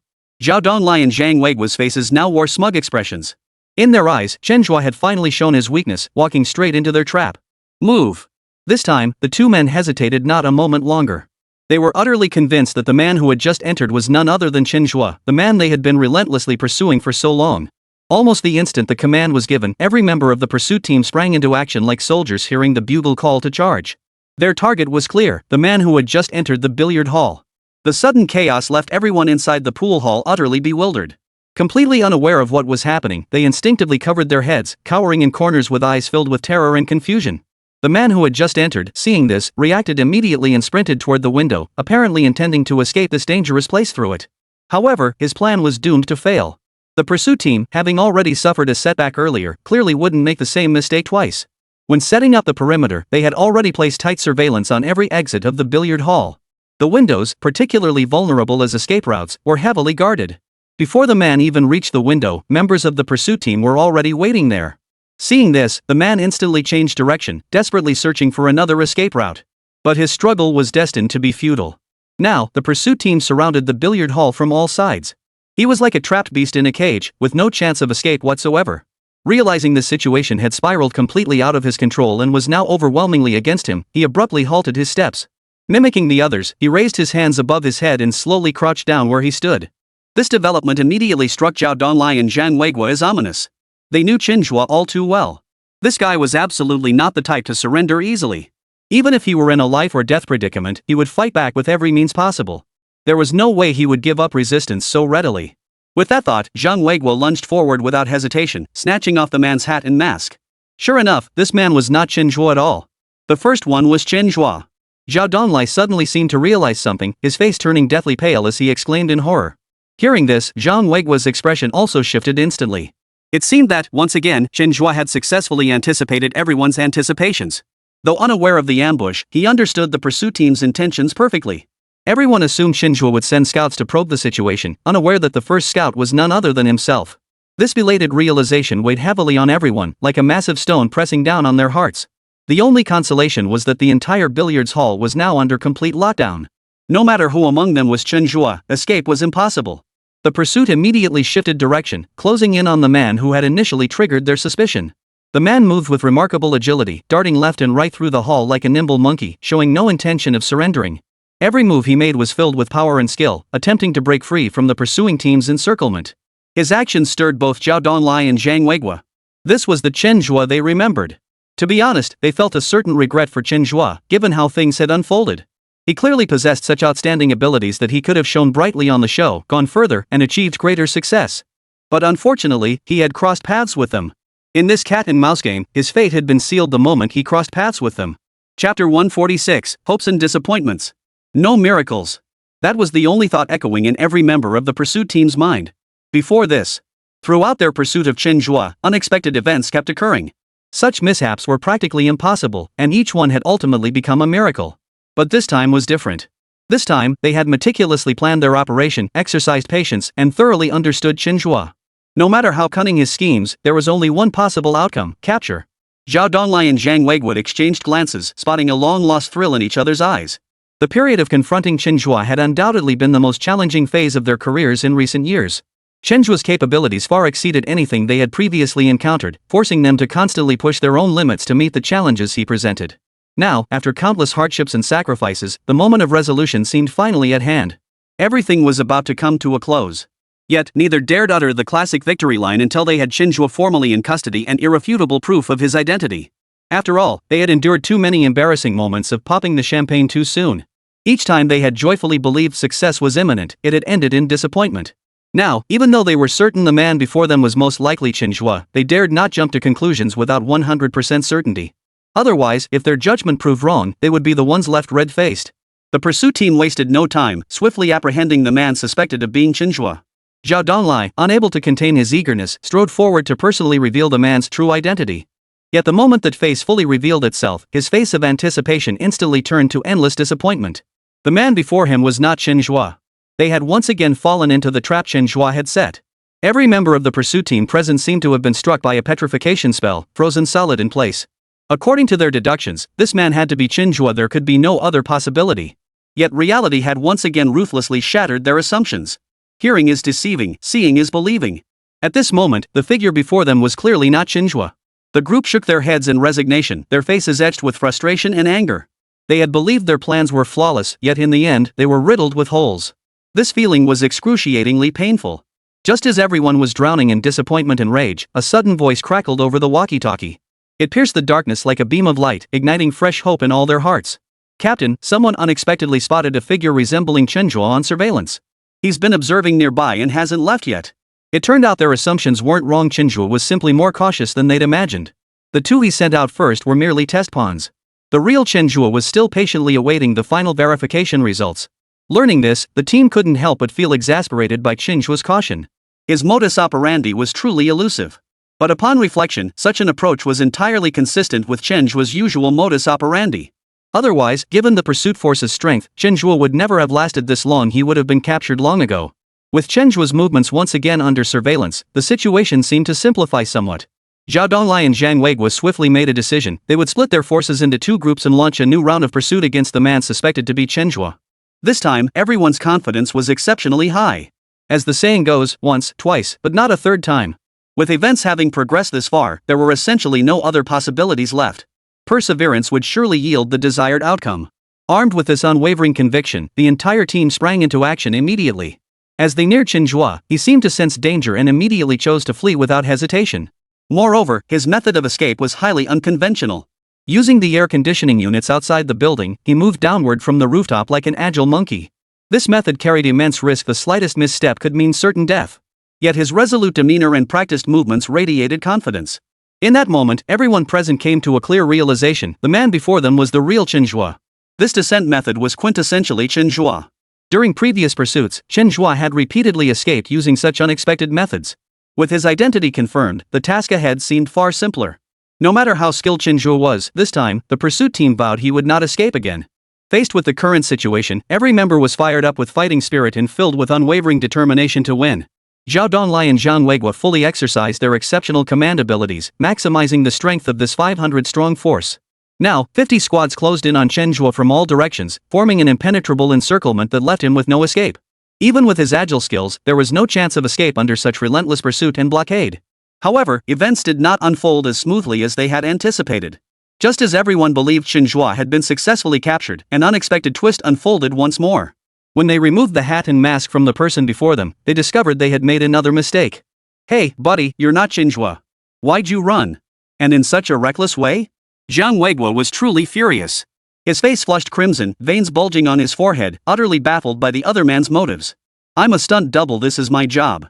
This was just an extra gig. How'd I do, director?" "Pretty good, huh?" The man explained excitedly, waving to the cameraman following behind.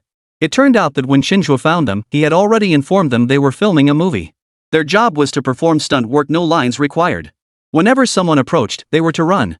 Armed with these instructions, he'd chosen the daring method of jumping through the air conditioner unit. Although he ended up getting caught, the entire process of jumping the air conditioner unit was captured on film. For him, that was something to be incredibly proud of. Disappointment was written all over Zhang Weiguo's face, his eyes revealing deep helplessness and frustration. Seeing this, Chen Zhe had long since seen through their plan. He had been playing along with their charade, treating them like monkeys to be toyed with. They had believed everything was under their control, unaware that the one truly orchestrating the entire situation was Chen Zhe. Just as despair settled over the group, fresh intelligence arrived. Chen Zhe had been spotted at a nearby billiards hall. That very hall was currently hosting a small tournament. Though the final prize was only 1,000 yuan, the news instantly captured everyone's intense attention. Perhaps this time, the person who appeared was the real Chen Zhe. Without pausing to catch their breath, the group quickly regrouped and rushed toward the new target. Their hearts were filled with both anticipation and a tinge of unease. Would they finally succeed in capturing Chen Zhe this time? And was this person truly Chen Zhe? On the way to the billiard hall, members of the pursuit team silently pumped themselves up. Zhao Donglai and Zhang Weiguo, too, worked tirelessly to boost morale within the group, while simultaneously rallying their own spirits. This cycle of hope followed by disappointment was excruciatingly painful. If possible, they truly wished to never experience another shred of it. Chapter 147. Ultimately, they couldn't escape being played. The most agonizing experience in life is to cling to hope only to be dragged into the abyss of despair by relentless reality, time and again. That sensation of plummeting from the clouds to the depths feels like a dull blade slicing through flesh again and again, slowly torturing one's will. At this moment, the pursuit team assigned to Chen Zhe was trapped in this agonizing cycle, unable to extricate themselves. Initially, they brimmed with confidence, convinced everything was under their control. Capturing Chen Zhe seemed like a mere formality. In their minds, Chen Zhe was like a turtle trapped in a jar, with nowhere to escape. But reality delivered a series of resounding slaps, stinging their faces with harsh reality. The actual situation was vastly different from their expectations. Chen Zhe was like a cunning loach, repeatedly slipping through the meticulously laid traps with deft maneuvers. And in the process of his escapes, he never failed to toy with them mercilessly.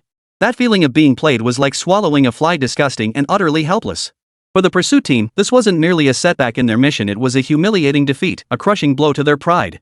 They felt like puppets on Chen Zhe's strings from start to finish, spun around and around without gaining the slightest advantage. Each time they thought victory was within reach, Chen Zhe delivered a brutal slap in the face. This cycle of torment was maddening. What was even more tragic was that this torment seemed endless, repeating itself over and over, steadily eroding their patience and confidence. The group finally gathered their composure and set off for the next location. Yet fate seemed determined to toy with them.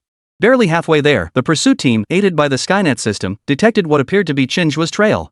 At that very moment, Chen Zhe was participating in a chess tournament with a grand prize of 5,000 yuan. This discovery sent their newly settled emotions into turmoil once more, even stirring anger. Now, with Chen Zhe's whereabouts confirmed in two different directions, the pursuit team found themselves in a dilemma. Clearly, at least one of these so-called Chen Zhes was a false lead, perhaps both were. This was a devastating blow to their operation, akin to someone groping in the dark only to realize every glimmer of light was an illusion, a sense of bewilderment and helplessness that bred despair. Faced with such a thorny situation, Zhao Donglai and Zhang Weiguo, as commanders, displayed an extraordinary composure and calmness beyond ordinary people. They understood that the more critical the moment, the more essential it was to maintain composure. Panic would spell utter defeat. After deliberation, they decided to split their forces into two groups. After all, they had sufficient manpower, even splitting their forces should theoretically allow them to handle any situation. Yet fate seemed intent on adding to their woes. Just as they finalized their plan, surveillance from the pursuit team detected Chen Zhe's trail once more. This time, 5 individuals were spotted. This meant there were at least 5 more unconfirmed targets. This sudden development only added to the already heavy mood, intensifying their sense of defeat. Everyone now understood, this was a clever diversion Chen Zhe had meticulously set for them. He had found several lookalikes and had them appear in different locations, each captured by surveillance cameras. This way, the pursuit team's investigation was constantly led by the nose, like being trapped in a maze with no exit in sight. The pursuit team now found themselves in a truly impossible predicament. If they didn't verify these suspected Chen Zhes, they risked missing the real one after all. No one could guarantee which one was the genuine article. But if they chose to verify them, it was highly likely to be a waste of time. Based on previous experience, these individuals were most probably just lookalikes, not the real Chen Zhe. What decision should they make? This became the most pressing dilemma at hand. Zhao Donglai and Zhang Weigui knew full well that as leaders, they had to step up at this critical moment, chart a course for everyone, and reignite the team's drive to continue the investigation. After intense internal debate and discussion, they decided to verify all leads. After all, there were no other leads at present, and no better options available. Given the possibility of verifying Chen Zhe's presence, they couldn't easily abandon such an opportunity even if the verification was likely futile, or even a trap set by Chen Zhe himself, who might not be there at all. But as long as there was even a 1% chance, they had to give it their all. This time, however, both men exercised caution. They deliberately assigned 20 teams to participate in the Skynet system investigation. With so many people in the teams, it was essential to get everyone actively involved to fully leverage their numerical advantage. Every additional person involved in the investigation increased the chances of finding Chen Zhe. With this new lead, everyone plunged back into the intense work. Their thoughts were remarkably aligned: to locate Chen Zhe sooner and bring an end to this agonizing manhunt. Little did they know, however, that Chen Zhe had already left Fengtian and was now heading toward Dalian. Coincidentally, Wang Qingchun was currently in Dalian. When netizens saw Chen Zhe arrive in Dalian, excitement instantly surged. Everyone was eagerly anticipating the meeting between Wang Qingchun and Chen Zhe. They fantasized about the explosive drama that would unfold if the two happened to bump into each other. The entertainment value would be unimaginable. After all, their current situations were worlds apart. Chen Zhe continued to toy with the pursuit team assigned to him, maintaining an air of absolute nonchalance throughout, as if the entire ordeal were nothing more than an amusing game. At the same time, when it came to making money, Chen Zhe showed remarkable ease and skill. Even the production team couldn't escape his calculations. He resembled a dashing knight-errant, freely savoring the fruits of victory in this game of cat and mouse. In stark contrast, Wang Qingchun now found himself in an exceptionally dire predicament. The outside help his pursuit team brought in, Chen Liang, had already crossed paths with Wang Qingchun once. Even though Wang Qingchun managed to escape by the skin of his teeth, he was now in a sorry state. Not only did he have to evade the pursuit team, but he also had to shake off the relentless pursuit of the external reinforcement, Chen Liang. Simultaneously, he endured both physical and mental torment. Wang Qingchun had now gone a full day and night without sleep or food. Under the production team's new regulations, any underhanded methods were strictly prohibited. To acquire money, Wang Qingchun could only rely on legitimate means.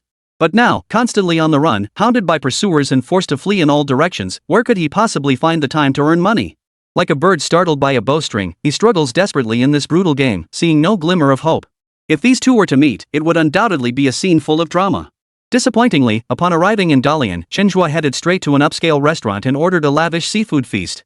He sat leisurely at the table, savoring the delicious seafood, sipping refreshing beer, and relishing this rare moment of bliss. Such treatment was clearly something Wang Qingchun didn't deserve.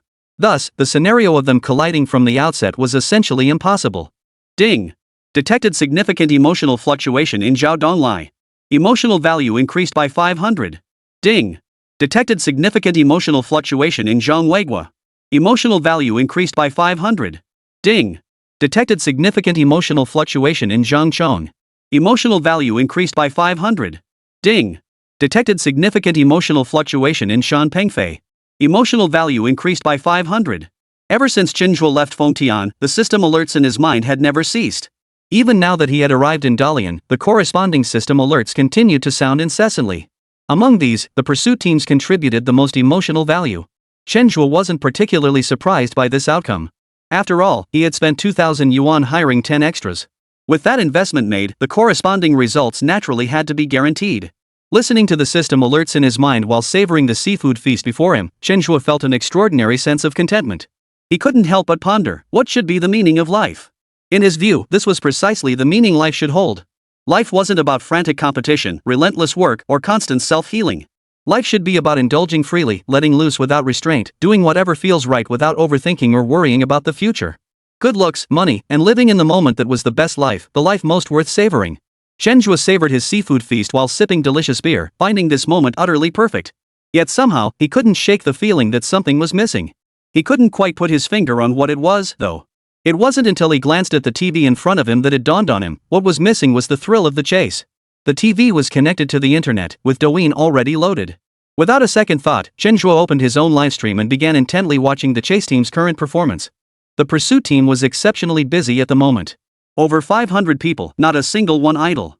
Everyone had plunged into a frenzy of activity, each displaying extraordinary enthusiasm.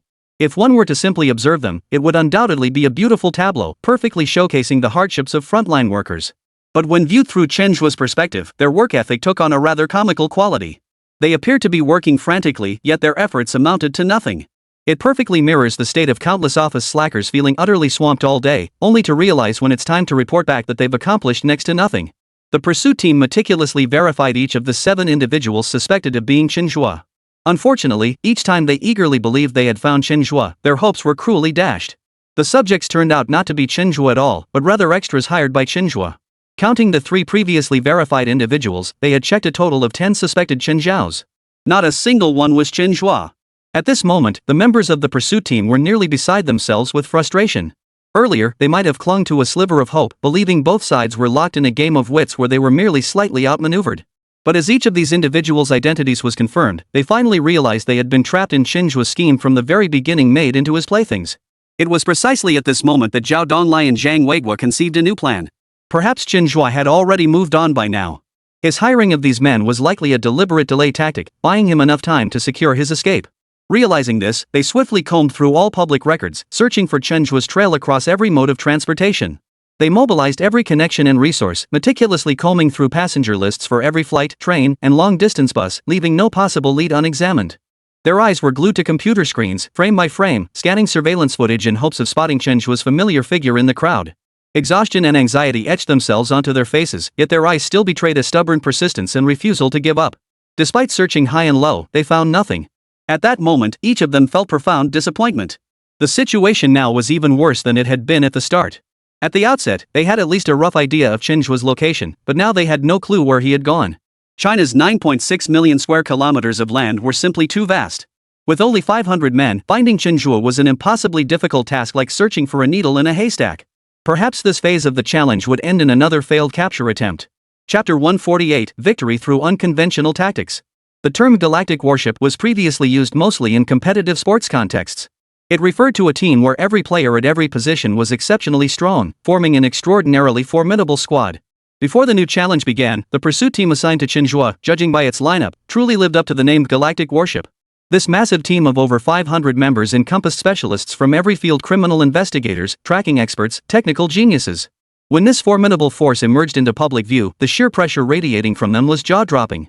Initially, everyone was certain that with such a formidable lineup, capturing Chen Zhe and ending the competition was merely a matter of time. It seemed like walking on a flat road with the finish line in sight. Everything appeared set in stone. Yet reality unfolded like a cruel farce, refusing to follow the script everyone had imagined. As time passed, the situation veered toward an unexpected direction. Much like those galactic warships that had been the darlings of other industries only to crash and burn, this pursuit team was no exception. Now they find themselves in an utterly awkward predicament. Despite having such an exceptional commander and such formidable pursuit personnel, they remain completely clueless about Chen's whereabouts. This is nothing short of a complete farce. The current pursuit team has absolutely lost all face. The feeling is beyond painful. The current situation has plunged the entire pursuit team's morale to rock bottom. They could never have imagined that a situation they once held firmly in their grasp would now turn so dire. Now, they felt as if they were lost in a vast fog, unable to even catch a glimpse of Chen Zhe's trail, let alone execute their subsequent pursuit plans. But fate often holds dramatic twists. Just when you're plunged into the depths of despair, convinced there's no way out, a glimmer of hope can unexpectedly appear. At that moment, Zhao Donglai's phone suddenly rang, shattering the suffocating silence. On the other end, Li Shiqing's clear voice rang out, "Captain Zhao, have you guys arrived in Dalian too?" Zhao Donglai paused slightly before replying truthfully, "No, we're still in Fengtian." "Ha?" A hint of surprise flashed in Li Shiqing's tone before she urgently added, "Then hurry to Dalian. Chen Zhe is in Dalian. Our surveillance team unexpectedly spotted Chen Zhe today. I thought you guys had already arrived." At the words "Chen Zhe is in Dalian," Zhao Donglai abruptly stood up, his face etched with utter disbelief. In that moment, his emotions were a tangled mess, overwhelmed by the thrill of finally knowing Chen Zhe's whereabouts, yet also relieved that his earlier suspicions had been confirmed. It proved that his and Zhang Weiguo's analysis had been correct. Chen Zhe had indeed moved locations long ago. It was truly a case of, when you think there's no way out, a new path suddenly appears. They had thought they would miss Chen Zhe entirely during this phase of the challenge, yet through a twist of fate, Li Shiqing had uncovered his location. This undoubtedly injected a shot of adrenaline into their team, reigniting hope and providing a fresh direction and motivation for their investigation. Shirqing, can you help us take Chen Zhe down first? Catch him off guard. Once they knew Chen Zhe's location, Zhao Donglai immediately began brainstorming. Drawing on years of criminal investigation experience, he quickly devised the optimal plan. Even with Chen Zhe's location now known, executing an arrest required them to rush to the scene, a distant solution to an immediate problem. Expecting them to immediately move in and arrest Chen Zhe was clearly unrealistic at this point. However, given the current situation, they could shift their thinking and utilize Li Shirqing's pursuit team to capture Chen Zhe. This approach would deliver a decisive surprise effect. After all, Chen Zhe would never suspect anyone would move against him in Dalian. Moreover, for Li Shirqing's pursuit team, this presented a mutually beneficial opportunity. If they could help apprehend Chen Zhe, the 500 men under Zhao Donglai's command would become the most powerful force in the hunt for Wang Qingchun. At that point, even if Wang Qingchun possessed supernatural abilities, the combined might of these two formidable forces would ensure he couldn't escape. Though Li Shirqing had long been part of the entertainment industry, giving others the impression of a mere pretty face, her analytical abilities were in no way inferior to those of these professionals. The moment Zhao Donglai spoke, she instantly grasped his true intentions. Without hesitation, Li Shirqing agreed decisively, no problem. I've been waiting for this chance to capture Chen Zhe for a long time. Chen Zhe was undoubtedly the most prominent figure in this program, and apprehending him had become the foremost objective for all pursuit members. Given this unique opportunity, Li Shirqing naturally wouldn't let it slip away. Although this pursuit deviated slightly from the team's original objective, sharpening the axe doesn't delay the woodcutting. If they could successfully capture Chen Zhe, it wouldn't be detrimental to the subsequent pursuit of Wang Qingchun. Once both sides cooperated, apprehending Wang Qingchun would undoubtedly become much easier. Once the stakes were clear, making the right choice became much easier. Then we'll leave this matter in your capable hands. We're heading over immediately and hope to hear good news from you soon. After reaching consensus, Zhao Donglai's expression radiated palpable excitement. He felt confident this collaborative effort would succeed. The key advantage was that the other side's arrest operation was completely unprepared. Looking back now, the 10 extras hired by Chen Zhe would likely end up being his own undoing. Their presence had indeed succeeded in delaying the pursuit team, preventing them from realizing Chen Zhe had already relocated. Conversely, Chen Zhe was now operating in a state of information isolation. In his eyes, the pursuit team that threatened him remained far away in Fengtian, with no possibility of suddenly appearing in Dalian. At this critical juncture, Li Shirqing's sudden arrival with the pursuit team could catch him completely off guard. Moreover, given Chen Zhe's consistent modus operandi, he would undoubtedly seek a relatively comfortable environment for his nightly rest. This, in itself, added another layer of certainty to the pursuit. With the plan properly laid out, capturing Chen Zhe was certain to proceed without a hitch. At this moment, Li Shirqing also harbored immense confidence in the operation to apprehend Chen Zhe. Their operation remained entirely unknown to Chen Zhe. This element of surprise would undoubtedly yield unexpected results. Armed with this unwavering conviction, Li Shirqing swiftly assembled her team and conveyed the order to apprehend Chen Zhe. The sudden directive caught everyone off guard. Yet beyond the momentary surprise, their faces betrayed an uncontrollable excitement. Capturing Chen Zhe was a shared aspiration in each of their hearts. The previous force of 500 men had ultimately failed to capture Chen Zhe. If they succeeded, it would undoubtedly be the highest honor imaginable. Who wouldn't want to strive for such glory? Seeing the team's high morale, Li Shirqing felt her confidence grow. With such soaring morale, the mission to capture Chen Zhe seemed to grow more achievable. However, after the order was given, Li Shirqing did not rush into action. Instead, she decided to strategize before moving.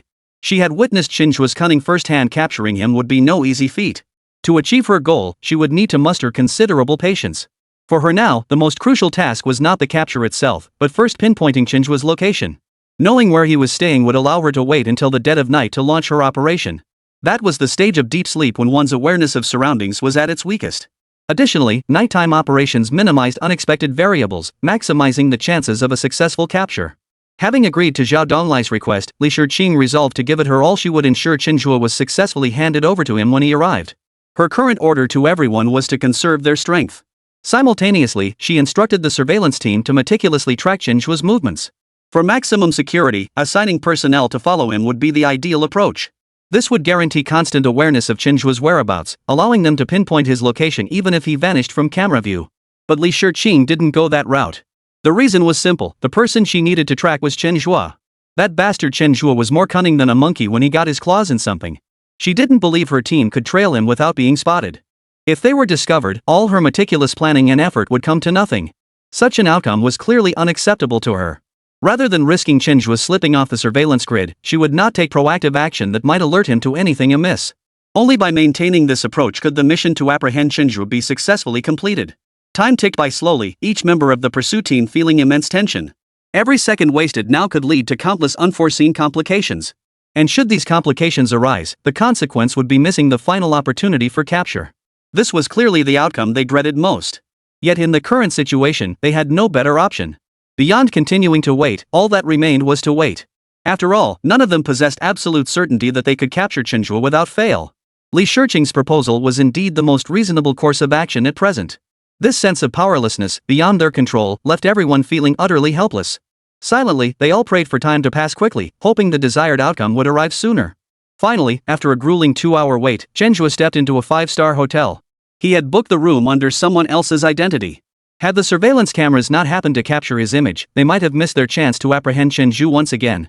Now that they could pinpoint Chen Zhe's exact location, everyone was thrilled. All that remained was to wait patiently for the right moment to strike. According to the plan, the desired outcome would surely be achieved. Already, they were envisioning the moment of Chen Zhe's capture, imagining his bewildered, helpless expression. This time, they were certain no further complications would arise. The final outcome would be Chen Zhe's successful capture. Chapter 149, Recording a Show, Risking Their Lives? At 2 a.m., the city of Dalian seemed shrouded in a veil of stillness. The daytime bustle and vibrancy receded like the tide, vanishing without a trace. The streets lay deserted, occasionally pierced by the sudden roar of a speeding vehicle, its engine noise jarringly out of place in the vast night. Above, stars twinkled like jewels embedded in the black canopy of the sky. A crescent moon hung quietly among them, emitting a soft, cool glow that complemented the stillness below, together unfolding a dreamlike, ethereal painting of the night sky. Yet, beneath this seemingly tranquil night, a group of people hurried along, shattering the stillness. Their footsteps were hurried, their silhouettes appearing resolute against the night as they sped toward the Gaimengguan Hotel. The Gaimengguan Hotel still glowed with light, its warm radiance piercing the stillness of the night. Yet, a breathtaking chase was about to unfold within its walls. At the head of the group was Li Shiqing, her face stern, her eyes revealing determination and resolve. As the leader of this apprehension operation, she fully understood the daunting nature of the task. Yet her spirit burned with resolve. She was determined to succeed at all costs. Seal off every entrance and exit of the hotel. Do not give Chen the slightest chance to escape. At her command, 10 highly trained squads swiftly deployed like lightning streaking across the night sky, converging on the hotel's entrances from all directions. Their movements were swift and coordinated, swiftly completing the blockade deployment. Every entrance and exit, front door, back door, fire escape was firmly secured within moments. Each exit was tightly guarded by officers, forming an impenetrable encirclement. The rest of you, follow me. Li Shiqing turned decisively and led the remaining pursuit team members into the hotel lobby with purposeful strides. She walked straight to the front desk, exchanged a brief yet effective exchange with the staff, and smoothly obtained the keycard for Chen Zhe's room. Her heartbeat quickened slightly as tension and excitement mingled within her. She knew the moment of Chen Zhe's capture was drawing ever closer. The pursuit team sprang into action. Some members immediately followed Li Shiqing toward the elevators and stairwells, swiftly sealing off these critical escape routes. Armed and solemn-faced, they scanned their surroundings vigilantly, not overlooking a single potential detail. At the door of room 8888, Li Shiqing took a deep breath to steady her nerves before carefully verifying the room number. She then extended her hand and swiped her card with steady precision. Click! The crisp sound of the card swipe echoed loudly in the quiet corridor as the door swung open instantly. Li Shiqing and the rest of the team felt a surge of relief, their confidence in today's successful apprehension growing stronger. During their ascent, Li Shiqing had worried that Chen Zhe might be overly cautious and lock the door from the inside. Now, seeing that this hadn't happened, it undoubtedly made their apprehension much easier. The moment the door swung open, the entire team surged forward like arrows released from a bow, rushing straight toward the bed. However, to everyone's surprise, the bed was completely empty. Li Shiqing's heart skipped a beat. She quickly reached out to check the bed's temperature and found the quilt still warm. He must be in the room. Everyone, search now! She shouted as she swiftly flipped on the room's lights. In an instant, the room was flooded with light, revealing every detail. Just then, a figure suddenly burst out of the room. Chen Zhe is here. Quick, chase him! The pursuit team members stationed at the door shouted urgently. The 2 men stationed at the door had been on high alert, but they hadn't expected Chen Zhe to emerge with such decisive speed. The moment they locked eyes, Chen Zhe swiftly knocked both men to the ground, one with each hand. Fortunately, they retained their wits and immediately shouted to the others. Seeing this, the members inside the room rushed out immediately. Everyone immediately launched into pursuit of Chen Zhe. Chen Zhe sprinted ahead desperately, the pursuit team hot on his heels. Their footsteps echoed through the corridor, the tension reaching a fever pitch. Li Shiqing, however, showed little panic. Instead, she radiated an added confidence and composure. Chen Zhe's escape confirmed that he had indeed been here, which was clearly good news for the pursuit team. At the very least, it confirmed they were pursuing in the correct direction. Moreover, before initiating the capture, Li Shiqing had already made corresponding deployments. Now, every entrance and exit of the hotel was guarded by pursuit team members. It was nearly impossible for Chen Zhe to escape under these circumstances. The one who had fled was indeed Chen Zhe. After checking into the hotel that day, he had fallen straight to sleep. But just moments ago, a system notification suddenly rang in his mind. Upon hearing the system's sole passive trigger activate, Chen Zhe instantly became alert. The fact that this passive ability had activated meant his current situation was extremely perilous. He quickly pulled on his clothes and hid behind the door. The moment the others burst in en masse, he bolted out the door. Though he had escaped the room, his situation remained far from ideal. Having just activated his mind-reading skill, he now clearly understood Li Shiqing's strategic layout. It was no exaggeration to say the entire hotel was now completely sealed off by the pursuit team. With it being 2 a.m., the hotel was nearly deserted. Blending in with the sparse crowd to escape was practically impossible. Nevertheless, escaping the room was an absolute necessity. Otherwise, if trapped inside the room, he would truly have no room to maneuver. Even though he was still confined within a closed space, at least this space was significantly larger. This space would afford him more possibilities for escape. Given the current situation, escaping downstairs was practically impossible. No matter how skilled he was in combat, he couldn't take out so many people at once. Having abandoned that option, only one possibility remained, heading for the rooftop. Though this choice still carried a sense of courting death. After all, the hotel he was staying in was a standalone building with no surrounding areas to transfer to. But with no other choice, he had no option but to continue moving upward. Only by doing so might he find a glimmer of hope. This choice was also the only escape route the system offered him. Watching Chen Zhe sprint upward, Li Shiqing felt the weight on her shoulders finally lift. Before arriving, unlike the others who rested, she had specifically studied the hotel's layout and Chen Zhe's potential escape routes. Her investigation revealed that the only escape route from the entire hotel was to leave from below. Escaping upward offered no chance of survival whatsoever unless Chen Zhe could fly. But this was the real world. Without any so-called spiritual energy revival, how could anyone possibly fly? Now that Chen Zhe had chosen to run upward, only one possibility remained: capture. At that moment, her stride grew much more composed. Compared to Zhao Donglai and Zhang Weiguo, she didn't consider her abilities particularly outstanding. Yet in the matter of apprehending Chen Zhe, she seemed destined to excel. After all, Chen Zhe now had no possible escape route. All that awaited him was to surrender. Chen Zhe kept running upward, and the pursuit team followed closely behind.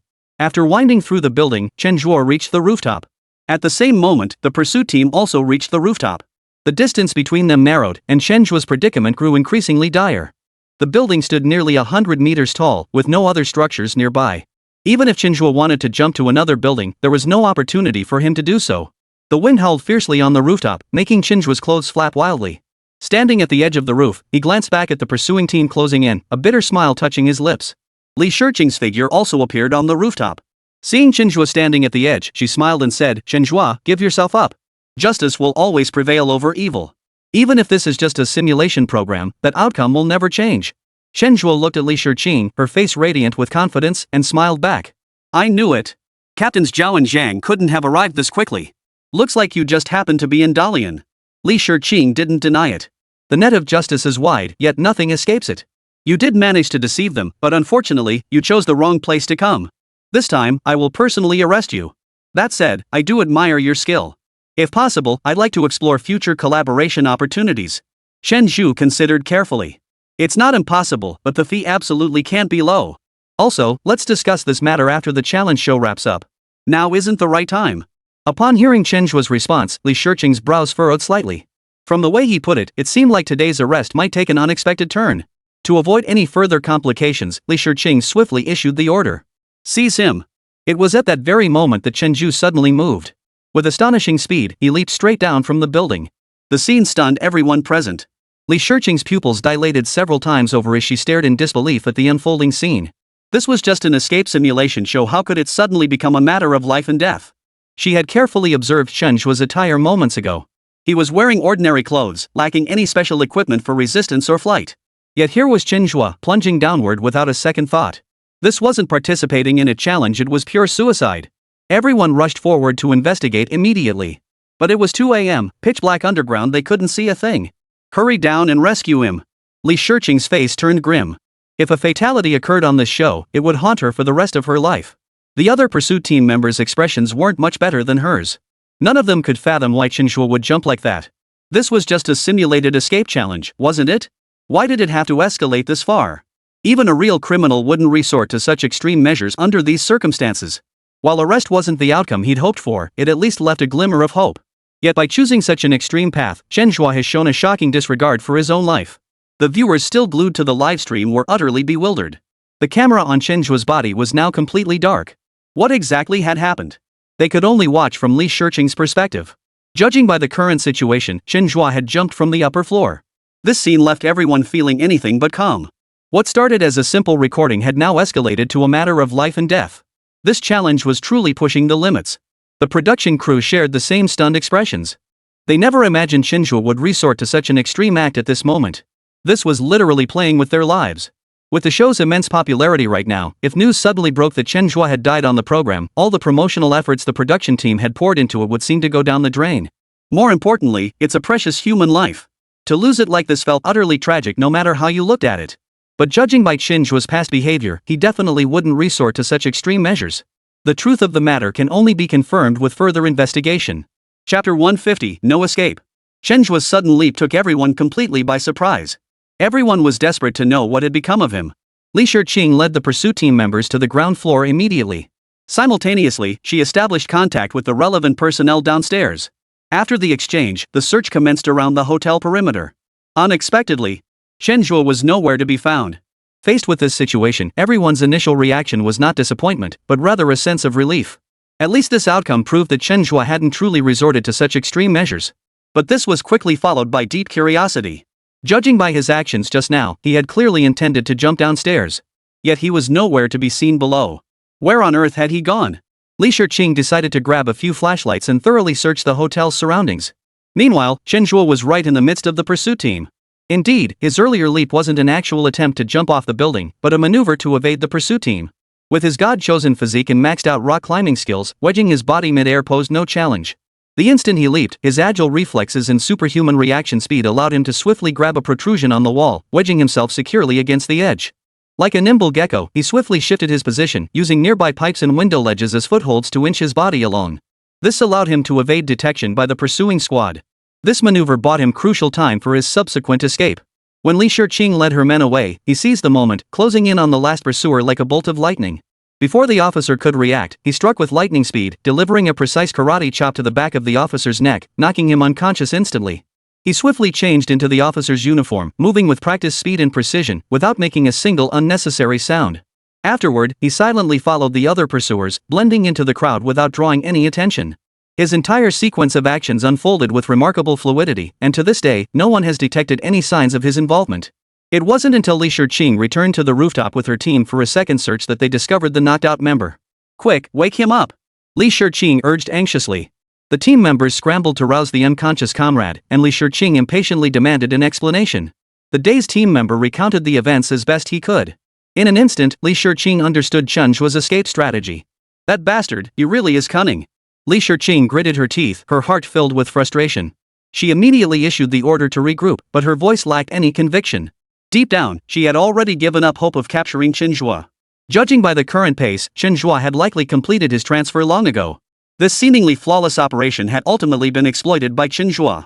It wasn't until they clashed that Li Shiqing gained a clearer understanding of Chen Zhe's capabilities. This guy was downright abnormal. With him, nothing seemed impossible. Even with thorough preparation and consideration of every possible scenario, unforeseen complications inevitably arise during execution. This confrontation served as a harsh lesson for Li Shiqing. Looking back now, it wasn't the incompetence of the pursuit team that mattered most, it was that Chen Zhe was simply too damn abnormal. With him, nothing is truly impossible. Unless the production team confirms someone has been eliminated, the game remains filled with infinite variables. And such variables were utterly unpredictable. When the teams finally regrouped, it unfolded exactly as he'd anticipated. Chen Zhe had already vanished without a trace. Now, every member of the pursuit team wore expressions of bitter disappointment. They were so close to capturing Chen Zhe, yet somehow he slipped through their fingers. What terrifies people most isn't despair from the start, but the plunge from hope into endless disappointment. The task force assigned to Chen Zhe had been enduring precisely this cycle. Little did they know that one day, the same fate would befall them. They say true empathy doesn't exist in this world, yet in this moment, they understood each other profoundly. And all of this was thanks to Chen Zhe. "Captain, I don't think Chen Zhe could have gotten far. Should we search the surrounding area? We might just get lucky." An impatient team member volunteered a new suggestion to Li Shiqing. Though the suggestion lacked logic, it proved their determination to capture Chen Zhe. Li Shiqing glanced at the others, noticing the hopeful expressions on their faces. She shook her head helplessly and spoke slowly. "All right, everyone, search the immediate area. If you find anything, report it immediately." Li Shiqing harbored no hope for such a search. This arrest operation had been nearly flawless. Yet in the end, they still failed to apprehend Chen Zhe. The best opportunity had already slipped through their fingers. To think they could capture Chen Zhe now, relying solely on sheer passion, was clearly wishful thinking. Yet she didn't want to dampen everyone's enthusiasm. Morale significantly impacts a team's combat effectiveness. Once morale waned, it would severely hinder the later stages of the manhunt. Though Li Shiqing had never commanded troops, she understood this principle well. Allowing the team to conduct their own investigation at this moment was the optimal outcome. With Li Shiqing's backing, the entire team swiftly launched a search of the surrounding area. They knew such investigations were largely futile. Yet leaving without any effort felt unsatisfying. Regardless of whether this investigation yielded the desired results, at the very least, it would prove they had made an effort. After nearly an hour of searching, no one had found anything. Their enthusiasm steadily waned along with their progress. Just as they were about to give up, a figure suddenly sprang up from a park bench and began running without a word. "Look! Someone's running over there!" A sharp-eyed team member immediately pointed at the figure and shouted. Witnessing this, the pursuit team members became unusually excited. An ordinary person seeing them would never react like this. At most, they'd glance twice and move on. But that guy just took off without a second thought. That left only one possibility: the fleeing man was Chen Zhe. Though the notion seemed far-fetched, under the current circumstances, it was likely the only explanation. Without a moment's hesitation, the group gave chase. Having glimpsed hope once more, they were determined not to let it slip away. What they didn't know, however, was that the one running away wasn't Chen Zhe. But to be precise, this man did share a certain connection with them. He was Wang Qingchun, the very man this pursuit squad was meant to capture. Wang Qingchun was on the verge of losing his mind. Exhausted in both body and mind, he had finally found an ideal resting spot. His current location was in the bustling district of Dalian. By all logic, the pursuit team would surely target large public venues if they intended to capture him. But he had deliberately gone against the grain, hiding in a park instead. It was a bit chilly, but at least he could get some decent sleep. But as it turned out, he had overestimated his situation. This pursuit team was like a persistent ghost. Even though he'd taken refuge in the park, they still wouldn't let him be.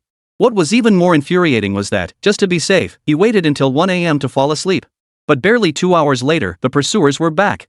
Did they plant a tracking device on me? Why can't I shake these people no matter where I go? Wang Qingchun muttered curses under his breath as he ran. Yet to the viewers in the livestream chat, his actions looked entirely different. Ah, this guy is so unlucky, it's hilarious. He thought the pursuit team was haunting him, but who knew everyone mistook him for Chen. This must be what they mean when they say if you're unlucky, even drinking cold water gets stuck in your teeth. This whole situation is seriously epic. Poor guy. Just when he finally gets a chance to sleep, this happens. Where's the justice in that? I'm speechless. He must not have checked the almanac these past few days. How else could he be this cursed? This is interesting. Given the current situation, this turn of events is genuinely unexpected. Run. The faster you run, the faster they'll chase you. It was the middle of the night, yet because of Wang Qingchun and the pursuit team's antics, everyone had lost all trace of sleepiness. Instead, they were getting more and more excited. Wasn't this kind of live-action variety show more thrilling than any carefully scripted movie or TV drama? This was pure, unfiltered, accidental comedy, no room for any human intervention. Wang Qingchun cursed under his breath, but his movements were anything but sluggish. If he slowed down even a little, capture would be his fate. He had suffered every hardship imaginable on this show. To end the challenge like this felt utterly unsatisfying. No matter what, he had to push through. He couldn't leave himself with regrets. He ran with extraordinary vigor, and the pursuit team behind him chased with equal intensity. By everyone's logic, the capture had essentially been deemed a failure. But now, this unexpected turn of events reignited everyone's hope. This unexpected surprise provided an inexhaustible source of motivation. Everyone ran forward like madmen, hoping to catch Chen Zhe. A marathon without a referee had begun. He fled, they pursued. He couldn't escape even if he had wings. The physical stamina gap between them was starkly evident. Wang Qingchun, who hadn't eaten for a day and night, was already nearing his physical limits. The energy he was now able to muster far exceeded that of most people. Yet compared to the pursuers, he still lagged behind. As the gap between them narrowed, despair filled Wang Qingchun's eyes. He had anticipated the day he might be captured, but never imagined it would come so soon. How utterly foolish I was to decide to continue competing. If only I'd quit in time, I wouldn't be enduring this agony now. But there are no ifs in life. This ordeal is finally coming to an end. Wang Qingquan's mind was filled with regret as his pace gradually slowed. The pursuit team drew ever nearer, and Wang Qingquan could almost feel the heat of their breath. This time, there was truly no escaping his fate. Chapter 151, The Day His Path to Enlightenment Shattered. The turn of events was vastly different from what Wang Qingquan had anticipated. According to his logic, even if he didn't survive this round, it wouldn't be because he was captured, but because he failed to complete the production team's money-making mission. But now, look at this. The convictions he'd once held so firmly were about to shatter into dust. He recalled his days abroad, where he had been a formidable force. Even soldiers armed with firearms and highly trained couldn't stop him. He weaved through hails of bullets with ease, executing every operation with precision and grace, as if life and death were nothing more than a casual game to him. Whether infiltrating secret desert strongholds or navigating perilous jungle camps, he moved with effortless ease. Through extraordinary courage and masterful skill, he carved out his own niche in the mercenary world. Yet back home, merely participating in this survival simulation show left him utterly devastated. Only now did he truly grasp why China was considered a mercenary's forbidden zone. Yet, just as despair consumed him, convinced his journey of challenges was about to end, the gears of fate began to turn silently. A motorcycle streaked through the darkness like a black bolt of lightning. Get on! With a crisp shout, the motorcycle executed a perfect burnout beside him before coming to a smooth halt. The driver wasted no words. Those two simple commands felt like a ray of hope, instantly illuminating Wang Qingquan's dark world. Hearing those words, Wang Qingquan felt as if he were dreaming. But the instinct honed by years of walking the edge of danger kicked in. Without a moment's hesitation, he leaped onto the motorcycle. If possible, he certainly didn't want his challenge to end so abruptly and inexplicably. Now that he'd finally seized an opportunity, he couldn't possibly let it slip away. The moment Wang Chunqing settled in, the driver in front revved the engine. Vroom vroom. The roar of the motorcycle engine echoed piercingly through the quiet night. Immediately, a thick plume of smoke billowed up as the motorcycle shot away like an arrow released from its bow, vanishing from the pursuit team's sight in an instant. This sudden turn of events caught the entire pursuit team completely off guard. After catching up, they confirmed the identity of the rider as Wang Qingquan. Though he wasn't their primary target, Chen Zhe, it was still an unexpected windfall. After all, both Wang Qingquan and Chen Zhe were challengers the pursuit team sought to apprehend. Failing to capture Chen Zhe, securing Wang Qingquan still made the mission worthwhile. However, just as they prepared to make the arrest, this unexpected turn of events occurred. And this turn of events unfolded so swiftly, so unexpectedly, that no one had time to react.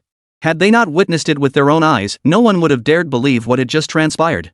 By the time they snapped out of it and prepared to give chase, it was already too late. The motorcycle had vanished into the vast night. Expecting them to catch up on foot was clearly unrealistic. No matter how unwilling they were, they had to accept this reality. Tonight, they had not only missed their chance with Chen Zhe, but also with Wang Qingquan. At that moment, everyone's morale took a heavy blow. If it were possible, they truly never wanted to experience this feeling again. Upon learning the details, Li Shiqing sighed helplessly. Tonight's experience had been utterly dreadful. If she could, she wouldn't even want to recall it.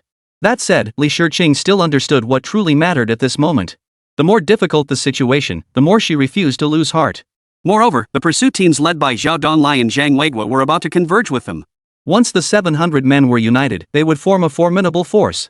Therefore, before their arrival, Li Shiqing must uncover who had rescued Wang Qingquan and determine their destination. Only then, when Zhao Donglai and Zhang Weiguo's pursuit team arrived, would they avoid wasting time and be able to immediately launch into the new manhunt. Even now, Wang Qingquan felt a sense of unreality. His narrow escape from certain death felt almost too fantastical to be real. On Starsea Plaza, a few early morning strollers had already begun to appear. The sun had just begun to peek through the horizon, casting people's shadows unusually long. In the center of the plaza, the motorcycle that had just rescued Wang Qingquan stood parked. "It's you!" Wang Qingquan rubbed his eyes, staring at the person before him in disbelief. Standing before him was none other than Chen Zhe. During the ride, Wang Qingquan had pondered endlessly, trying to guess who had saved him. He considered it a hidden Easter egg from the show's production team, or perhaps a mysterious friend from his past. But no matter how he speculated, he never imagined his rescuer would be Chen Zhe. Surprised? Honestly, I'm pretty surprised too. Never imagined the two of us, contestants from different shows, would meet again in Dalian and in this way. Chen Zhe spoke with a hint of emotion, his expression calm. After completing the escape, Chen Zhe hadn't gone far. He was preparing to return to the hotel to rest. After all, he was quite adept at exploiting blind spots. Moreover, based on his understanding of the pursuit team, he figured these guys would naturally leave once they realized he'd slipped away. But unexpectedly, this time the pursuit team didn't rush off. Instead, they began searching the surrounding area. Even more absurdly, during this search, they unexpectedly stumbled upon Wang Qingquan resting in the park. Seeing the group chase after Wang Qingchun, Chen Zhe initially had no intention of rescuing him. But then he thought if the pursuit teams had united, then the contestants should naturally help each other too. Only by uniting every available force could they ensure smoother progress in the challenges ahead. With this mindset, Chen Zhe hopped on a motorcycle parked by the roadside. With his maxed-out motorcycle driving skill, he ultimately succeeded in rescuing Wang Qingchun. No matter what, I really have to thank you. If you hadn't shown up in time, my challenge journey might have ended right there. After the initial shock, Wang Qingchun expressed his heartfelt gratitude to Chen Zhe. Looking at you, you must be starving. Let me take you out for breakfast first. Chen Zhe waved it off, not giving the matter much thought. At the mention of breakfast, Wang Qingchun instinctively swallowed hard. To be honest, I haven't eaten anything since this stage of the challenge began. After saying this, Wang Qingchun furrowed his brow and glanced at Chen Zhe hesitantly. You're not planning to take me for a free meal, are you? Chen Zhe chuckled. You know what? Going for a free meal isn't such a bad idea. Wang Qingchun waved his hands hastily. Forget it. We've only just managed to shake off the pursuit team. If we get caught eating on the house and held at the restaurant, wouldn't all our running have been for nothing? If they catch me, that's one thing. But dragging you into it would directly jeopardize your challenge, wouldn't it? Chen Zhe looked Wang Qingchun up and down, hesitating slightly. Are you sure you're a mercenary who came back from overseas? Why are you so rigid? Can't we just run after eating? Wang Qingchun looked slightly embarrassed. It's not that I don't want to run. It's just that I really can't run anymore. To be honest, I haven't slept a wink these past 2 days. My body's already worn out. Chen Zhe froze. Then why haven't you slept? This challenge show can't be that stressful, right? Faced with Chen Zhe's seemingly simple question, Wang Qingchun was completely dumbfounded. Was this even a human question? I'd love to sleep, but that'd require an opportunity. The pursuit team is hot on my heels, and they've even brought in outside help. Just not getting caught is my biggest stroke of luck right now. How could I dare hope for sleep?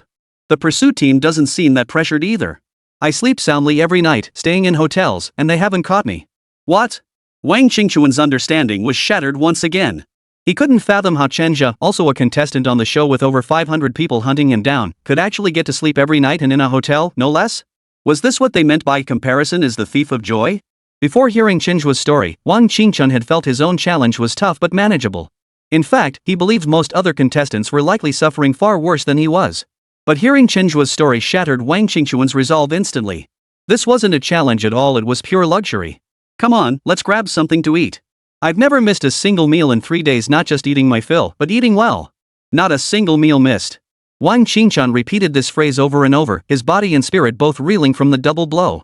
It's too hard, truly too hard. Why, among fellow contestants, could their experiences differ so drastically? Where did you get the money? Didn't the production team take all the earnings you made earlier? From my latest earnings. Is making money that hard? Chen's question left Wang Qingchun speechless. Is this even a question a human being should ask? Isn't making money supposed to be hard? But right now, he was just too hungry to dwell on such thoughts. All he wanted was a proper meal. Led by Chen Zhe, the two arrived at a breakfast fast food restaurant. Seeing the dazzling array of dishes inside, Wang Qingchun swallowed hard again. But before ordering, hesitation crept back in. He leaned close and whispered to Chen Zhe. Do you have enough money? If not, we can find another place. Chen Zhe chuckled and pulled out 100 yuan bills.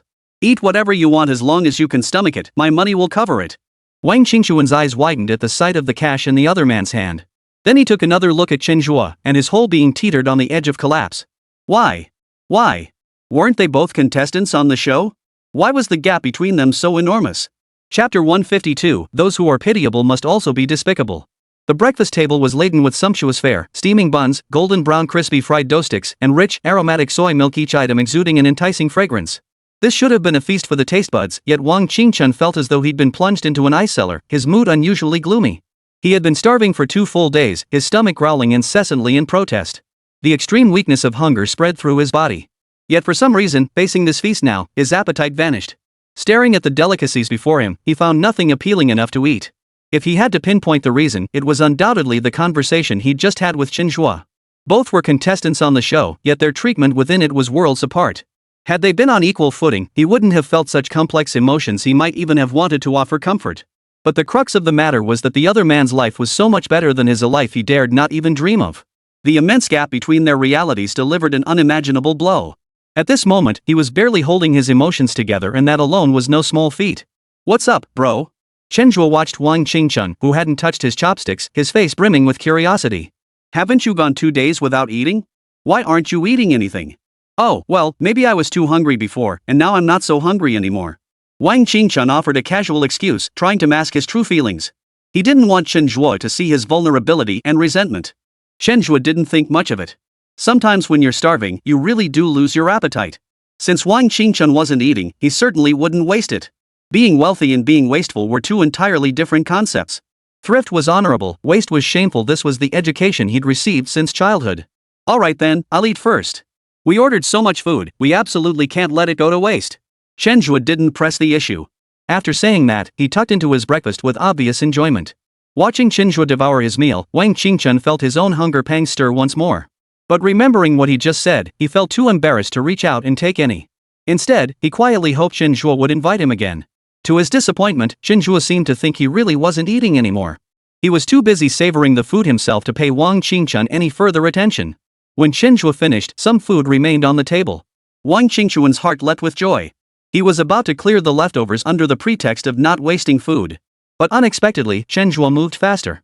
He picked up the leftover breakfast, walked over to the adjacent table, exchanged a few warm words with the people there, and shared the food with them. Watching them converse so pleasantly, Wang Qingchun felt his heart sink. In that moment, he deeply understood the meaning of the saying, "Stubborn pride leads to suffering." His heart was filled with regret and helplessness. "I thought you were starving, so I ordered extra. Turns out you'd already eaten your fill." Chen burped contentedly and said to Wang Qingchun, "Where are you going this morning?" "I don't have anything planned. Why don't we go explore Star Sea Plaza together?" Facing Chen Zhe's invitation, Wang Qingchun forced a smile. "I might need to find a place to catch some sleep. I'm so tired right now, I'm afraid I can't join you for a stroll." Chen Zhe didn't press the issue. "Alright then. Here's hoping we both have good luck and advance to the next round smoothly." Wang Qingchun nodded earnestly in response. "No problem. I'll give it my all." After their brief exchange, the two parted ways. Chen Zhe turned and left the restaurant, but Wang Qingchun remained. Taking a deep breath, he walked straight up to the restaurant manager. With a hint of pleading in his expression, he asked, "Excuse me, do you hire part-time workers here? I can help with cleaning, no pay needed, just a full meal for me." The manager looked at him hesitantly. Earlier, when Chen Zhe and Wang Qingchun had ordered their meals, the manager had noticed them.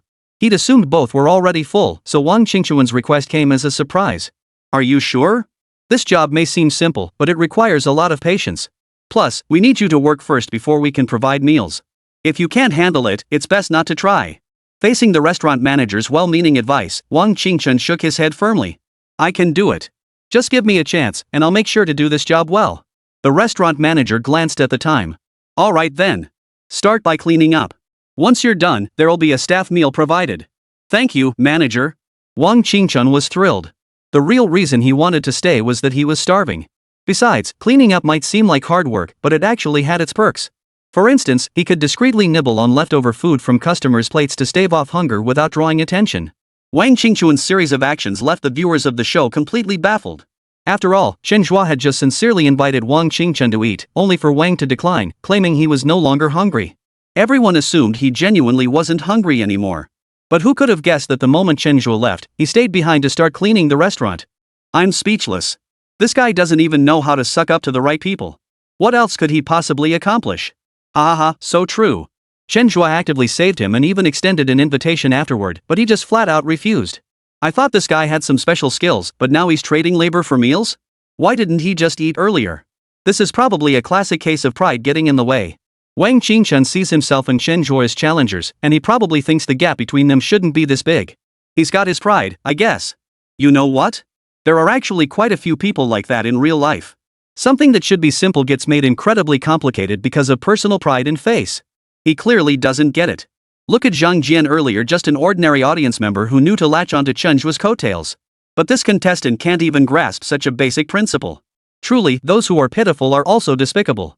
At that moment, Wang Qingchun was unaware of the online commentary about him. He was alone in the restaurant, diligently cleaning.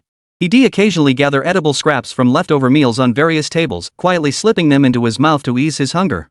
Meanwhile, Chen Zhe had already arrived at the seaside, embarking on his coastal getaway. Having finally made it to this coastal city, he naturally intended to fully savor the ocean's allure. Standing on the deck, the sea breeze blew against his face as waves lapped against the hull, producing a pleasant sound. The vastness of the ocean was nature's most magnificent masterpiece. Everything else seemed utterly insignificant in its presence. Chen Zhe gazed out at the boundless ocean, his thoughts drifting far away. He thought to himself that he must visit Sanya someday. He'd heard it offered even more recreational activities, plus it was famous for its atmosphere teams all made up of stunningly attractive young women. He was filled with curiosity about the place, eager to explore and understand how the local atmosphere teams actually set the mood. Closing his eyes, he took a deep breath, feeling the breeze caress his face as if embracing nature itself. Sometimes, when work pressure becomes overwhelming, taking a moment to relax like this feels truly wonderful. Wang Qingchun and Chen Zhe's starkly different choices at this moment mirrored the true reflection of their destinies within this program. It seemed that sometimes, many people's destinies appeared predetermined. Even when given a chance to change, most would likely fail to seize it. Meanwhile, the pursuit teams led by Zhao Donlai and Zhang Weiguo, after a grueling journey, finally arrived in Dalian and successfully joined forces with the team led by Li Shiqing. Now, the combined forces of the two pursuit teams reached a staggering 70 members. However, their reunion brought no joy as expected. Instead, every face bore a heavy frown. There was no way around it. Chen Zhe and Wang Qingchun, the very targets they were determined to capture, remained at large. This remained a heavy burden on their hearts. Unless they brought the fugitives back, this burden could never be lifted. They had believed last night's operation would be the final showdown. After all, their surprise tactic was such that Chen Zhe could never have anticipated the team assigned to capture Wang Qingchun suddenly turning their attention to him. Unfortunately, despite the soundness of their plan, the outcome proved disappointing. Chen Zhe truly hadn't anticipated their move, and the arrest operation had left him in a state of utter disarray. But with his exceptional resourcefulness and extraordinary courage, he managed to turn the tide, finding an opportunity that seemed impossible and successfully escaping. What infuriated the pursuit team even more was that, after investigation, they learned that the person who had rescued Wang Qingchun was none other than Chen Zhe. This meant that Chen Zhe had not only evaded capture himself but had also helped Wang Qingchun escape their pursuit. At that moment, everyone's loathing for Chen Zhe intensified. Their greatest desire was to capture him at any cost. Fortunately, through their collective efforts, they finally uncovered some clues. Near Starsea Plaza, they spotted Wang Qingchun and Chen Zhe dining at a breakfast shop. Even more excitingly, Wang Qingchun was still at this breakfast shop at that very moment, working there. This presented an unparalleled opportunity for the entire pursuit team. Even if they couldn't seize the chance to capture Chen Zhe this time, they could join forces to take down Wang Qingchun first. Once Wang Qingchun was successfully apprehended, they could then focus all their attention and energy on dealing with Chen Zhe. By then, no matter how capable Chen Zhe was, he would struggle to withstand the relentless pursuit and encirclement of so many officers. At present, Li Shiqing had already dispatched Chen Liang to head to the breakfast shop first, while the entire pursuit team was also rushing toward that location. Anticipation filled their hearts, convinced that this time, absolutely no unexpected twists would occur. Today, no matter what, a contestant was destined to be eliminated. Chapter 153, Capture can be a form of liberation. Perseverance is key in everything. For the pursuit teams, there are no shortcuts on the path to capture, only relentless persistence. Failure is inevitable. Everyone goes through this process. For the team, experiencing failure is not shameful. What is shameful is lacking the courage to bounce back after failure. Fortunately, the current pursuit team still possesses unwavering resolve. They remain wholly committed to the pursuit, never slackening in their efforts. Now, at last, the day has dawned when their perseverance has paid off. Wang Qingchun is now firmly within their grasp. As long as they execute this operation properly, they will undoubtedly complete the arrest. A force of 700 marched in formation toward the Good Porridge breakfast shop. On the street, their footsteps were steady and powerful, drawing the attention of passers-by. Upon reaching the breakfast shop, the entire establishment was instantly surrounded, leaving no room to move. The diners inside were startled by the sudden commotion, some even pausing their actions to stare blankly at the crowd outside. Wang Qingchun, still cleaning inside, belatedly sensed something was amiss. The broom in his hand slowly came to a halt as an ominous foreboding washed over him. Just as he prepared to resist, he found Chen Liang already standing directly opposite him. They faced each other, their expressions worlds apart. Chen Liang's gaze was firm and confident, as if victory were already in his grasp. Wang Qingchun's face, however, was etched with frustration and resentment. He slapped his head hard. He was usually so careful. Why did his brain short-circuit this morning of all days? A breakfast shop this size definitely had surveillance cameras. That meant his location had already been exposed. Yet here he was, not only completely unaware but still working at the breakfast shop. Now he'd completely dug his own grave. This situation was a dead end, pure and simple. We can't fight effectively in here. Can we go outside and have a fair fight? I want to see just how much of a gap there is between me and a Chinese Special Forces soldier. After realizing his fate, Wang Qingchun suddenly felt much more at ease. Though he felt some reluctance at the show's conclusion, he harbored no regrets. After all, he could already feel his strength waning. Even if he pushed on, it would be nothing more than a last gasp. He simply couldn't hold out much longer. Rather than endure this agonizing challenge any longer, it was better to end it here. Facing Wang Qingchun's proposal, Chen Liang didn't refuse. Fine. Then let's settle this with a fair fight. The entire breakfast shop was now surrounded by the pursuit team. Even if Wang Qingchun had other plans, they were impossible to execute. Moreover, the challenge he was issuing wasn't directed at Chen Liang personally, but at the Chinese military. As a member of the Huaxia military, there was no room for retreat at this moment. Both sides moved outside the restaurant, where the pursuit team had them completely surrounded. Chen Liang communicated with Zhao Donglai and the others, who tacitly approved of their confrontation. With the stage set, the confrontation between the two sides officially commenced.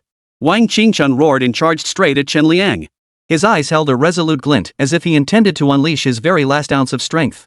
Chen Liang responded calmly, sidestepping Wang Chuanqing's attack with a deft move before delivering a sweeping roundhouse kick that sent Wang crashing to the ground. Wang Qingchuan's body slammed heavily into the ground, kicking up a cloud of dust. Wang Chunqing struggled to rise, but after several futile attempts, he reluctantly gave up. A wave of excruciating pain coursed through his body, making it clear he was powerless to continue fighting. In a single exchange, the outcome had been decided. The immense psychological blow left Wang Qingchun feeling a sense of unreality. Your body is too weak right now. This isn't your full strength. Once you've rested properly, we'll have a fair fight. Ending the fight in a single round brought Chen Liang no sense of triumph. Instead, he displayed an unusual humility. In that moment, the image of the Chinese soldier crystallized. Victory brings no arrogance, defeat brings no despair. This is the Chinese soldier. There's no need to fight anymore. Even if we fought 10,000 times, I wouldn't be your match. This time, I concede defeat wholeheartedly. Wang Qingchun, too, was moved by Chen Liang's magnanimity and immediately acknowledged his superiority. The challenge is finally over. Wang Qingchun exhaled deeply, feeling a sense of immense relief. Back when he joined the show, he was hailed as a star contestant, a genuine contender for the grand prize. Even he himself held this belief, convinced that nothing could possibly go wrong in this regard. But after actually participating in the show, he came to understand its terrifying nature. As time wore on, he felt increasingly overwhelmed. Now, with the challenge officially over, his journey had come to a definitive end. Upon learning of his elimination, Wang Qingchun couldn't help but picture Chen Zhe in his mind. Chen Zhe's composure and calmness stood in stark contrast to his own utter disarray, two extremes. Now, he too could comfortably settle into the role of a spectator, watching to see just how far Chen Zhe would ultimately go. Many felt a pang of regret over Wang Qingchuan's elimination. Among the many contestants, his abilities had truly stood out. Reaching this stage was proof of his capability. Even now, his elimination didn't mean he lacked strength, it was simply that the pursuit team's level was too high. His elimination once again caused a huge stir, giving everyone a clearer understanding of the topic of crime.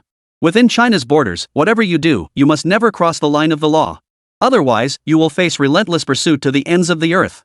Moreover, the Chinese government's resolve in pursuing fugitives has always been unwavering. No matter the resources expended or costs incurred, they will never allow criminals to evade justice.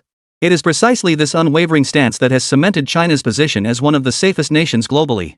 Here, you need not fear being shot dead in the street or encountering terrorists.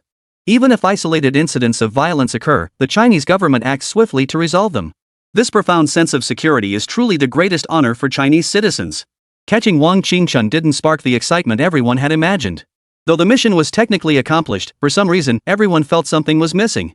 Li Shiqing, Zhao Donglai, and Zhang Weigui exchanged glances, finding the answer in each other's eyes. That's right, the only thing missing for them now is that they haven't caught Chen Zhe yet. In this show, capturing any other contestant isn't particularly commendable, it's practically expected. But defeating Chen Zhe has become everyone's greatest obsession. Throughout their encounters with him, they've pulled out all the stops, deploying every possible resource at their disposal. Their sole purpose? To capture Chen Zhe and resolve the issue. Yet disappointingly, each time they came tantalizingly close to capturing Chen Zhe, they fell just short. Yet that very little bit became an unattainable distance. Looking back now, the greatest sense of accomplishment they gained from capturing Wang Qingchun was probably the unity it forged, allowing them to confront Chen Zhe with greater confidence. Wang Qingchun, was Chen Zhe with you this morning? Li Shiqing took a chance and asked Wang Qingchun directly. He was indeed with me. He invited me to breakfast, but I hadn't eaten yet. Wang Qingchun shook his head helplessly, his expression tinged with regret. One misstep truly led to a cascade of mistakes. If only he hadn't cared about Chen Zhe's treatment, hadn't let jealousy take root, and had instead clung tightly to this powerful ally. Perhaps his fate would be different now. But alas, the world has no room for what-ifs. When you make a choice, you must pay the price for that choice. So do you know where Chen Zhe is now? Li Shiqing's voice rang out again, continuing her inquiry to Wang Qingchun. I don't know. After breakfast, he invited me to go to Star Sea Plaza, but I didn't go. You can try your luck at Star Sea Plaza, but whether he's actually there or not, I have no idea. Wang Qingchun couldn't quite pinpoint his own state of mind, but he answered Li Shiqing's questions without reservation. Li Shiqing didn't press further, instead turning her gaze toward Zhao Donglai and Zhang Weigua. What do you two think? Then let's head to Star Sea Plaza and see what happens. Who knows, we might get lucky. With this fresh lead, there was no reason to give up. Now, only 2 challengers remained. And their 2 pursuit teams now had only Chen Zhe to track down. Having uncovered the opponent's lead, they were determined to test the waters personally, regardless of the outcome. After a brief discussion, the trio centered their search efforts around Star Sea Plaza. The popularity of the show National Challenge continued to soar. The moment they arrived at Star Sea Plaza, they instantly drew the attention of the crowd. The crowd was enthusiastic, eagerly providing the pursuit teams with leads on Chen Zhe's whereabouts. Soon, the pursuit team locked onto Chen Zhe's location he had gone out to see. Upon receiving this news, the entire pursuit team was energized. This opportunity was truly a once-in-a-lifetime chance. Compared to land-based apprehensions, maritime pursuits were actually far simpler. The reason was simple: at sea, the target's escape routes were severely limited. If they seized this chance, today might just bring a double victory. With this thought in mind, everyone approached the upcoming operation with extraordinary diligence. Safety is paramount in maritime apprehensions. While ensuring safety, they would then proceed with the operation. Therefore, the 3 commanders were extremely meticulous in their operational planning, leaving no room for error. They meticulously studied nautical charts, analyzing the possible routes of Chen's vessel and the surrounding maritime environment. Simultaneously, they established contact with maritime rescue services to ensure timely support in case of emergencies. The pursuit team members were also making urgent preparations. They inspected their equipment, ensuring every weapon functioned properly and every piece of life-saving gear was intact. Those with exceptional swimming skills conducted final warm-ups along the shore, their eyes burning with determination, as if they could already see the dawn of victory. Once everything was ready, the 3 commanders dispatched a 100-person pursuit team. These men boarded speedboats and raced toward Chen's location. The speedboats churned white foam across the sea surface, like sharp blades slicing through the tranquil waters. This time, they were certain no further surprises would arise. Chen Zhe was destined to be captured. Bathed in sunlight, the pursuit team charged forward toward their target, the entire sea thick with a tense yet exhilarating atmosphere. A breathtaking maritime manhunt was about to unfold. Everyone awaited the final outcome. Whether Chen Zhe could be successfully apprehended became the focal point of everyone's attention. Chapter 154, Escape at Sea. Facing the sea, spring blossoms bloom. Chen Zhe stood on the deck of the cruise ship. The sea breeze carried the salty, damp scent of seawater, and he couldn't help but recite this classic line from Hai Zi's poetry. The unique romance within these lines transcended time, blending seamlessly with the boundless ocean before him and filling him with profound delight. This voyage offered Chen Zhe a rare opportunity to unwind. He immersed himself completely in the vastness of the ocean, feeling the majesty and grandeur of nature. It was as if he had become one with the boundless heavens and earth, casting all his worries far away. Where the sea meets the sky, the horizon becomes the shore. When mountains reach their peak, I become the summit. Standing upon this boundless expanse, a surge of heroic spirit welled up within him. Gazing toward the distant horizon where sea and sky met, his heart brimmed with anticipation for the future. In these moments, he felt boundless possibilities stretching before him, as vast as the sky and sea. Yet, beautiful moments are always fleeting. After savoring nature's grandeur and the sea's majestic waves, Chen followed the crew in preparing for the return voyage. Just as everyone was methodically preparing for departure, an unusual situation unfolded on the distant sea. Dozens of speedboats shot toward them like arrows released from a bow, their immense speed churning towering waves across the surface. These waves glistened brilliantly in the sunlight, forming a unique and striking sight. Wow, that's beautiful. The sheer speed and excitement just watching it gets your blood pumping. Compared to this, our ship really is too slow. Riding a jet ski or speedboat is way more fun. Is there a race today? Why are so many speedboats heading this way? Could it be these speedboats are here to pick us up? If that's the case, this sea voyage would be a total steal. Could it be pirates? But this is China. Pirates wouldn't dare come here, not even Somali pirates. On the ship, everyone chattered excitedly, all curious about the speedboats heading their way. Chen watched the speedboats drawing nearer, a sense of foreboding rising within him. Their approach seemed deliberately targeted at him. Ding! System's unique passive triggered. Optimal solution delivered. At that moment, the system's alert tone suddenly rang in Chen Zhe's mind. Hearing this, Chen Zhe could almost certainly determine the situation at hand. These speedboats were targeting him. The speed of their approach astonished Chen Zhe. He couldn't help but wonder inwardly, where was Wang Qingchun? Could he have been captured? Following his own logic, after finishing their meal at the restaurant, both of them would surely choose to leave as quickly as possible. After all, surveillance cameras were present, and they could be spotted by the pursuit team at any moment. Leaving early was the only way to avoid trouble later. Therefore, after finishing his meal, he had boarded the cruise ship directly, intending to take a leisurely tour on the sea to unwind. If Wang Qingchun had made it this far, he was clearly no ordinary man and had surely found a suitable hiding spot. But the speed at which the pursuit team arrived was clearly faster than usual. Under these circumstances, aside from Wang Qingchun being captured and turning him in, Chen Zhe couldn't think of any other plausible explanation. But dwelling on that now was pointless. Regardless of whether Wang Qingchun had been captured, the pursuit team had already arrived.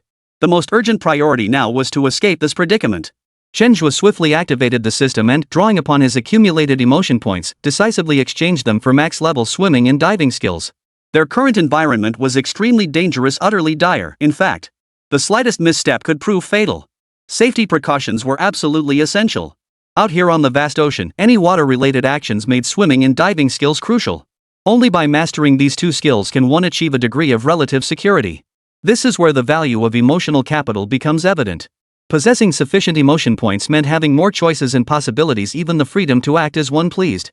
After securing the most basic survival guarantees, Chen Zhe immediately redeemed the max-level surfing skill without hesitation. The survival method currently mandated by the system was to escape by surfing. Their pursuit was too swift. Even with maxed swimming and diving abilities, Chen Zhe couldn't possibly shake them off relying solely on his own strength. At this point, relying on external assistance became an inevitable choice. Out on the sea, available external aids were extremely limited. Aside from speedboats, jet skis, and other watercraft, the only options were various surfboards. Fortunately, several surfboards were available on the passenger ship. Considering all available factors, using the surfboard for escape was the optimal choice at present. Of course, the system merely offered the most optimal solution. It could not guarantee whether the outcome would meet expectations. After all, success depends on human effort. Nothing is guaranteed to succeed 100%, and ultimately, everything must be executed by people. Compared to previous situations, Chen Zhe felt less confident about this escape plan. The primary reason was the maritime environment, where too many variables were uncertain. Many advantages that could be leveraged on land were simply impossible to utilize on the vast, open sea. Chen Zhe couldn't be certain they'd escape. Regardless, he would never choose to surrender without a fight. In his view, any endeavor undertaken carried a 50% probability either success or failure. But if you don't try, the probability of anything happening is simply 0%. It was a pity that some people, when faced with difficulties, lacked even the courage to challenge them, choosing instead the ultimate outcome of 0%. Chen Zhe could say little to such people. He could only acknowledge that everyone had their own path, and one couldn't force others. But for him, such a situation would never happen. As long as there was any room for maneuver, he would never give up easily. As the pursuing squad drew nearer, Chen Zhe swiftly donned his life jacket and grabbed the surfboard. Using the ship's momentum, he decisively slid out into the open sea. In that moment, he resembled a dancing sprite embarking on a breathtaking adventure atop the vast ocean. Yet, his choice did not inspire much confidence among the others. After all, a surfboard relied on waves for buoyancy and possessed no inherent propulsion. To everyone watching, Chen Zhe's decision seemed to seal off all escape routes. Everyone felt he seemed to have temporarily short-circuited his brain, just like Wang Qingchun. Seeing this, the pursuit team naturally seized the golden opportunity, charging swiftly toward Chen Zhe's location. Like the others, they too believed this was the prime moment to apprehend Chen Zhe. Yet, just as they closed in, a sinister wind suddenly whipped across the sea. The previously calm sea instantly churned into a raging torrent, with towering waves crashing down like primordial beasts, overwhelming everything in their path. While wind at sea was a common occurrence, such sudden, massive waves caught everyone completely off guard. Some slower reacting members of the pursuit team were tossed violently from their speedboats, landing in a most disheveled state. Yet, in the midst of this chaos, Chen Zhe chose to confront the storm head-on. He rode his surfboard straight into the heart of the breakers, disappearing entirely beneath the waves as the crest engulfed him. The power of nature was utterly beyond human strength to withstand. A wave of this magnitude crashing into a person could easily knock them unconscious. Chen Zhe's choice was tantamount to wrestling with death itself. Both the spectators present and those watching on screen held their breath in that moment, their tension palpable. Everyone desperately wanted to know what had become of Chen Zhe. Yet now, his live streaming equipment had completely lost signal. Any information about him vanished entirely in that instant. Contact the rescue team immediately. We must find Chen Zhe at all costs. Zhao Donglai, seated on the speedboat, immediately issued the rescue order. He felt Chen Zhe's actions were becoming dangerously reckless. Before the might of nature, humans were as insignificant as ants. Choosing such an extreme method at this moment was truly reckless. The waves continued to surge, growing increasingly fierce. This posed immense challenges for the ongoing search and rescue efforts. Yet the more challenging it became, the more determined everyone was to press on. After all, abandoning the search for Chen Zhe now would likely mean abandoning a life. Yet under the current circumstances, rescue operations were proving exceedingly difficult to execute. Just as everyone was at a loss, the waves gradually subsided. Chen Zhe's figure reappeared within everyone's sight. Good heavens, he's unharmed. He's standing steady on that surfboard. What can't this guy do? That move? Even an Olympic champion couldn't pull that off. The moment Chen Zhe reappeared, everyone's faces lit up with surprise and delight. While relieved he was safe, they were once again astonished by his extraordinary skills. Under everyone's watchful eyes, Chen Zhe suddenly leaped into the vast ocean. Half a minute later, two floating bodies surfaced, pulled to safety by him. Both were members of the pursuit team who had just fallen into the sea. Despite taking safety precautions, they had swallowed considerable seawater under the massive waves and lost the ability to move in the water. Due to their awkward positions, the others hadn't noticed anything amiss. Had it not been for Chen Zhe, they likely would have perished in the sea. After hauling them aboard, Chen Zhe placed them on the footboard and steered the nearby jet ski toward the horizon. This sudden turn of events caught everyone completely off guard. While rescuing the others, they did not abandon their pursuit of Chen Zhe. No one wanted to miss such a golden opportunity. A high-speed chase across the sea erupted in their wake. However, navigating the sea was a completely different concept from driving on land. The pursuers, lacking much seafaring experience, instinctively slowed down when they felt the speedboat begin to drift. Chen Zhe, however, showed no sign of slowing down. Instead, he kept accelerating. With no vehicle limitations, Chen Zhe pushed the motorboat to its absolute limit. In moments, he left all pursuers trailing behind, narrowly escaping the sea chase. Chapter 155, Counterattack. This escape had been nothing short of terrifying. Even Chen Zhe, usually calm and composed, felt as if he had narrowly escaped death. Caught in the vortex, he felt his own insignificance acutely. Before the might of nature, humanity was as insignificant as a speck of dust. There was simply no chance to struggle. That they managed to escape unscathed this time was truly down to sheer luck. If given the choice, he truly never wished to experience that sensation again. Everything had slipped completely beyond his grasp. His entire life had been surrendered to the whims of nature. Life or death hung entirely on nature's whim. For Chen Zhe, who always thrived on control, this sensation was profoundly unsettling. As for breaking through the pursuit team's encirclement, Chen Zhe felt little emotional fluctuation. After all, such scenarios had played out countless times in his life, becoming routine and commonplace. With the system's blessings and his ever-growing arsenal of skills, Chen Zhe now stood as an undisputed master across numerous fields. Dealing with the pursuit team's chase was naturally no problem for him. Compounding this, the pursuit force couldn't deploy their full complement this time, with only 100 men assigned to apprehend him. Under these circumstances, resolving the situation remained relatively straightforward for him. Yet, the persistent string of passive situations left Chen Zhe's mood as gloomy as dark clouds, refusing to brighten no matter what. He had just confirmed via phone that Wang Qingchun had been arrested. The task force assigned to pursue Wang Chunqing had now joined the manhunt for him. What he would face next was a full-scale manhunt involving 700 people. As the number of pursuers grew, the gap in strength between the two sides widened further. For Chen Zhe, this undoubtedly represented a massive crisis and a crushing pressure. Each additional pursuer meant heightened danger for him, which clearly did not bode well for controlling the situation going forward. Indeed, it was a major disadvantage. After careful consideration, Chen Zhe decided it was time to launch a new counteroffensive. Currently, he appeared to hold the initiative, able to hide anywhere within China's borders. But as long as he failed to complete the challenge, the pursuit forces would never cease their hunt. The current situation was one of the enemy operating in the shadows while he was exposed, and the enemy vastly outnumbering him. The slightest misstep could seal his fate with capture, rendering all his efforts futile. In previous encounters, Chen Zhe had narrowly escaped death multiple times, coming within a hair's breadth of becoming the enemy's prize. Chen Zhe understood clearly that such a mindset of relying on luck was absolutely forbidden. He could not depend on it, or sooner or later, he would face utter ruin. He must now launch a timely counterattack to break this passive stalemate. Only then could he regain control of the situation and steer it back into his rhythm. To catch the thief, first catch the king. Chen Zhe resolved to target the three commanders first. These three were the brains behind the pursuit squad, their backbone, the very core and soul of the entire operation.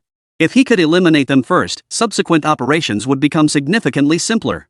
Then he could dismantle them piece by piece, like taking apart a building block set, disintegrating the pursuit teams one by one.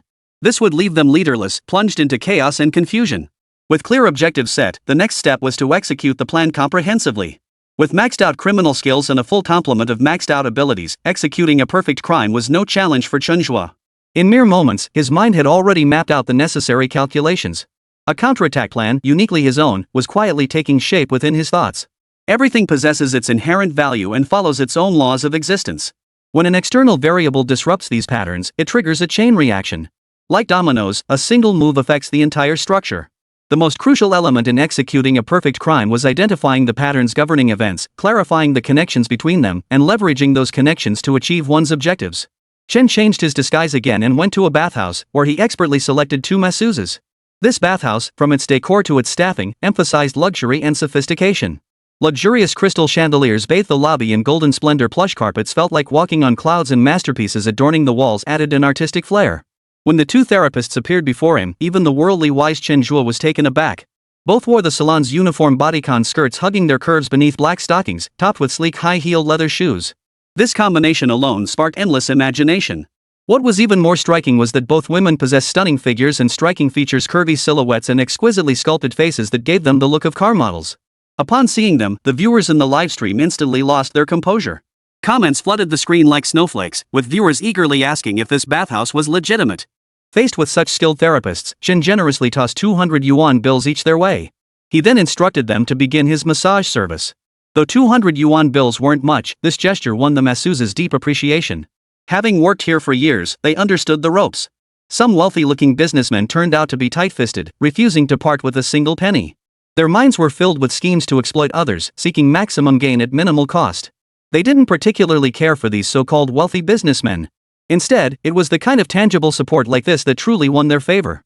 Regardless of the amount, this money is theirs to keep. The value of that is far greater than empty promises. Driven by money, the two began today's massage session. Chen Zhe seized the moment to open the corresponding livestream, preparing to find a suitable plan for his final counterattack. A group of 700 people couldn't possibly all stay together under one roof. For Chen Zhe, this presented an opportunity to exploit. To defeat them one by one, the most effective approach was to strike silently. The first target Chen Zhe set his sights on was Zhao Donglai. The two were old adversaries who knew each other well. Zhao Donglai was a formidable warrior within the pursuit force, seasoned and ruthless in his methods. He had also caused Chen Zhe considerable trouble, nearly capturing him on multiple occasions. Taking him out first would eliminate the greatest potential threat. However, Zhao Donglai remained highly vigilant. Taking him down easily would be no simple task. To do it without anyone noticing? That was even harder, nearly impossible. At that moment, Chen Zhe stared intently at the screen, his eyes flashing with sharp intensity, as if trying to see through it to find the optimal solution. After prolonged observation, a preliminary plan had begun to form in his mind. Zhao Donglai himself had a habit of drinking tea, and the cup he used was made of glass. If this detail could be exploited effectively, eliminating Zhao Donglai would be more than just empty talk.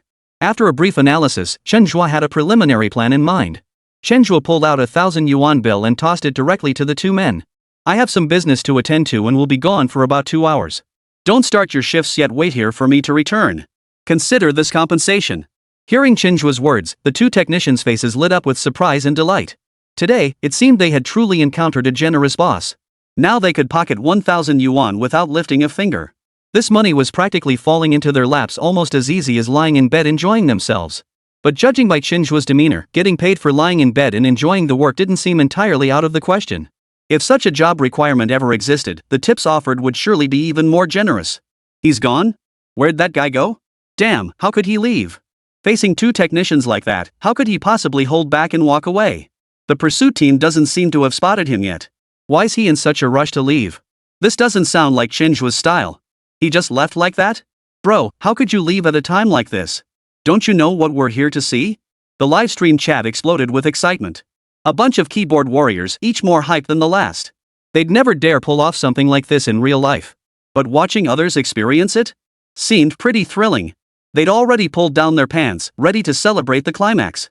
Little did they expect Chen Zhe to actually leave. Chen Zhe's way of thinking is truly beyond comparison. Trying to figure out what he's up to is a real challenge. After leaving the bathhouse, Chen Zhe first went to a mall to buy a new outfit and disguise himself. He selected a plain black jacket, a pair of dark blue jeans, topped it off with a baseball cap and sunglasses, and his entire demeanor changed instantly.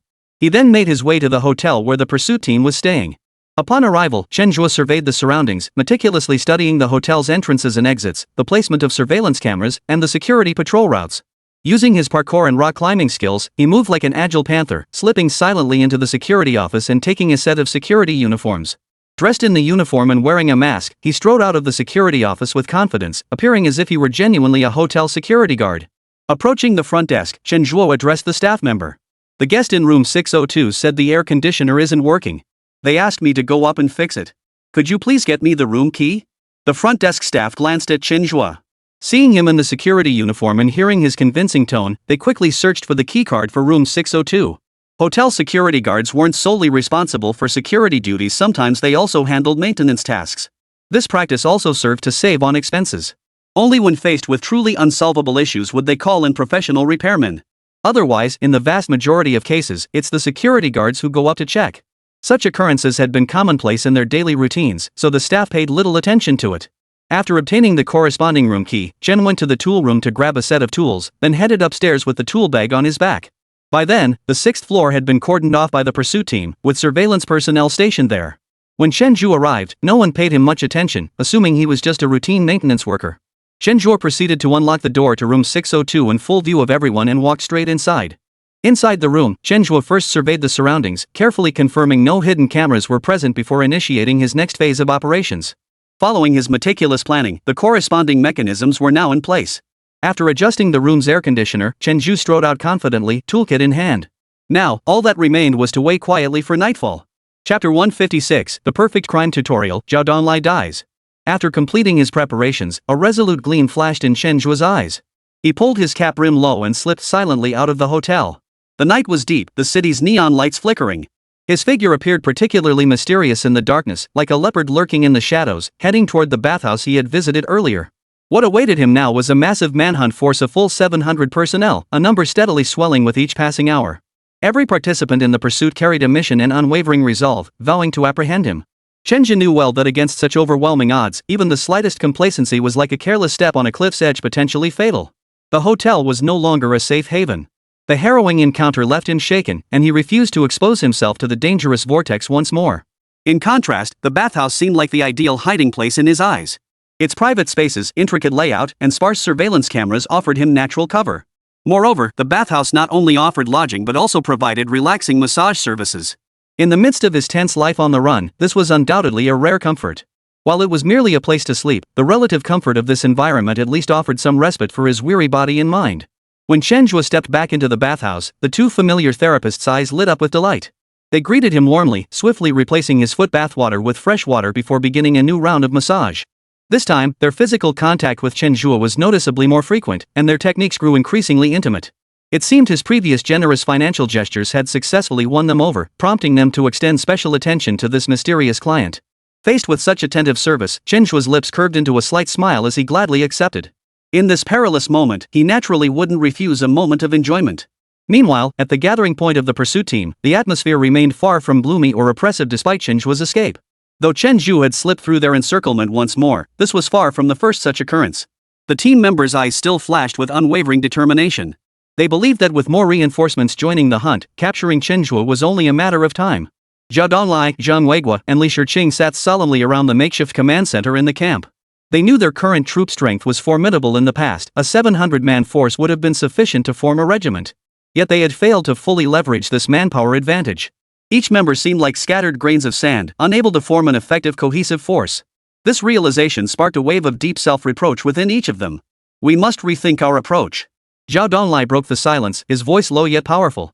Every member is our precious asset. We must make them understand their value and purpose. Zhang Weiguo nodded, his brow furrowed.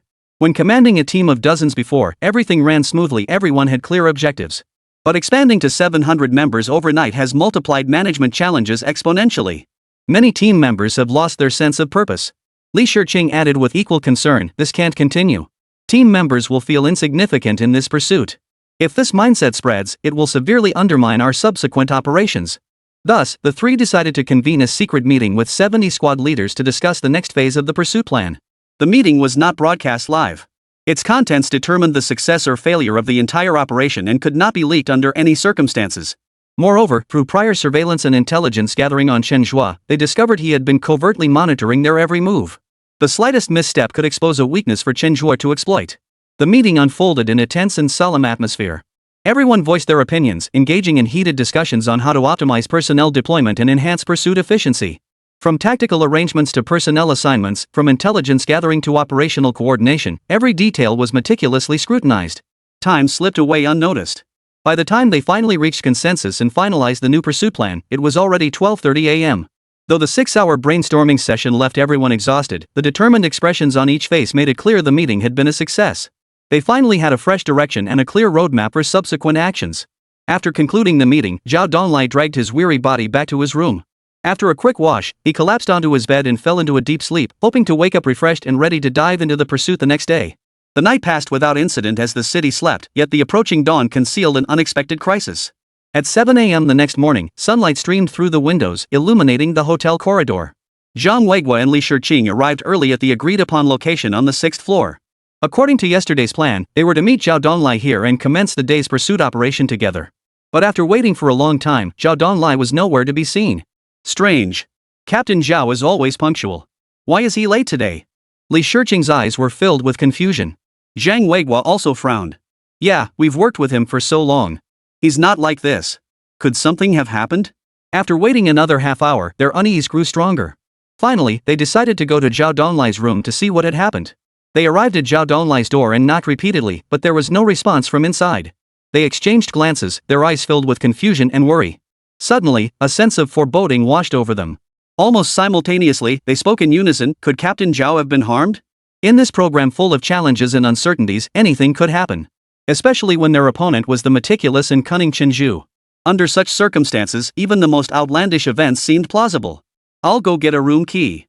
Let's go inside and see what's going on, Li Shiqing said, hurrying toward the elevator. About 5 minutes later, she rushed back with the keycard in hand. Click. With a crisp sound, Zhao Donglai's door slowly swung open. Zhang Weiguo and Li Shiqing stepped inside with nervous anticipation. However, the scene before them left them utterly stunned. Zhao Donglai sat slumped on the sofa, his eyes vacant, an expression numb, a stark contrast to the spirited, energetic captain they knew. Old Zhao, what happened to you? Zhang Weiguo rushed forward to ask. Captain Zhao, what happened? Li Shiqing asked anxiously. Zhao Donglai shook his head helplessly, slowly raising his finger to point at a note on the coffee table. Zhang Weiguo and Li Shiqing's eyes immediately shifted to the note. Its contents left them speechless with shock. Zhao Donglai has died in an accident during this program. Accident? Doubts filled both their minds. They knew this note was produced by the show's production team, meaning Zhao Donglai would now be permanently removed from the program and could no longer participate in any pursuit operations. This news struck them like a bolt from the blue. No matter what, they couldn't accept that Zhao Donglai would leave in such an unexpected manner.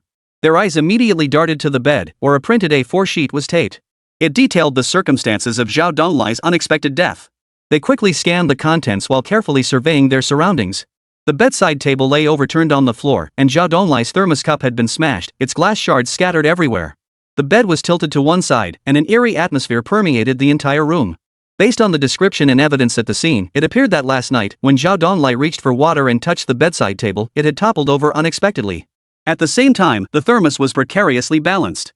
Zhao Donglai instinctively reached to steady it, leaning his body toward the nightstand. This caused the bed to buckle under his weight, sending him tumbling off. Driven by momentum, the thermos landed on the carpet, while his body slammed down onto it. The previously sturdy thermos shattered unexpectedly upon impact with his body. Glass shards pierced his flesh, ultimately causing him to lose his life from excessive blood loss. After witnessing this, both Zhang Weiguo and Li Shiqing breathed a sigh of relief. Judging solely by the production team's setup and on-site evidence, Zhao Donglai's death appeared to be an accident. After all, no one else had forcibly intervened throughout the entire process, and Zhao Donglai hadn't shown any signs of physical discomfort. Everything appeared to be the result of his own careless actions. Yet both Zhang Weiguo and Li Shiqing knew deep down that Zhao Donglai's death was no accident. Someone had meticulously orchestrated this entire scenario, crafting the illusion of an accidental demise. And in their minds, they already had a clear answer: Chen Zhe. The production team's account of the death process indirectly confirmed their suspicions. Chen Zhe must have prearranged the room, cleverly setting this trap to lure Zhao Donglai step by step toward his death without him ever suspecting a thing. At this point, Zhao Donglai's death had become an indisputable fact. No matter how unwilling they were to accept it, they couldn't change the outcome. Unexpectedly, before they could launch a new round of pursuit against Chen Zhe, he struck first, delivering a devastating blow that struck directly at the heart of their team. Old Zhao, though you've died in this program, rest assured we will fulfill the unfinished mission you left behind. Zhang Weiguo clenched his fists tightly, his eyes burning with unwavering resolve. That's right, Captain Zhao. We'll give it our all and make sure Chen Zhe doesn't get away with this. Wait for our good news in the observation room, Li Shiqing vowed with equal conviction. Zhao Donglai glanced at the two, a flicker of reluctance in his eyes. He forced out two words: do your best. At that moment, viewers watching the livestream finally learned of Chen Zhe's actions from the previous day. It turned out that Chen Zhe's entire series of actions yesterday had been specifically targeted at Zhao Donglai and aimed at killing him. What was even more astonishing was that Chen Zhe's methods were flawless, truly achieving murder without a trace. He had merely made clever preparations in advance, and everything that unfolded afterward played out like a meticulously scripted play. Zhao Donglai ultimately met his end within Chen Zhe's carefully laid trap. If this were a real murder case, the police would likely struggle to prove Chen Zhe's guilt. From the evidence at the scene, Zhao Donglai's death appeared entirely accidental, a consequence of his own actions. Even if Chen Zhe became a suspect, without concrete evidence, it would be impossible to convict him. At that moment, netizens' admiration for Chen Zhe deepened. They had believed that perfect crimes did not exist in this world, yet Chen Zhe had staged a masterclass in flawless criminality right before the eyes of all his livestream viewers. And this game of pursuit and escape, complicated by Zhao Donlai's unexpected death, had become even more convoluted and suspenseful. Chapter 157, Another Death Still an Accident. Zhao Donlai's unexpected death dealt a devastating blow to the current pursuit team. Just last night, they had formulated a new plan during their meeting, preparing to make a decisive move. Little did they expect that in just one night, their fervent enthusiasm would be met with such a crushing blow. Losing the team's core figure was like losing its very soul. When a team loses its very soul, how much further can it possibly go? At this moment, every member's face was etched with a complex mix of emotions. The confidence they had painstakingly built crumbled completely in that instant. Li Shiqing and Zhang Weiguo looked upon the scene of low morale before them, their hearts clouded with gloom like dark storm clouds gathering overhead. Chen's preemptive strike had caught them all off guard, and his tactics were near flawless, impossible to defend against. If the situation continued to unfold this way, they would only become increasingly passive in this confrontation. Zhang Weiguo, who had seen combat before, understood that the more desperate the situation, the more crucial it was to mount a forceful counterattack. His gaze sharpened as he fixed it on the others, his voice unwavering. Everyone, Captain Zhao's death is now a fact. There's no changing that. Instead of dwelling on this, let's cut through the chaos and execute the original plan without delay. Although Captain Zhao's departure has complicated our mission, this only demands we summon greater resolve.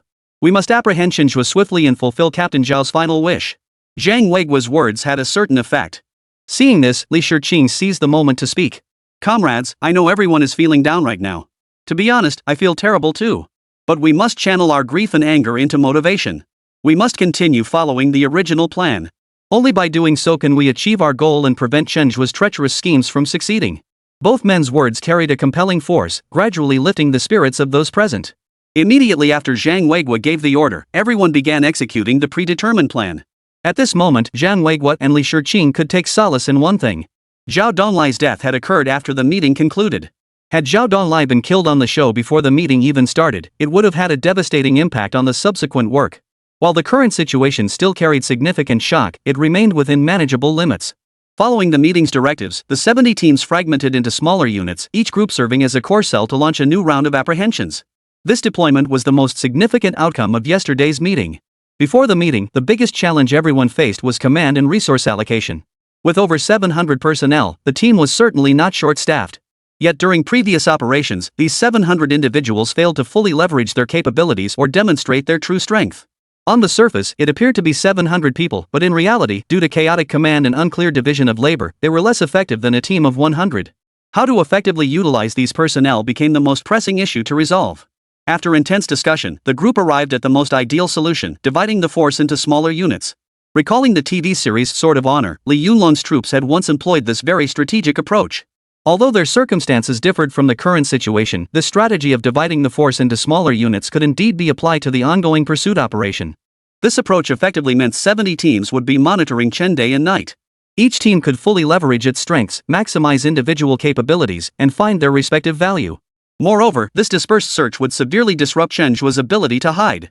He has no way of knowing where pursuit teams might suddenly appear, making it impossible for him to respond immediately. Upon seeing the newly adopted pursuit strategy, some knowledgeable netizens expressed approval for this tactical approach. Such suggestions had surfaced early in the expansion phase, though sometimes those immersed in the situation fail to see the obvious. Even the most obvious truths can be hard to see when you're deep in the thick of things. Fortunately, it wasn't too late to make changes now. With this strategic approach, apprehending Chen Zhe would undoubtedly become much simpler. However, Chen Zhe soon learned of the pursuit team's latest developments. Facing their new approach, a faint smile involuntarily curved the corners of Chen Zhe's mouth. Up until this point, he had been contemplating how to pick off the pursuit team one by one. After all, the pursuit force was too large. Killing one or two might not be difficult, but eliminating them all seemed unrealistic no matter how he thought about it. If they denied him the chance to isolate them, no matter how skilled he was, it would be impossible to take down so many. Unexpectedly, the pursuit squad had solved his most vexing problem for him. Now, the stage was set for him to make his mark on the vast expanse before him. Good news lifts the spirits. Chen Zhe, who had already fought 300 rounds the previous night, returned for an encore in the morning. Only when the waters flooded Jinshan Temple did he finally call it quits. After grabbing breakfast, Chen Zhe began contemplating his next target. With the team now scattered, his room for maneuver had expanded. Yet his top priority remained eliminating the two remaining commanders.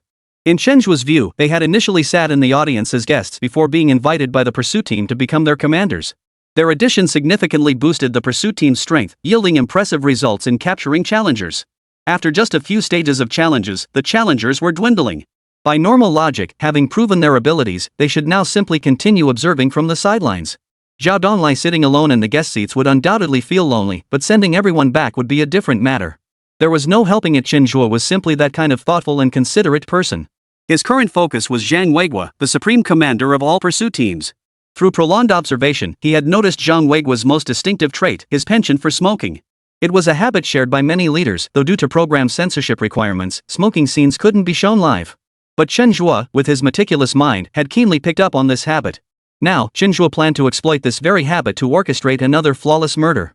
Having witnessed Zhao Donglai's experience, everyone was now somewhat wary of Chen Zhe's sudden focus on observing Zhang Weiguo. At this moment, everyone appeared unusually excited. For them, this was a rare teaching opportunity, one they had to jot down in their notebooks. At critical moments, these skills could not only kill but also save lives. Of course, curiosity still dominated their thoughts.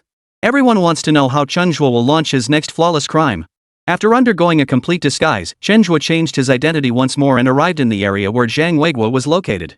Surprisingly, however, he neither chose to actively follow nor deliberately observe. Instead, he sat down at the entrance of a small convenience store and struck up a casual conversation with the shop owner.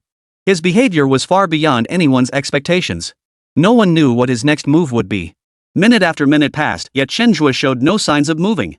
He simply chatted leisurely with the shop owner, occasionally flashing a relaxed smile, as if he had come not to kill, but to vacation. As noon approached, Chen Zhe simply walked away, as if he had never been there at all. Seeing him go left everyone even more bewildered. The live stream chat exploded with questions flooding the screen. What's going on? What exactly is Chen Zhe up to? Did I misread this? Is he not going to take action against Zhang Weiguo after all? That can't be right. Given his usual style, he must have a reason for observing Zhang Weiguo like this. I don't get it, I really don't. I suspect I've got a fake god's eye view. How can I be this clueless about what Chen Zhe is up to? Turns out I really am a complete useless piece of trash. Even now, I still have no clue what Chen Zhe is up to. If I were his opponent, I'd probably die without even knowing how it happened. Have the standards for live stream viewers gotten this high? Why am I so confused? Forget the live stream viewers, even the production crew is completely baffled right now. They prided themselves on their high-level education and their ability to judge any situation. Yet Chen Zhe's current actions left them utterly baffled. This helpless situation left them utterly devastated. They tried analyzing it from every angle, desperate to decipher Chen Zhe's intentions. No matter how hard they racked their brains, they still couldn't fathom what Chen Zhe was up to. Even the chief director, Yan Ming, was now deeply perplexed. Judging by how Chen Zhe observed Zhang Weiguo's behavior, it seemed he intended to target Zhang Weiguo. Yet the methods he employed were genuinely baffling. The main point was that, up until now, he hadn't made any contact with Zhang Weiguo. He hadn't laid any groundwork beforehand like he did with Zhao Donglai. He had merely visited a store and chatted with the shopkeeper for an entire morning, accomplishing nothing else. Yan Ming now found himself wondering, did Chen Zhe never intend to target Zhang Weiguo at all? Yet, shortly after this doubt arose, reality delivered a crushing blow. According to the latest reports, Zhang Weiguo had also been killed on the show. And his death, too, was ruled an accident. Chapter 158, The Perfect Crime is One Where Accidents Keep Happening. Zhang Weiguo was killed. This news exploded like a bomb dropped into calm waters, instantly sending shockwaves rippling across the surface. All netizens are deeply curious about Zhang Weiguo's death. They wanted to understand exactly what had happened. And what connection did this have to Chen Zhe? If people could still make sense of Chen Zhe's actions regarding Zhao Donglai's death. But Zhang Weiguo's death? That was pure bewilderment. Before anyone could see Chen Zhe's moves, news of Zhang Weiguo's death suddenly broke. On the surface, these two events seemed entirely unrelated. Yet the final outcome inevitably forced everyone to believe there must be some connection between the two. Zhang Weiguo wouldn't have died for no reason, especially not in the manner orchestrated by the production team. If it were a real-life death, then his demise could be called a genuine accident. But now, his death is merely a programmatic death. In other words, someone employed a method whose ultimate consequence could be death. Yet because it was a TV recording, the final death wasn't fully carried out, only the corresponding developments unfolded.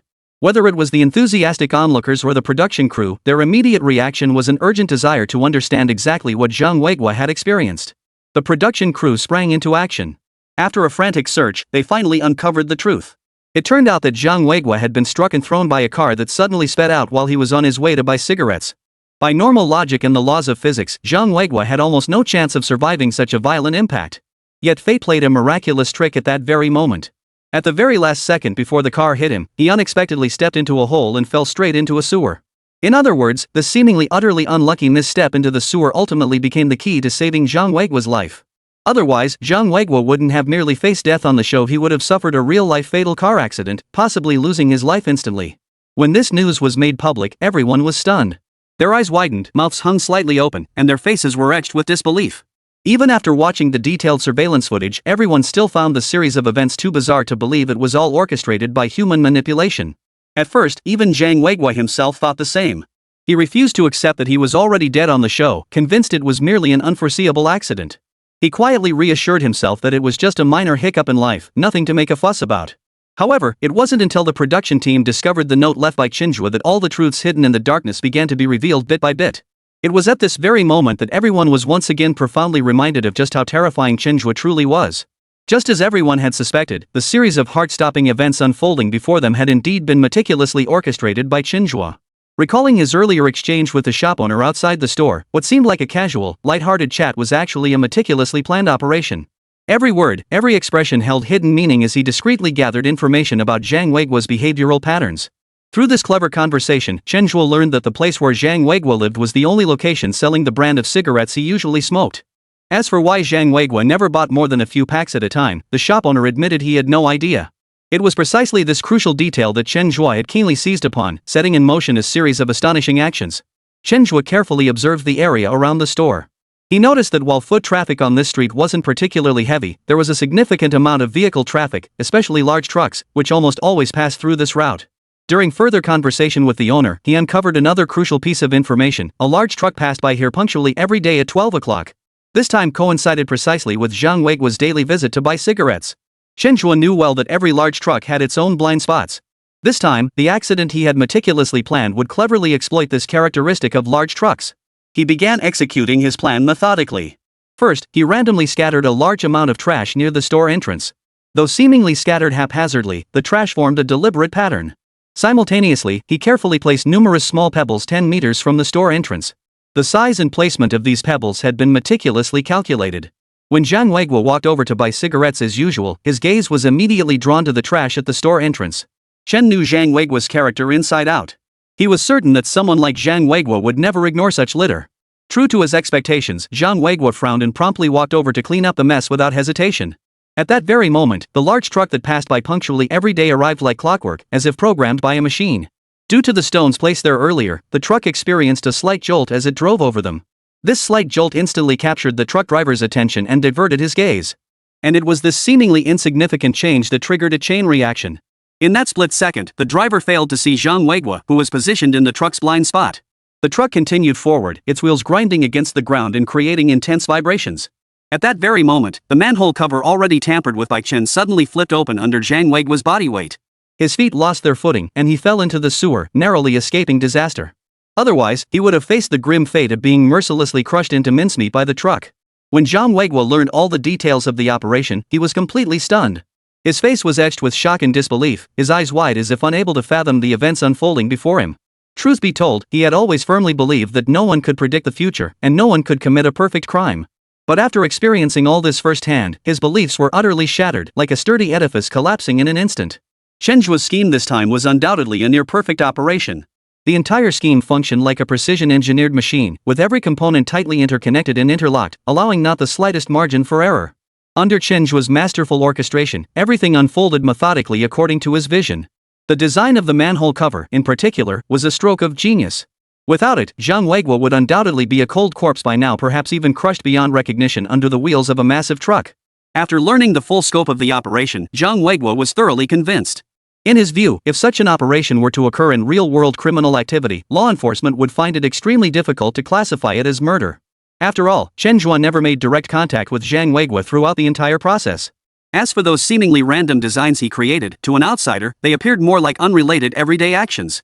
Had Chen Zhe not voluntarily revealed the full details of his crimes, no one would have connected these seemingly ordinary events, much less suspected the terrifying murder plot concealed behind them. Upon seeing Chen Zhe's entire scheme, netizens plunged into a state of utter frenzy. A profound dread enveloped their hearts, sending instant chills down their spines. Had they not witnessed it firsthand, they would never have believed that these seemingly accidental deaths were actually meticulously orchestrated murders.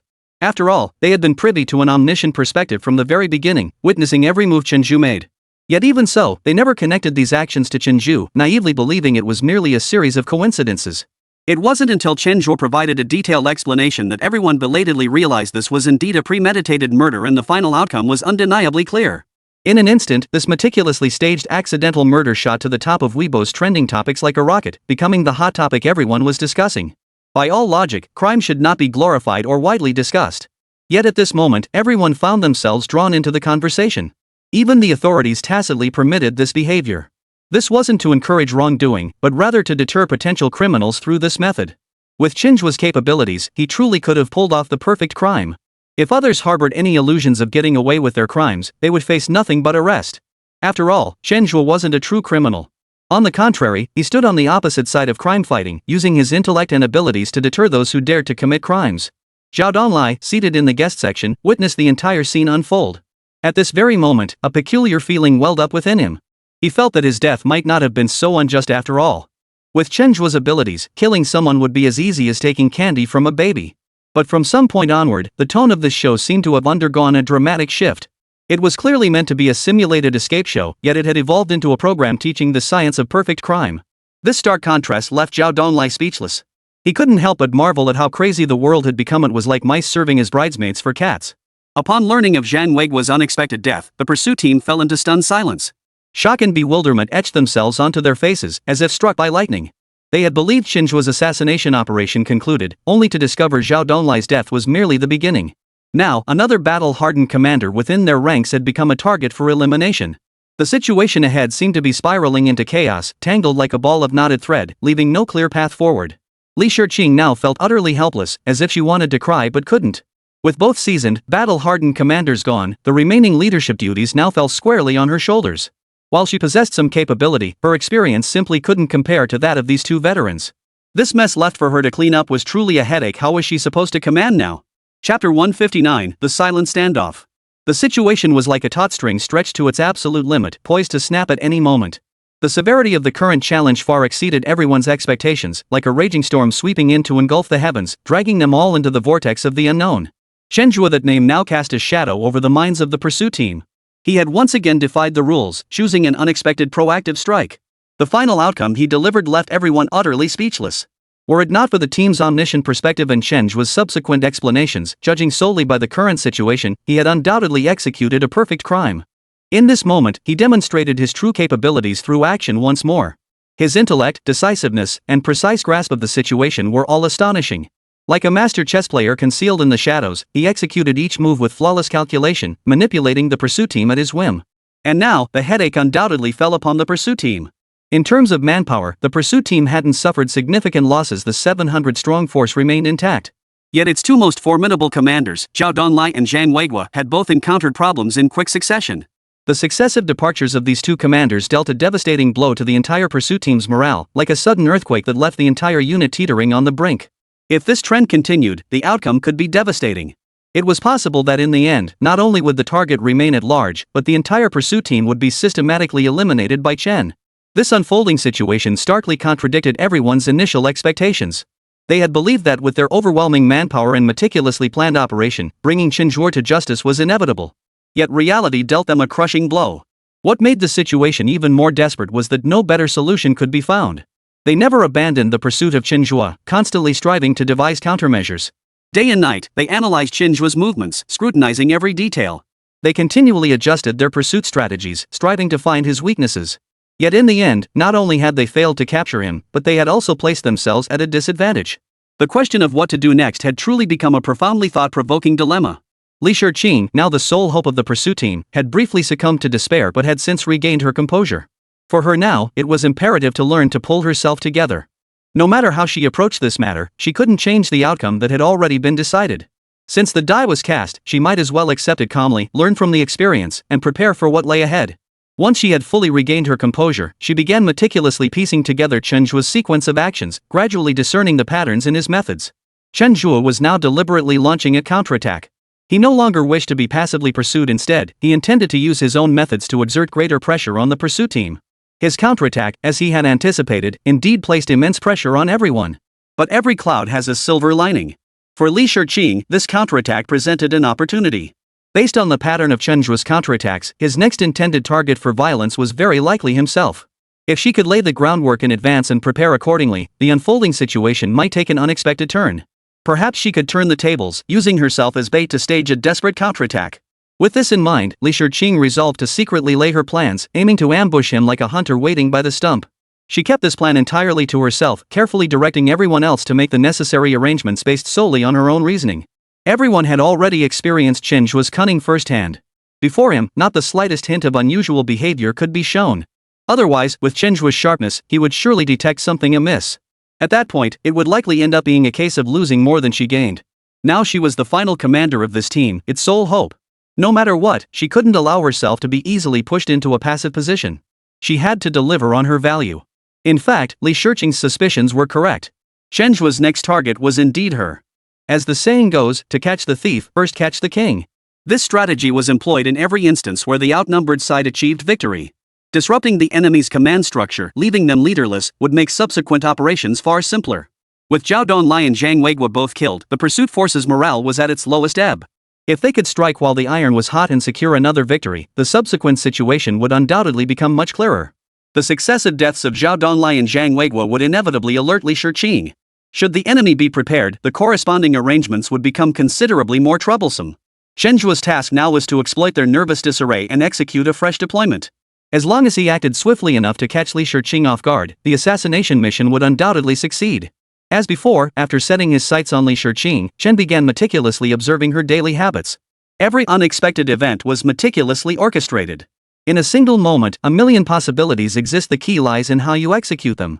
Only by understanding the other person's daily routines and grasping their psychological state could one seize the opportunity to achieve one's own desires. After a period of observation and research into her online presence, Chen Zhe discovered that Li Shiqing was an avid cat lover. Even when appearing on TV shows, she would bring her cat along, though it remained hidden from the cameras. This trait became the focal point for Chen Zhe's next move. At this moment, Li Shiqing was also constantly pondering the possibilities of Chen Zhe's next move. She repeatedly replayed in her mind the methods Chen Zhe had used against Zhao Donlai and Zhang Weiguo. Ultimately, her suspicions also turned to her own cat. Though she couldn't predict exactly how Chen Zhe would orchestrate an accident, the patterns from Zhang Weiguo and Zhao Donlai's cases were clear. He exploited their daily routines to set his traps. Therefore, targeting her cat was likely his next move. If she could pinpoint this pattern, she was certain to uncover something unexpected. A silent battle thus commenced anew. Would Chen Zhe prove one step ahead, enabling Li Shiqing to complete the program challenge? Or would Li Shiqing turn the tables, ending Chen Zhe's challenge journey once and for all? The answer would soon be revealed. Chapter 160, is this really the finale? In the realm of masters, exchanges are never flashy clashes of swords or thunderous battles. Instead, they resemble sudden claps of thunder in the silent night sky, seemingly calm yet harboring turbulent currents beneath. Every move pursues simplicity and effectiveness, striking directly at the core. Now, the pivotal figures Chen Zhe and Li Shiqing had commenced a breathtaking, long-distance confrontation. From the current situation, Li Shiqing appears to hold a slight advantage. With her keen insight and cool analysis, she successfully anticipated Chen Zhe's next move. Chen Zhe, however, was completely unaware that Li Shiqing was quietly preparing a counterattack. This minute information gap, like a tiny weight on a scale, seemed insignificant yet could ultimately determine the outcome of the entire confrontation. Li Shiqing understood the critical importance of this battle and dared not relax for a moment. She secretly assembled over 10 elite teams, deploying them to lie in wait near her location, ready to spring into action at a moment's notice. Simultaneously, she covertly installed numerous surveillance cameras. These lenses, acting as her eyes, were strategically positioned at key locations to monitor Chen Zhe's movements. Every step she took was executed with extreme secrecy. Not only was Chen Zhe completely unaware, but even the spectators who had been closely following this contest remained in the dark. Yet Chen Zhe's scrutiny of Li Shiqing was plain for all to see. When everyone noticed the calculating gaze Chen Zhe fixed upon Li Shiqing, they couldn't help but hold their breath for her. In terms of pure ability, both Zhao Donlai and Zhang Weiguo before her were clearly superior to Li Shiqing in everyone's eyes. Yet even such formidable opponents had failed to escape Chen Zhe's schemes, ultimately succumbing helplessly to elimination. How could Li Shiqing, merely a frail woman, possibly withstand Chen Zhe's relentless assault? Judging by the current situation, Li Shiqing's prospects looked grim. Even the production team had already made preparations in advance. Scriptwriters had already drafted the relevant copy, waiting for the moment Li Shiqing was eliminated and returned to the guest seats. In their eyes, Li Shiqing had no chance of winning this battle. Chen Zhe's overwhelming strength seemed to have already sealed the outcome of this confrontation. As Chen Zhe launched his attack, everyone silently counted down the moments until Li Shiqing's elimination. Strangely enough, Chen Zhe was merely a challenger on this show. His only task was to complete the production team's assigned missions and evade capture by the pursuit squad. Yet now, he seemed driven by some powerful force, defying the natural order and launching a direct hunt against the pursuit team. It could only be said that the truly strong never complain about their circumstances. Instead, they actively adapt to them and even reshape them through their own abilities. Chen Zhe was now doing precisely this astonishing feat. What was even more shocking was how well he was executing it. Each of his moves plunged the pursuit team into deeper trouble. Chen Zhe meticulously altered his appearance once more, skillfully changing his hairstyle, facial features, and even adopting a completely new gait. With brimming confidence, he arrived in the area where Li Shiqing was located. What he didn't know was that the moment he stepped into this area, Li Shiqing's surveillance system had already locked onto him. At that very moment, all the preparations Li Shiqing had made were fully revealed to everyone. Witnessing this scene, the entire audience was left speechless. Up until then, they had all believed Li Shiqing was merely a pretty face, incapable of anything substantial.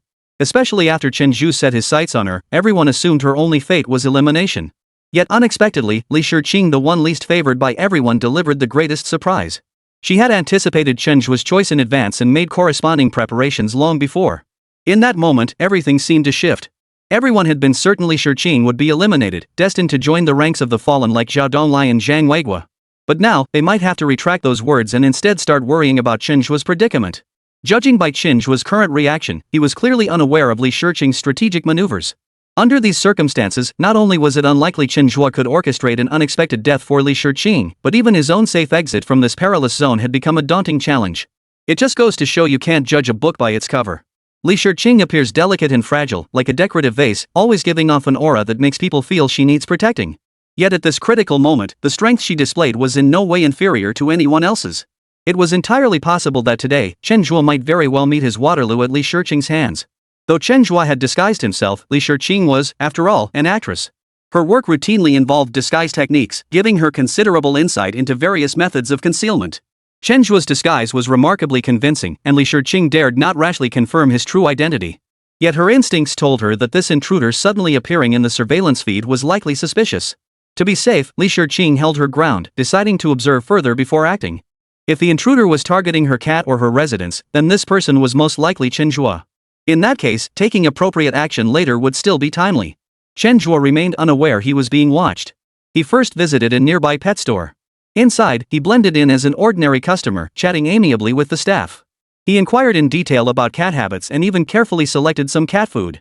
After finishing these tasks, he began gradually moving toward Li Shiqing's location. Seeing the cat food in Chen Zhe's hands, Li Shiqing smiled with a look that said, "Just as I thought." The situation was now crystal clear. The man she had initially targeted was none other than Chen Zhe, the one who intended to take her life. With the target now confirmed, many things became simpler. Li Shiqing swiftly retrieved her walkie-talkie. Her eyes radiated determination and confidence as she methodically issued new orders, directing all covert pursuit members to execute the pre-arranged plan. Witnessing this, Zhao Donglai and Zhang Weiguo, already out of the game, both wore relieved smiles. Given the current situation, Li Shiqing clearly held the upper hand. More crucially, Chen Zhe remained completely unaware of all this. If they could capitalize on this advantage, capturing Chen Zhe might not be such a challenge after all. This breathtaking standoff was about to reach an unexpected conclusion. Chapter 161, Death Isn't Over Yet. Capturing Chen Zhe had long ceased to be merely a mission. It had become a bone-deep obsession, deeply ingrained in the heart of every pursuit team member. All were immersed in a war without gunpowder, racking their brains day and night solely to achieve this goal. It felt as if capturing Chen Zhe would finally bring closure to this long and arduous struggle. Yet reality remained relentlessly cruel, delivering blow after crushing blow to their hopes like heavy iron fists. That relentless tug of war between hope and despair felt like an invisible net, tightly ensnaring every member of the pursuit team, leaving them struggling in the depths of agony and torment. Looking back, these pursuit team members were once the undisputed powerhouses of the show, truly the invincible bugs of the program. Each of their strikes was as precise as a cheetah hunting its prey. Once they locked onto a target, they swiftly resolved the situation with the fastest speed and most efficient methods. Their dominant performances completely reshaped viewers' perceptions of the show, originally titled National Challenge, with some even jokingly dubbing it Lightning Fast Capture. In the first half of episode 10, the pursuit team maintained their signature swift and decisive style. Their swift and decisive actions seemed to keep everything under control, with every capture mission completed smoothly, solidifying viewers' faith in their capabilities. Yet as time quietly passed, a subtle shift began to unfold. The credibility of the pursuit team began to steadily decline, and the turning point in all this was the emergence of Chen Zhe. Chen Zhe's sudden emergence shattered the pursuit team's established advantages and disrupted viewers' expectations of the show's predictability. His presence made everyone question the team's capabilities. Yet questioning the pursuit team's competence felt somewhat unfounded. After all, these members were all elite core players from various teams. Their intelligence remained sharp, enabling them to calmly analyze situations during every operation. Their execution was beyond reproach no matter the difficulty or challenge. They carried out their missions with unwavering resolve. The only plausible explanation for the pursuit team's repeated setbacks may lie in Chen Zhe's truly exceptional prowess. His exceptional nature manifested not only in his extraordinary intelligence but also in his near-superhuman agility. Many of Chen Zhe's maneuvers defied ordinary comprehension, approaching the very limits of human capability. Faced with such a formidable adversary, the pursuit team isn't unwilling to apprehend him, they simply find themselves powerless against him. Chen Zhe looms like an invisible shadow over the minds of the pursuit team, becoming the greatest variable in the entire program. How to capture him has become the greatest concern weighing on everyone's mind, and the most suspenseful mystery of the entire show. Yet, just as despair engulfed everyone, a turning point seemed to emerge. Li Shiqing, another key figure who had performed exceptionally well on the show, finally devised what appeared to be a flawless capture plan. Given the current situation, Chen Zhe appeared to be walking step by step into the carefully laid trap. Everyone was convinced that Chen Zhe's fate was sealed, capture was inevitable. As Chen Zhe advanced deeper, Li Shiqing's heartbeat grew increasingly frantic. She could hear it pounding clearly in her ears, like the beat of a war drum urging her onward toward imminent victory. Yet she knew that until the production team announced the elimination, everything remained subject to infinite variables. Therefore, she forced herself to suppress her inner excitement and maintain absolute composure, a composure that had been the key to her repeated successes throughout the show. Once she confirmed Chen had boarded the elevator, Li Shiqing decisively issued the capture order. Compared to other areas, the elevator's confined space was practically a natural cage. Once inside, escape became nearly impossible. The pursuit team only needed to secure the elevator doors to trap their target like a fish in a barrel and achieve their goal. Li Shiqing's decision earned the approval of her seasoned superiors, Zhao Donglai and Zhang Weiguo. Having meticulously analyzed numerous capture strategies, they unanimously agreed this approach was the most appropriate. However, neither dared to predict the final outcome with certainty. After all, the pursuit of Chen Zhe had been marred by too many unexpected twists before this. Each glimmer of hope had shattered as easily as a bubble. Until the production team released official confirmation, no one dared guarantee with absolute certainty that Chen Zhe would be apprehended. Ding! As the elevator reached the designated floor, everyone's hearts leapt to their throats. Unconsciously, they all fixed their gaze on the elevator doors, eyes wide and unblinking, as if afraid to miss a single moment of what was about to unfold. Tension and anticipation were written all over their faces. Amidst the eager anticipation, Chen Zhe's figure finally came into view. In that moment, time seemed to freeze as everyone held their breath. Immediately, the entire pursuit team charged in like soldiers responding to a bugle call. They instantly blocked the elevator entrance, leaving Chen Zhe no room to maneuver or escape. Through their concerted effort, Chen Zhe was swiftly subdued. But having learned from past experiences, they didn't let victory cloud their judgment and remained remarkably composed. They knew full well that until Chen Zhe's identity was confirmed, anything could still happen. So, they carefully peeled away his disguise, expecting to see the familiar, yet troublesome, face of Chen Zhe. Yet, when the image of a man emerged, everyone froze. Their expressions shifted instantly from tense anticipation to disappointment and shock. The man before them was not the Chen Zhe they had longed for and relentlessly pursued. This scene was utterly unexpected, striking like a bolt from the blue and plunging everyone into profound confusion. Where had Chen Zhe gone? How had he discovered the problem? Countless questions surged like a tidal wave through their minds, each person's thoughts filled with bewilderment and confusion, their faces etched with enormous question marks. Li Shiqing was so overcome with emotion that she leapt to her feet. She couldn't believe her eyes and refused to accept this reality. She rushed out of the room, her eyes wide with shock and disbelief. She had believed everything was flawlessly executed, every action proceeding smoothly according to her meticulously planned scheme. Such an unexpected turn of events simply shouldn't have happened. Yet the harsh reality stood before her, leaving no room for illusions. Helplessly, she slowly shook her head, her entire body drained of strength, leaving her dazed and despondent. Zhang Weiguo and Zhao Donglai, seated in the guest area, wore expressions of utter surprise and shock. The very thing they feared most, the outcome they dreaded most, had materialized before them without warning. What made it even more frustrating was that they had absolutely no idea where things had gone wrong. If it had been earlier, when they were participating in the recording and lacked an omniscient perspective, their inability to see the situation clearly might have been excusable.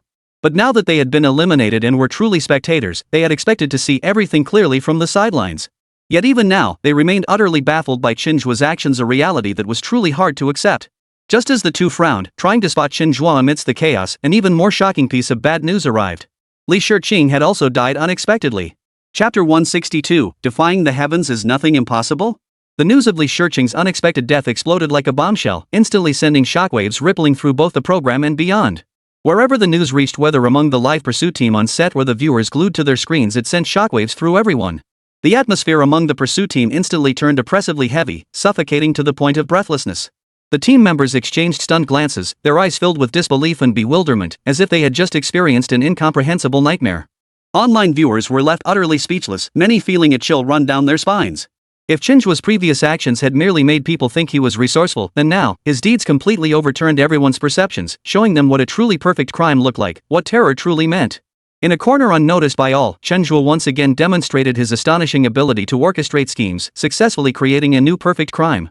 Incredibly, he had accomplished this while still on the show's set, under constant surveillance by the live cameras.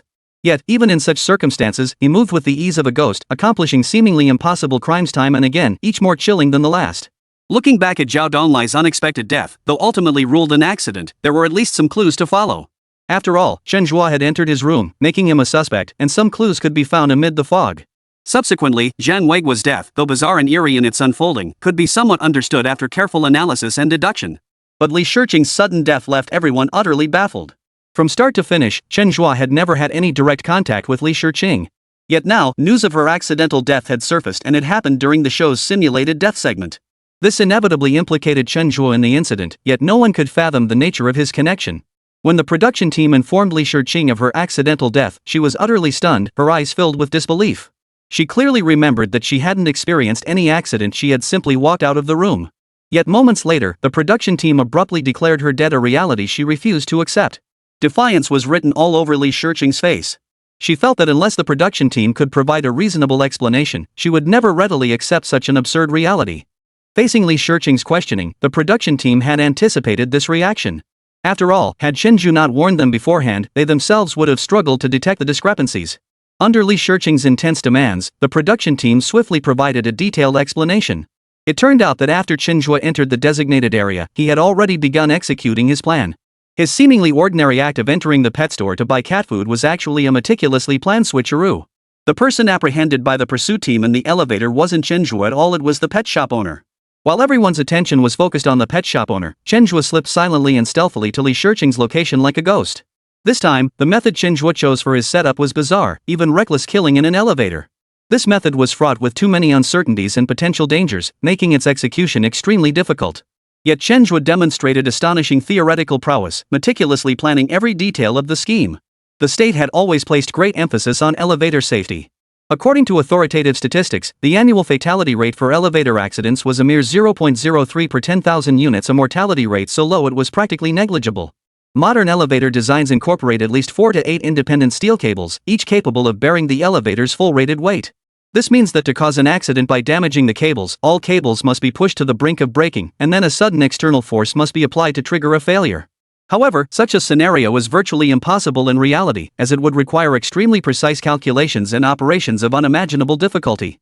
Nevertheless, Chen Zhe, armed with his extraordinary intellect and astonishing computational abilities, successfully derived the corresponding results theoretically, providing the most authoritative and precise calculations. According to his theory, if the method he described were actually implemented, it would indeed be possible for an elevator to break unexpectedly, resulting in fatalities. Even so, modern elevators have extremely high safety margins. Even if a rope were to break, it would be highly unlikely to directly cause fatalities. Most elevators are equipped with emergency braking systems and low-end hydraulic buffers. These safety devices can significantly mitigate injuries caused by accidents.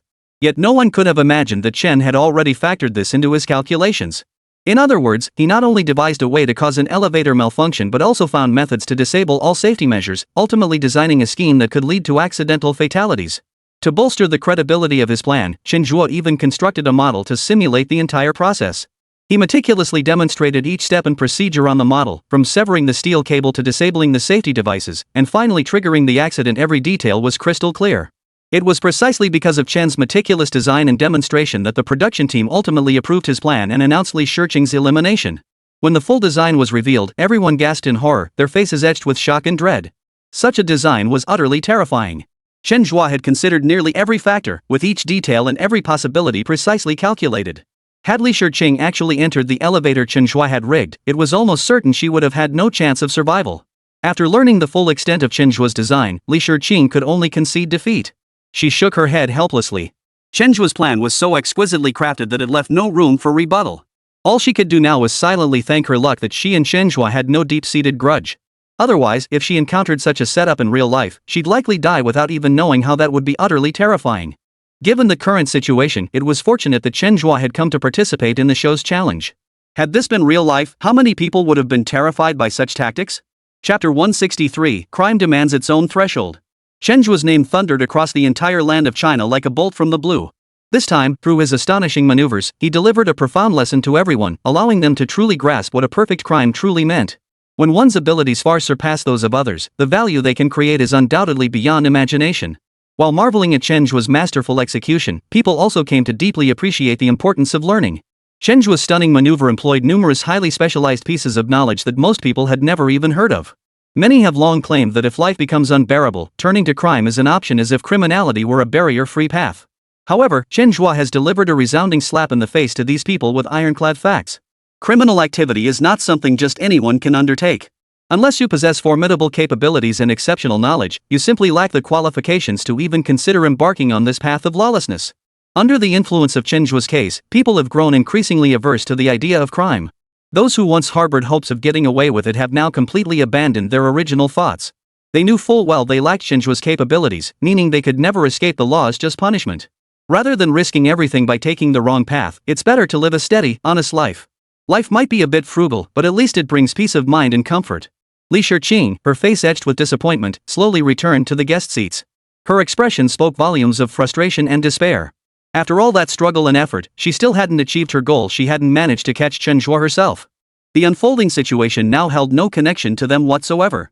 As for whether Chen Zhe would ultimately be apprehended, they could only watch helplessly from the sidelines. However, Jiadong Lion Zhang Weigua had clearly accepted the current reality and didn't view it as a bad thing. Differences between people existed from birth. It was simply the way things were. Some possess extraordinary talents, excelling brilliantly in certain fields, while others remain ordinary. No matter how hard they strive, they struggle to break through their inherent limitations. Since disparities exist from birth, it was only natural that one might fall short in certain areas. Chen Zhe's abilities were undoubtedly superior to theirs. This was beyond dispute. Acknowledging this reality and recognizing the gap between them, it was hardly surprising that they couldn't catch Chen Zhe. Rather than remain in the pursuit team, repeatedly becoming mere backdrops to Chen Zhe's brilliant maneuvers, it was better to quietly observe from the sidelines as they did now. At least this way, they wouldn't have to endure repeated setbacks. To date, Chen Zhe had executed 3 flawless crimes, successfully eliminating 3 commanders from the pursuit team. The entire pursuit force now found itself in a state of leaderless chaos, undoubtedly granting Chen Zhe even broader room to maneuver. Yet Chen Zhe remains unaware that his series of maneuvers may well be producing an unexpected backlash. As the saying goes, destruction precedes creation, and the current pursuit team is a vivid illustration of this principle. During previous operations, every unit had developed a severe dependency mindset. They had surrendered all final planning and decision-making to their respective commanders, leaving themselves with nothing more than unquestioning obedience. While this model spared them the trouble of thinking, it severely constrained the full potential of each team member. Remember, every person is unique and independent individual with their own distinct personality and way of thinking. Only by unleashing all these minds can greater value be created. Now, with the 3 commanders slain, the team members instantly lost their anchor. In this situation, the only thing they could rely on was themselves. At this moment, each person must adjust their attitude and seriously contemplate the unfolding situation. Simultaneously, a stubborn refusal to concede defeat burns within each of them, fueling their determination to outmaneuver other teams and secure Chen Zhe's capture first. When everyone throws themselves wholeheartedly into the pursuit of Chen Zhe, the energy unleashed is terrifying. In the blink of an eye, minds raced, generating countless capture strategies. Each team thoroughly discussed and refined these plans internally. Now, each team had become highly independent and self-reliant. Some teams had already successfully devised entirely new capture strategies. Chen Zhe now found himself in genuine peril. Even the teams on standby were actively advancing their work. Team members shared their insights, offering valuable suggestions for apprehending Chen Zhe. 70 teams have forged a new alliance. They resolved to conduct round-the-clock pursuit operations, determined to track Chen Zhe down. Based on their understanding of Chen Zhe, his daily routine was highly regimented. Even during the show, he consistently maintained disciplined eating and sleeping habits. This characteristic became the key breakthrough they could exploit at present. After deliberation, they adopted a shift system. During the day, only 10 teams would be deployed for the manhunt, while the remaining 60 teams would mobilize fully at night. Since Chen Zhe consistently followed his sleep routine, they planned to turn the tables on him by launching a full-scale nighttime assault. Even if they couldn't capture Chen Zhe outright, they could wear him down like a hawk being kept awake. Seeing the pursuit team's fresh approach and strategy, all three guests smiled. This plan was clearly better suited to the current pace of the pursuit and greatly increased their chances of success. Looking back now, the three of them hadn't contributed much of substance to the pursuit team. In fact, they might have even hindered the team members' thinking and actions. Rather than remain within the team and hinder everyone's performance, it was better to simply enjoy the show as spectators, as they were doing now. Yet behind their smiles, a faint sense of melancholy lingered. After all, everyone craved recognition for their abilities and hoped to play a vital role within the team. Being sidelined like this, their values seemingly dismissed, was deeply unsettling. But with events having unfolded as they had, they could only accept reality. They silently watched the unfolding manhunt, hoping the final outcome would provide a satisfactory resolution for everyone.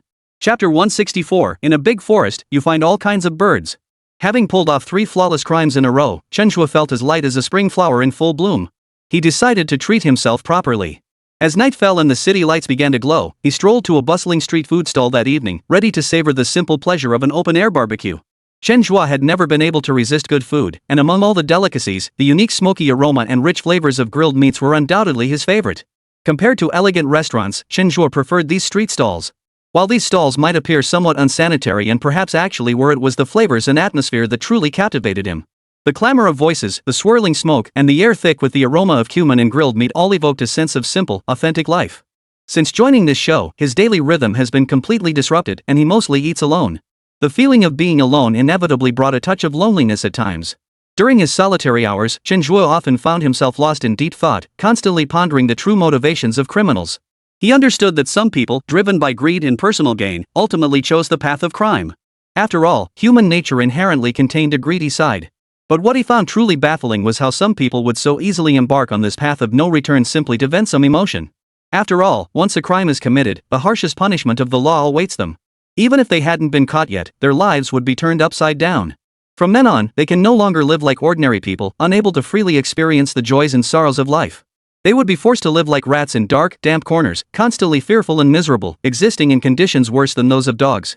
Was it really worth it to end up like this, all because of a momentary impulse?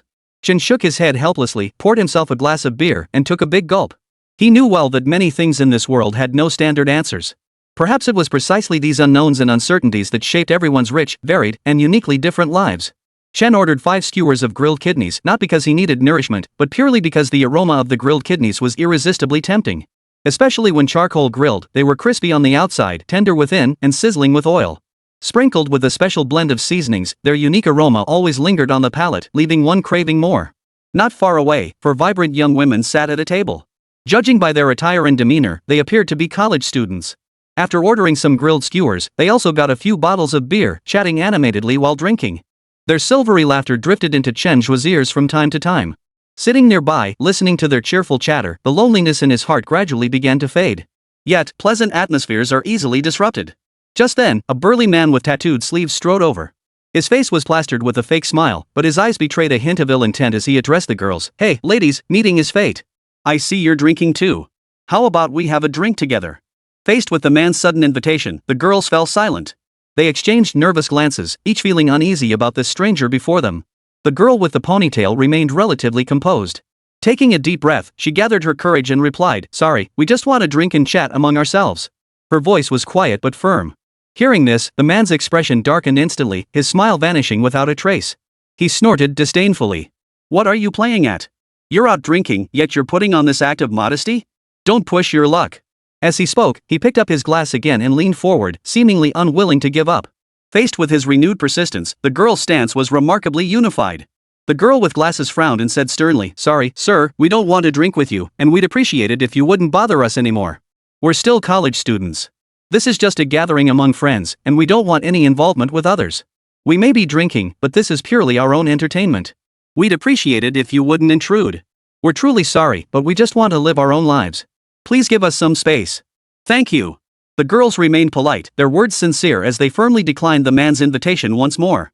Unfortunately, their gentle yet firm stance didn't deter him, it only made him angrier and more humiliated. He suddenly lunged forward, grabbing one of the girls by the neck with a vicious pull. Had she not reacted quickly enough to dodge backward, his touch would have reached far beyond her neck. This sudden, violent act instantly filled the girls with rage. The girl who had been grabbed stood up immediately, her cheeks flushed crimson with fury. She snapped at the man, "What the hell do you think you're doing? How dare you act like a pervert in public?" Most people in such a situation would have realized their behavior was inappropriate and slunk away. But this man showed no sign of backing down. Not only did he not restrain himself, he escalated his actions, raising his hand and slapping the girl across the face. You ungrateful piece of trash. I was offering you a drink as a sign of respect, and you're still refusing. All of you dressed up like pretending to be pure. His voice was shrill and piercing, jarringly out of place amid the bustling street food stalls. The man's despicable behavior instantly sparked outrage among the crowd, and his sense of justice drove people to step forward. At a nearby table, a young man rose first, his brow furrowed. "What's your problem, buddy? How dare you lay a hand on a girl?" he demanded sternly. But before he could finish, 7 or 8 men quickly surrounded the tattooed man. Each wore a menacing expression. One with dyed yellow hair snarled, "None of your business. Shut your filthy mouth. One more word and I'll smash your teeth in." The tattooed man grabbed a beer bottle and pointed it at the speaker, ready to strike at any moment. The man tried to argue back, but his friend grabbed him by the arm. His friend whispered in his ear, "Don't be impulsive. With this situation, who knows what might happen? Better not to tempt fate." The man sighed helplessly, swallowed his anger, and sat back down. As for the 4 girls, their expressions grew increasingly grim. Such an intimidating display was clearly something they'd never encountered before. They huddled together, their eyes filled with fear and helplessness. "You lot fill up these glasses. Down one each, then come sing with us guys. Today's incident will be forgotten." The tattooed man showed no intention of letting them off. He stepped forward, his voice thick with menace. "If you refuse, I'll break your legs today." The street stall owner saw the situation was turning sour and inwardly cursed his luck. He knew these men meant trouble. If he didn't act fast, things would only get worse. He quickly slipped his phone out and dialed the police, then hurried over to try and calm the situation. "Guys, we're all just here to eat. Let's cool down and talk this out." But before he could finish his sentence, the men surrounded him. "Who the hell do you think you are, bossing us around?" As they spoke, fists and kicks rained down on the owner. The owner could only clasp his head, moaning in agony on the ground. Chen sat nearby, taking in every detail of the unfolding scene, his eyes filled with shock. In his understanding, this was a peaceful era, a society governed by law. Such brazen, lawless acts simply shouldn't happen. But the harsh reality before him slapped him in the face. He had clearly overestimated these people's moral boundaries and sense of law. These days, it truly proved the saying, "In a big forest, you find all kinds of birds." Chapter 165, with Chen Zhe around, nothing goes wrong. Holy crap, is this real? Are you sure this is happening in real life? Not in a movie? I'm speechless. What era is this, where such things still exist? These guys are going viral. Clearly, they never got their 9 years of compulsory education. Looks like these guys have their futures set. Their actions were just too brazen. Bro, you can't just stand by now. It's time to be a hero, step up and do the right thing. Honestly, being a hero isn't that easy. It could get you killed. Viewers in the livestream saw the corresponding footage through Chen Zhe's broadcast. The entire chat room was filled with righteous indignation. They couldn't fathom how such a situation could occur in this day and age. Especially after the launch of the National Challenge program, it was shocking that someone would still commit crimes so brazenly. The impact of this incident was nothing short of massive. Zhao Donglai and the 3 guests were now sitting in a speeding car, rushing toward the scene. After witnessing everything that had transpired, their faces were etched with utter disbelief. Local police departments, having received the report, are now fully mobilized. The chief personally commanded operations from the scene, his face grim as he grasped the gravity of the situation. This incident was broadcast live. The repercussions are immense. "We must resolve this immediately," he barked into the microphone. One by one, the police officers, filled with rage, sped toward the crime scene at top speed. Had such a heinous incident occurred privately, its impact might have been somewhat contained. But now, the incident had been broadcast live nationwide. At this point, the repercussions were undoubtedly nationwide. If this matter wasn't handled properly, the city's reputation could be severely damaged. Yet regardless of who they were, everyone silently prayed that the situation would not deteriorate further. Help from afar cannot quench an immediate thirst. They were all a considerable distance from the scene of the crime. They had no control over how events would unfold at the scene. The 4 students now surrounded in the center wore expressions of grave seriousness. The arrogance and tyranny of their opponents far exceeded anything they had imagined. Yet they would never agree to the other side's unreasonable demands. Just as the situation reached a critical juncture, a voice suddenly rang out. "What era is this? How can gangsters still exist?" The voice instantly captured everyone's attention. All eyes instinctively turned toward the source of the voice. Then, Chen Zhe's face came into view. What the hell do you care? Shut your trap right now, or I'll rip your mouth off. He raised the liquor bottle, threatening Chen Zhe with a vicious glare. This is a society governed by law. Are you sure this is the right thing to do? Chen Zhe remained unflappable, his voice as calm as ever. You. Seeing Chen Zhe still standing there unflappable, the group's anger boiled over. 7 or 8 men charged at Chen Zhe simultaneously, their faces twisted with fury. They saw him as nothing more than a meddling fool and held him in utter contempt. The 4 female students watched the scene unfold, their expressions turning anxious. At the same time, they felt a twinge of sympathy for Chen Zhe. After all, this whole mess started because of them, yet now it was Chen Zhe who was suffering the consequences. Just as they were at a loss for what to do, the next turn of events left them frozen in place. Facing the onslaught of 7 or 8 burly men, Chen Zhe, unarmed, moved with effortless ease. His movements were agile as he dodged left and right, skillfully evading their strikes while seizing openings to deliver swift punches. Within mere moments, all of them lay knocked to the ground. The tattooed man, who had been so arrogant moments before, now lost all his bravado and made a move to flee. But Chen Zhe delivered a flying kick, sending him crashing to the ground as well. By now, every last one of them lay sprawled on the ground, moaning in pain. This outcome was undoubtedly deeply satisfying. Everyone present instantly burst into applause, giving Chen Zhe thumbs up in unison. Some among them even recognized Chen Zhe immediately. Isn't that Chen Zhe from National Challenge? He's so impressive, someone in the crowd exclaimed excitedly. Thanks to the collective knowledge sharing, everyone gained a fresh perspective on Chen Zhe and on the show National Challenge itself. The female college students slowly came to their senses at that moment. They were all devoted viewers of the show and knew Chen Zhe very well. But moments ago, they'd been so terrified they hadn't recognized the person standing before them as Chen Zhe. Now that they'd snapped back to reality, they were jumping up and down with excitement. Meanwhile, the faces of those lying on the ground grew increasingly grim. Being beaten was painful enough, but discovering their actions might have been broadcast live was even worse. At this thought, they hurriedly covered their faces, terrified of getting entangled in even bigger legal trouble. Unfortunately, their efforts were futile. After all, their images had already been captured by the live streaming equipment. Some quick-witted individuals considered fleeing at that moment. But before they could even stand up, the local police had already arrived.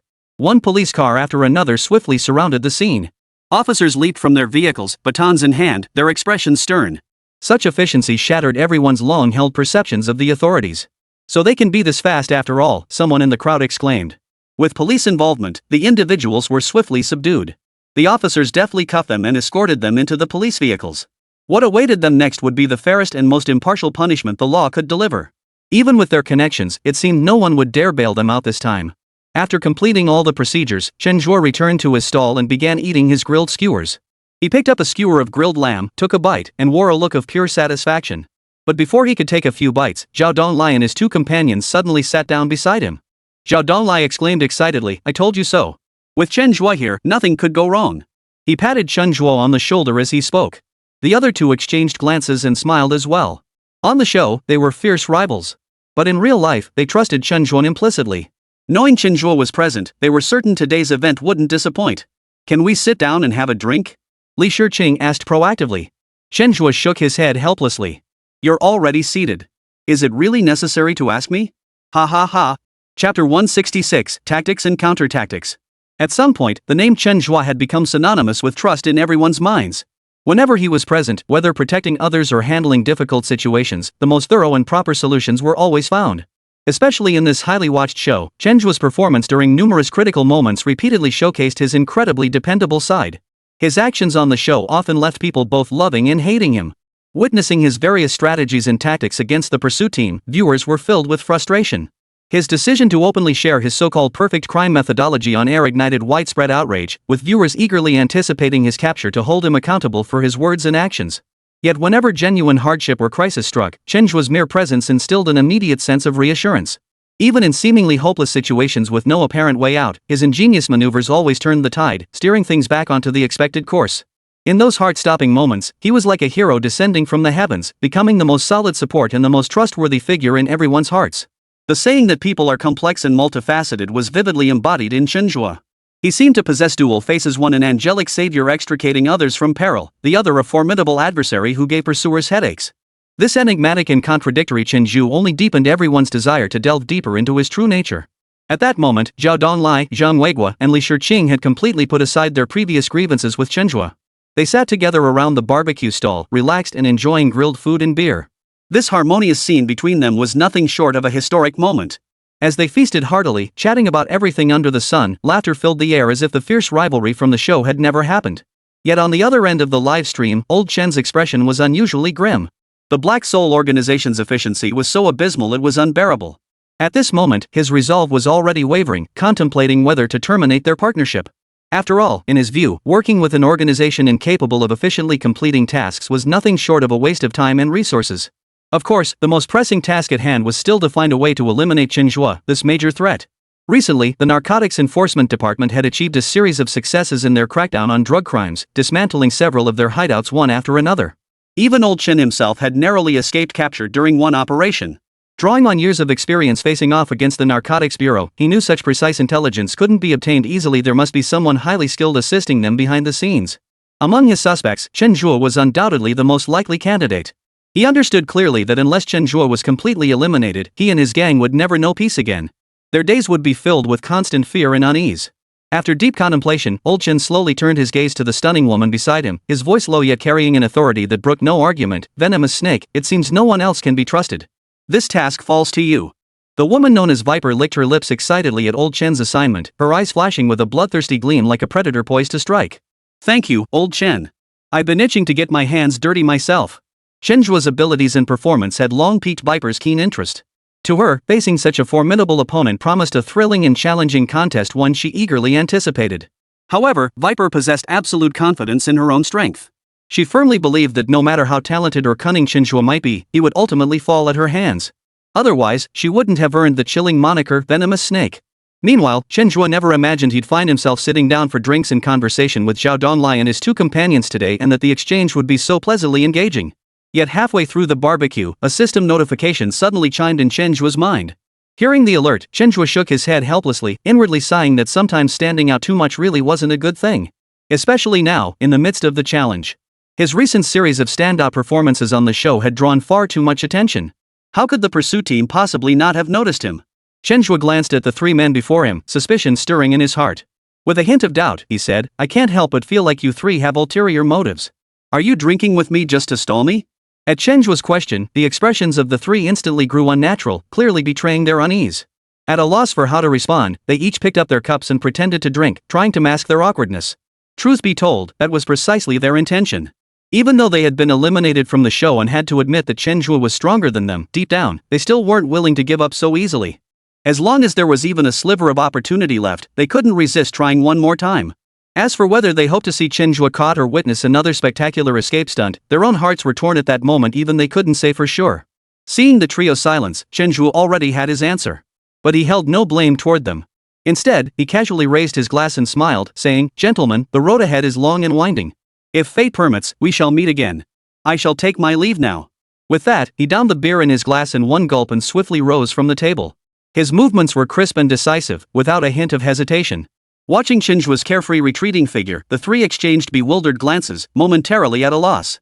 After a long moment, Zhao Donglai tentatively asked, Didn't he leave without paying? Zhang Weigui replied with absolute certainty, Drop the scenes like he definitely left without paying. Only then did Li Shiqing look at the two men with belated realization, her voice tinged with confusion. Why do I feel like we're the ones who ended up getting screwed over here? Could it be that he had us in his sights from the very beginning? Neither man responded to Li Shiqing's words. The answer was already clear.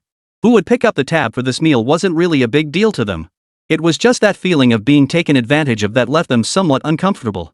But what could they do? After all, they were up against an opponent as resourceful as Chen Zhe.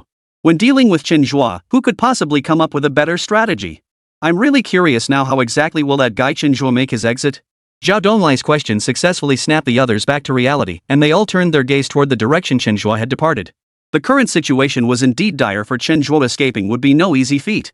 Exactly how Chen Zhe would evade pursuit was indeed a source of great anticipation. Everyone was eager to discover the answer, to see what unexpected surprises or shocks this man, both beloved and loathed by all, would bring them next. Chapter 167, It's Up to Us.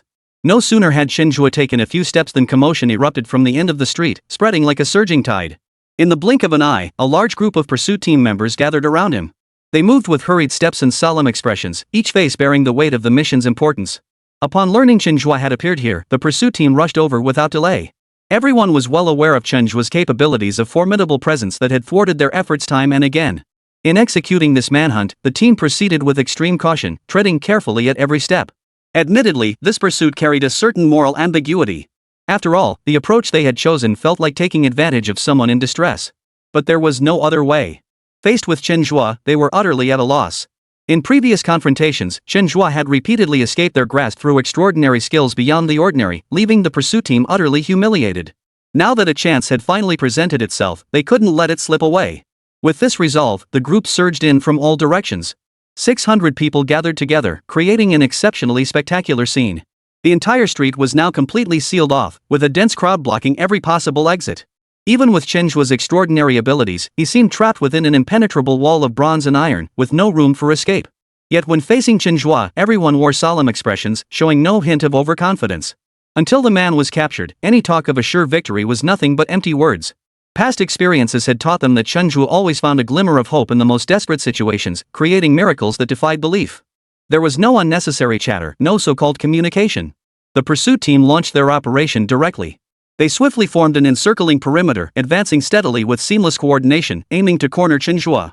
Yet Chen Zhe moved with the agility of a monkey, his maxed-out parkour skills reaching their peak in this moment. He darted between dining tables, chairs and tables creaking under his touch, plates clattering as he brushed past. Panicked diners scrambled to their feet, fleeing the chaos that erupted around them. The Demon King's eye revealed its formidable power at this moment. His eyes seemed to see through everything, anticipating the pursuers' moves before they could act, ensuring they never caught him in the first instance. Whenever the pursuers thought they were about to seize him, he would deftly sidestep or leap over nearby objects, evading them with ease. Yet such evasion now seemed futile. After all, there were too many people and the space was far too narrow. Buildings flanked the narrow street like a tight squeeze, while pursuers surged forward like an unstoppable tide. Creating a miracle in this situation seemed impossible. The onlookers gathered around were all filled with curiosity. The spectacle was simply too spectacular to ignore. Such scenes were something one might see in movies or TV shows, but never encounter in real life. People pulled out their phones, snapping photos and recording videos of the chaotic scene, eager to capture this rare spectacle. Sharing the same concern as the pursuit team, everyone now felt deeply anxious about Chen Zhe's predicament. They couldn't fathom how Chen Zhe could possibly break free from this predicament. Under everyone's gaze, Chen Zhe resembled a trapped beast in a cage, seemingly with no chance of escape.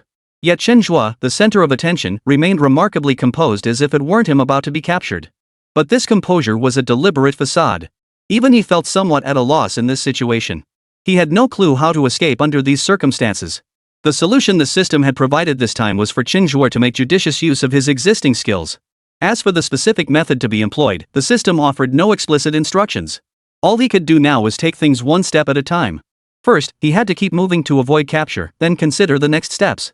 But as more pursuers joined the hunt, Chen Zhe found himself increasingly overwhelmed. If it were just a few dozen pursuers, he could still temporarily shake them off using his divine chosen physique and Demon King's eye abilities. But now, a full 600 men had gathered here. Under such a massive encirclement, escape seemed utterly unrealistic no matter how he looked at it. Could this challenge truly end here? A flicker of uncertainty stirred within Chen Zhe's heart. His previous confidence in the unfolding situation began to waver. Sweat trickled down his forehead, soaking his collar, and his breathing grew ragged. Just as his mental defenses were about to collapse, voices suddenly echoed in his mind. Now let's see how you escape. This time, we've laid out a comprehensive plan. Our people are everywhere. Surrender now. Finally, we're catching this despicable scoundrel. Today is a day to remember. I'm confident that after today, this show will officially end its challenge. Chen Zhe is clearly running on fumes now. Unless he can leap over the human wall, capture is his only fate. With so many of us here, failing to catch a single Chen Zhe would make us look like complete incompetence. After a moment of shock, Chen Zhe realized these voices were the pursuer's inner thoughts. This mental interception sparked a completely different train of thought within him. Perhaps he could leverage their thoughts to pull off this incredible escape. Amidst the cacophony of thoughts, he quickly pinpointed a useful piece of information. He might be able to use his max-level parkour skills to scale the human wall and escape. The idea seemed bold, even unrealistic. After all, the human wall before him was formed by hundreds of people packed tightly together. Scaling it would be no easy feat. But where there's a will, there's a way. In this world, nothing is truly absolute. Only whether one chooses to or not. For Chen Zhe, the current situation was dire, a dead end, even. At this moment, rather than sitting idly by waiting for death, it was better to take a chance and try something. After all, trying requires no extra cost. The worst outcome is already set in stone. What if there were other possibilities? Chen Zhe took a deep breath, steadying his nerves. His eyes flashed with renewed determination as he began surveying his surroundings and the positions of the pursuing officers. He noticed a relatively sparse formation of pursuers at a street corner, perhaps that was his opening. Chapter 168, Is This Guy Even Human? With a clear direction, Chen Zhe moved like a tightly wound precision machine, executing his plan without pause. In this tense and thrilling simulated escape game, every step demanded utmost caution. The slightest misstep could mean total failure. He didn't reveal his thoughts outright, continuing to weave through the crowd. His movements appeared casual, but he was meticulously observing every detail, searching for the optimal moment to break free. As the pursuit team grew larger, Chen Zhe felt his strength waning noticeably. These pursuers were highly trained, working in seamless coordination, gradually building immense pressure that steadily squeezed Chen Zhe's room to maneuver. Moreover, their pursuit tactics were evolving. What began as a simple, aggressive pursuit and blockade gradually evolved into a more intricate encirclement tactic. Since capturing Chen Zhe directly proved difficult, they abandoned forced apprehension. Instead, they encircled him, slowly tightening the net like fishermen reeling in their catch, waiting for Chen Zhe to surrender peacefully. This highly targeted strategy quickly yielded significant results. Chen Zhe's room to maneuver grew ever smaller, surrounded by the vigilant figures of the pursuing squad. His capture seemed inevitable, a foregone conclusion. Yet, just as everyone believed the outcome was sealed, Chen Zhe suddenly erupted, demonstrating astonishing adaptability. Seizing the moment, he leaped like an agile monkey, planting his foot squarely on the table. Using the table's leverage, he propelled himself into the air like a black bolt of lightning, aiming straight for the pursuer's shoulders. The pursuers hadn't grasped his intent until the moment he descended, reacting only belatedly. Yet that mere fraction of a second's delay granted Chen Zhe precious escape time. Leveraging his exceptional parkour skills and the unique foresight granted by the Demon King's Eye, he bounced relentlessly from one pursuer's shoulder to another, using them as springboards. His movements were fluid and powerful, each leap perfectly timed, evoking images of parkour masters gliding effortlessly between city skyscrapers. The scene left everyone present utterly dumbfounded. They never imagined that even in such a desperate situation, Chen Zhe could come up with such an ingenious solution. But the pursuers weren't pushovers. Seeing the situation turn against them, they quickly spread out, no longer offering Chen Zhe their shoulders as stepping stones. Well trained in quick thinking, this tactical shift plunged Chen Zhe back into peril. Yet Chen Zhe's next move left them utterly speechless, once again redefining their expectations of him. He planted his feet on one man's shoulders, took a deep breath, and then leaped forward, propelling himself directly toward the nearby window. His arms clamped onto the window frame like two steel clamps, gripping it with unyielding strength. With a powerful pull, veins bulged on his arms as every muscle tensed and strained, propelling his body upward onto the windowsill. Then, like an agile gecko, he used the nearby pipes to propel himself onto the rooftop at a breathtaking speed. His climbing speed defied description. As merely fast, it was pure flight, each movement a flawless fusion of raw power and technical precision. In an instant, he vanished from everyone's sight. This breathtaking sequence of daring moves, the kind of scene reserved for Hollywood blockbusters, was now unfolding perfectly before the live camera. Viewed this way, those Hollywood blockbusters seemed overly conservative compared to the real Chen Zhe. Upon reaching the rooftop, Chen Zhe hesitated not a second. He knew he couldn't afford even a moment's pause. He took 2 steps back, his gaze unwavering and resolute, then sprinted with all his might, leaping toward the adjacent rooftop. The gap between the 2 rooftops measured over 5 meters. To the average person, this distance was undoubtedly an insurmountable chasm. On level ground, perhaps someone with exceptional physical prowess might dare to attempt it. But Chen Zhe was standing on a rooftop, with no safety measures between the 2 structures. A single misstep would send him tumbling straight down, potentially shattering his body into pieces. Yet Chen Zhe showed not a trace of hesitation on his face. His eyes revealed a death-defying resolve, like a fearless soldier charging into enemy ranks with a great sword in hand. As the crowd looked up, a figure shot into the air like an arrow released from its bowstring. His arms spread wide like wings beneath the azure sky and white clouds, as if poised to soar to the heavens. Boom! With both feet landing firmly on the rooftop, Chen Zhe completed this astonishing leap. And this leap was merely the beginning. What followed was a wild display, showcasing what it truly meant to be an aerial acrobat. Leveraging his exceptional jumping ability, he effortlessly navigated between one floor after another. His figure darted swiftly between skyscrapers, covering over 100 meters in the blink of an eye. When the moment seemed right, Chen Zhe employed his masterful climbing skills, using pipes to descend from the rooftop. His speed remained breathtakingly fast, moving so swiftly it was merely a blur to the eye. But just as he neared the building space, a voice filled with despair suddenly rang out. "Help! Help!" The cry pierced Chen Zhe's eardrums like a shrill alarm. Chen Zhe's brow furrowed slightly as he followed the sound. There, perched precariously on the window ledge, was a little girl of about 8 years old. Her hands trembled uncontrollably from the prolonged strain of holding herself up, and she seemed on the verge of slipping off the window at any moment. Below the window, there were no safety measures whatsoever. If the girl fell from the window, she would likely survive the fall but face lifelong disability at best. Without a moment's hesitation, a single thought filled Chen Zhe's mind: save her. He scrambled back up to the floor where the girl was perched. His movements were unusually swift, yet in that moment, time seemed to slow to an agonizing crawl. The little girl was clearly losing strength. Her hands gripping the windowsill began to tremble uncontrollably. The unknown terror had already shattered her emotions. After screaming desperately, she had no strength left. Finally, as if accepting her fate, she let go of her hands, and the little girl plummeted downward. In that instant, the little girl's mind went blank. She harbored not a shred of hope for the future. She closed her eyes tightly, feeling the terror of her body plummeting rapidly. Seeing the girl fall, Chen Zhe hesitated not a second. He pressed himself tightly against the pipe, and thrust off with his legs like a cannonball, launching himself backward through the air. The little girl landed right in his arms as Chen Zhe caught her securely mid-air. But what happened next made every viewer watching the livestream instinctively close their eyes. The floor from which Chen Zhe had just leaped was 6 stories high. His actions had indeed protected the girl's safety, but at the cost of his own.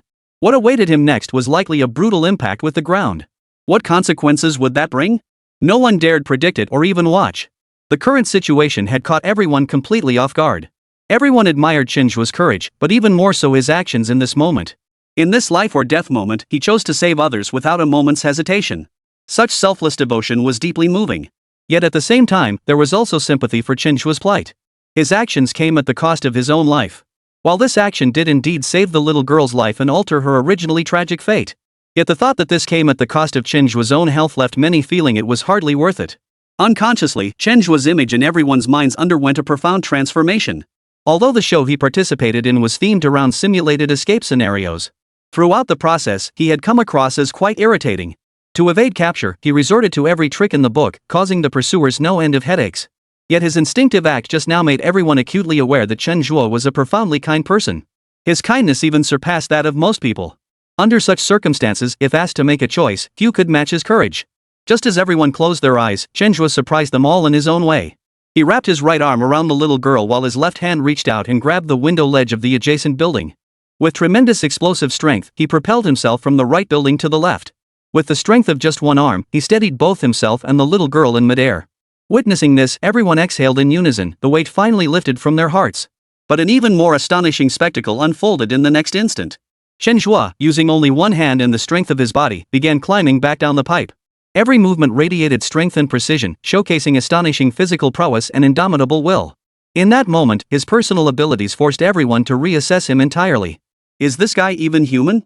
Chapter 169, When one door closes, another opens. During the escape, he managed to pull off a rescue along the way. Such a plot twist, too daring even for movies, unfolded before everyone's eyes. Every single spectator who witnessed the entire sequence was now, without exception, left utterly speechless. No wonder. The current situation was simply too absurd to comprehend. After today's events, everyone gained a much deeper understanding of Chen Zhe. It turned out their previous understanding of Chen Zhe was merely the tip of the iceberg, far too superficial. This man's strength far surpassed everyone's imagination, reaching terrifying extremes. His extraordinary physical prowess, in particular, left everyone in awe. Looking back to the show's early days, Chen Zhe was seen by most as just another ordinary participant, barely drawing any attention. Even when someone occasionally noticed him, it was merely a fleeting glance, nothing more. However, as the show progressed, Chen Zhe continually demonstrated jaw-dropping abilities that finally jolted everyone awake, making them truly realize just how terrifying this man truly was. Not only was he exceptionally intelligent and quick-witted, capable of making swift, accurate judgments in complex situations, but more importantly, his physical condition was nothing short of abnormal. Take Wang Qingchun, for instance, who had spent years in mercenary groups. To ordinary people, his skills and prowess were already quite impressive. Yet standing before Chen Zhe, he suddenly seemed utterly insignificant, like a frail little chick.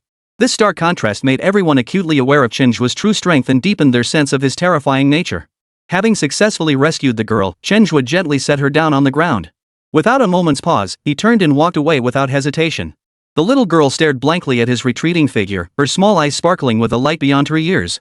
Though she was only 8 years old, she understood everything that had just happened with crystal clarity. The big brother before her had not only saved her life, but her entire family. From that moment on, Chen Zhe's image was deeply etched into the little girl's heart.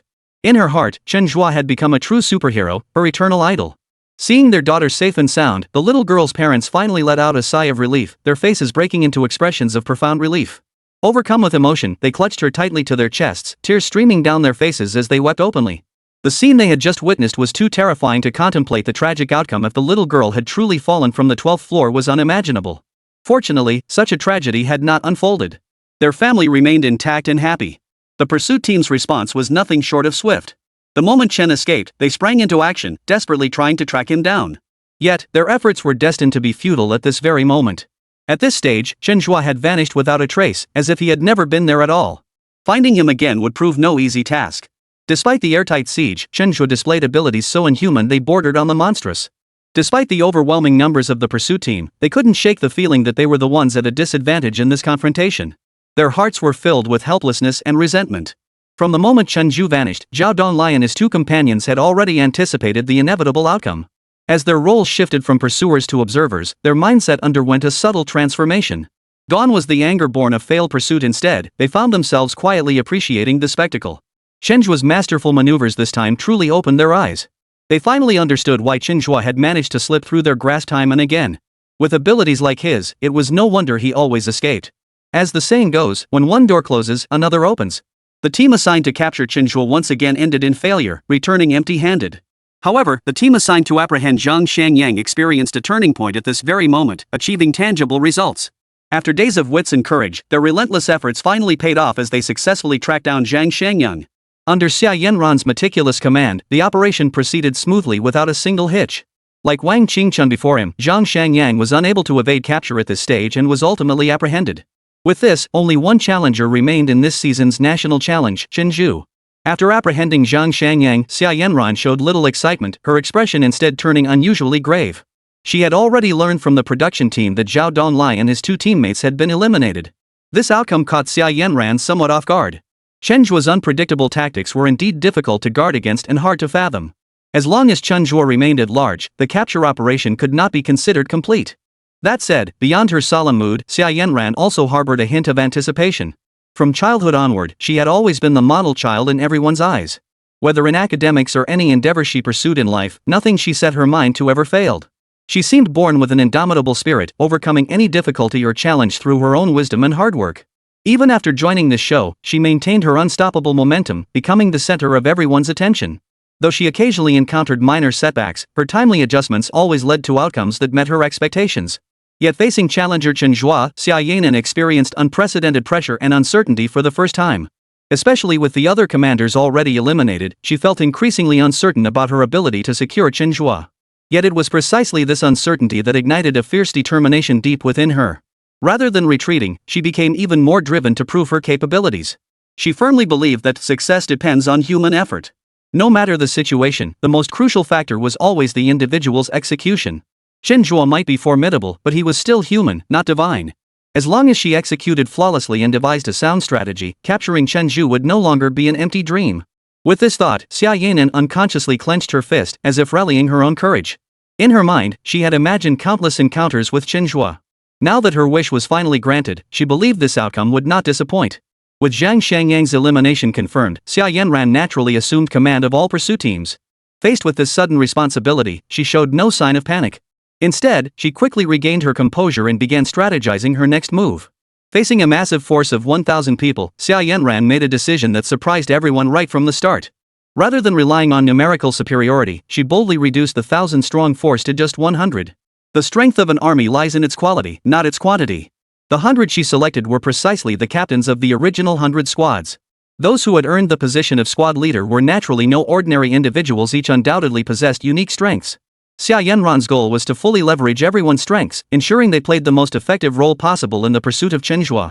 Her decision to downsize the force stemmed from careful deliberation. A 1,000-strong force might appear formidable on the surface, projecting an overwhelming sense of power. But in reality, such a large force was unnecessary for the actual capture operation. Or rather, it was difficult to truly utilize every member effectively with such a large number. The previous command structure led by Zhao Donglai and others served as the perfect example. At that time, the force had swelled to a peak strength of 700 men. And what was the result? They still failed to capture Chen Zhe. Take this targeted manhunt for Chen Zhe as another example. With a 600-strong force, it should have been impossible for Chen Zhe to escape. Yet within the relatively confined space, these men were utterly unable to fully leverage their advantages. Over 500 of them essentially spent the entire pursuit merely watching the spectacle unfold. It wasn't that they didn't want to help, but the environment and situation on the ground left them utterly helpless, unable to assist. In a standard apprehension operation, more manpower is always better. After all, with a clear target and precise direction, everyone could simply work together toward that goal. But in this simulated escape scenario, the situation was entirely different. More people often not only fail to provide an advantage but can actually have the opposite effect. The more people involved, the more problems arise. The most obvious issue is personnel management. With so many people gathered together in a chaotic environment, it's no easy task to coordinate everyone onto the same page, ensuring each person clearly understands their tasks and responsibilities. Moreover, excessive numbers complicate communication. Information flow slowed down, and accuracy suffered significantly. At the same time, the large numbers provided Chen Zhe with more opportunities to exploit weaknesses. Remember, Chen Zhe had exploited the pursuit team's weaknesses multiple times before, successfully escaping each time. Now that he had accepted the pursuit team's challenge, he certainly wouldn't repeat past mistakes. The pursuit team must adapt accordingly. Of course, above all else, Xia Yanan demanded absolute efficiency. Chen Zhe's skills and abilities were something even she had to admire. Facing such a formidable opponent, they must recognize their own weaknesses and find ways to compensate for them. A smaller team wouldn't significantly impact the pursuit operation, rather, it would continuously enhance the entire team's execution capabilities. Each member could clarify their tasks more precisely, leading to swifter and more efficient actions. Moreover, this kind of efficient teamwork would ultimately make their final performance stand out. In her true opinion, she preferred to assemble only a 50-person team. She believed this size would offer greater flexibility and operational efficiency. However, considering Chen Zhe's overwhelming capabilities, she ultimately retained 100 personnel as a precaution. As for the remaining 900 personnel, she didn't leave them idle. Instead, she fully utilized their capabilities by assigning them to assist with investigations within the Skynet system. Leveraging the system's formidable surveillance and data analysis capabilities, they could pinpoint Chen Zhe's whereabouts immediately, providing the pursuit team with precise intelligence. With this coordinated effort, she was confident she could finally fulfill everyone's long-held wish to capture Chen Zhe once and for all. Chapter 170, Nothing is Absolute. A master's skill reveals their true worth. Throughout the entire pursuit operation, Xia Yanran consistently demonstrated exceptional performance. In terms of overall capability, she truly stood out among the guests. Taking charge of Chen Zhe's pursuit injected a powerful shot in the arm into the entire operation, breathing fresh vitality into it. Facing a cunning and unpredictable adversary like Chen Zhe, sticking to old ways would only lead to passivity. Therefore, the moment she took charge, Xia Yanran demonstrated decisive and swift action, implementing a series of bold yet precise changes. This decisiveness and boldness stunned everyone present, revealing a side of her unlike any other. A new sense of anticipation quietly took root in their hearts, as they eagerly awaited the moment when Chen Zhe would finally be apprehended by Xia Yanan. Though no one could be certain this outcome would materialize, in that moment, Xia Yanran stood like a beacon in the darkness, bringing boundless hope to all. At this moment, Xia Yanran remained clear-headed, unclouded by the urgency to make the arrest. She understood clearly that a disciplined, highly efficient team was the key to success. Thus, she gathered the 100 captains she had selected for a systematic and comprehensive training session. Though every member participating in this operation possessed exceptional skills and had undergone professional training, deeply understanding the importance of following orders, Xia Yanran still conducted this training without complaint, for she understood that in this high-stakes pursuit, even the smallest detail could determine success or failure. Emphasizing discipline in advance would prevent unnecessary complications during subsequent operations and enhance operational efficiency. Simultaneously, Xia Yanran made significant adjustments to the pursuit strategy. During previous encounters, Chen Zhe had repeatedly exploited the detail of the pursuit team wearing masks to successfully escape. This undoubtedly posed a significant hidden risk that must be addressed immediately. She therefore decisively ordered all pursuit team members to abandon their masks and reveal their true identities during the mission. Beyond this critical change, Xia Yanran meticulously addressed numerous other details. She thoroughly analyzed Chen Zhe's previous escape routes, hiding spots, and modus operandi to identify patterns and formulate a targeted pursuit plan. She left no detail unchecked and considered every possible scenario. It was clear that Xia Yanran had truly poured her heart into capturing Chen Zhe, conducting extensive preparatory work. Inspired and motivated by her dedication, the pursuit team's cohesion steadily strengthened. The members were no longer isolated individuals fighting their own battles, but a tightly knit unit. Their confidence in capturing Chen Zhe surged, their spirits ignited with determination. During this training phase, the remaining 900 personnel selected for the operation threw themselves wholeheartedly into the search for Chen Zhe. Xia Yanran had also made detailed and meticulous arrangements for the search operation. Drawing on her understanding of Chen Zhe and precise analysis, she identified potential hiding places. She directed the team to focus their search on crowded, complex environments like bars, KTVs, and bathhouses. As for the luxury hotels Chen Zhe had previously favored, Xia Yanran decisively ruled them out without a second thought. As the challenge deepened, the pursuit team had largely figured out Chen Zhe's patterns. Given his intelligence, Chen Zhe could easily anticipate that luxury hotels would be under heavy surveillance. True to his style, he wouldn't risk staying in such high-profile locations, but he also wouldn't choose to sleep rough on the streets. Places that didn't require ID registration yet offered rest became his ideal hiding spots. As it turned out, Xia Yanran's analysis was spot on. At this moment, Chen Zhe was relaxing comfortably in a bathhouse. The relentless escalation of the pursuit team's efforts had placed unprecedented pressure on him, forcing him to act with increasing caution. He understood clearly that this challenge had been fundamentally unequal from the start. He represented criminals. When facing pursuit, absolute fairness was simply impossible. Though he appeared calm and composed on the surface, narrowly escaping danger time and again, in reality, every move he made was like walking on thin ice. His opportunities were always singular, as single failure would seal his fate with ruthless elimination. In contrast, the pursuit team could afford repeated failures. They only needed one success to claim victory. This inherent imbalance between the two sides meant Chen Zhe's path to the challenge would be fraught with obstacles. To claim the ultimate challenge prize, he must learn to keep a low profile and conceal his whereabouts.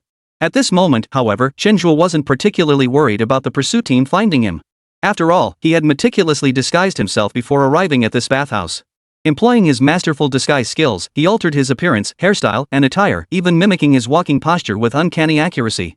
Even if someone spotted him on surveillance, recognition was impossible. The confidence that came with mastering disguise allowed him to sleep soundly. Inside the bathhouse, Chen Zhe had already learned that Xia Yanran had taken command of the pursuit team and understood the series of changes she had implemented. Facing Xia Yanran's relentless pursuit, Chen Zhe chose not to act rashly. His money-making mission was now successfully completed, and the system-assigned extreme escape mission had also concluded perfectly. With both objectives achieved, his sole remaining task was to conceal himself effectively and evade capture by the pursuit team. Chen Zhe remained confident in this regard. He resolved to spend the remaining days of this phase holed up in the bathhouse, savoring its comfort and tranquility. After all, the place offered everything one could desire, including irresistible services. Why seek hardship when such indulgence was readily available? With this mindset, Chen Zhe settled comfortably into his secluded life at the bathhouse. However, what Chen Zhe never could have imagined was that he had underestimated Xia Yanan's capabilities. Though Xia Yanan appeared merely a woman, the tactics and abilities she displayed were in no way inferior to anyone else's. Xia Yanan was well aware of Chen Zhe's talent for disguise. Therefore, she had prepared in advance, devising a series of robust countermeasures specifically targeting this particular skill of Chen Zhe's. She leveraged her extensive network to specifically recruit the nation's foremost criminal investigation experts. These experts possessed extensive experience and outstanding achievements in criminal investigation. With their keen insight and professional knowledge, they provided invaluable advice and guidance for the pursuit operation. Simultaneously, Xia Yanran incorporated cutting-edge AI technology, employing advanced image recognition and data analysis algorithms to sift through vast amounts of surveillance footage and clues. She seamlessly integrated traditional investigative methods with modern technological capabilities, striving to pinpoint Chen Zhe's whereabouts as quickly as possible. And you know what? This innovative approach quickly yielded significant results. After a series of complex and precise screenings, 5 individuals were identified whose features closely matched Chen Zhe's. Xia Yanran dared not relax for a moment. As soon as she received the results, she swiftly deployed her team. She personally led a carefully selected team, launching a relentless verification process for each of the 5 individuals. After eliminating the first 4 possibilities, Xia Yanran's focus narrowed, ultimately pinpointing Chen Zhe as the target. She understood that even such technology couldn't guarantee 100% certainty and that some margin of error was likely. But relying on her intuition and assessment of the overall situation, she chose to trust the results unconditionally. Moreover, she swiftly deployed corresponding security measures targeting the bathhouse where Chen Zhe was located. Chapter 171, Steady Advancement. When viewers watched Xia Yanran lead her elite squad to the vicinity of Chen Zhe's bathhouse, they collectively gasped in shock. As the live stream progressed, viewers gained a deeper understanding of Chen Zhe's capabilities. Whether they wanted to admit it or not, in each confrontation with the pursuit team, Chen Zhe had indeed toyed with them at will. His skillful maneuvers and evasions repeatedly sent the pursuit team back empty-handed, a pattern that had remained unchanged since the program began. Yet what unfolded now felt like a bombshell, shattering everyone's expectations once more. Chen Zhe remained utterly unaware, still basking in the rare leisure of his spa session, blissfully lost in his own world, completely oblivious to the danger closing in. On Xia Yanran's end, after eliminating the first 4 suspects, she placed immense importance on this capture operation. She was certain that the remaining target must be Chen Zhe. To ensure absolute success, she meticulously orchestrated a series of elaborate plans for Chen Zhe's formal arrest. Every detail was scrutinized repeatedly, striving for flawless execution without the slightest oversight.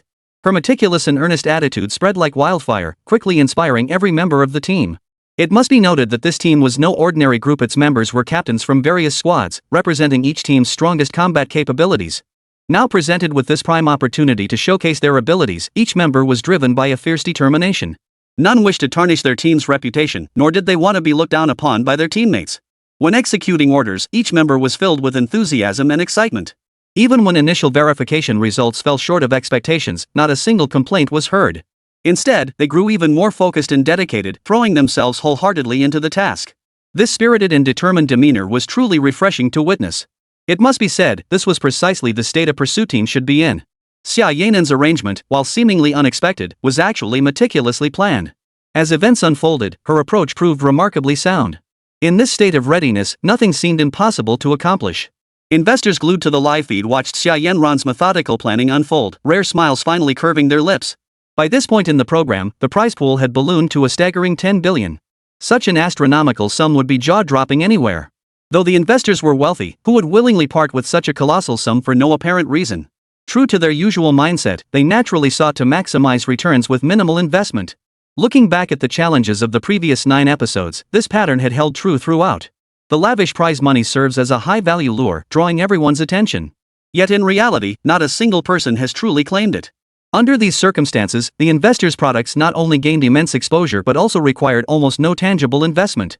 This outcome delighted the investors, who even took it for granted that the final episode would inevitably follow the same predictable pattern.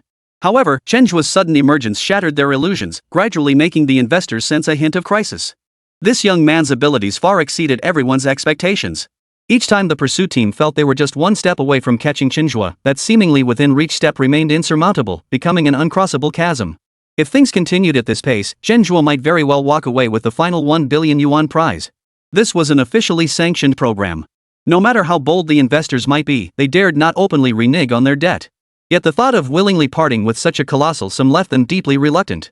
Under these circumstances, the best outcome for the investors would undoubtedly be Chen Zhe's elimination. That way, they wouldn't have to pay the massive prize money and could still achieve their desired publicity effect. It felt as sweet as getting something for nothing. At this moment, Chen Zhe was teetering on the brink of elimination, sending the investors into a frenzy of excitement as they imagined their wallets remaining intact.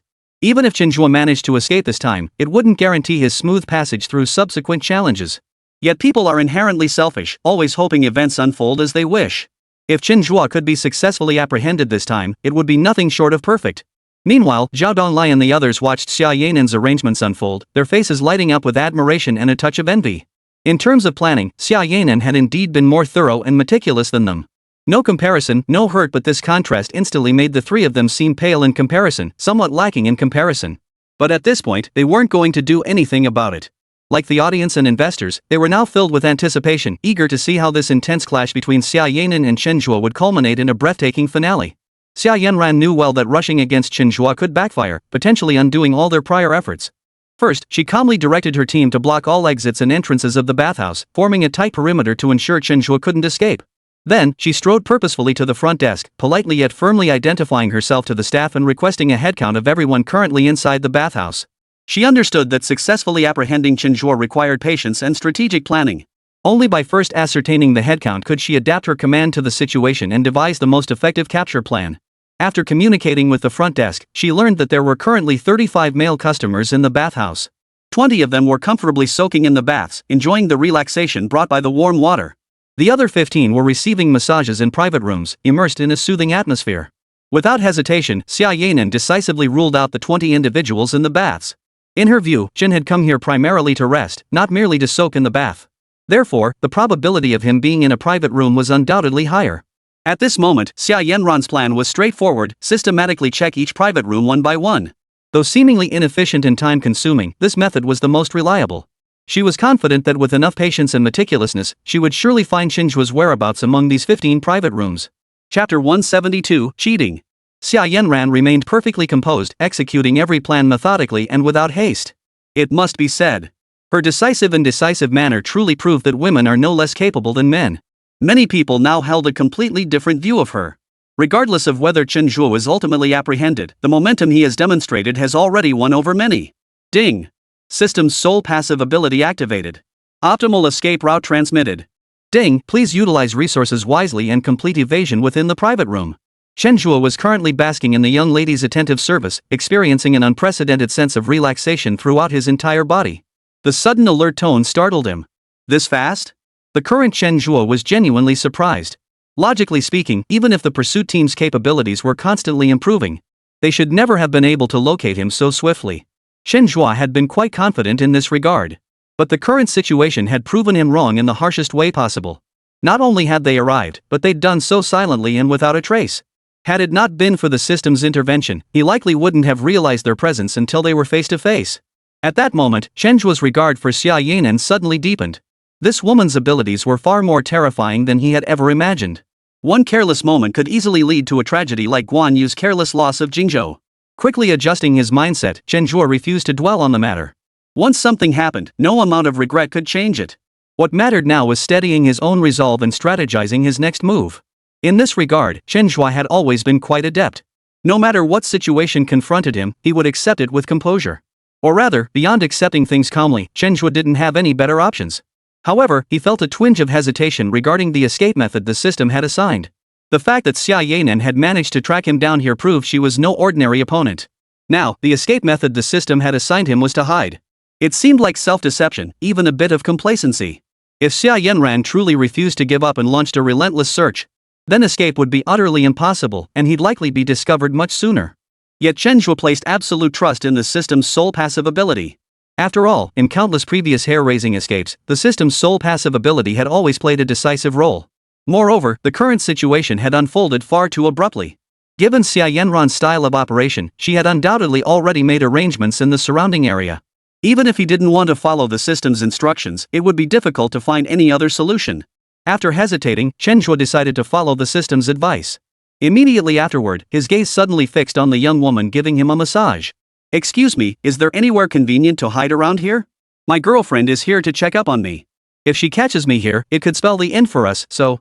Chen Zhe looked at the young woman before him with a hint of shyness, his eyes brimming with hope as he asked. The young woman nodded knowingly, clearly no stranger to such situations. She patted the bed where Chen Zhe was lying. "You can hide inside here." Chen Zhe hesitated. "You mean under the bed?" The young lady smiled without answering, then proceeded to adjust the bed herself. To Chen Zhe's astonishment, the bed turned out to be motorized, concealing a hidden mechanism beneath. The scene before them left the entire live stream audience utterly speechless. Holy crap, what's going on here? There's something fishy about this? I kept wondering why I couldn't find my boyfriend when he said he went to the bathhouse. Turns out there's more to it than meets the eye. You know what? I've actually been to this place before, though not to dodge my girlfriend. As for what I was dodging, well, you know how it is. Seems like this bathhouse isn't your average spot.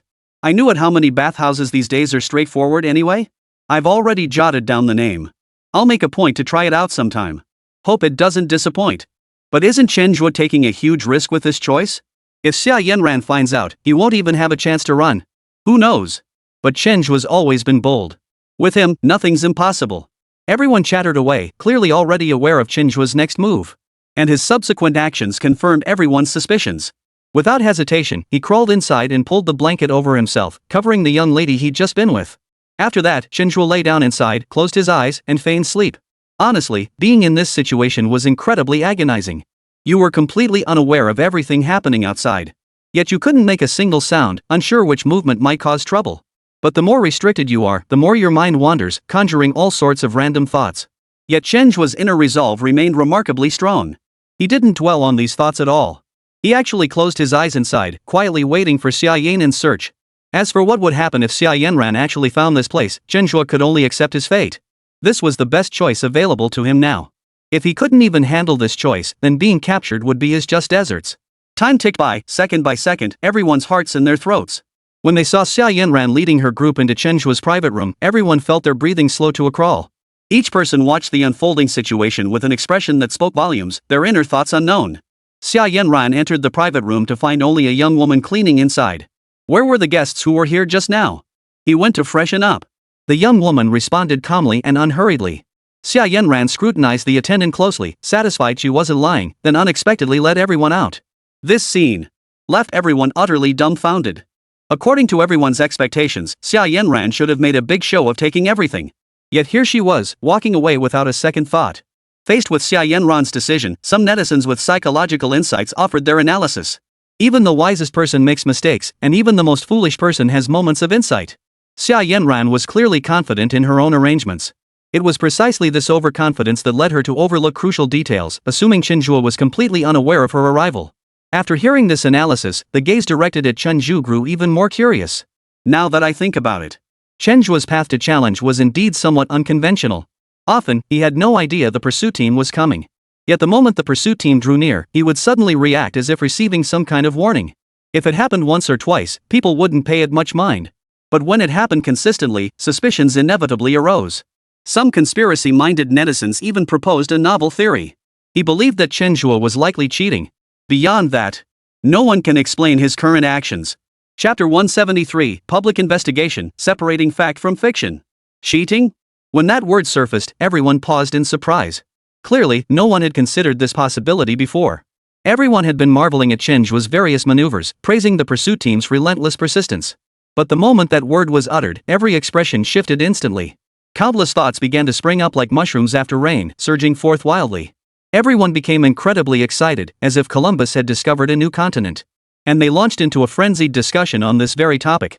Now, upon reflection, Chen Zhe's escape did indeed contain far too many inconsistencies. Many times, he did indeed rely on his exceptional skills and outstanding intelligence to turn the tide and regain the upper hand.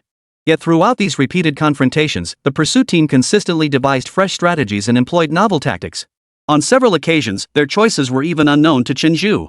Yet at every critical juncture, Chen Zhe somehow managed to learn the pursuer's movements just a fraction of a second earlier. It was precisely this brief window that afforded Chen Zhe the space to maneuver and strategize.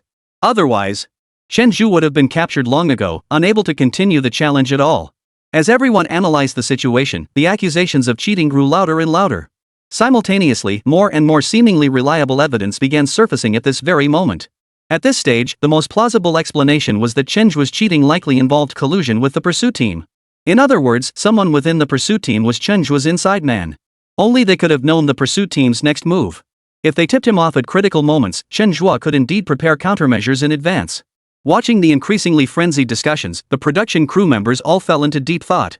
To be honest, at first, they hadn't considered this possibility at all, never imagining anyone would dare to cheat in such a challenge.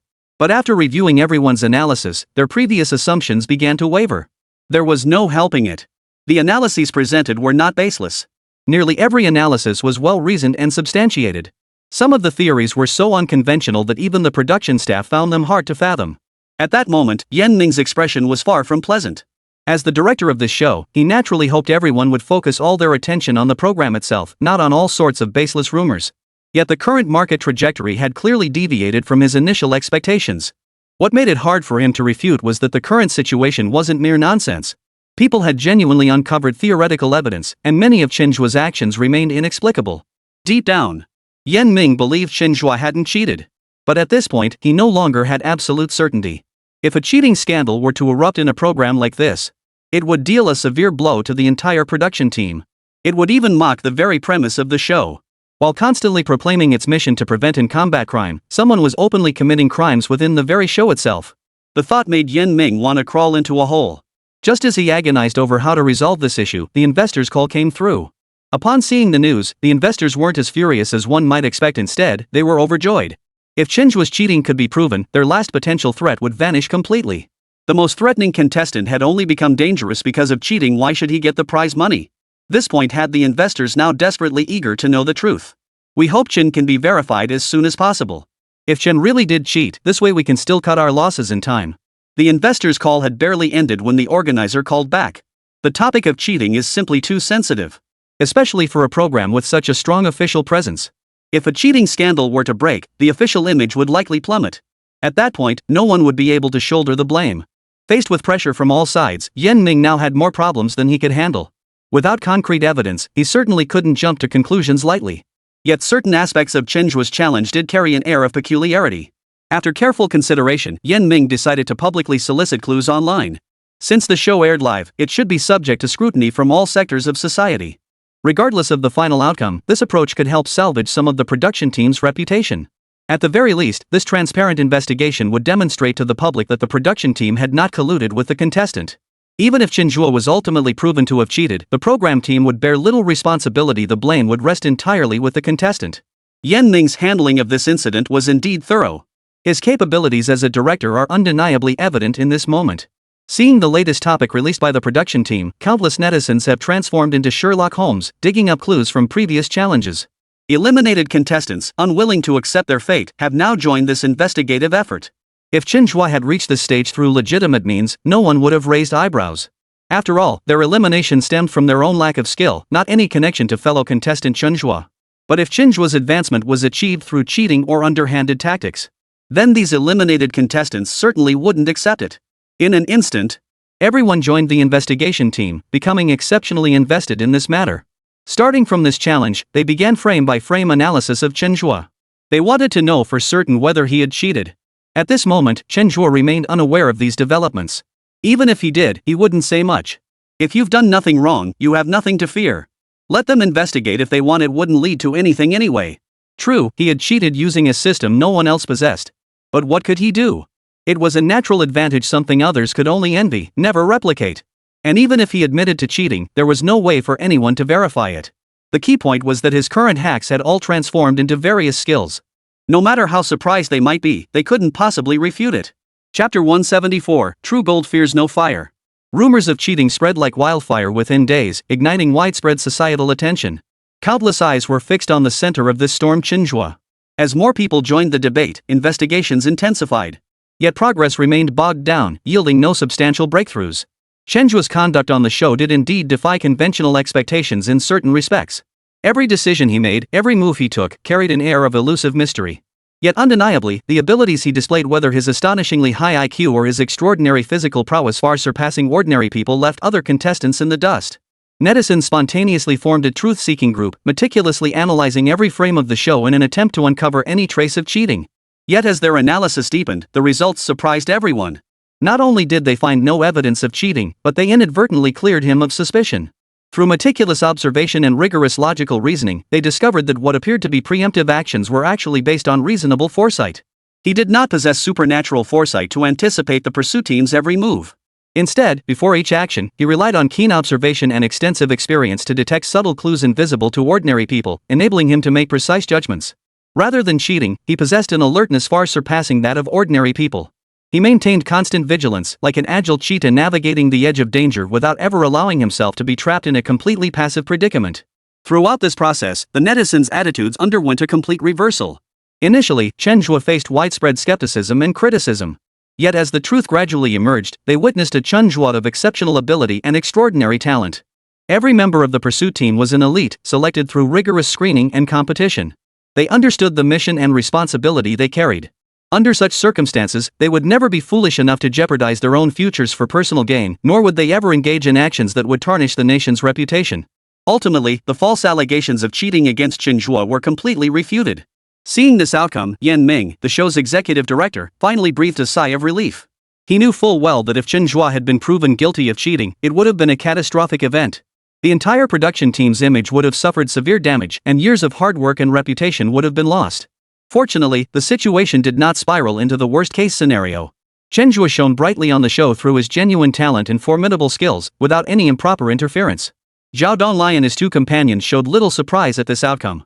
In fact, from the moment the cheating allegations surfaced, the trio had remained convinced of Chen Zhe's innocence and held unwavering confidence in the members of the pursuit team.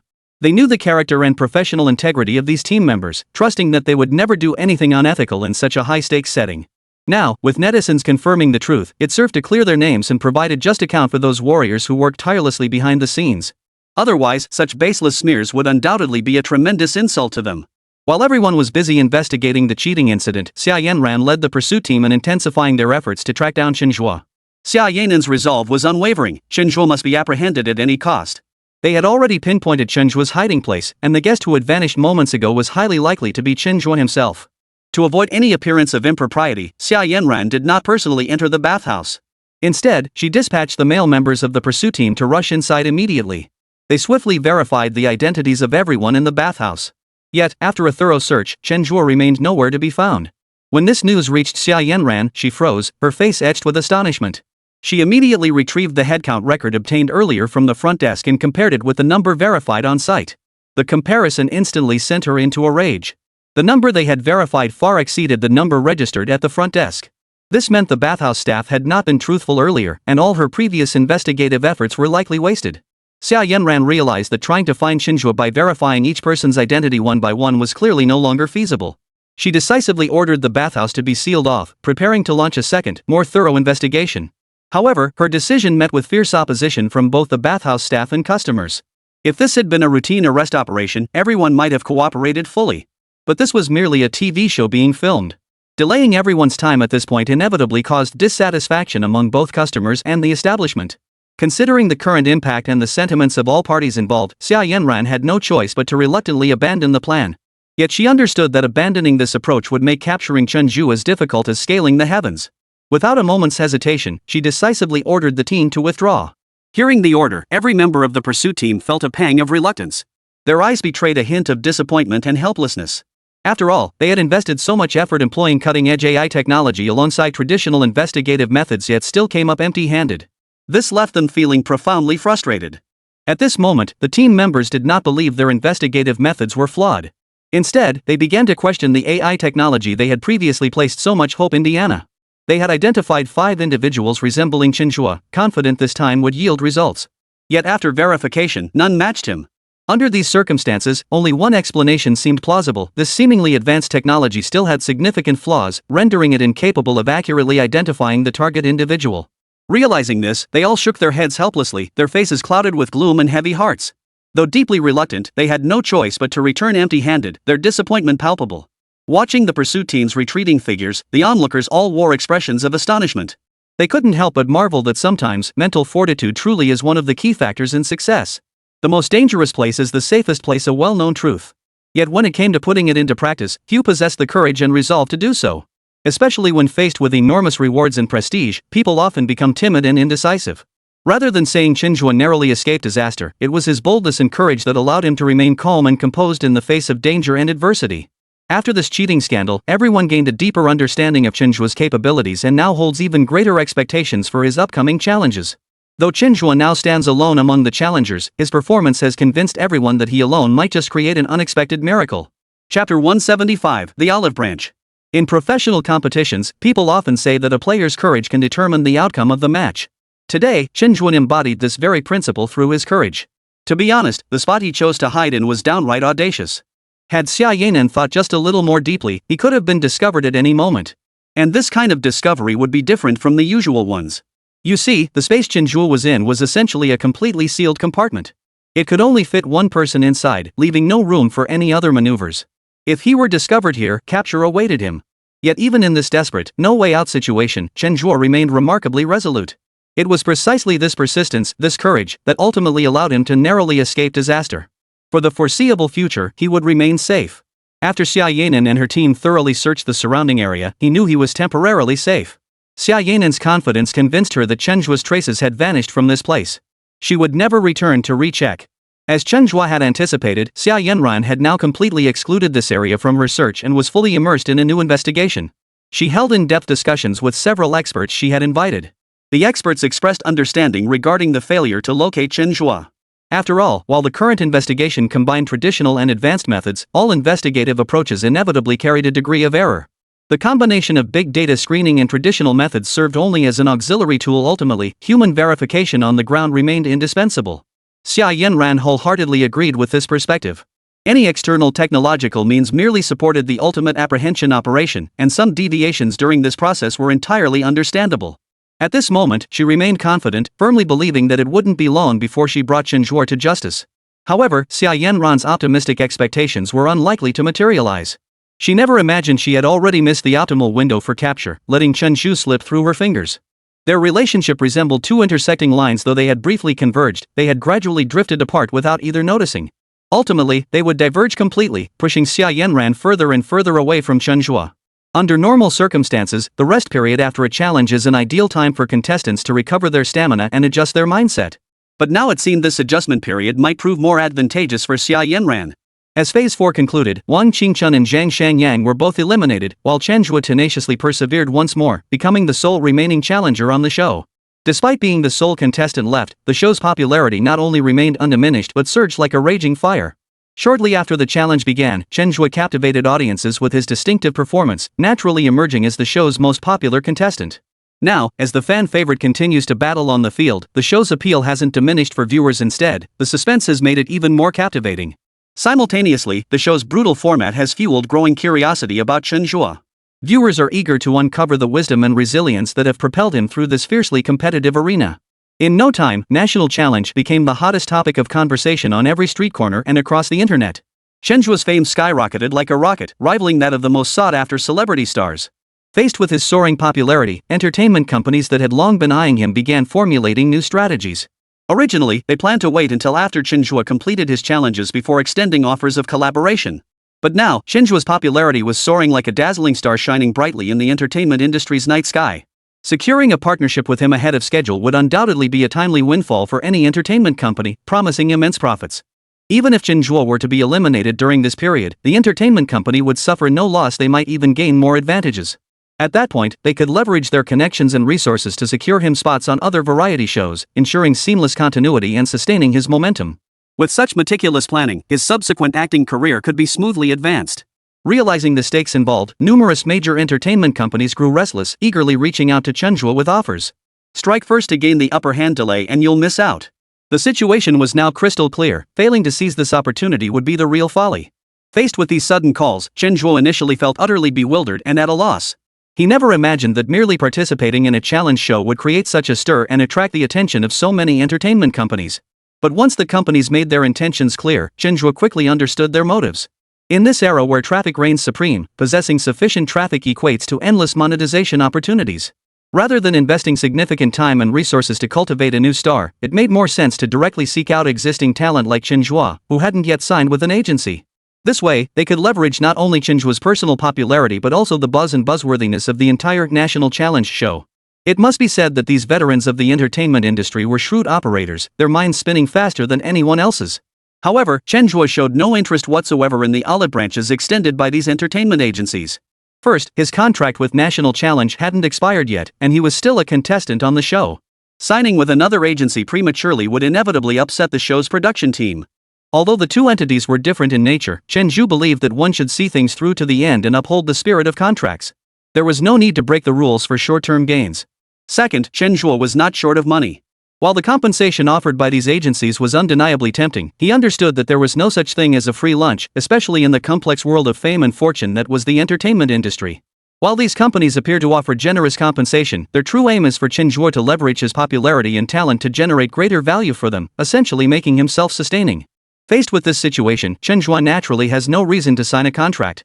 Even if he did harbor ambitions of entering the entertainment industry, his current fame and influence allowed him to go solo without needing to align with any other power. Had he been an unknown newcomer, seeking corporate backing might have been the ideal path. But Chen Zhe was now a top-tier star. Partnering with another power at this stage would be nothing short of handing over his earnings for free. Chen Zhe's mind was crystal clear. He understood how crucial it was to maintain independence and sound judgment at this pivotal moment, so he wouldn't make a signing decision lightly. Of course, the most crucial factor was that Chen Zhe's foremost desire remained completing the challenge. Successfully completing the final challenge would net him a staggering 1 billion yuan prize. With that fortune, he could live out his remaining years in complete comfort and freedom. Why would he need to enter the entertainment industry and live the life of a beast of burden, controlled by others and unable to make his own choices? Chapter 176, What follows will be a massacre. Chen Zhe remained resolute, flatly rejecting all offers from entertainment agencies. His unwavering stance sent ripples through the entertainment industry. Rather than turning hostile, entertainment agencies accustomed to new talent flocking to them actually grew more appreciative of Chen Zhe. After all, the benefits they offered were considered exceptionally generous within the entire industry. Typically, such offers would send countless aspiring stars into ecstatic agreement, signing contracts without hesitation. But Chen Zhe, the contestant who had made a name for himself on the nationwide challenge show, made a completely different choice. Although Chen Zhe remained deeply immersed in the show's challenges and had not yet completely exited the competition, everyone knew that in the 10 episodes since the program's inception, no one had ever successfully reached the summit. In the first 9 episodes, every contestant had failed without exception. Even though Chen Zhe had tenaciously made it to the 5th stage, faced with the seemingly unattainable 1 billion yuan prize and the grueling challenge conditions, few held much hope for his success. In contrast, entering the entertainment industry seemed like a clearer shortcut. Once signed, generous compensation would be immediate. Given time, earning 1 billion yuan through the grind of showbiz wasn't beyond reach. On one side lay a challenge fraught with uncertainty and risk, with an unpredictable future on the other, tangible benefits within easy reach. In this impatient era, such a choice should have been obvious.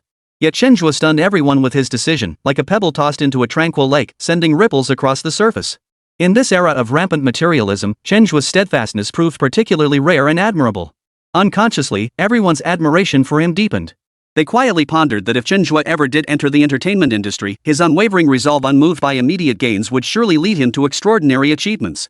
Faced with Chen Zhe's refusal, numerous entertainment companies demonstrated remarkable sincerity. They unanimously stated they would maintain their current offers, even if Chen Zhe were eliminated from the show. When Chen Zhe learned of this, he was genuinely surprised. After a moment's thought, he didn't reject them outright as he had before, but chose to accept. After all, this promise felt like an umbrella of protection for his future. Even if he failed the challenge, he wouldn't have to worry about money anymore. With these external distractions resolved, Chen Zhe could finally focus entirely on the upcoming challenges. For him, even if he failed now, he had a solid fallback, and the pressure on his mind instantly eased considerably. With the successful completion of Phase 4, the long-awaited reward arrived as promised. Ding! Congratulations, host, on successfully completing Phase 4. You have earned a mysterious grand prize. Would you like to open it now? The system's crisp notification sounded in Chen Zhe's mind. Activate! Chen Zhe responded without hesitation, his heart brimming with anticipation for whatever surprise the system might bestow upon him. Ding! Congratulations, host. You have obtained the most powerful brain. Ultimate Brain, your brain now rivals the world's most sophisticated computing machines. Any information existing and recorded in this world can be instantly retrieved by you. Hearing this reward, Chen Zhe couldn't suppress his wild excitement, even though he'd mentally prepared himself. This super brain reward felt like a divine gift. It was no exaggeration to say that Chen Zhe now possessed a supercomputer. His thinking became sharper, and his ability to analyze and solve problems underwent a quantum leap. Recalling the previous challenges, if he had possessed this ultimate brain earlier, those situations that had once left him at a disadvantage might have been easily resolved. Just as Chen Zhe was immersed in his joy, he suddenly felt a wave of heat surge through his brain, and his vision instantly went blank. Within mere seconds, everything returned to normal, yet he could distinctly sense that his brain had undergone a profound transformation. Clearly, the ultimate brain upgrade had been successfully completed. At this moment, both his physical prowess and mental acuity had reached unprecedented peaks, truly achieving top-tier performance. Armed with this newfound confidence, Chen Zhe felt an inexplicable thrill surge through him as he prepared to face the pursuit of 1,000 men. He even felt that the challenges ahead would be endlessly fascinating. However, before Chen Zhe could fully savor this joy, the system issued a new task. Ding! Stage 5 challenge is about to commence. System task issued, hunt down every member of the pursuit teams during Stage 5. Success grants a mysterious grand prize. Failure will result in random removal of the host's abilities. Chen Zhe stared at the task prompt that popped up on the system interface, his entire body frozen in shock, his face etched with utter disbelief. What the hell? Chen Zhe blurted out, his mind reeling with shock and confusion. Previous missions had always offered rewards, never punishments. Yet this time, the system had made a complete 180-degree turn, suddenly introducing a penalty system. Ding! Host has expressed dissatisfaction with the task issued by the system. Corresponding explanation has been dispatched. Ding! The host's current combat prowess is unmatched on the planet. Dealing with 1,000 pursuit squad members is like a dimensional strike. If even such a task proves impossible, it would be utterly pathetic. The corresponding punishment is entirely justified. Chen Zhe listened to the system's explanation, feeling both amused and exasperated. Damn, this system really knows how to play favorites. He'd barely finished basking in the joy of winning a mysterious grand prize when it promptly poured cold water on his excitement. Yet, as calm returned, a spark of determination ignited within Chen Zhe. Now, his abilities had reached peak levels across the board, and he could exchange for various max-level skills to continuously enhance himself. This mission was daunting, yet undeniably tempting. In the real world, Chen Zhe had always strictly adhered to the boundaries of law and morality, never once considering any illegal or unethical actions. For committing a crime would mean facing imprisonment. Even if he somehow escaped punishment, his future would be spent in constant flight and hardship, a life he absolutely did not desire. Yet within the confines of this show's rules, occasionally letting loose seemed to offer a different kind of thrill. Unless you push yourself to the limit, you'll never know where your boundaries lie. At this moment, Chen Zhe intended to push himself to the limit in precisely this manner. As for how far he could ultimately go, he decided to let time provide the answer. With Chen Zhe now the sole remaining contestant, the production team, out of respect for him, first asked if he was willing to continue participating in the challenge. Chen Zhe's gaze was unwavering as he gave an immediate affirmative response. The production team then announced the rules for the new challenge round. In this new round, the funds Chen Zhe earned in Phase 4 would not be reclaimed but would instead serve as his base capital. He must now multiply this base amount by tenfold. Currently holding 100,000 yuan, Chen Zhe must earn at least 1 million yuan in the new round according to the production team's requirements. Frankly, such difficulty seemed like an unreasonable demand. Yet Chen showed no sign of fear. In his view, there are countless ways to make money. While multiplying the funds tenfold is challenging, it is not impossible. Meanwhile, the duration for Stage 5 challenges has been adjusted. Considering the difficulty of doubling the funds, the production team extended the challenge period to 10 days. This move not only provided Chen Zhe with more opportunities to earn money but also gave the pursuit team more time to catch him. A new round of challenges was about to begin. What kind of breathtaking scenes would unfold? Everyone held their breath, eagerly awaiting the outcome. For Chen Zhe, while earning money is important, completing the tasks assigned by the system is paramount. His eyes flashed with unwavering resolve, and a classic line from League of Legends Warwick echoed in his mind: "What follows will be a slaughter." Chapter 177, An Impossible Challenge. The 100-player challenge, once the 5th stage began, had become a one-man show for Chen Zhe. In just 20 days, 99 contestants had been swept away like a receding tide, eliminated without mercy. Such an absurdly high elimination rate was unprecedented in the history of challenge programs. Simultaneously, Chen Zhe's individual prowess was laid bare through this staggering elimination rate. Those who knew nothing about him before were now deeply intrigued upon hearing the show's elimination rate, their curiosity about Chen Zhe reaching unprecedented heights. As the new episode aired, the live stream viewership numbers skyrocketed like a rocket ignited.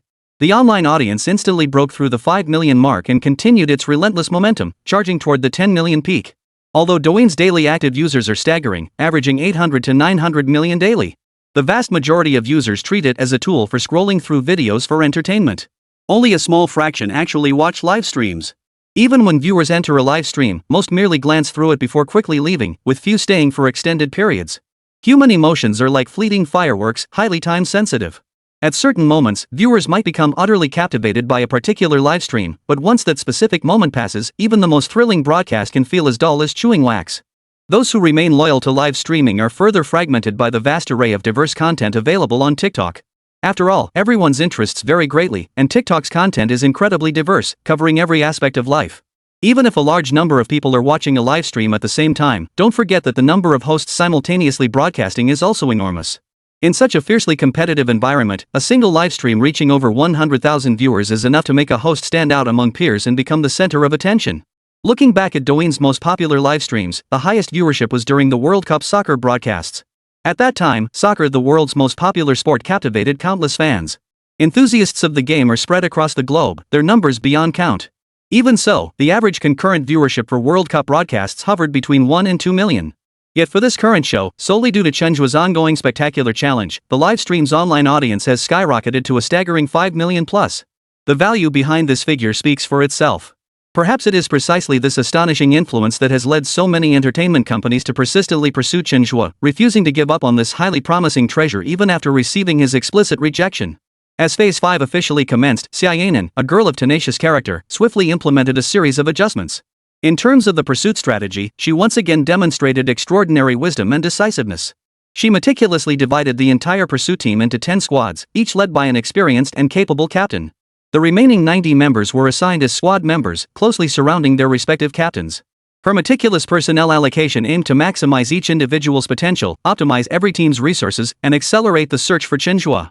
Though Xiaoyanan appeared delicate and was unquestionably a woman, her innate refusal to concede defeat matched that of the most passionate men and in some respects, surpassed it. Regarding Chen Zhe, a fierce obsession had taken root within her. No matter the cost, she would capture him. In her eyes, only by achieving this could she truly prove herself superior and more formidable than him. For her, this was not merely about winning a single match, it directly concerned her ultimate dignity and honor.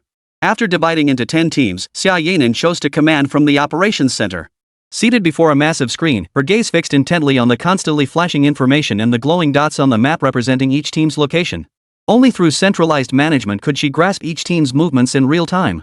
Should any team have the fortune of encountering Chen Zhe, she would leverage her sharp judgment and decisive leadership to immediately orchestrate the most effective response, directing the team to execute a successful apprehension. It must be said that Xiaoyanan's dedication to her work was absolutely beyond reproach. She maintained a clear head at all times, keeping her position firmly grounded, never allowing the authority of command to go to her head. Instead, she continuously strives to learn and improve, pushing herself to become ever more capable and outstanding. Her positive attitude radiated like a bright light, inspiring everyone around her and infusing the entire pursuit team with fighting spirit and cohesion. At this moment, Chen Zhe was abnormally excited, and the source of his excitement was the new phase of the system mission. 1,000 people. to wipe them all out within a mere 10 days. What did that mean? It meant accomplishing the staggering feat of eliminating 100 people nearly every single day. Even setting aside the current peaceful era, if we were to rewind time to the war-torn days of the anti-Japanese war, this would still be an extremely difficult, almost impossible task. However, it was precisely because the task was so daunting that Chen's inner fighting spirit burned fiercely. In his view, the greater the challenge, the more profound the sense of accomplishment upon success. Like a fearless warrior facing an enemy that seemed invincible, he not only showed no sign of retreat but grew even more excited, eager to embrace this unprecedented challenge. With his resolve firmly set, the path ahead seemed to grow simpler. A resolute determination shone in Chen Zhe's eyes. As long as he pursued this goal with unwavering effort, he was certain to achieve the desired outcome.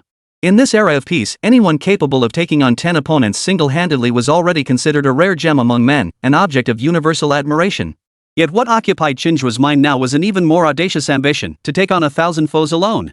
If others knew of this ambition, they would surely think Chen Zhe had lost his mind. How could anyone conceive such an utterly unrealistic notion? Yet once the challenge commenced, Chen Zhe did not rush into a frenzied killing spree. Before tackling the system's insane task, there was another crucial mission assigned by the production team that needed to be completed first. That was to turn the mere 100,000 yuan in cash he held into 1 million yuan within the allotted time. Honestly, if the challenge merely required multiplying the principal by tenfold, it might still be within the realm of possibility for some business elites or investment geniuses. Hardly an outrageous demand. But to take a mere 100,000 yuan and multiply it tenfold in such a short time? That was truly asking the impossible. After all, the gap between 100,000 and 1 million is no small matter. It's a massive chasm. For the average person, working diligently and scrimping to save 100,000 yuan isn't easy, but it's not an impossible dream either. With steady, diligent effort, one step at a time, this goal can be achieved. But turning that 100,000 into 1 million in a short time? For the vast majority of people, that's pure fantasy, a near impossible task. Beyond the illegal activities outlined in criminal law, it's difficult to find any legitimate means in real life that could achieve such a feat. Chapter 178, The Sickening Chinese System. Chen Zhe stood in the morning sunlight, a gentle breeze caressing his face. His eyes held a calmness and resolve. He had always cherished a saying, "No road is longer than your feet, no mountain taller than your will." In his view, no matter how daunting the challenge, facing it with courage was always far better than cowering in fear. Effort might not guarantee success, but the journey itself inevitably yielded growth and experience. In his past experiences, even without capital, making money was a matter of minutes for Chen Zhe. Now, with 100,000 yuan in capital, he believes multiplying it tenfold is challenging but by no means an insurmountable mountain. Yet the viewers in the live stream room were in a completely different state. Each of them was burning with anxiety, eyes glued to the screen as if staring could somehow complete the challenge for Chen Zhe. In the viewers' eyes, the fifth stage of the challenge was nothing short of a carefully crafted trap by the production team, clearly designed to prevent Chen Zhe from succeeding. Everyone agreed that the rules for this challenge were utterly disgusting. Setting aside the massive capture team for a moment, the requirement to multiply the principal by 10 times alone seemed utterly unreasonable. Going from 10 to 100, from 100 to 1,000, even from 1,000 to 10,000, or from 10,000 to 100,000 in normal business operations or investment logic, it's not entirely impossible through conventional means and a bit of luck. But now, with 100,000 yuan in capital, Chen Zhe must turn it into 1 million yuan in a short period, still a tenfold increase. The hardship and effort required to achieve this far exceed ordinary people's imagination. Netizens flooded the comments, criticizing the show's producers. They clearly knew Chen Zhe had only 100,000 yuan, yet refused to adjust the rules in any way. What else could this be but deliberate harassment? For a moment, everyone held their breath for Chen Zhe, anxiously wondering how far he could go in this round of challenges. By all logic, as the new challenge began, Chen Zhe should have raced against the clock and acted swiftly. Yet reality stunned everyone. Far from showing any signs of tension, Chen Zhe appeared remarkably relaxed and at ease, as if the challenge had nothing to do with him. He slowly rose from his bed, took his breakfast as usual without haste, and then strolled leisurely down the street.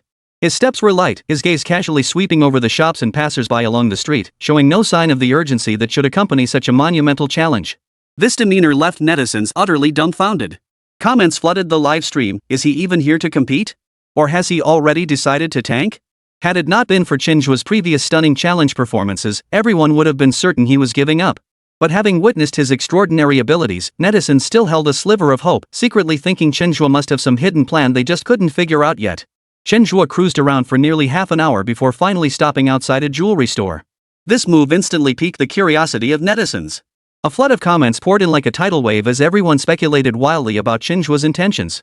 Most assumed he was about to strike at the jewelry store. Initially, this speculation sparked excitement among viewers. After all, the jewelry store's merchandise was valuable. If he could pull off a successful heist, winning not just 1 million yuan, but even 5 million yuan wouldn't be impossible. But just as everyone was eagerly anticipating a thrilling showdown, someone in the comments suddenly reminded them the production team had explicitly stated in the previous round that all funds earned by contestants must be obtained through legitimate and lawful means. This reminder poured cold water on everyone's fantasies, instantly dousing their hopes. Only then did everyone realize that Chen's plan to rob the jewelry store was completely unfeasible. This realization reignited viewers' fury, and they turned their anger toward the production team, accusing them of being unreasonable. One comment raged in the live chat: this production team never intended to give away the 1 billion yuan prize. Setting rules like this is downright inhumane. As the incident continued to ferment online, more and more people joined the chorus of condemnation. A deluge of criticism swept over the internet, thrusting the production team into the eye of the storm. Yan Ming, the program's director, naturally saw this deluge of negative feedback. Sitting in his office, he felt bitter and helpless. Facing the accusations, he had a heart full of grievances but nowhere to vent them. Truthfully, this wasn't about deliberately making things difficult for the contestants. The nature of this show was simply too unique. When he first took on the project, Yan Ming's original intention was to create a show that fully simulated criminal escape scenarios. He planned to coordinate with all relevant departments to ensure the entire program strictly followed the standards of apprehending criminals, without any unnecessary additional challenges. In his vision, such a program would authentically showcase the tension and excitement of crime and pursuit, while also indirectly highlighting the formidable strength of public security agencies. The plan was nearly finalized when it unexpectedly faced rejection during the approval process by relevant authorities. The leaders believed that while the intent behind this fully simulated escape program was good, its potential negative impact was too severe. Despite its positive intent, they deemed the format too bold, fearing it could provoke negative societal reactions. Subsequently, a group of individuals with only superficial knowledge of program production began meddling, proposing an entirely new idea. This proposal involved adding a survival-based money-making challenge to the escape simulation, forcibly combining two seemingly unrelated elements. Yan Ming disliked this suggestion from higher-ups from the bottom of his heart. Yet within China's institutional framework, he had no alternative. Much like the Spring Festival Gala today, which had completely abandoned pure comedy and entertainment elements to meet certain requirements, transforming into a show primarily focused on educational value. Under these unavoidable circumstances, Yan Ming could only adjust the program based on the existing framework. In the earlier episodes, to make the show somewhat plausible, he set the restrictions for the money-making challenge very low, even deliberately merging the rules for both sides. In other words, during that phase, even if contestants resorted to somewhat questionable methods to obtain money during their escape, the production team would turn a blind eye. However, after only a few episodes, this approach drew criticism from certain authorities. They argued that such an approach amounted to blatantly encouraging criminal behavior, which was extremely serious. Thus, the strict rule introduced in episode 4 required contestants to earn money through legal means. This rule made the already ambiguously positioned simulated crime show even more of a hybrid. Now, hearing the overwhelming flood of online abuse, Yan Ming felt utterly miserable. He silently cursed those leaders' ancestors to the nth degree, yet he knew the situation was irreversible. These challenge rules were unfair to Chen Zhe, yet he was powerless to help, forced to watch helplessly as Chen Zhe struggled under these unreasonable conditions. Deep down, Yan Ming genuinely hoped Chen Zhe would succeed in his challenge. He yearned to see Chen Zhe break free from these unreasonable constraints and claim that 1 billion yuan prize. If Chen Zhe could truly pull it off, it would give those high and mighty leaders who arbitrarily set the rules a taste of reality, slapping them in the face a taste of how utterly disgusting it felt. Chapter 179, Even a pig can fly when the wind blows right. In this era, every avenue to wealth ultimately obeys one ironclad law: information asymmetry. Information asymmetry is like the key to the gates of wealth. Master it precisely, and you stand at the very crest of the era's wave. As the widely circulated saying goes, when you're in the right place at the right time, even a pig can take flight. For Chen Zhe, information asymmetry was his most potent advantage. Thanks to his unique ability, he could instantly discern the actions of others. Just moments ago, he made a decisive move, pouring all his emotional energy into acquiring real-time information across the entire nation. This means that at this very moment, he possesses a pair of all-seeing eyes spanning the entire nation, enabling him to constantly monitor the information dynamics across this land. Such a vast volume of information was undoubtedly an incredibly sharp weapon for Chen Zhe. Armed with it, he could seize any opportunity to exploit information gaps and amass enormous wealth. Turning 100,000 yuan into 1 million was no distant dream in his eyes. Chen Zhe's gaze had now locked onto a highly promising target. The next step was to put his plan into action. Among the myriad ways to make money, promoting businesses for merchants often proved a lucrative avenue. However, the program's production team had long recognized this and implemented strict regulations prohibiting any contestant from using the show's platform to advertise for businesses. This rule somewhat restricted Chen Zhe's creativity, making him feel somewhat disadvantaged. But Chen Zhe wasn't one to be easily deterred by such obstacles. He keenly spotted a loophole in the production team's rules and identified an opportunity to turn a profit. Now, businesses eager to collaborate with Chen Zhe are as numerous as fish in the river. Even aware of the production team's prohibitions, they remain undeterred, pursuing this avenue with unwavering enthusiasm. After all, the program platform commanded immense attention.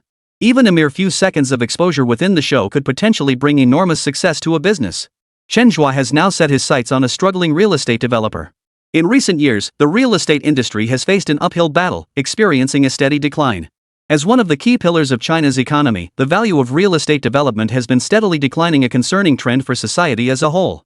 Developers are being driven to distraction by the sluggish market, and local governments are deeply concerned about the situation. It's important to note that a significant portion of local government revenue is closely tied to real estate development. As housing prices continue to fall, fewer people are buying homes, leading to a significant reduction in tax revenues collected by governments in real estate-related sectors. It's no exaggeration to say that when homes remain unsold, the pressure on government officials is no less than that faced by developers. To stimulate economic consumption and revive the real estate market, local governments have exhausted every possible measure, introducing a series of preferential policies such as lowering down payment ratios, offering home purchase subsidies, and reducing loan interest rates. However, purchasing a home remains a major financial decision. With prices often reaching millions of yuan, it is simply beyond the reach of most ordinary families. Despite substantial government support, the real estate market's sales performance has yet to show significant improvement. Given the current landscape, the trajectory of future real estate transactions appears set in stone, making any breakthrough seem as difficult as climbing Mount Everest. But the emergence of Chen Zhe has brought a ray of hope, offering new prospects. Perhaps leveraging Chen Zhe's influence could inject fresh vitality into the real estate market. If Chen Zhe could promote these properties, highlighting their advantages to a wider audience, it might not only attract local residents but also draw buyers from other cities. Relevant personnel were already crunching numbers in their heads, but while the idea sounded promising, reality proved harsh. Implementing this plan would be extremely difficult. Especially after the National Challenge Program team introduced new regulations, using the show for promotion became nearly impossible. Just as everyone felt at a loss, Chen Zhe approached them proactively, expressing his willingness to serve as a real estate sales agent. His demand was straightforward, a 100,000 yuan commission for each successful sale. Frankly, at first glance, Chen Zhe's demand seemed outrageously high. While the real estate industry has some profit margins, the current market downturn meant developers might not even earn 100,000 yuan in profit from a single sale. Chen Zhe's demand for a 100,000 yuan commission seemed far from what a typical salesperson would propose. Yet the developers were thrilled by Chen Zhe's overture. Without hesitation, they agreed to his terms. These shrewd businessmen had keenly discerned the hidden value behind Chen Zhe's move. They understood clearly that Chen Zhe's role as a salesperson was merely a front. His true purpose was to leverage that position to advertise the real estate projects. Thus, they were willing to pay him 100,000 yuan daily, not just for selling a single property, but even if he sold none. In their eyes, even paying millions daily for promotional expenses was worthwhile as long as it achieved the desired publicity effect. The show's investors, observing Chen Zhe's actions, naturally understood his true intentions. Yet at this moment, they had no direct means to stop Chen Zhe's actions. Because every word and action of Chen Zhe remained within the bounds of what the rules permitted. He was working as a real estate agent, introducing properties to clients, a perfectly normal business practice. They understood exactly what Chen Zhe was up to, yet they were left with no choice but to swallow their bitterness in silence. Netizens were initially baffled by Chen Zhe's choice, completely unable to fathom what he was scheming. However, sharp minds always emerge from the crowd. Soon, someone saw through Chen Zhe's true intentions. Everyone believed that Chen Zhe wouldn't last long in this sales job, but the 1 million yuan reward would be easily secured. It must be said that when it came to exploiting loopholes in the system, Chen Zhe possessed extraordinary skill. It seemed that no matter the era, only those who truly understood the rules could make money in this society. After officially taking on the role of real estate salesperson, it was only natural for Chen Zhe to begin introducing property listings to everyone. With his involvement, the previously overlooked development entered the public eye, and people gained a more comprehensive understanding of its layout, amenities, and unit designs. The developers were more than cooperative. To create an illusion of high demand, they immediately hired a few shills to place phone reservations for 10 units. In this way, Chen Zhe earned 1 million yuan in just one day. How exactly he made that money seemed to matter little. For the developers, paying a 1 million yuan commission seemed like a hefty expense, but in reality, it allowed them to rake in huge profits. They promptly contacted their affiliated social media influencers to release Chen Zhe's promotional video for the property online. Since Chen Zhe was already a contracted employee under their partnership, this promotional activity did not violate any regulations. It must be said that developers who have established themselves in the real estate industry are remarkably resourceful, adept at seizing every opportunity. However, this publicity also brought an unexpected negative consequence. The promotional video released by the developer exposed Chen Zhe's location to the pursuit team. The pursuit team had been searching everywhere for Chen Zhe's whereabouts, trying to pinpoint his location. This promotional video acted like a beacon, pointing them in the right direction. Now with a clear target, the pursuit team swiftly moved toward Chen Zhe's location. Perhaps the developer had anticipated this outcome, which is why they had preemptively arranged for a paid actor to ensure the promotional effect while also securing a backup plan for themselves. In this fiercely competitive society, both emotional intelligence and IQ are indispensable for making money. At this moment, Chen Zhe showed little concern for the pursuit team's movements.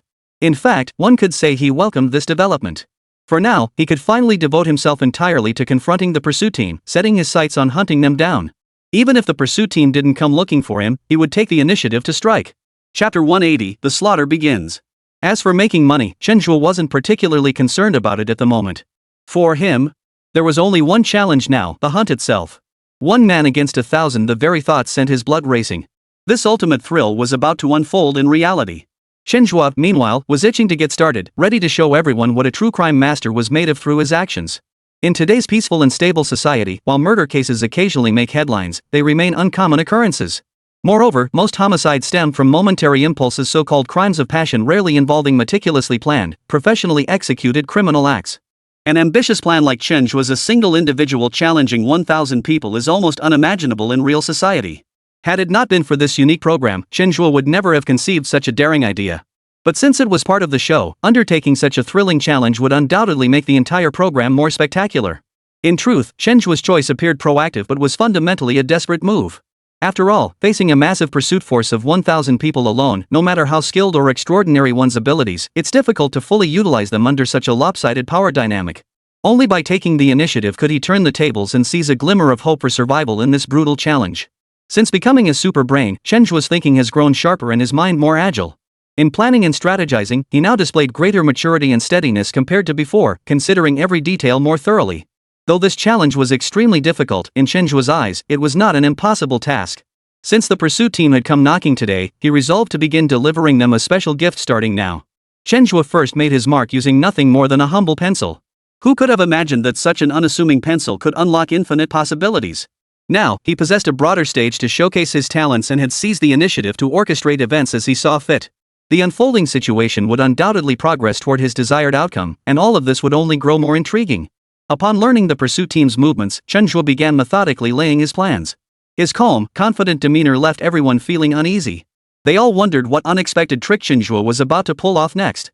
Perhaps because they knew him so well, whenever they saw that look of utter indifference to everything else, a sense of anticipation would well up inside them. Somehow, they always felt that what followed would surely bring everyone an unexpected delight. Though no one could guess what that surprise might be, they couldn't help but feel filled with anticipation. Perhaps it was precisely this uncertainty that made everything that followed brim with the potential for delight. Chen arrived at a hardware store, selecting numerous practical tools while also picking up a variety of miscellaneous items. Then, he swiftly concealed his presence and dashed toward the mountains. However, along the way, he deliberately avoided hiding his presence, instead allowing himself to be seen by others, sometimes intentionally, sometimes not. High-end hunters often preferred to appear as prey, and at this moment, Chen Zhe intended to be just such a high-end hunter. Compared to the bustling complexity of the city, the mountains and forests were clearly a far more conducive terrain for setting up ambushes. If he was going to play, he was going to play big. At this moment, Xia Yanran remained unaware of Chen Zhe's true intentions. From his perspective, the unfolding situation seemed to be progressing exactly as he had hoped. In his mind, once he successfully pinpointed Chen Zhe's location, all subsequent capture operations would become significantly simpler. Now that he had finally uncovered new traces of Chen Zhe, he would not let this opportunity slip away. All his subsequent actions would revolve around this lead. Upon learning that Chen Zhe was heading for the mountains, Xia Yanran made a decisive deployment. Each team would leave 10 personnel behind to maintain surveillance at their original positions. The remaining 900 men, he intended to lead directly to the capture site. Xia Yanran had her own reasoning for Chen Zhe's choice. In her view, Chen Zhe must have concluded that the city was too dangerous to hide in. After all, surveillance cameras were everywhere in the city, and the slightest misstep could expose his whereabouts. But once they entered the mountains, the operational feasibility would increase significantly. Therefore, his priority was to race against time and seal off the mountainous area where Chen Zhe was located as quickly as possible. Although deploying 900 personnel in the city might feel crowded and hinder full operational capacity during the capture, such numbers were actually quite manageable in the mountainous terrain. Chen Zhe was cunning and unpredictable. He dared to expose himself so brazenly under surveillance cameras, making it impossible to guarantee he didn't have further devious schemes in store. To be safe, Xia Yanan kept her wits about her and deliberately left 100 men behind for surveillance and reconnaissance. She didn't want a scenario where the main force headed for the mountains only for Chen Zhe to sneak back into the city. If that happened, they'd truly be playing into Chen Zhe's hands. Moreover, this concern wasn't entirely unfounded. After all, Chen Zhe had indeed pulled off similar deceptive maneuvers before. As the saying goes, once bitten, twice shy. Their encounters with Chen Zhe were undoubtedly a process driving her comprehensive evolution. Only by continuously honing his skills and accumulating experience could he gain the upper hand in future confrontations. Zhao Donlai and the others stared at Chen Zhe's movement patterns, exchanging puzzled glances. They found his current actions utterly perplexing. Based on their understanding of him, his sudden advance into the mountainous region didn't look like a simple escape. With Chen Zhe's skills, he could easily evade pursuit or escape anywhere. What exactly Chen Zhe intended to do remained utterly elusive. However, the trio did offer Xia Yanan a valuable suggestion to bring along the former contestant 03, Li Wendong, for this apprehension operation. Li Wendong was a world-class wilderness survival expert with extensive experience in field operations. If he could join the pursuit team, it would undoubtedly make the operation twice as effective with half the effort. Xia Yanan ultimately accepted their suggestion and personally invited Li Wendong to join. Li Wendong was filled with anticipation for this operation. He had previously missed the chance to capture Chen Zhe. Now, if he could personally end Chen Zhe's challenge journey, it would be a wish fulfilled. Chapter 181, Escaping the Realm of Mortals, Dodging the Edge of Death. All was ready, awaiting only the final push. At this fateful moment, all preparations had been quietly finalized. Xia Yanran stood at the forefront of the group, her eyes radiating unwavering resolve, a conviction that their target would be secured. Under her command, the group advanced with agile movements and powerful strides, marching resolutely toward Chen Zhe's location. This time, their objective was crystal clear: to end Chen Zhe here and now, drawing a final line under this protracted pursuit. Each pursuit had been driven by the same objective, yet each time they had returned empty-handed. This had bred a deep-seated resentment and fury within them. This time, a burning desire burned in their hearts, the desperate longing to make this the final encounter. Otherwise, how could they maintain their dignity if this continued indefinitely? As pursuers, failing to apprehend their target time and again was nothing short of a disgrace. By now, Chen Zhe had already arrived at the mountain. This mountain, known as Shaoheishan, was located in the northeast region. Its fertile soil had formed the entirely black mountain body, making it quite representative of Dalian. Facing 1,000 enemies alone was no easy feat. Strategic use of the terrain became the key to this battle. Chen Zhe possessed the divine chosen physique and the demon king's eye, making him formidable in overall combat capability. Even the world's most elite martial artists could only passively endure his attacks. His ability to anticipate opponents' movements in advance is like an unbeatable bug, creating a form of dimensional strike. Even more deadly, he possesses the skills of a superhuman intellect and the ability to hear others' thoughts.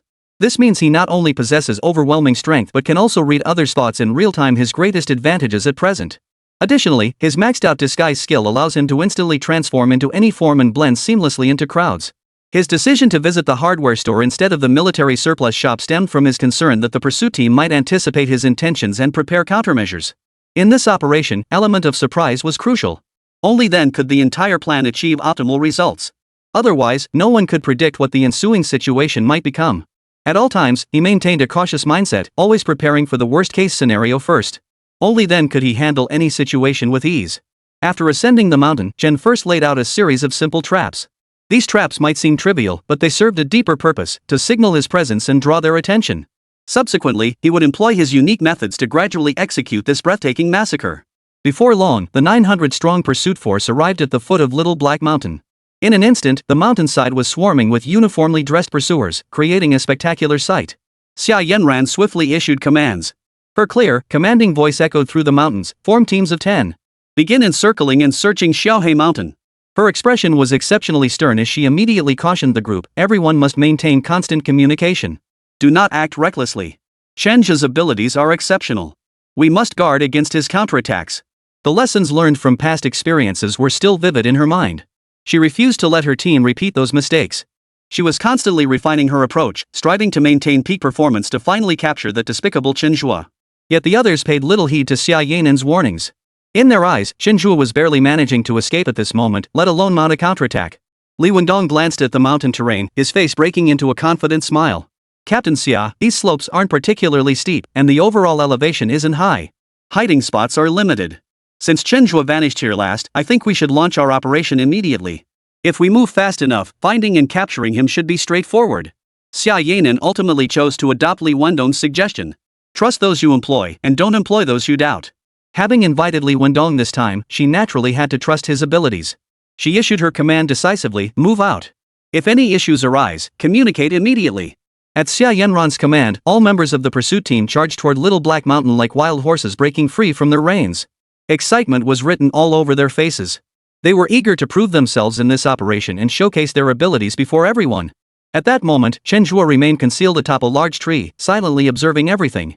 His gaze was deep and cool, like the most mysterious black hole in the night sky, absorbing every piece of information.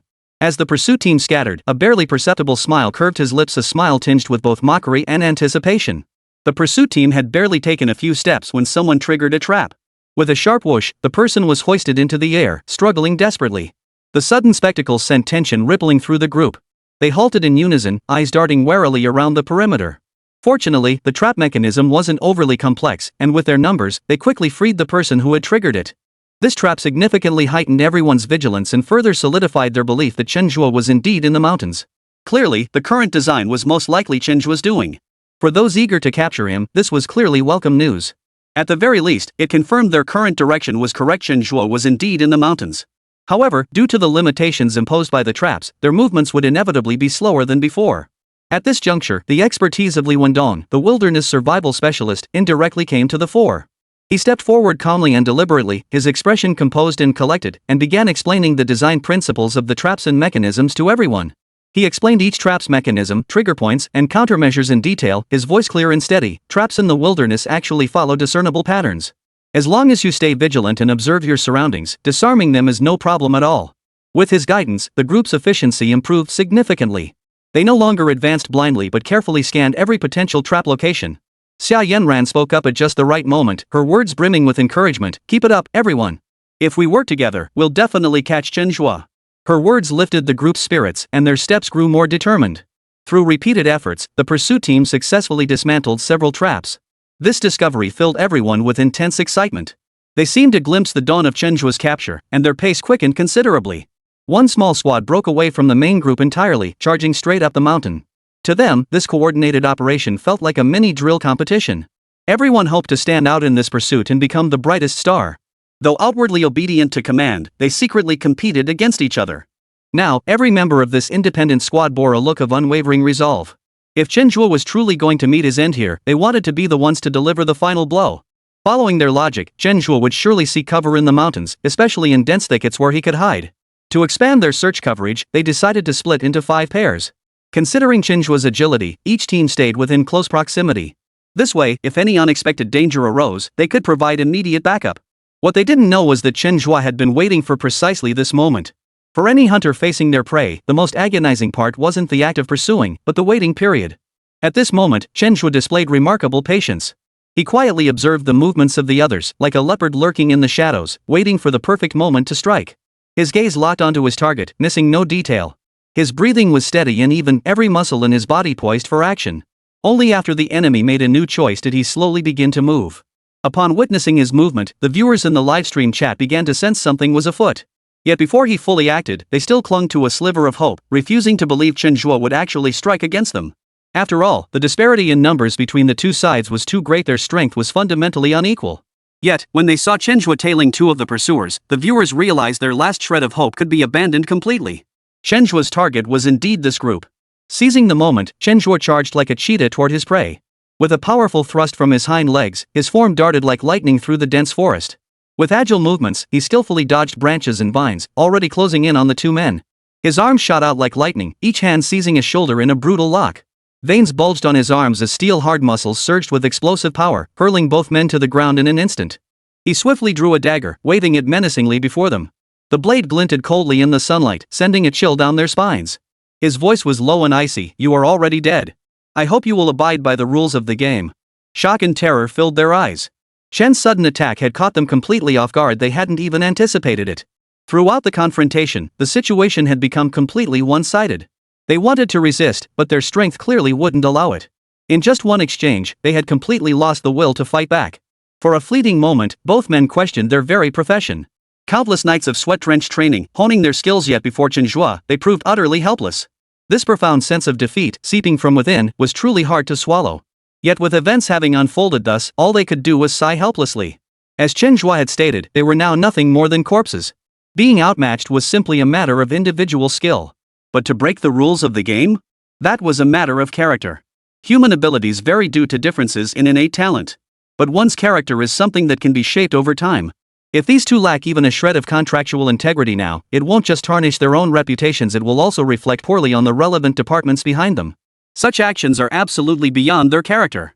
Even if they feel resentful, they will preserve their last shred of dignity. After releasing them, Chen Zhe swiftly chose to depart. His figure soon vanished into the dense forest as if he had never been there at all.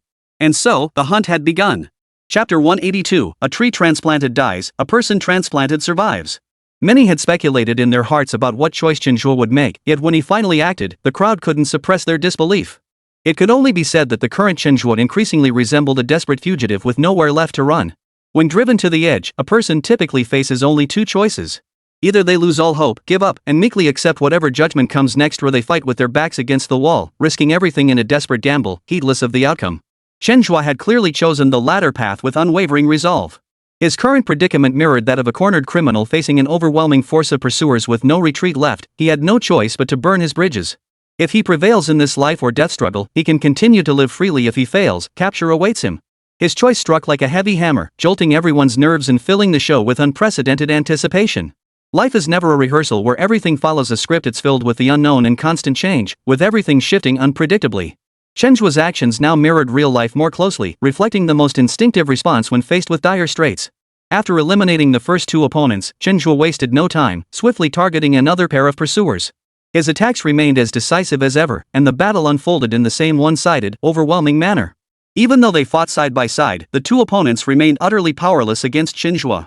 Before Chen Zhe gained complete control over them, neither could have imagined how utterly vulnerable they would prove to be. By the time they grasped the gravity of their situation, it was already too late. From that moment on, their sole purpose was to obediently serve as corpses. Whatever unfolded afterward held no relevance to them. In a mere 20 minutes, the once confident 10-man squad was wiped out without exception. Chen Zhe, the architect of this destruction, remained eerily composed. Not a trace of satisfaction graced his face, as if he had merely completed the most mundane of daily tasks. His cool composure, however, only fueled the excitement of the viewers in the livestream chat. In him, they saw boundless potential. Perhaps this round of challenges would indeed deliver an unexpected, monumental surprise to everyone. At this moment, Xia Yanran remained completely unaware of Chen Zhe's actions. But she was always highly vigilant, demanding each team report their status to her via walkie-talkie almost every 5 minutes. Up until now, every report had been normal, with no signs of trouble. Yet just moments ago, the team led by Wang Shun had suddenly lost contact. Xia Yanran's heart skipped a beat. She immediately tried calling them several times, but there was no response from the walkie-talkie. Faced with this sudden crisis, a sense of foreboding washed over Xia Yanran. She wasted no time, quickly gathering several nearby teams and rushing headlong toward Wang Shun's location. When they arrived, the scene before them left everyone stunned. All 10 members of the team, led by Wang Shun, lay motionless on the ground, clearly assassinated by Chen Zhe. Xia Yanran instinctively clenched her fists, her rage palpable. The very scenario she had feared most, the one she had hoped to avoid at all costs, had finally come to pass. But now that it had happened, blaming anyone was pointless. The immediate priority was to take swift action to prevent a similar tragedy from recurring. Before she could issue the necessary orders, Lu Feng's team sent another distress signal over the radio. Xia Yanran's heart sank. Burning with urgency, she immediately dispatched nearby personnel to provide backup. Yet by the time reinforcements arrived, every member of Lu Feng's team had perished, not a single survivor remained. In less than an hour, Chen Zhe had already taken down 20 people. Although over 800 members of the pursuit team remained, their mood had grown noticeably heavier compared to before. After all, their purpose in coming today was to capture Chen Zhe and bring him to justice. Now, however, they hadn't even caught sight of Chen Zhe, yet 2 of their own teams had already fallen victim to his deadly hand. If this continued, they feared they would all be toyed with like playthings in Chen Zhe's hands, ultimately suffering complete defeat. If such a situation were to actually arise, they would lose all face and become the laughingstock of everyone. Such an outcome was utterly unacceptable to them under any circumstances. Even if Chen Zhe was exceptionally powerful, eliminating so many people in such a short time would make them look utterly incompetent and useless. They had to fight for their pride, no matter what. At this stage, they had to find a way to turn this passive situation around. At this moment, the pursuing squad members were all consumed by rage, driven to utter madness. Their determination to capture Chen Zhe had reached an unprecedented peak. Xia Yanran's emotions were also running high. This situation had clearly surpassed all her expectations. Both teams are now merging into one. Everyone must remain vigilant at all times. Do not give the enemy any further openings. Xia Yanran issued the order swiftly and decisively over the walkie-talkie, her voice trembling slightly with emotion. What we need to do now is maintain constant, close communication. Remember, there can be absolutely no mistakes.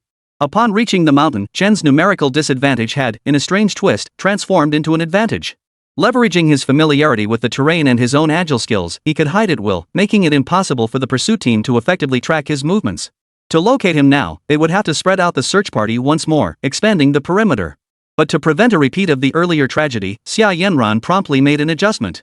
She decisively merged the two teams into one, bringing each squad's strength to 20 men. This way, no matter how exceptional Chen Zhe's abilities were, it would be impossible for him to take out 20 people at once in such a short time. Once he could no longer launch attacks with ease, it would be the pursuit team's turn to take the offensive. Then, with everyone working together as one, they could easily resolve the situation. Xia Yanran's impromptu countermeasure proved remarkably effective. Simultaneously, the unexpected deaths of two teams served as a heavy warning to the others. Everyone now moved like startled birds, becoming cautious and acting with extreme vigilance. For the time being, no further reports of casualties surfaced. Unfortunately, however, Chen Zhe's exact whereabouts remained unknown. In truth, the pursuing teams had no chance of finding Chen Zhe anymore. For he had already slipped away from Little Black Mountain without a trace. After all, he was alone now, and his strength was still relatively weak. Given his limited capabilities, he needed to maintain clear-headed awareness and resolve. The pursuit teams had become highly vigilant. He had intended to ambush another group, but found no opportunity to strike. If this stalemate continued, he feared the ultimate loser would likely be himself.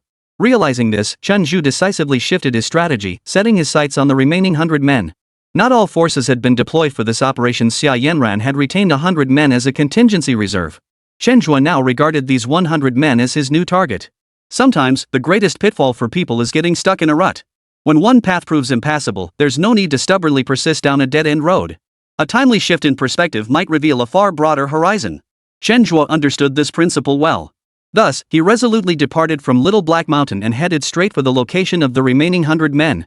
Chapter 183, Karma comes full circle. Does heaven spare anyone? A tree dies when transplanted, but a person thrives when uprooted. Chen Zhe's mind was crystal clear now, his thoughts running like a finely tuned machine. He analyzed the situation with precision, understanding how to maximize his own strengths and strike the enemy's weaknesses with pinpoint accuracy. Since the pursuit force had fixated all attention on the mountain, he would forge a different path, planning to deliver an unexpected surprise to them. Chen Zhe's departure from Little Black Mountain was captured in full by the livestream viewers.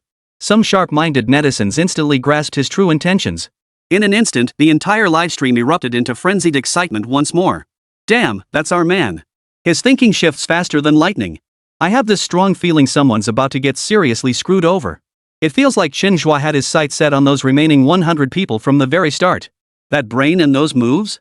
Not something just anyone can learn. You could scream daddy till you lost your voice and still wouldn't get it. Everyone grab your notebooks. Chen Zhe's masterclass in flawless crime is back in session. Haha, what kind of show is this? Feels like someone's about to explode with frustration. Netizens poured out their thoughts in the comment stream, each one buzzing with excitement.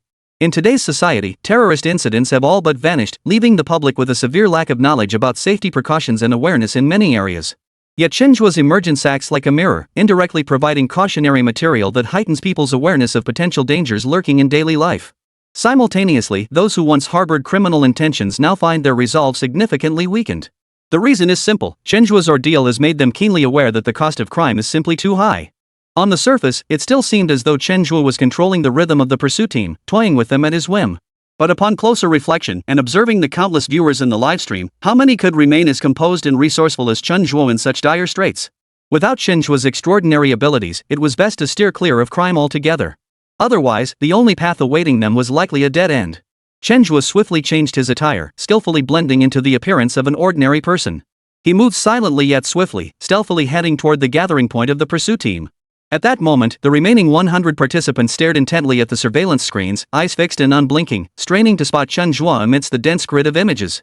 In this peculiar program, Chen Zhe now stood as the sole challenger.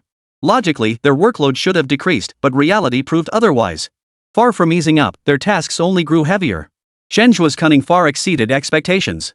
Faced with such a formidable opponent, capturing him successfully was the only viable solution.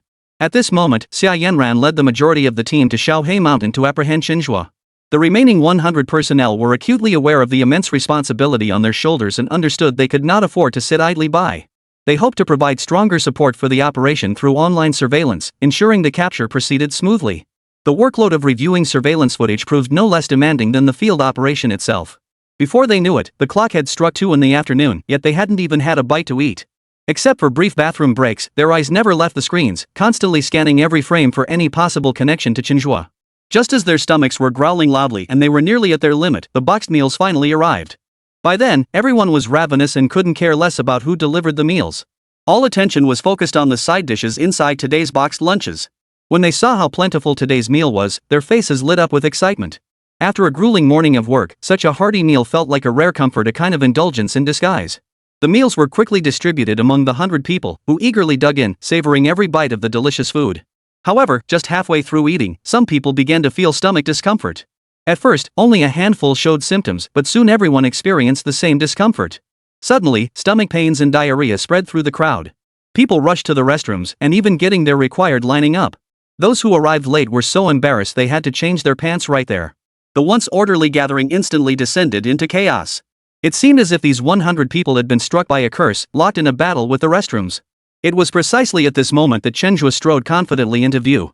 Seeing him, the crowd fell silent, their faces frozen in shock. Their first instinct was to rush forward and apprehend him, but just as they prepared to act, a wave of excruciating abdominal pain struck, forcing them to halt in their tracks. They were forced to abandon their pursuit, clutching their stomachs and turning toward the restroom with expressions of agony. Now, the members finally understood the cause of their predicament. It was clearly Chen Zhe's doing. Flames of rage burned within each of them, seething with indignation at Chen Zhe's actions. Yet helplessly, they could do nothing but seethe with rage. The agony of having such an enemy right before their eyes, within arm's reach, yet being utterly powerless to apprehend him, was beyond description. It was like standing before a woman of flawless beauty and figure, who had tacitly granted you permission to do as you pleased, yet being utterly powerless to act due to physical limitations. That profound sense of humiliation felt like a sharp blade stabbing deep into their hearts. Chen Zhe watched their flustered state, a faint, mocking smile curling his lips. He then casually plopped himself into a chair in the command center, as if the place had become his territory. The pursuit team refused to accept being toyed with by Chen Zhe. Gritting their teeth, they resolved to endure their physical agony and capture him at all costs. But before they could act, the production team informed them they had been eliminated. Hearing this news, every member instantly turned ashen, drained of all strength. They had pushed themselves to the limit, enduring the discomfort of their body's physiological changes and gritting their teeth through the pain to catch Chen Zhe. Yet now, all their efforts had resulted in elimination. Now they had not only endured all that suffering for nothing, but also wasted a pair of pants. Their frustration and helplessness reached a boiling point. At that moment, every eliminated member was overcome with fury, their anger surging like a raging tide within them. They longed to seize Chen Zhe immediately and beat him senseless to vent their pent-up fury. The more they thought about it, the angrier they became, and the urge to act on their thoughts grew stronger. The previously calm atmosphere instantly turned tense. Chen Zhe had intended to linger, savoring their helpless and furious expressions, relishing the sweet taste of victory. But suddenly, the palpable tension in the air sent a wave of foreboding through Chen Zhe. He acted decisively, activating his mind-reading ability. What he heard sent a cold sweat running down his back. Good grief, this group was seriously considering disregarding the show's rules and laying hands on him. Without a moment's hesitation, Chen Zhe made his decision to get out of this trouble spot. Staying another second risked triggering an uncontrollable situation. It was best to get out while he could. Just as he rose to leave, the pent-up emotions of the crowd erupted violently.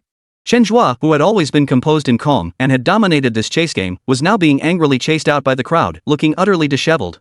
Witnessing this scene, viewers in the livestream chat were doubled over with laughter, each one more delighted than the last. What goes around comes around, no one escapes the heavens' judgment. Chen Zhe, who had always toyed with the pursuit team, had finally met his comeuppance. Chapter 184, Luring the Tiger Away from the Mountain. The joys and sorrows of mankind are not shared, I only find them noisy. At this moment, this line from Lu Sun's writings was vividly brought to life. Chen Zhe stood rooted to the spot, his expression complex. Far from feeling elated, a wave of gloom spread through his heart. He was clearly the true victor in this contest, having effortlessly disposed of 100 men with a mere flick of his wrist. This should have been a victory worthy of pride, yet the current situation felt like a runaway horse, completely beyond his expectations. Those pursuit team members showed absolutely no martial virtue whatsoever. Even after being eliminated, even considered killed by the game's rules, they still lunged at him like madmen. Chen still felt a chill run down his spine recalling that hair-raising moment. Had he not reacted with lightning speed and agile reflexes, he would likely be beaten to a pulp, barely recognizable as human. He'd intended to stand by and leisurely watch the spectacle unfold. Who could have imagined that in the end, he himself would become the most prominent spectacle in this farce? Startled awake in death's grip, only to find the clown is myself? Chen Zhe bitterly mocked himself inwardly. This world was truly absurd, nothing seemed impossible. He hurriedly left that place of strife, his steps hurried and frantic, the calm and composure of days past utterly gone. His slightly disheveled appearance now carried a touch of comicality, yet beneath that humor lay an elusive mystery. However, his unexpected state added a unique twist of amusement to a show already brimming with excitement and challenge. At the same time, on Little Black Mountain, Xia Yanran led the group in a relentless, tireless search across the slopes. Each of them now felt like a blazing fire, their excitement burning brighter than the next. After uniting and making adjustments, the entire situation shifted dramatically, ushering in a complete turnaround. From that point on, no further reports of anyone being killed emerged, meaning Chen Zhe had lost his opportunity to strike. What thrilled them even more was that they had already combed through most of the mountain. With just a little more persistence and at this pace, finding Chen Zhe was surely just a matter of time. Though the climb was grueling, sweat soaked their clothes, legs felt like lead, not a single voice complained of fatigue. On the contrary, each person was more spirited than the last, their eyes sparkling with excitement and anticipation for the unfolding situation. After all, it wouldn't be long before they could finally lay hands on Chen Zhe, the man who had caused them so much trouble. Everyone, push harder. Victory is within our grasp. Xia Yanran's voice rang out crisp and strong. As she continuously cheered the team on, she was also silently rallying her own resolve. As the final commander of this program, she carried not only her own personal honor but the pride of the entire Commander Corps. And now, under her meticulous command, the team was closing in on Chen Zhe. At this thought, a proud glow spread across Xia Yanran's face. Just because others couldn't do it didn't mean she couldn't. She silently vowed to herself that this time, she would make everyone take notice of her. Yet her fiercely determined demeanor inexplicably tugged at the heartstrings of the other three commanders. As observers with an omniscient view of the entire situation, they understood everything unfolding perfectly well. Judging by the current situation, Xia Yanran's excitement was destined to be nothing but false hope. What awaited her next was a crushing blow that would leave her utterly despairing. Yet Xia Yanran remained utterly oblivious to all this. She remained immersed in her hopeful visions of the future, eagerly anticipating the moment she would personally capture Chen Zhe. This feeling of being kept in the dark is unsettling for anyone to contemplate. Even the three commanders watching as spectators felt inexplicably heartbroken for Xia Yanran. They silently wished that, if possible, Xia Yanran could learn this cruel news later. At least that way, she could hold on to her happiness for a little longer. With over 800 people acting in concert, efficiency was assured. Time ticked by, and another half-hour passed. Members of the team were already approaching the mountaintop, panting heavily. This meant they were getting closer and closer to completing a thorough search of the entire Little Black Mountain. Yet as the final outcome drew near, the smiles on everyone's faces vanished as if swept away by a cold wind, replaced by expressions growing increasingly grave. The reason was simple: they hadn't found the slightest trace of Chen Zhe. At the foot of the mountain, they had been filled with hope, convinced Chen Zhe must be somewhere on the slopes. But as time slowly ticked away, they had combed through nearly every corner of the mountain without finding any trace of Chen Zhe. This plunged them into a fresh wave of despair, their earlier joy vanishing like bubbles bursting in an instant. By the time everyone reached the summit, Xia Yanran's expression also turned grave. Her eyes betrayed a hint of anxiety and confusion. "Are you certain we've searched every single spot?" Her voice trembled slightly. She still refused to believe Chen Zhe could vanish without a trace right under their noses. "We've searched everywhere." The group's morale was noticeably low, their responses weak and listless. Xia Yanran took it all in, her heart filled with helplessness, yet she couldn't find the words to offer comfort. After all, the situation was far from optimistic. They had painstakingly combed the entire mountain, yet Chen Zhe, who had been present moments before, had vanished without a trace, as if he had evaporated into thin air. Such profound frustration would be hard for anyone to bear. "Everyone, rest up here for now. I'll contact the surveillance team to see if Chen Zhe has left the area." After a moment's thought, Xia Yanran made a new decision. Though they had searched meticulously and remained vigilant against Chen Zhe's escape, the man was simply too cunning and agile. They might well find themselves completely outmaneuvered. To be safe, confirming the situation with the surveillance team as soon as possible would also help determine the direction of the subsequent investigation earlier. With this in mind, Xia Yanran swiftly pulled out her phone and proactively contacted the leader of the pursuit team. The call connected, and the steady beep beep beep from the receiver sounded like each pulse was striking Xia Yanran's heart. Yet, what awaited her was a persistent unanswered line. At first, Xia Yanran didn't think much of it. She reassured herself that the leader was likely occupied with other important matters and couldn't answer immediately. She then called other members of the pursuit team one after another. But without exception, every single one of them went straight to voicemail. Xia Yanran's brows furrowed deeply as a sense of foreboding washed over her. When things go awry, there's bound to be something fishy. If just one or two people didn't answer, it might not be a big deal. But if so many people were unreachable, this matter demanded deeper investigation.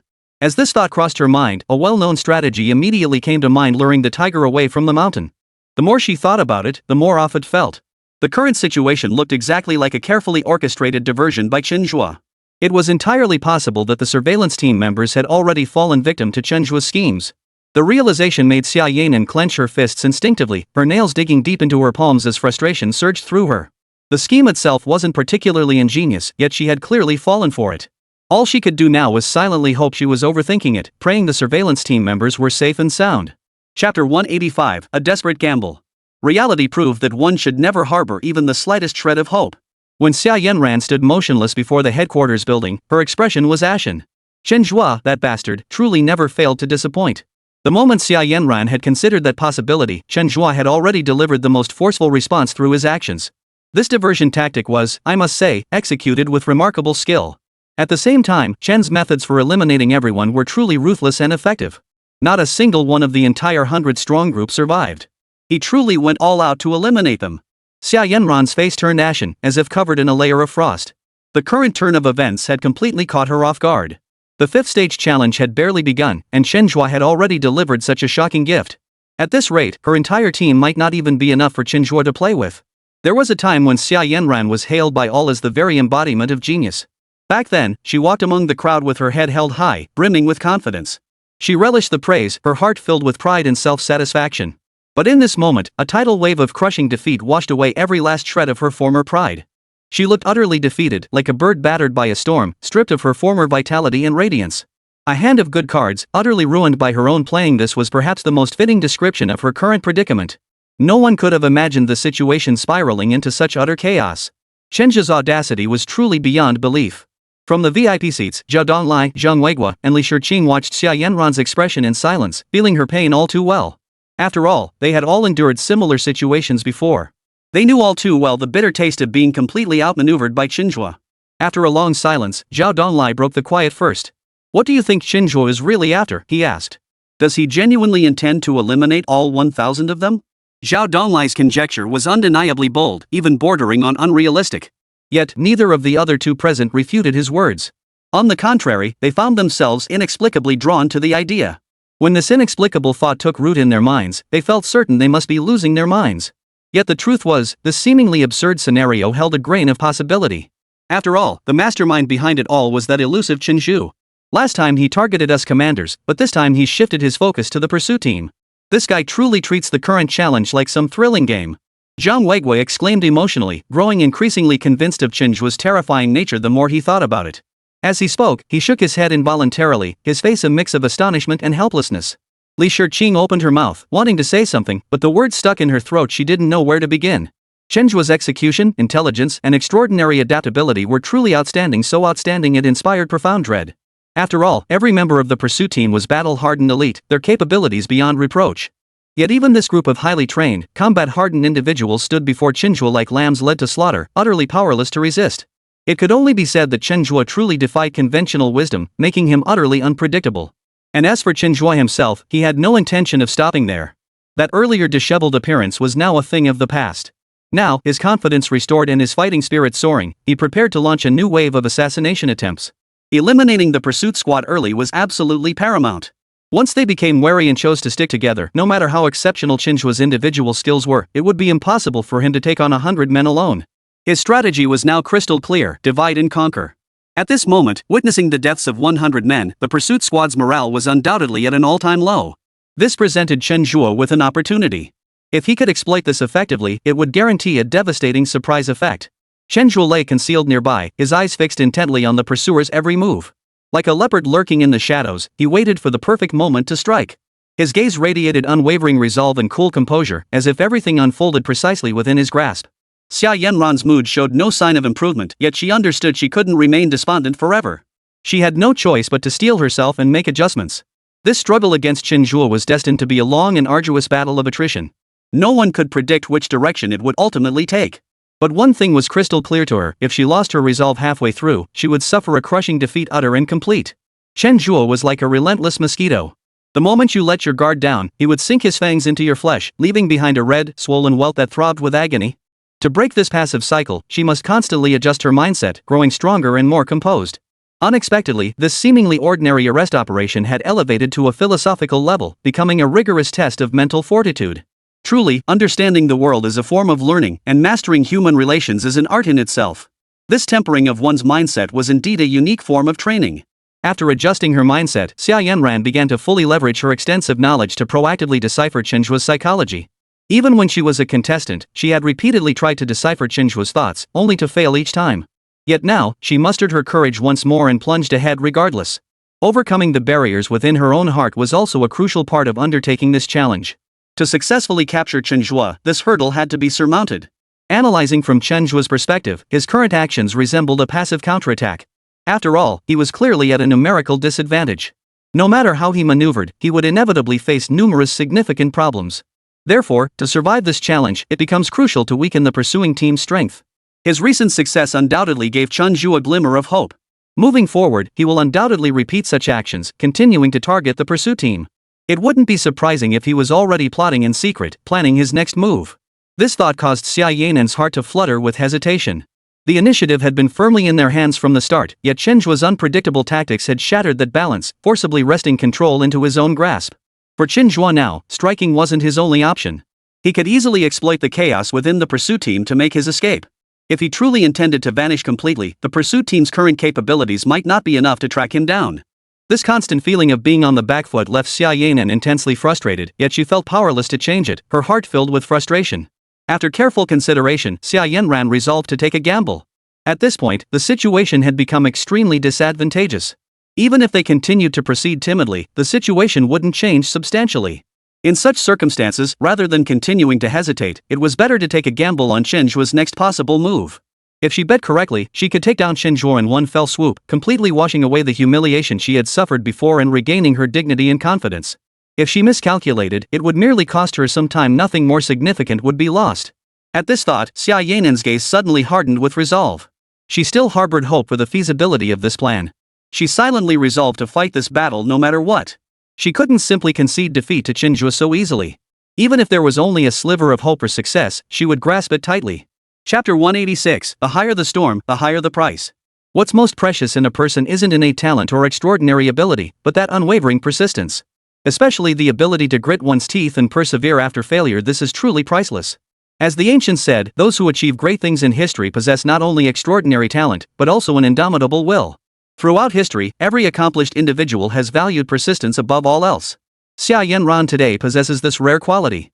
Frankly, given the abundant resources she currently commands, the somewhat disappointing situation she now finds herself in is rather perplexing.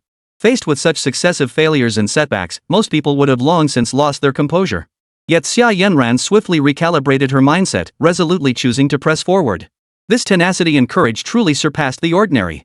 With fresh ideas in hand, Xia Yanran wasted no time and immediately began putting them into action. She swiftly pulled out her phone and discreetly contacted each team leader one by one. Over the phone, she articulated her bold new plan with earnest conviction and clear logic. She was preparing to execute an extremely risky plan, sacrificing 300 people to create a bait station. In Xia Yanran's view, to successfully catch fish, one must first master the art of baiting the spot. Only by drawing the fish closer and lulling them into a false sense of security could they ultimately be hooked. Regardless of what Chen Zhe was scheming at that moment, if she truly went through with it, given his character and style, he absolutely could not remain indifferent. When the team leaders heard Xia Yanran's bold proposal, an indescribable sense of recklessness surged within each of them. They couldn't help but marvel inwardly at how audacious Xia Yanran's move was, something they themselves would never have dared to imagine. Yet, despite the sheer audacity of the plan, a faint glimmer of anticipation flickered within each of them. After all, Chen Zhe was an opponent of formidable strength. Facing such a formidable foe, shifting their approach and attempting bold, innovative maneuvers might just yield unexpected surprises and results. Though the cost of this plan was indeed steep, upon careful consideration, it wasn't entirely unacceptable. After all, they had ample manpower. By utilizing resources wisely, this gamble might just secure ultimate victory. After a heated, chaotic discussion, everyone unanimously agreed with Xia Yanan's proposal, pledging their fullest support. With their backing secured, Xia Yanran's heart swelled with excitement. At the very least, it proved her idea wasn't entirely without merit. It held a certain degree of feasibility. She promptly sent out messages in the group chat, issuing specific orders to several teams.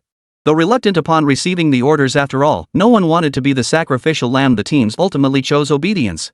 As long as they could contribute to capturing Chen Zhe, even if they were ultimately eliminated, they would have no regrets. That very night, members of many pursuit teams began to stir with discontent. Gathering together, they bitterly complained about Xia Yanan's command, vehemently insisting that her missteps had caused such extensive casualties. Faced with this discontent, Xia Yanan did not retreat or compromise. Instead, she displayed her characteristic assertive style, responding without mercy. Her words were sharp and unsparing, leaving no room for compromise.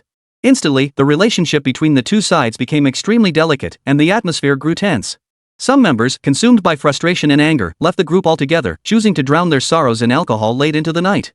They felt their efforts and sacrifices had gone unrewarded, their sense of injustice and resentment reaching a boiling point. Faced with this sudden conflict, netizens were taken aback. Yet upon reflection, many found the situation understandable. After all, before joining the group, each member had been an elite performer in their respective fields, carrying their own pride and dignity. Even after being assembled into a group, this deep-seated pride remained intact. Yet during the operation to apprehend Chen Zhe, his series of masterful maneuvers and elusive actions utterly trampled their dignity. At first, this feeling might not have been obvious, but over time, the resentment and bitterness in their hearts gradually accumulated until it finally erupted. Thus, such a clash was, of course, inevitable. Netizens didn't approach the sudden clash with a spectator's mindset. Instead, their hearts were filled with heartache. They all knew these officers had been working diligently, often sacrificing sleep and enduring hardships to apprehend criminals. Yet the criminals' cunning elusiveness has consistently thwarted their efforts. The agony and pain endured throughout this process are feelings only they themselves truly understand. Although this is currently just a simulated escape game show, it clearly reveals the true nature of these ordinary workers in real life. Their work is far from the easy job many imagine. They too face all kinds of troubles and problems. Moreover, unlike other professions, the thoughts and pressures weighing on their minds often must be silently endured alone. For they bear the expectations of the party and the nation, the trust and hopes of society and the people. While sympathizing with these team members, viewers also keenly sensed another crisis: Chen Zhe. The sudden emotional breakdown in the opposing team presented Chen Zhe with an unparalleled opportunity. He had been lying in wait, constantly seeking the most ideal moment to strike. Now, these individuals who had strayed from the organization clearly became targets Chen Zhe could strike against. Yet, Chen Zhe did not act rashly at this moment. Although the emotional breakdown seemed plausible, Chen Zhe couldn't shake the feeling that the situation was riddled with suspicious and peculiar details. Compared to the pursuit team, he had only one chance. Failure meant no second chances. In choosing his course of action, he must be meticulously cautious. Without absolute certainty, he absolutely could not strike lightly.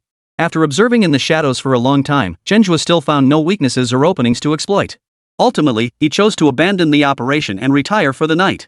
In his view, regardless of the other party's true intentions, this matter should not be rushed. After all, there was no such thing as a free lunch, nor would a cake be delivered to one's doorstep without reason. Until the situation was fully understood, it was better to err on the side of caution. Meanwhile, Xia Yanran tossed and turned all night, unable to sleep.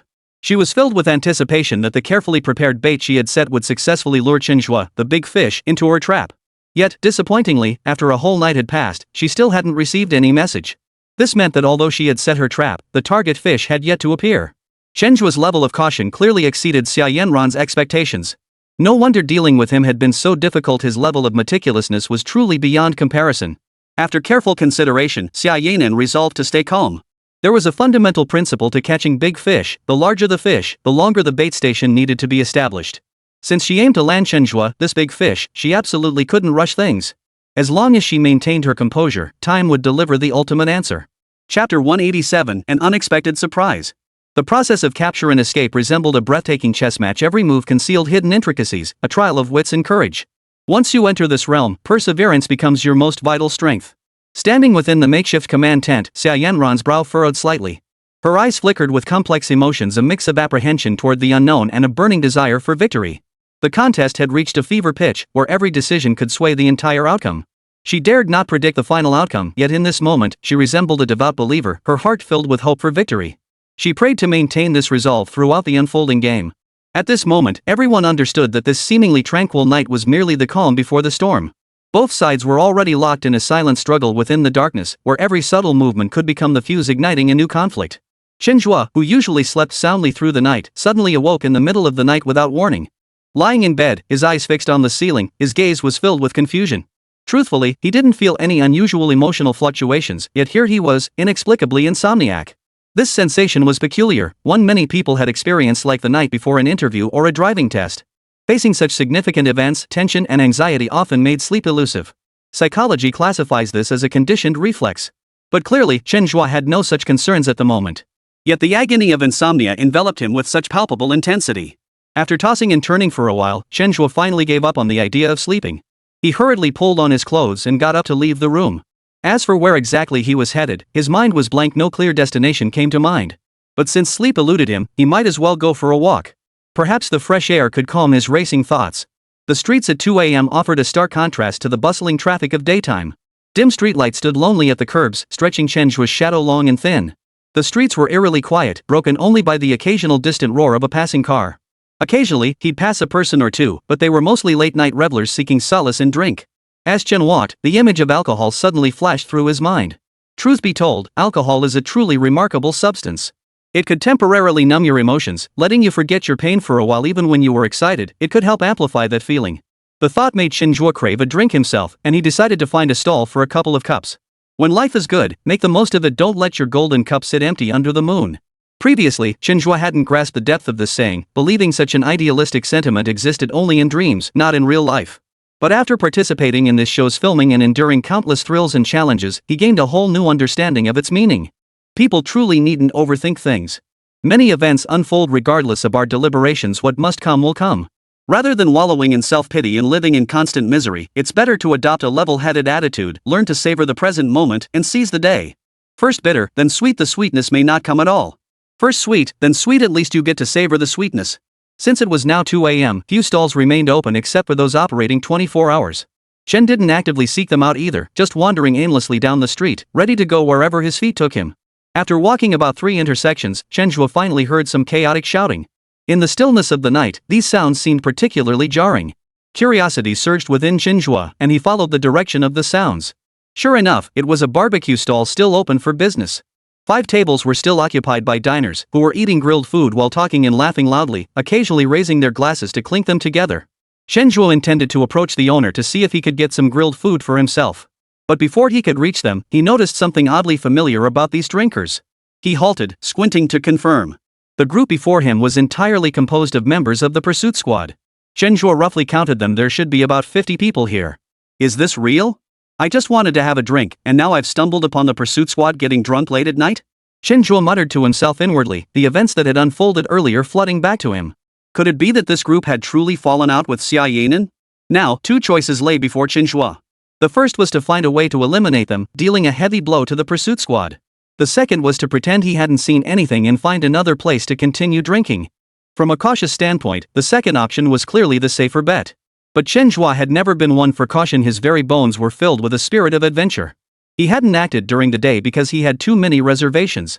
But now, with these men practically walking into his trap, he saw no reason to pass up such a golden opportunity. As for whether there were ambushes nearby, Chen Zhe didn't care much either. After all, with the system at his disposal, escaping would be as easy as turning his hand over if he chose to flee. Having made up his mind, Chen Zhe began executing his plan. For now, the simplest and most effective method was undoubtedly drugging them. But most people had already eaten their fill. Even if he laced the food, it wouldn't necessarily take care of everyone. Rather than going through the trouble twice, it was better to strike decisively. Hidden in the darkness, Chen Zhe quietly observed the barbecue stall. Seizing the moment when someone got up to use the restroom, he swiftly and stealthily followed. His movements were silent, like a leopard lurking in the darkness. His individual combat skills were already superior to theirs, and now that the group was drunk and their reaction slowed, they were no match for him. In just half an hour, he had cleanly disposed of 10 men. Facing the remaining 40, Chen remained patient. Like a seasoned hunter, he calmly sought out his next target, taking them down one by one. Even a night out drinking brought unexpected rewards. Chen Zhe couldn't help but wonder if his luck was borderline supernatural. After taking out 50 men, he didn't linger. He swiftly departed the scene. He decided to find a concealed location to observe everyone's subsequent reactions. By dawn the next day, sunlight bathed the land. When the rest of the pursuit team discovered another 50 had been killed, the entire group erupted in chaos. They all pointed the finger at Xia Yanan, blaming her incompetent leadership for this outcome. Dissatisfaction with Xia Yanran grew rapidly. Refusing to follow her commands, members began splitting off to form their own factions, each vowing to lead their people in capturing Chen Zhe. In an instant, every group descended into utter chaos. Unexpected infighting erupted without warning. Chapter 188, The Sharp Tongue Emerges, a Ruthless Scheme. The sudden outbreak of infighting detonated like a heavy bomb, sending shockwaves through the calm waters of the pursuit operation far exceeding anyone's expectations. By all accounts, this pursuit team was meticulously selected from the elite ranks, possessing unparalleled professional competence and ironclad discipline. Even if temporarily assembled, their coordination might be lacking, but under no circumstances should internal strife manifest as mutual recrimination. After all, such behavior was like a cancerous tumor, rapidly eroding team unity and morale, dragging the entire operation into a quagmire. When the first signs of discord emerged, netizens paid little heed. In their view, emotional fluctuations are natural, and occasional outbursts under the intense pressure of a manhunt are perfectly understandable. Everyone assumed it was merely a temporary emotional release. Once this phase passed, everything would return to normal and resume its previous orderly state. Reality, however, defied everyone's expectations. After the 50 individuals were dealt with, the pent-up resentment among the remaining pursuit team members ignited like a lit powder keg, erupting instantly. Their resentment towards Xia Yanan intensified dramatically. The once tightly knit team now resembled a herd of wild horses breaking free from their reins, completely beyond control. Xia Yanran's authority within the group plummeted.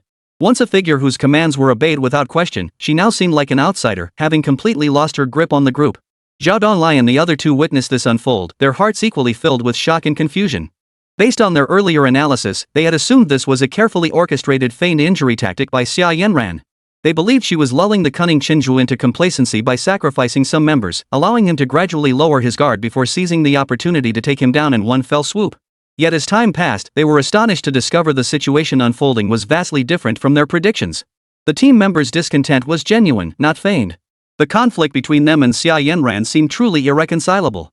This meant that the seemingly formidable pursuit force was now effectively leaderless, reduced to a disorganized mess. This situation undoubtedly compounded the difficulties of the pursuit, and no one could predict how events would unfold from here. Yet Xia Yanran, the mastermind behind it all, found the current situation deeply satisfying. She even briefly succumbed to the illusion that the resentment was genuine. This internal strife seemed flawlessly executed.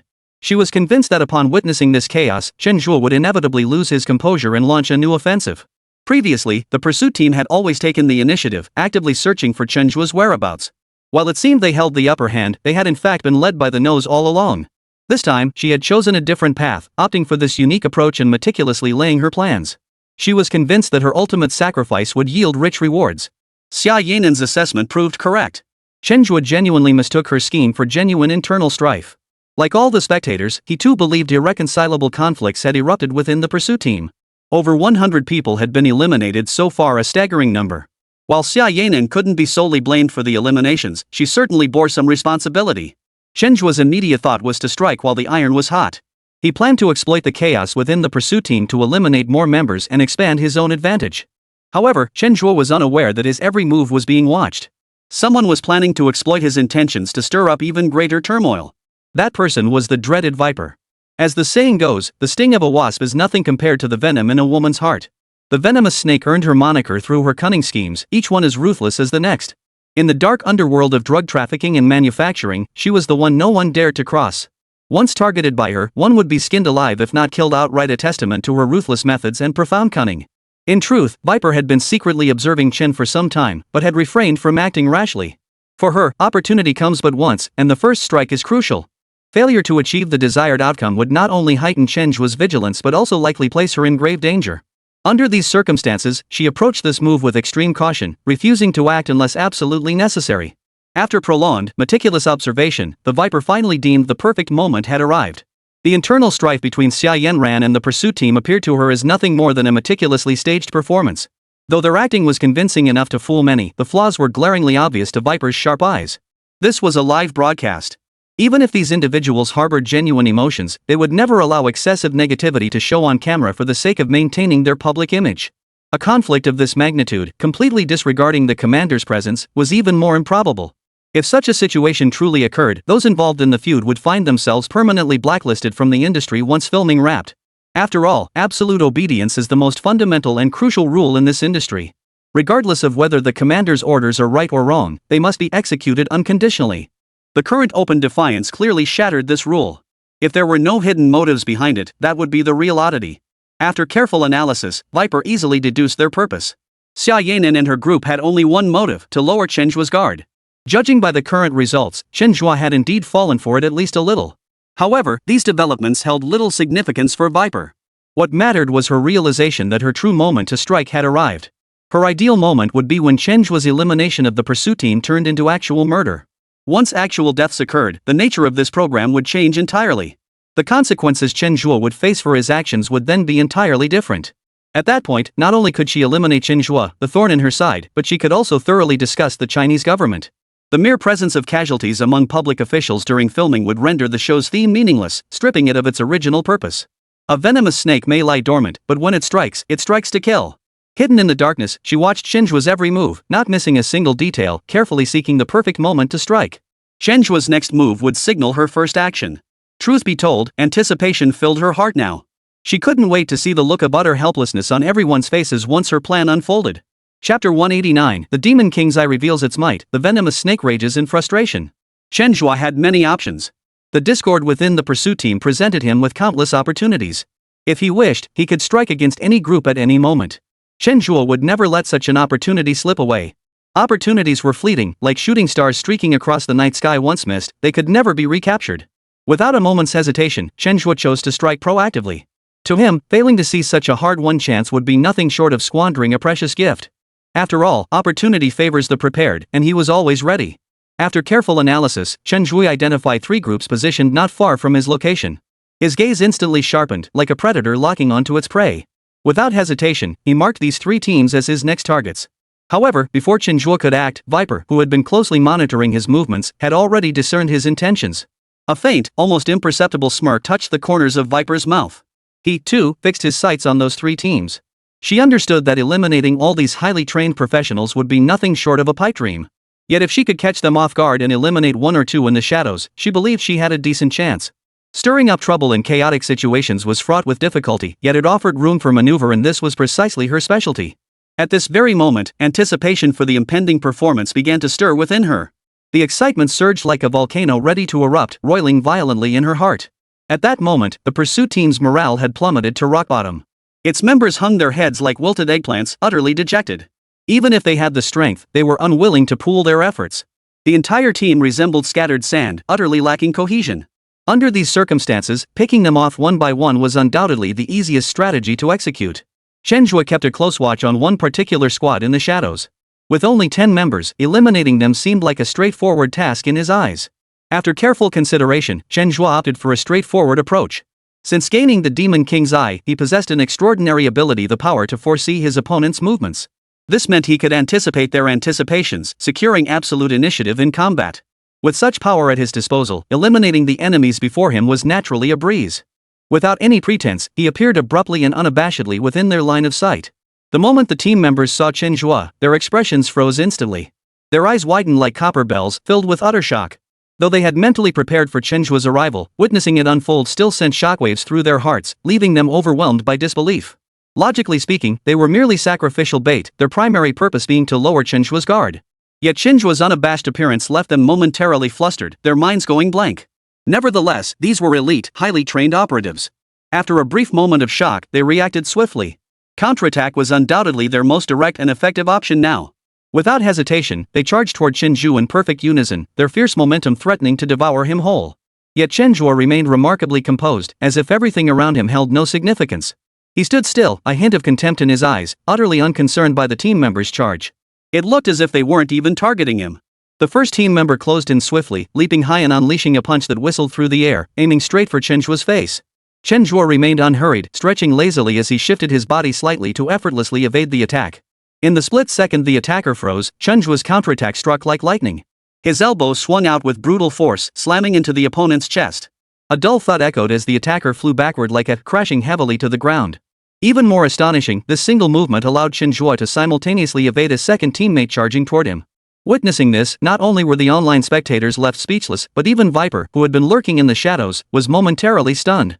Chen Zhe's skill seemed even more exceptional than anticipated.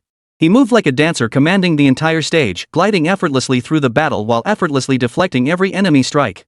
Even as he evaded attacks, he delivered devastating counterstrikes. Such mastery was nothing short of miraculous, leaving everyone in awe.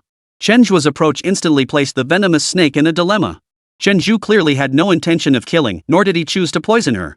If she forced an attack now, regardless of success rates, she risked exposing her position and plunging into an irreversible catastrophe. The ever-cautious Viper would never commit such foolishness. With almost no hesitation, she decisively abandoned this opportunity to strike, choosing instead to plan her next move and wait for a better moment. Within mere moments, every member of the squad lay knocked to the ground by Chen Zhe. Chen Zhe clapped his hands, a smug smile spreading across his face. He then drew his dagger and waved it at the group, the implication clear. Had this been a real fight, the dagger would already be piercing their bodies. The eliminated team members felt a complex mix of emotions, their faces etched with frustration and resignation. Elimination itself wasn't the issue, they had long prepared themselves mentally for that possibility. But being eliminated in such a humiliating manner left them seething with resentment. They had suffered a major humiliation in front of everyone. Yet no matter how unwilling they were, they had no choice but to accept this reality. After all, they were simply outmatched. Chen Zhe lingered no longer. After successfully eliminating another 10 players, he swiftly moved on to the next group. This time, he didn't intervene personally. Instead, he fully leveraged the power of his demon king's eye to orchestrate a series of seemingly coincidental events. The eliminated members remained utterly bewildered until the very end, clueless about what had transpired, convinced their misfortune was solely their own fault. Viper remained glued to Chen Zhe's side, never taking his eyes off him for a moment. He desperately tried to find an opening in Chen Zhe's moves, but once again, he came up empty-handed, unable to spot a single flaw. From then on, Chen Zhe entered a frenzied harvesting mode. Armed with his extraordinary analytical skills and boundless imagination, he devised one ingeniously crafted elimination after another, executing seemingly impossible kills. Had this not been a televised show, any single one of his tactics would have sparked nationwide sensation. The more dominant Chen Zhe became, the more frantic Poison Snake grew. Her plan had been meticulously prepared, flawless in every detail, just waiting to be executed. But who could have predicted that Chen Zhe would be like some kind of freak, pulling off one absurdly brilliant move after another, completely disrupting her plans? It wasn't that she didn't want to strike, she simply couldn't find an opening. If things continued like this, her carefully laid plans might very well come crashing down. This passive situation was clearly not her style. It seemed she'd have to devise a new plan. This time, she would take complete control of everything. Chapter 190, Simulation turns to combat and someone dies. Being led by the nose felt like thorns digging into her back, an unbearable torment for the venomous snake. All these years, she had been the one calling the shots in the underworld. When had she ever suffered such humiliation? Given the circumstances, she refused to sit idly by. She resolved to preemptively position herself and launch her own counteroffensive. In this survival simulation show, Poison Snake knew Chen Zhe could only eliminate the pursuit team through extreme measures: murder. A bold and sinister plan gradually took shape in her mind. If she could eliminate someone early and then cleverly frame Chen Zhe for the crime, creating the illusion that he was the one who struck, she might achieve the same result while also plunging Chen Zhe into an inescapable abyss. Armed with this new idea, Viper eagerly began preparing her next move. She secretly observed every participant in the program, searching for the perfect sacrificial lamb while meticulously planning how to establish an airtight alibi and skillfully steer suspicion toward Chen Zhe. However, just as she was intensely preparing to execute her plan, a bombshell of an announcement completely disrupted her rhythm. As the production team announced the latest elimination by Chen Zhe, they discovered one member of the pursuit team lying motionless like a statue. The others rushed to assist, only to discover a cold, stiff corpse. The lifeless sight sent chills down their spines. A simulated escape show had actually produced a real death. The news spread like wildfire, its gravity far exceeding anyone's expectations. Upon learning of the incident, Venom was filled with surprise. Yet the unfolding events strangely aligned with her original expectations. She had intended to deliver such a surprise to everyone herself, never expecting someone else to execute this insane plan before her. For her, it felt like a stroke of luck, sparing her a great deal of unnecessary trouble. Now, she resolved to quietly watch from the sidelines, eagerly anticipating how the production team and Chen would handle this thorny situation. As the show's executive producer, Yan Ming now felt as if he'd fallen into an abyss, enduring unbearable agony. Until now, this show had been his greatest pride. From preparation to broadcast, every step had been poured into with his heart and soul. After airing, the show had achieved one miracle after another in both viewership and entertainment value, effortlessly becoming the hottest program of the moment, arguably even dominating the variety show landscape. However, this unexpected incident struck like a bombshell, catching the production team completely off guard and instantly undoing all their previous efforts. The show's original intent was to combat crime, prevent crime, and spread positive energy to the public. Yet now, despite the loud slogans, someone openly challenged the production team's authority and succeeded in doing so before a national audience.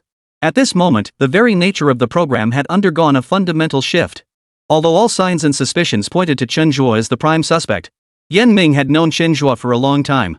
Based on his understanding of Chen Zhe, he was absolutely certain that Chen Zhe could not be the real killer. At this juncture, however, his personal convictions seemed insignificant. The crucial question was what those pulling the strings behind the scenes intended to do. Ever since the incident occurred, Yan Ming's phone had been ringing off the hook. Official supervisors involved in the program called one after another demanding accountability. Each accusatory question felt like a heavy hammer striking his heart. If a reasonable explanation for this incident could not be provided, the panic it would cause among the public would be unprecedented, posing a massive challenge even to the relevant authorities across the entire nation. The production team had now completely lost control of the show. From the moment the deceased contestant appeared, this show ceased to be an ordinary variety program and transformed into a genuine crime scene. And in the eyes of the public, the identity of the killer seemed all but confirmed. Chen Zhe. Following the directives from higher-ups, Chen Zhe must now be located at all costs and apprehended. Previous pursuit teams, to maintain the simulated nature of the program, were not equipped with live ammunition, which to some extent constrained the personal capabilities of the team members. But now, as the program's nature shifted from simulation to real combat, the team members' attitudes naturally underwent a profound transformation. They now bore the weighty responsibility of apprehending the killer, becoming true warriors. At critical moments, they could even resort to firearms to resolve the situation. Zhao Donglai and his two companions stood utterly bewildered, never having imagined the situation would spiral so completely out of control. They had briefly crossed paths with Chen Zhe before and understood his temperament to some extent. To them, it was clear there was more to this incident than met the eye. Without hesitation, the trio resolutely joined the investigation team, determined to uncover the truth and clear Chen Zhe's name. Frankly, no matter how you looked at it, this matter demanded a thorough investigation. If the truth were buried, the repercussions would snowball, and the subsequent responsibility would be unbearable for anyone. The internet was already flooded with discussions about this incident, with comments and analyses everywhere.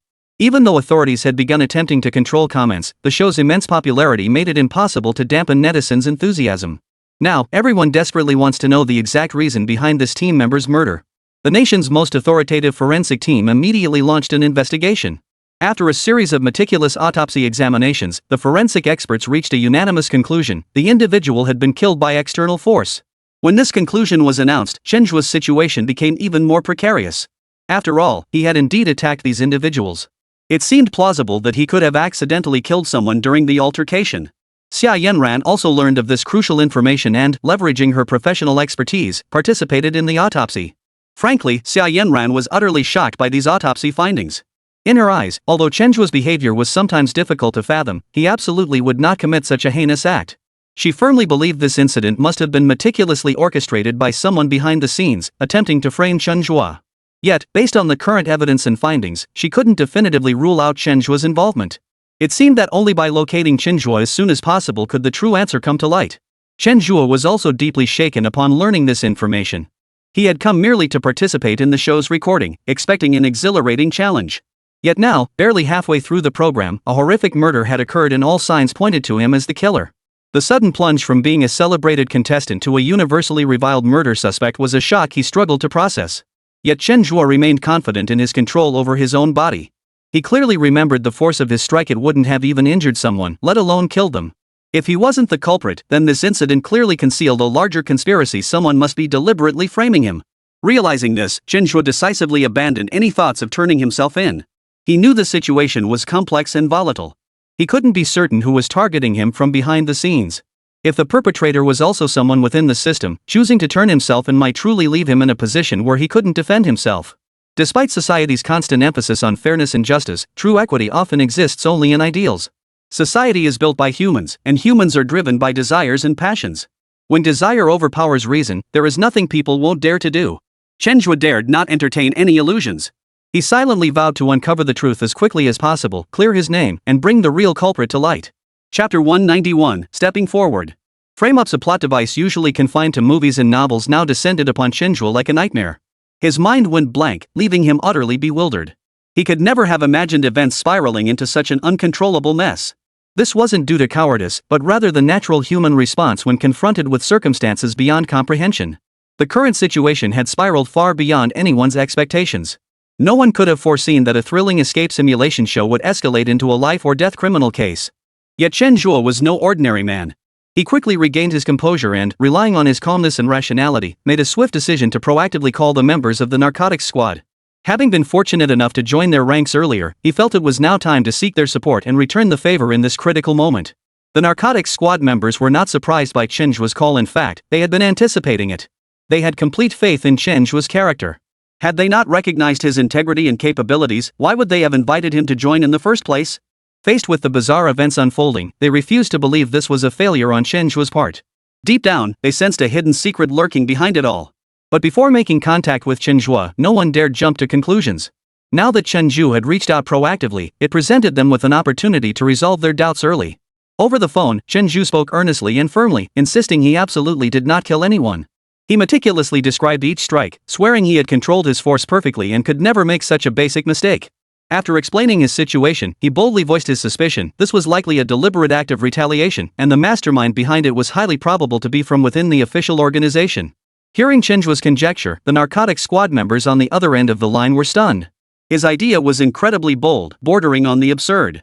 Yet in the current complex situation, they had no choice but to seriously consider more possibilities. After discussion, the squad made a promise to Chen Zhe they would conduct a confidential internal investigation and spare no effort to clear his name. However, compared to Chen Zhe's suspicions, they were more inclined to believe the incident was perpetrated by outsiders. While they couldn't entirely rule out the possibility of a rogue element within their ranks, given the unique nature of the program, those seeking stable advancement within the system would be unlikely to risk such a reckless act. After all, if exposed, the consequences would extend far beyond career setbacks. They would face disgrace, ruin, and imprisonment. Those who had achieved success through official channels were no fools. They certainly wouldn't sacrifice the greater for the lesser. However, the truth of the matter cannot be hastily concluded. Only by working together can we strive to uncover the facts as soon as possible. The communication with the narcotics squad gave Chen Zhe some reassurance. At least he knew there were still people willing to believe in his innocence.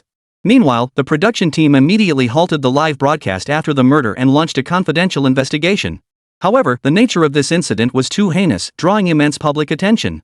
Netizens were extremely dissatisfied with the production team's approach. They took to the internet en masse, arguing that the production team should broadcast the entire investigation process. Only then would it align with the show's theme of combating and preventing crime, and only then could the public truly understand the truth. As the online backlash intensified, the pressure on the authorities grew daily. It was at this critical moment that executive producer Yan Ming proposed the idea of resuming the live broadcast. This proposal was not a rash, impulsive decision, but rather the optimal choice reached after careful deliberation. As netizens pointed out, restoring the live broadcast was imperative to salvage the production team's reputation and rebuild public trust in the government. Had the program's theme not been so serious and socially significant from the outset, the production team's decision to halt the live broadcast after the incident might have been more understandable. But precisely because the program had centered on combating and preventing crime from the outset, abruptly abandoning the live broadcast after a murder occurred during filming inevitably made it seem like the production team was acting suspiciously.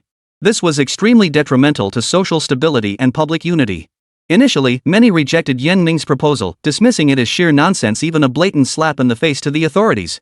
Yet in this predicament, everyone must acknowledge that while bold, this decision might just be the key to turning the tide.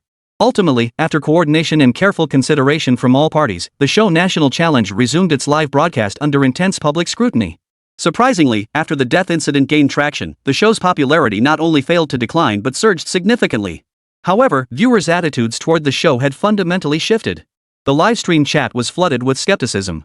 Viewers raised strong doubts about the authenticity and safety of the program's content, as well as the production team's ability to handle crises. To reverse this unfavorable situation, pinning the blame on Chen Zhe seemed to be the only way out. But this time, the significance of catching Chen Zhe was entirely different from before. Previously, it was merely to eliminate him from the show. Now, however, it was about bringing him to justice and thoroughly investigating the truth behind this murder case. Just as everyone's attention was focused on how to apprehend Chen Zhe, he made a move that caught everyone completely off guard. He activated the live streaming equipment provided by the production team, stepping in front of the camera to address the audience directly. "I am aware of the death of the Pursuit team member. I can assure you with absolute certainty, I did not kill that person." Chen Zhe's gaze was unwavering, his tone sincere. "However, I cannot yet definitively identify the true killer. But please believe me, I will provide answers as soon as possible. I ask for your patience. I am truly innocent. I am not the murderer." Chen Zhe's explanation sent ripples through the calm waters of the internet, sparking a storm of reactions. Voices erupted from all sides. Some chose to believe him, convinced he was indeed framed and that the real culprit must be someone else. Others stubbornly insisted this was Chen Zhe's scheme, that he was no longer satisfied with simulated escape games and was now challenging society and the law through real-world actions. Regardless of public opinion, it was undeniable that Chen Zhe's influence was steadily rising. This development was clearly not what the authorities wanted to see. They began to unite, determined to locate Chen Zhe and bring him to justice as quickly as possible. In their view, regardless of whether Chen Zhe was the murderer, he should not be leading the investigation into this case. He should have cooperated with the official investigation from the very beginning.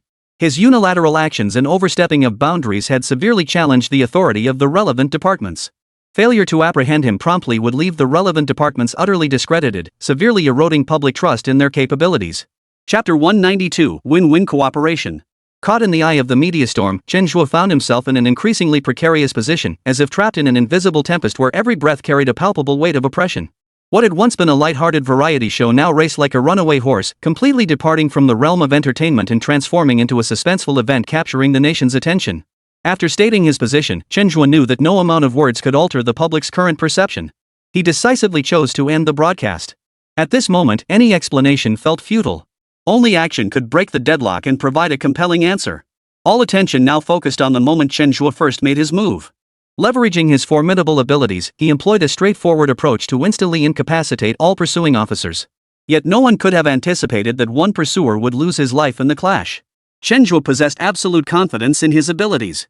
He clearly remembered the force he had applied, and by his judgment, it was impossible for such a severe consequence as death to occur. Clearly, behind this seemingly straightforward confrontation lay hidden secrets. Someone else must have secretly interfered. Chen Zhe silently pondered that if he could examine the body himself right now, with his top-tier forensic knowledge readily available, there might still be a chance to turn the tables. Yet he also understood the immense difficulty of such an endeavor. If caught examining the body without authorization, he wouldn't just fail to clear his name, he'd plunge into an even more hopeless predicament, stripped of any chance to explain himself. After deep deliberation, he temporarily abandoned the idea of an autopsy and instead pinned his hopes on another avenue: reviewing surveillance footage. The fact that this frame-up had been orchestrated with such precision against him suggested the perpetrator's scheme followed a meticulously logical structure. The perpetrator must have swiftly orchestrated a series of clever arrangements after he acted. If he could locate the surveillance footage from that time and meticulously analyze every detail, he would surely uncover the flaws and lift the veil of truth. While being branded the murderer brought Chen Zhe overwhelming negative repercussions, it also had an unexpected upside. His reputation points had surged to over 1 million during this storm. The sheer shock value of the murder, especially when linked to a high-profile figure like Chen Zhe, instantly sent shockwaves through society. Even before the case reached a definitive conclusion, public scrutiny and discussion surrounding Chen Zhe had reached unprecedented levels. As the central figure in the incident, Chen Zhe's own reputation has soared accordingly. Retrieving surveillance footage was no difficult task. During the live broadcast, both Chen Zhe's own camera angles and those of the pursuit team had become the most compelling raw evidence. A glimmer of hope ignited within Chen Zhe. He believed that by meticulously analyzing these videos frame by frame, he could uncover inconsistencies and clear his name. He wasted no time eagerly pulling out his phone and quickly locating the relevant surveillance footage. Reality, however, poured a bucket of cold water over his hopes, dousing them mercilessly. He replayed the livestream footage over and over, his eyes glued to the screen, scrutinizing every minute detail. Yet the results were profoundly disappointing. He found no evidence of anyone else's involvement. On the contrary, the clues within the footage only deepened the suspicion surrounding him. This turn of events caught Chen off guard, leaving him filled with frustration and confusion. The situation had grown increasingly complex, bordering on the incomprehensible. Chen Zhe began to doubt himself. Could he really have accidentally killed the other person? But the moment that thought surfaced, he decisively dismissed it. This wasn't him trying to absolve himself, rather, he found the notion utterly preposterous. If he couldn't even trust himself, how could he expect others to believe him? Yet if the problem didn't lie with him, then when and where exactly had it occurred?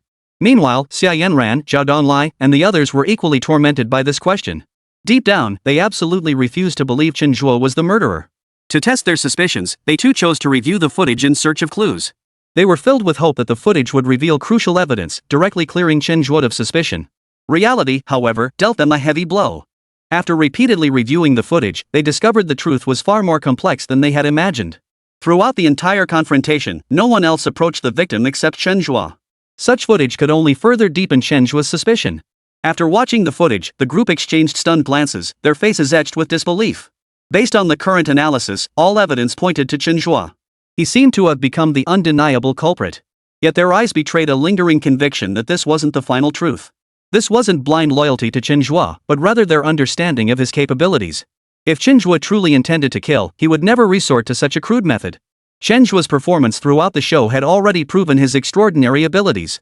Even executing a perfect crime would pose no challenge to him.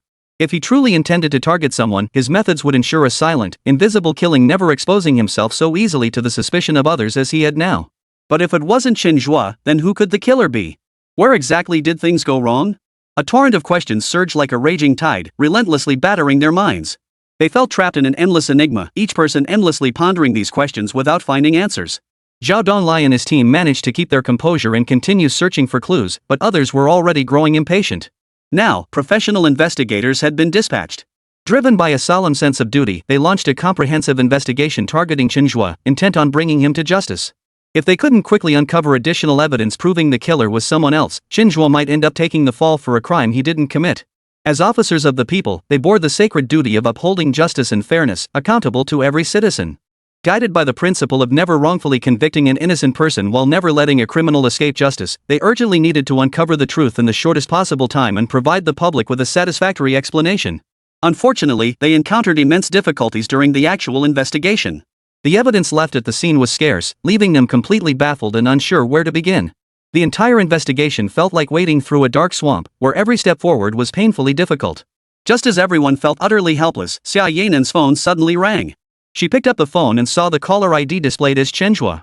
"Miss Xia, do you believe I'm the murderer?" Chen Zhe asked bluntly as soon as the call connected. Upon hearing the question, Xia Yanran paused briefly before finally heeding her inner voice and replied firmly, "To be honest, I don't believe it." "Thank you."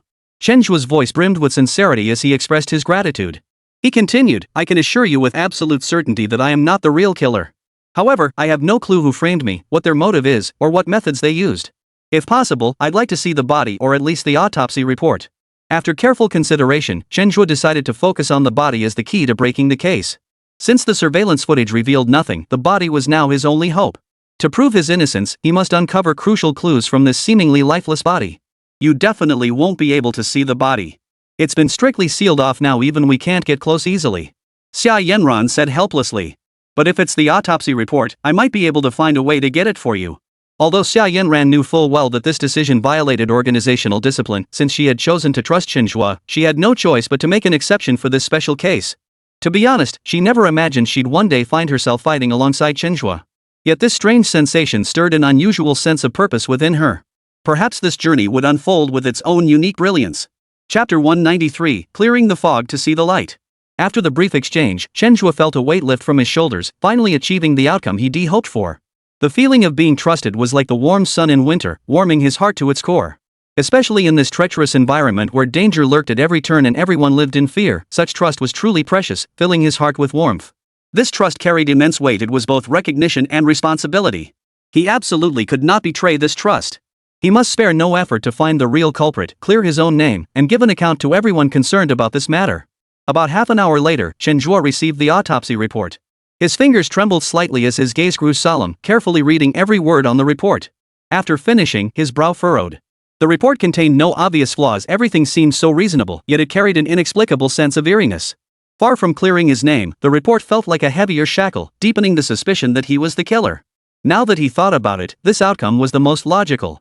This case had immense repercussions, involving a top-tier forensic team whose professional competence was beyond question. If even they made mistakes in their own field, then the very notion of professionalism would become meaningless. The situation suddenly reached an impasse, as if they had entered a maze with no exit. All clues pointed toward unknown directions, and everything became increasingly confusing. It was like having yogurt mysteriously smeared on your pants. Even if you did nothing wrong, you couldn't defend yourself. That helplessness and frustration made Chen Zhe feel suffocated. He shook his head helplessly, forcing himself to calm down. Panic would only make things worse at a time like this. He took a deep breath and began meticulously reviewing every detail of the case, searching for that crucial thread in the tangled mess. The victim's death was too peculiar, every detail tinged with eeriness. On the surface, all evidence pointed to Chen Zhe. Yet he knew deep down he had no connection to this murder. So where exactly was the problem? Chen Zhe began analyzing the situation from a criminal psychology perspective. Every crime, no matter how complex, had a specific motive behind it. Even crimes of passion are driven by the need to vent certain emotions or satisfy specific psychological urges.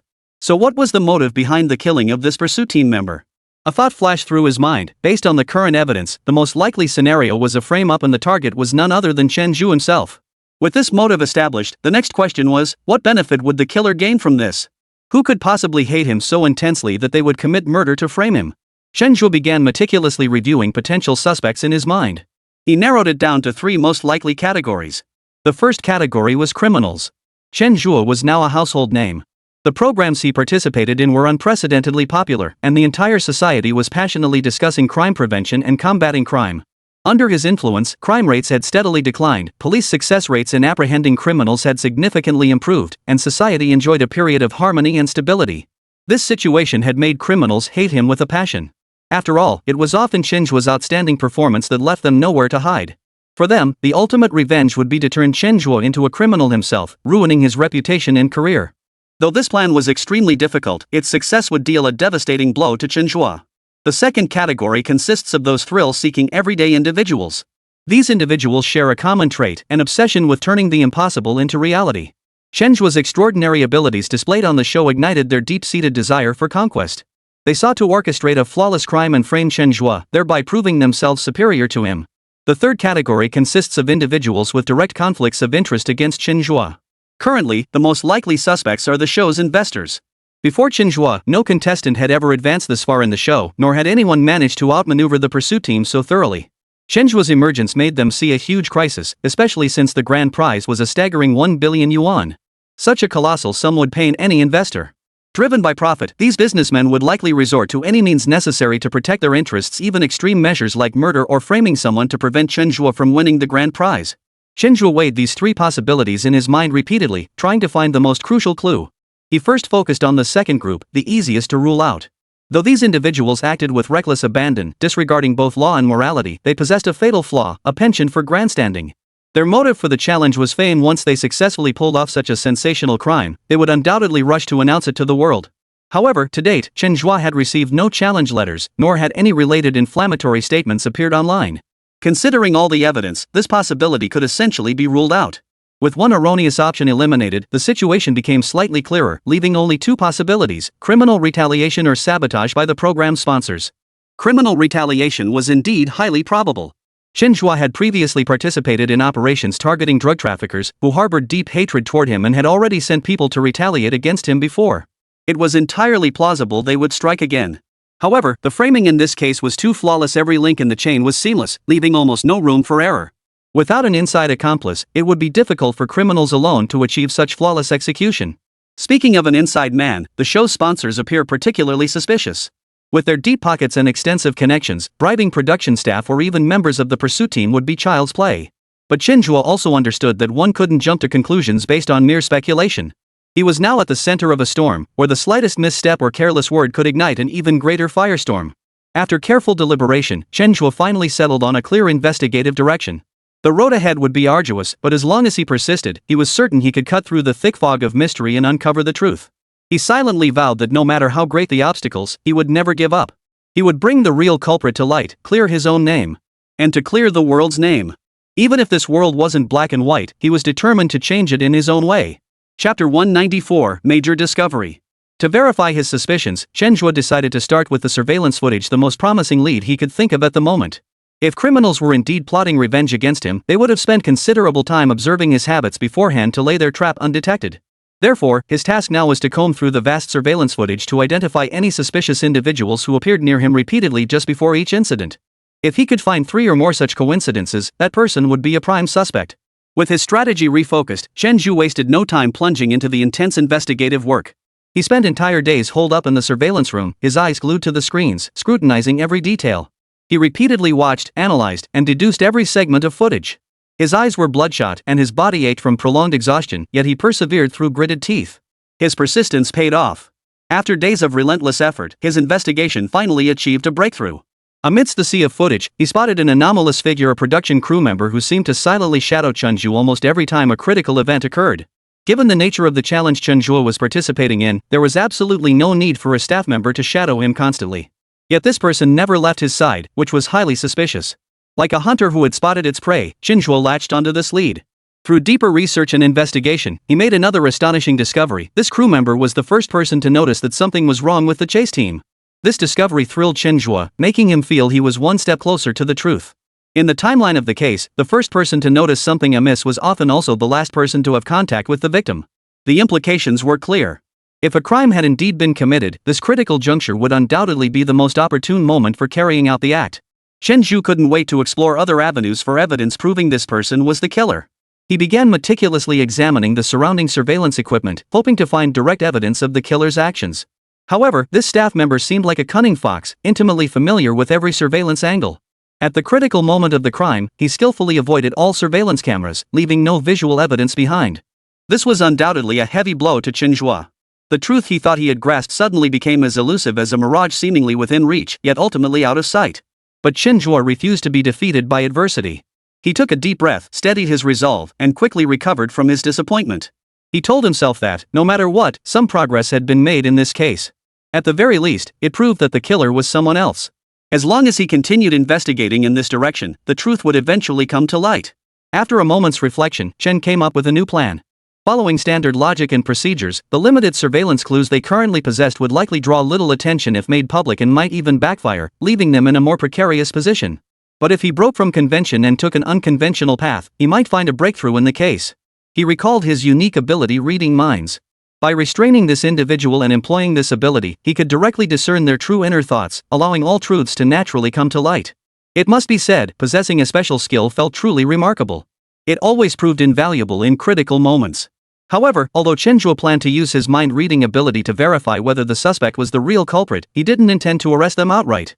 He knew full well that confessions extracted by force were often unreliable.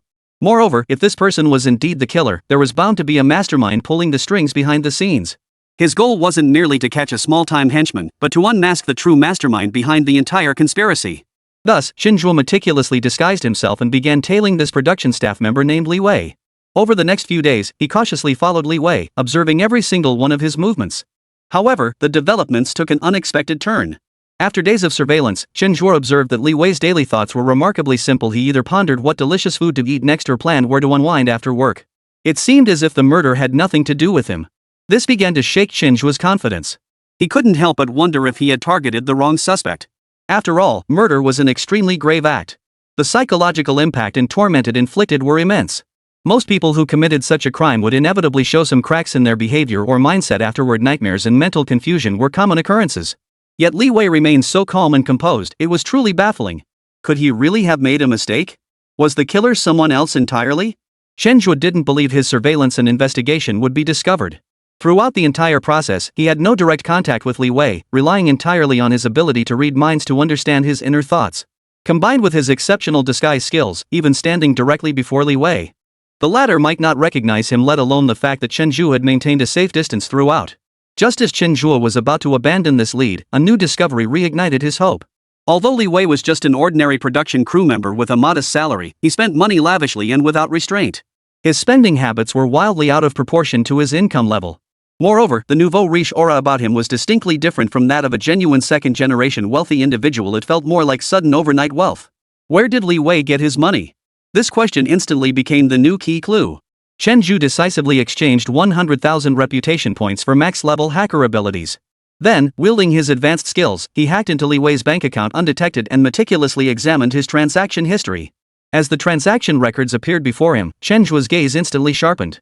On the very day the pursuit team member met his end, Li Wei's account received 5 unfamiliar transfers, each amounting to a staggering 1 million yuan. In other words, on that single day, Li Wei had acquired 5 million yuan out of thin air. This discovery gradually brought the truth to light. All signs pointed to Li Wei having intricate connections to the case. However, Chen Zhe knew the current evidence was far from sufficient. Li Wei was likely merely the executor of the entire conspiracy, with a deeper mastermind lurking behind the scenes. This person was the true mastermind behind the scenes, the culprit he had to root out. No matter how treacherous the path ahead, no matter how many people this case might implicate or how vast its repercussions, Chen Zhe was unwavering in his resolve. If one lacks the courage to expose darkness, how can one ever embrace the light? Chapter 195. Some things must be done by oneself. The investigation had reached a stage where substantial breakthroughs had been achieved. Chen Zhe was now 100% certain that Li Wei was deeply involved in the deaths of the pursuit team members. Now, once the superior who made the deal with Li Wei was exposed, the entire truth would inevitably come to light like spring snow melting away, revealing everything to the world. No wonder so many wrongfully accused individuals became so visibly overcome with emotion after their exoneration. This wasn't something they deliberately sought, rather, it stemmed from the immense transformation of shifting from being misunderstood and doubted by everyone to regaining their trust. The hardship and bitterness of this journey could only be deeply understood by those who had personally experienced it. Especially when one can personally prove their innocence, the unparalleled sense of accomplishment and joy is enough to bring tears of happiness. Although the perpetrator used a virtual account, attempting to hide their true identity in the virtual world of the internet and evade legal punishment, Under Chen Zhe's masterful technical expertise, such seemingly mysterious virtual accounts proved as flimsy as paper lanterns, utterly ineffective. If Chen Zhe chose to, he could uncover the true identity of the person behind it at any moment. Through professional technical operations, Chen Zhe quickly made crucial progress. The mastermind behind the transfer to Li Wei finally surfaced, stripped of layer upon layer of disguise. His name was Wang Jianluan, a figure wielding considerable influence in the business world. Through deep investigation, Chen Zhe was astonished to discover that Wang Jianluan was not only one of the show's investors but also one of the most powerful ones. At this juncture, all the clues seemed to fall into place, and the truth was about to be revealed. Wang Jianluan clearly had no intention of paying up. Driven by greed, he ultimately chose to bribe Li Wei, orchestrating and executing this frame-up. The 5 million yuan transfer record was undeniably the ironclad evidence of his hiring of a hitman. Chen Zhe did not let the euphoria of victory cloud his judgment, rushing to report the matter. Wang Jianluan's status and influence were not something he could easily challenge. The legal team assigned to Wang Jianluan was undoubtedly highly skilled and experienced, adept at navigating legal gray areas to exonerate their client. To rashly step forward and testify now could lead to unpredictable consequences, potentially plunging him into even greater peril. Without absolute certainty, Chen Zhe resolved to proceed cautiously and avoid rash actions. However, Chen Zhe understood that collective strength inevitably surpassed individual effort. He immediately shared the relevant clues with Xia Yanan and the others. Throughout this arduous investigation, they had stood steadfastly by his side, offering unwavering trust and support, clearly partners he could rely on completely. Since they trusted him so unreservedly, Chen Zhe couldn't let them down. Offering appropriate reciprocation would also demonstrate that their trust had not been misplaced. Upon receiving the information, Xia Yanran and the others were each overcome with excitement. From the very start of the investigation, they had been convinced that Chen Zhe was not the real culprit. During the investigation, they had even gone so far as to violate their principles, secretly passing on crucial information to Chen Zhe in order to help him clear his name as soon as possible. Now, their persistence and trust had finally paid off. The current situation was gradually becoming clearer. All signs pointed to Wang Jianluan and Li Wei having conspired together to orchestrate and execute this entire affair. To be honest, upon learning this cruel truth, Xia Yanran and the others felt profound disappointment and heartbreak. Even if businessmen are inherently profit-driven, they absolutely cannot treat human lives as trivial matters or treat them with utter disregard. Wang Jianluan's ruthless tactics were truly appalling, evoking profound sorrow at the depths of human depravity. They couldn't help but wonder, if all entrepreneurs were as profit-obsessed and utterly unprincipled as Wang Jianluan, how could society ever see hope and light for the future? They all felt an overwhelming urge to immediately step forward, expose the shocking conspiracy lurking behind it all, bring the truth to light, and make Wang Jianluan and Li Wei's crimes public so they could face the full force of the law. In the end, however, reason prevailed over impulse. He heeded Chen Zhe's advice and chose not to act rashly. As Chen Zhe had said, police work relies on evidence, the bedrock of the law. No matter the circumstances, evidence remains paramount. While the chain of evidence now appeared relatively complete, the most crucial link was still missing: direct proof of the contract. Currently, it can only be proven that Wang Jianluan and Li Wei had transactional dealings. However, whether this money was used to hire a hitman or for other legitimate business transactions remains unknown. Such seemingly solid yet flawed evidence would be easily exploited by Wang Jianluan's legal team, allowing them to overturn the case with little effort. Therefore, more compelling and persuasive evidence must be found to conclusively establish the case and ensure Wang Jianluan and Li Wei receive the punishment they deserve. Li Wei undoubtedly represented the most significant breakthrough, like a key that might unlock the door to the truth. After deliberation, Zhao Donglai and his team decided to secretly arrest Li Wei first. They believed that with rigorous interrogation, intense psychological pressure, and the right mix of threats and inducements, Li Wei would eventually crack under the pressure and reveal the truth. With this plan in mind, they wasted no time and swiftly moved to execute the arrest operation. Originally, they planned to proceed covertly, first stabilizing Li Wei to avoid alerting Wang Jianluan and jeopardizing the entire operation. But what no one could have anticipated was that at this critical moment, Li Wei inexplicably vanished. Just moments ago, he had been at work as usual, yet suddenly vanished without a trace. It was as if he had vanished into thin air, leaving behind not a single trace or clue as to his whereabouts. This sudden turn of events was far beyond anyone's expectations, like a bombshell that sent shockwaves through everyone's minds. Xia Yanran and the others immediately suspected that Chen Zhe had taken him away. After all, Chen Zhe had relentlessly pursued this matter. He had both the motive and the means to do it. They immediately contacted Chen Zhe, hoping to secure custody of Li Wei. After all, only in this way could they follow proper legal procedures to help Chen Zhe clear his name and re-establish his innocence. Disappointingly, however, Chen Zhe did not seek out Li Wei. He had indeed considered it, even drafting a detailed plan, but after careful deliberation, he rationally chose to abandon the idea. Like the others suspected, he was still under suspicion regarding this matter. If he were to privately apprehend Li Wei, even if motivated by truth-seeking, it would still raise suspicions of coercing a confession. If someone with ulterior motives exploited this, Chen Zhe would remain under suspicion, potentially rendering all his previous efforts futile. His original intention was to have these professionals locate Li Wei and handle the matter themselves. This approach would ensure the investigation's legitimacy while enhancing its credibility. Unexpectedly, after they arrived, Li Wei vanished, plunging the entire investigation into an awkward predicament. The situation, which had been gradually becoming clearer, now seemed shrouded once more in a thick cloud of uncertainty, growing increasingly complex.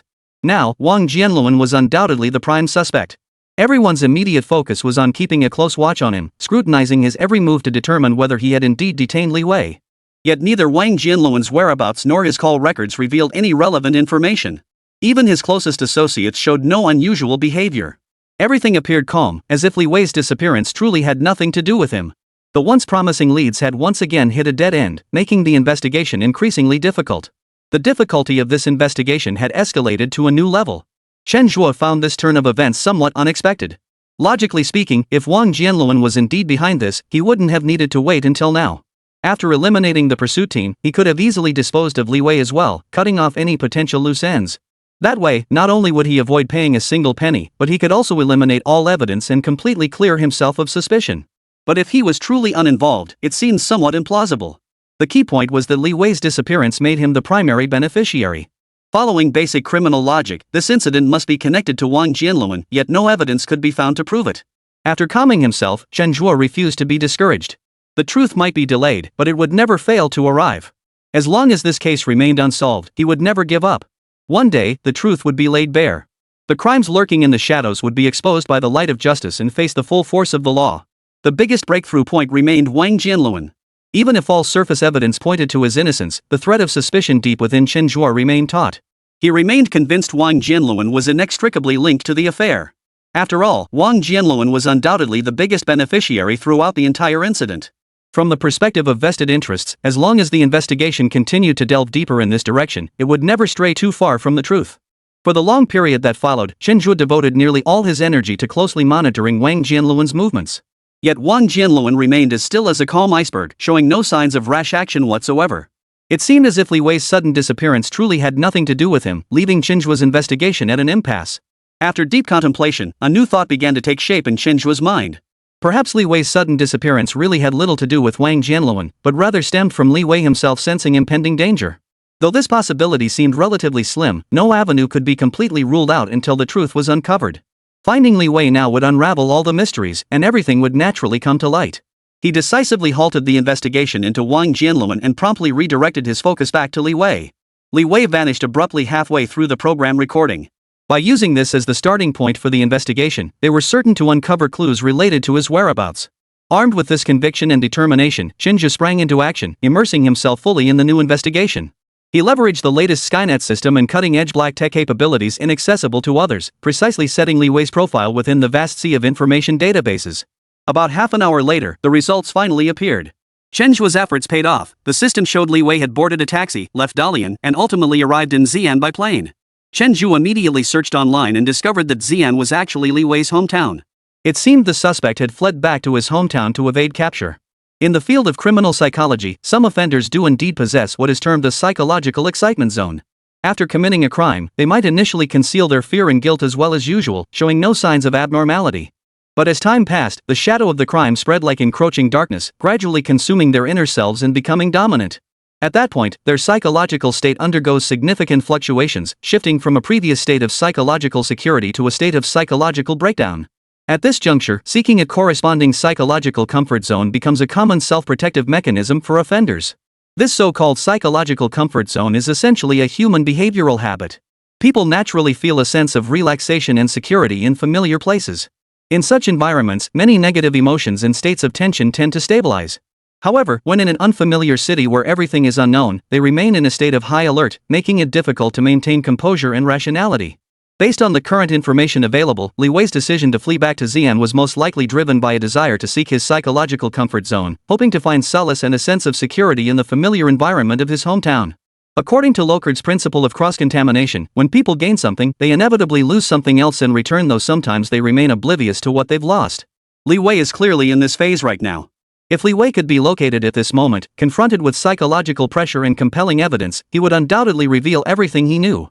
To reach Xian faster and seize this crucial breakthrough, Chen Zhe chose to fly without hesitation. The utmost secrecy of this operation was paramount, so he asked Xia Yanan and the others to temporarily conceal his itinerary. But secrets can't be hidden forever.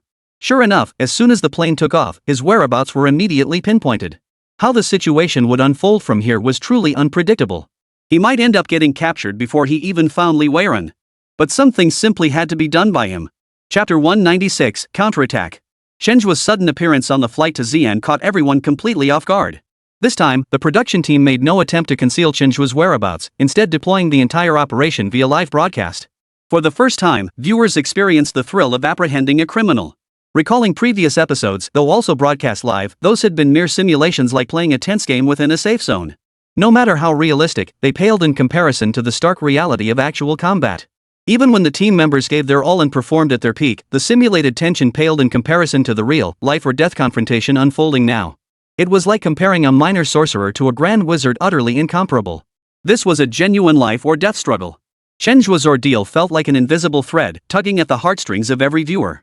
Based on the current situation, relevant authorities had swiftly mobilized, establishing close contact with local departments in Xi'an and methodically executing a series of meticulous arrangements. Everything was ready. The moment Chen Zhe's plane touched down, he would be arrested instantly, as if already trapped in an invisible cage with no chance of escape. It must be said that Chen Zhe's choice of air travel was an incredibly risky move. While planes offer unmatched speed and efficiency in reaching destinations, they also become trapped metal boxes in the sky when trouble strikes, offering virtually no room for escape. More crucially, Chen Zhe remained utterly oblivious to the impending crisis, like a lamb led to slaughter, completely unaware of the danger closing in. He had no chance to prepare in advance, completely shrouded in darkness, utterly unaware of the impending storm. Faced with such a tense situation, countless viewers felt their hearts clench tightly, as if gripped by an invisible hand. They were the loyal viewers who had witnessed Chen Zhe's challenges from the very beginning, possessing a clear understanding of his capabilities. In their minds, accomplishing a flawless murder should be effortless for someone of Chen Zhe's caliber. Yet now he found himself in such dire straits, leaving behind evidence that pointed to his guilt. There had to be more to the story. Chen Zhe had risked exposure by flying to Xi'an, likely to clear his name. They still held out hope that he would prove his innocence openly and honorably before everyone. Yet, judging by the current situation, such hopes seemed nothing more than a beautiful illusion destined to shatter into dust.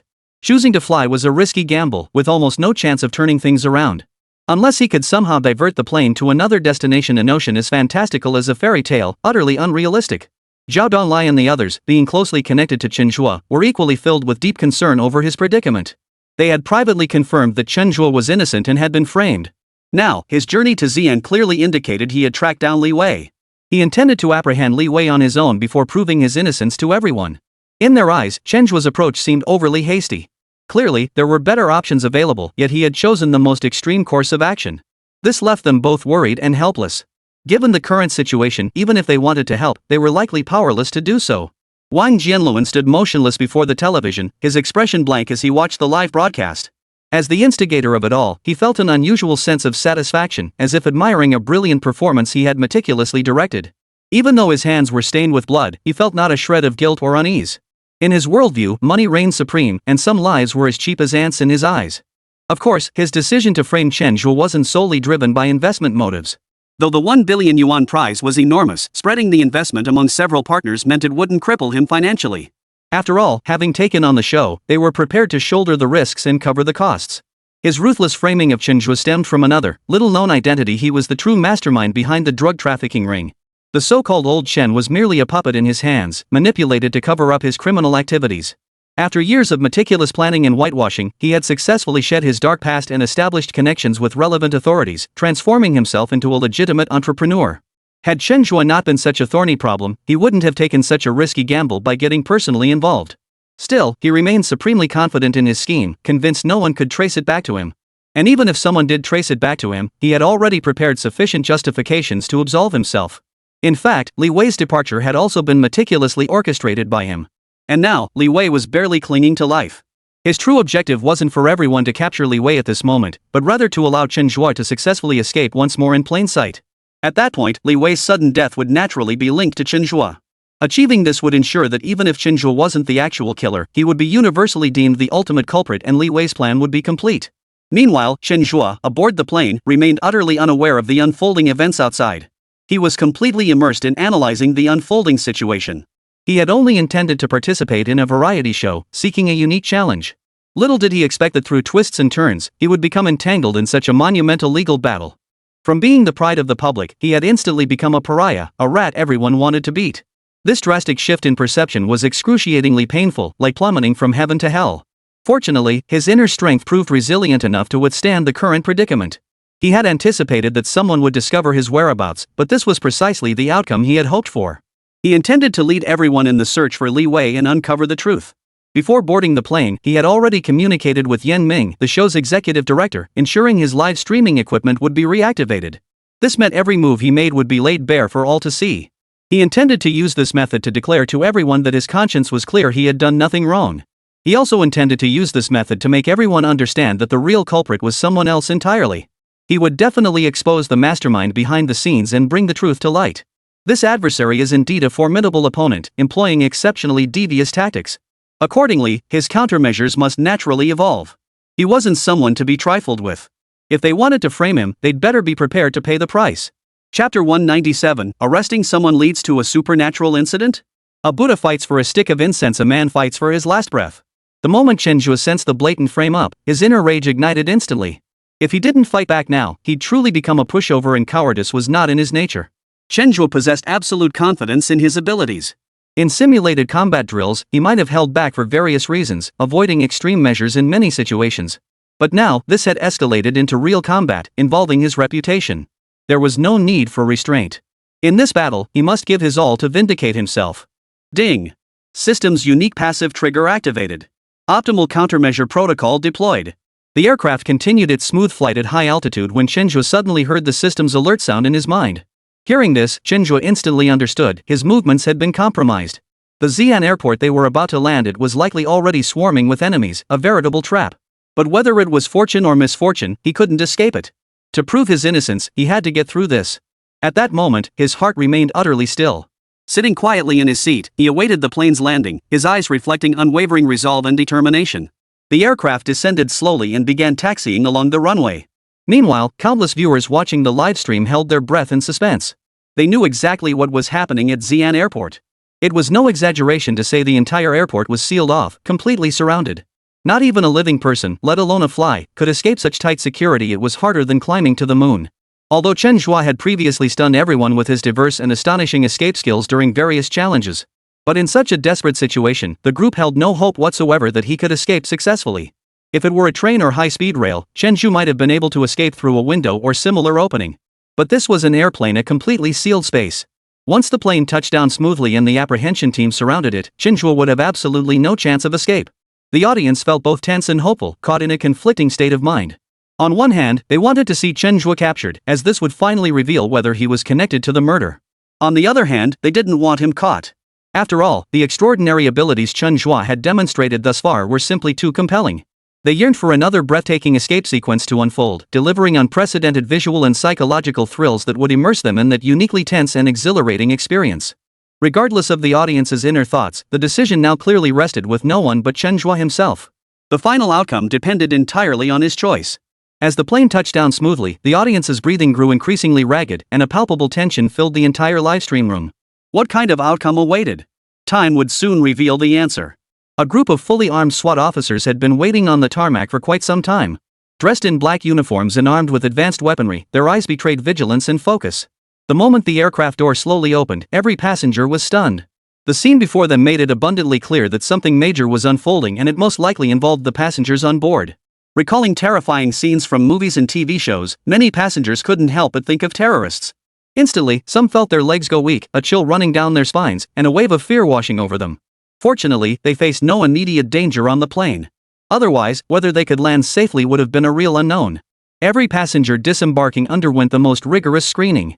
Special police officers not only meticulously verified their identities but also conducted thorough physical searches. Chen Zhe's disguise skills were exceptional, and no one could be certain whether he had foreseen this arrest operation and prepared a corresponding disguise. To be absolutely certain, leaving no stone unturned was crucial. After multiple layers of screening, the identities of most passengers were quickly confirmed. So far, Chen Zhe had not appeared. However, reliable intelligence confirmed that Chen Zhe had indeed boarded this flight. Now, all they could do was maintain patience. As long as Chen Zhe remained on board, they would inevitably find him. Yet even as the last passenger exited the cabin, Chen Zhe remained nowhere to be seen. After a meticulous headcount by the crew, it was confirmed that one passenger was indeed missing. It was certain that this missing person was most likely Chen Zhe. After confirming Chen Zhe was not among the disembarking passengers, a 5-member SWAT team swiftly moved toward the cabin. Given the current situation, the most likely scenario was that Chen Zhe remained hidden somewhere on the plane. And this assumption was almost certainly the truth. The team members charged in with extreme caution, weapons drawn and eyes sharp, leaving no detail unchecked. They meticulously searched beneath every seat, every overhead compartment, and even the aircraft's lavatories. But the final result was beyond everyone's expectations. They had combed every inch of the aircraft inside and out, yet Chen Zhe remained nowhere to be found. At that moment, Chen Zhe seemed to have vanished into thin air, leaving no trace behind. When the squad members reported their findings, the commander present was stunned. After all, they had made exceptionally thorough preparations for this arrest. From gathering intelligence in advance to deploying police forces and formulating the arrest plan, they had overlooked no detail. They had even undertaken numerous extra measures to ensure absolute success and capture Chen Zhe at all costs. Yet, judging by the current outcome, Chen Zhe had vanished into thin air. Where on earth had he gone? The commander frowned, scanning the room, his gaze instinctively settling on the flight attendant. "Have you checked the airport staff?" the commander asked. "Not yet," a squad member replied promptly. The team members also sensed the gravity of the situation. Their expressions suddenly grew serious as they swiftly approached the airport staff. They gathered all the staff together and began a thorough investigation. They were certain this time they would finally get the results they sought. Yet, to their dismay, they ended up with nothing to show for their efforts. Where was the person? Not only the SWAT officers present, but even the viewers in the livestream were now completely baffled. According to the information they had, Chen Zhe was supposed to be on this very plane. But now, he had vanished without a trace. This wasn't just a routine escape anymore, it had turned into a full-blown supernatural incident. Holy crap, where the hell did Chen Zhe go? This feels so freaky. It is kinda creepy. Could Chen Zhe actually not be human? Why is the livestream atmosphere so eerie? This shouldn't be happening. Wow, is this really Chen Zhe? He keeps surprising us time and time again. I think we've cracked the case.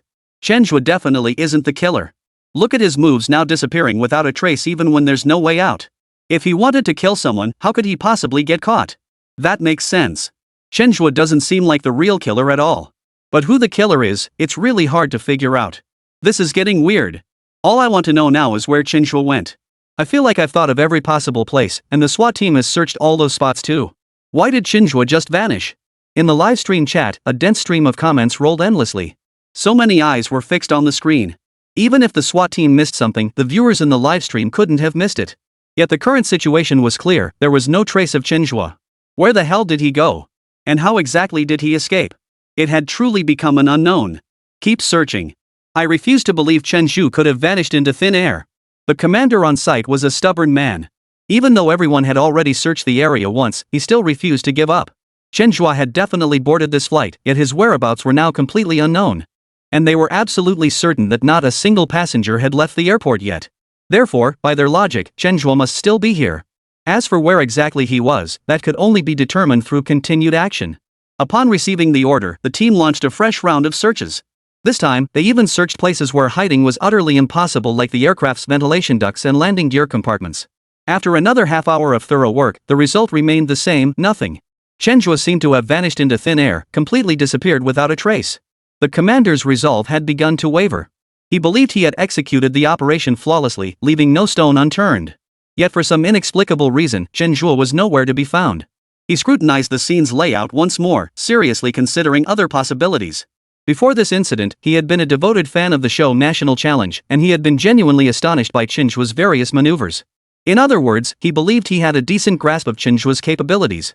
But now, he had absolutely no clue where Chen Zhe had gone. After deep contemplation, his pupils suddenly dilated. Assemble the team immediately. It suddenly occurred to him that Chen Zhe possessed another skill: exceptional solo combat prowess. If he had suddenly eliminated one of the team members, donned their uniform, and infiltrated their ranks, no amount of searching would yield any results. The commander felt confident in this new theory. He believed the current Chen Zhe must have infiltrated the unit using precisely this method. By gathering the entire unit and meticulously verifying each member's identity, they would surely uncover Chen Zhe. As for him choosing to slip away during this process? Absolutely impossible. They were merely the vanguard, and impenetrable net had long been laid out around the perimeter. Even if Chen Zhe managed to breach their first line of defense, the subsequent defenses would give him a run for his money. After swiftly gathering the entire unit, the commander began matching each member against the roster. He scrutinized each member's face, expression, and even body language, not overlooking the slightest difference. After completing the inspection, every member was accounted for, not a single sign of substitution. This time, the commander was genuinely baffled. He had exhausted every possible explanation he could think of, yet still came up empty-handed. Now even he began entertaining other possibilities. If this wasn't a supernatural occurrence, there really was no better explanation. Chapter 198, The Standoff. The notion of paranormal phenomena occurring in the real world sounded utterly preposterous. Yet at this very moment, Chen Zhe had vanished without a trace. No one but himself knew where he had gone. At this moment, Chen Zhe had successfully blended into the crowd.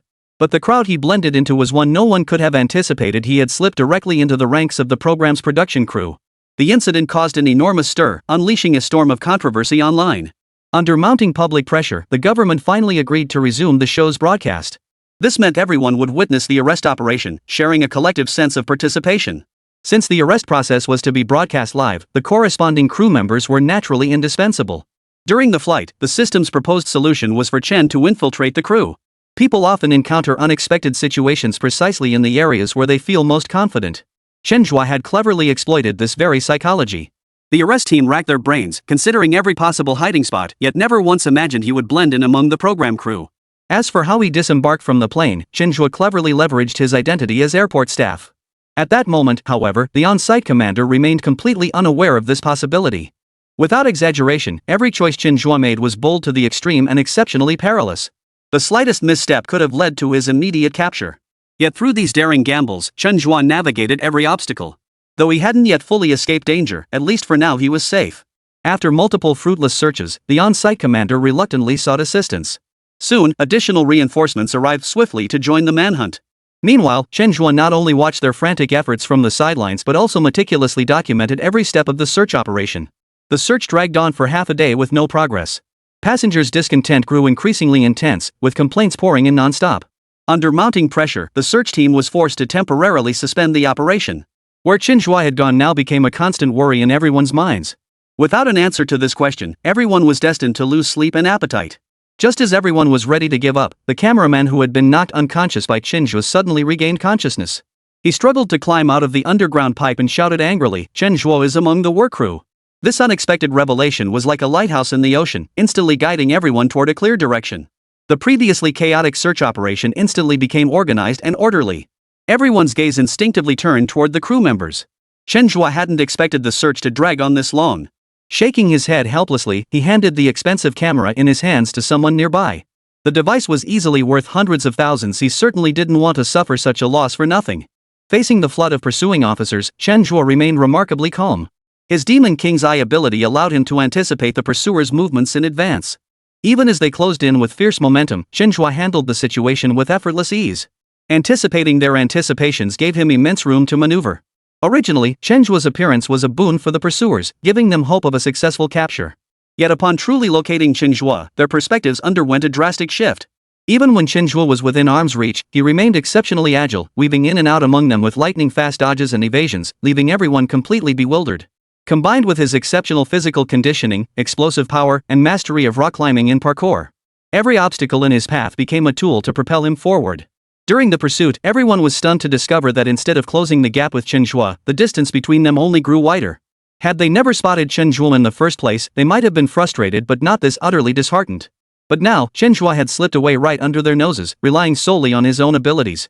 This crushing sense of defeat dealt a devastating blow to the pursuers. Pursue him. At that moment, every SWAT officer shared a single, unwavering conviction: they would pursue Chen Zhe at all costs, determined to apprehend him. Even if it meant chasing him to the ends of the earth, they would never give up. Faced with their relentless pursuit, Chen Zhe welcomed it wholeheartedly. In fact, he reactivated his live streaming equipment, launching his own first-person perspective feed. The moment his first-person stream went live, sharp-eyed netizens quickly spotted it. In an instant, a massive wave of viewers flooded into Chen Zhe's livestream, utterly stunned by his unexpected move.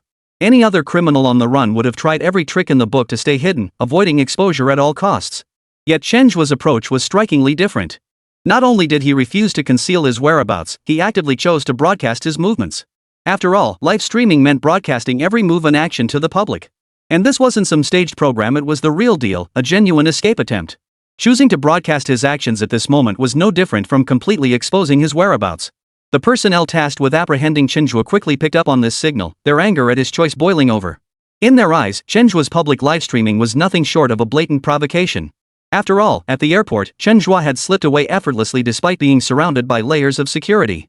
He was using this method to tell everyone, even if I reveal my whereabouts to you, you still can't do anything to me. This state of affairs clearly struck a nerve. It's not about the bread, it's about the pride. As the Huaxia team, being humiliated like this no matter what, we must strike back. We need to show everyone our capabilities and our determination to capture Chen Zhe. The commander rallied the troops with these words, then swiftly assembled a pursuit squad. Following the coordinates Chen Zhe had broadcast, they launched an intensive manhunt. Though enraged, they weren't foolish. Since Chen Zhe had chosen to broadcast his whereabouts, they would learn to leverage this resource effectively. Different paths led to the same destination. No matter the method, the ultimate goal remained capturing Chen Zhe. Achieving this was paramount, everything else paled in comparison. With Chen Zhe's livestream as a reference point, the efficiency of the pursuit team's operations did indeed improve somewhat. Chen Zhe never managed to shake off the pursuit entirely, maintaining a deliberately ambiguous distance from the pursuit teams. Everyone was utterly perplexed by Chen Zhe's choice, completely baffled as to what he was trying to achieve with his actions. Yet it must be said, his actions had successfully ignited a fierce curiosity within everyone. All eyes were now fixed on Chen Zhe. Everyone was desperate to know what he would do next. Chen Zhe's objective was now crystal clear: locate Li Wei and reveal the truth. He had intended to do so from the start, but various considerations had prevented him from acting. But now the situation was different. After communicating with Yan Ming, he had reactivated his live streaming equipment. This meant every word and action he took would be laid bare before the public eye. Everything he did or didn't do would be plain for all to see. And he intends to use this method to re-establish his innocence. Upon seeing Chen Zhe's choice, Wang Jianluan's expression flickered between light and shadow. He had meticulously dug a pit, waiting quietly for Chen Zhe to fall into it. Even the cameraman had been deliberately bribed by him to expose Chen Zhe's weakness. Otherwise, even with Chen Zhe's extraordinary abilities, he would never have broken through the siege so effortlessly. Yet the unfolding situation was gradually slipping beyond his control. After all, Li Wei was currently in a state of near death. If Chen Zhe discovered something amiss upon arriving, the situation could spiral beyond Wang Jianluan's control. All he could do now was to move Li Wei as quickly as possible. Unfortunately, this plan was proving difficult to execute. The main obstacle was Chen Zhe's exceptional abilities. He had already pinpointed Li Wei's location and was racing toward it without pause. If Wang Jianluan attempted to force the situation now, it would only be overkill, creating unnecessary vulnerabilities. Shaking his head helplessly, Wang Jianluan unconsciously clenched his fists. This Chen Zhe proved far more formidable than he had anticipated. Still, he couldn't just let it go. Li Wei was merely an insignificant pawn. If he got caught, so be it. And all the others would see was Li Wei's corpse. In the end, this incident wouldn't be directly linked to him. His subsequent maneuvers would still have ample room to maneuver. In any case, Chen Zhe absolutely could not be left alive. Since this approach had failed, he would have to devise another plan. Chapter 199, Life isn't a simulation, you must dare to fight for real. Chen Zhe's purpose was clear. His footsteps quickened as he strode directly toward Li Wei's location. The livestream camera followed him like a shadow, capturing every move. Precisely because of this live stream, he had no need to worry about unexpected complications. After all, countless eyes were watching, leaving no room for any covert maneuvers to go unnoticed. Inside the livestream chat, the audience's excitement had been ignited beyond measure, as if injected with adrenaline. Everyone stared intently at the screen, eyes fixed and unblinking, consumed by curiosity and anticipation. Their burning curiosity raged like a wildfire, growing ever more intense. Facing this collective curiosity, Chen Zhe didn't keep them waiting long. Soon, he arrived at Building 3, Unit 4, 3rd floor of Jixiang Garden, standing before Li Wei's door. His chest heaved violently, his emotions running high. He had only wanted to participate in a program earnestly, to earn his rewards through his own efforts, a simple wish, yet this modest aspiration had unexpectedly led to a baseless criminal accusation. Though most people still chose to believe him, the taste of being falsely accused felt like a thorn lodged in his throat, leaving Chen Zhe feeling utterly stifled and resentful. For him, no matter the time or place, he steadfastly upheld his principles, never truly crossing the line into crime. Instead, he fought crime in his own way, exposing the darkness and bringing truth to light. Ability is sometimes like a double-edged sword, it can wound others, but it can also protect them. Only when channeled toward righteous ends could they truly fulfill their purpose and demonstrate their true power. This is precisely what Chen Zhe is doing now. He intends to prove his innocence before everyone's eyes, while also revealing to all who the true murderer really is. Thump! Thump! Thump! Knock, knock, knock. Chen Zhe raised his hand and pounded forcefully on the door. Yet, after several repeated knocks, there was no response. Inside, a deathly silence reigned, not a sound. Under the watchful eyes of countless viewers in the livestream, Chen Zhe calmly produced a keychain. His fingers moved deftly, and before long, a simple key materialized in his hand. He carefully inserted the makeshift key into the lock, gently turned his wrist, and with a soft click from the lock cylinder, the door swung open. This professional and skilled maneuver left countless viewers in the livestream in awe. Comments flooded the chat. This lock-picking skill is probably better than what professional locksmith companies can do. However, this was merely a minor interlude. Everyone's attention quickly shifted elsewhere. They were far more concerned with Chen Zhe's next move, eager to see what he would do next. After all, his current actions looked undeniably like burglary. But if he was committing burglary while live streaming, it would be an unprecedented first in the history of theft. As the door swung open, Chen Zhe's voice rang out clearly, tinged with resolve and confidence. I've uncovered some leads regarding the death of that pursuit team member. Multiple clues point directly to Li Wei, a former staff member of the production team. I am currently inside Li Wei's residence. I will confront him face to face shortly, and the truth will be laid bare for all to see. Listening to Chen Zhe's explanation, the numerous viewers in the livestream chat suddenly understood, their earlier doubts instantly dissipating. At the same time, their hearts were stirred by immense waves of emotion, growing increasingly agitated. Many had long believed Chen Zhe was wronged, yet no one could clearly articulate the specifics of the situation. Chen's explanation now cast light into the dark corners, gradually revealing the truth behind the matter. Subsequently, netizens grew increasingly excited, brimming with anticipation for the unfolding situation. Given the current circumstances, Chen Zhe's explanation holds considerable credibility. After all, while outsiders might face immense difficulties in contacting the chase team members, it would be quite easy for the show's production staff to do so. Manipulating things in this regard would naturally pose no challenge for them. If this were indeed the case, the truth might truly be within reach. Upon hearing Chen Zhe's explanation, Yan Ming's breathing quickened, his chest heaving violently. He had always been convinced that Chen Zhe could not be the ultimate culprit. Yet, lacking any other compelling explanation, he had no choice but to remain silent, unable to say much more. Now, the tide had finally turned. His persistence had paid off. At the very least, it could prove Chen Zhe's innocence. Everyone stared intently at the screen, their eyes gleaming with anticipation, eager to see what outcome would emerge from the conversation between Chen Zhe and Li Wei. Chen Zhe entered the living room and tentatively called out Li Wei's name several times. His voice echoed through the empty space, but no response came. Unwilling to give up so easily, he began searching each room meticulously. Finally, in one of the bedrooms, he spotted Li Wei. But the Li Wei before him was no longer the spirited man of his memories. Instead, he lay on the floor, barely clinging to life, his vital energy rapidly fading away. The moment he saw Li Wei, Chen Zhe's face turned deathly pale, and the hope that had filled his eyes instantly dimmed. He had believed this would finally reveal the truth and clear his name, but never imagined Li Wei would be found in such a state. The viewers in the livestream were equally unprepared for Li Wei's current state. After all, Chen Zhe had kept his livestream running the entire time. Every word, every action, every movement had been meticulously recorded by the cameras. This meant he couldn't have planned anything in advance, let alone laid a hand on Li Wei.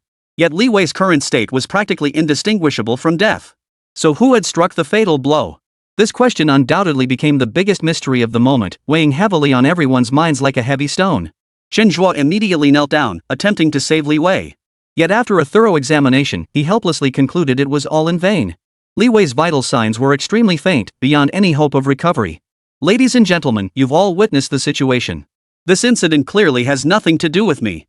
Li Wei is the real mastermind behind this. But judging by his current state, there must be someone else pulling the strings. And that person fears me finding them most of all, which is why they chose to silence him by murdering him first. I will continue investigating this matter and will keep providing updates to everyone through live broadcasts. He paused briefly, took a deep breath, and spoke with even greater resolve. Life isn't a simulation, but I intend to continue my nationwide challenge journey through this very method. Chen Zhe's current demeanor radiated sincerity, his eyes reflecting an unwavering conviction.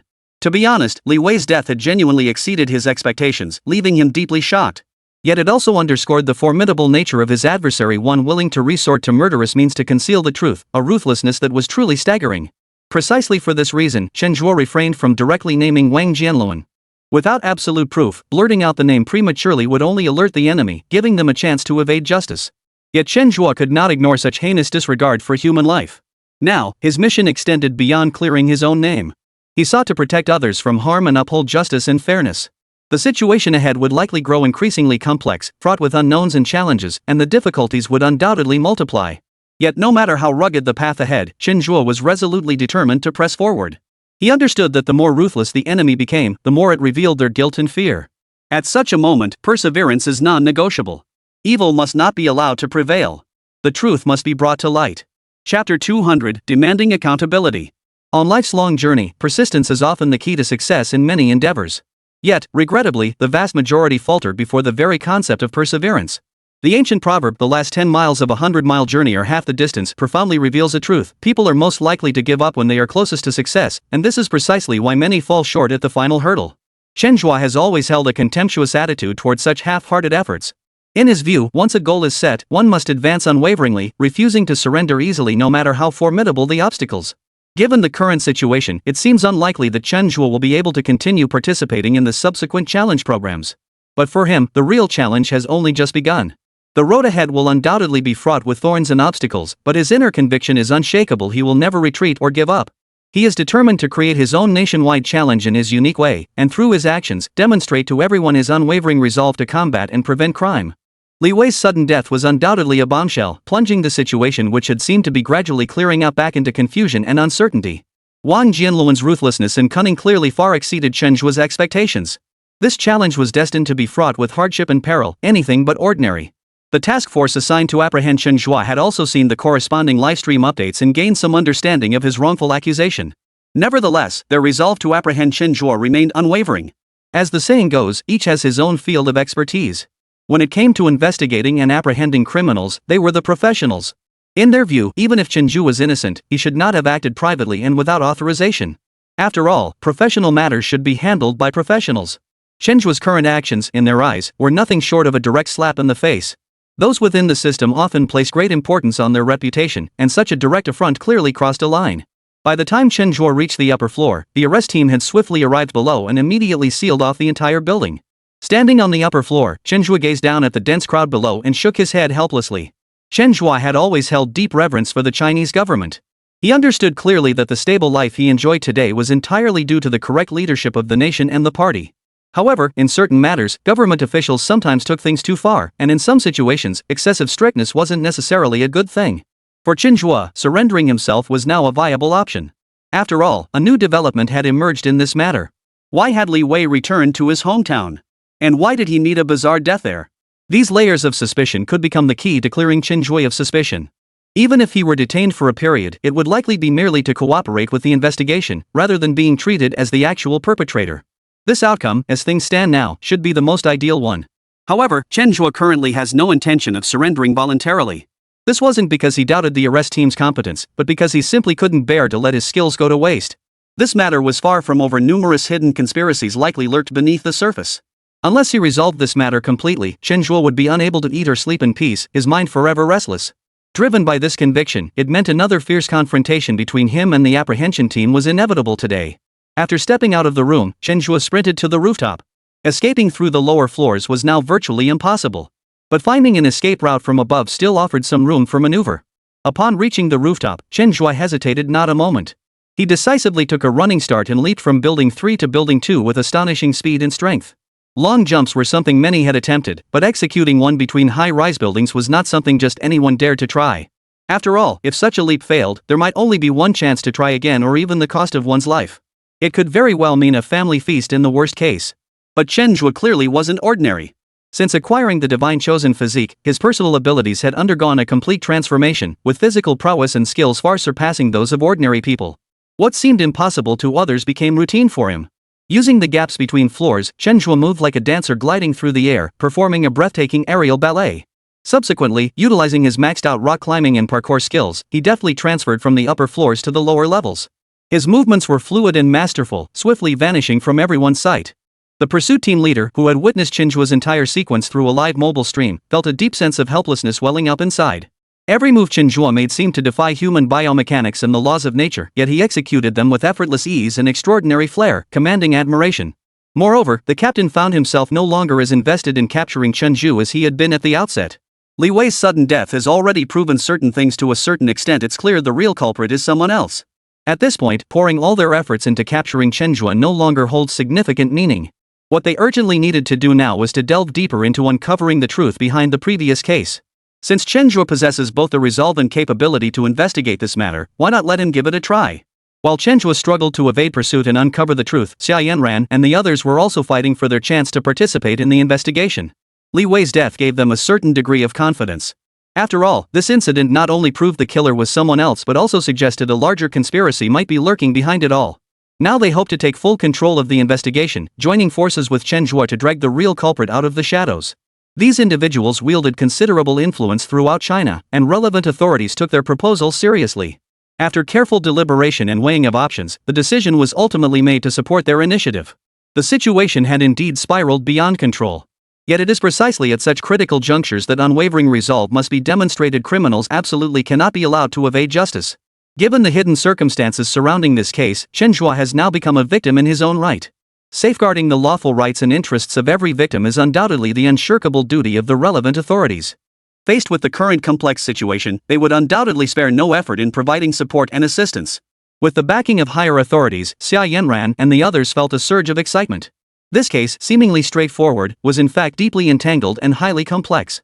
It was no exaggeration to say this was by far the most challenging case they had ever faced.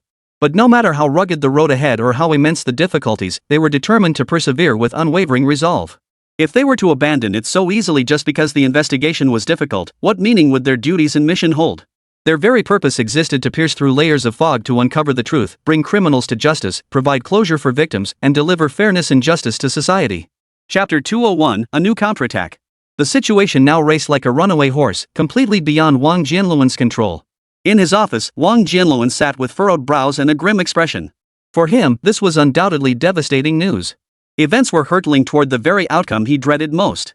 Li Wei was merely an insignificant pawn in his scheme. His death caused little ripple. But now, Chen Zhe had successfully cleared himself of suspicion, and this ignited a raging fire of fury within Wang Jianluan. Everything he had meticulously planned, all the schemes that had consumed his blood, sweat, and tears, were now like fragile bubbles, on the verge of bursting and collapsing under the sudden turn of events. This was utterly unacceptable to him. From the moment he personally intervened, he had been determined to see Chen Zhe dead. He would not rest until his goal was achieved. Everything had been proceeding smoothly according to plan. Who could have foreseen the sudden reversal of fortune, the abrupt loss of control? Wang Jianluan realized he had to devise a new strategy. As the saying goes, you can't catch a wolf without sacrificing the lamb. To achieve his goal, he decided to take a risk and use himself as bait. In truth, when transferring funds to Li Wei, he had deliberately left a seemingly fatal flaw. On the surface, it appeared to draw all suspicion onto himself, but he knew that if anyone followed this lead to investigate, they would pay a heavy price. Unfortunately, Chen Zhe's capabilities far exceeded Wang Jianluan's expectations, proving far more formidable and troublesome than he had imagined. Now, with no other choice, he had to resort to more extreme measures. Su Chanxian, the venomous snake, this assassin lurking in the shadows, had now entered Wang Jianluan's sights, becoming his newest pawn. As the true mastermind behind the scenes, Wang Jianluan had complete insight into every move old Chen made. He was well aware of old Chen dispatching Su Chanxian to deal with Chen Zhe. Originally, he believed Su Chanxian would no longer be needed for this task. But now that the situation had shifted, he had no choice but to rearrange his plans and incorporate Su Chanxian into his new strategy. The spacious, well-lit office was now suffused with an oppressive atmosphere. Wang Jianluan stood before Su Chanxian with a dark expression. The usually arrogant and ruthless viper now trembled nervously, walking on eggshells, terrified that a single wrong word might incur the displeasure of the true powerhouse before her. In Su Chanxian's eyes, Wang Jianluan was even more unfathomable and terrifying than old Chen. If she angered him, the consequences were unimaginable. She dared not even contemplate the horrors that might unfold. For some time now, Su Chanxian had been secretly observing, trying to figure out who was pulling the strings behind all this. As her investigation deepened, the shock within her grew ever more intense. She never imagined this matter would draw Wang Jianluan's personal involvement. What terrified her even more was that Wang Jianluan had now set his sights on her. She had no idea what the future held, her heart filled with unease and dread. Chanxian, you've been working under old Chen for some time now. What do you think of his performance in that position? Wang Jianluan broke the silence, his voice low and measured. Su Chanxian lifted her eyes, cautiously studying Wang Jianluan. After a moment's hesitation, she replied softly, he seems to be doing reasonably well. He's actively addressing many issues and performing competently. Is that so? Su Chanxian felt her throat go dry. She swallowed hard and finally nodded, her tone tinged with tension. Yes. Perhaps my observations are somewhat one-sided, but for now, that's how it seems. Wang Jianluan remained silent, his gaze fixed intently on Su Chanxian, his eyes conveying an inscrutable meaning. For some reason, Su Chanxian suddenly felt an intense sense of guilt. She knew her answers were truthful, yet under Wang Jianluan's gaze, she couldn't help but repeatedly question whether she had said something wrong. This invisible pressure felt like a mountain crushing her, making it hard to breathe, suffocating her. According to my intelligence, old Chen has been acting restless lately and secretly embezzling a significant amount of assets. You're the person I placed by his side. Yet you don't even know this? Is this negligence on your part, or are you deliberately withholding information? Su Chanxian's face instantly drained of color as panic surged through her. She hurriedly responded with extreme caution. I'm sorry, boss. It's my fault. I genuinely had no idea. Wang Jianluan lit a cigarette, drawing a deep drag. The swirling smoke veiled his expression completely, concealing his true emotions. Yet his voice soon cut through the silence of the office. You should know my temperament. Useless people have only one path here. And your performance so far proves you're useless. Su Chanxian's heart plummeted to the depths of despair. Yet, just as she believed her fate was sealed, Wang Jianluan's tone shifted, however. Su Chanxian's previously lifeless eyes instantly brightened. Hearing Wang Jianluan's unexpected reversal, her emotions surged with excitement. She blurted out urgently, Boss, you said I could redeem myself by doing anything. I'll do whatever you ask. Wang Jianluan watched her with interest, the corners of his mouth lifting slightly into a faint, almost imperceptible smile. Are you sure you'll do anything? Su Chanxian bit her lip lightly, a resolute glint flashing in her eyes before she gave a firm reply, yes. Wang Jianluan nodded with satisfaction. I hear you have a younger brother currently attending university, correct? Starting today, I will take care of him and provide him with the best life possible. Your task now is to make Chen disappear completely within 3 days. If you fail, I'll have no choice but to make your brother disappear instead. Su Chanxian's face instantly drained of color. Her younger brother was her greatest weakness. She never imagined Wang Jianluan would be so ruthless, directly using her brother to threaten her. Faced with this situation, she had no choice left. Her heart was filled with helplessness and despair. I will not fail in my mission. Su Chanxian gritted her teeth. From the moment she chose this dark and perilous path, she knew many things were beyond her control. Yet this current predicament still filled her with profound regret. Though outwardly everything seemed better now, with a more privileged material life, she had lost her most basic freedom. She felt like a bird trapped in a cage, unable to soar freely anymore. Perhaps that was human nature, always longing for what lay beyond, never truly satisfied. When it came to Chen Zhe, Su Chanxian truly had no absolute confidence in dealing with him.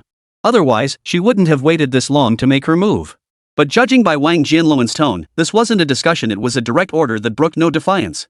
If she failed, Wang Jianluan's methods would ensure he followed through on his threats. This time, she had no way out. She could only go all in and fight with everything she had. Chapter 202, Details determine success or failure. In life, countless frustrations shadow us like a shadow, as if fate's threads bind us tightly, often leaving us feeling powerless to control our own destiny. Yet when one pauses to reflect, every situation that seemed without choice, traced back to its roots, was in fact a choice made by one's own hand.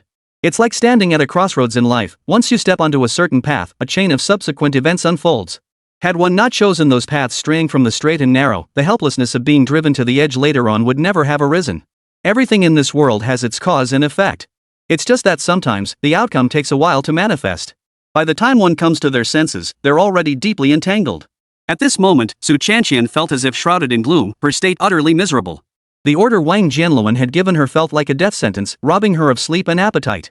Failure to complete the task as agreed would bring unimaginably dreadful consequences. Every time she thought of this, her heart felt as though it were being crushed by an invisible giant hand, fear and anxiety washing over her like a tidal wave. She slowly walked out of the office building, her lips instinctively pursing slightly, her eyes filled with regret. She regretted the choices she had made back then, but now it was too late to turn back. Like an arrow shot from a bow, there was no turning back. For her, the only way out now was to pour every ounce of effort into completing the task Wang Jianluan had assigned her, to find a way to eliminate Chen Zhe once and for all. After closely observing him for some time, Su Chanxian had gained a deep understanding of Chen Zhe's capabilities.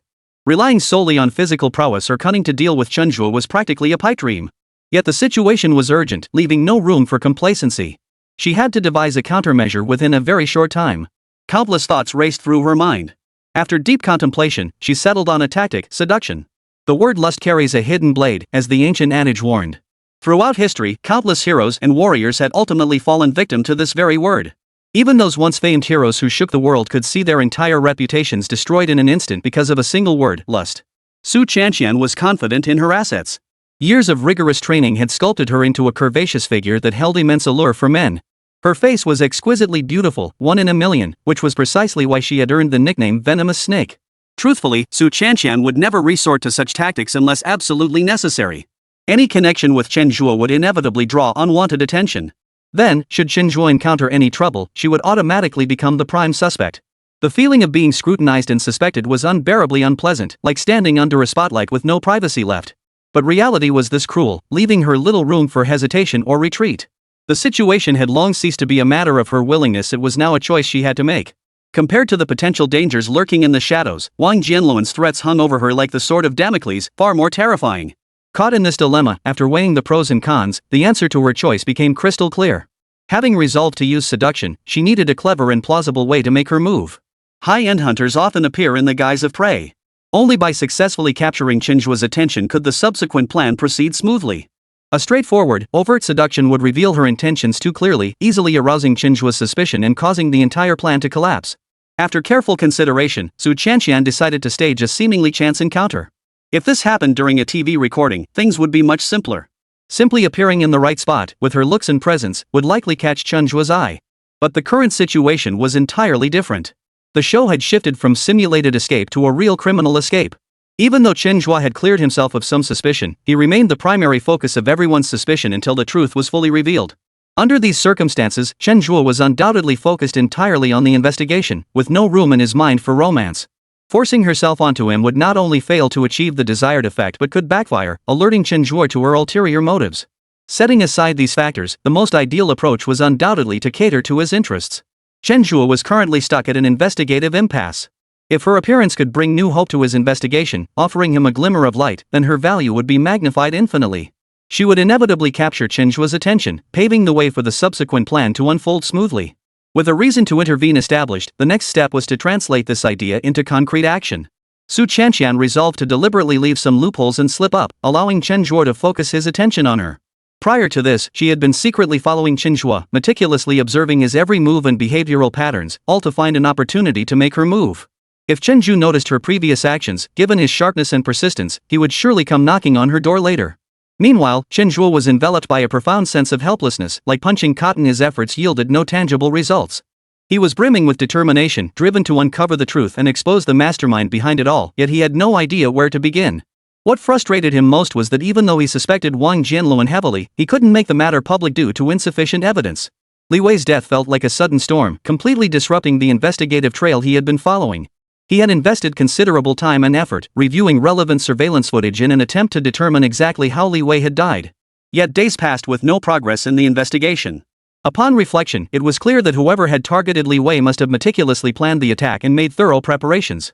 If clues could be uncovered so easily, the situation wouldn't have become this complicated. Now, the Li Wei lead had been completely severed, rendering it utterly useless. Everything had to start over, leaving Chen Zhe feeling utterly frustrated. But fortune favors the bold. Just as Chen Zhe was about to abandon the Li Wei lead and seek new investigative avenues, fate seemed to play a small trick on him, revealing fresh clues in the surveillance footage. During his recent surveillance review, he noticed a woman appearing multiple times. This woman had also been seen several times during the previous incidents. Initially, Chen Zhe had conducted a dedicated study on her, concluding at the time that she might have been there by coincidence or simply a devoted viewer of the program. After all, she had never directly interacted with the pursuit team and was unlikely to target them. But now the situation was different. The show had undergone a fundamental change, shifting from simulation to real combat. Yet, this woman had reappeared on surveillance footage, which couldn't help but raise suspicions. One or two appearances could be dismissed as coincidence, but multiple occurrences clearly indicated something fishy was going on. After careful consideration, Chen decided to investigate this woman. Under the current circumstances, no minor detail could be overlooked. Sometimes, details determine success or failure. What seem like insignificant issues may ultimately become pivotal factors affecting the entire situation. Chapter 203: The Power of Listening to Hearts. The mysterious woman who frequently appeared in the surveillance footage Chen Zhe had discovered was none other than Su Chanxian. As their destinies quietly intersected at this moment, a thrilling, undercurrent-filled game of wits silently began to unfold. Who was the most deeply concealed hunter in this contest? Who would become the prey caught in the trap?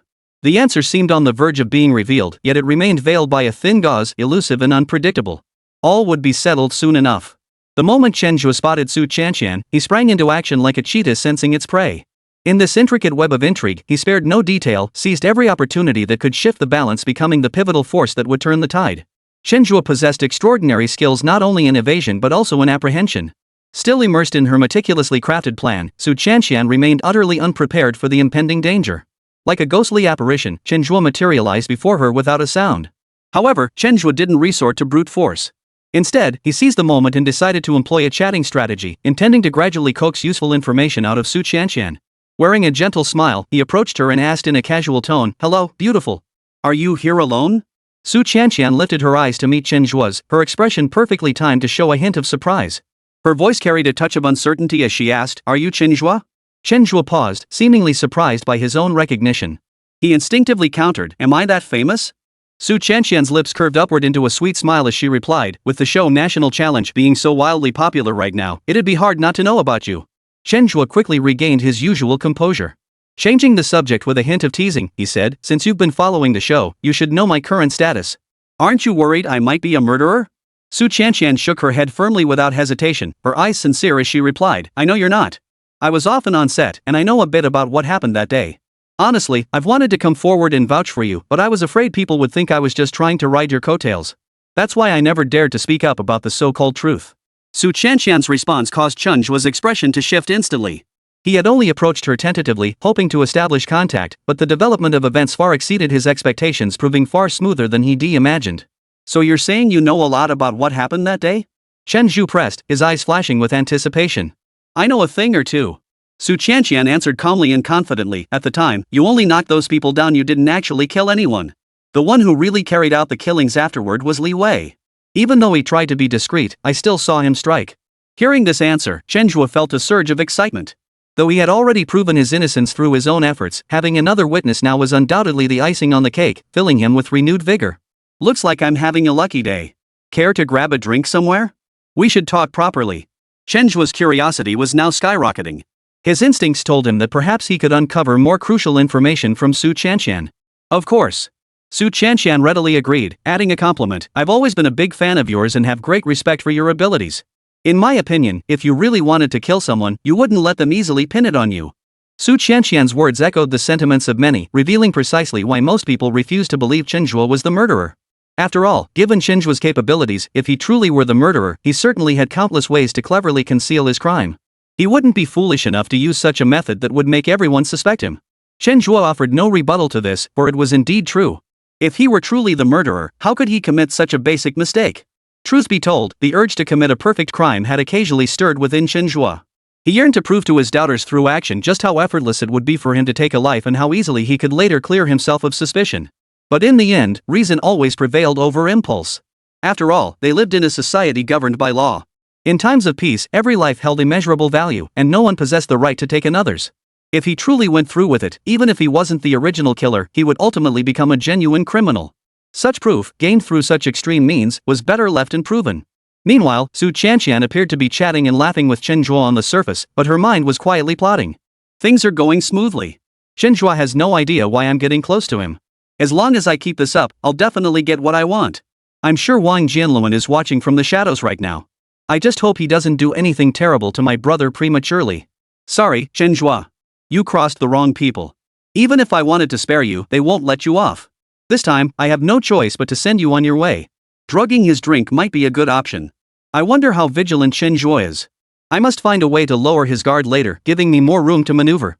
Walking side by side with Su Chanqian, Chen Zhe discreetly activated his mind-reading skill. As the saying goes, better safe than sorry. His suspicions toward Su Chanqian had never truly faded. Having learned the painful lesson of being framed before, he had no intention of repeating that mistake. Possessing such an extraordinary skill, he knew leveraging this resource wisely would undoubtedly give him an edge in this contest. He hadn't realized its true value until he actually used it, and it delivered an unexpectedly huge surprise. Su Chanqian's inner thoughts far exceeded his wildest expectations. He had long suspected something was amiss with Su Chanqian, but never imagined the extent of her issues. It seemed this had been a meticulously planned trap set for him from the very beginning, with the primary goal of eliminating him. Truth be told, without his ability to hear thoughts, Chen Zhe might very well have fallen into this trap. The consequences would have been unimaginable. The thought sent a chill down his spine. Truly, you can never judge a book by its cover.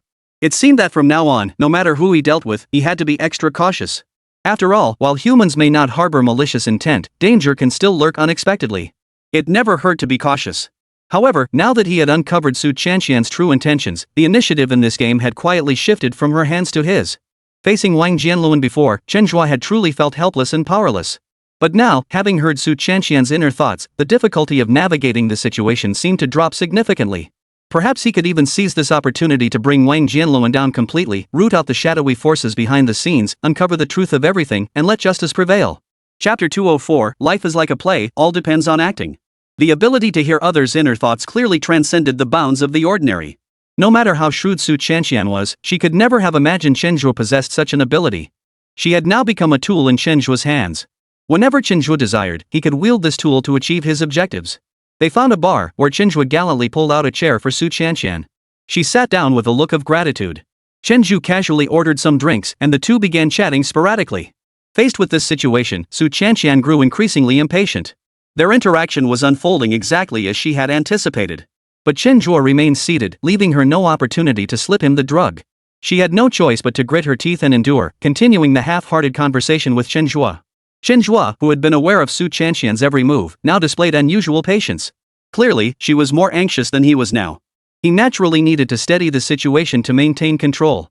I heard there's a hotel nearby with exceptionally soft beds. Would you care to join me for a little experience?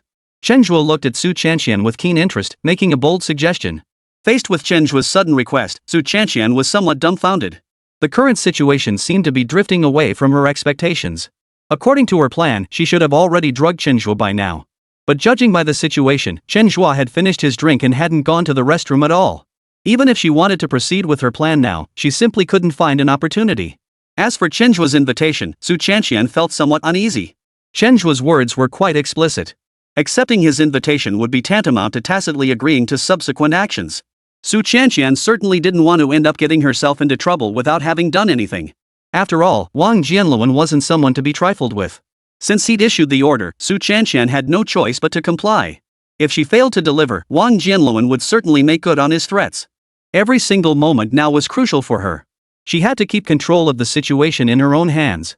After careful consideration, Su Chanxian decided to accept Chen Zhe's invitation. Her original plan had been to employ the beauty tactic. Even heroes can't resist a beautiful woman. Judging by Chen Zhe's current state, lust clearly clouded his judgment. Once desire takes hold of the mind, one loses control over many things. For Su Chanxian, this might be a rare opportunity. If she played her cards right, eliminating Chen Zhe would pose no difficulty whatsoever. But you can't lie to me, are you sure the bed is really soft? Chen Zhe replied with absolute certainty. Of course. And I heard this hotel has a somersaulting cat in every room. Don't you want to come see it with me? Ha! The livestream exploded with reactions upon hearing Chen Zhe's remark. Wow, a cat that does somersaults? That's gotta be a veteran performer. Alright, that's my bro right there, so straightforward when it comes to asking girls out. Hey bro, what are you doing now? You should be hunting for clues, not heading to a hotel. Oh no, where are the people arresting Chen Zhe? Hurry up! This guy's gone off the rails. Talk about the rich getting richer and the poor getting poorer. I don't even have a single female friend nearby, yet Chen Zhe just meets some girl on the street and is already moving to the crucial stage. Can you live stream the rest? I'll pay for a membership, I'm not short on cash, just want to see something different. Chen Zhe kept his livestream running the entire time, so naturally, everyone caught every word he said. Faced with his clumsy invitation, the crowd's reactions varied. But one thing remained constant, no one wanted Chen Zhe to succeed. We have nothing, so why do you get to eat so well? No matter the era, human envy remains universal. We dread seeing our brothers suffer, yet we also dread seeing them drive Land Rovers. While Chen Zhe was still under suspicion, everyone's first instinct was to exonerate him as much as possible. After all, in everyone's eyes, Chen Zhe simply wasn't that kind of person, there must have been some misunderstanding. But now, as more evidence proves Chen Zhe truly was framed, everyone's attitude has shifted dramatically. Especially seeing him now actively inviting beautiful women to hotels has everyone seething with envy. It just goes to show how complex human nature is. This truth remains unchanged, no matter the era. Su Chanxian knew full well that Chen Zhe's excuses were completely untenable, yet she played along with a look of genuine surprise. Really? You better not be lying to me. Chen Zhe replied without hesitation. Of course it's true. If you don't believe me, come see for yourself. Su Chanxian's eyes twinkled. Alright, let's go see. In their exchange, Chen Zhe appeared to be the one in control throughout. Yet from a female perspective, Su Chanxian was the one truly orchestrating the entire situation. Girls are well aware of all the reasons boys come up with. Most of the time, they're willing to play along or even take the initiative themselves. Out of modesty, they won't express themselves so openly, instead, they'll feign coyness, giving off a teasingly reluctant vibe. But the more they act this way, the clearer it reveals what's truly on their minds. After all, if they weren't interested, no amount of sweet talk would spark even a flicker of curiosity. That's how it is. Two people with ulterior motives headed straight for the hotel next door. And with unspoken understanding, neither mentioned the cat. Su Chanxian glanced at the king-size bed before her, then shyly pointed at the camera on Chen's body. Could you take that off? I want our conversation to stay between just the two of us. Upon hearing Su Chanxian's request, the live stream audience erupted in protest. Just as the crucial moment was about to unfold, Su Chanxian spotted the camera and demanded Chen Zhe turn it off. This felt downright unfair. What you two do is your business, but you can't take away our right to watch. Now everyone's hopes rested solely on Chen Zhe. At this critical juncture, Chen Zhe absolutely couldn't agree to her request. What was truly frustrating was this. The collective heart everyone had chosen died completely the moment Chen Zhe turned off the camera. Damn it all. It's bad enough he's enjoying such a feast himself, but to deny everyone else even the right to watch? Seeing the pair in this state, Wang Jianluan, who had been watching them all along, couldn't help but let a faint smile curve his lips. The current developments were unfolding exactly as he'd hoped. He was certain the situation would only grow more entertaining from here on out. Chapter 205, Chen Zhe's Demise? Mandarin ducks nestled together through the night, pear blossoms heavy as sea buckthorn. After Chen Zhe ended his livestream, everyone eagerly awaited his next broadcast. Yet as the minutes ticked by, the anticipated broadcast failed to materialize. The already restless audience grew increasingly impatient. Unconsciously, Su Chanxian's image surfaced in their minds. Unspeakable scenes of the two of them flashed through their minds. The mere thought of it made everyone even angrier. Some more extreme viewers even took the initiative to dial the police hotline. It was time for the vigilant citizens to reassert their influence. Faced with a barrage of calls, the arrest team had no choice but to regroup. It was precisely at this moment that Zhao Donglai, Xia Yanran, and the others rushed over in a flurry of activity. Now that they had received official authorization, they began investigating the matter with full force. Naturally, the arrest team members now followed their commands. Their expressions were grave, determined to apprehend Chen Zhe at all costs. Under their leadership, the group rushed to the hotel where Chen Zhe was staying. They immediately contacted the hotel staff and secured the premises. Judging by the scale of the operation, this arrest was undoubtedly a massive undertaking. Meanwhile, the staff of the nationwide challenge program never stopped broadcasting the arrest live. Viewers who had left Chen Zhe's livestream found a new community. They could now participate in the operation from the arrest team's perspective. Now, everyone's hope was for the operation to proceed as swiftly as possible. Mainly, the thought of what Chen Zhe was currently doing made everyone genuinely envious. Of course. If they were the ones in the spotlight, it would be a different story altogether. The newly regrouped team displayed a remarkably high morale. Especially under the guidance of Zhao Donglai and his team, they radiate a sense of heroic vigor. Moreover, compared to the staged pursuits on the show, the intensity of this real-life apprehension clearly boosted their morale. After Zhao Donglai issued the operational plan, the team rushed to the room booked under Chen Zhe's name. Swiping the keycard to unlock the door, the fully armed arrest team burst inside. At that moment, Chen Zhe was crouched inside the bathtub. The officers immediately rushed over, attempting to apprehend him. But as they moved in, the scene turned crimson. In other words, Chen Zhe had died right there in the bathtub. This sudden turn of events completely caught everyone off guard. The production crew was utterly stunned into silence. They never imagined Chen Zhe would one day meet such a violent end. Meanwhile, the live stream audience erupted into complete chaos. They simply couldn't accept that Chen Zhe had died in a hotel room. Xia Yanan checked Chen Zhe's breath, confirming there was no sign of life. Her expression darkened, and she shook her head instinctively. Seeing her expression, everyone else was utterly shocked. Though the previous scene had prepared them somewhat mentally, the reality of the situation still felt impossible to accept. After all, Chen Zhe's abilities were exceptionally prominent within the entire program organization. He was the one who usually toyed with others. No one had ever seen him at a disadvantage. And now look at him. Chen Zhe, who had always seemed invincible, had collapsed in the bathtub and become a corpse. What about the woman who was with Chen Zhe? Zhao Donglai suddenly realized something and spoke with a serious expression. Hearing Zhao Donglai's words, everyone present quickly snapped into action. They began searching the entire hotel room, but after turning it upside down, they still couldn't find the woman. She must have killed Chen Zhe. Notify the authorities immediately. Issue a warrant for Su Chanxian. We absolutely cannot let her escape. Zhao Donglai remained unusually composed at this moment, displaying his usual decisive and efficient demeanor.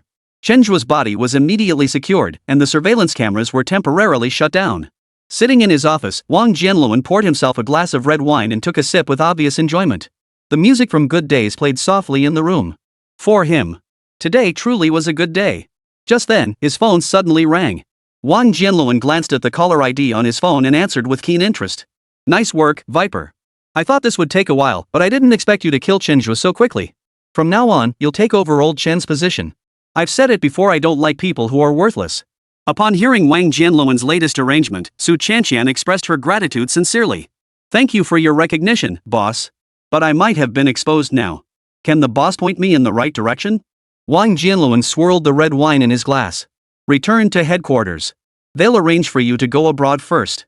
I'll handle the rest. After concluding his conversation with Su Chanshan, a new, ruthless edge sharpened in Wang Jianluan's gaze. Li Wei's fate had taught him that only the dead learn to keep quiet forever. Now, all that remained was to deal with Su Chanshan, and this matter would be completely settled. Then, no matter what the police did, they'd never be able to trace it back to him.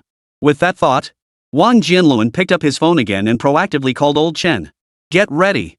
It's time to send the Viper on his way. After completing all this, Wang Jianluan walked to the window and quietly gazed down at the bustling traffic below, feeling an unusual sense of relief. Chen, that thorn in his side, was finally dealt with. But his sense of triumph was short-lived. Someone knocked on the office door. Wang Jianluan asked impatiently, "Who is it?" There was no reply. Wang Jianluan's expression darkened slightly as he walked over with a hint of displeasure. The moment he opened the door, however, Wang Jianluan froze in his tracks. Standing before him were police officers. But that wasn't what surprised him most. What truly stunned him was this. Besides the police officer, there were Chen Zhe, who had been confirmed dead, and his subordinate Su Chanshan. At that moment, Wang Jianluan finally understood everything. He glared at Su Chanshan with hatred. "Su Chanshan, how dare you betray me?" Su Chanshan remained remarkably composed.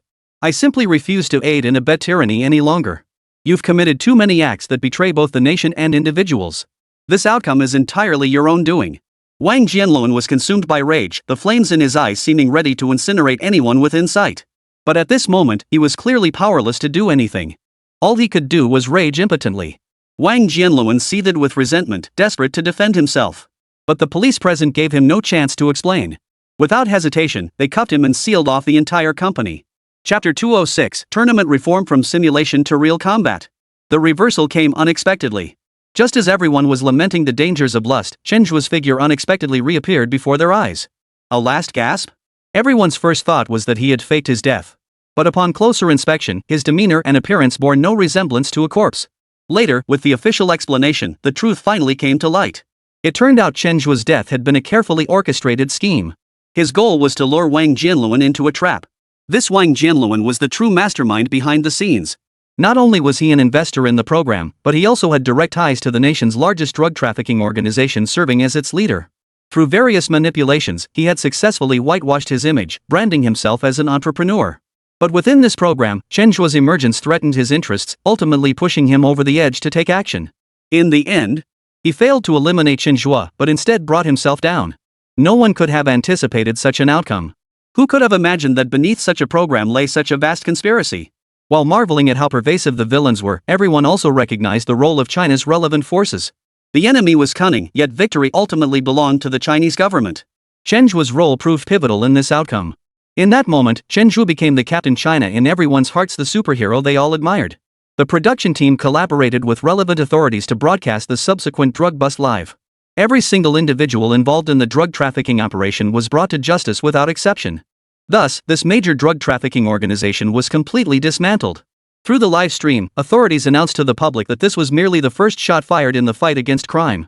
In the coming period, corresponding crime-fighting campaigns would be rolled out nationwide. The National Challenge program will continue in a different format. After a period of testing, it became clear that simulated combat and real combat operations differ significantly. Even when the production team strives for authenticity, it ultimately falls short of the real thing. The subsequent framing incident, however, provided the production team with a valuable insight. It became clear that simulated combat was unnecessary. Such challenges could be transformed into genuine combat operations. Only minor adjustments to the program rules would be required. Previously, Chen Zhe's sole task was to escape. Now, with his role reversed, his task is to identify the criminal within the allotted time after receiving a tip. Although the challenge rules differ, from a practical standpoint, they ultimately serve the same purpose. The ultimate goal remains the same: to combat and prevent crime. Moreover, this approach may prove more realistic and effective. It could deliver a greater deterrent effect to criminals. The Wang Jianluan incident has sounded an alarm for all Huaxia teams. Despite the current appearance of social stability and unity, undercurrents of unrest persist. Many still harbor ill intentions, attempting to push the boundaries of law and morality through their own means. When confronting such individuals, there can be no room for pity or sympathy. Instead, we must adopt a more assertive stance, demonstrating to all the nation's resolve to combat crime.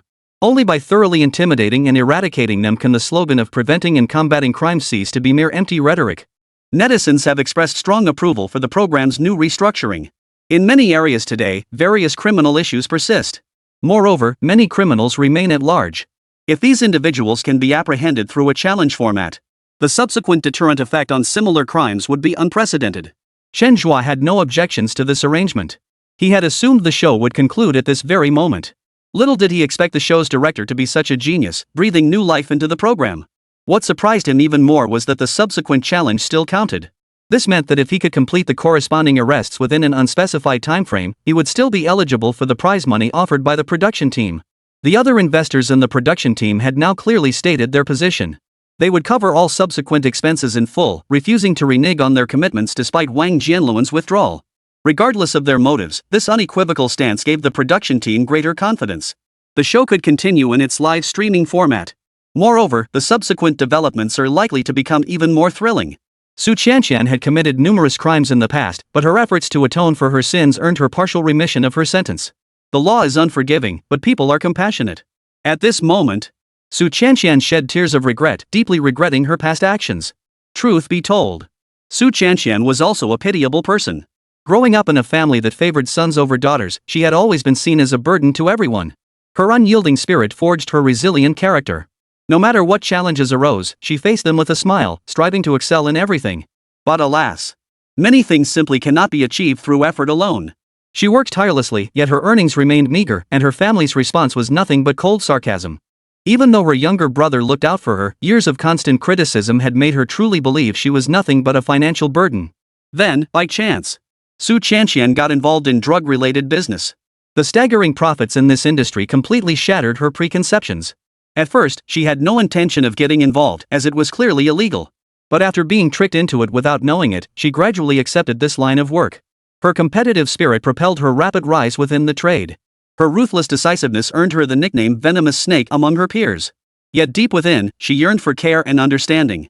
But precisely because she was in this line of work, she knew that only by becoming strong could she avoid being bullied.